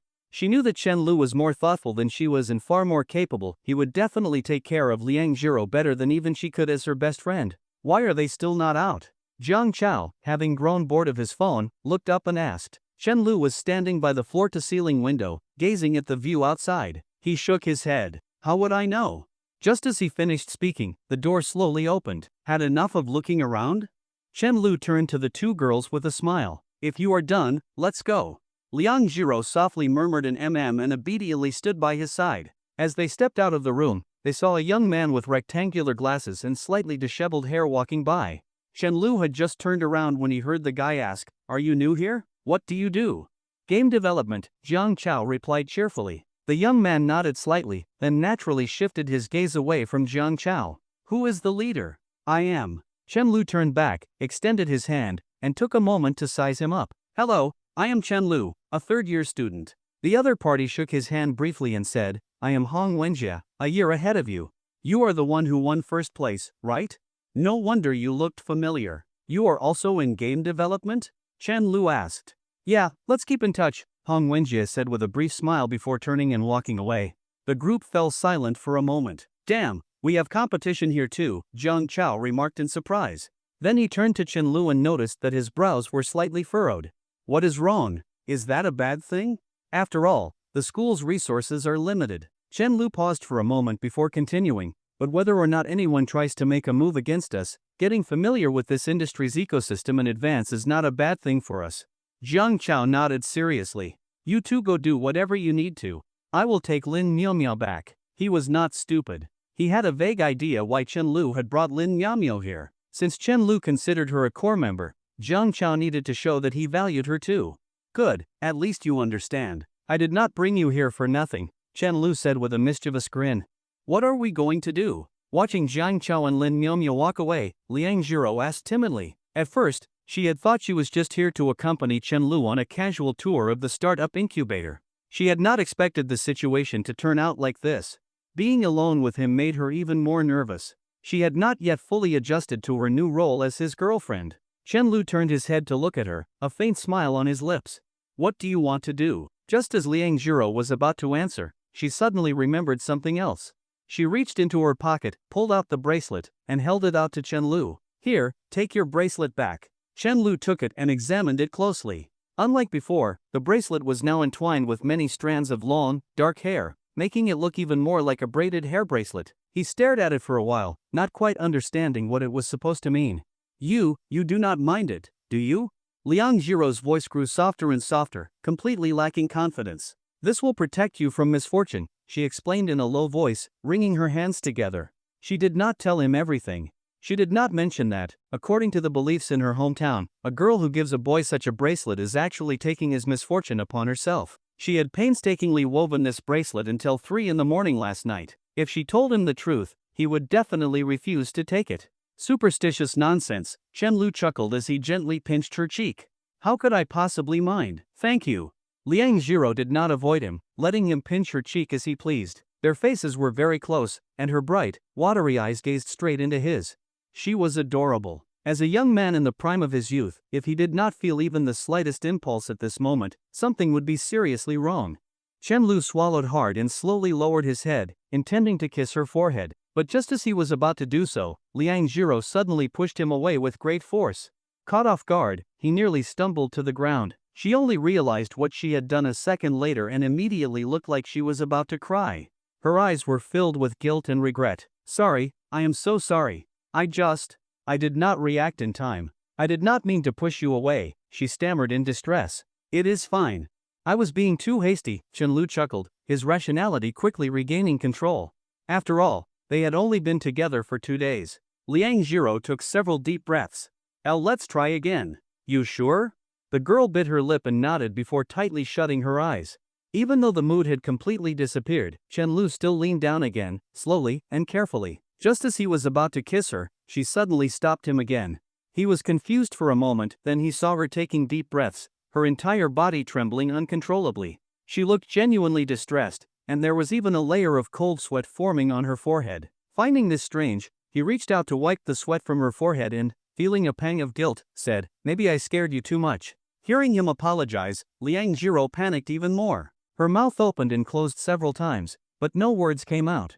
In the end, she just started crying uncontrollably. After a while, in the silent stairwell, Chen Lu sat with Liang Jiro on the stairs, quietly comforting her. The girl's tears had long stopped, but she remained silent, saying nothing. Am I a terrible girlfriend? No one knew how much time had passed before she finally spoke, her voice trembling, still tinged with the remnants of her earlier sobs. She looked up at Chen Lu, her reddened eyes shimmering with unshed tears, quivering slightly.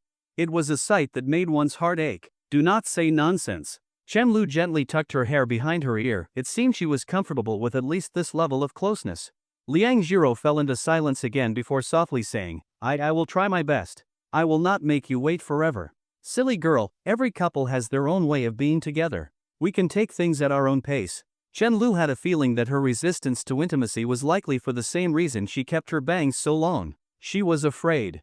On one hand, she probably was not ready yet. Her deeply buried emotions had completely overwhelmed her rationality that night, leading her to confess. For her, that was already a monumental step forward, requiring immense courage. But many more difficult obstacles still lay ahead. The rationality she had spent years cultivating, the mindset that had helped her grit her teeth and push forward, was now, paradoxically, tormenting her at every moment. She had not yet learned how to enjoy life. And, more importantly, she was not willing to. Perhaps only when she had nothing left to worry about would this little fool finally allow herself to consider other things. Understanding this, Chen Lu continued. We can take it slow, but there is something you must understand. I will be by your side for a lifetime. Now that we are together, we are one. There is nothing that you have to bear alone. Your struggles are my struggles, and the same goes the other way around. We will face problems together, solve them together, and in the end, enjoy our peace together. That is what it means to go through thick and thin. The girl remained silent for a while. Chen Lu scratched his head and added, maybe I am making this sound too serious, considering we are only boyfriend and girlfriend right now.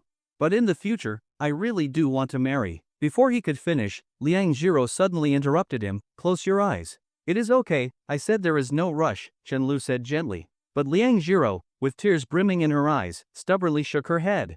It was as if she was afraid he would think she did not like him enough. I want to prove my feelings for you. Hurry and close your eyes.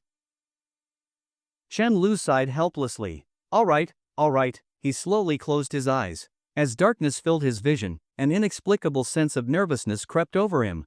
How did the roles suddenly switch? Why does dating feel like playing a turn-based game? Promise me you will not open your eyes. Liang Jiro pleaded, her voice trembling. All right. Chen Lu responded softly, and the surroundings fell into silence. With his eyes shut, all he could hear was the sound of the girl taking deep breaths, loud and clear. She was still very nervous. The midday sunlight streamed in through the stairwell window, casting a warm glow on Chen Lu's face. Liang Jiro gazed at the handsome boy before her, her eyes welling up. She struggled to calm her emotions. Fortunately, Chen Lu truly did as he had promised. He kept his eyes closed and remained completely still, not rushing her, leaving everything up to her. After what felt like an eternity, the girl finally mustered her courage only to realize she had encountered a new problem. Where am I supposed to kiss him? Chen Lu instinctively squeezed his eyes shut even tighter. At this moment, time seemed to slow to a crawl, filling him with an unbearable sense of suspense. First, he had no idea where this little fool planned to kiss him. Second, he had no idea when she would do it. It could be in the next second, or much, much later. It was somewhat agonizing, yet also a little exciting. Just a little. Can she just get it over with already? Is this what they call neglect play? He swallowed nervously, afraid that he might instinctively open his eyes if he lost control. Just then, he suddenly felt a warm breath against his face, followed by the faint fragrance of the girl's hair.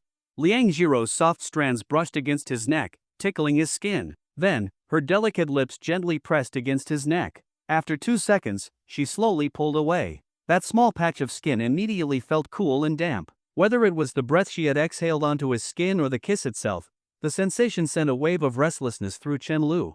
An indescribable surge of happiness spread from his neck to his chest, then through his entire body. It took him several deep breaths to snap out of his daze before he cautiously asked, "Can I open my eyes now?"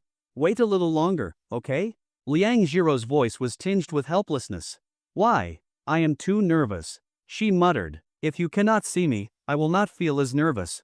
She felt like she was going to die of embarrassment. Her cheeks burned, and she did not even need a mirror to know that her face must be bright red. "I take it back, you are not a cow, you are an ostrich," Chen Lu chuckled. Was this really about proving her feelings? At this point, she probably loves me to death. After all, for someone like her, this kind of gesture must have taken an enormous amount of courage. Chen Lu had not been able to stop smiling since earlier. After a few more minutes of his relentless pleading, Liang Jiro finally let him open his eyes. His vision readjusted to the light, and when he could see clearly again, he was met with the sight of the girl's face, flushed as red as a tomato. Even though he had grown used to this little fool ambushing him with emotional, critical hits, he still felt his own cheeks heating up. Determined to regain the upper hand, he teased, "We agreed before that everything should be reciprocal. How about letting me kiss you back?" Liang Jiro backed up against the wall, lowering her head as she murmured, "That was a promise between friends. It does not count anymore." She felt like she sounded like a villain. "Now we are boyfriend and girlfriend." Fiddling nervously with her fingers, she stole a quick glance at the spot she had kissed to make sure there was no mark left behind. Only then did she feel relieved. So a kiss does not always leave a mark? She wondered, completely unaware of how strawberries were actually planted. "I can kiss you, but you will not let me kiss you back?" Chenlu let out a soft laugh. "Wow, what a little rogue you are." Feeling embarrassed, Liang Jiro hung her head even lower and, in a pitiful voice, mumbled, "I am your little rogue." Chenlu's smile froze. If he had a health bar, it would have been instantly drained to zero. His defenses were basically made of paper. No matter how much he tried to act tough, he had to admit he had completely lost this round. This little fool had somehow managed to make his heart race over and over again, and he could not even fight back. Just as he was still in a daze, Liang Jiro leaned in and rested her forehead against his shoulder. "I will get better," she whispered. Though her voice was small, her tone was unexpectedly firm. Chen Lu turned his head to look at her. From this angle, all he could see was her long, flowing hair.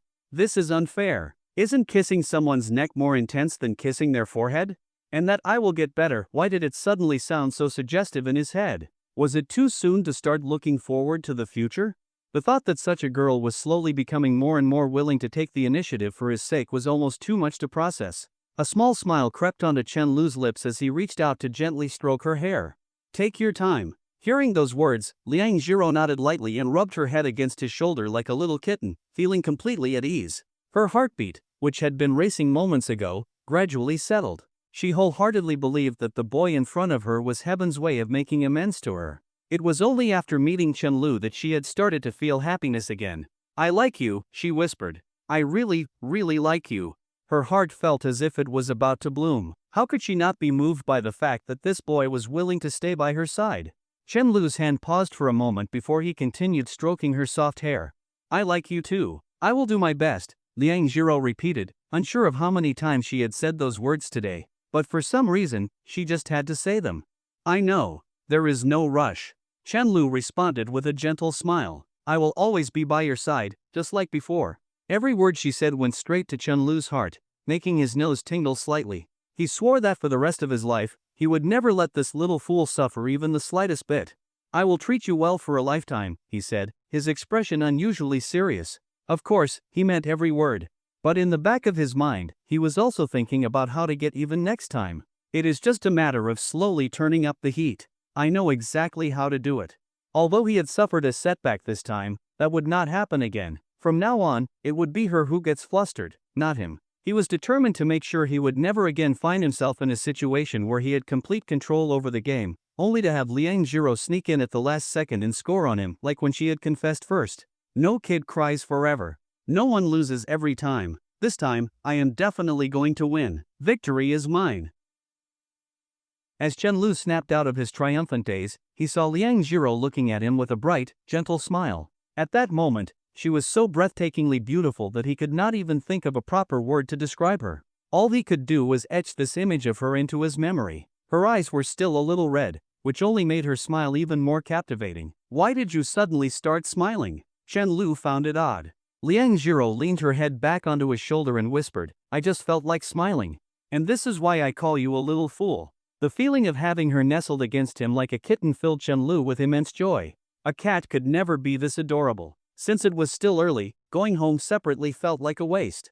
He gently patted her back. "Where do you want to go?" "I do not want to move," Liang Jiro murmured shyly. "You do not want to move?" She nodded and snuggled even closer, resting her entire body against his. "Just like this is fine." For her, even something as simple as this was enough to make her feel so happy she could laugh in her sleep. Chen Lu sighed with a helpless smile. This little fool really knows how to take advantage of the situation. "Liang Jiro, technically, this is our first date. Just sitting here the whole time, doesn't that seem a little strange?"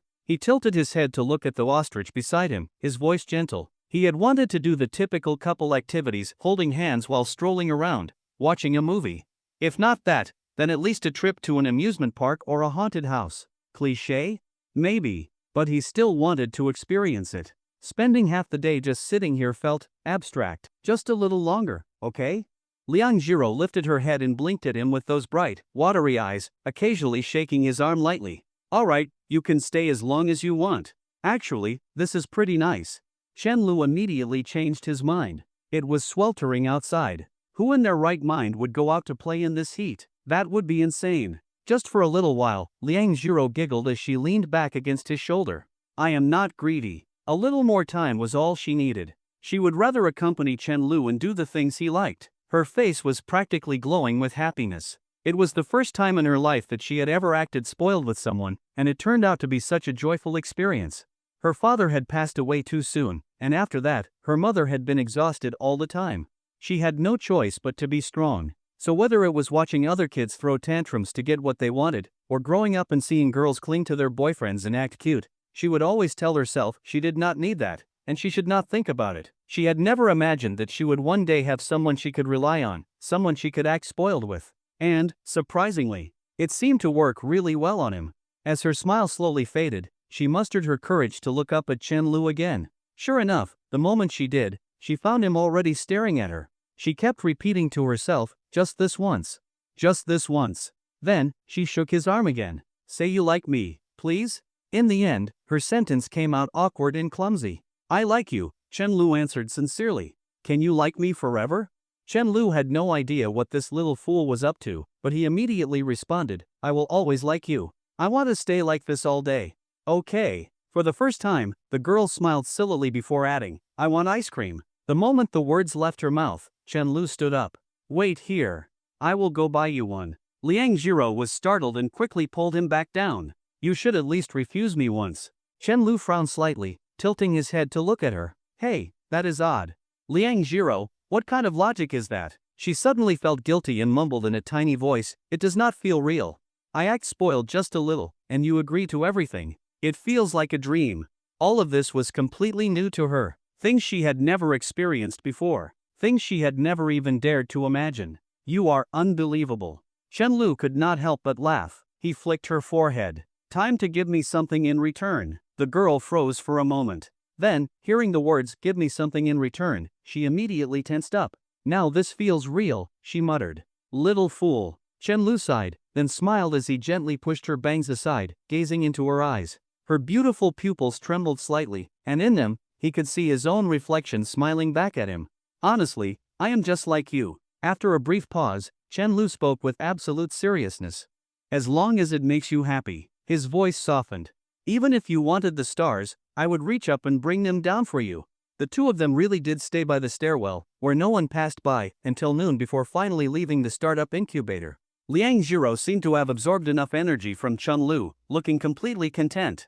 Meanwhile, Chen Lu had been maintaining a posture that made it comfortable for her to lean on him, and now his whole body felt sore. Noticing that he kept rolling his shoulders as if he was uncomfortable, the girl stepped in front of him with an apologetic expression. I am sorry. I did not know it would be so uncomfortable for you. Chen Lu's acting was just too good. If she had noticed even the slightest hint of discomfort earlier, she never would have stayed like that for so long. It is fine, Chen Lu said lazily. This is what they call painful but enjoyable. As he spoke, he stretched out his hand toward her, wiggling his fingers in the air. Liang Jiro glanced around, hesitated for a moment, and then obediently placed her hand in his.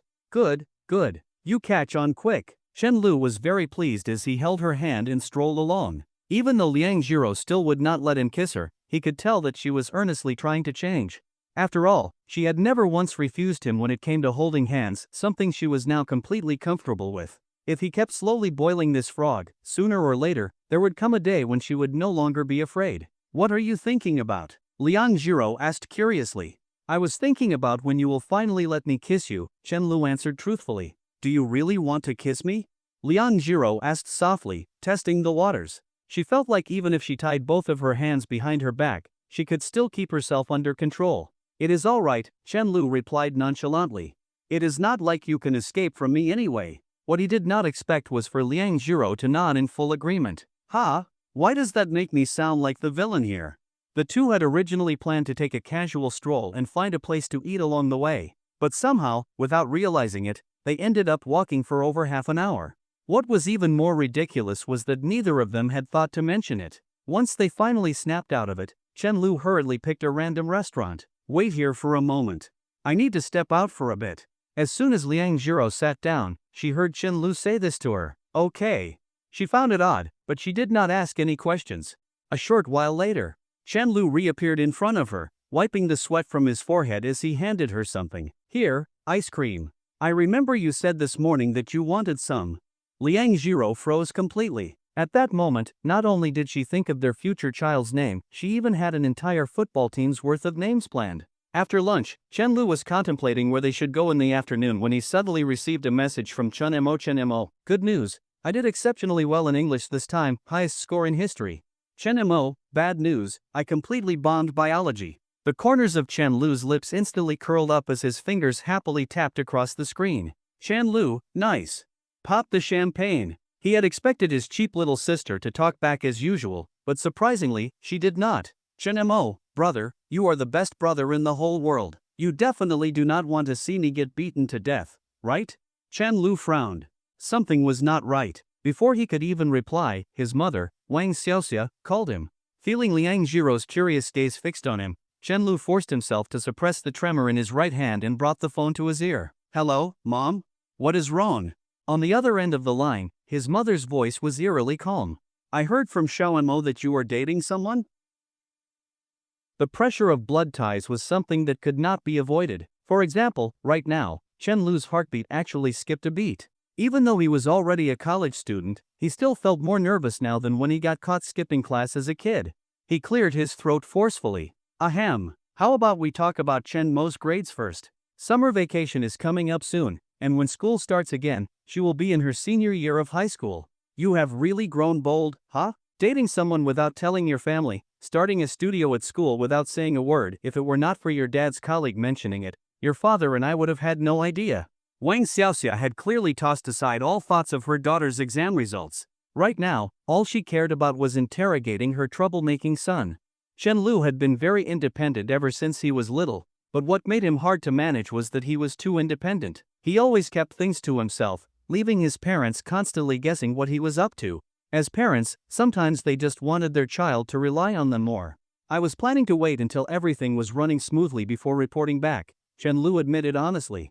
That way, you would not have to worry about whether I would go bankrupt or not. Both Chen Lu and his father, Chen Guanglin, knew how to keep Wang Xiaoxia, the highest-ranking member of the household, happy. Sure enough, her anger eased slightly. Who is your girlfriend? She asked in a gentler tone. Chen Mo did not tell you? Chen Lu sighed. That little traitor had thrown all the blame onto him just to save herself. The more she avoided answering, the more their mother would feel compelled to ask him. And just like that, no one cared about her exam results anymore. As he spoke on the phone, Chen Lu grinned and pinched Liang Jiro's cheek. With pride, he said, of course, it is Liang Jiro. Liang Jiro had clearly heard what he and Wang Xiaoxia were talking about. She lowered her head, feeling both embarrassed and a little excited. Her emotions were complicated. The other end of the line went silent for a moment. Chen Lu guessed that his mother had muted the call to discuss something with his father. Is Jiro next to you? Wang Xiaoxia's tone had turned cheerful. Bring her over for dinner tonight. I have been busy the past few days, so I have not seen her in a while. Chen Lu was momentarily stunned. He lowered his voice. Meeting the parents already? That is too soon. Did my cousin not wait 2 years before bringing his girlfriend home? As soon as he finished speaking, he instinctively held the phone farther away from his ear. Chen Lu, what nonsense are you talking about? Is your situation the same as his? You act like your father and I have never met Jiro before. Wang Xiaoxia snapped at him, as if all her earlier gentleness had been meant exclusively for Liang Jiro. We will see, we will see. You guys are going to scare your future daughter-in-law away at this rate, Chen Lu said helplessly. I have been busy with the studio all morning at the startup incubator. I just now had time to grab a meal. If I am free tonight, I will bring her over. Happy now? He did not say, I will ask her first. Instead, he said, if I have time tonight. That way, if Liang Jiro was too nervous to go, his parents would not hold it against her. Now that is more like it. Seeing that his mother was satisfied, Chen Lu seized the moment and quickly changed the subject. pretending to sound concerned. You do not have to worry about me, but you really should keep an eye on Chen Mo. Her performance is all over the place. If she keeps this up, what will she do on the college entrance X? Before he could even finish his sentence, the call was abruptly cut off. Since you struck first, neither of us will survive. Chen Lu screamed internally, slumping into the seat beside Liang Zhiro, drained of all energy. Because the restaurant had long benches, he scooted a little closer to her after sitting down. His movement made Liang Zhiro slightly nervous, but she did not say anything. She just continued taking small bites of her food. Her mind was also somewhat blank. How did things suddenly end up with me being invited to dinner? My mom is like a child, she loves making a fuss over things, Chen Lu sighed. She is completely spoiled by my dad. Seeing the girl tilt her head curiously at him, he leaned in closer and flashed a smile. Do not worry. In the future, I will spoil you just like that too. Over the years, it was obvious that Wang Xiaoxia had lived a happy life. Chen Lu wanted Liang Zhiro to experience the same. You always say such things. Liang Zhiro felt a rush of warmth in her heart, but she still shyly turned her face away and muttered softly. How could he be like this? We just got together, and he is already talking about the future like that. Sure, she might daydream about marriage and life after it, but at least she would never say it out loud so casually. She would never admit that she had imagined these things even before they started dating. Well, thinking about it is not illegal. If you do not want to go, that is fine, Chen Lu chuckled. But you do not have to be too nervous. My mom is only pushing me because she likes you. If she did not, she would not care at all. After thinking for a long while, Liang Zhiro gave a barely noticeable nod. I will go. Chen Lu sighed internally. He had already guessed that, no matter how nervous she was, she would agree in the end.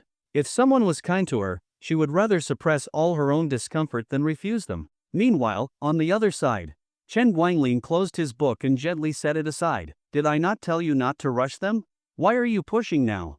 His general approach with Chen Lu had always been, as long as he is not up to no good, I will not interfere. And when it came to Liang Zhiro, he and Wang Xiaoxia agreed that it was best to act as if they knew nothing. For a girl with deep insecurities, being ignored would be painful, but being treated too warmly would also overwhelm her.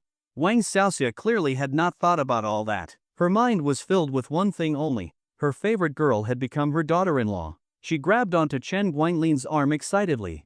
Our son really has some skills. He actually managed to trick Zhiro into being his girlfriend. Chen Guanglin shot her an exasperated look. Trick? Do you have to make it sound so awful?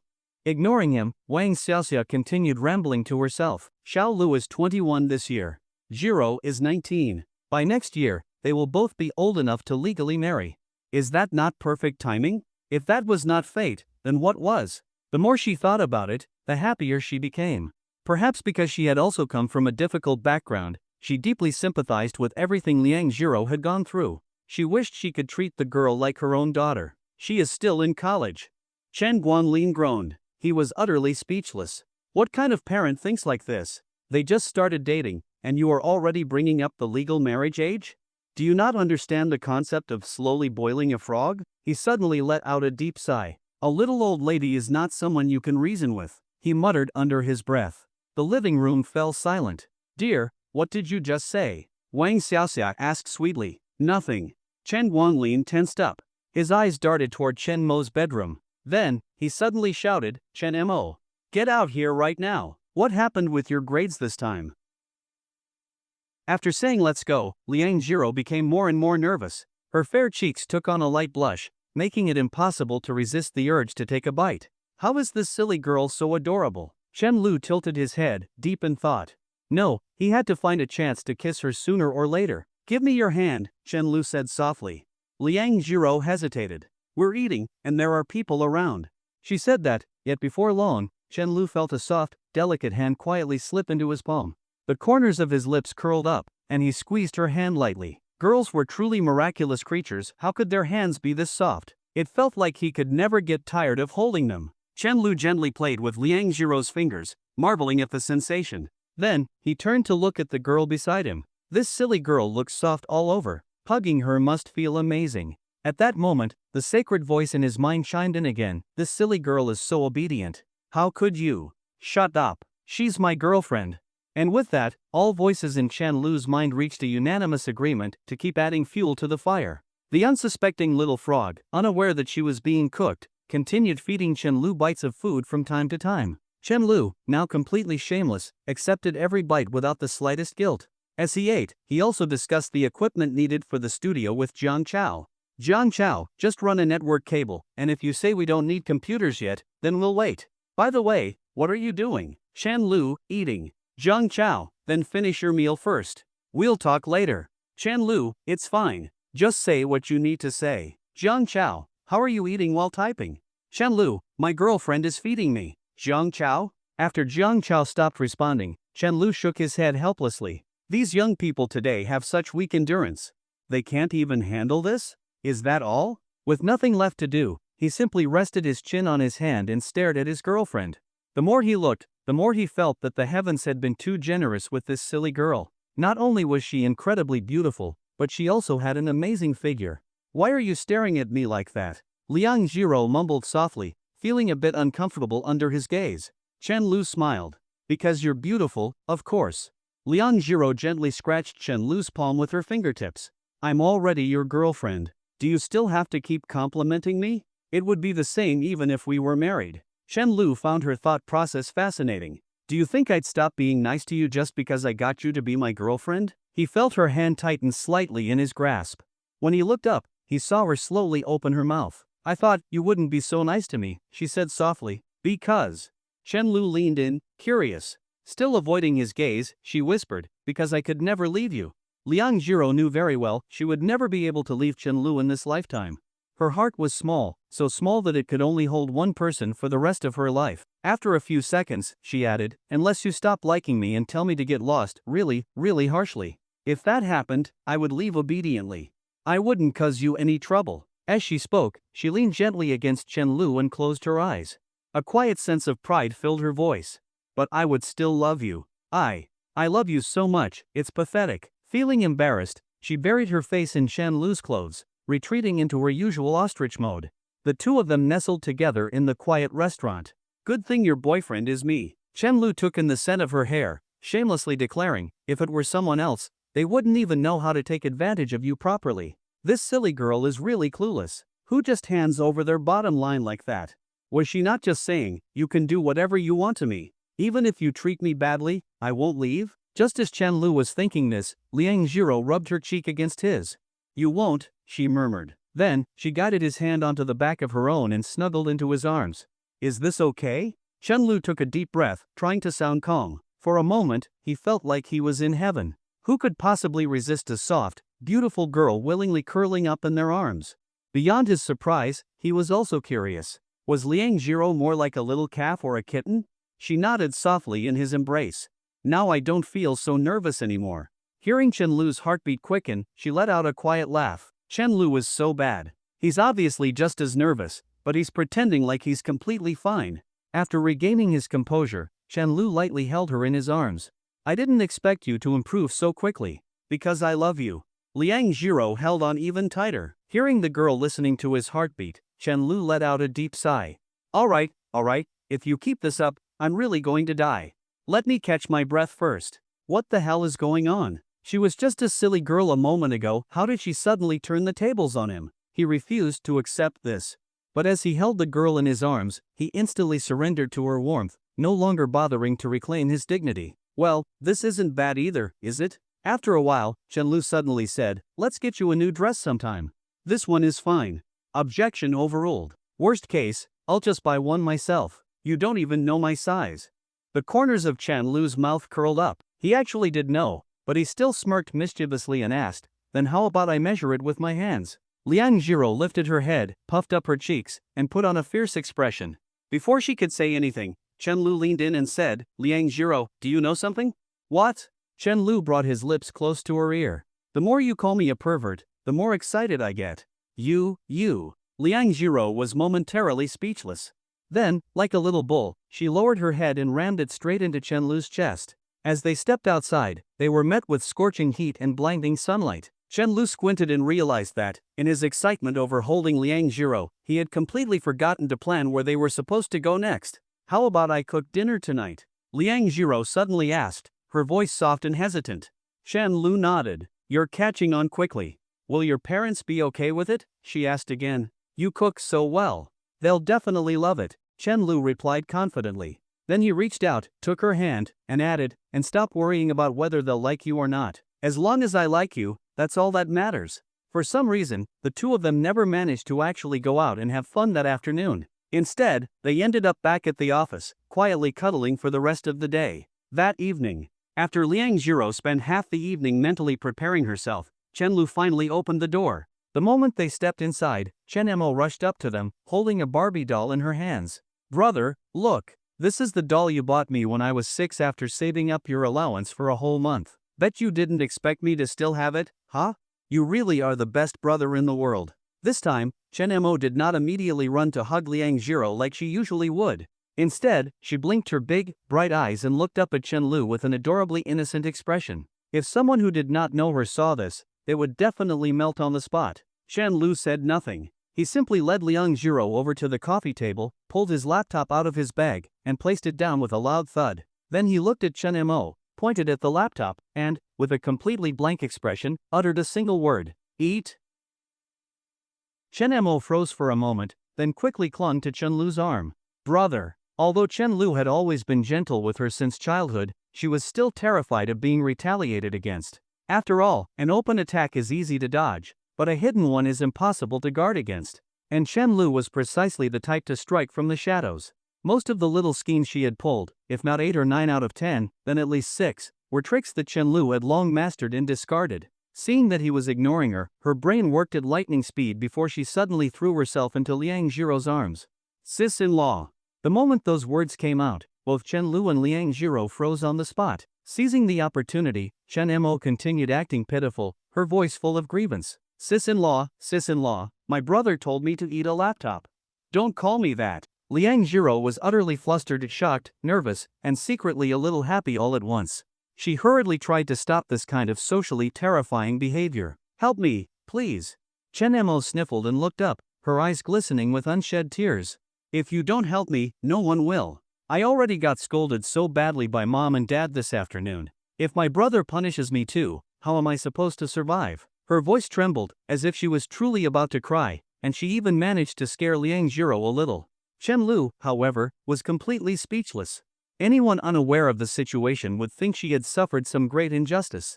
With no way out, Liang Jiro hesitated for a moment before awkwardly saying to Chen Lu, "Don't bully Xiao Mo." Hearing this, Chen Lu sighed helplessly and pointed at Chen Mo. "For your sis-in-law's sake, I'll let this slide. But if there's a next time, just wait and see how I deal with you." At this point, all of his anger had already vanished. In fact, he felt incredibly pleased. What a wonderful little sister. She really knows how to handle things. How could she be just a half-sister? That had to be a misunderstanding. "Brother, you're the best." Chen Mo instantly wiped her tears away with a casual swipe of her hand, and just like that, she was back to normal. In the blink of an eye, the siblings reconciled completely, leaving only Liang Jiro bewildered, unable to process what had just happened. A few seconds later, she finally realized what Chen Lu had just said. A deep blush crept up from her neck to her face as she glared at him in embarrassment. "You're also talking nonsense. What was with this pair of siblings? Zero, does that mean you don't want to marry my brother?" Chen Mo tilted her head, feigning an exaggeratedly shocked expression, as if she were accusing Liang Jiro of only toying with him. The question completely caught Liang Jiro off guard. She struggled for a long time, opening and closing her mouth repeatedly, before finally squeezing out one word: "I do." Chen Mo glanced at her brother, whose grin was practically reaching his ears. Holding back her laughter, she shrugged. "Then it's settled. You two are bound to get married sooner or later, so what difference does it make if I call you that now or later? Think of it as getting used to it in advance. Since when was that a thing?" At this moment, Liang Jiro was absolutely certain these two were definitely blood-related siblings. Their ability to twist logic and shamelessly shift perspectives was equally unmatched. Seeing Liang Jiro's flustered expression, Chen Mo finally could not hold back her laughter anymore. She hugged her tightly, rubbing her cheek against hers before teasingly sighing. "Sis-in-law, you're so cute and so beautiful. My brother really got lucky." Even if she searched through her entire school, she would not be able to find someone as gorgeous as Liang Jiro.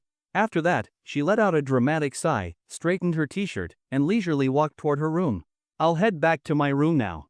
I won't be your third wheel. But you two better not do anything inappropriate, okay? Though, even if you do, our house has good soundproofing, so I would not hear it anyway." As the door slammed shut with a bang, the living room fell into complete silence. From the moment Liang Jiro had said I do, Chen Lu's grin had not faded for even a second. What do you want for dinner? Liang Jiro, unable to endure the increasingly ambiguous atmosphere, finally broke the silence with a small voice. Chen Lu glanced at the time but remained lounging lazily on the couch. It's still early. I'll go with you to buy groceries later. Liang Jiro had just nodded when Chen Lu suddenly leaned closer. Want to wait in my room for a bit? Absolutely not. The girl rejected him immediately. Under these circumstances, going to his room was no different from walking straight into the lion's den. I am not going to eat you, Chen Lu sighed helplessly. He had only suggested it because she was sitting so stiffly in the living room, and he was worried she would get tired. I am a gentleman, okay? Does this silly girl think I am some kind of beast? There must be a misunderstanding somewhere. How could I possibly take advantage of her?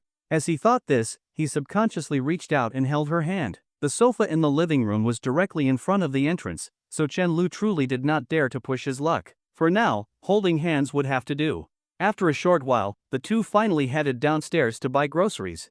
As soon as they reached the entrance of the residential complex, they saw two elderly men playing Chinese chess nearby. The gentle evening breeze swayed the treetops as the two elders sat in the shade, sipping tea while concentrating on their game. I knew it. The moment I stepped out, I just knew I'd find you here playing chess, Grandpa Zhao, Chen Lu greeted naturally. The elderly man, wearing reading glasses, looked up and immediately broke into a joyful smile. He waved his hand and said, Ah, Xiao Lu, come here and take over this game for me. I need a break. The other elderly man was not pleased. You cannot call in reinforcements. A break? You just realized you are losing. Grandpa Zhao pretended not to hear and, instead, looked at Chen Lu and the girl whose fingers were intertwined with his. With an expression of surprise, he exclaimed, Xiao Lu, you have a girlfriend now? At the same time, he discreetly messed up the chess pieces on the board. Sure enough, the other elderly man's attention immediately shifted to Liang Jiro, completely missing the sneaky move. Being stared at so directly made Liang Jiro feel quite uncomfortable. She lowered her head, standing beside Chen Lu, and greeted politely, Hello, Grandpa. What a well-mannered girl, and such a beauty too, Grandpa Zhao praised, then sighed with a smile while shaking his head. Ah, I am getting old. He gestured with his hand, showing a small height. In my memory, you were only about this tall. And now, in the blink of an eye, you already have a girlfriend. Time flies so fast. Chen Lu smiled and echoed his sentiment, tightening his grip on the girl's hand a little more. For some reason, hearing those words made him feel a little dazed. When someone who had watched you grow up starts lamenting how quickly time has passed, perhaps that is when you truly realize you have grown up. After all, reminiscing about the past was something elderly people loved to do most. After chatting for a while, the two continued toward the nearby market. You two seem close? Liang Jiro asked curiously. Chen Lu nodded slightly. Yeah, not long after I met you back then, my family moved here. He has watched me grow up. His wife passed away years ago, so ever since then, he has spent his days fishing and playing chess. But he is absolutely terrible at chess. My dad gets called over every now and then just to humor him. The girl softly hummed in acknowledgement, not saying much more. She had always admired this about Chen Lu, how he could strike up a conversation with just about anyone, as long as he was willing to. Someday, I must make sure to live longer than you.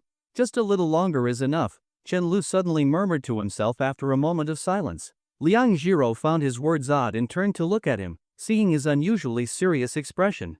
I thought you would say something like wanting to die before me, so you would not have to feel the pain of losing me, she said, puzzled. Thanks to her best friend, who loved watching romance dramas, she had heard similar lines before. Chen Lu shook his head and denied her guess, his voice steady as he said, I would not be at ease. Liang Jiro blinked, then slowly wrapped her arms around his arm, pressing herself closer to him. Those four simple words seemed to hold 1,000 unspoken emotions. Very soon, Liang Jiro regretted coming along to buy groceries with Chen Lu. She had lost count of how many times he had proudly introduced her to people along the way. This was not grocery shopping at all, it was a full-on family visit. After finishing their grocery shopping, the couple returned home and immediately started preparing dinner. Chen Lu found the experience rather novel.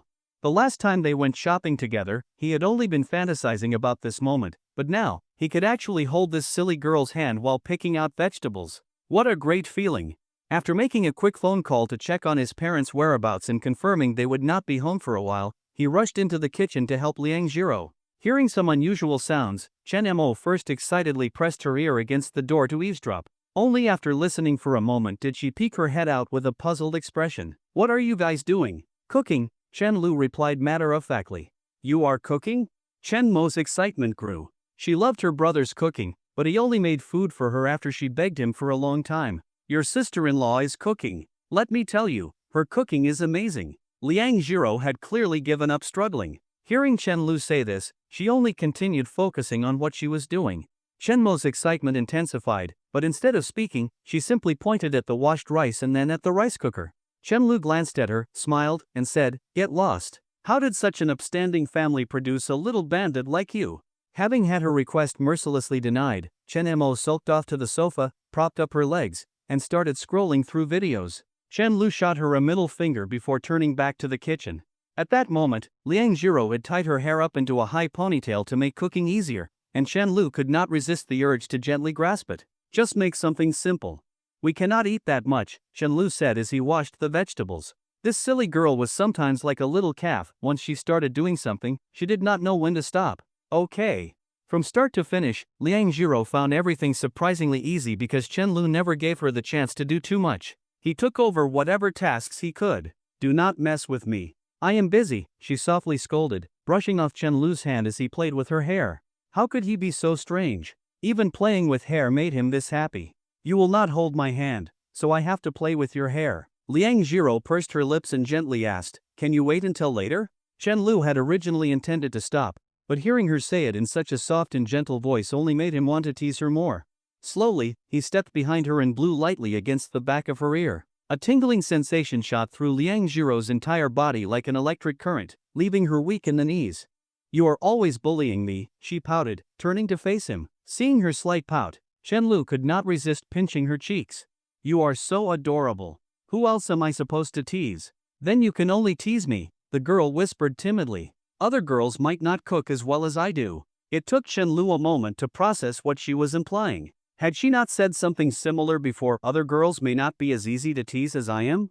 It seemed like she still felt insecure. Do not worry, Chen Lu reassured her, holding both of her hands and smiling. I only like you. My girlfriend is the best. I would not even look at another girl. Liang Jiro had not expected such a direct response, and for a moment, she was so flustered that she instinctively stepped back. After a short pause, she nodded shyly, unable to suppress the happiness swelling in her heart. Since your boyfriend is so amazing, should you not give him a little reward? Chen Lu shamelessly asked. Liang Jiro turned up the heat on the stove slightly. What kind of reward do you want? I will leave it up to you. The girl took a deep breath. Then close your eyes. Again with the closed eyes? Chen Lu was displeased. Do you know how unsafe that feels? Although it was a little exciting. If you do not close your eyes, there will be no reward, Liang Jiro mumbled, nervously fidgeting with her fingers. No way. Letting him keep his eyes open? She would rather die. Fine, fine. Having something was better than nothing, so Chen Lu did not argue. He obediently shut his eyes and even tilted his neck slightly upward in anticipation. After what felt like forever, soft lips gently pressed against his cheek for a brief second. It was warm and a little damp. By the time he opened his eyes, the girl was already busy stir-frying, acting as if nothing had happened. Liang Jiro, Chen Lu called softly. What is it? She flinched like a thief caught in the act, too afraid to turn around. She feared that if she looked at him, he would get back at her by pulling her into his arms and kissing her senseless. Chen Lu recalled the sensation from earlier and teased, You scammed me. Feeling inexplicably guilty, Liang Jiro muttered, I did not. Then let me kiss you back. No. Come on, hurry up. But I already took the initiative to kiss you. Liang Jiro was in full retreat, desperately bargaining with him. Exactly. So I should be able to take the initiative too. The two of them playfully bickered in the kitchen until the sound of the front door opening made Chen Lu clear his throat and step out. Meanwhile, Liang Jiro hurriedly tucked back a few stray strands of hair by her cheeks, her entire face flushed pink. Thinking back, she realized that, in the end, Chen Lu had still managed to sneak a quick peck on her cheek. She took a deep breath and, much to her surprise, found that she was no longer as scared as before. That realization made her unexpectedly happy. Did I actually kiss her just now? Chen Lu muttered to himself in confusion as he walked into the living room. Wang Xiaoxia looked at him curiously. What did you say? Nothing, nothing.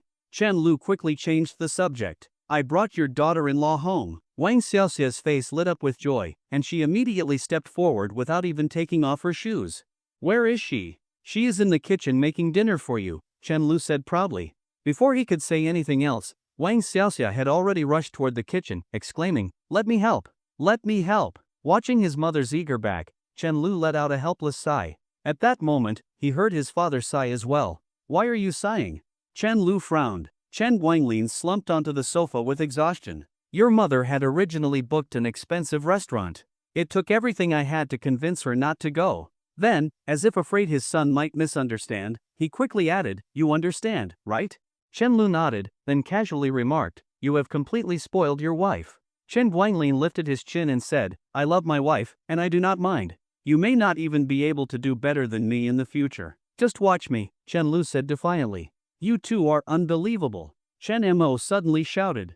"Both of you promised I was the little princess of this family." Not long after, Liang Zhiro was ushered out of the kitchen by Wang Xiaoxia and sat down on the sofa with a timid expression. She sat stiffly, her hands clasped tightly together. Great!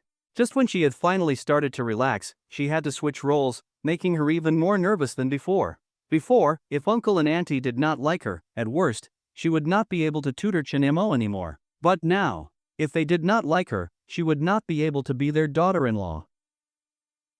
"You child, how could I let you cook when auntie invited you over for dinner?" Holding Liang Zhiro's hands, Wang Xiaoxia spoke with heartfelt concern. If there was a moment when Wang Xiaoxia had completely taken a liking to this girl, it had to be when she noticed the calluses on her hands.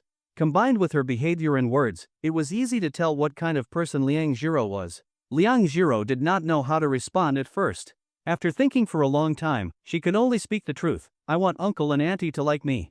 Both Wang Xiaoxia and Chen Guanglin were momentarily stunned by her words. However, the happiness in Wang Xiaoxia's expression was undeniable.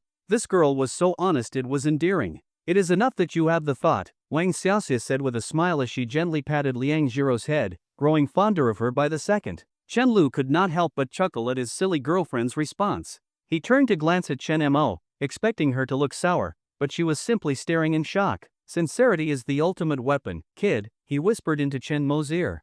Ignoring the murmuring siblings, Wang Xiaoxia continued looking at Liang Zhiro. "Do not be nervous.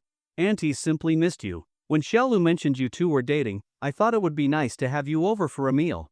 Liang Zhiro nodded vigorously, feeling a bit happy. So far, it seemed like uncle and auntie were at least somewhat satisfied with her.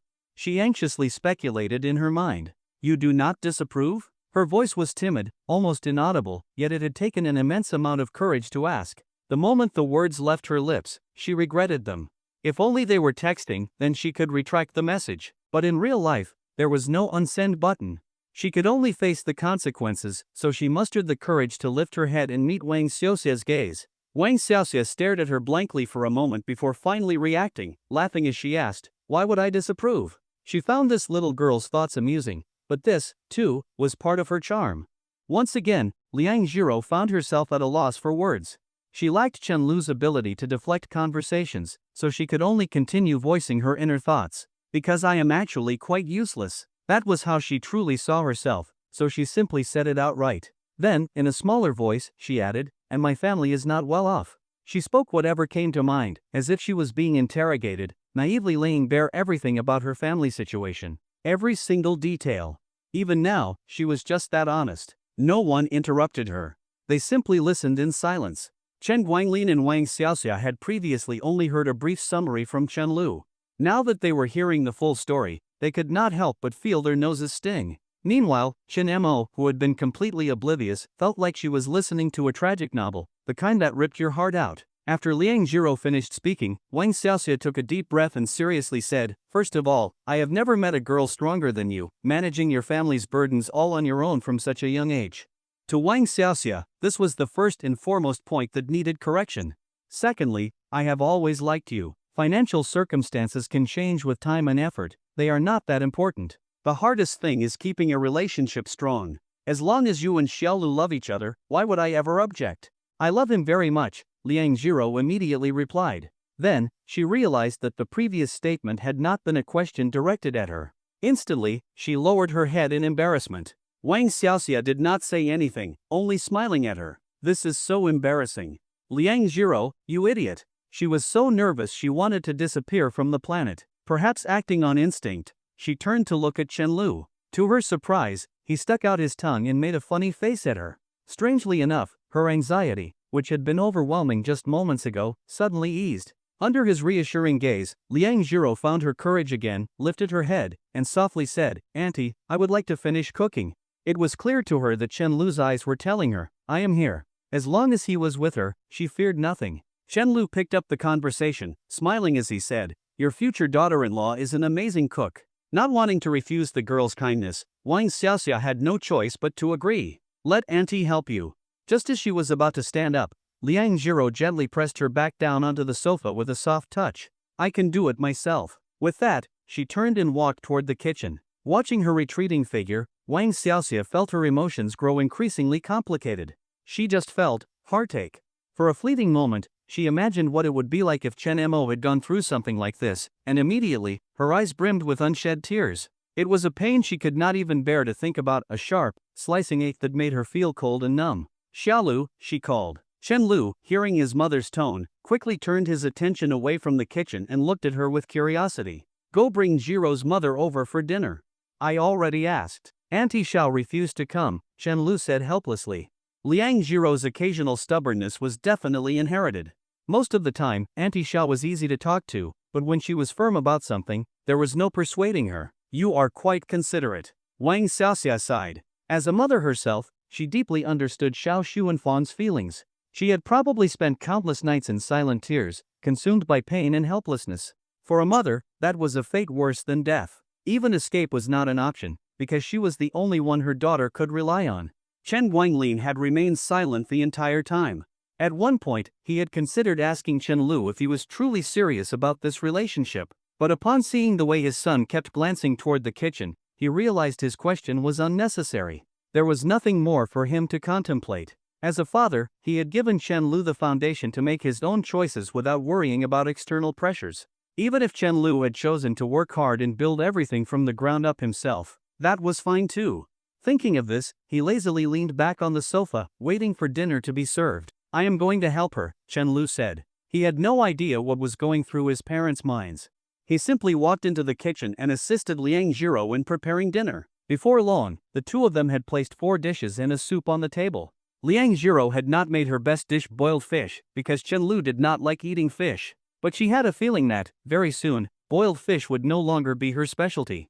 The Chen family's dining table was rectangular, and seating arrangements had never been a big deal. Chen Mo had sat at the head of the table since childhood, while Chen Guanglin and Wang Xiaoxia sat on one side, and Chen Lu and Liang Jiro sat on the other. Apart from Chen Lu, no one had expected Liang Jiro's cooking to be so delicious. They were all full of praise, especially Chen Mo, whose compliments grew increasingly exaggerated. While everyone was distracted by Chen Mo, Liang Jiro quietly picked up some food and placed it in Chen Lu's bowl. Chen Lu could only sigh. Back when they first met, he had always been the one stuffing food onto her plate. Now, without realizing it, she had started doing the same for him, as if she was afraid he would not get enough to eat. "Since Jiro is dating my brother now, I do not have to take English lessons anymore, right?" Chen Mo suddenly asked, looking pleased with herself. After all, given their relationship, it would be awkward to keep charging money. "I can tutor her for free," Liang Jiro said softly, having had the same thought. "That will not do." The two parents spoke in unison. Business as usual. Chen Mo's beautiful fantasy was completely shattered. She slumped over the table like a wilted flower. This sister-in-law was perfect in every way except that she refused to join forces with her. She had all this precious youth, yet instead of getting all lovey-dovey with her brother, she was wasting time tutoring her.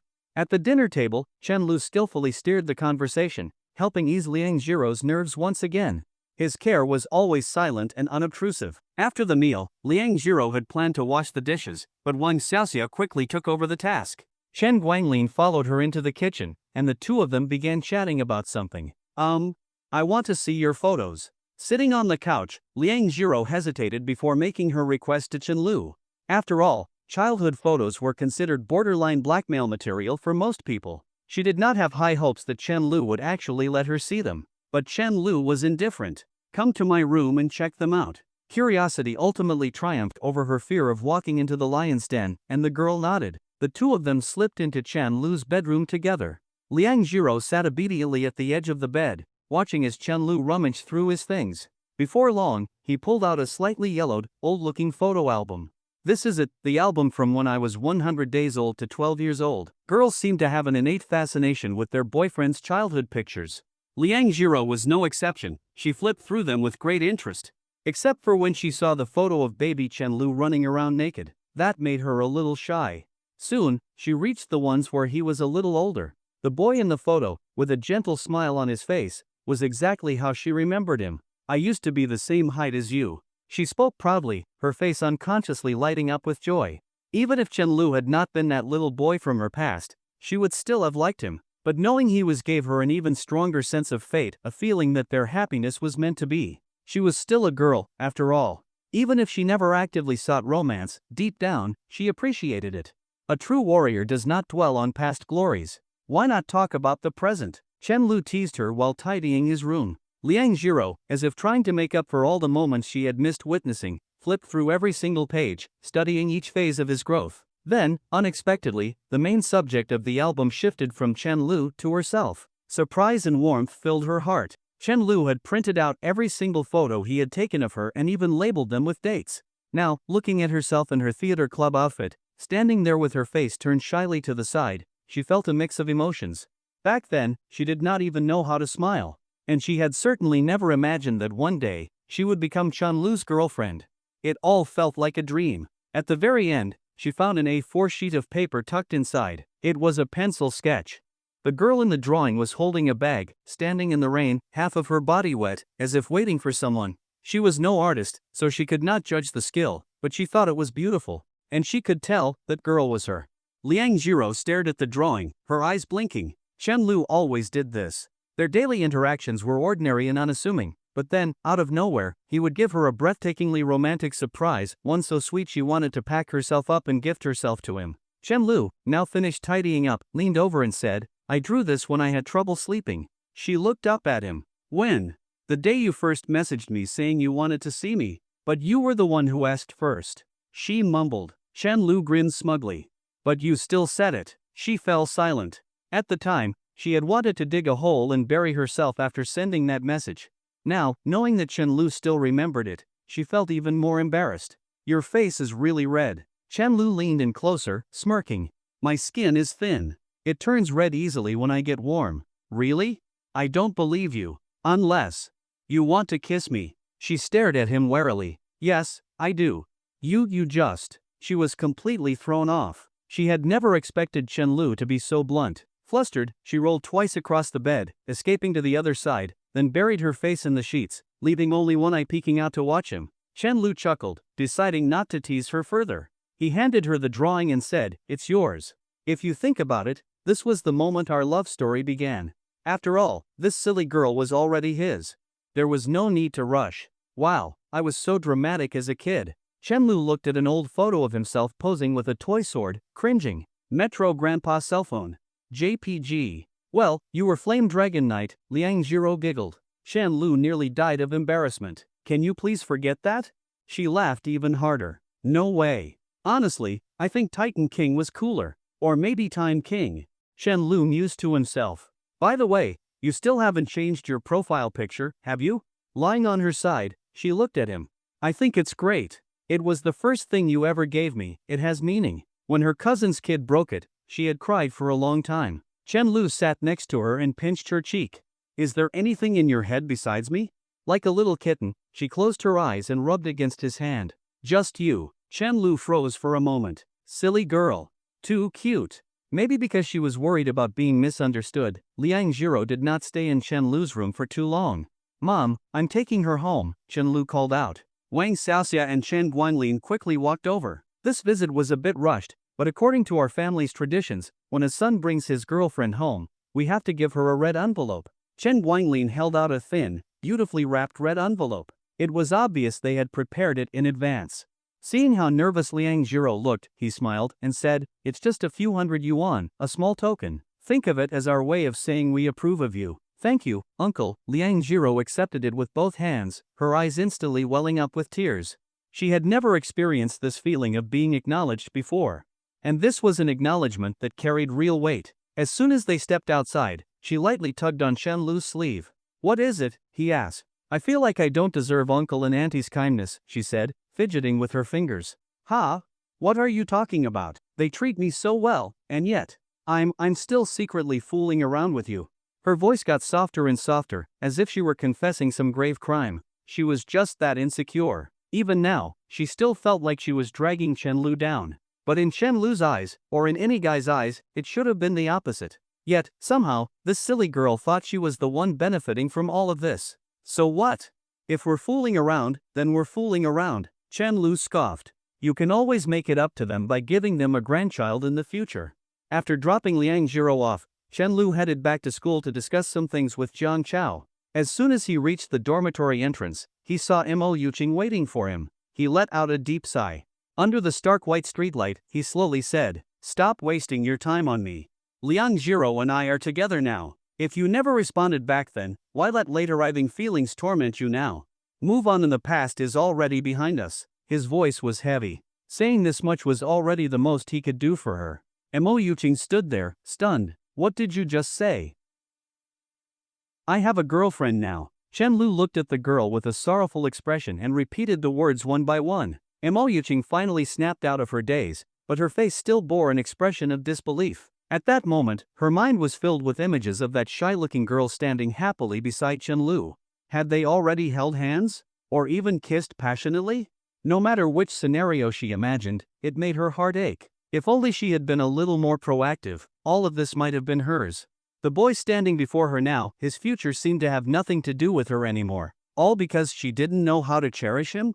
Mo Yuqing stared blankly at him, unable to say a word for a long time. 7 years was such a long time. Why had she never taken the initiative? Not even once. She couldn't understand. She couldn't understand her own complacency, nor her sense of entitlement. It wasn't until Chenlu let out another helpless sigh that her wandering thoughts were finally pulled back to reality. At least give me a chance to make it up to you?" Her crimson lips trembled slightly, tears welling up in her eyes. Regret overwhelmed her entire being. "There's no need for that," Chenlu replied. "I've already told you before, whether it was growing up with you as a child or the past 7 years of effort, I have never regretted any of it. So, you don't need to compensate me for anything. Besides, if you truly care about me, you should keep your distance from me." Chenlu spoke with a solemn expression. Whether it had been one-sided or just a missed opportunity, to him, it was all in the past. In truth, once a person truly lets go, they can look back and simply think, it's all over now. In the past, he had sacrificed so much for her. Now, all he wanted was to bury those memories completely. These words exploded in Mo Yuqing's mind like a bomb. Chenlu's meaning was crystal clear. She was now nothing more than an outsider who could disrupt his current relationship. Back when he had pursued her, he had kept his distance from other girls in the same way. She never thought that one day, she would be the one on the receiving end. Mo Yuqing's lips curved into a faint smile, filled with bitterness. "You've never changed since we were kids. Still so firm in your decisions, so gentle, and always so rational. Spending 7 years chasing after me, that must have been the most irrational thing you've ever done." After saying that, she wiped away her tears with the back of her hand. "I'm sorry. I'm the one who is changed." In the end, she had become just like the others, like those girls who had once envied her. Now, she envied Liang Jiro. "Go back inside. And don't come out here just to feed the mosquitoes anymore." Chenlu spoke in a low voice. After finishing his sentence, he opened the dormitory door and stepped inside. His steps were slow, but he never once hesitated. He had already done all he could. Whether Mo Yuqing listened or not was beyond his control. It had nothing to do with him anymore. Even turning back for a single glance would be unfair to Liang Jiro. No one knew how much time had passed before Mo Yuqing finally stopped biting her lip and walked away with heavy steps. "What did he say to you?" Lu Yan asked. The two of them walked under the streetlights, their shadows stretching long on the pavement as the chirping of insects filled the air. Mo Yuqing stared ahead with empty eyes. Her entire body seemed drained of strength. He said, "He and Liang Jiro are together now." Lu Yan was momentarily stunned, then let out a deep sigh. "I figured." The moment she saw Liang Jiro on the day Chenlu was recruiting new members, she had already predicted this outcome. The more devoted a person is, the more thoroughly they let go when they finally give up. And Chenlu was incredibly faithful. Under these circumstances, treating Mo Yuqing this way was only natural. Flowers do not bloom twice, rivers do not flow backward. Once something is missed, it is truly lost, never to return. Thinking of this, Lu Yan sighed and gently patted the shoulder of the beautiful girl beside her. At that very moment, as soon as Lu Yan touched her, Mo Yuqing, who had been holding back for so long, finally broke down in tears. After a while, "He's such a bastard." Mo Yuching's voice trembled as she sobbed. "The more I think about how he said he never regretted it, the more I want to cry. I just came down to throw out some trash, and I ended up witnessing some drama." Chen Lu had barely descended 2 flights of stairs when he heard Jiang Chao's voice. Looking up, he saw Jiang Chao leaning against the stair railing, playfully blowing out a puff of smoke. "You're so damn nosy," Chen Lu said, exasperated. Lu Yan had asked Jiang Chao where he was, and now Jiang Chao had perfectly timed his arrival to witness the scene. "Where's the trash you were going to throw out?" Chen Lu asked impatiently, trying to call him out. "Trash?" Jiang Chao clearly hadn't expected that question. He patted his pockets for a moment before awkwardly waving the cigarette butt in his hand. "Here it is. You idiot, the real trash is in your head." Chen Lu chuckled and cursed under his breath as he continued up the stairs. Their footsteps echoed through the stairwell, lighting up one motion sensor lamp after another as they walked. "Everything will work out for the best," Jiang Chao suddenly said, stopping for a moment to look at Chen Lu. Chen Lu's lips curved slightly. "Yeah." After that, Mo Yuching never went to the dormitory building to look for Chen Lu again. In the blink of an eye, June was coming to an end. In just one more week, summer vacation would begin. Chen Lu and Jiang Chao had expanded their studio, finalized all the necessary paperwork, and were now just waiting to register the company. At noon that day, the sun was blazing overhead, turning the entire city of Hangzhou into a scorching furnace. If it weren't such an overused joke, Chen Lu would have seriously considered frying an egg on the pavement. A group of people was busy organizing things at the startup incubator. After a whole morning of work, the once empty space was finally starting to resemble a real company. "Liang Zhiro, didn't I tell you to take a break?" Chen Lu, both amused and exasperated, watched as the girl continued to carry boxes. "If you don't stop, I won't let you come next time." Since they had only recently started dating, Chen Lu naturally wanted to spend as much time with Liang Zhiro as possible. That's why he had invited her over. But he hadn't expected this silly girl to keep working non-stop. He had already lost count of how many times he had told her to take a break. His heart ached just watching her. He regretted it now. He should have known Liang Zhiro was as hardworking as an ox. I know, my bad." She was holding a stack of boxes, swaying slightly as she tried to steady herself. Chen Lu couldn't even see her face behind the boxes. He sighed helplessly and put them down for her, then took out a tissue to carefully wipe the sweat from her forehead. The girl stood obediently, closing one eye from time to time as the tissue brushed against her face. She was unbearably adorable. "Everyone, take a break," Chen Lu finally called out. If he couldn't convince her alone, then maybe if everyone took a break, she'd finally follow suit. Interestingly enough, because Liang Zhiro, the unofficial boss's girlfriend, hadn't stopped working, no one else had dared to take a break either. As Chen Lu wiped her sweat, Jiang Chao came over and said, "By the way, we still haven't decided on a name for our company or studio. We need to hurry, it's required for registration." "Why are you insisting that I decide?" "I do not care. The name does not affect our ability to make money." Chen Lu tossed a tissue into the trash can like he was making a basketball shot. When he saw it go in, he could not help but smile. Liang Zhiro blinked at him in surprise. She had never expected her boyfriend to have such childish moments. When it came to company operations, strategy, and major decisions, Chen Lu had absolute authority. Every important choice was made by him alone. But when it came to trivial matters like this, he could not be bothered to care. "Let me do it! Let me do it!" Lin Miao Miao, who had been sitting on the side, eagerly raised her hand. "How about we call it Polaris Network Technology Company, Limited? It has a great meaning, our company will never lose its way." "Not bad." Chen Lu nodded slightly, then turned to Liang Zhiro. "What does the boss's wife think?" Being teased by Chen Lu in public, Liang Zhiro became even more embarrassed. She quickly turned her face to the side. I do not know." "So, you admit that you are the boss's wife?" Chen Lu asked with a mischievous grin. The girl anxiously twisted the hem of her clothes. "I am your girlfriend." Chen Lu gently tucked a few strands of her sweat-dampened hair behind her ear and said softly, "From now on, it is the same thing." Liang Zhiro gave up resisting. She pulled a thermos from her canvas bag, unscrewed the lid, and held it up to Chen Lu's lips. "Watermelon juice." After a brief pause, she timidly added, "It is warm." She never told Chen Lu things like, "You are not allowed to drink cold beverages." She would simply prepare warm drinks in advance whenever she brought water or bought cola for him. At that moment, it felt like a lemon had suddenly exploded in the minds of everyone else in the office, filling the air with sour jealousy. This studio had a competent boss, a harmonious work environment, a comfortable office space, and salaries that were always paid on time.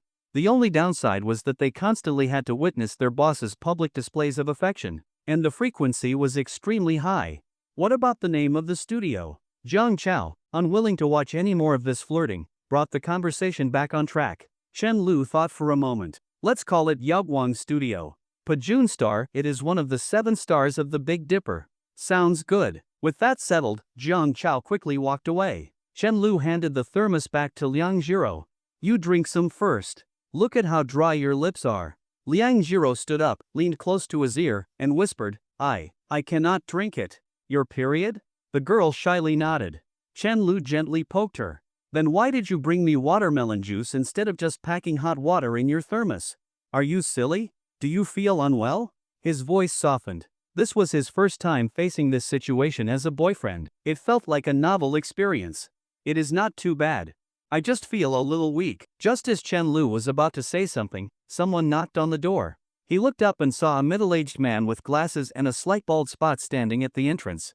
Chen Lu recognized him. He was a university administrator. The man glanced down at the papers in his hand and asked, Is Chen Lu here? I am. Chen Lu got up and walked over. What can I do for you?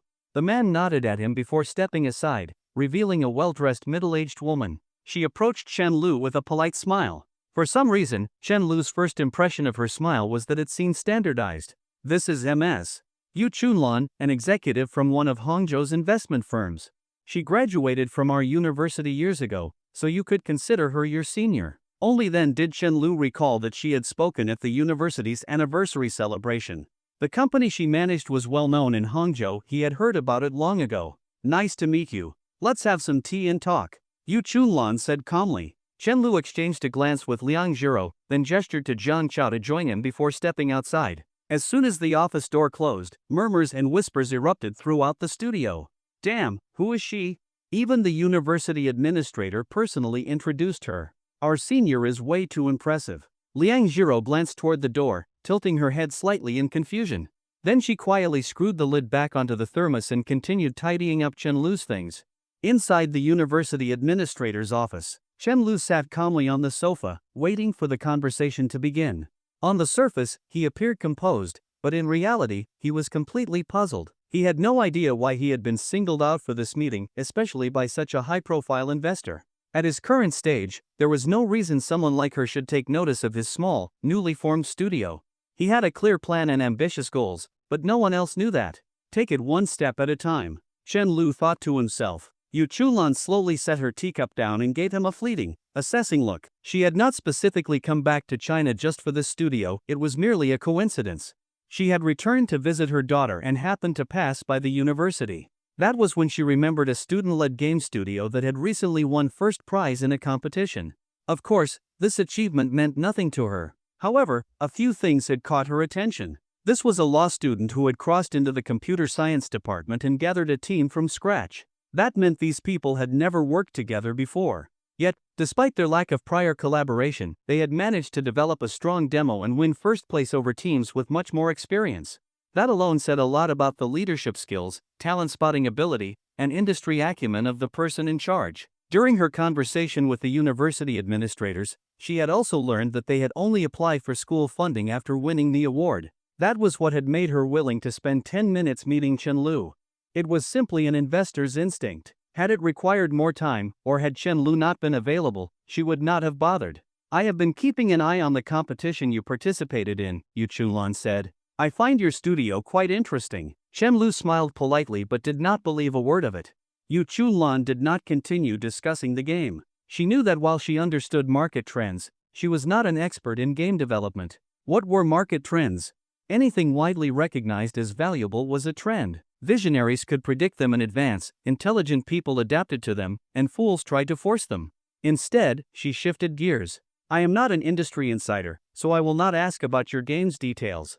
But I am curious, have you considered how to generate revenue in the future?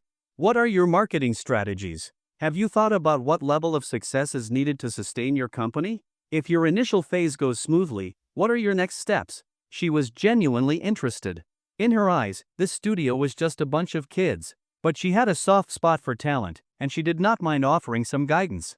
Jiang Chao's brain was already fried. Chen Lu, however, still wore a relaxed smile. In a calm voice, he replied, "Ma'am, we are not playing house. These are all things we carefully considered before starting. As for our operations and marketing plans, those are internal matters. It would not be appropriate to share them with you."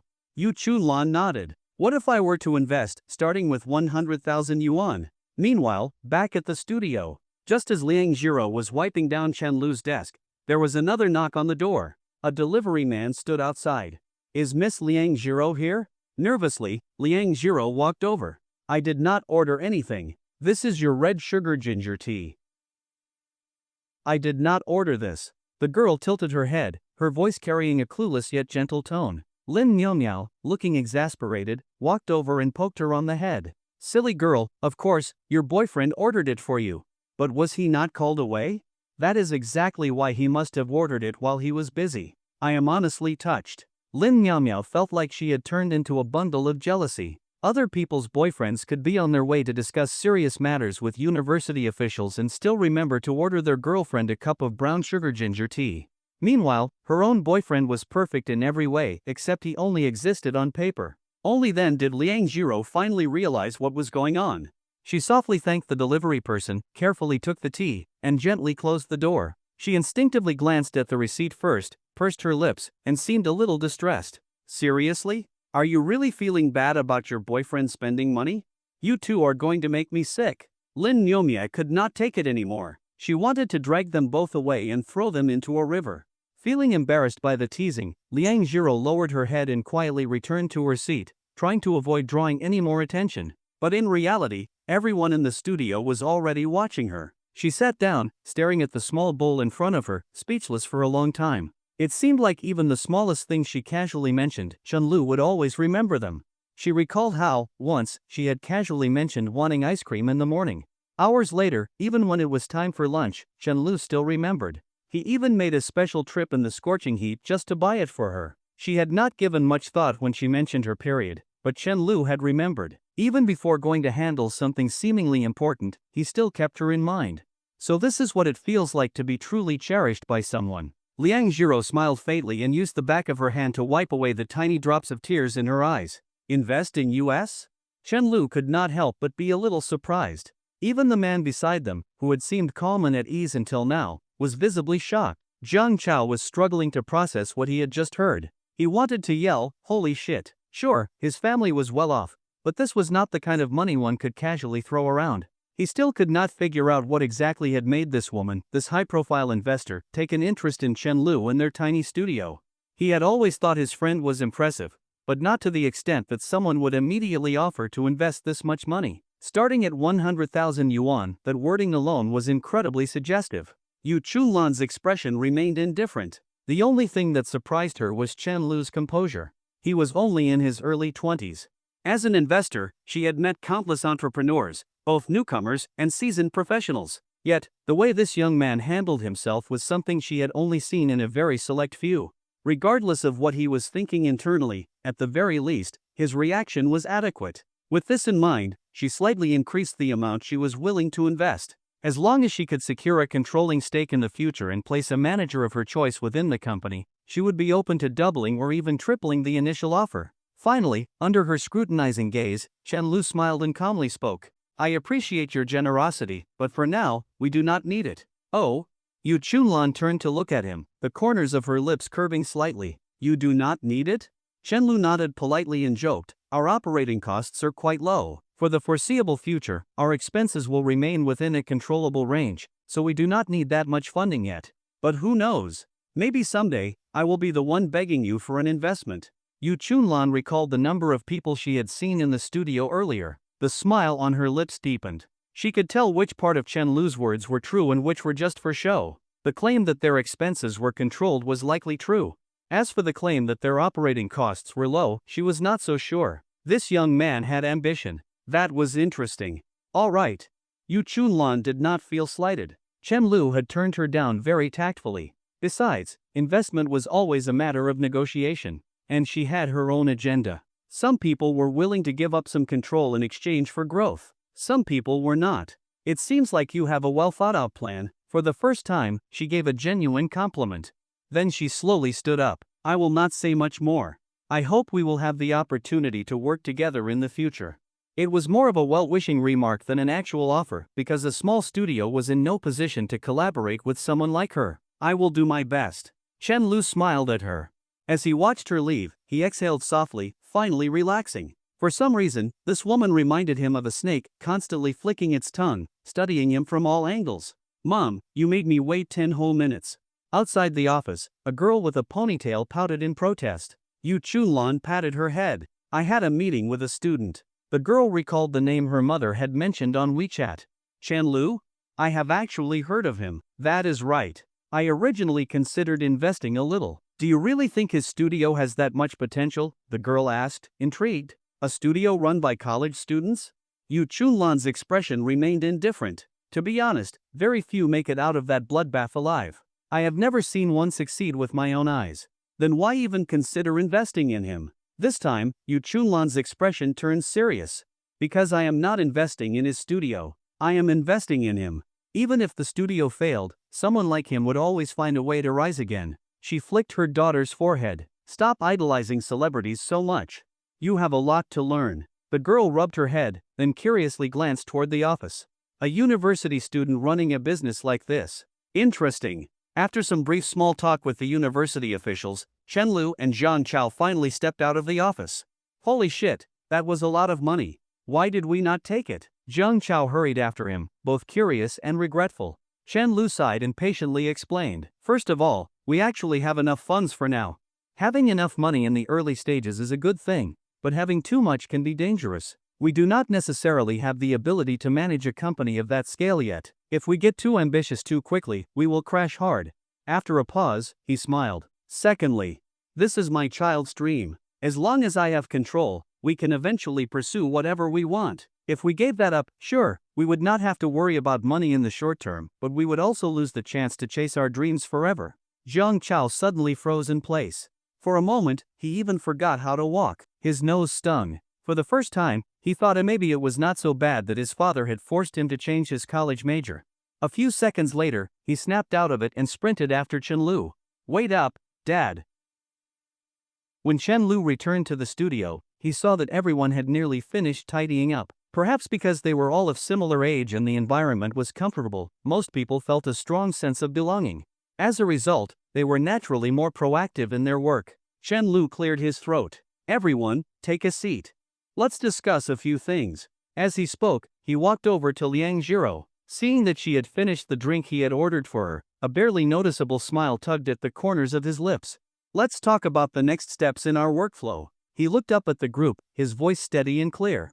For the foreseeable future, Lin Miao will take the lead on the art side, and Pang Leyun will be in charge of programming. As for the music, it is not something we need to worry about at this stage. We will outsource all of it for now.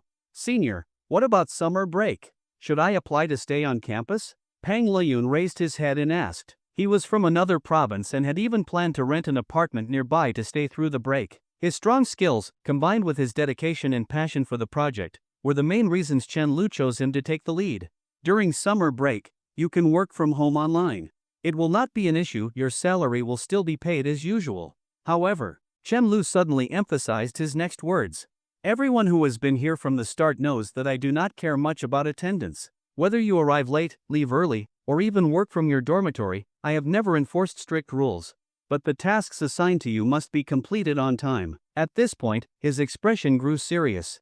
The programming team must have the framework set up before July. Tasks will be assigned to individuals, and if someone fails to complete theirs, they will collect their last paycheck and leave. Since the game's development was not particularly complex, Chen Lu's plan required a playable demo to be ready by the end of August at the latest. That was when the real challenge would begin. After that, a series of actions would need to be taken to ensure the game became profitable.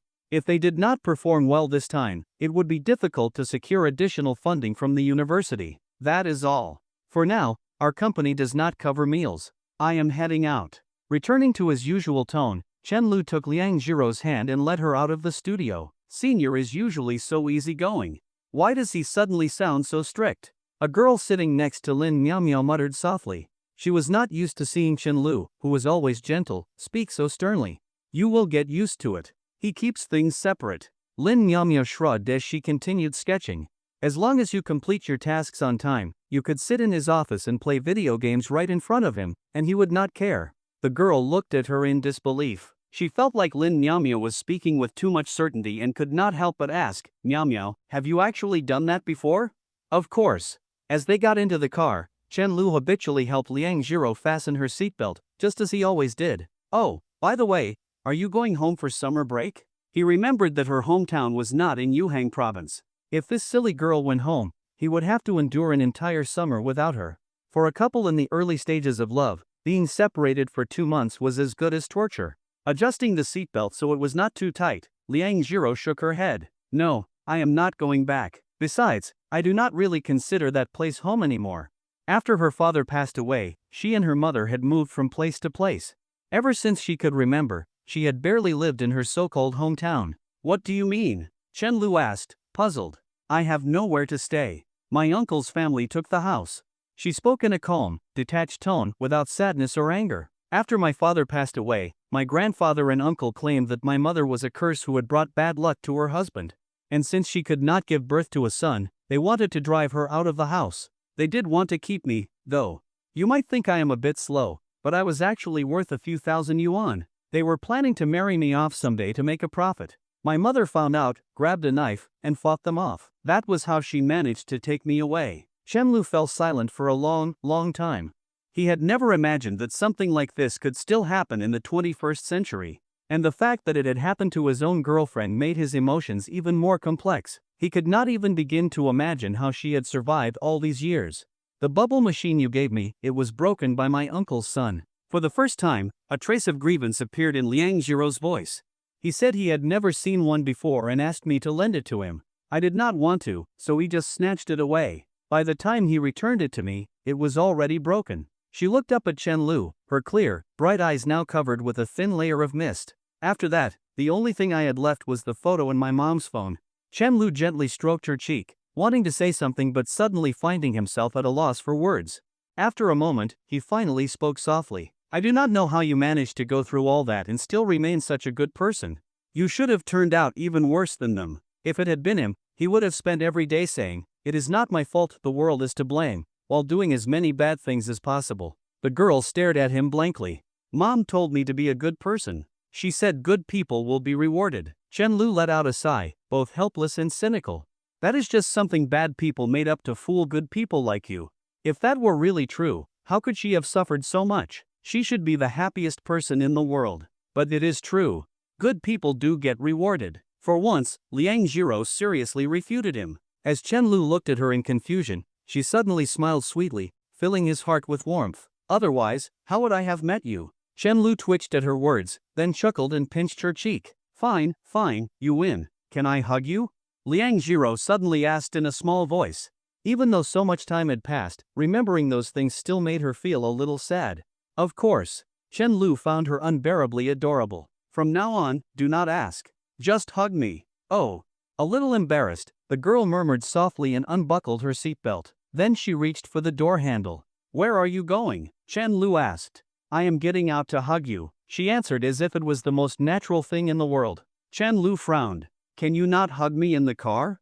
Hearing that, she climbed back in, tilting her head curiously at him. Then, hesitantly, she shuffled a little closer to his side. But something still felt a little awkward. Come here, Chen Lu said gently. Upon hearing his words, Liang Jiro clumsily clambered over the gear shift and squeezed into the seat beside him. And that was when Chen Lu realized this might have been a bad idea. It was too much. He was losing control. Before he could gather himself, the soft girl wrapped her arms around him. It felt as if a small, warm kitten was nestled between them. A few seconds later, as Liang Jiro let out a small, soft whimper, Chen Lu slowly buried his face in the curve of her pale, slender neck. Liang Jiro fought the instinctive urge to push Chen Lu away. Since it was too difficult to resist, she simply clenched her teeth and hugged him tightly instead. As Chen Lu inhaled the girl's soft, natural fragrance, he unconsciously tightened his embrace around her. The two of them held each other as if trying to melt into one another's bodies. Can I kiss you? This time, it was Chen Lu who asked in a hushed voice. The girl took a few deep breaths and then gave the faintest of nods. Hold my hand, Liang Jiro whispered. A few seconds later, Chen Lu reached out, gently clasped her wrist, and lifted her left hand. Then, he pressed a kiss onto the smooth, pale skin of her neck. As expected, her skin felt just as soft and delicate as it looked. Perhaps feeling unsatisfied, he began to plant slow, tender kisses along her neck, one after another, leaving behind warm, damp traces. As she felt the light nibbles and soft presses of his lips against her neck, Liang Jiro's entire body seemed to lose all strength, sinking limply against Chen Lu. It was as if an electric current was surging from her neck, spreading through every inch of her body. She could not help but let out a few soft, breathy whimpers. The moment she felt his tongue brush against her skin, a sudden shudder ran through her entire body. She could not understand why was her neck this sensitive. Do not lick. Unfortunately, she soon realized that her words had no effect. She could only surrender completely, her free hand clutching at Chen Lu's back, trembling as she gripped his shirt. Before long, both of their minds went completely blank, losing all sense of time. No one knew how much time had passed. When Chen Lu finally lifted his head, he saw the girl leaning back, her breathing ragged, her face flushed as she gazed at him. The sight of her like this, especially her dazed, unfocused eyes, made Chen Lu's heart skip a beat. Her lips were slightly parted, soft and inviting. The sight made Chen Lu involuntarily swallow.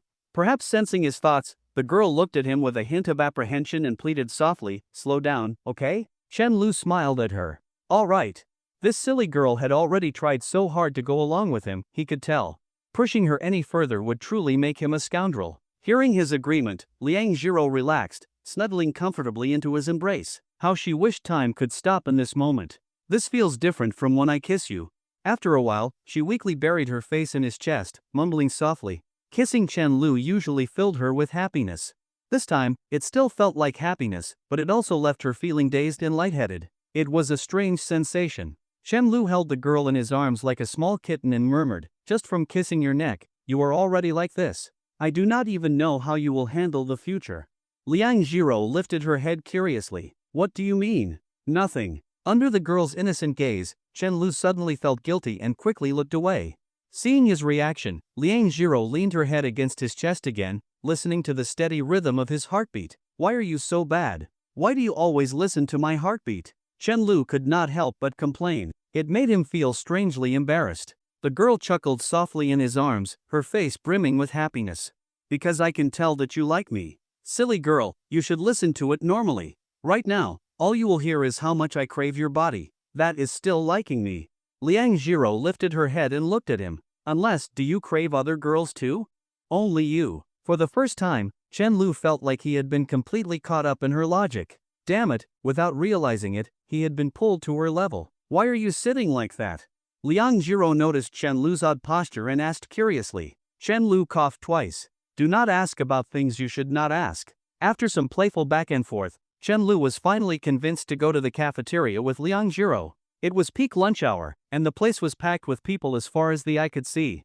Other couples had probably visited every trendy restaurant and cafe in the university town by now, but he and Liang Jiro still ate at the cafeteria the most. No matter how much he wanted to spend money on her, she never gave him the chance. She was simply too good at managing expenses. "Do you have anything planned this afternoon?" Chen Lu asked. Liang Jiro thought for a moment and replied softly, "I have one class. Want to go to the amusement park after?" "We have not been yet." Chen Lu scrolled through his phone, looking for nearby attractions. He had always been the type to prefer staying indoors. Just going to the mall with Wang Xiaoxia had felt like a huge hassle. But ever since he started dating Liang Jiro, he found himself enjoying being outside more and more. As long as he was with her. "Can we go in a few days?" Liang Jiro's voice was small, and she even stole a quick glance at him, worried that he might be disappointed. "Any time is fine." Chen Lu nodded. Just as he was about to ask why, the girl spoke up again. "Make sure to eat properly these next couple of days." "What do you mean?" Chen Lu looked at her, confused. Why did that sound like she was leaving some final words behind? Liang Jiro lowered her head, fidgeting with her fingers. "I need to go back to my hometown for a bit." Then, she added softly, "It is my father's death anniversary soon." "I see." Chen Lu paused for a moment. "I will go with you." "Ha?" Liang Jiro was completely caught off guard. She even forgot to chew the food in her mouth, staring at him blankly. "What if you get kidnapped on the way? Then I will not have a girlfriend anymore." Liang Jiro did not want to waste his time and whispered, "I have never been kidnapped before. I go back every year by myself." She started to suspect that Chen Lu had a very skewed perception of her intelligence. She was not that foolish. That was just luck before. Chen Lu scoffed. What if someone tricks you into working in a coal mine? No worse, what if they take your kidneys? He spoke with such seriousness that it almost sounded convincing. What if human traffickers kidnap you and sell you off in the mountains? You would never see me again. He quickly searched for real-life cases on his phone and pushed the screen toward her. See for yourself. Liang Jiro blinked in confusion, cautiously taking the phone and flipping through the articles. You cannot rely on luck. Even if something has a small chance of happening, once it happens to you, it is 100% real. Chen Lu continued piling on exaggerated warnings. But you are busy. You have so much work to do. Liang Jiro said hesitantly. Hearing this, Chen Lu knew his plan was already halfway successful. Now, he just needed one final push. I am not busy, he said casually. Lin Miao Miao and the others are the ones who are busy right now. My work only starts after they finish theirs. But it is a long trip. You will be exhausted. Chen Lu placed more food into her bowl. Exactly. That is why I need to go to take care of you. Liang Jiro tilted her head, staring at him. Why did it feel like she had just lost an argument? Where had things gone wrong? Chen Lu moved quickly. He went home that very night to pack his things.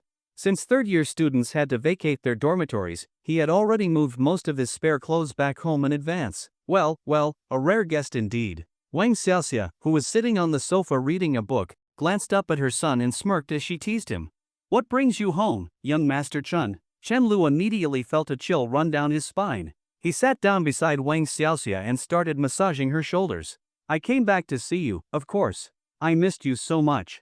Wang Xiaoxia did not believe a single word of his nonsense, but she also did not expose him right away. How wonderful. A son as filial as this is hard to find even with a lantern. Chen Lu knew that Wang Xiaoxia knew he was faking it, and Wang Xiaoxia knew that Chen Lu knew that she knew he was faking it. In any case, the two of them continued chatting amicably for quite some time, painting a perfect picture of a loving mother and devoted son. After a while, Wang Xiaoxia decided the massage had gone on long enough. She pulled out a pack of 7 Wolves cigarettes from Chen Guanglin's stash and placed it on the coffee table with a loud slap. All right, spill it. Why are you really back? Mom, can I not come back to my own home? Chen Lu was exasperated.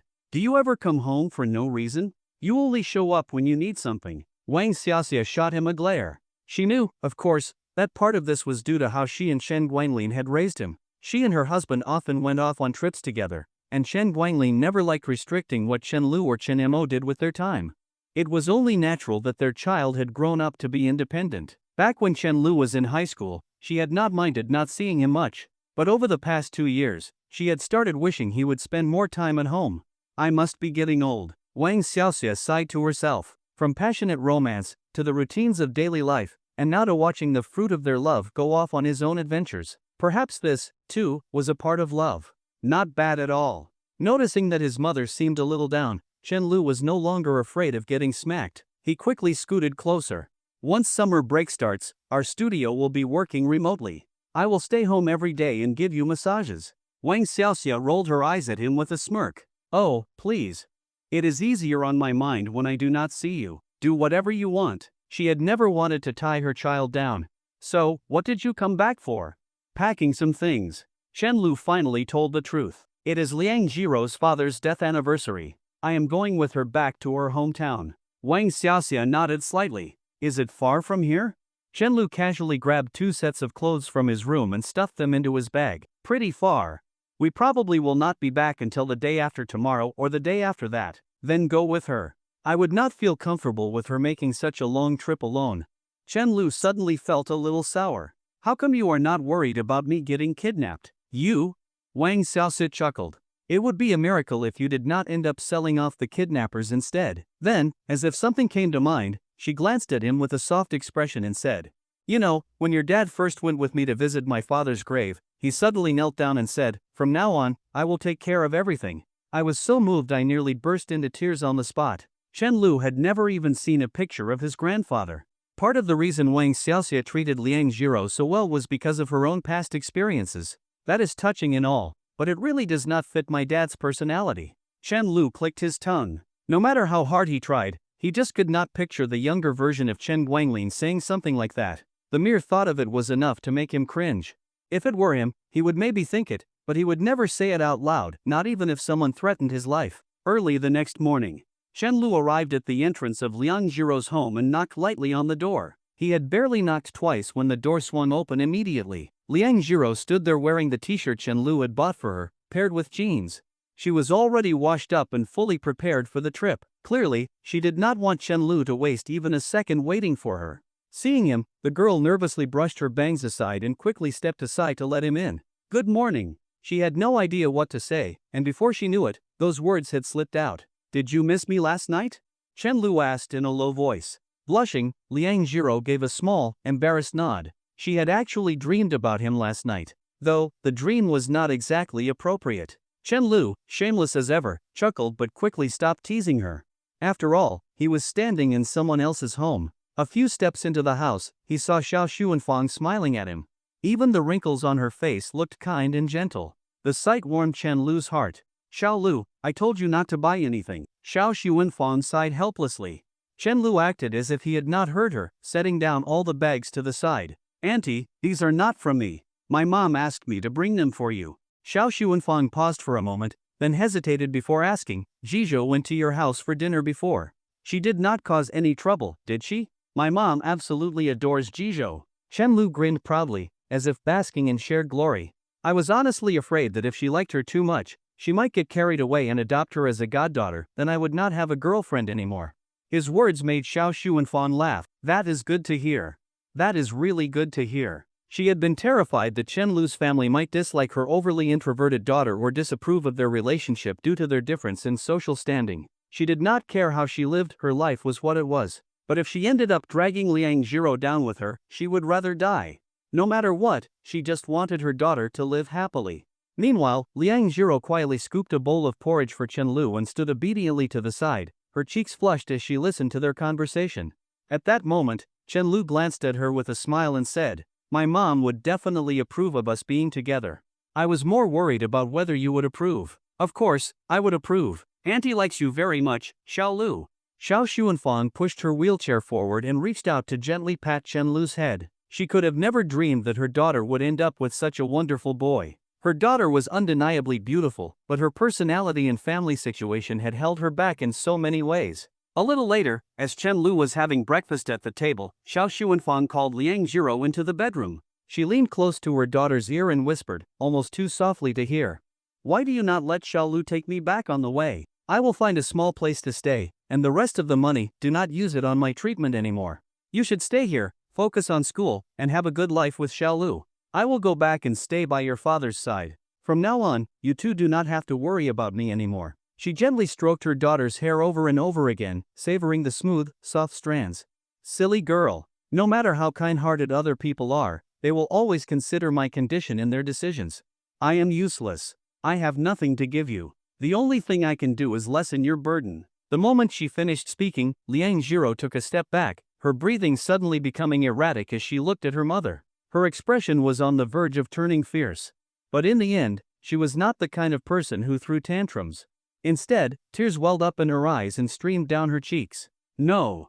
I do not want that." Xiao Xuanfang's own eyes turned red as she pulled Liang Jiro into her arms, gently repeating the same words she had said countless times before. "Mom will not say it anymore. Do not cry. Be good." After finishing his meal, Chen Lu waited for a long time, but the silly girl still had not come out. So he simply leaned forward onto the table, hoping to sneak in a short nap. He had always been terrible at waking up early, otherwise, he would not have faked sick to skip morning classes so many times.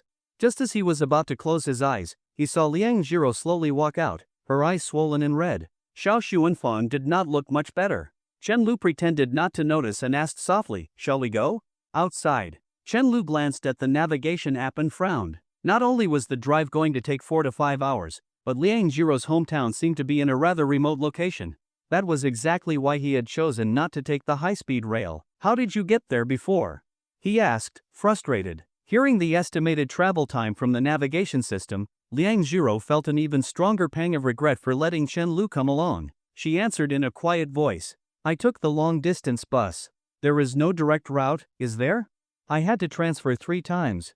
Chen Lu nodded, then downed an entire can of Red Bull in one go. Far is far, but as long as he was with this silly girl, nothing would be boring. "Let's go." Since they had just caught the tail end of the morning rush hour, It took a little longer than expected to get out of the city. But as soon as they hit the highway, Chen-Lu picked up speed. "Why were you crying just now?" Chen-Lu asked softly. Liang Jiro seemed surprised, not because he had noticed, but because he had waited until now to ask. Usually, the moment her emotions wavered even slightly, Chen-Lu picked up on it immediately. "Mom told me not to worry about her anymore." Her response was unexpectedly brief. Chen-Lu fell silent for a moment before letting out a deep sigh. "Auntie really, really loves you." Liang Jiro gave a light hum in response, turning her gaze toward the window. Who knew what this silly girl was thinking? After a while, she murmured in an almost inaudible voice. "I did not agree to it." It took Chen-Lu a few seconds to process what she meant. Then, reaching over, he gently ruffled her hair. "I told you before, I am not with you just for fun.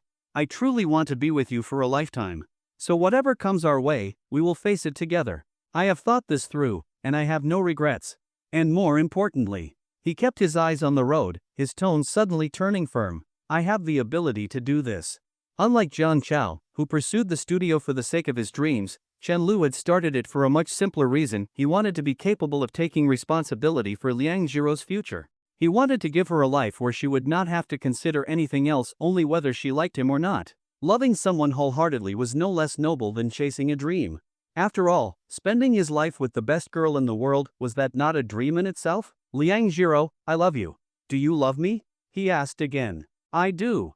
I love you so much." Liang Jiro answered earnestly, a little nervous but very serious. She was curious why he was suddenly saying all this. "You love me, and I love you. That is why we are together. Do not think about anything else, and do not ever worry that I might see you as a burden. That is impossible." A jolt ran through Liang Jiro's heart. She turned to look at Chen-Lu's profile, her gaze trembling slightly. I will work hard too." Her voice quivered. "You have always been working hard." Chen-Lu smiled. "I have been watching you. I know, silly girl, you even secretly thought about buying me a DSLR. Liang Jiro felt her nose tingle, and she quickly turned her gaze away again. Chen-Lu always had a way of suddenly saying things that made her heart melt. She had already told him that no matter what happened, she would always love him. Did he think that was not enough? Did he have to make her love him so much she could not stand it? She stole glances at the boy beside her, quietly lost in thought. But she already loved him so much, she could not possibly love him more. The atmosphere in the car soon became peaceful. The only sounds were their quiet conversation and the occasional voice from the navigation system. From the very start, they had enjoyed being together like this, talking casually on the road, never feeling bored. Being with someone you love was like that. Even sitting together in silence felt warm and comforting. Even doing nothing at all felt like happiness. For the first time, Chen-Lu realized he could talk for hours without tiring. No matter what he said, Liang Jiro would listen carefully, always paying full attention. And Liang Jiro was even happier. Every year, when she went back home, she sat alone on the long-distance bus, never imagining she would one day return like this. In the blink of an eye, over 2 hours had passed. Chen-Lu pulled into a service area and parked the car. Turning off the engine, he asked softly, "Do you need to use the restroom?" Liang Jiro shook her head gently. Chen-Lu leaned his seat back slightly, yawning lazily. "I will nap for 20 minutes. Wake me up when time is up." He still had more than 3 hours of driving ahead. He would not be able to handle it without some rest. This was the longest distance he had ever driven since getting his license. "Okay." Liang Jiro glanced at the time, already planning to let him sleep a little longer. "Do you want to get out and stretch your legs?" Chen-Lu asked, peeking at her through half-lidded eyes. "No need. Just sleep." Liang Jiro whispered, "I will watch over you." Chen-Lu closed his eyes and reached his hand out slightly, as if searching for something. Almost immediately, a soft little hand slipped into his palm, staying perfectly still, obediently letting him hold it. He squeezed gently, and she squeezed back. "Good girl. Your reward is a kiss." Chen-Lu teased sleepily, but soon after, he drifted into slumber, completely unaware that the girl had actually leaned in, pressing her cheek close. 10 minutes later, as Liang Jiro watched him sleep, she unconsciously moved a little closer. She did not even know why she could watch him for so long. She just loved seeing the gentle rise and fall of his breathing, loved seeing his peaceful sleeping face, loved admiring his delicate features, loved being by his side. 2 hours had passed in the blink of an eye. If only they could really be together forever. When you truly love someone, even a lifetime feels too short. Liang Jiro realized she had become greedy. Chen-Lu woke up because something tickled him. When he opened his eyes, their hands were still tightly clasped together. As his mind cleared, he instantly realized the tickling sensation on his neck was her hair. Her long, silky strands draped over his skin, making him itch all over. Feeling the soft breaths brushing against his cheek, Chen-Lu fought the urge to open his eyes. What is this silly girl up to? Surely, she was not trying to steal a kiss while he was asleep? That would be too much. If she really wanted to take advantage of him, could she do it faster? This waiting was pure agony. Wait, why did she always choose to do this while his eyes were closed? Liang Jiro, you are playing with fire. Then, he heard her voice, so soft it was almost a whisper. Chen-Lu, I love you. It sounded unfamiliar, as if she was not used to saying it. After clearing her throat, she tried again. Chen-Lu, I love you. Was she trying to figure out the difference between liking and loving? Or was she just practicing? Either way, she kept repeating it over and over like a quiet chant, never growing tired of it, until the words flowed naturally, sweet and confident. A clumsy girl, expressing her love in her own way. Chen-Lu wondered if he was still dreaming. How could his girlfriend be this adorable? He used every ounce of willpower to suppress the grin tugging at his lips, forcing himself to keep pretending to sleep. There was no turning back now. He knew that if he opened his eyes, Liang Jiro would run out of the car and bury herself in the ground, never wanting to face him again. Just as he was about to drift off again, a kiss landed on his cheek. Well, Chen-Lu was not sure if she had any secret hobbies, but at this rate, he was the one about to lose his mind. At this moment, Chen-Lu had only one thought in his mind. I really want to open my eyes, pin this silly girl down, and kiss her senseless. But he quickly pushed that thought aside. If I pretend not to notice, maybe she will secretly kiss me again in the future. As soon as that idea crossed his mind, everything became clear. She is not the one taking advantage of me, I am the one taking advantage of her. A little while later, after Liang Jiro gave him a gentle shake, Chen-Lu finally pretended to wake up, slowly opening his eyes. Have some water. Liang Jiro handed him a thermos cup, her voice soft.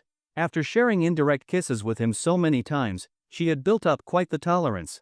Yet, the oblivious frog never seemed to realize that the water around him was getting hotter. Meanwhile, the head chef specializing in slow-boiled frog cuisine, Chen-Lu, took the cup and gulped down several big sips. I just had a dream, Chen-Lu said. Liang Jiro looked at him curiously. What kind of dream?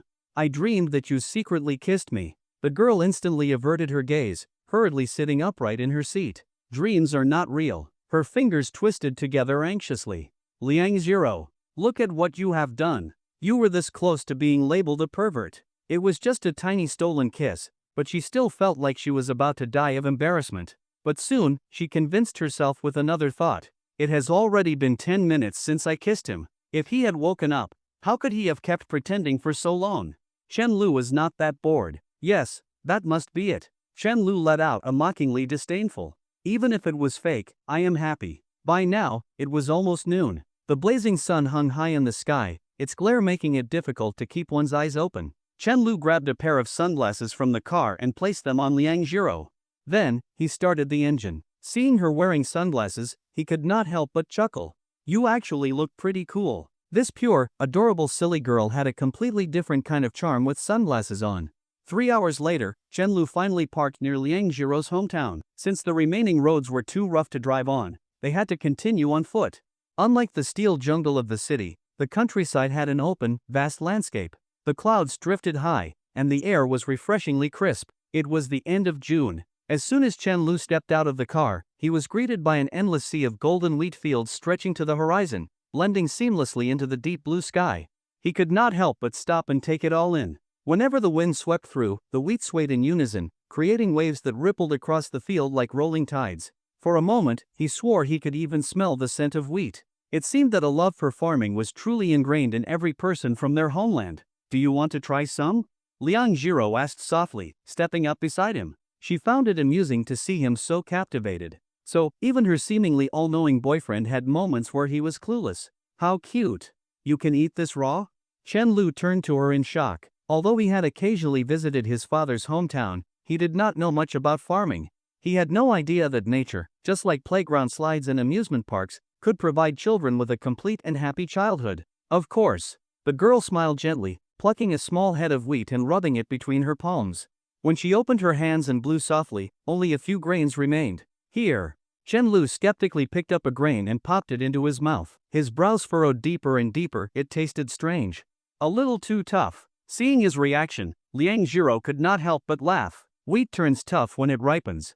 It tastes best when it is still green, is soft, tender, and a little sweet.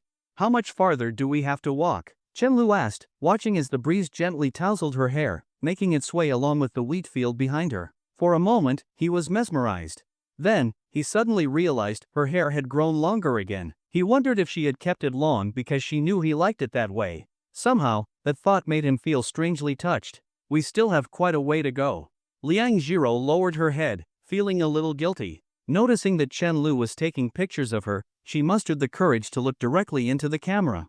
Posing was still difficult for her, but cooperating with Chenlu's photoshoots was no longer a problem. Maybe she had picked up the habit from him, but she now enjoyed taking pictures of him too, then secretly smiling as she looked through them later. At first, she had not understood the appeal. Now, she found that capturing the image of someone you love was one of the happiest things in the world. Whenever she saw his pictures, she could recall the moments they had spent together. After putting his phone away, Chenlu smiled and reached out his hand to her. Well, that means I get to take a nice, slow stroll with my girlfriend. Liang Jiro's guilt lessened. Shyly, she took his hand, and the two of them walked down the narrow path together. With the change in scenery, the weight she had been carrying seemed to lift from her shoulders. Watching Chenlu's exaggerated reactions to everything, she almost felt like they were on a field trip instead. She had not felt this light-hearted in a long time. And the best part? Chenlu was right there beside her. At this moment, she wished time would slow down. Just a little. Just enough for her to selfishly enjoy this moment a little longer. After walking through the wheat fields for quite a while, they finally entered the mountains. Chenlu suddenly realized. He had spent all morning warning her about being kidnapped into the mountains. But looking at the situation now, it seemed he was the one who had been lured in. Once they reached familiar territory, Liang Jiro began talking more, excitedly pointing out all sorts of things he had never seen before, like a little tour guide. It was only when she caught a cricket in her hands that she discovered something new. Her boyfriend was terrified of bugs. As she giggled, Chenlu turned away in exasperation and wandered over to a narrow, fast-flowing stream. The moment he dipped his hands into the water, a refreshing coolness spread across his skin. "Do you know how to catch fish?" Chenlu turned back to ask her. Hearing his question, the girl, who had been laughing just moments ago, suddenly turned back into a clueless silly frog. She had no idea how to respond. In a small voice, she mumbled, I do not know everything, you know." Meanwhile, Chenlu was already darting around the forest, curiously checking out this and that. For a brief moment, they both felt like children again. Liang Jiro was hit with a wave of nostalgia. So many of the sights and places she had seen as a child now took on new meanings simply because she had brought Chenlu here. If they had known each other as kids, would they have played here together like this? Suddenly, she remembered something. Taking both of his hands in hers, she looked up at him with sparkling eyes. "Come with me, I want to show you something. I think you will love it." Is there really such a thing? Chenlu's curiosity was piqued, and he followed the girl like an innocent deer. Both of them walked lightly, clearly savoring this moment in time. At first, Liang Jiro was a little nervous. She worried that Chenlu might regret coming here or that he wouldn't enjoy listening to her childhood stories. Fortunately, from the looks of it, Chenlu really liked this place. His enthusiasm remained high the entire time. As for whether he liked the place itself or simply enjoyed being with her, the girl didn't dare to make a conclusion. She lacked a bit of confidence. But seeing Chenlu curiously looking around with bright eyes, she decided to push the thought aside. As long as Chenlu was happy, nothing else really mattered. Looking at the lush, green surroundings, for a brief moment, Chenlu thought that living here might actually be quite nice. But as soon as he remembered that there was no food delivery service and possibly all kinds of insects, he quickly dismissed the idea. Soon, he followed Liang Jiro to a lake nestled among the mountains. The atmosphere became even quieter, with an occasional cool breeze passing through. On the opposite side of the lake, there was a small village, peaceful and tranquil. "This is a great place." Chenlu sat on a large rock and sighed with genuine admiration. "Do you really like places like this?" Liang Jiro obediently sat beside him and rested her head on his shoulder. She had noticed that Chenlu seemed to really like lakes, oceans, and similar places. At this point, Chenlu felt even more like a tourist. "How did you know?" he asked curiously. "Back at school, when we sat at the pavilion, you would often stare at the lake nearby," Liang Jiro said with a hint of pride, her voice sounding adorably silly. "Every time, you could sit there quietly for a long time. And every time, she would quietly watch him as well." With a soft smile, Chenlu gently pulled the girl into his embrace, brushing his fingers through her silky hair. In a gentle voice, he said, "Sometimes, you're not as clueless as you seem." Liang Jiro didn't bother figuring out whether Chenlu was teasing her or not. She simply felt happy from the compliment and nestled into his arms like a content little cat. "When I was little, I would spend half the day here. That bracelet I gave you, I made it while sitting here." Chenlu nodded slightly. "Back then, did you ever imagine that one day you'd be sitting here with your boyfriend?" "I did." For once, Liang Jiro took the initiative to hold his hand.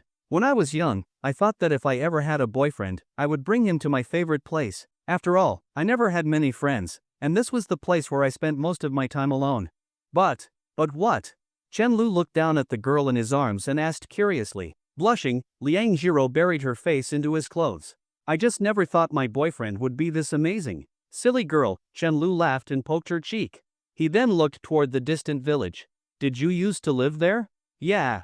We might have to stay here overnight." Liang Jiro turned her head slightly to glance at the village, then shifted her gaze back to Chenlu. "Grandma will give us a place to stay. As long as we don't talk to anyone else, it'll be fine." Chenlu fell silent for a moment, and an image of Liang Jiro returning alone over the past few years flashed through his mind. "You don't like it there?" Liang Jiro nodded against his chest. "I don't like them." "Then we'll leave as soon as we're done." "We won't stay here." He gently stroked the girl in his arms. The more he looked at her, the more convinced he was that she must have been a cat in her past life. So obedient and easy to pet, who wouldn't love that? Surprised, the girl lifted her head to look at him. "But that'll be exhausting for you." Before she could finish speaking, she saw Chenlu press a finger against his lips and smile at her. "Why do you think I insisted on coming with you?" He narrowed his eyes slightly, looking toward the small village in the distance with a thoughtful expression. "You said it yourself, this isn't your home. From now on, I'll take you here once a year, and you won't need to have anything to do with them ever again. Letting them see me wouldn't do you any good. You don't need to let them know you're doing well, and you certainly don't need to let them know anything at all." People like that, short-sighted and only concerned with personal gain, were best kept at a distance. For now, it wasn't a major issue. But if Liang Jiro ever became wealthy in the future, those people latching onto her would be a real problem. It was better to sever ties early. After all, they had never cared about Xiao Xuanfang and Liang Jiro's well-being. Blood ties only mattered when both parties were willing to support each other. When one side only wanted to take, those ties became nothing more than an umbilical cord draining the other's life force, completely useless. He met the gaze of the girl in his arms, who seemed to half understand his words. "Besides, I don't need their approval to marry you. As long as Auntie agrees, that's all that matters." A long while later, Liang Jiro tightened her arms around Chenlu's waist and let out a soft, "How much do you remember about your uncle?" As they walked, Chenlu asked in a low voice. "I remember quite a lot." Liang Jiro thought carefully. The most vivid memory she had was of her father's eyes when he looked at her for the last time. Before that moment, she had never believed that a person's eyes could hold so many emotions at once. Love, longing, unwillingness to part, a deep attachment, and fear. That was the last time she ever saw her father. After they covered him with a white cloth, Xiao Xuanfang refused to let her see him again, no matter how much she pleaded. "When I was little, my dad often went away for work. But every time he came back, he'd bring me lots of delicious food and pretty dresses." A small smile formed on Liang Jiro's lips as she spoke softly. "Back then, I didn't know how much those things cost. But I did know that none of the other kids in the village had them. Even the children of those who left to work with my father didn't have them, only he was willing to buy them. Mom always scolded him for spending money recklessly. But every time, she would sigh and then compliment how nice I looked in my dresses." As she spoke, she gently held onto Chenlu's arm. In her whole life, only two people had ever bought her dresses, her father and Chenlu. That was why, when she first put on the dress Chenlu gave her, she had to hold back her tears for a long time. "He would have really liked you, if he were still here," Liang Jiro said seriously. "Dad would have liked you just as much as Mom does. If you want to cry, just cry. I'm here." Chenlu patted her head, hearing the tremor in her voice. "Your boyfriend wipes away tears for free, you know. This is a one-time offer." "No, a girlfriend shouldn't just cry all the time." Liang Jiro hugged his arm even tighter. "I want to become stronger so that one day, I can be your support too." "I will not cry." Chenlu chuckled. "That is not what I meant." Liang Jiro became a little anxious, unsure of how to explain. Chenlu looked at her with amusement. "I know, I was just teasing you." Liang Jiro puffed up her cheeks in protest. She had just felt that Chenlu was treating her exceptionally well, yet now he was bullying her again. So unfair. She could not really get angry, so she can only protest a little in order to maintain the appearance of normalcy. The entire way, Chen Lu did not take the lead in anything. Wherever Liang Jiro walked, he simply followed. Fortunately, Liang Jiro was familiar with the path, and before long, she brought him to a small mound of earth. Pressing her lips together, she tried to suppress the sorrow in her heart and stepped forward to pull out the weeds around the mound. "Let me help you." Hearing this, Liang Jiro looked up in surprise and saw Chen Lu crouching on the other side, doing the same thing, carefully and efficiently. She did not say anything further, only sniffled slightly and lowered her head again, trying to work as quickly as possible. She knew she could not stop Chen Lu, but she also knew that the faster she worked, the less work he would have to do. When occupied, time passed quickly. Before they knew it, dusk had fallen, and the dimming sky carried an oppressive weight. By then, they had cleared most of the weeds around the grave. Chen Lu stood up, clapped his hands clean, and said to the girl, "If you have anything to say, I will stand over there and wait for you."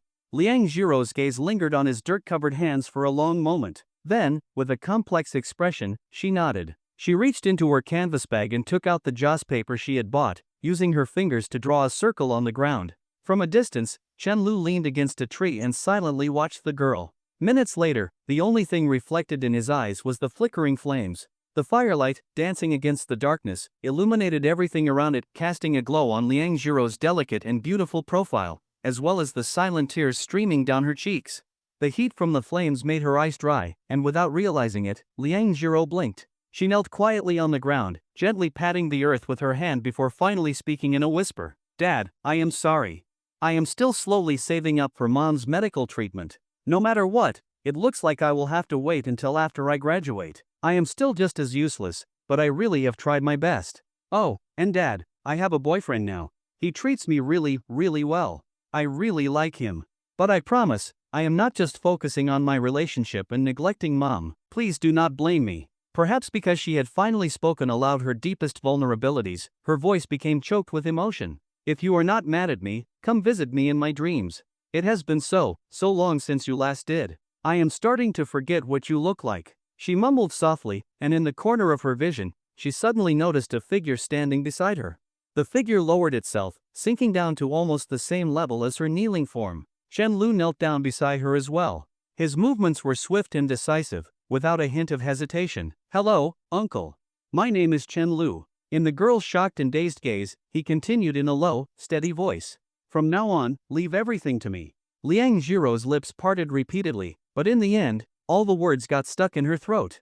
Truthfully, she did not even know what she wanted to say at this moment, so she turned her head in silence and kept feeding the joss paper into the fire, watching as it glowed red before turning to ash. The firelight blurred in her eyes, but the tears streaming down her face would not stop. She sobbed in broken gasps, and Chen Lu simply knelt beside her, silently keeping her company. Liang Jiro thought that if, years later, someone were to ask her at what moment she first wanted to marry Chen Lu, she would probably say that she wanted to marry him at every moment, but if they asked when she most wanted to marry him, it would undoubtedly be this moment. The wounds left by years of hardship and suffering had, from this moment on, finally begun to heal. Walking through the mountains at night is really terrifying.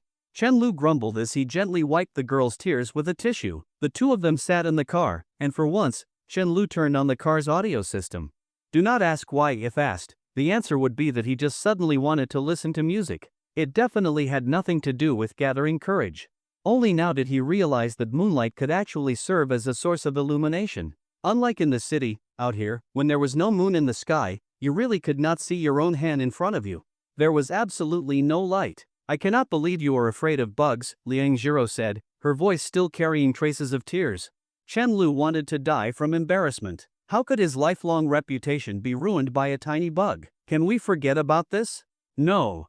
There was still a lingering tear in the corner of her eye, but Chen Lu could tell she was smiling. Watching her, Chen Lu could not help but smile as well. Forget it.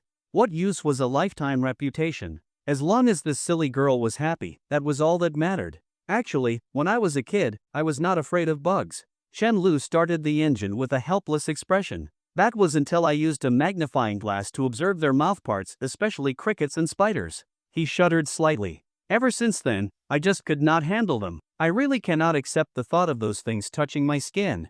The way he described it gave Liang Jiro chills as well. She rubbed the corner of her eye and said softly, "You are so exhausted. Is it really safe to drive?" Maybe we should just sleep in the car tonight. She mustered the courage to suggest something that, in any other situation, she would never have proposed. Sleeping in the car all night might suffocate us, silly girl. Shanlu flicked her forehead. If it were just him, he might have cracked a window and made do for the night. But with this silly girl here, it was out of the question. He would not feel at ease unless he took her home safely, then at least rest for a bit. Liang Jiro spoke even more softly now, as if afraid that he would reject her again. She could see that Shanlu was truly exhausted. The empty cans of energy drinks beside him were proof enough. She turned her gaze toward the back seat. "You can rest your head on my lap." Her voice grew quieter and quieter, until it finally faded into silence. For a moment, Shanlu was no longer sleepy at all. His entire body was suddenly full of energy. But his last shred of rationality made him smirk and ask teasingly, "We are in the middle of nowhere. Even if you scream for help, no one will come. Are you not afraid that I might take advantage of you?" Liang Jiro shook her head firmly. "No, you are not that kind of person. What if I am?" He leaned closer, grinning wickedly. The girl pondered for a moment, looking both nervous and hesitant. But in the end, she still answered in a trembling yet serious voice. Then I still like you." "Stop talking, I cannot take it anymore." Shenlu felt as if he was about to spit out a mouthful of blood. He quickly clutched his chest and took 2 deep breaths. It was just a silly girl. Why did she have to land such a critical hit every time? After speaking, Liang Jiro also felt embarrassed and turned her head away, refusing to look at him. "Actually, even if you did have improper intentions toward me, I would still like you all the same." After a while, Shenlu deliberately lowered his voice, as if trying to regain some ground. Perhaps, to maintain the dignity of a chef who could only cook boiled frog, he always liked to compete in this particular area. "I know you definitely do not believe me. Do you want to try ruining me and see for yourself?" Shanlu asked. "Then you will know if I am telling the truth." "I do not want to." Liang Jiro was so embarrassed that her voice was slightly louder than usual. "You do not want to, but I do." Before the silly girl could react, Shanlu had already placed a kiss on her cheek. There were still traces of tears on her face, making the kiss taste salty. Liang Jiro was flustered. She did not know whether Shenlu was joking or serious, so she simply closed her eyes and let him do as he pleased. Fortunately, Shenlu knew how to control himself. Before long, the girl was no longer as tense. She simply clung tightly to him, letting him kiss her cheeks and the side of her neck. Unlocking more privileges felt pretty great. Although he still could not kiss her lips, at least now, the silly girl was okay with him kissing her cheeks and neck. At this rate, was a kiss on the lips not just around the corner? At this moment, Shenlu regretted not adding more firewood to the stove earlier. Humans were always greedy. Previously, he had thought that kissing her cheek was already satisfying enough. But now, he could not help but want more. After all, he still did not know what kissing actually felt like. After a long while, Shenlu had finally bullied Liang Jiro to his heart's content. Feeling completely recharged, he cheerfully started the car. "You are thinking about bad things." Liang Jiro curled up in the passenger seat, hugging her knees, burying her face into them, and whispering in a barely audible voice. "Why do you say that?" Shenlu was puzzled. You were pressing against me just now." As someone living in the 21st century, there were certain things she could not pretend not to understand. Especially with Lin Miao, the experienced driver, as her friend. Even though Lin Miao had never had a boyfriend, when she talked about these things, it was not just driving, it was practically low-altitude flying. Shenlu awkwardly cleared his throat. I did not. Stop making things up. You were." The little ostrich sitting beside him spoke with stubborn determination. She had felt something pressing against her the whole time, unless Shenlu had been carrying a remote control in his pocket. Shenlu could not think of a good way to explain himself, so he simply let out a cold huff. "If you keep talking nonsense, I will kiss you on the lips." Liang Jiro was instantly silenced, shrinking back like a bullied young maiden, not daring to protest any further. Seeing her flustered and embarrassed expression, Shenlu smirked triumphantly. As expected, if one's skin was thick enough, there were no weaknesses. The car soon fell into silence. Gone were the heavy breaths from earlier, and even the casual chatter between them had faded. Shenlu drove along the deserted road. The headlights illuminated the lush trees on either side, but he did not feel lonely at all. "You are way too easy to bully." Shenlu suddenly chuckled. Hearing no response from Liang Jiro, he curiously turned his head only to see that the girl had her eyes closed, peacefully leaning against the window. Her chest rose and fell steadily, and her small hand, slightly curled, rested near him. Even in sleep, this silly girl was so beautiful, so obedient. At this moment, the world felt completely still. Chen Lu just wanted to watch her sleep quietly. Seeing the serenity on her face and the slight smile on her lips, he sighed softly, adjusted the air conditioning to a warmer setting, and gently brushed back the strands of hair covering her cheek. Silly girl, even in your dreams, you look so happy. After a while, he regretted not noticing earlier that the girl had reached out her hand on her own. Now, he could only gently take her hand and whisper, "You have no sense of caution at all. Sooner or later, I am going to trick you into marrying me." Chen Lu did not make another sound for the rest of the trip, afraid of waking her. The journey was long and somewhat exhausting, but for some reason, he felt an overwhelming sense of happiness. It was not grand, passionate love that moved him the most. Rather, it was these quiet, peaceful moments when happiness suddenly became so tangible. Like when he first saw Liang Jiro wearing an apron while cooking for him. Like now, as she slept soundly beside him. Time was gentle. Life was serene and beautiful. This was the kind of life he longed for. Liang Jiro was still lost in her dream, clinging to Chen Lu, when she was suddenly nudged awake. "Silly girl, wake up. If you do not wake up, I will take you straight to a hotel." Hearing Chen Lu's voice and seeing his gentle smile, she finally realized she had been dreaming. But even now, it still felt like she was dreaming. "Where are we?" She yawned as she rubbed her sleepy eyes. She could not even remember when she had fallen asleep. It felt like she had only closed her eyes for a moment, yet she was still drowsy. Chen Lu sighed with a smile and pointed out the window at the familiar alleyway. "We are home." "Ha?" Liang Jiro blinked in confusion, staring out the window in a daze. A few seconds later, she finally accepted reality. It was as if she had traveled through time. Seeing her bewildered expression, Chen Lu suddenly felt all his exhaustion disappear. "Feels like time travel, does it not?" He laughed. This is a superpower that only people who are loved can have. He had experienced this as a child too, dozing off in the car after a long day, only to wake up in a warm bed, covered with a blanket. Back then, he had never paid much attention to it. But as he grew older, he never had the chance to experience that kind of superpower again. "I am sorry." That was the first thing Liang Jiro said after snapping out of her daze. Chen Lu was taken aback. "Sorry for what?" Liang Jiro gripped his hand tighter, her face full of guilt and distress. "I should not have fallen asleep. I really did not mean to." She could not drive, but she could imagine how boring and tiring it must have been for Chen Lu to drive alone for so long. The sky outside was already turning light. The more she spoke, the more anxious she became. "I do not even know why I suddenly fell asleep." Chen Lu was stunned for a moment. The more he listened, the more he found this silly girl unbelievably sweet and adorable. Before she could regret it to the point of tears, he gently patted her head. "Actually, I quite like it when you sleep beside me. Besides, I spent the whole trip watching you, so we are even now." Then, leaning in close, he looked into her slightly misty eyes and smirked. "If you still feel bad, you could give me some compensation." Liang Jiro blinked, her voice trembling with both gratitude and nervousness as she asked, "What kind of compensation do you want?" Having spent so much time with her, Chen Lu naturally knew that saying something like, "It is fine, I am not tired," would be completely useless at this moment. He swore he was absolutely not doing this for his own selfish desires.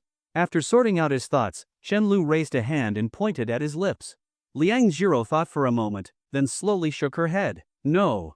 "Why not?" Chen Lu was genuinely surprised by the rare act of defiance from this silly girl. "Because that is something a girlfriend is supposed to do. It cannot be considered compensation." Liang Jiro fidgeted with her fingers, her voice filled with nervousness. "Even though I am still too scared to do these things right now, someday, I will do all of them with you." It took Chen Lu a long time to process the way her brain worked. So what she meant was, those things already belonged to him, and if they were counted as compensation, he would be at a loss. This silly little frog was about to be boiled alive, yet she was still worrying about the one heating the pot. Damn it, she was so pure, it was enough to make him want to cry. The thought that flashed through his mind almost made him burst out laughing. Watching Chen Lu trying to hold back his laughter to the point of coughing, Liang Jiro felt like she could die from embarrassment.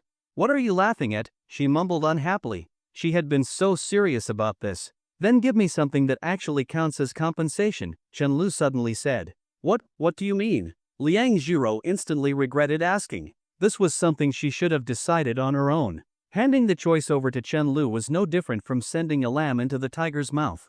Without saying a word, Chen Lu typed 2 words on his phone and showed it to her. "Call me that?" The moment she saw the words, her face turned bright red. "That is too soon." "It is no problem. That is not something a girlfriend is required to do, right?"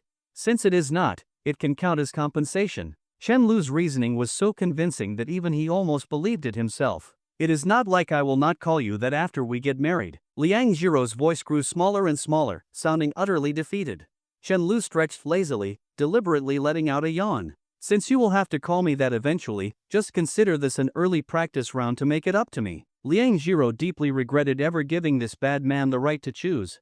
But thinking about how exhausted he must have been from driving, she could only nod helplessly and whisper, just this once. With that, she hesitantly leaned close to Chen Lu's ear and whispered in an almost inaudible voice. Chen Lu froze on the spot, turning into a statue, completely motionless. Feeling utterly ashamed, she curled up again like a little ostrich and murmured in grievance, "It was just this one time. Forget about it already. I never said anything just now." However, just as she finished speaking, Chen Lu suddenly grabbed her wrist tightly. Some time later, the two walked side by side through the dimly lit alley. Liang Jiro looked like a bullied little kitten, quietly tidying up her messy hair. Even in the faint light, the redness on her cheeks was clearly visible, not to mention the unmistakable marks deep on her neck. Noticing them, she quickly pulled up the collar of her t-shirt. If her mother saw this, she might as well just die on the spot. Now, she finally understood how those so-called love bites were left behind. Except, in her case, she had been the unfortunate test subject. It looked like Chen Lu had marked her as his possession. It was humiliating. She could only keep pulling up her t-shirt and pretend she saw nothing. Chen Lu, watching her behavior, felt a little guilty, but at the same time, he was secretly pleased. After all, those strawberries were left behind by his own lips. Every time he saw them, he could vividly recall what had just happened. "I told you it would be better if I went a little deeper, but you did not let me," Chen Lu said helplessly. Liang Jiro, like a little calf, bumped her head against him. "You are still talking about it? How much deeper did he want to go?" If it got any deeper, she would have had to take off her clothes. All right, I will stop." Chen Lu shrugged with a smile and took her hand. Only when the redness on her face had faded slightly did he finally walk her home. In the days following their return, Chen Lu continued overseeing the progress of the project, while Liang Jiro devoted herself to intense study sessions. Every university student has a genetic lock that only unlocks the night before an exam. Once activated, the brain reaches an unprecedented level of efficiency. Theorems that took previous scholars half a lifetime to study and summarize could be reviewed in a single night. Time passed quickly, and soon it was the last day of final exams.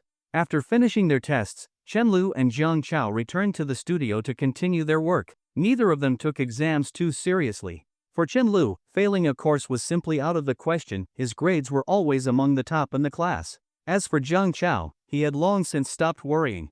Compared to Chen Lu, he cared even less. To him, as long as his scores were not so bad that even the teachers could not salvage them, he considered it a success.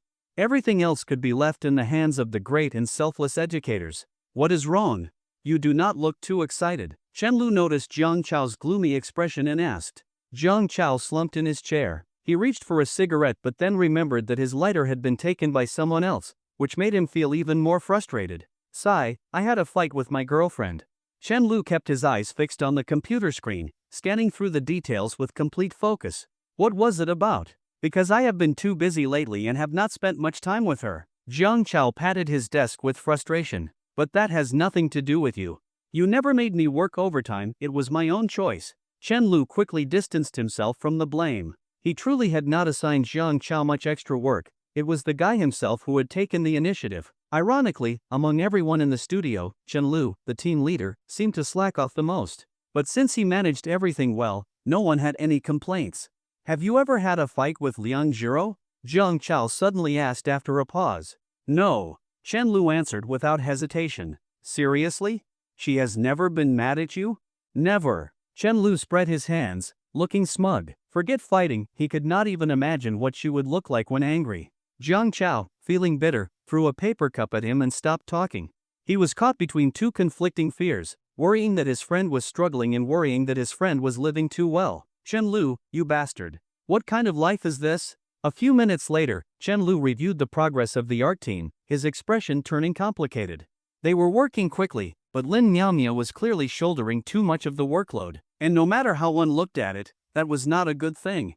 He looked up and said to Jiang Chao, "If everything goes well when the game launches, help Lin Miaomia recruit another artist to work as her assistant." Jiang Chao immediately straightened up. "Why?" "First, so there is someone to take over for her in the future. Seeing Jiang Chao's startled expression, Chen Lu quickly clarified. In case she decides to leave one day, I do not want her to feel trapped. As her friend, I need to make sure she can walk away freely. Second, her health is not great. Once the studio is fully operational, the workload will be even heavier. She needs someone to share the burden. Jiang Chao finally let out a breath of relief. This does not seem like your usual ruthless behavior. Is it because she is your girlfriend's best friend? Not entirely. Chen Lu took a sip of water, then joked, if they collapse from overwork, how am I supposed to exploit them? Liang Jiro was on her way to see Chen Lu, her thoughts tangled in a mess of emotions. It was common knowledge that love made people foolish. It did not just slow down a man's ability to draw his sword, it could also turn someone with the strategic mind of a palace intrigue champion into a simple-minded fool. This was proof of how terrifying it could be. She had been feeling a little down lately.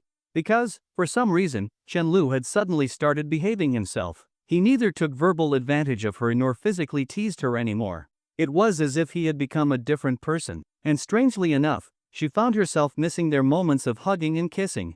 After all, it was not just men who craved physical affection in a relationship, women did too. Otherwise, if everything remains so innocent and chaste, they might as well just become sworn siblings. Inside the studio, when Chen Lu saw Liang Jiro approaching, he instinctively reached for his water cup, intending to hand it to her. But before he could react, she lowered her head and quickly pulled him into the office. Jiang Chao grinned as he watched the door shut behind them. Recalling the way Liang Jiro had hurried over just now, he muttered to himself, "Ha! And he said they never fight. Look at him now." Inside the office, under Chen Lu's utterly shocked gaze, Liang Jiro silently locked the door. With her head down and her face burning red, she slowly walked up to him. Finally, she rested her forehead against his chest and, in a voice so soft it was almost inaudible, whispered, Do you want to kiss me?" Chen Lu unconsciously swallowed. What did you just say? He could hardly believe it. He had only been busy for a few days, and this silly girl had already learned how to throw herself into the fire on her own? Liang Jiro peeked up at his shocked expression and immediately felt even more embarrassed. Her small hands clutched tightly onto Chen Lu's clothes, and she could not get a single word out. How had she suddenly turned into the kind of fool who could not function without hugging and kissing Chen Lu? She could not figure it out, so she decided to stop thinking altogether. After all, they had barely seen each other these past few days due to exams. So, biting her lip and shutting her eyes tight, she simply threw herself into his arms, actively offering herself up. Chen Lu, who was already stunned, completely froze in place. He had not expected Liang Jiro to take the initiative and hug him so suddenly, and for some reason, he always remembered these small moments of change in her the most vividly, because she truly tried so hard. She tried so hard to love him, tried so hard to change for him. As these thoughts flooded his mind, he slowly wrapped his arms around the girl in front of him, burying his face in the crook of her neck, inhaling her familiar, delicate scent.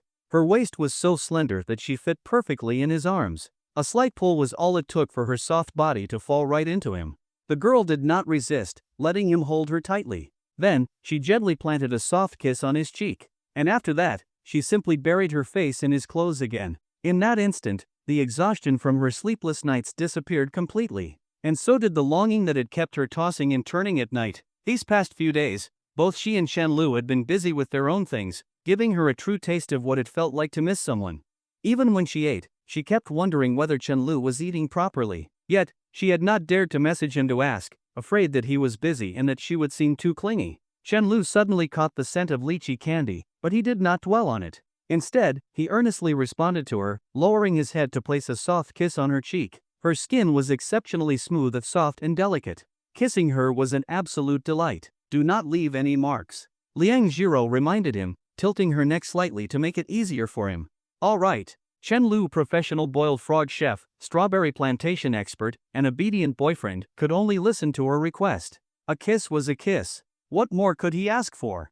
Still, he only put his strawberry planting plans on hold temporarily. He had not given up at all. He had even secretly made up his mind that sooner or later, he would leave kiss marks all over the silly girl. You have dark circles under your eyes. After a while, Chen Lu cupped her face gently, his voice filled with concern. Puffed up from being held, Liang Jiro pouted, her words coming out slightly muffled. You do too. His dark circles were not much lighter than hers. One look, and it was clear he had been staying up late as well. Chen Lu pulled his eyelids down with both hands, making a funny face. I did it on purpose so we would have matching ones. Now, when we walk down the street, people will instantly know we are a couple." Hearing that, Liang Jiro could not help but smile. Of course, she knew he was joking. But still, his words made her so happy. She was the easiest person to cheer up. Even something like this was enough to make her smile for a long time. But despite smiling, she still felt worried. She did not care about her own dark circles, but seeing his made her heart ache. "You should not stay up so late," she whispered. Chenlu continued gently kneading her soft cheeks, watching as her face shifted into different funny expressions. "I have no choice. Money does not fall from the sky. If I do not work hard now, how will I give you a good life when we get married?" He deliberately said it in a teasing tone, so she would not realize that he was genuinely working hard for her. He did not want to make her feel guilty. But even when he put it that way, Liang Jiro still took his words seriously. She held his hands tightly, looking nervous yet earnest. "It is okay. You do not need to pay for my mom's treatment anyway. In the future, as long as you are with me, everything will be fine. If we cannot afford a car, we can ride an electric scooter. You can drive, and I will hug you from behind. We can save up for a house little by little. And if we cannot afford one in Hangzhou, we will just move somewhere else. Wherever you go, I will go with you." She counted off her fingers, carefully calculating as she spoke. "I can cook. As long as we have money for groceries, that is all that matters. And I do not have any expensive hobbies. I do not even like shopping. I hardly spend any money at all." Before she could finish, Chen Lu pulled her into another tight embrace. His lips twitched, his emotions a complicated mess. If they were not too young to legally marry, he would have taken this silly girl to get a marriage certificate right now, though he was not sure if she would agree. The more she spoke like this, the more he wanted to give her the best life possible. How could he ever let a girlfriend like her suffer? Not even a little. The sudden embrace startled Liang Jiro, but once she recovered, she hugged him back just as tightly. Her small hands rested on his back, and she nuzzled her face against his chest with her eyes closed, her voice filled with happiness. "None of that matters to me. As long as you are always by my side, that is enough." Feeling Chen Lu's rapid heartbeat against her, she made a silent vow to work even harder. What if, in the future, she actually became a wealthy woman capable of supporting him? If that happened, she would not let Chen Lu do anything at all. He would only need to love her, spoil her, kiss her, and hold her. The rest of his time could be spent playing games. Coincidentally, that was exactly what Chen Lu was thinking too. He gently ran his fingers over the calluses on her otherwise soft hands. Then, glancing at the project plan on the desk, a rare look of determination appeared in his eyes. He vowed that he would take responsibility for her future. Even he, a man, did not have calluses on his hands. So why the hell should his girlfriend? A long while later, Jian Chao felt a little dejected when Lu Yan only replied to his message with an angry, fist-punching emoji. But then he suddenly remembered that his good brother, Chen Lu, was also in the middle of a fight, just like him. Instantly, he felt a lot better. That was just human nature. People were not afraid of suffering. They were only afraid of suffering alone. When he saw the door to Chen Lu's office slowly open, he coughed twice, suppressing the smirk on his lips, ready to watch the drama unfold. But what he saw instead was Chen Lu and Liang Jiro walking out of the office, completely glued to each other. Wait, what? Were they not supposed to be sharing the hardship together like brothers? As he stood there, mouth slightly open in disbelief, Chen Lu sat down in front of him with an expression of utter disdain. "What is with that dumb look on your face? Hurry up and confirm the project progress again." Meanwhile, as soon as Liang Jiro stepped out of the office, she was immediately pulled aside by Lin Miao, who had just returned to the studio. "Well, did you eat the fruit candy I gave you? How was your first kiss?" Lin Miao grew more and more excited as she spoke. Was he completely shocked? Liang Jiro blinked blankly and shook her head in confusion. "We did not kiss." Lin Miao's mouth hung half open, and she stared at her for a long moment. "Why not? You literally delivered yourself to his lips. How did he hold back?" The more she thought about it, the less she believed it. If it were her, she definitely would have kissed already. A girl this beautiful, this adorable, throwing herself into his arms, asking for hugs and kisses. If he could hold back, was he even human? Liang Jiro lowered her head deeply. "Maybe, he did not understand what I meant." Lin Miao tapped her stylus repeatedly against her drawing tablet, the rhythmic tap sound filling the air. The more she thought about it, the more she felt that Chen Lu could not possibly be that dense. So she asked instead, "Did you say the words I told you to say?" "No." Liang Jiro looked like a guilty child who had done something wrong. She did not even dare to meet the gaze of her love theory mentor. "I was too embarrassed to say it." Lin Miao let out a long sigh, deeply disappointed. then all your mental preparation was for nothing. She patted Liang Jiro's shoulders seriously. Jiro, you are already a mature woman. You have to learn how to seduce him into kissing you first. That is the only way to capture a man's heart, do you understand? As women, we have to take the initiative too. We cannot let men do all the work. But at the same time, we must maintain a sense of dignity. For example, you can let him hug you without resistance. But you must still say no out loud. Got it? Liang Jiro nodded in understanding, not doubting her mentor's expertise in the slightest. Even though this so-called love guru had been single since birth, and all of her dating knowledge came from anime, visual novels, and adult films. While discussing work with Jiang Chao, Chenlu noticed Lin Yamia openly slacking off in front of everyone and could not help but smile as he asked, "Have you finished modifying the settlement screen?" Lin Yamia was immediately displeased. "I am doing something even more important than work. You should be grateful I am not asking you to buy me a meal." If it were not for all the people around, she would have straight up told him, "One day, you will have to kneel before me." Chenlu tilted his head, glanced at her, and said nothing more. After all, her way of thinking was quite different from that of a normal person. So, he simply turned back and continued chatting with Jiang Chao. "Do you think this game will make some money?" He did not have particularly high expectations for their first project. Breaking even was enough. Anything beyond that would be a huge win. The first step was always the hardest, but as long as they could establish a steady pace, things would only get easier. Based on the demo feedback, things are looking fairly optimistic. Jiang Chao replied. Chenlu generally only set the overall direction, while Jiang Chao personally handled most of the details. That is why I keep saying that your decision to participate in the competition first was a genius move. At the very least, it proved that our game concept is solid. Chenlu nodded. Then for the first month, let us hold off on their performance bonuses. I will set some money aside as an emergency fund, and I will compensate them later. A heartless boss would not even consider giving out those bonuses in the first place. Jiang Chao smirked, then suddenly realized something. Wait, emergency fund? What for? I just need to make sure that, for the next few years, I can always come up with at least 100,000 yuan if necessary. That is easy. Jiang Chao did not pry further. I will just hold off on taking my share until you have saved up. Chenlu quietly observed the faint smile on Jiang Chao's face, feeling as though everyone around him was giving him a reason to work harder. As if not putting in his best effort would be letting them down. Just as he was lost in thought, Jiang Chao suddenly sighed. Our dorm is about to be unavailable soon. Are they really making room for the freshmen? Chenlu asked. Hearing that they could not stay in the dorms anymore made him feel a bit unsettled. Yeah, it happens every year. Jiang Chao spread his hands helplessly. That is just how it is for fourth-year students. No home, no love, just getting thrown straight into the harsh realities of life. Chenlu rested his chin on his hand, gazing out at the evening glow beyond the window, a faint sense of melancholy washing over him. So, this was it. His university life was truly coming to an end. The young and naive version of himself who first stepped onto this campus could never have imagined his current life, could never have imagined that someone who once loved slacking off so much would now work so hard, and certainly could never have imagined ending up with such an adorable, silly girlfriend. That was life. You never knew what awaited you in the distance.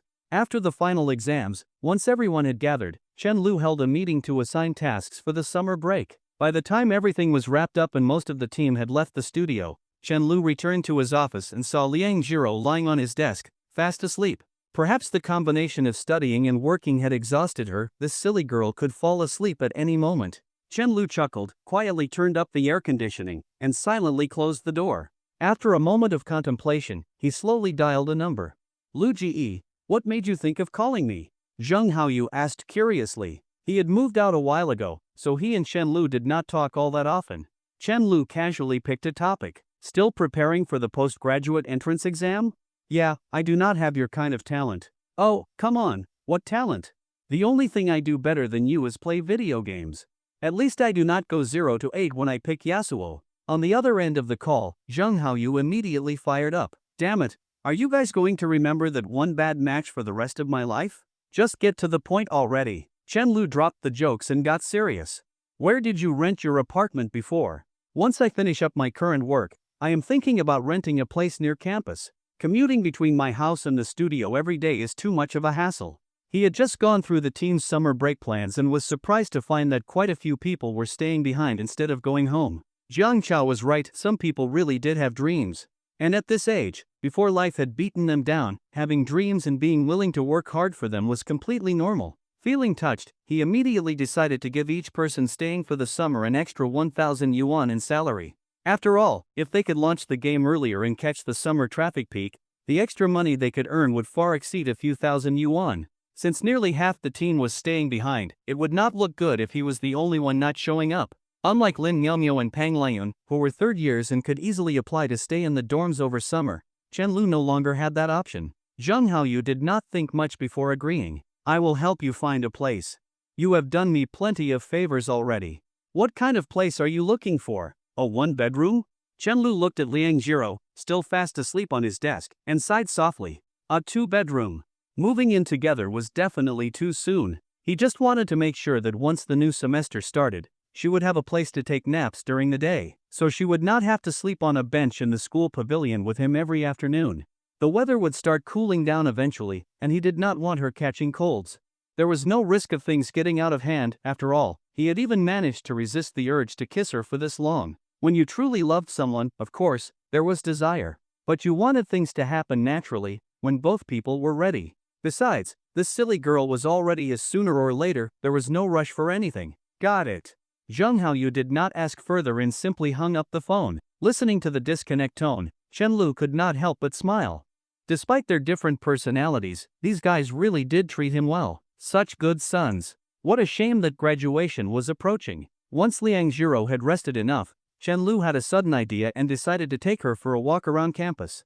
Just like other couples at their school, they took a slow stroll around the track and wandered through different spots on campus. The sky had long since darkened. A gentle night breeze carried away the heat of the day, making the evening feel pleasantly cool. Fingers interlocked, Chen Lu asked softly, "Any plans for the summer?" "A part-time job." The girl responded immediately, not even stopping to think. "Find some time to go to the amusement park with me. We talked about it before." "All right." Liang Jiro nodded lightly. She was actually looking forward to it. She had never been to an amusement park before.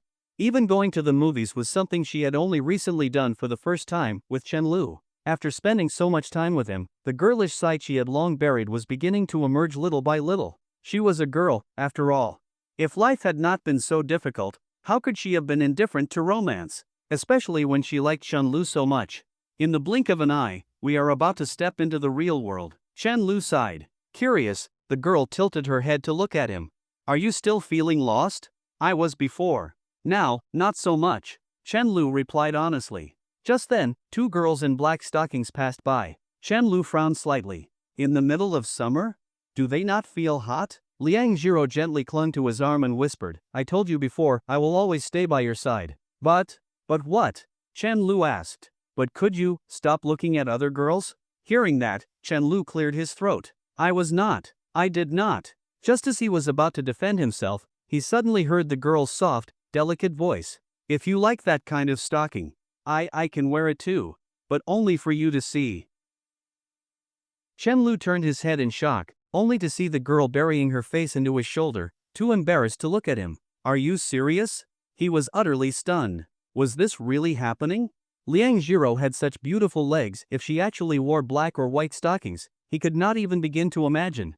Wait, something felt off. Chen Lu suddenly realized. He really had not been intentionally looking at those two girls. How could he not notice people walking straight toward him in his peripheral vision?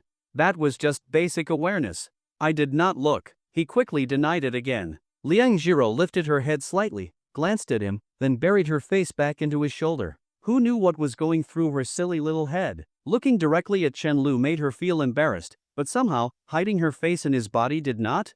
You pervert. She muttered softly. How am I? Chen Lu felt wronged. Clearly, he was the one being taken advantage of right now. Liang Jiro lightly bit his arm with almost no force at all. You have been smirking this whole time.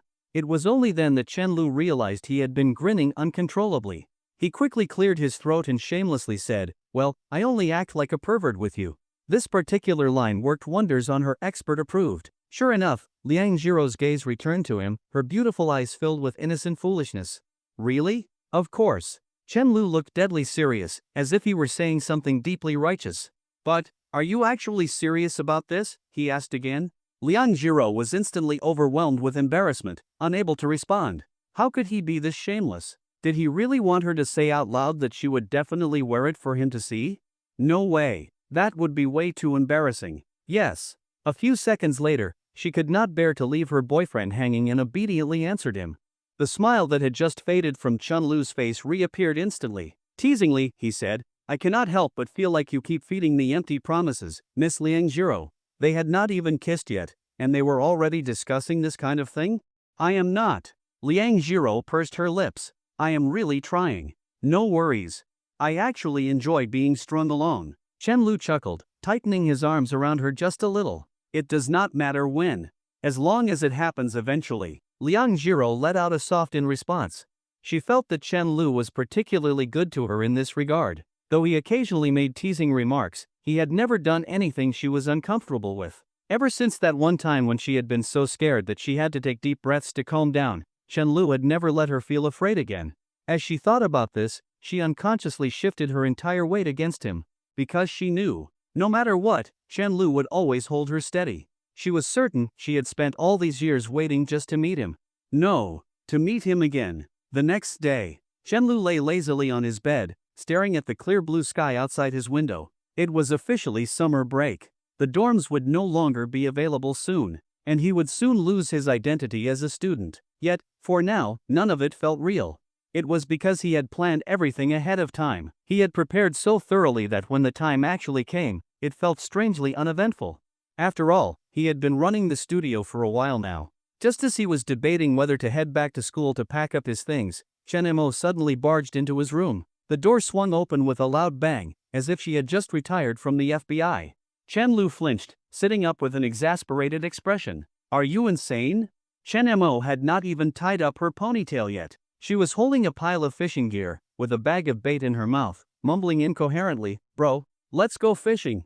You do realize that once summer break is over, you will be in your senior year of high school, right?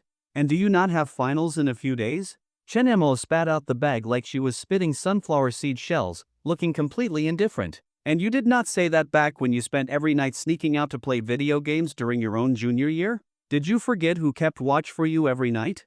Do you think you could have gotten away with it without me covering for you?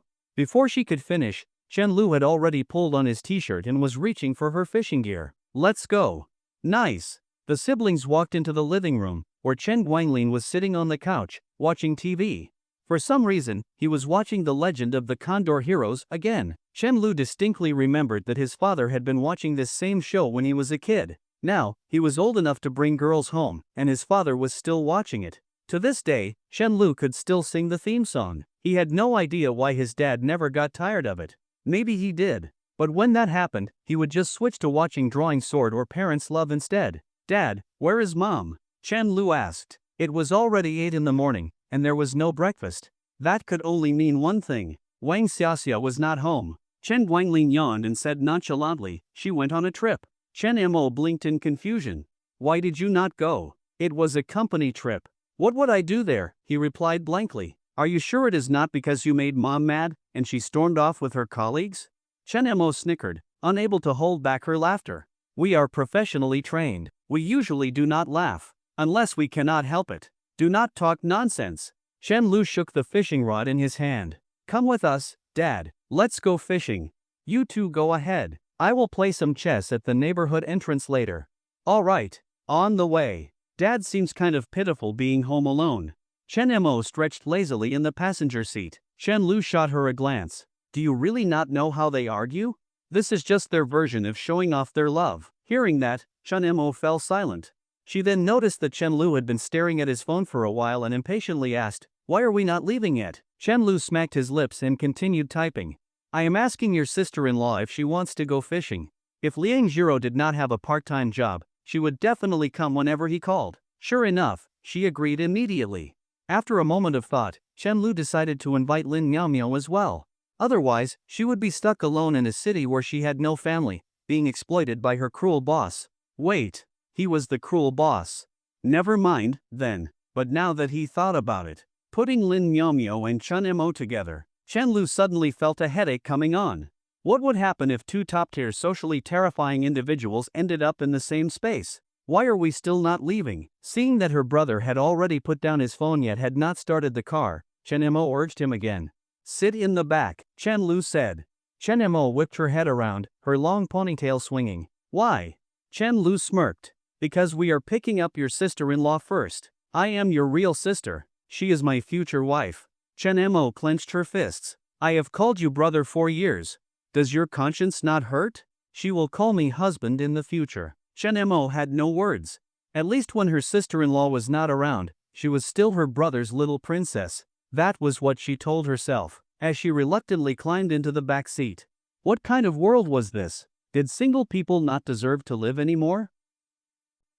Sure enough, when they arrived to pick up Liang Jiro, the silly girl hesitated instinctively by the front passenger door, knowing that Chen Mo would be coming alone. After a brief pause, she reacted and instead opened the rear door. When she saw Chen Mo inside, she tilted her head in slight confusion. At that moment, Chen Lu spoke calmly, "Come sit in the front. I saved this seat just for you." Ha? Oh. Liang Jiro blinked in surprise before obediently taking the front passenger seat. I thought Xiao Mo would sit here. As long as you are around, this seat belongs to you, Chen Lu said softly, one hand on the steering wheel while the other reached over to lower the sun visor in front of her. Liang Jiro lowered her head, too embarrassed to respond, quickly pushing down the inexplicable sense of happiness rising in her heart. Chen Lu glanced at her and asked, "By the way, did you ask Lin Miao Miao?" He had not messaged Lin Miao Miao directly. Instead, he had left it to Liang Jiro as a suggestion.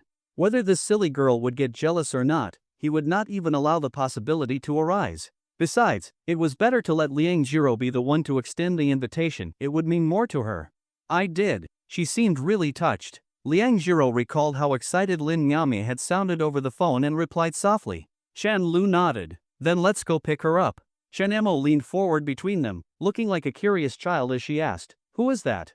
Is she my sister-in-law's best friend?" Mei Chem, you and her should get along well. Clearly, Liang Jiro had long given up on trying to stop Chen Mo from calling her sister-in-law.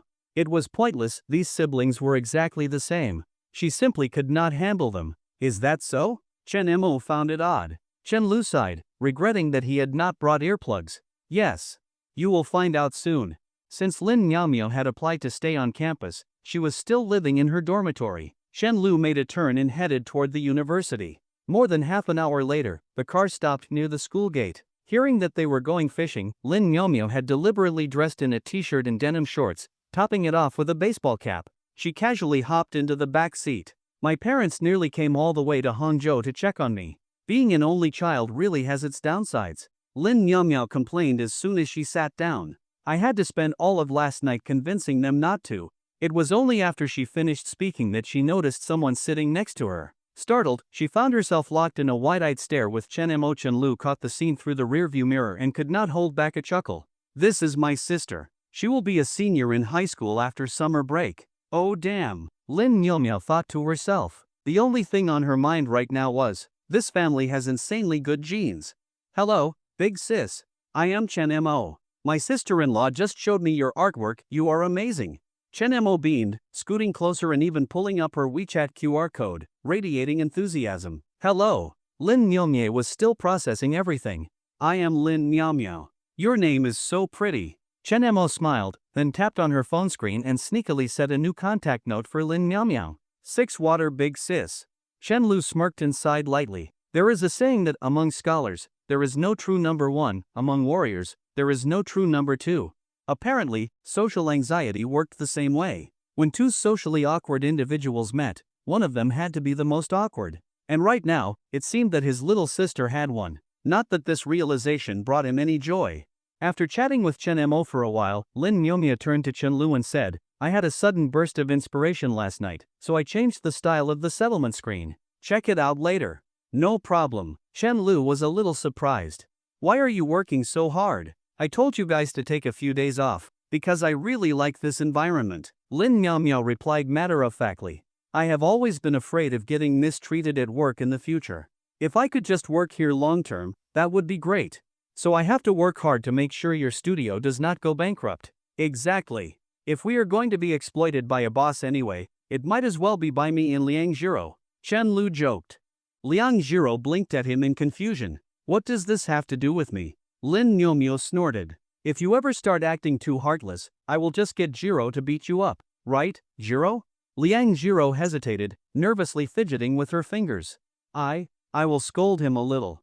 You traitor! Selling me out for love. Lin Miao Miao pretended to be furious, biting her lip in mock frustration before slumping back into her seat. Just then, Chen Mo wordlessly handed her a bag of potato chips and shrugged. Love makes people stupid. Those two are just idiots. Try to be understanding. Agreed. Lin Miao Miao grabbed a handful of chips and started munching. In that instant, a revolutionary bond was formed. A little sister who was beautiful and complimented her artwork, who would not like her. That little incident quickly passed, and Chen Lu focused on driving while listening to the three girls chat and laugh along the way. Liang Jiro was constantly flustered by Lin Miaomio and Chen Mo's antics, often not knowing how to respond. Every now and then, she would turn to Chen Lu with pleading eyes. Looking pitiful. Looking utterly adorable. Miao Miao, you have so many cosplay photos. Chen Mo had quickly gotten cozy with Lin Miaomio and was now scrolling through her phone, staring in awe. I want to try it too after I graduate. Maybe Amaya? Liv would be nice too. She puffed out her cheeks and thought. But I think I would only wear them at home. I would be too embarrassed to go out in them. Lin Miao Miao, speaking from experience, reassured her, it is always nerve-wracking the first time. But after that, it just keeps getting more fun. Your makeup is amazing.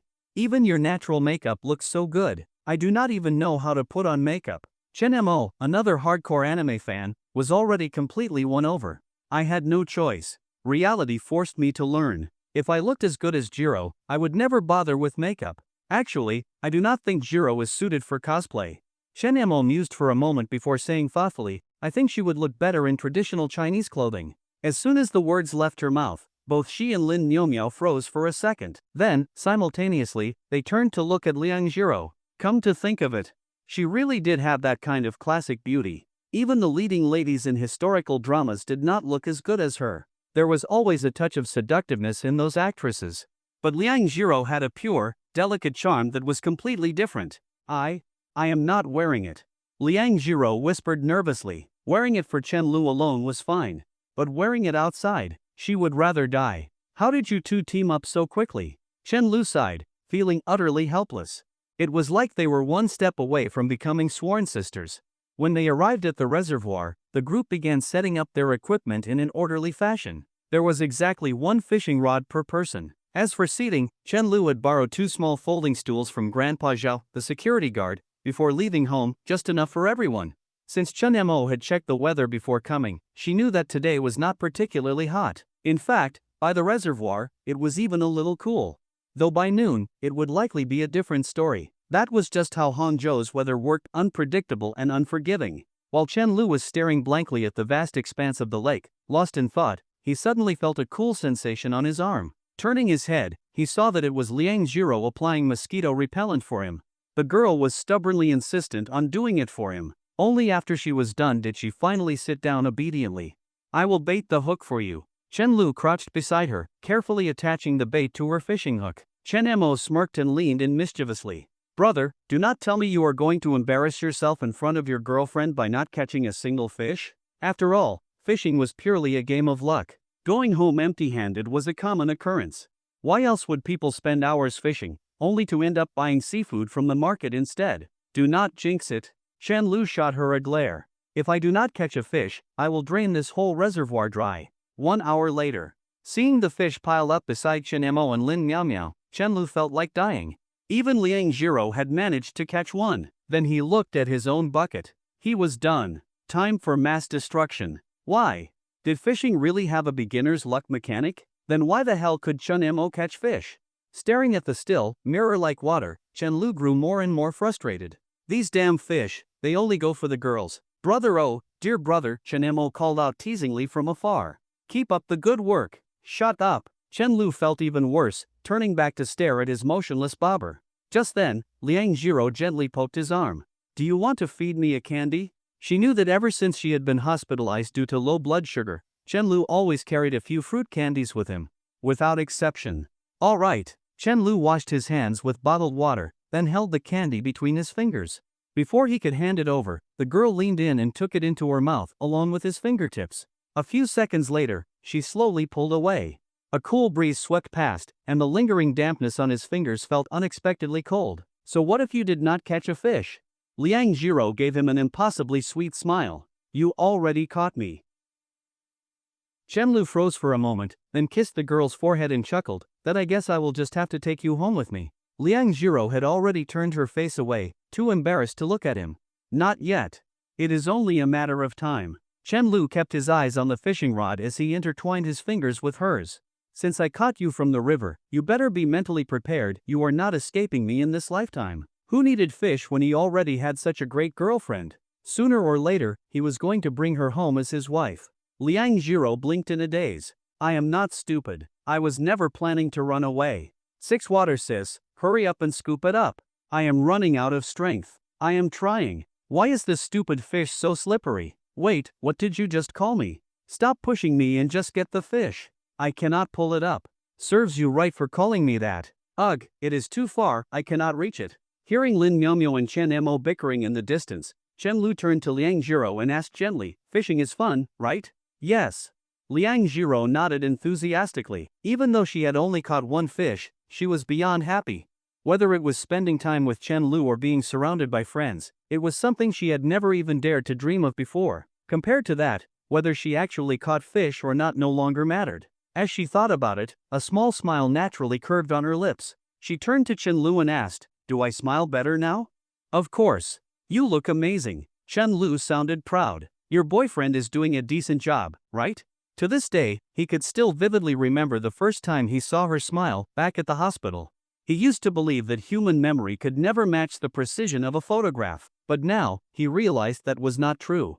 That moment was etched so clearly in his mind. He could even recall how time seemed to freeze, how his heart skipped a beat. A photo could never capture the way her smile had stunned him. MHM. Liang Jiro rested her head on his shoulder, closed her eyes, and enjoyed the gentle breeze. If only time could slow down. If only things could always stay like this. She hoped Chen Lu would love her forever. If I could catch fish every day, would we save a lot of money? After a while, she suddenly asked, her voice filled with an innocent kind of logic. Chen Lu's mouth parted slightly, momentarily speechless. After a pause, he slowly replied, have you ever considered that if you spent that time working instead, you could earn enough to buy even more fish? It was only then that Liang Jiro realized how silly her question was. She quickly pursed her lips and said nothing. Chen Lu laughed and playfully tapped her forehead. Whose girlfriend is this? So good at managing household expenses. Liang Jiro huffed softly but kept her eyes closed. By now, it was almost noon. The sun had climbed higher, and the heat was becoming more intense. Did you put on sunscreen? Chen Lu asked. He figured she probably had not. She would never spend money on something like that. He had completely forgotten to buy it for her in advance. Nope, she replied matter-of-factly. Be careful not to get sunburned. I feel like girls get tan more easily. If I get darker, will you still like me? Of course. Just your personality alone is enough to make me obsessed with you. Liang Jiro felt her cheeks heat up. Unable to hold back her smile, she softly scolded him, shameless. She had figured it out, Chen Lu was greedy. Even though she already liked him so much, it still was not enough for him. He wanted her to love him even more. Too bad he did not know she already did. And on top of that, you are so beautiful. I swear, I dream every night about how to marry you. Focus on fishing. She could not take any more. Her heart was pounding so loudly that she was afraid he would hear it. If he kept talking like this, she might not be able to resist marrying him on the spot. No, she could not. There was still too much to take care of at home. Not to mention, they were not even old enough yet. There is something wrong with the fish here. They only go for the girl's bait. Chen Lu muttered bitterly. Then, as if something suddenly occurred to him, he closed his eyes and whispered, I am willing to trade 10 years of Jiang Chao's lifespan in exchange for catching a fish. And may he hit the worst possible luck on every gotcha pull. This was not cruelty, it was karma. Back in the dorms, Jiang Chao had once shouted at the top of his lungs that he was willing to trade 10 years of Chen Lu's life for a rare character. And then, right after saying that, he miraculously pulled it in a single roll. That was the luckiest moment of Jiang Chao's life, and the most traumatic moment of Chen Lu's. A few minutes later, finally, Chen Lu's bobber twitched. Excited, he immediately stood up and yanked the rod upward.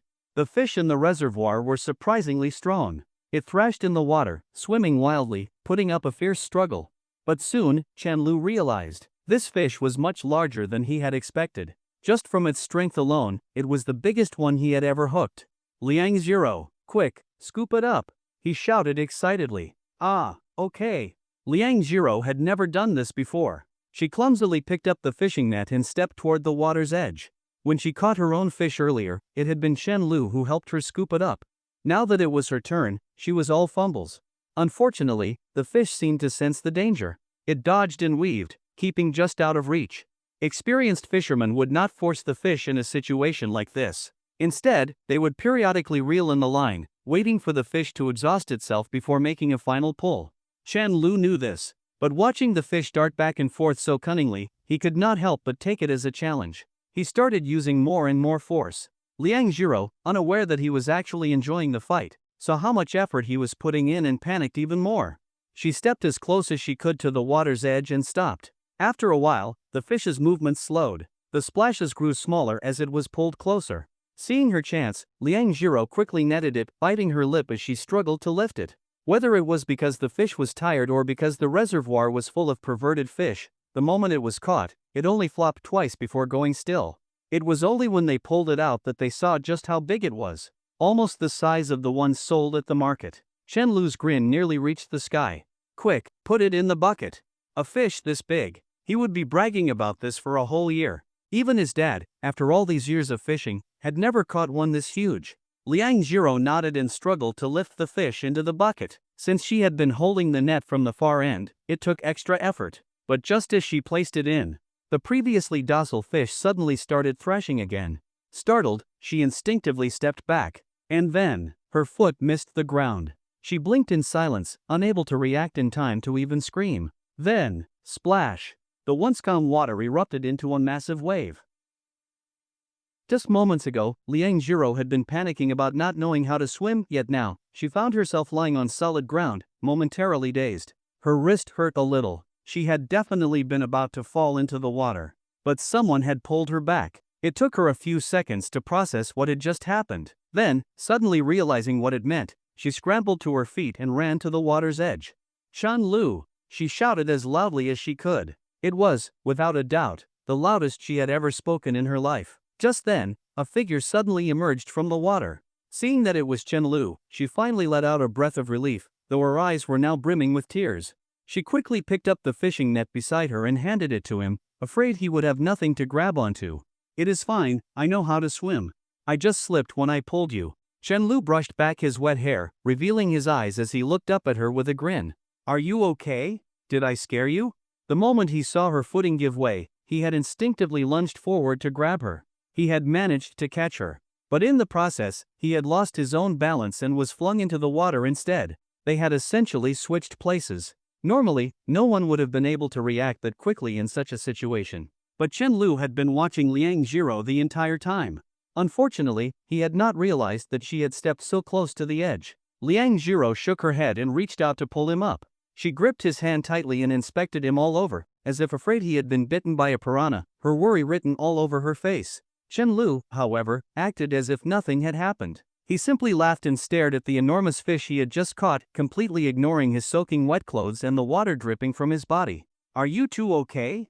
Lin Miaomio and Chen Mo ran over, panting. "We are fine." Chen Lu hugged the bucket close to his chest. "How did you know I caught such a big fish?" Both he and Liang Jiro suddenly noticed something. Chen Mo was also drenched from head to toe. She casually pulled off her hair tie, letting her wet hair fall loosely over her shoulders. The siblings looked like a pair of drowned rats.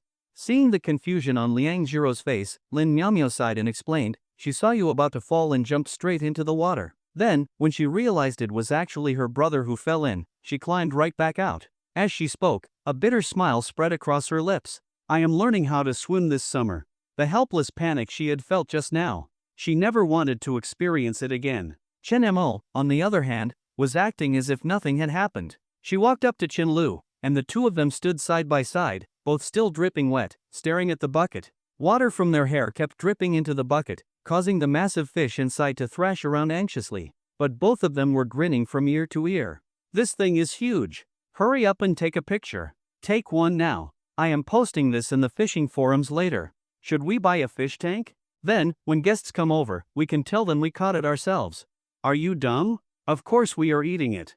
It is not even a pretty fish." Liang Jiro blinked, looking at Chen Lu, then at Chen Mo, then at Lin Miaomiao, who had a strangely guilty expression. Her nose stung. She realized she did not need anyone else to care about her anymore, because right now, she was already the happiest person in the world. Chen Lu glanced up at the sun and said softly, "Time to pack up.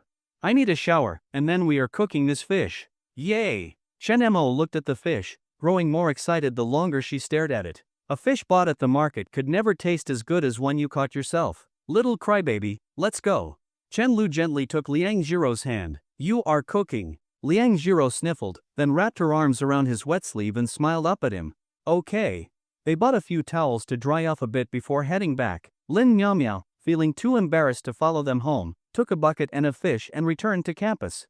At the neighborhood entrance, just as the three of them arrived, they spotted Grandpa Zhao sitting under a tree, fanning himself. "Xiao Lu, you're back?" Chen Lu grinned and nodded, setting the bucket down in front of him. "How did you know I caught such a big fish?" Grandpa Zhao glanced inside, and his eyes widened in shock. He looked up at Chen Lu with a serious expression. "Where did you catch this?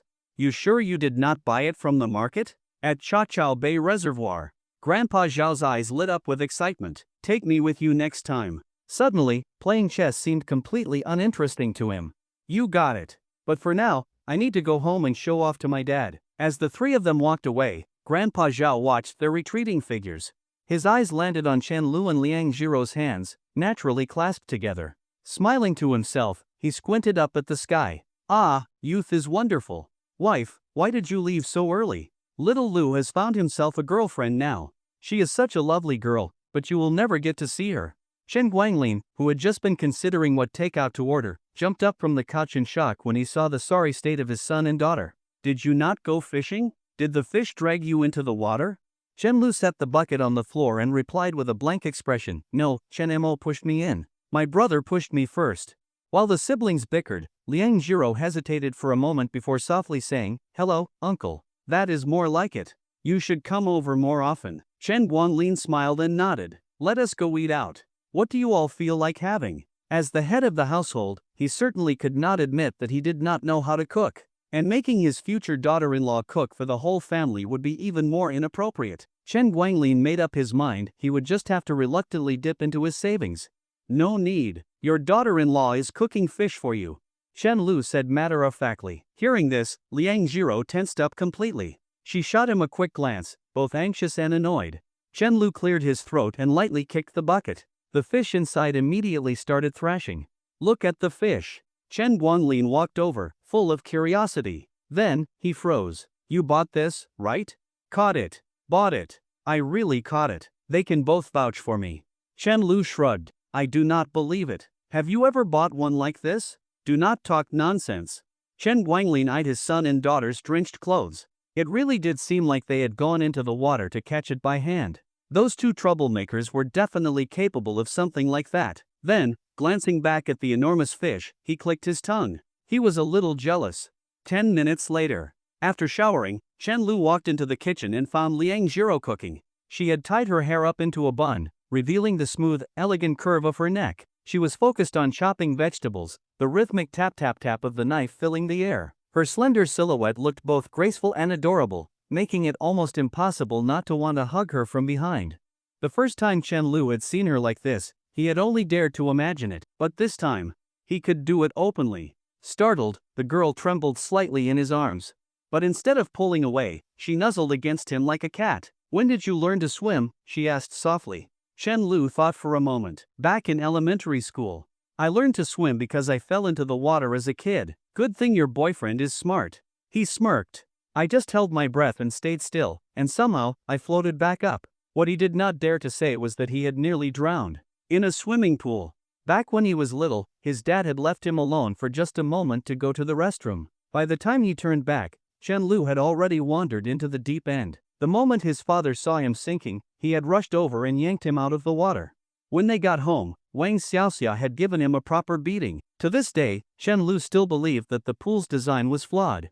He had been able to touch the bottom just fine, but then, out of nowhere, there was a slope. One step, and suddenly, his feet could not reach the ground anymore. Burying his face in her neck, Chen Lu took in the faint, refreshing scent of her skin. "You are chopping so fast. Aren't you afraid of cutting yourself?" Liang Jiro lifted her hand and bent her fingers slightly to show him. "If you press your knuckles against the blade, you will never cut your fingertips."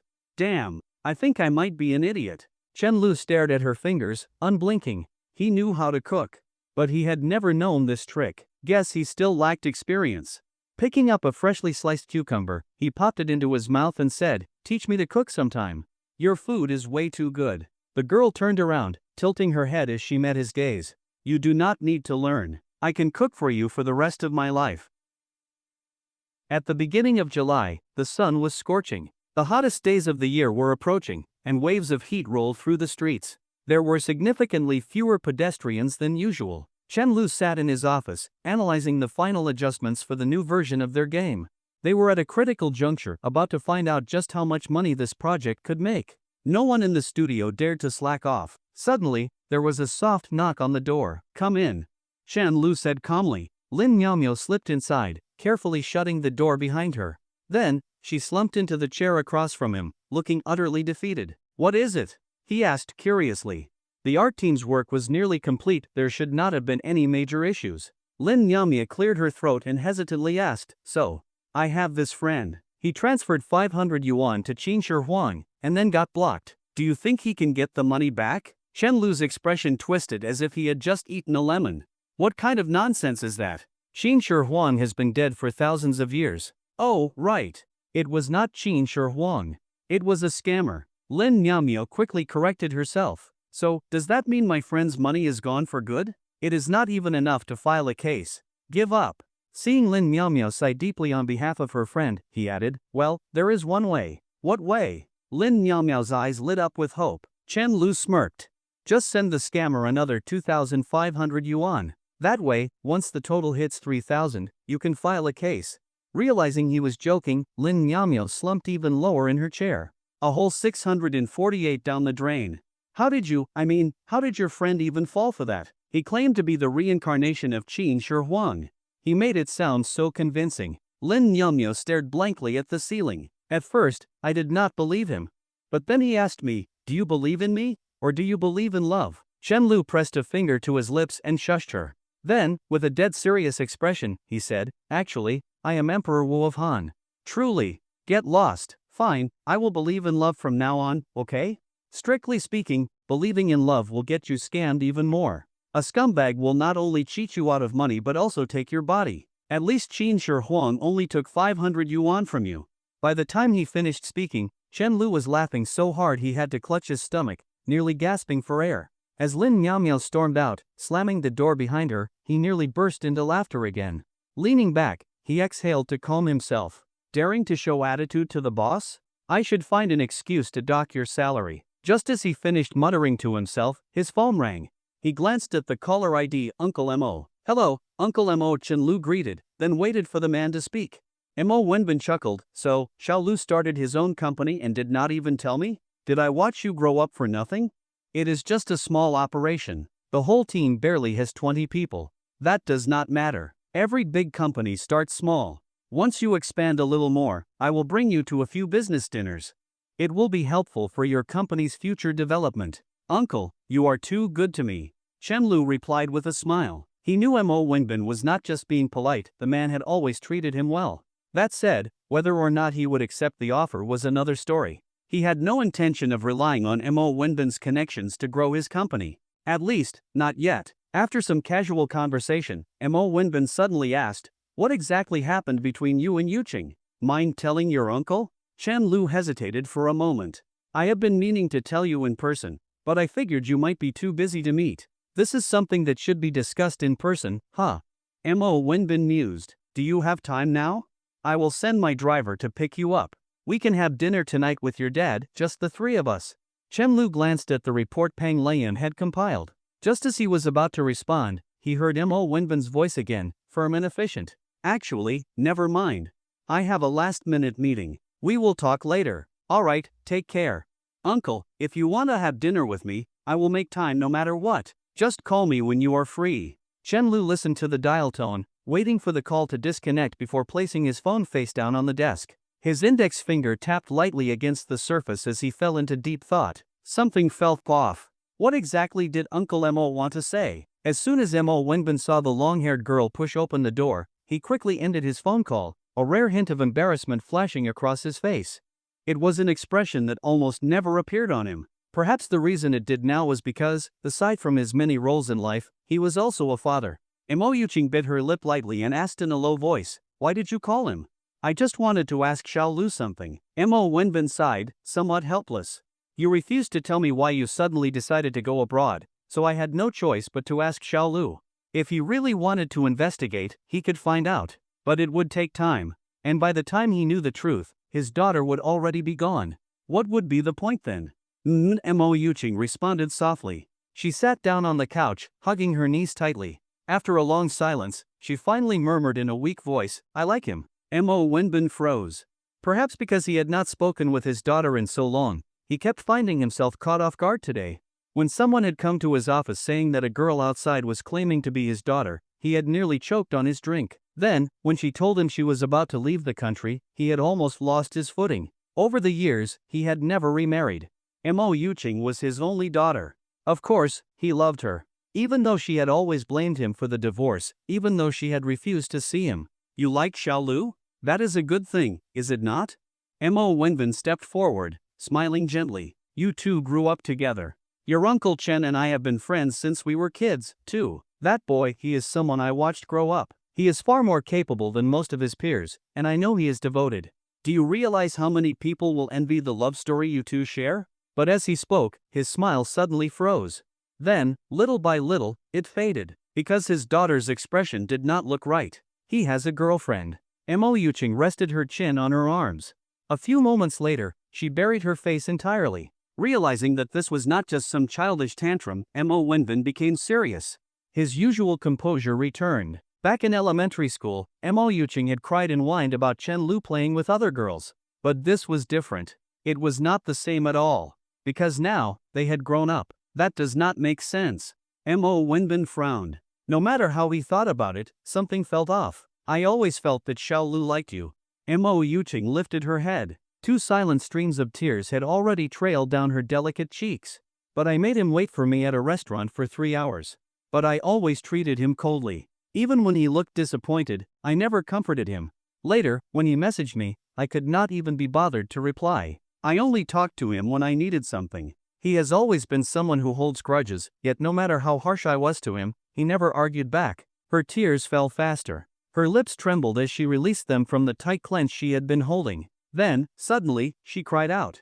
"I made him chase after me for 7 whole years, only to wear him down so much that he lost all confidence in himself. He could not even lift his head anymore. How could he possibly still like me?" As if venting all of her self-loathing, her voice rose, almost to a shout. But at the same time, it was utterly powerless. Then, in a barely audible murmur, she whispered, "He has been by my side for so long, too long. I got used to it. I got used to him treating me well. So I started to take it for granted. I kept thinking that as long as things stayed the same, it was fine. I never had the courage to take the next step. At the time, I was just telling myself, since Chen Lu is already always with me, why should I risk ruining that? That way, we would not end up like you and Mom." She trailed off. It did not matter. It was all just an excuse. Mo Wenbin reached out, wanting to pat her on the head. But halfway through, his hand hesitated. Then, silently, he withdrew it. Instead, he sat down beside her, careful not to sit too close. "Can I hug you?" Her voice trembled, thick with tears. Mo Wenbin felt his heart shatter upon hearing those words. With every beat, the pain struck anew. "Silly girl, I am your father," he said softly, letting Mo Yuqing rest her head on his shoulder. "You've been stubbornly competing with me all these years. Such a foolish girl." He didn't even notice that he had repeated "foolish girl" twice. Perhaps, in his heart, there was no better way to describe his daughter. Naive, proud, and stubborn. Why did she have to be so foolish? Mo Yuqing sobbed in his arms like a child, just as she had when she was little. Watching her, Mo Wenbin's eyes reddened without realizing it. It felt as if time had suddenly rewound by many years. As a parent, he had never truly wanted his child to grow up, because growing up always meant losing something. No one matures without reason. The more innocent a person is, the happier their childhood must have been. And once they grow up, they inevitably realize that the world is far from beautiful. For a moment, Mo Wenbin didn't know how to comfort her. So instead, he began telling his own story. From how he met Mo Yuqing's mother in childhood, to how they gradually grew closer, got married, and then how he devoted himself entirely to his career until, eventually, Mo Yuching's mother filed for divorce. Out of guilt for having prioritized his work over his family, he didn't fight for custody of Mo Yuching. Ironically, the very reason she had asked for a divorce was because he had left for a meeting while Mo Yuching was burning with a high fever. Yet after their divorce, she too became consumed by work, just like he once had, leaving her unable to care for their home. Both of them had finally come to understand each other's struggles and regrets. But the past could not be undone. Regret is the most useless emotion, it only serves to torment the soul while changing nothing. To others, it may seem like I have everything, Mo Wenbin said, but in reality, I have nothing. Now, I finally have the ability to give you and your mother the best life possible, but she's gone, and you're gone too. All because, when I was young, I didn't know what was truly important. I'm not as open-minded as your Uncle Chun. He tried to warn me back then. I really should have listened to him. Father and daughter talked more and more, finally reaching a point of mutual understanding. After a long while, Mo Wenbin felt his throat go dry, yet he still muttered every now and then, "It's all your father's fault." He couldn't help but think, if only he had realized earlier that companionship mattered more than providing a better life, if only he had fought for Mo Yuching's custody during the divorce, perhaps his daughter wouldn't have ended up like this. "Dad, I want to try on a wedding dress," Mo Yuching suddenly said. Mo Wenbin froze for a long time. He didn't know whether to feel happy that she was finally calling him dad again or to be shocked by her sudden request. Under his stunned gaze, Mo Yuching wiped her tears and smiled softly. "There won't be another chance in the future. The dream is over. It's time to grow up."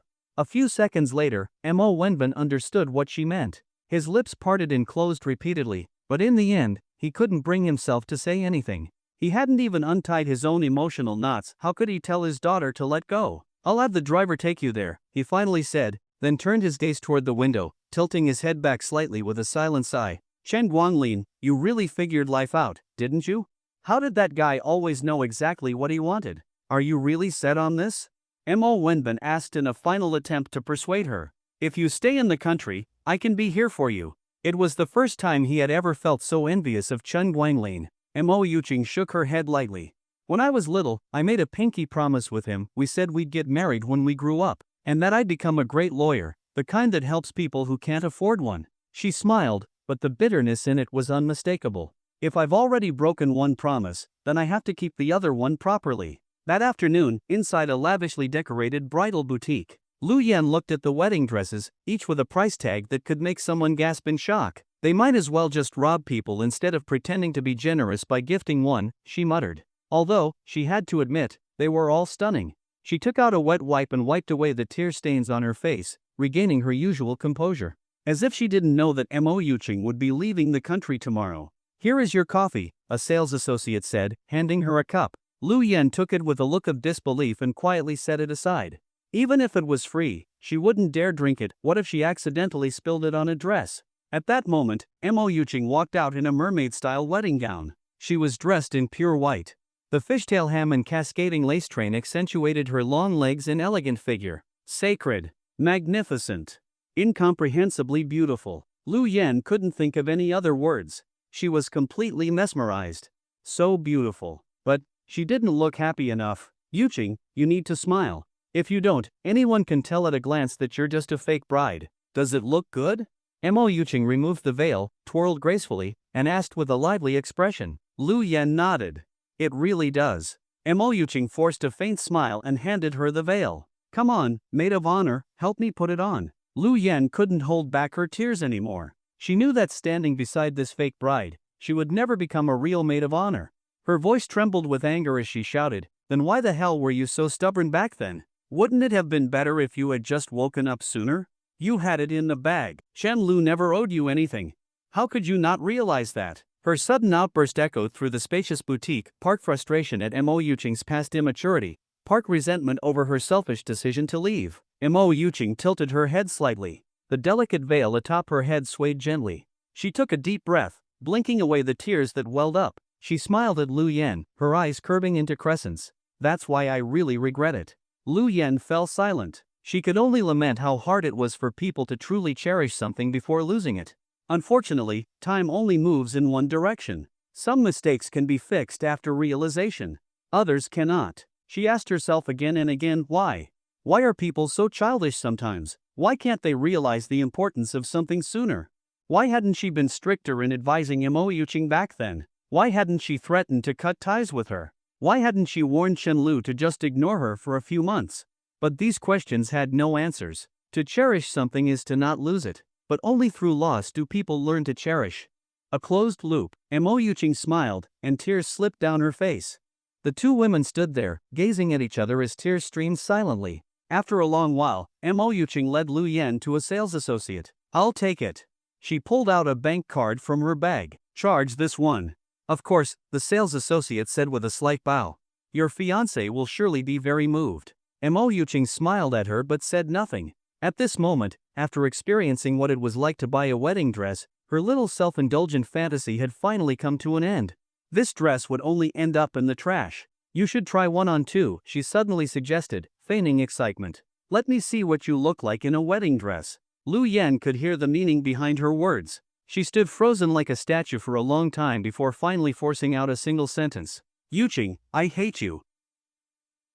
The next morning, inside the office, Chen Lu sat impatiently in his chair, his tone uncharacteristically tinged with frustration.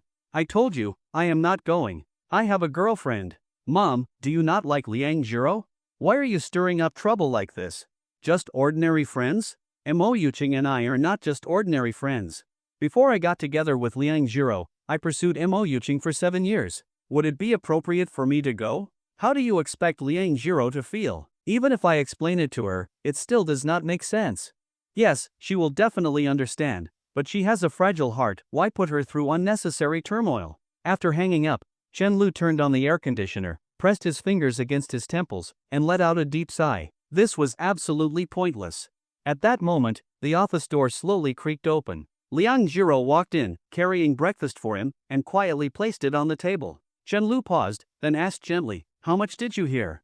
Liang Jiro sat down in the seat he had cleared for her and lowered her head. "I heard everything." She was incapable of lying, especially to him.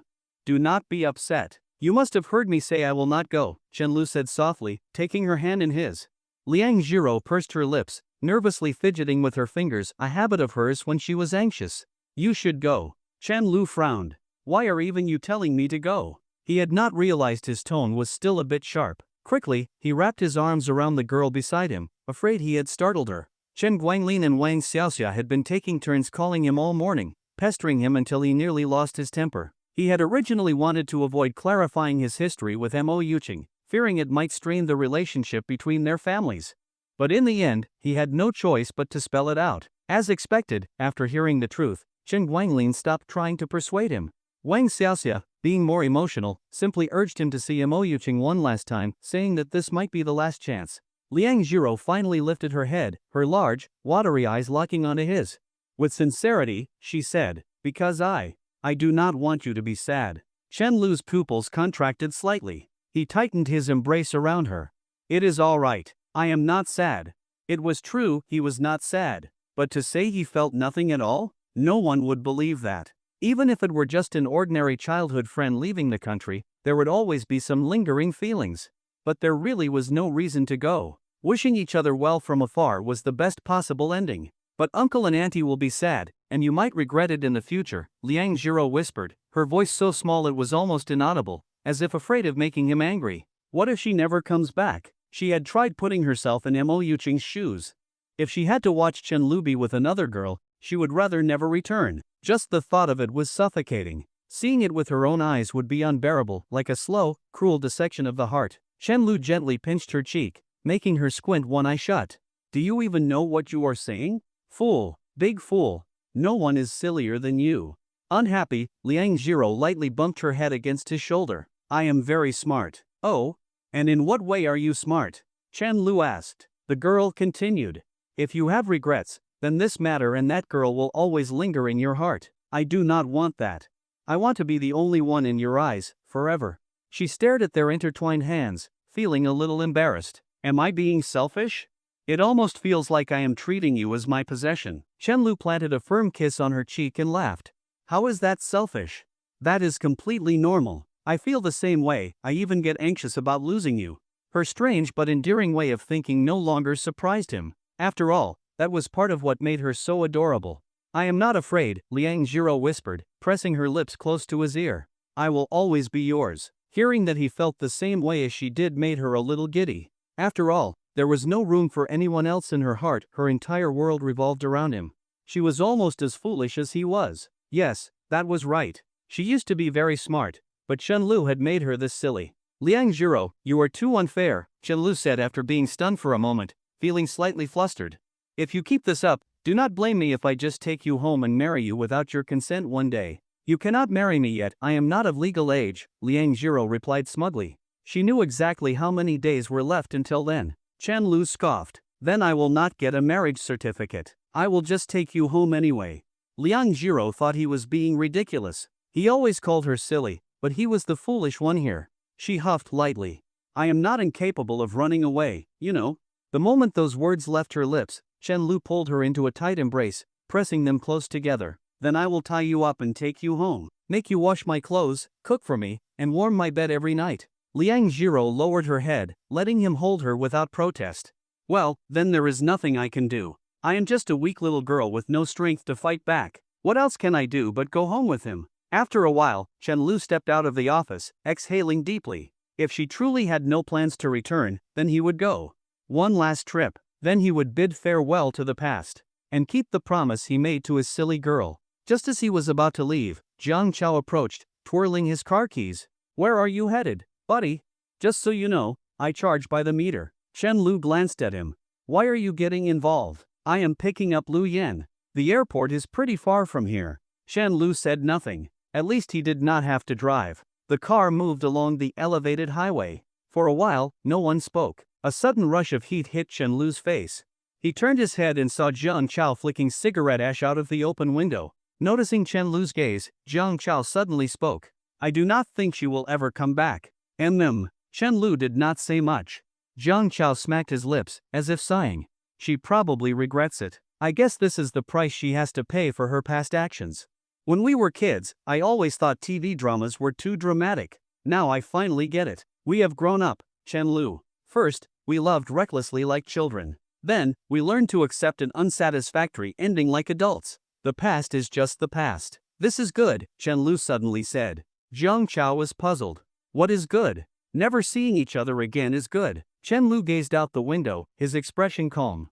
For Liang Jiro's sake, it is better for us to go our separate ways completely. Living our own lives is the best outcome. After we part, she will understand sooner or later.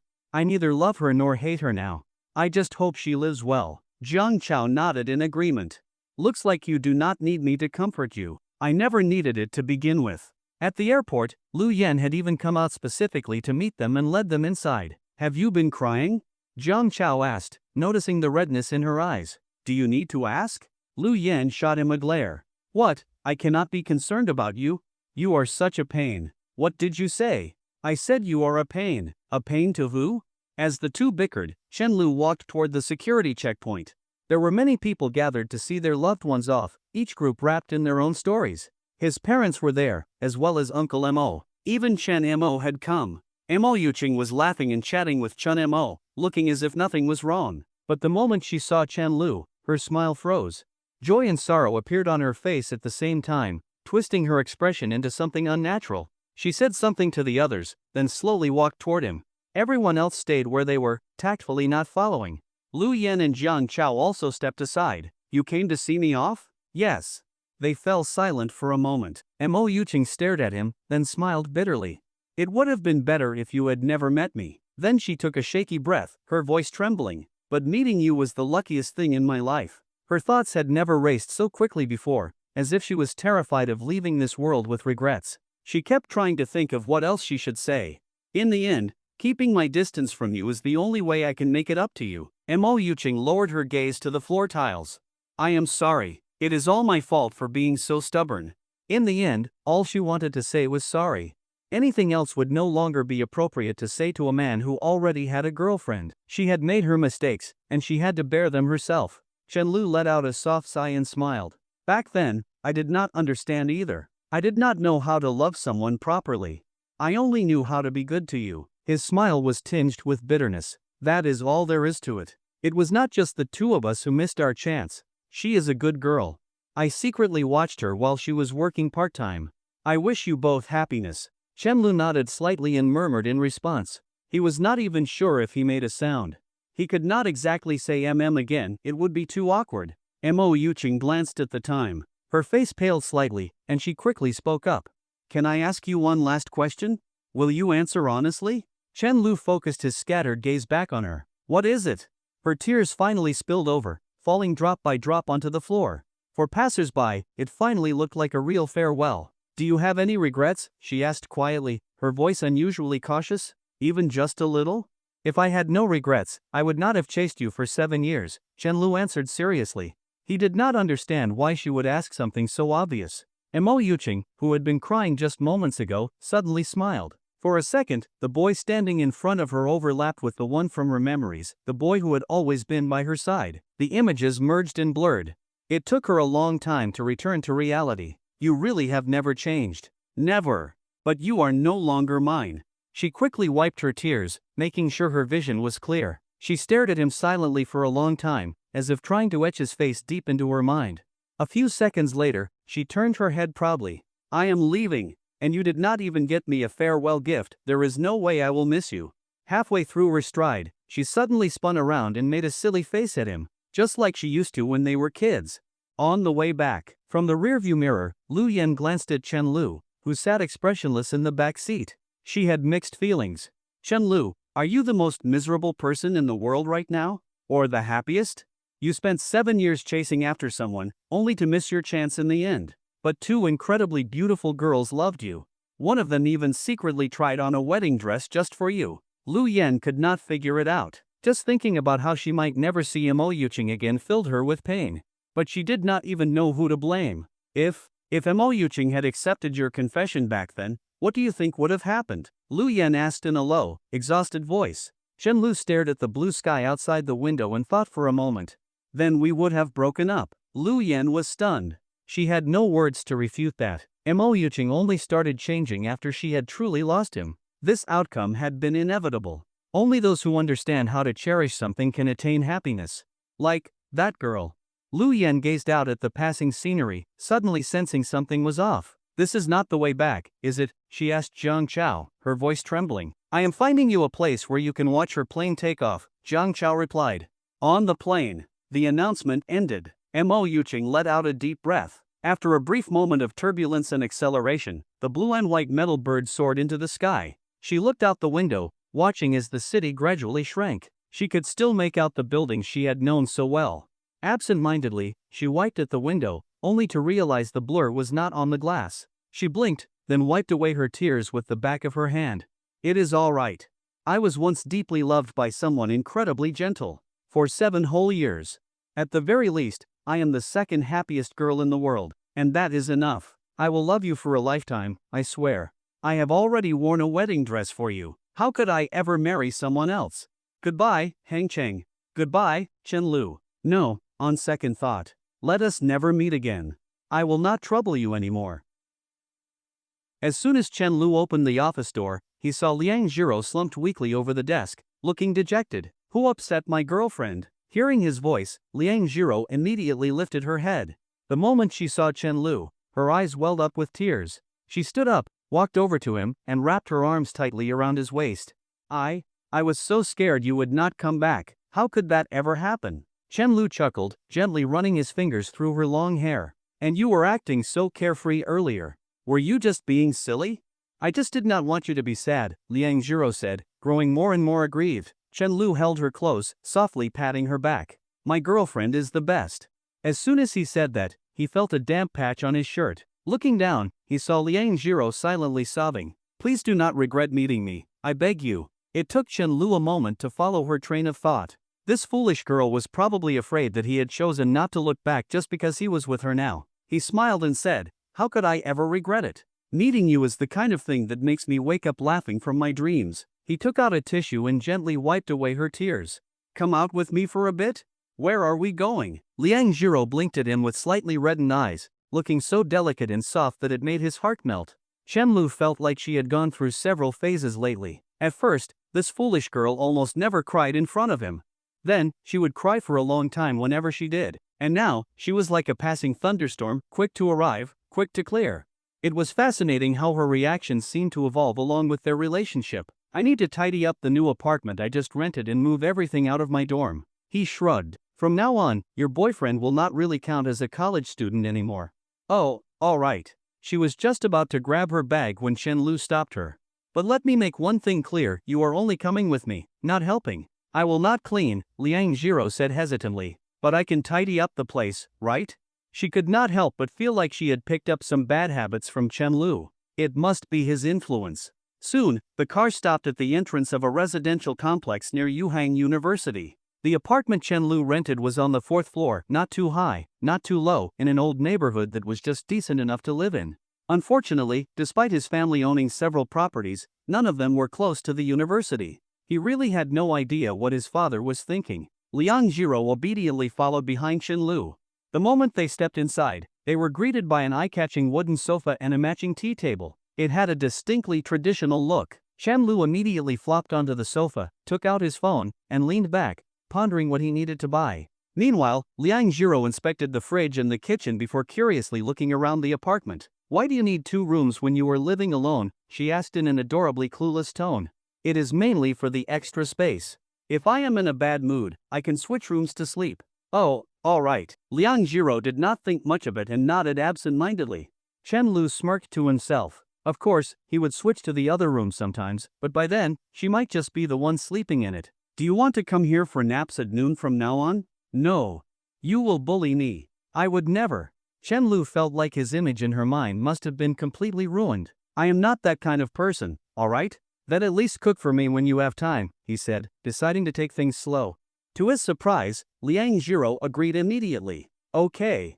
Chen-Lu was speechless. This girl was so pure that it made him feel a little guilty. After the excitement of moving and wore off, the two of them went out to shop for necessities. Chen-Lu picked out 2 sets of bed linens and lightweight quilts, while Liang Jiro bought a bunch of groceries, including rice and vegetables. Most of the household items were chosen by her. Chen-Lu did not even think of them. As he stared at the bags upon bags of supplies, he could not help but feel a little overwhelmed. Where did this sudden living together feeling come from? Yet, strangely enough, it felt kind of nice. Are you hungry? I will cook for you, Liang Jiro said, holding a hair tie in her mouth as she tied her hair up. Might as well test out the new cookware. Lazily sprawled on the bed, Chen-Lu watched her and instinctively swallowed. Then, clapping his hands together, he said, "Come here and let me hug you first." With her ponytail now neatly tied up, Liang Jiro hesitated at the doorway, not daring to step inside. Do we not hug all the time? Chen-Lu asked, puzzled.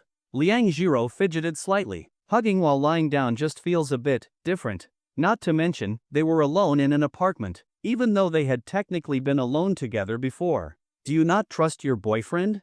I can be a gentleman, you know, Chen-Lu declared righteously. If you try anything, I will bite you. Her warning carried absolutely no threat. In fact, it had the opposite effect. It only made Chen-Lu even more excited. After saying that, she cautiously inched toward the bed and sat down, looking nervous. Her long ponytail draped over her slender waist, and Chen-Lu found himself momentarily dazed by the sight. Are you nervous? He asked softly, afraid she might start hyperventilating again like before. Liang Jiro exhaled deeply. I am fine. The moment she finished speaking, she regretted it. Chen-Lu swiftly wrapped an arm around her waist and pulled her into his embrace. How could he go from being gentle to attacking all at once? Lying on her side, Liang Jiro squeezed her eyes shut, refusing to look at him. She could feel his breath against her cheek. Maybe she really was a coward in her past life. She had no idea how much time passed. Chen-Lu did not do anything else, but the fact that he did nothing only made her feel more anxious. Was he asleep? Or was he just staring at me this whole time? This is so embarrassing. What is he even doing? Finally, unable to bear the uncertainty, she opened her eyes. The moment she turned around, she realized Chen-Lu had been staring at her all along, lost in thought. Now that they were facing each other, she finally noticed just how close they were. Chen-Lu gave her a small, amused smile, his warm breath gently grazing her skin. It sent a tingling sensation through her heart. Looking at his handsome face and the slight curve of his lips, she felt an inexplicable urge. Before she knew it, she had leaned in and planted a quick kiss on him. Because they were already so close, there was no time for second thoughts. Her rationality tried to chase after her actions, but it was too late to stop them. Chen-Lu's smile froze. Realizing what she had done, Liang Zhiro went completely stiff. Liang Zhiro, you shameless rogue, what have you done? A few seconds later, just as she was about to escape, Chen Lu pulled her right back. I did not mean to. She tilted her head back, stammering out an explanation, but Chen Lu held both of her wrists, rendering her unable to move. The way she turned her face away and struggled lightly made the last of Chen Lu's rationality snap. The next moment, her protests melted into muffled sounds. Her resistance weakened, her once tense legs gradually relaxed, and her hands, previously trapped in his grip, somehow found their way into his, their fingers intertwining. Both of them were a little inexperienced. But there was a beauty in that inexperience, the way they discovered and explored, the changes that unfolded naturally between them. She clumsily responded to his affection, slowly losing herself in it. I taste like lychee now. I taste like cola now. After what felt like an eternity, Liang Zhiro finally pushed Chen Lu away, her gaze lingering on him as she caught her breath. You never answered me. What flavor do you like best? Her hair was a complete mess, her lips slightly parted as she gasped for air. Chen Lu was also breathing heavily, his eyes fixed on her with a deep, lingering affection. I like you. The moment he said that, Liang Zhiro threw her arms around his neck and pressed her lips to his once more, closing her eyes. And just like that, they lost track of time all over again. Evening. Chen Lu stood quietly in his now spotless dormitory, his nose tingling with emotion. Sunlight streamed through the window, illuminating the freshly cleaned, slightly damp floor.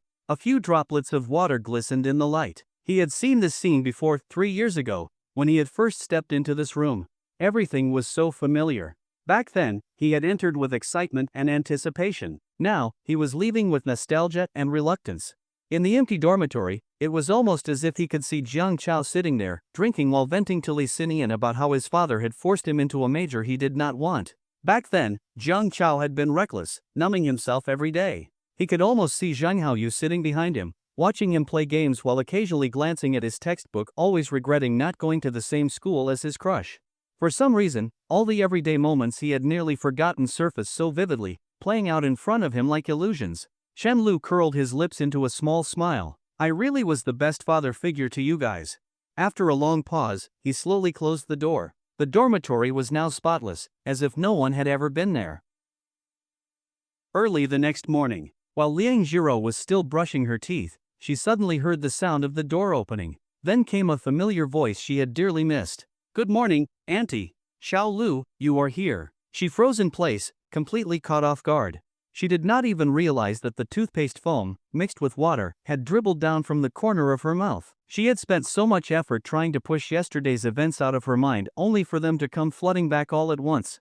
After splashing cold water on her burning face, she slowly walked out. She did not dare look Chen Lu in the eye. In fact, she did not even have the courage to meet Xiao Xuanfang's gaze. She was terrified that someone might see what had happened between her and Chen Lu just by looking at her.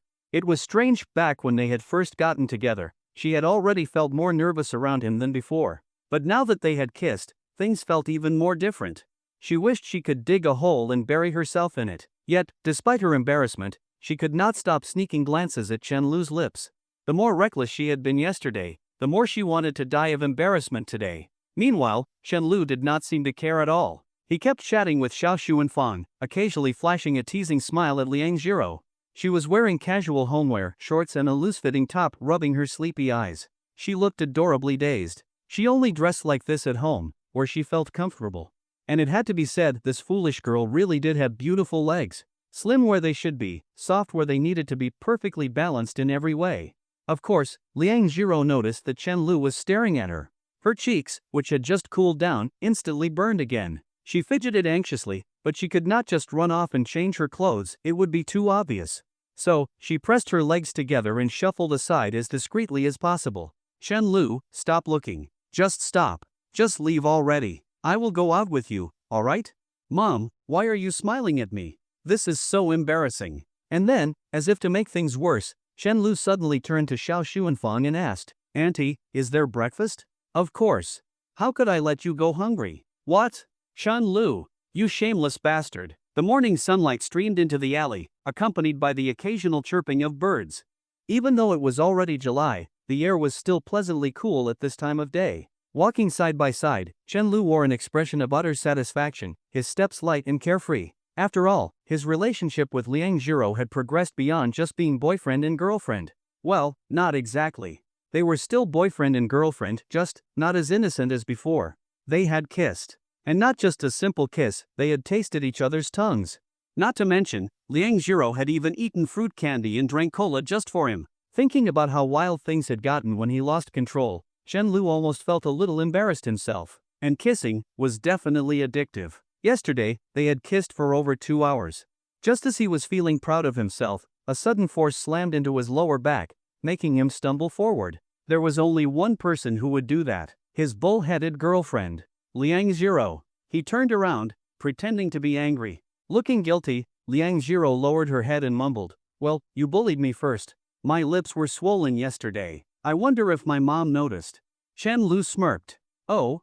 So you start a fight, and now you are playing the victim?"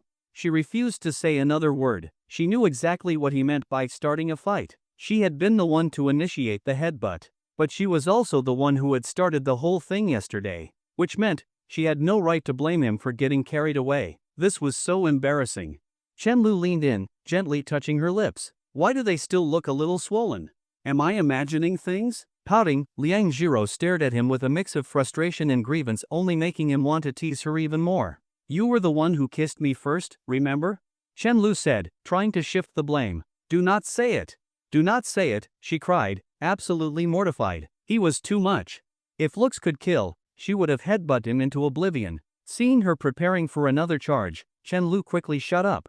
Everything about her was soft except for her ridiculously hard head. If she hit him with full force, it would actually hurt. With a smile, he took her hand, squeezing it tightly. That strange, wonderful feeling grew even stronger. They had been a couple for a while now. But after taking each other's first kiss, there was now an undeniable sense of possession between them. It was true love and desire were inseparable. He had never believed in purely platonic love. If Liang Jiro had asked him yesterday whether he liked her for who she was or because he desired her, he honestly would not have known how to answer. Because the truth was, he liked her, and he also wanted her. Denying either would be a lie. A deadlock. Thankfully, this foolish girl would never think to ask something like that.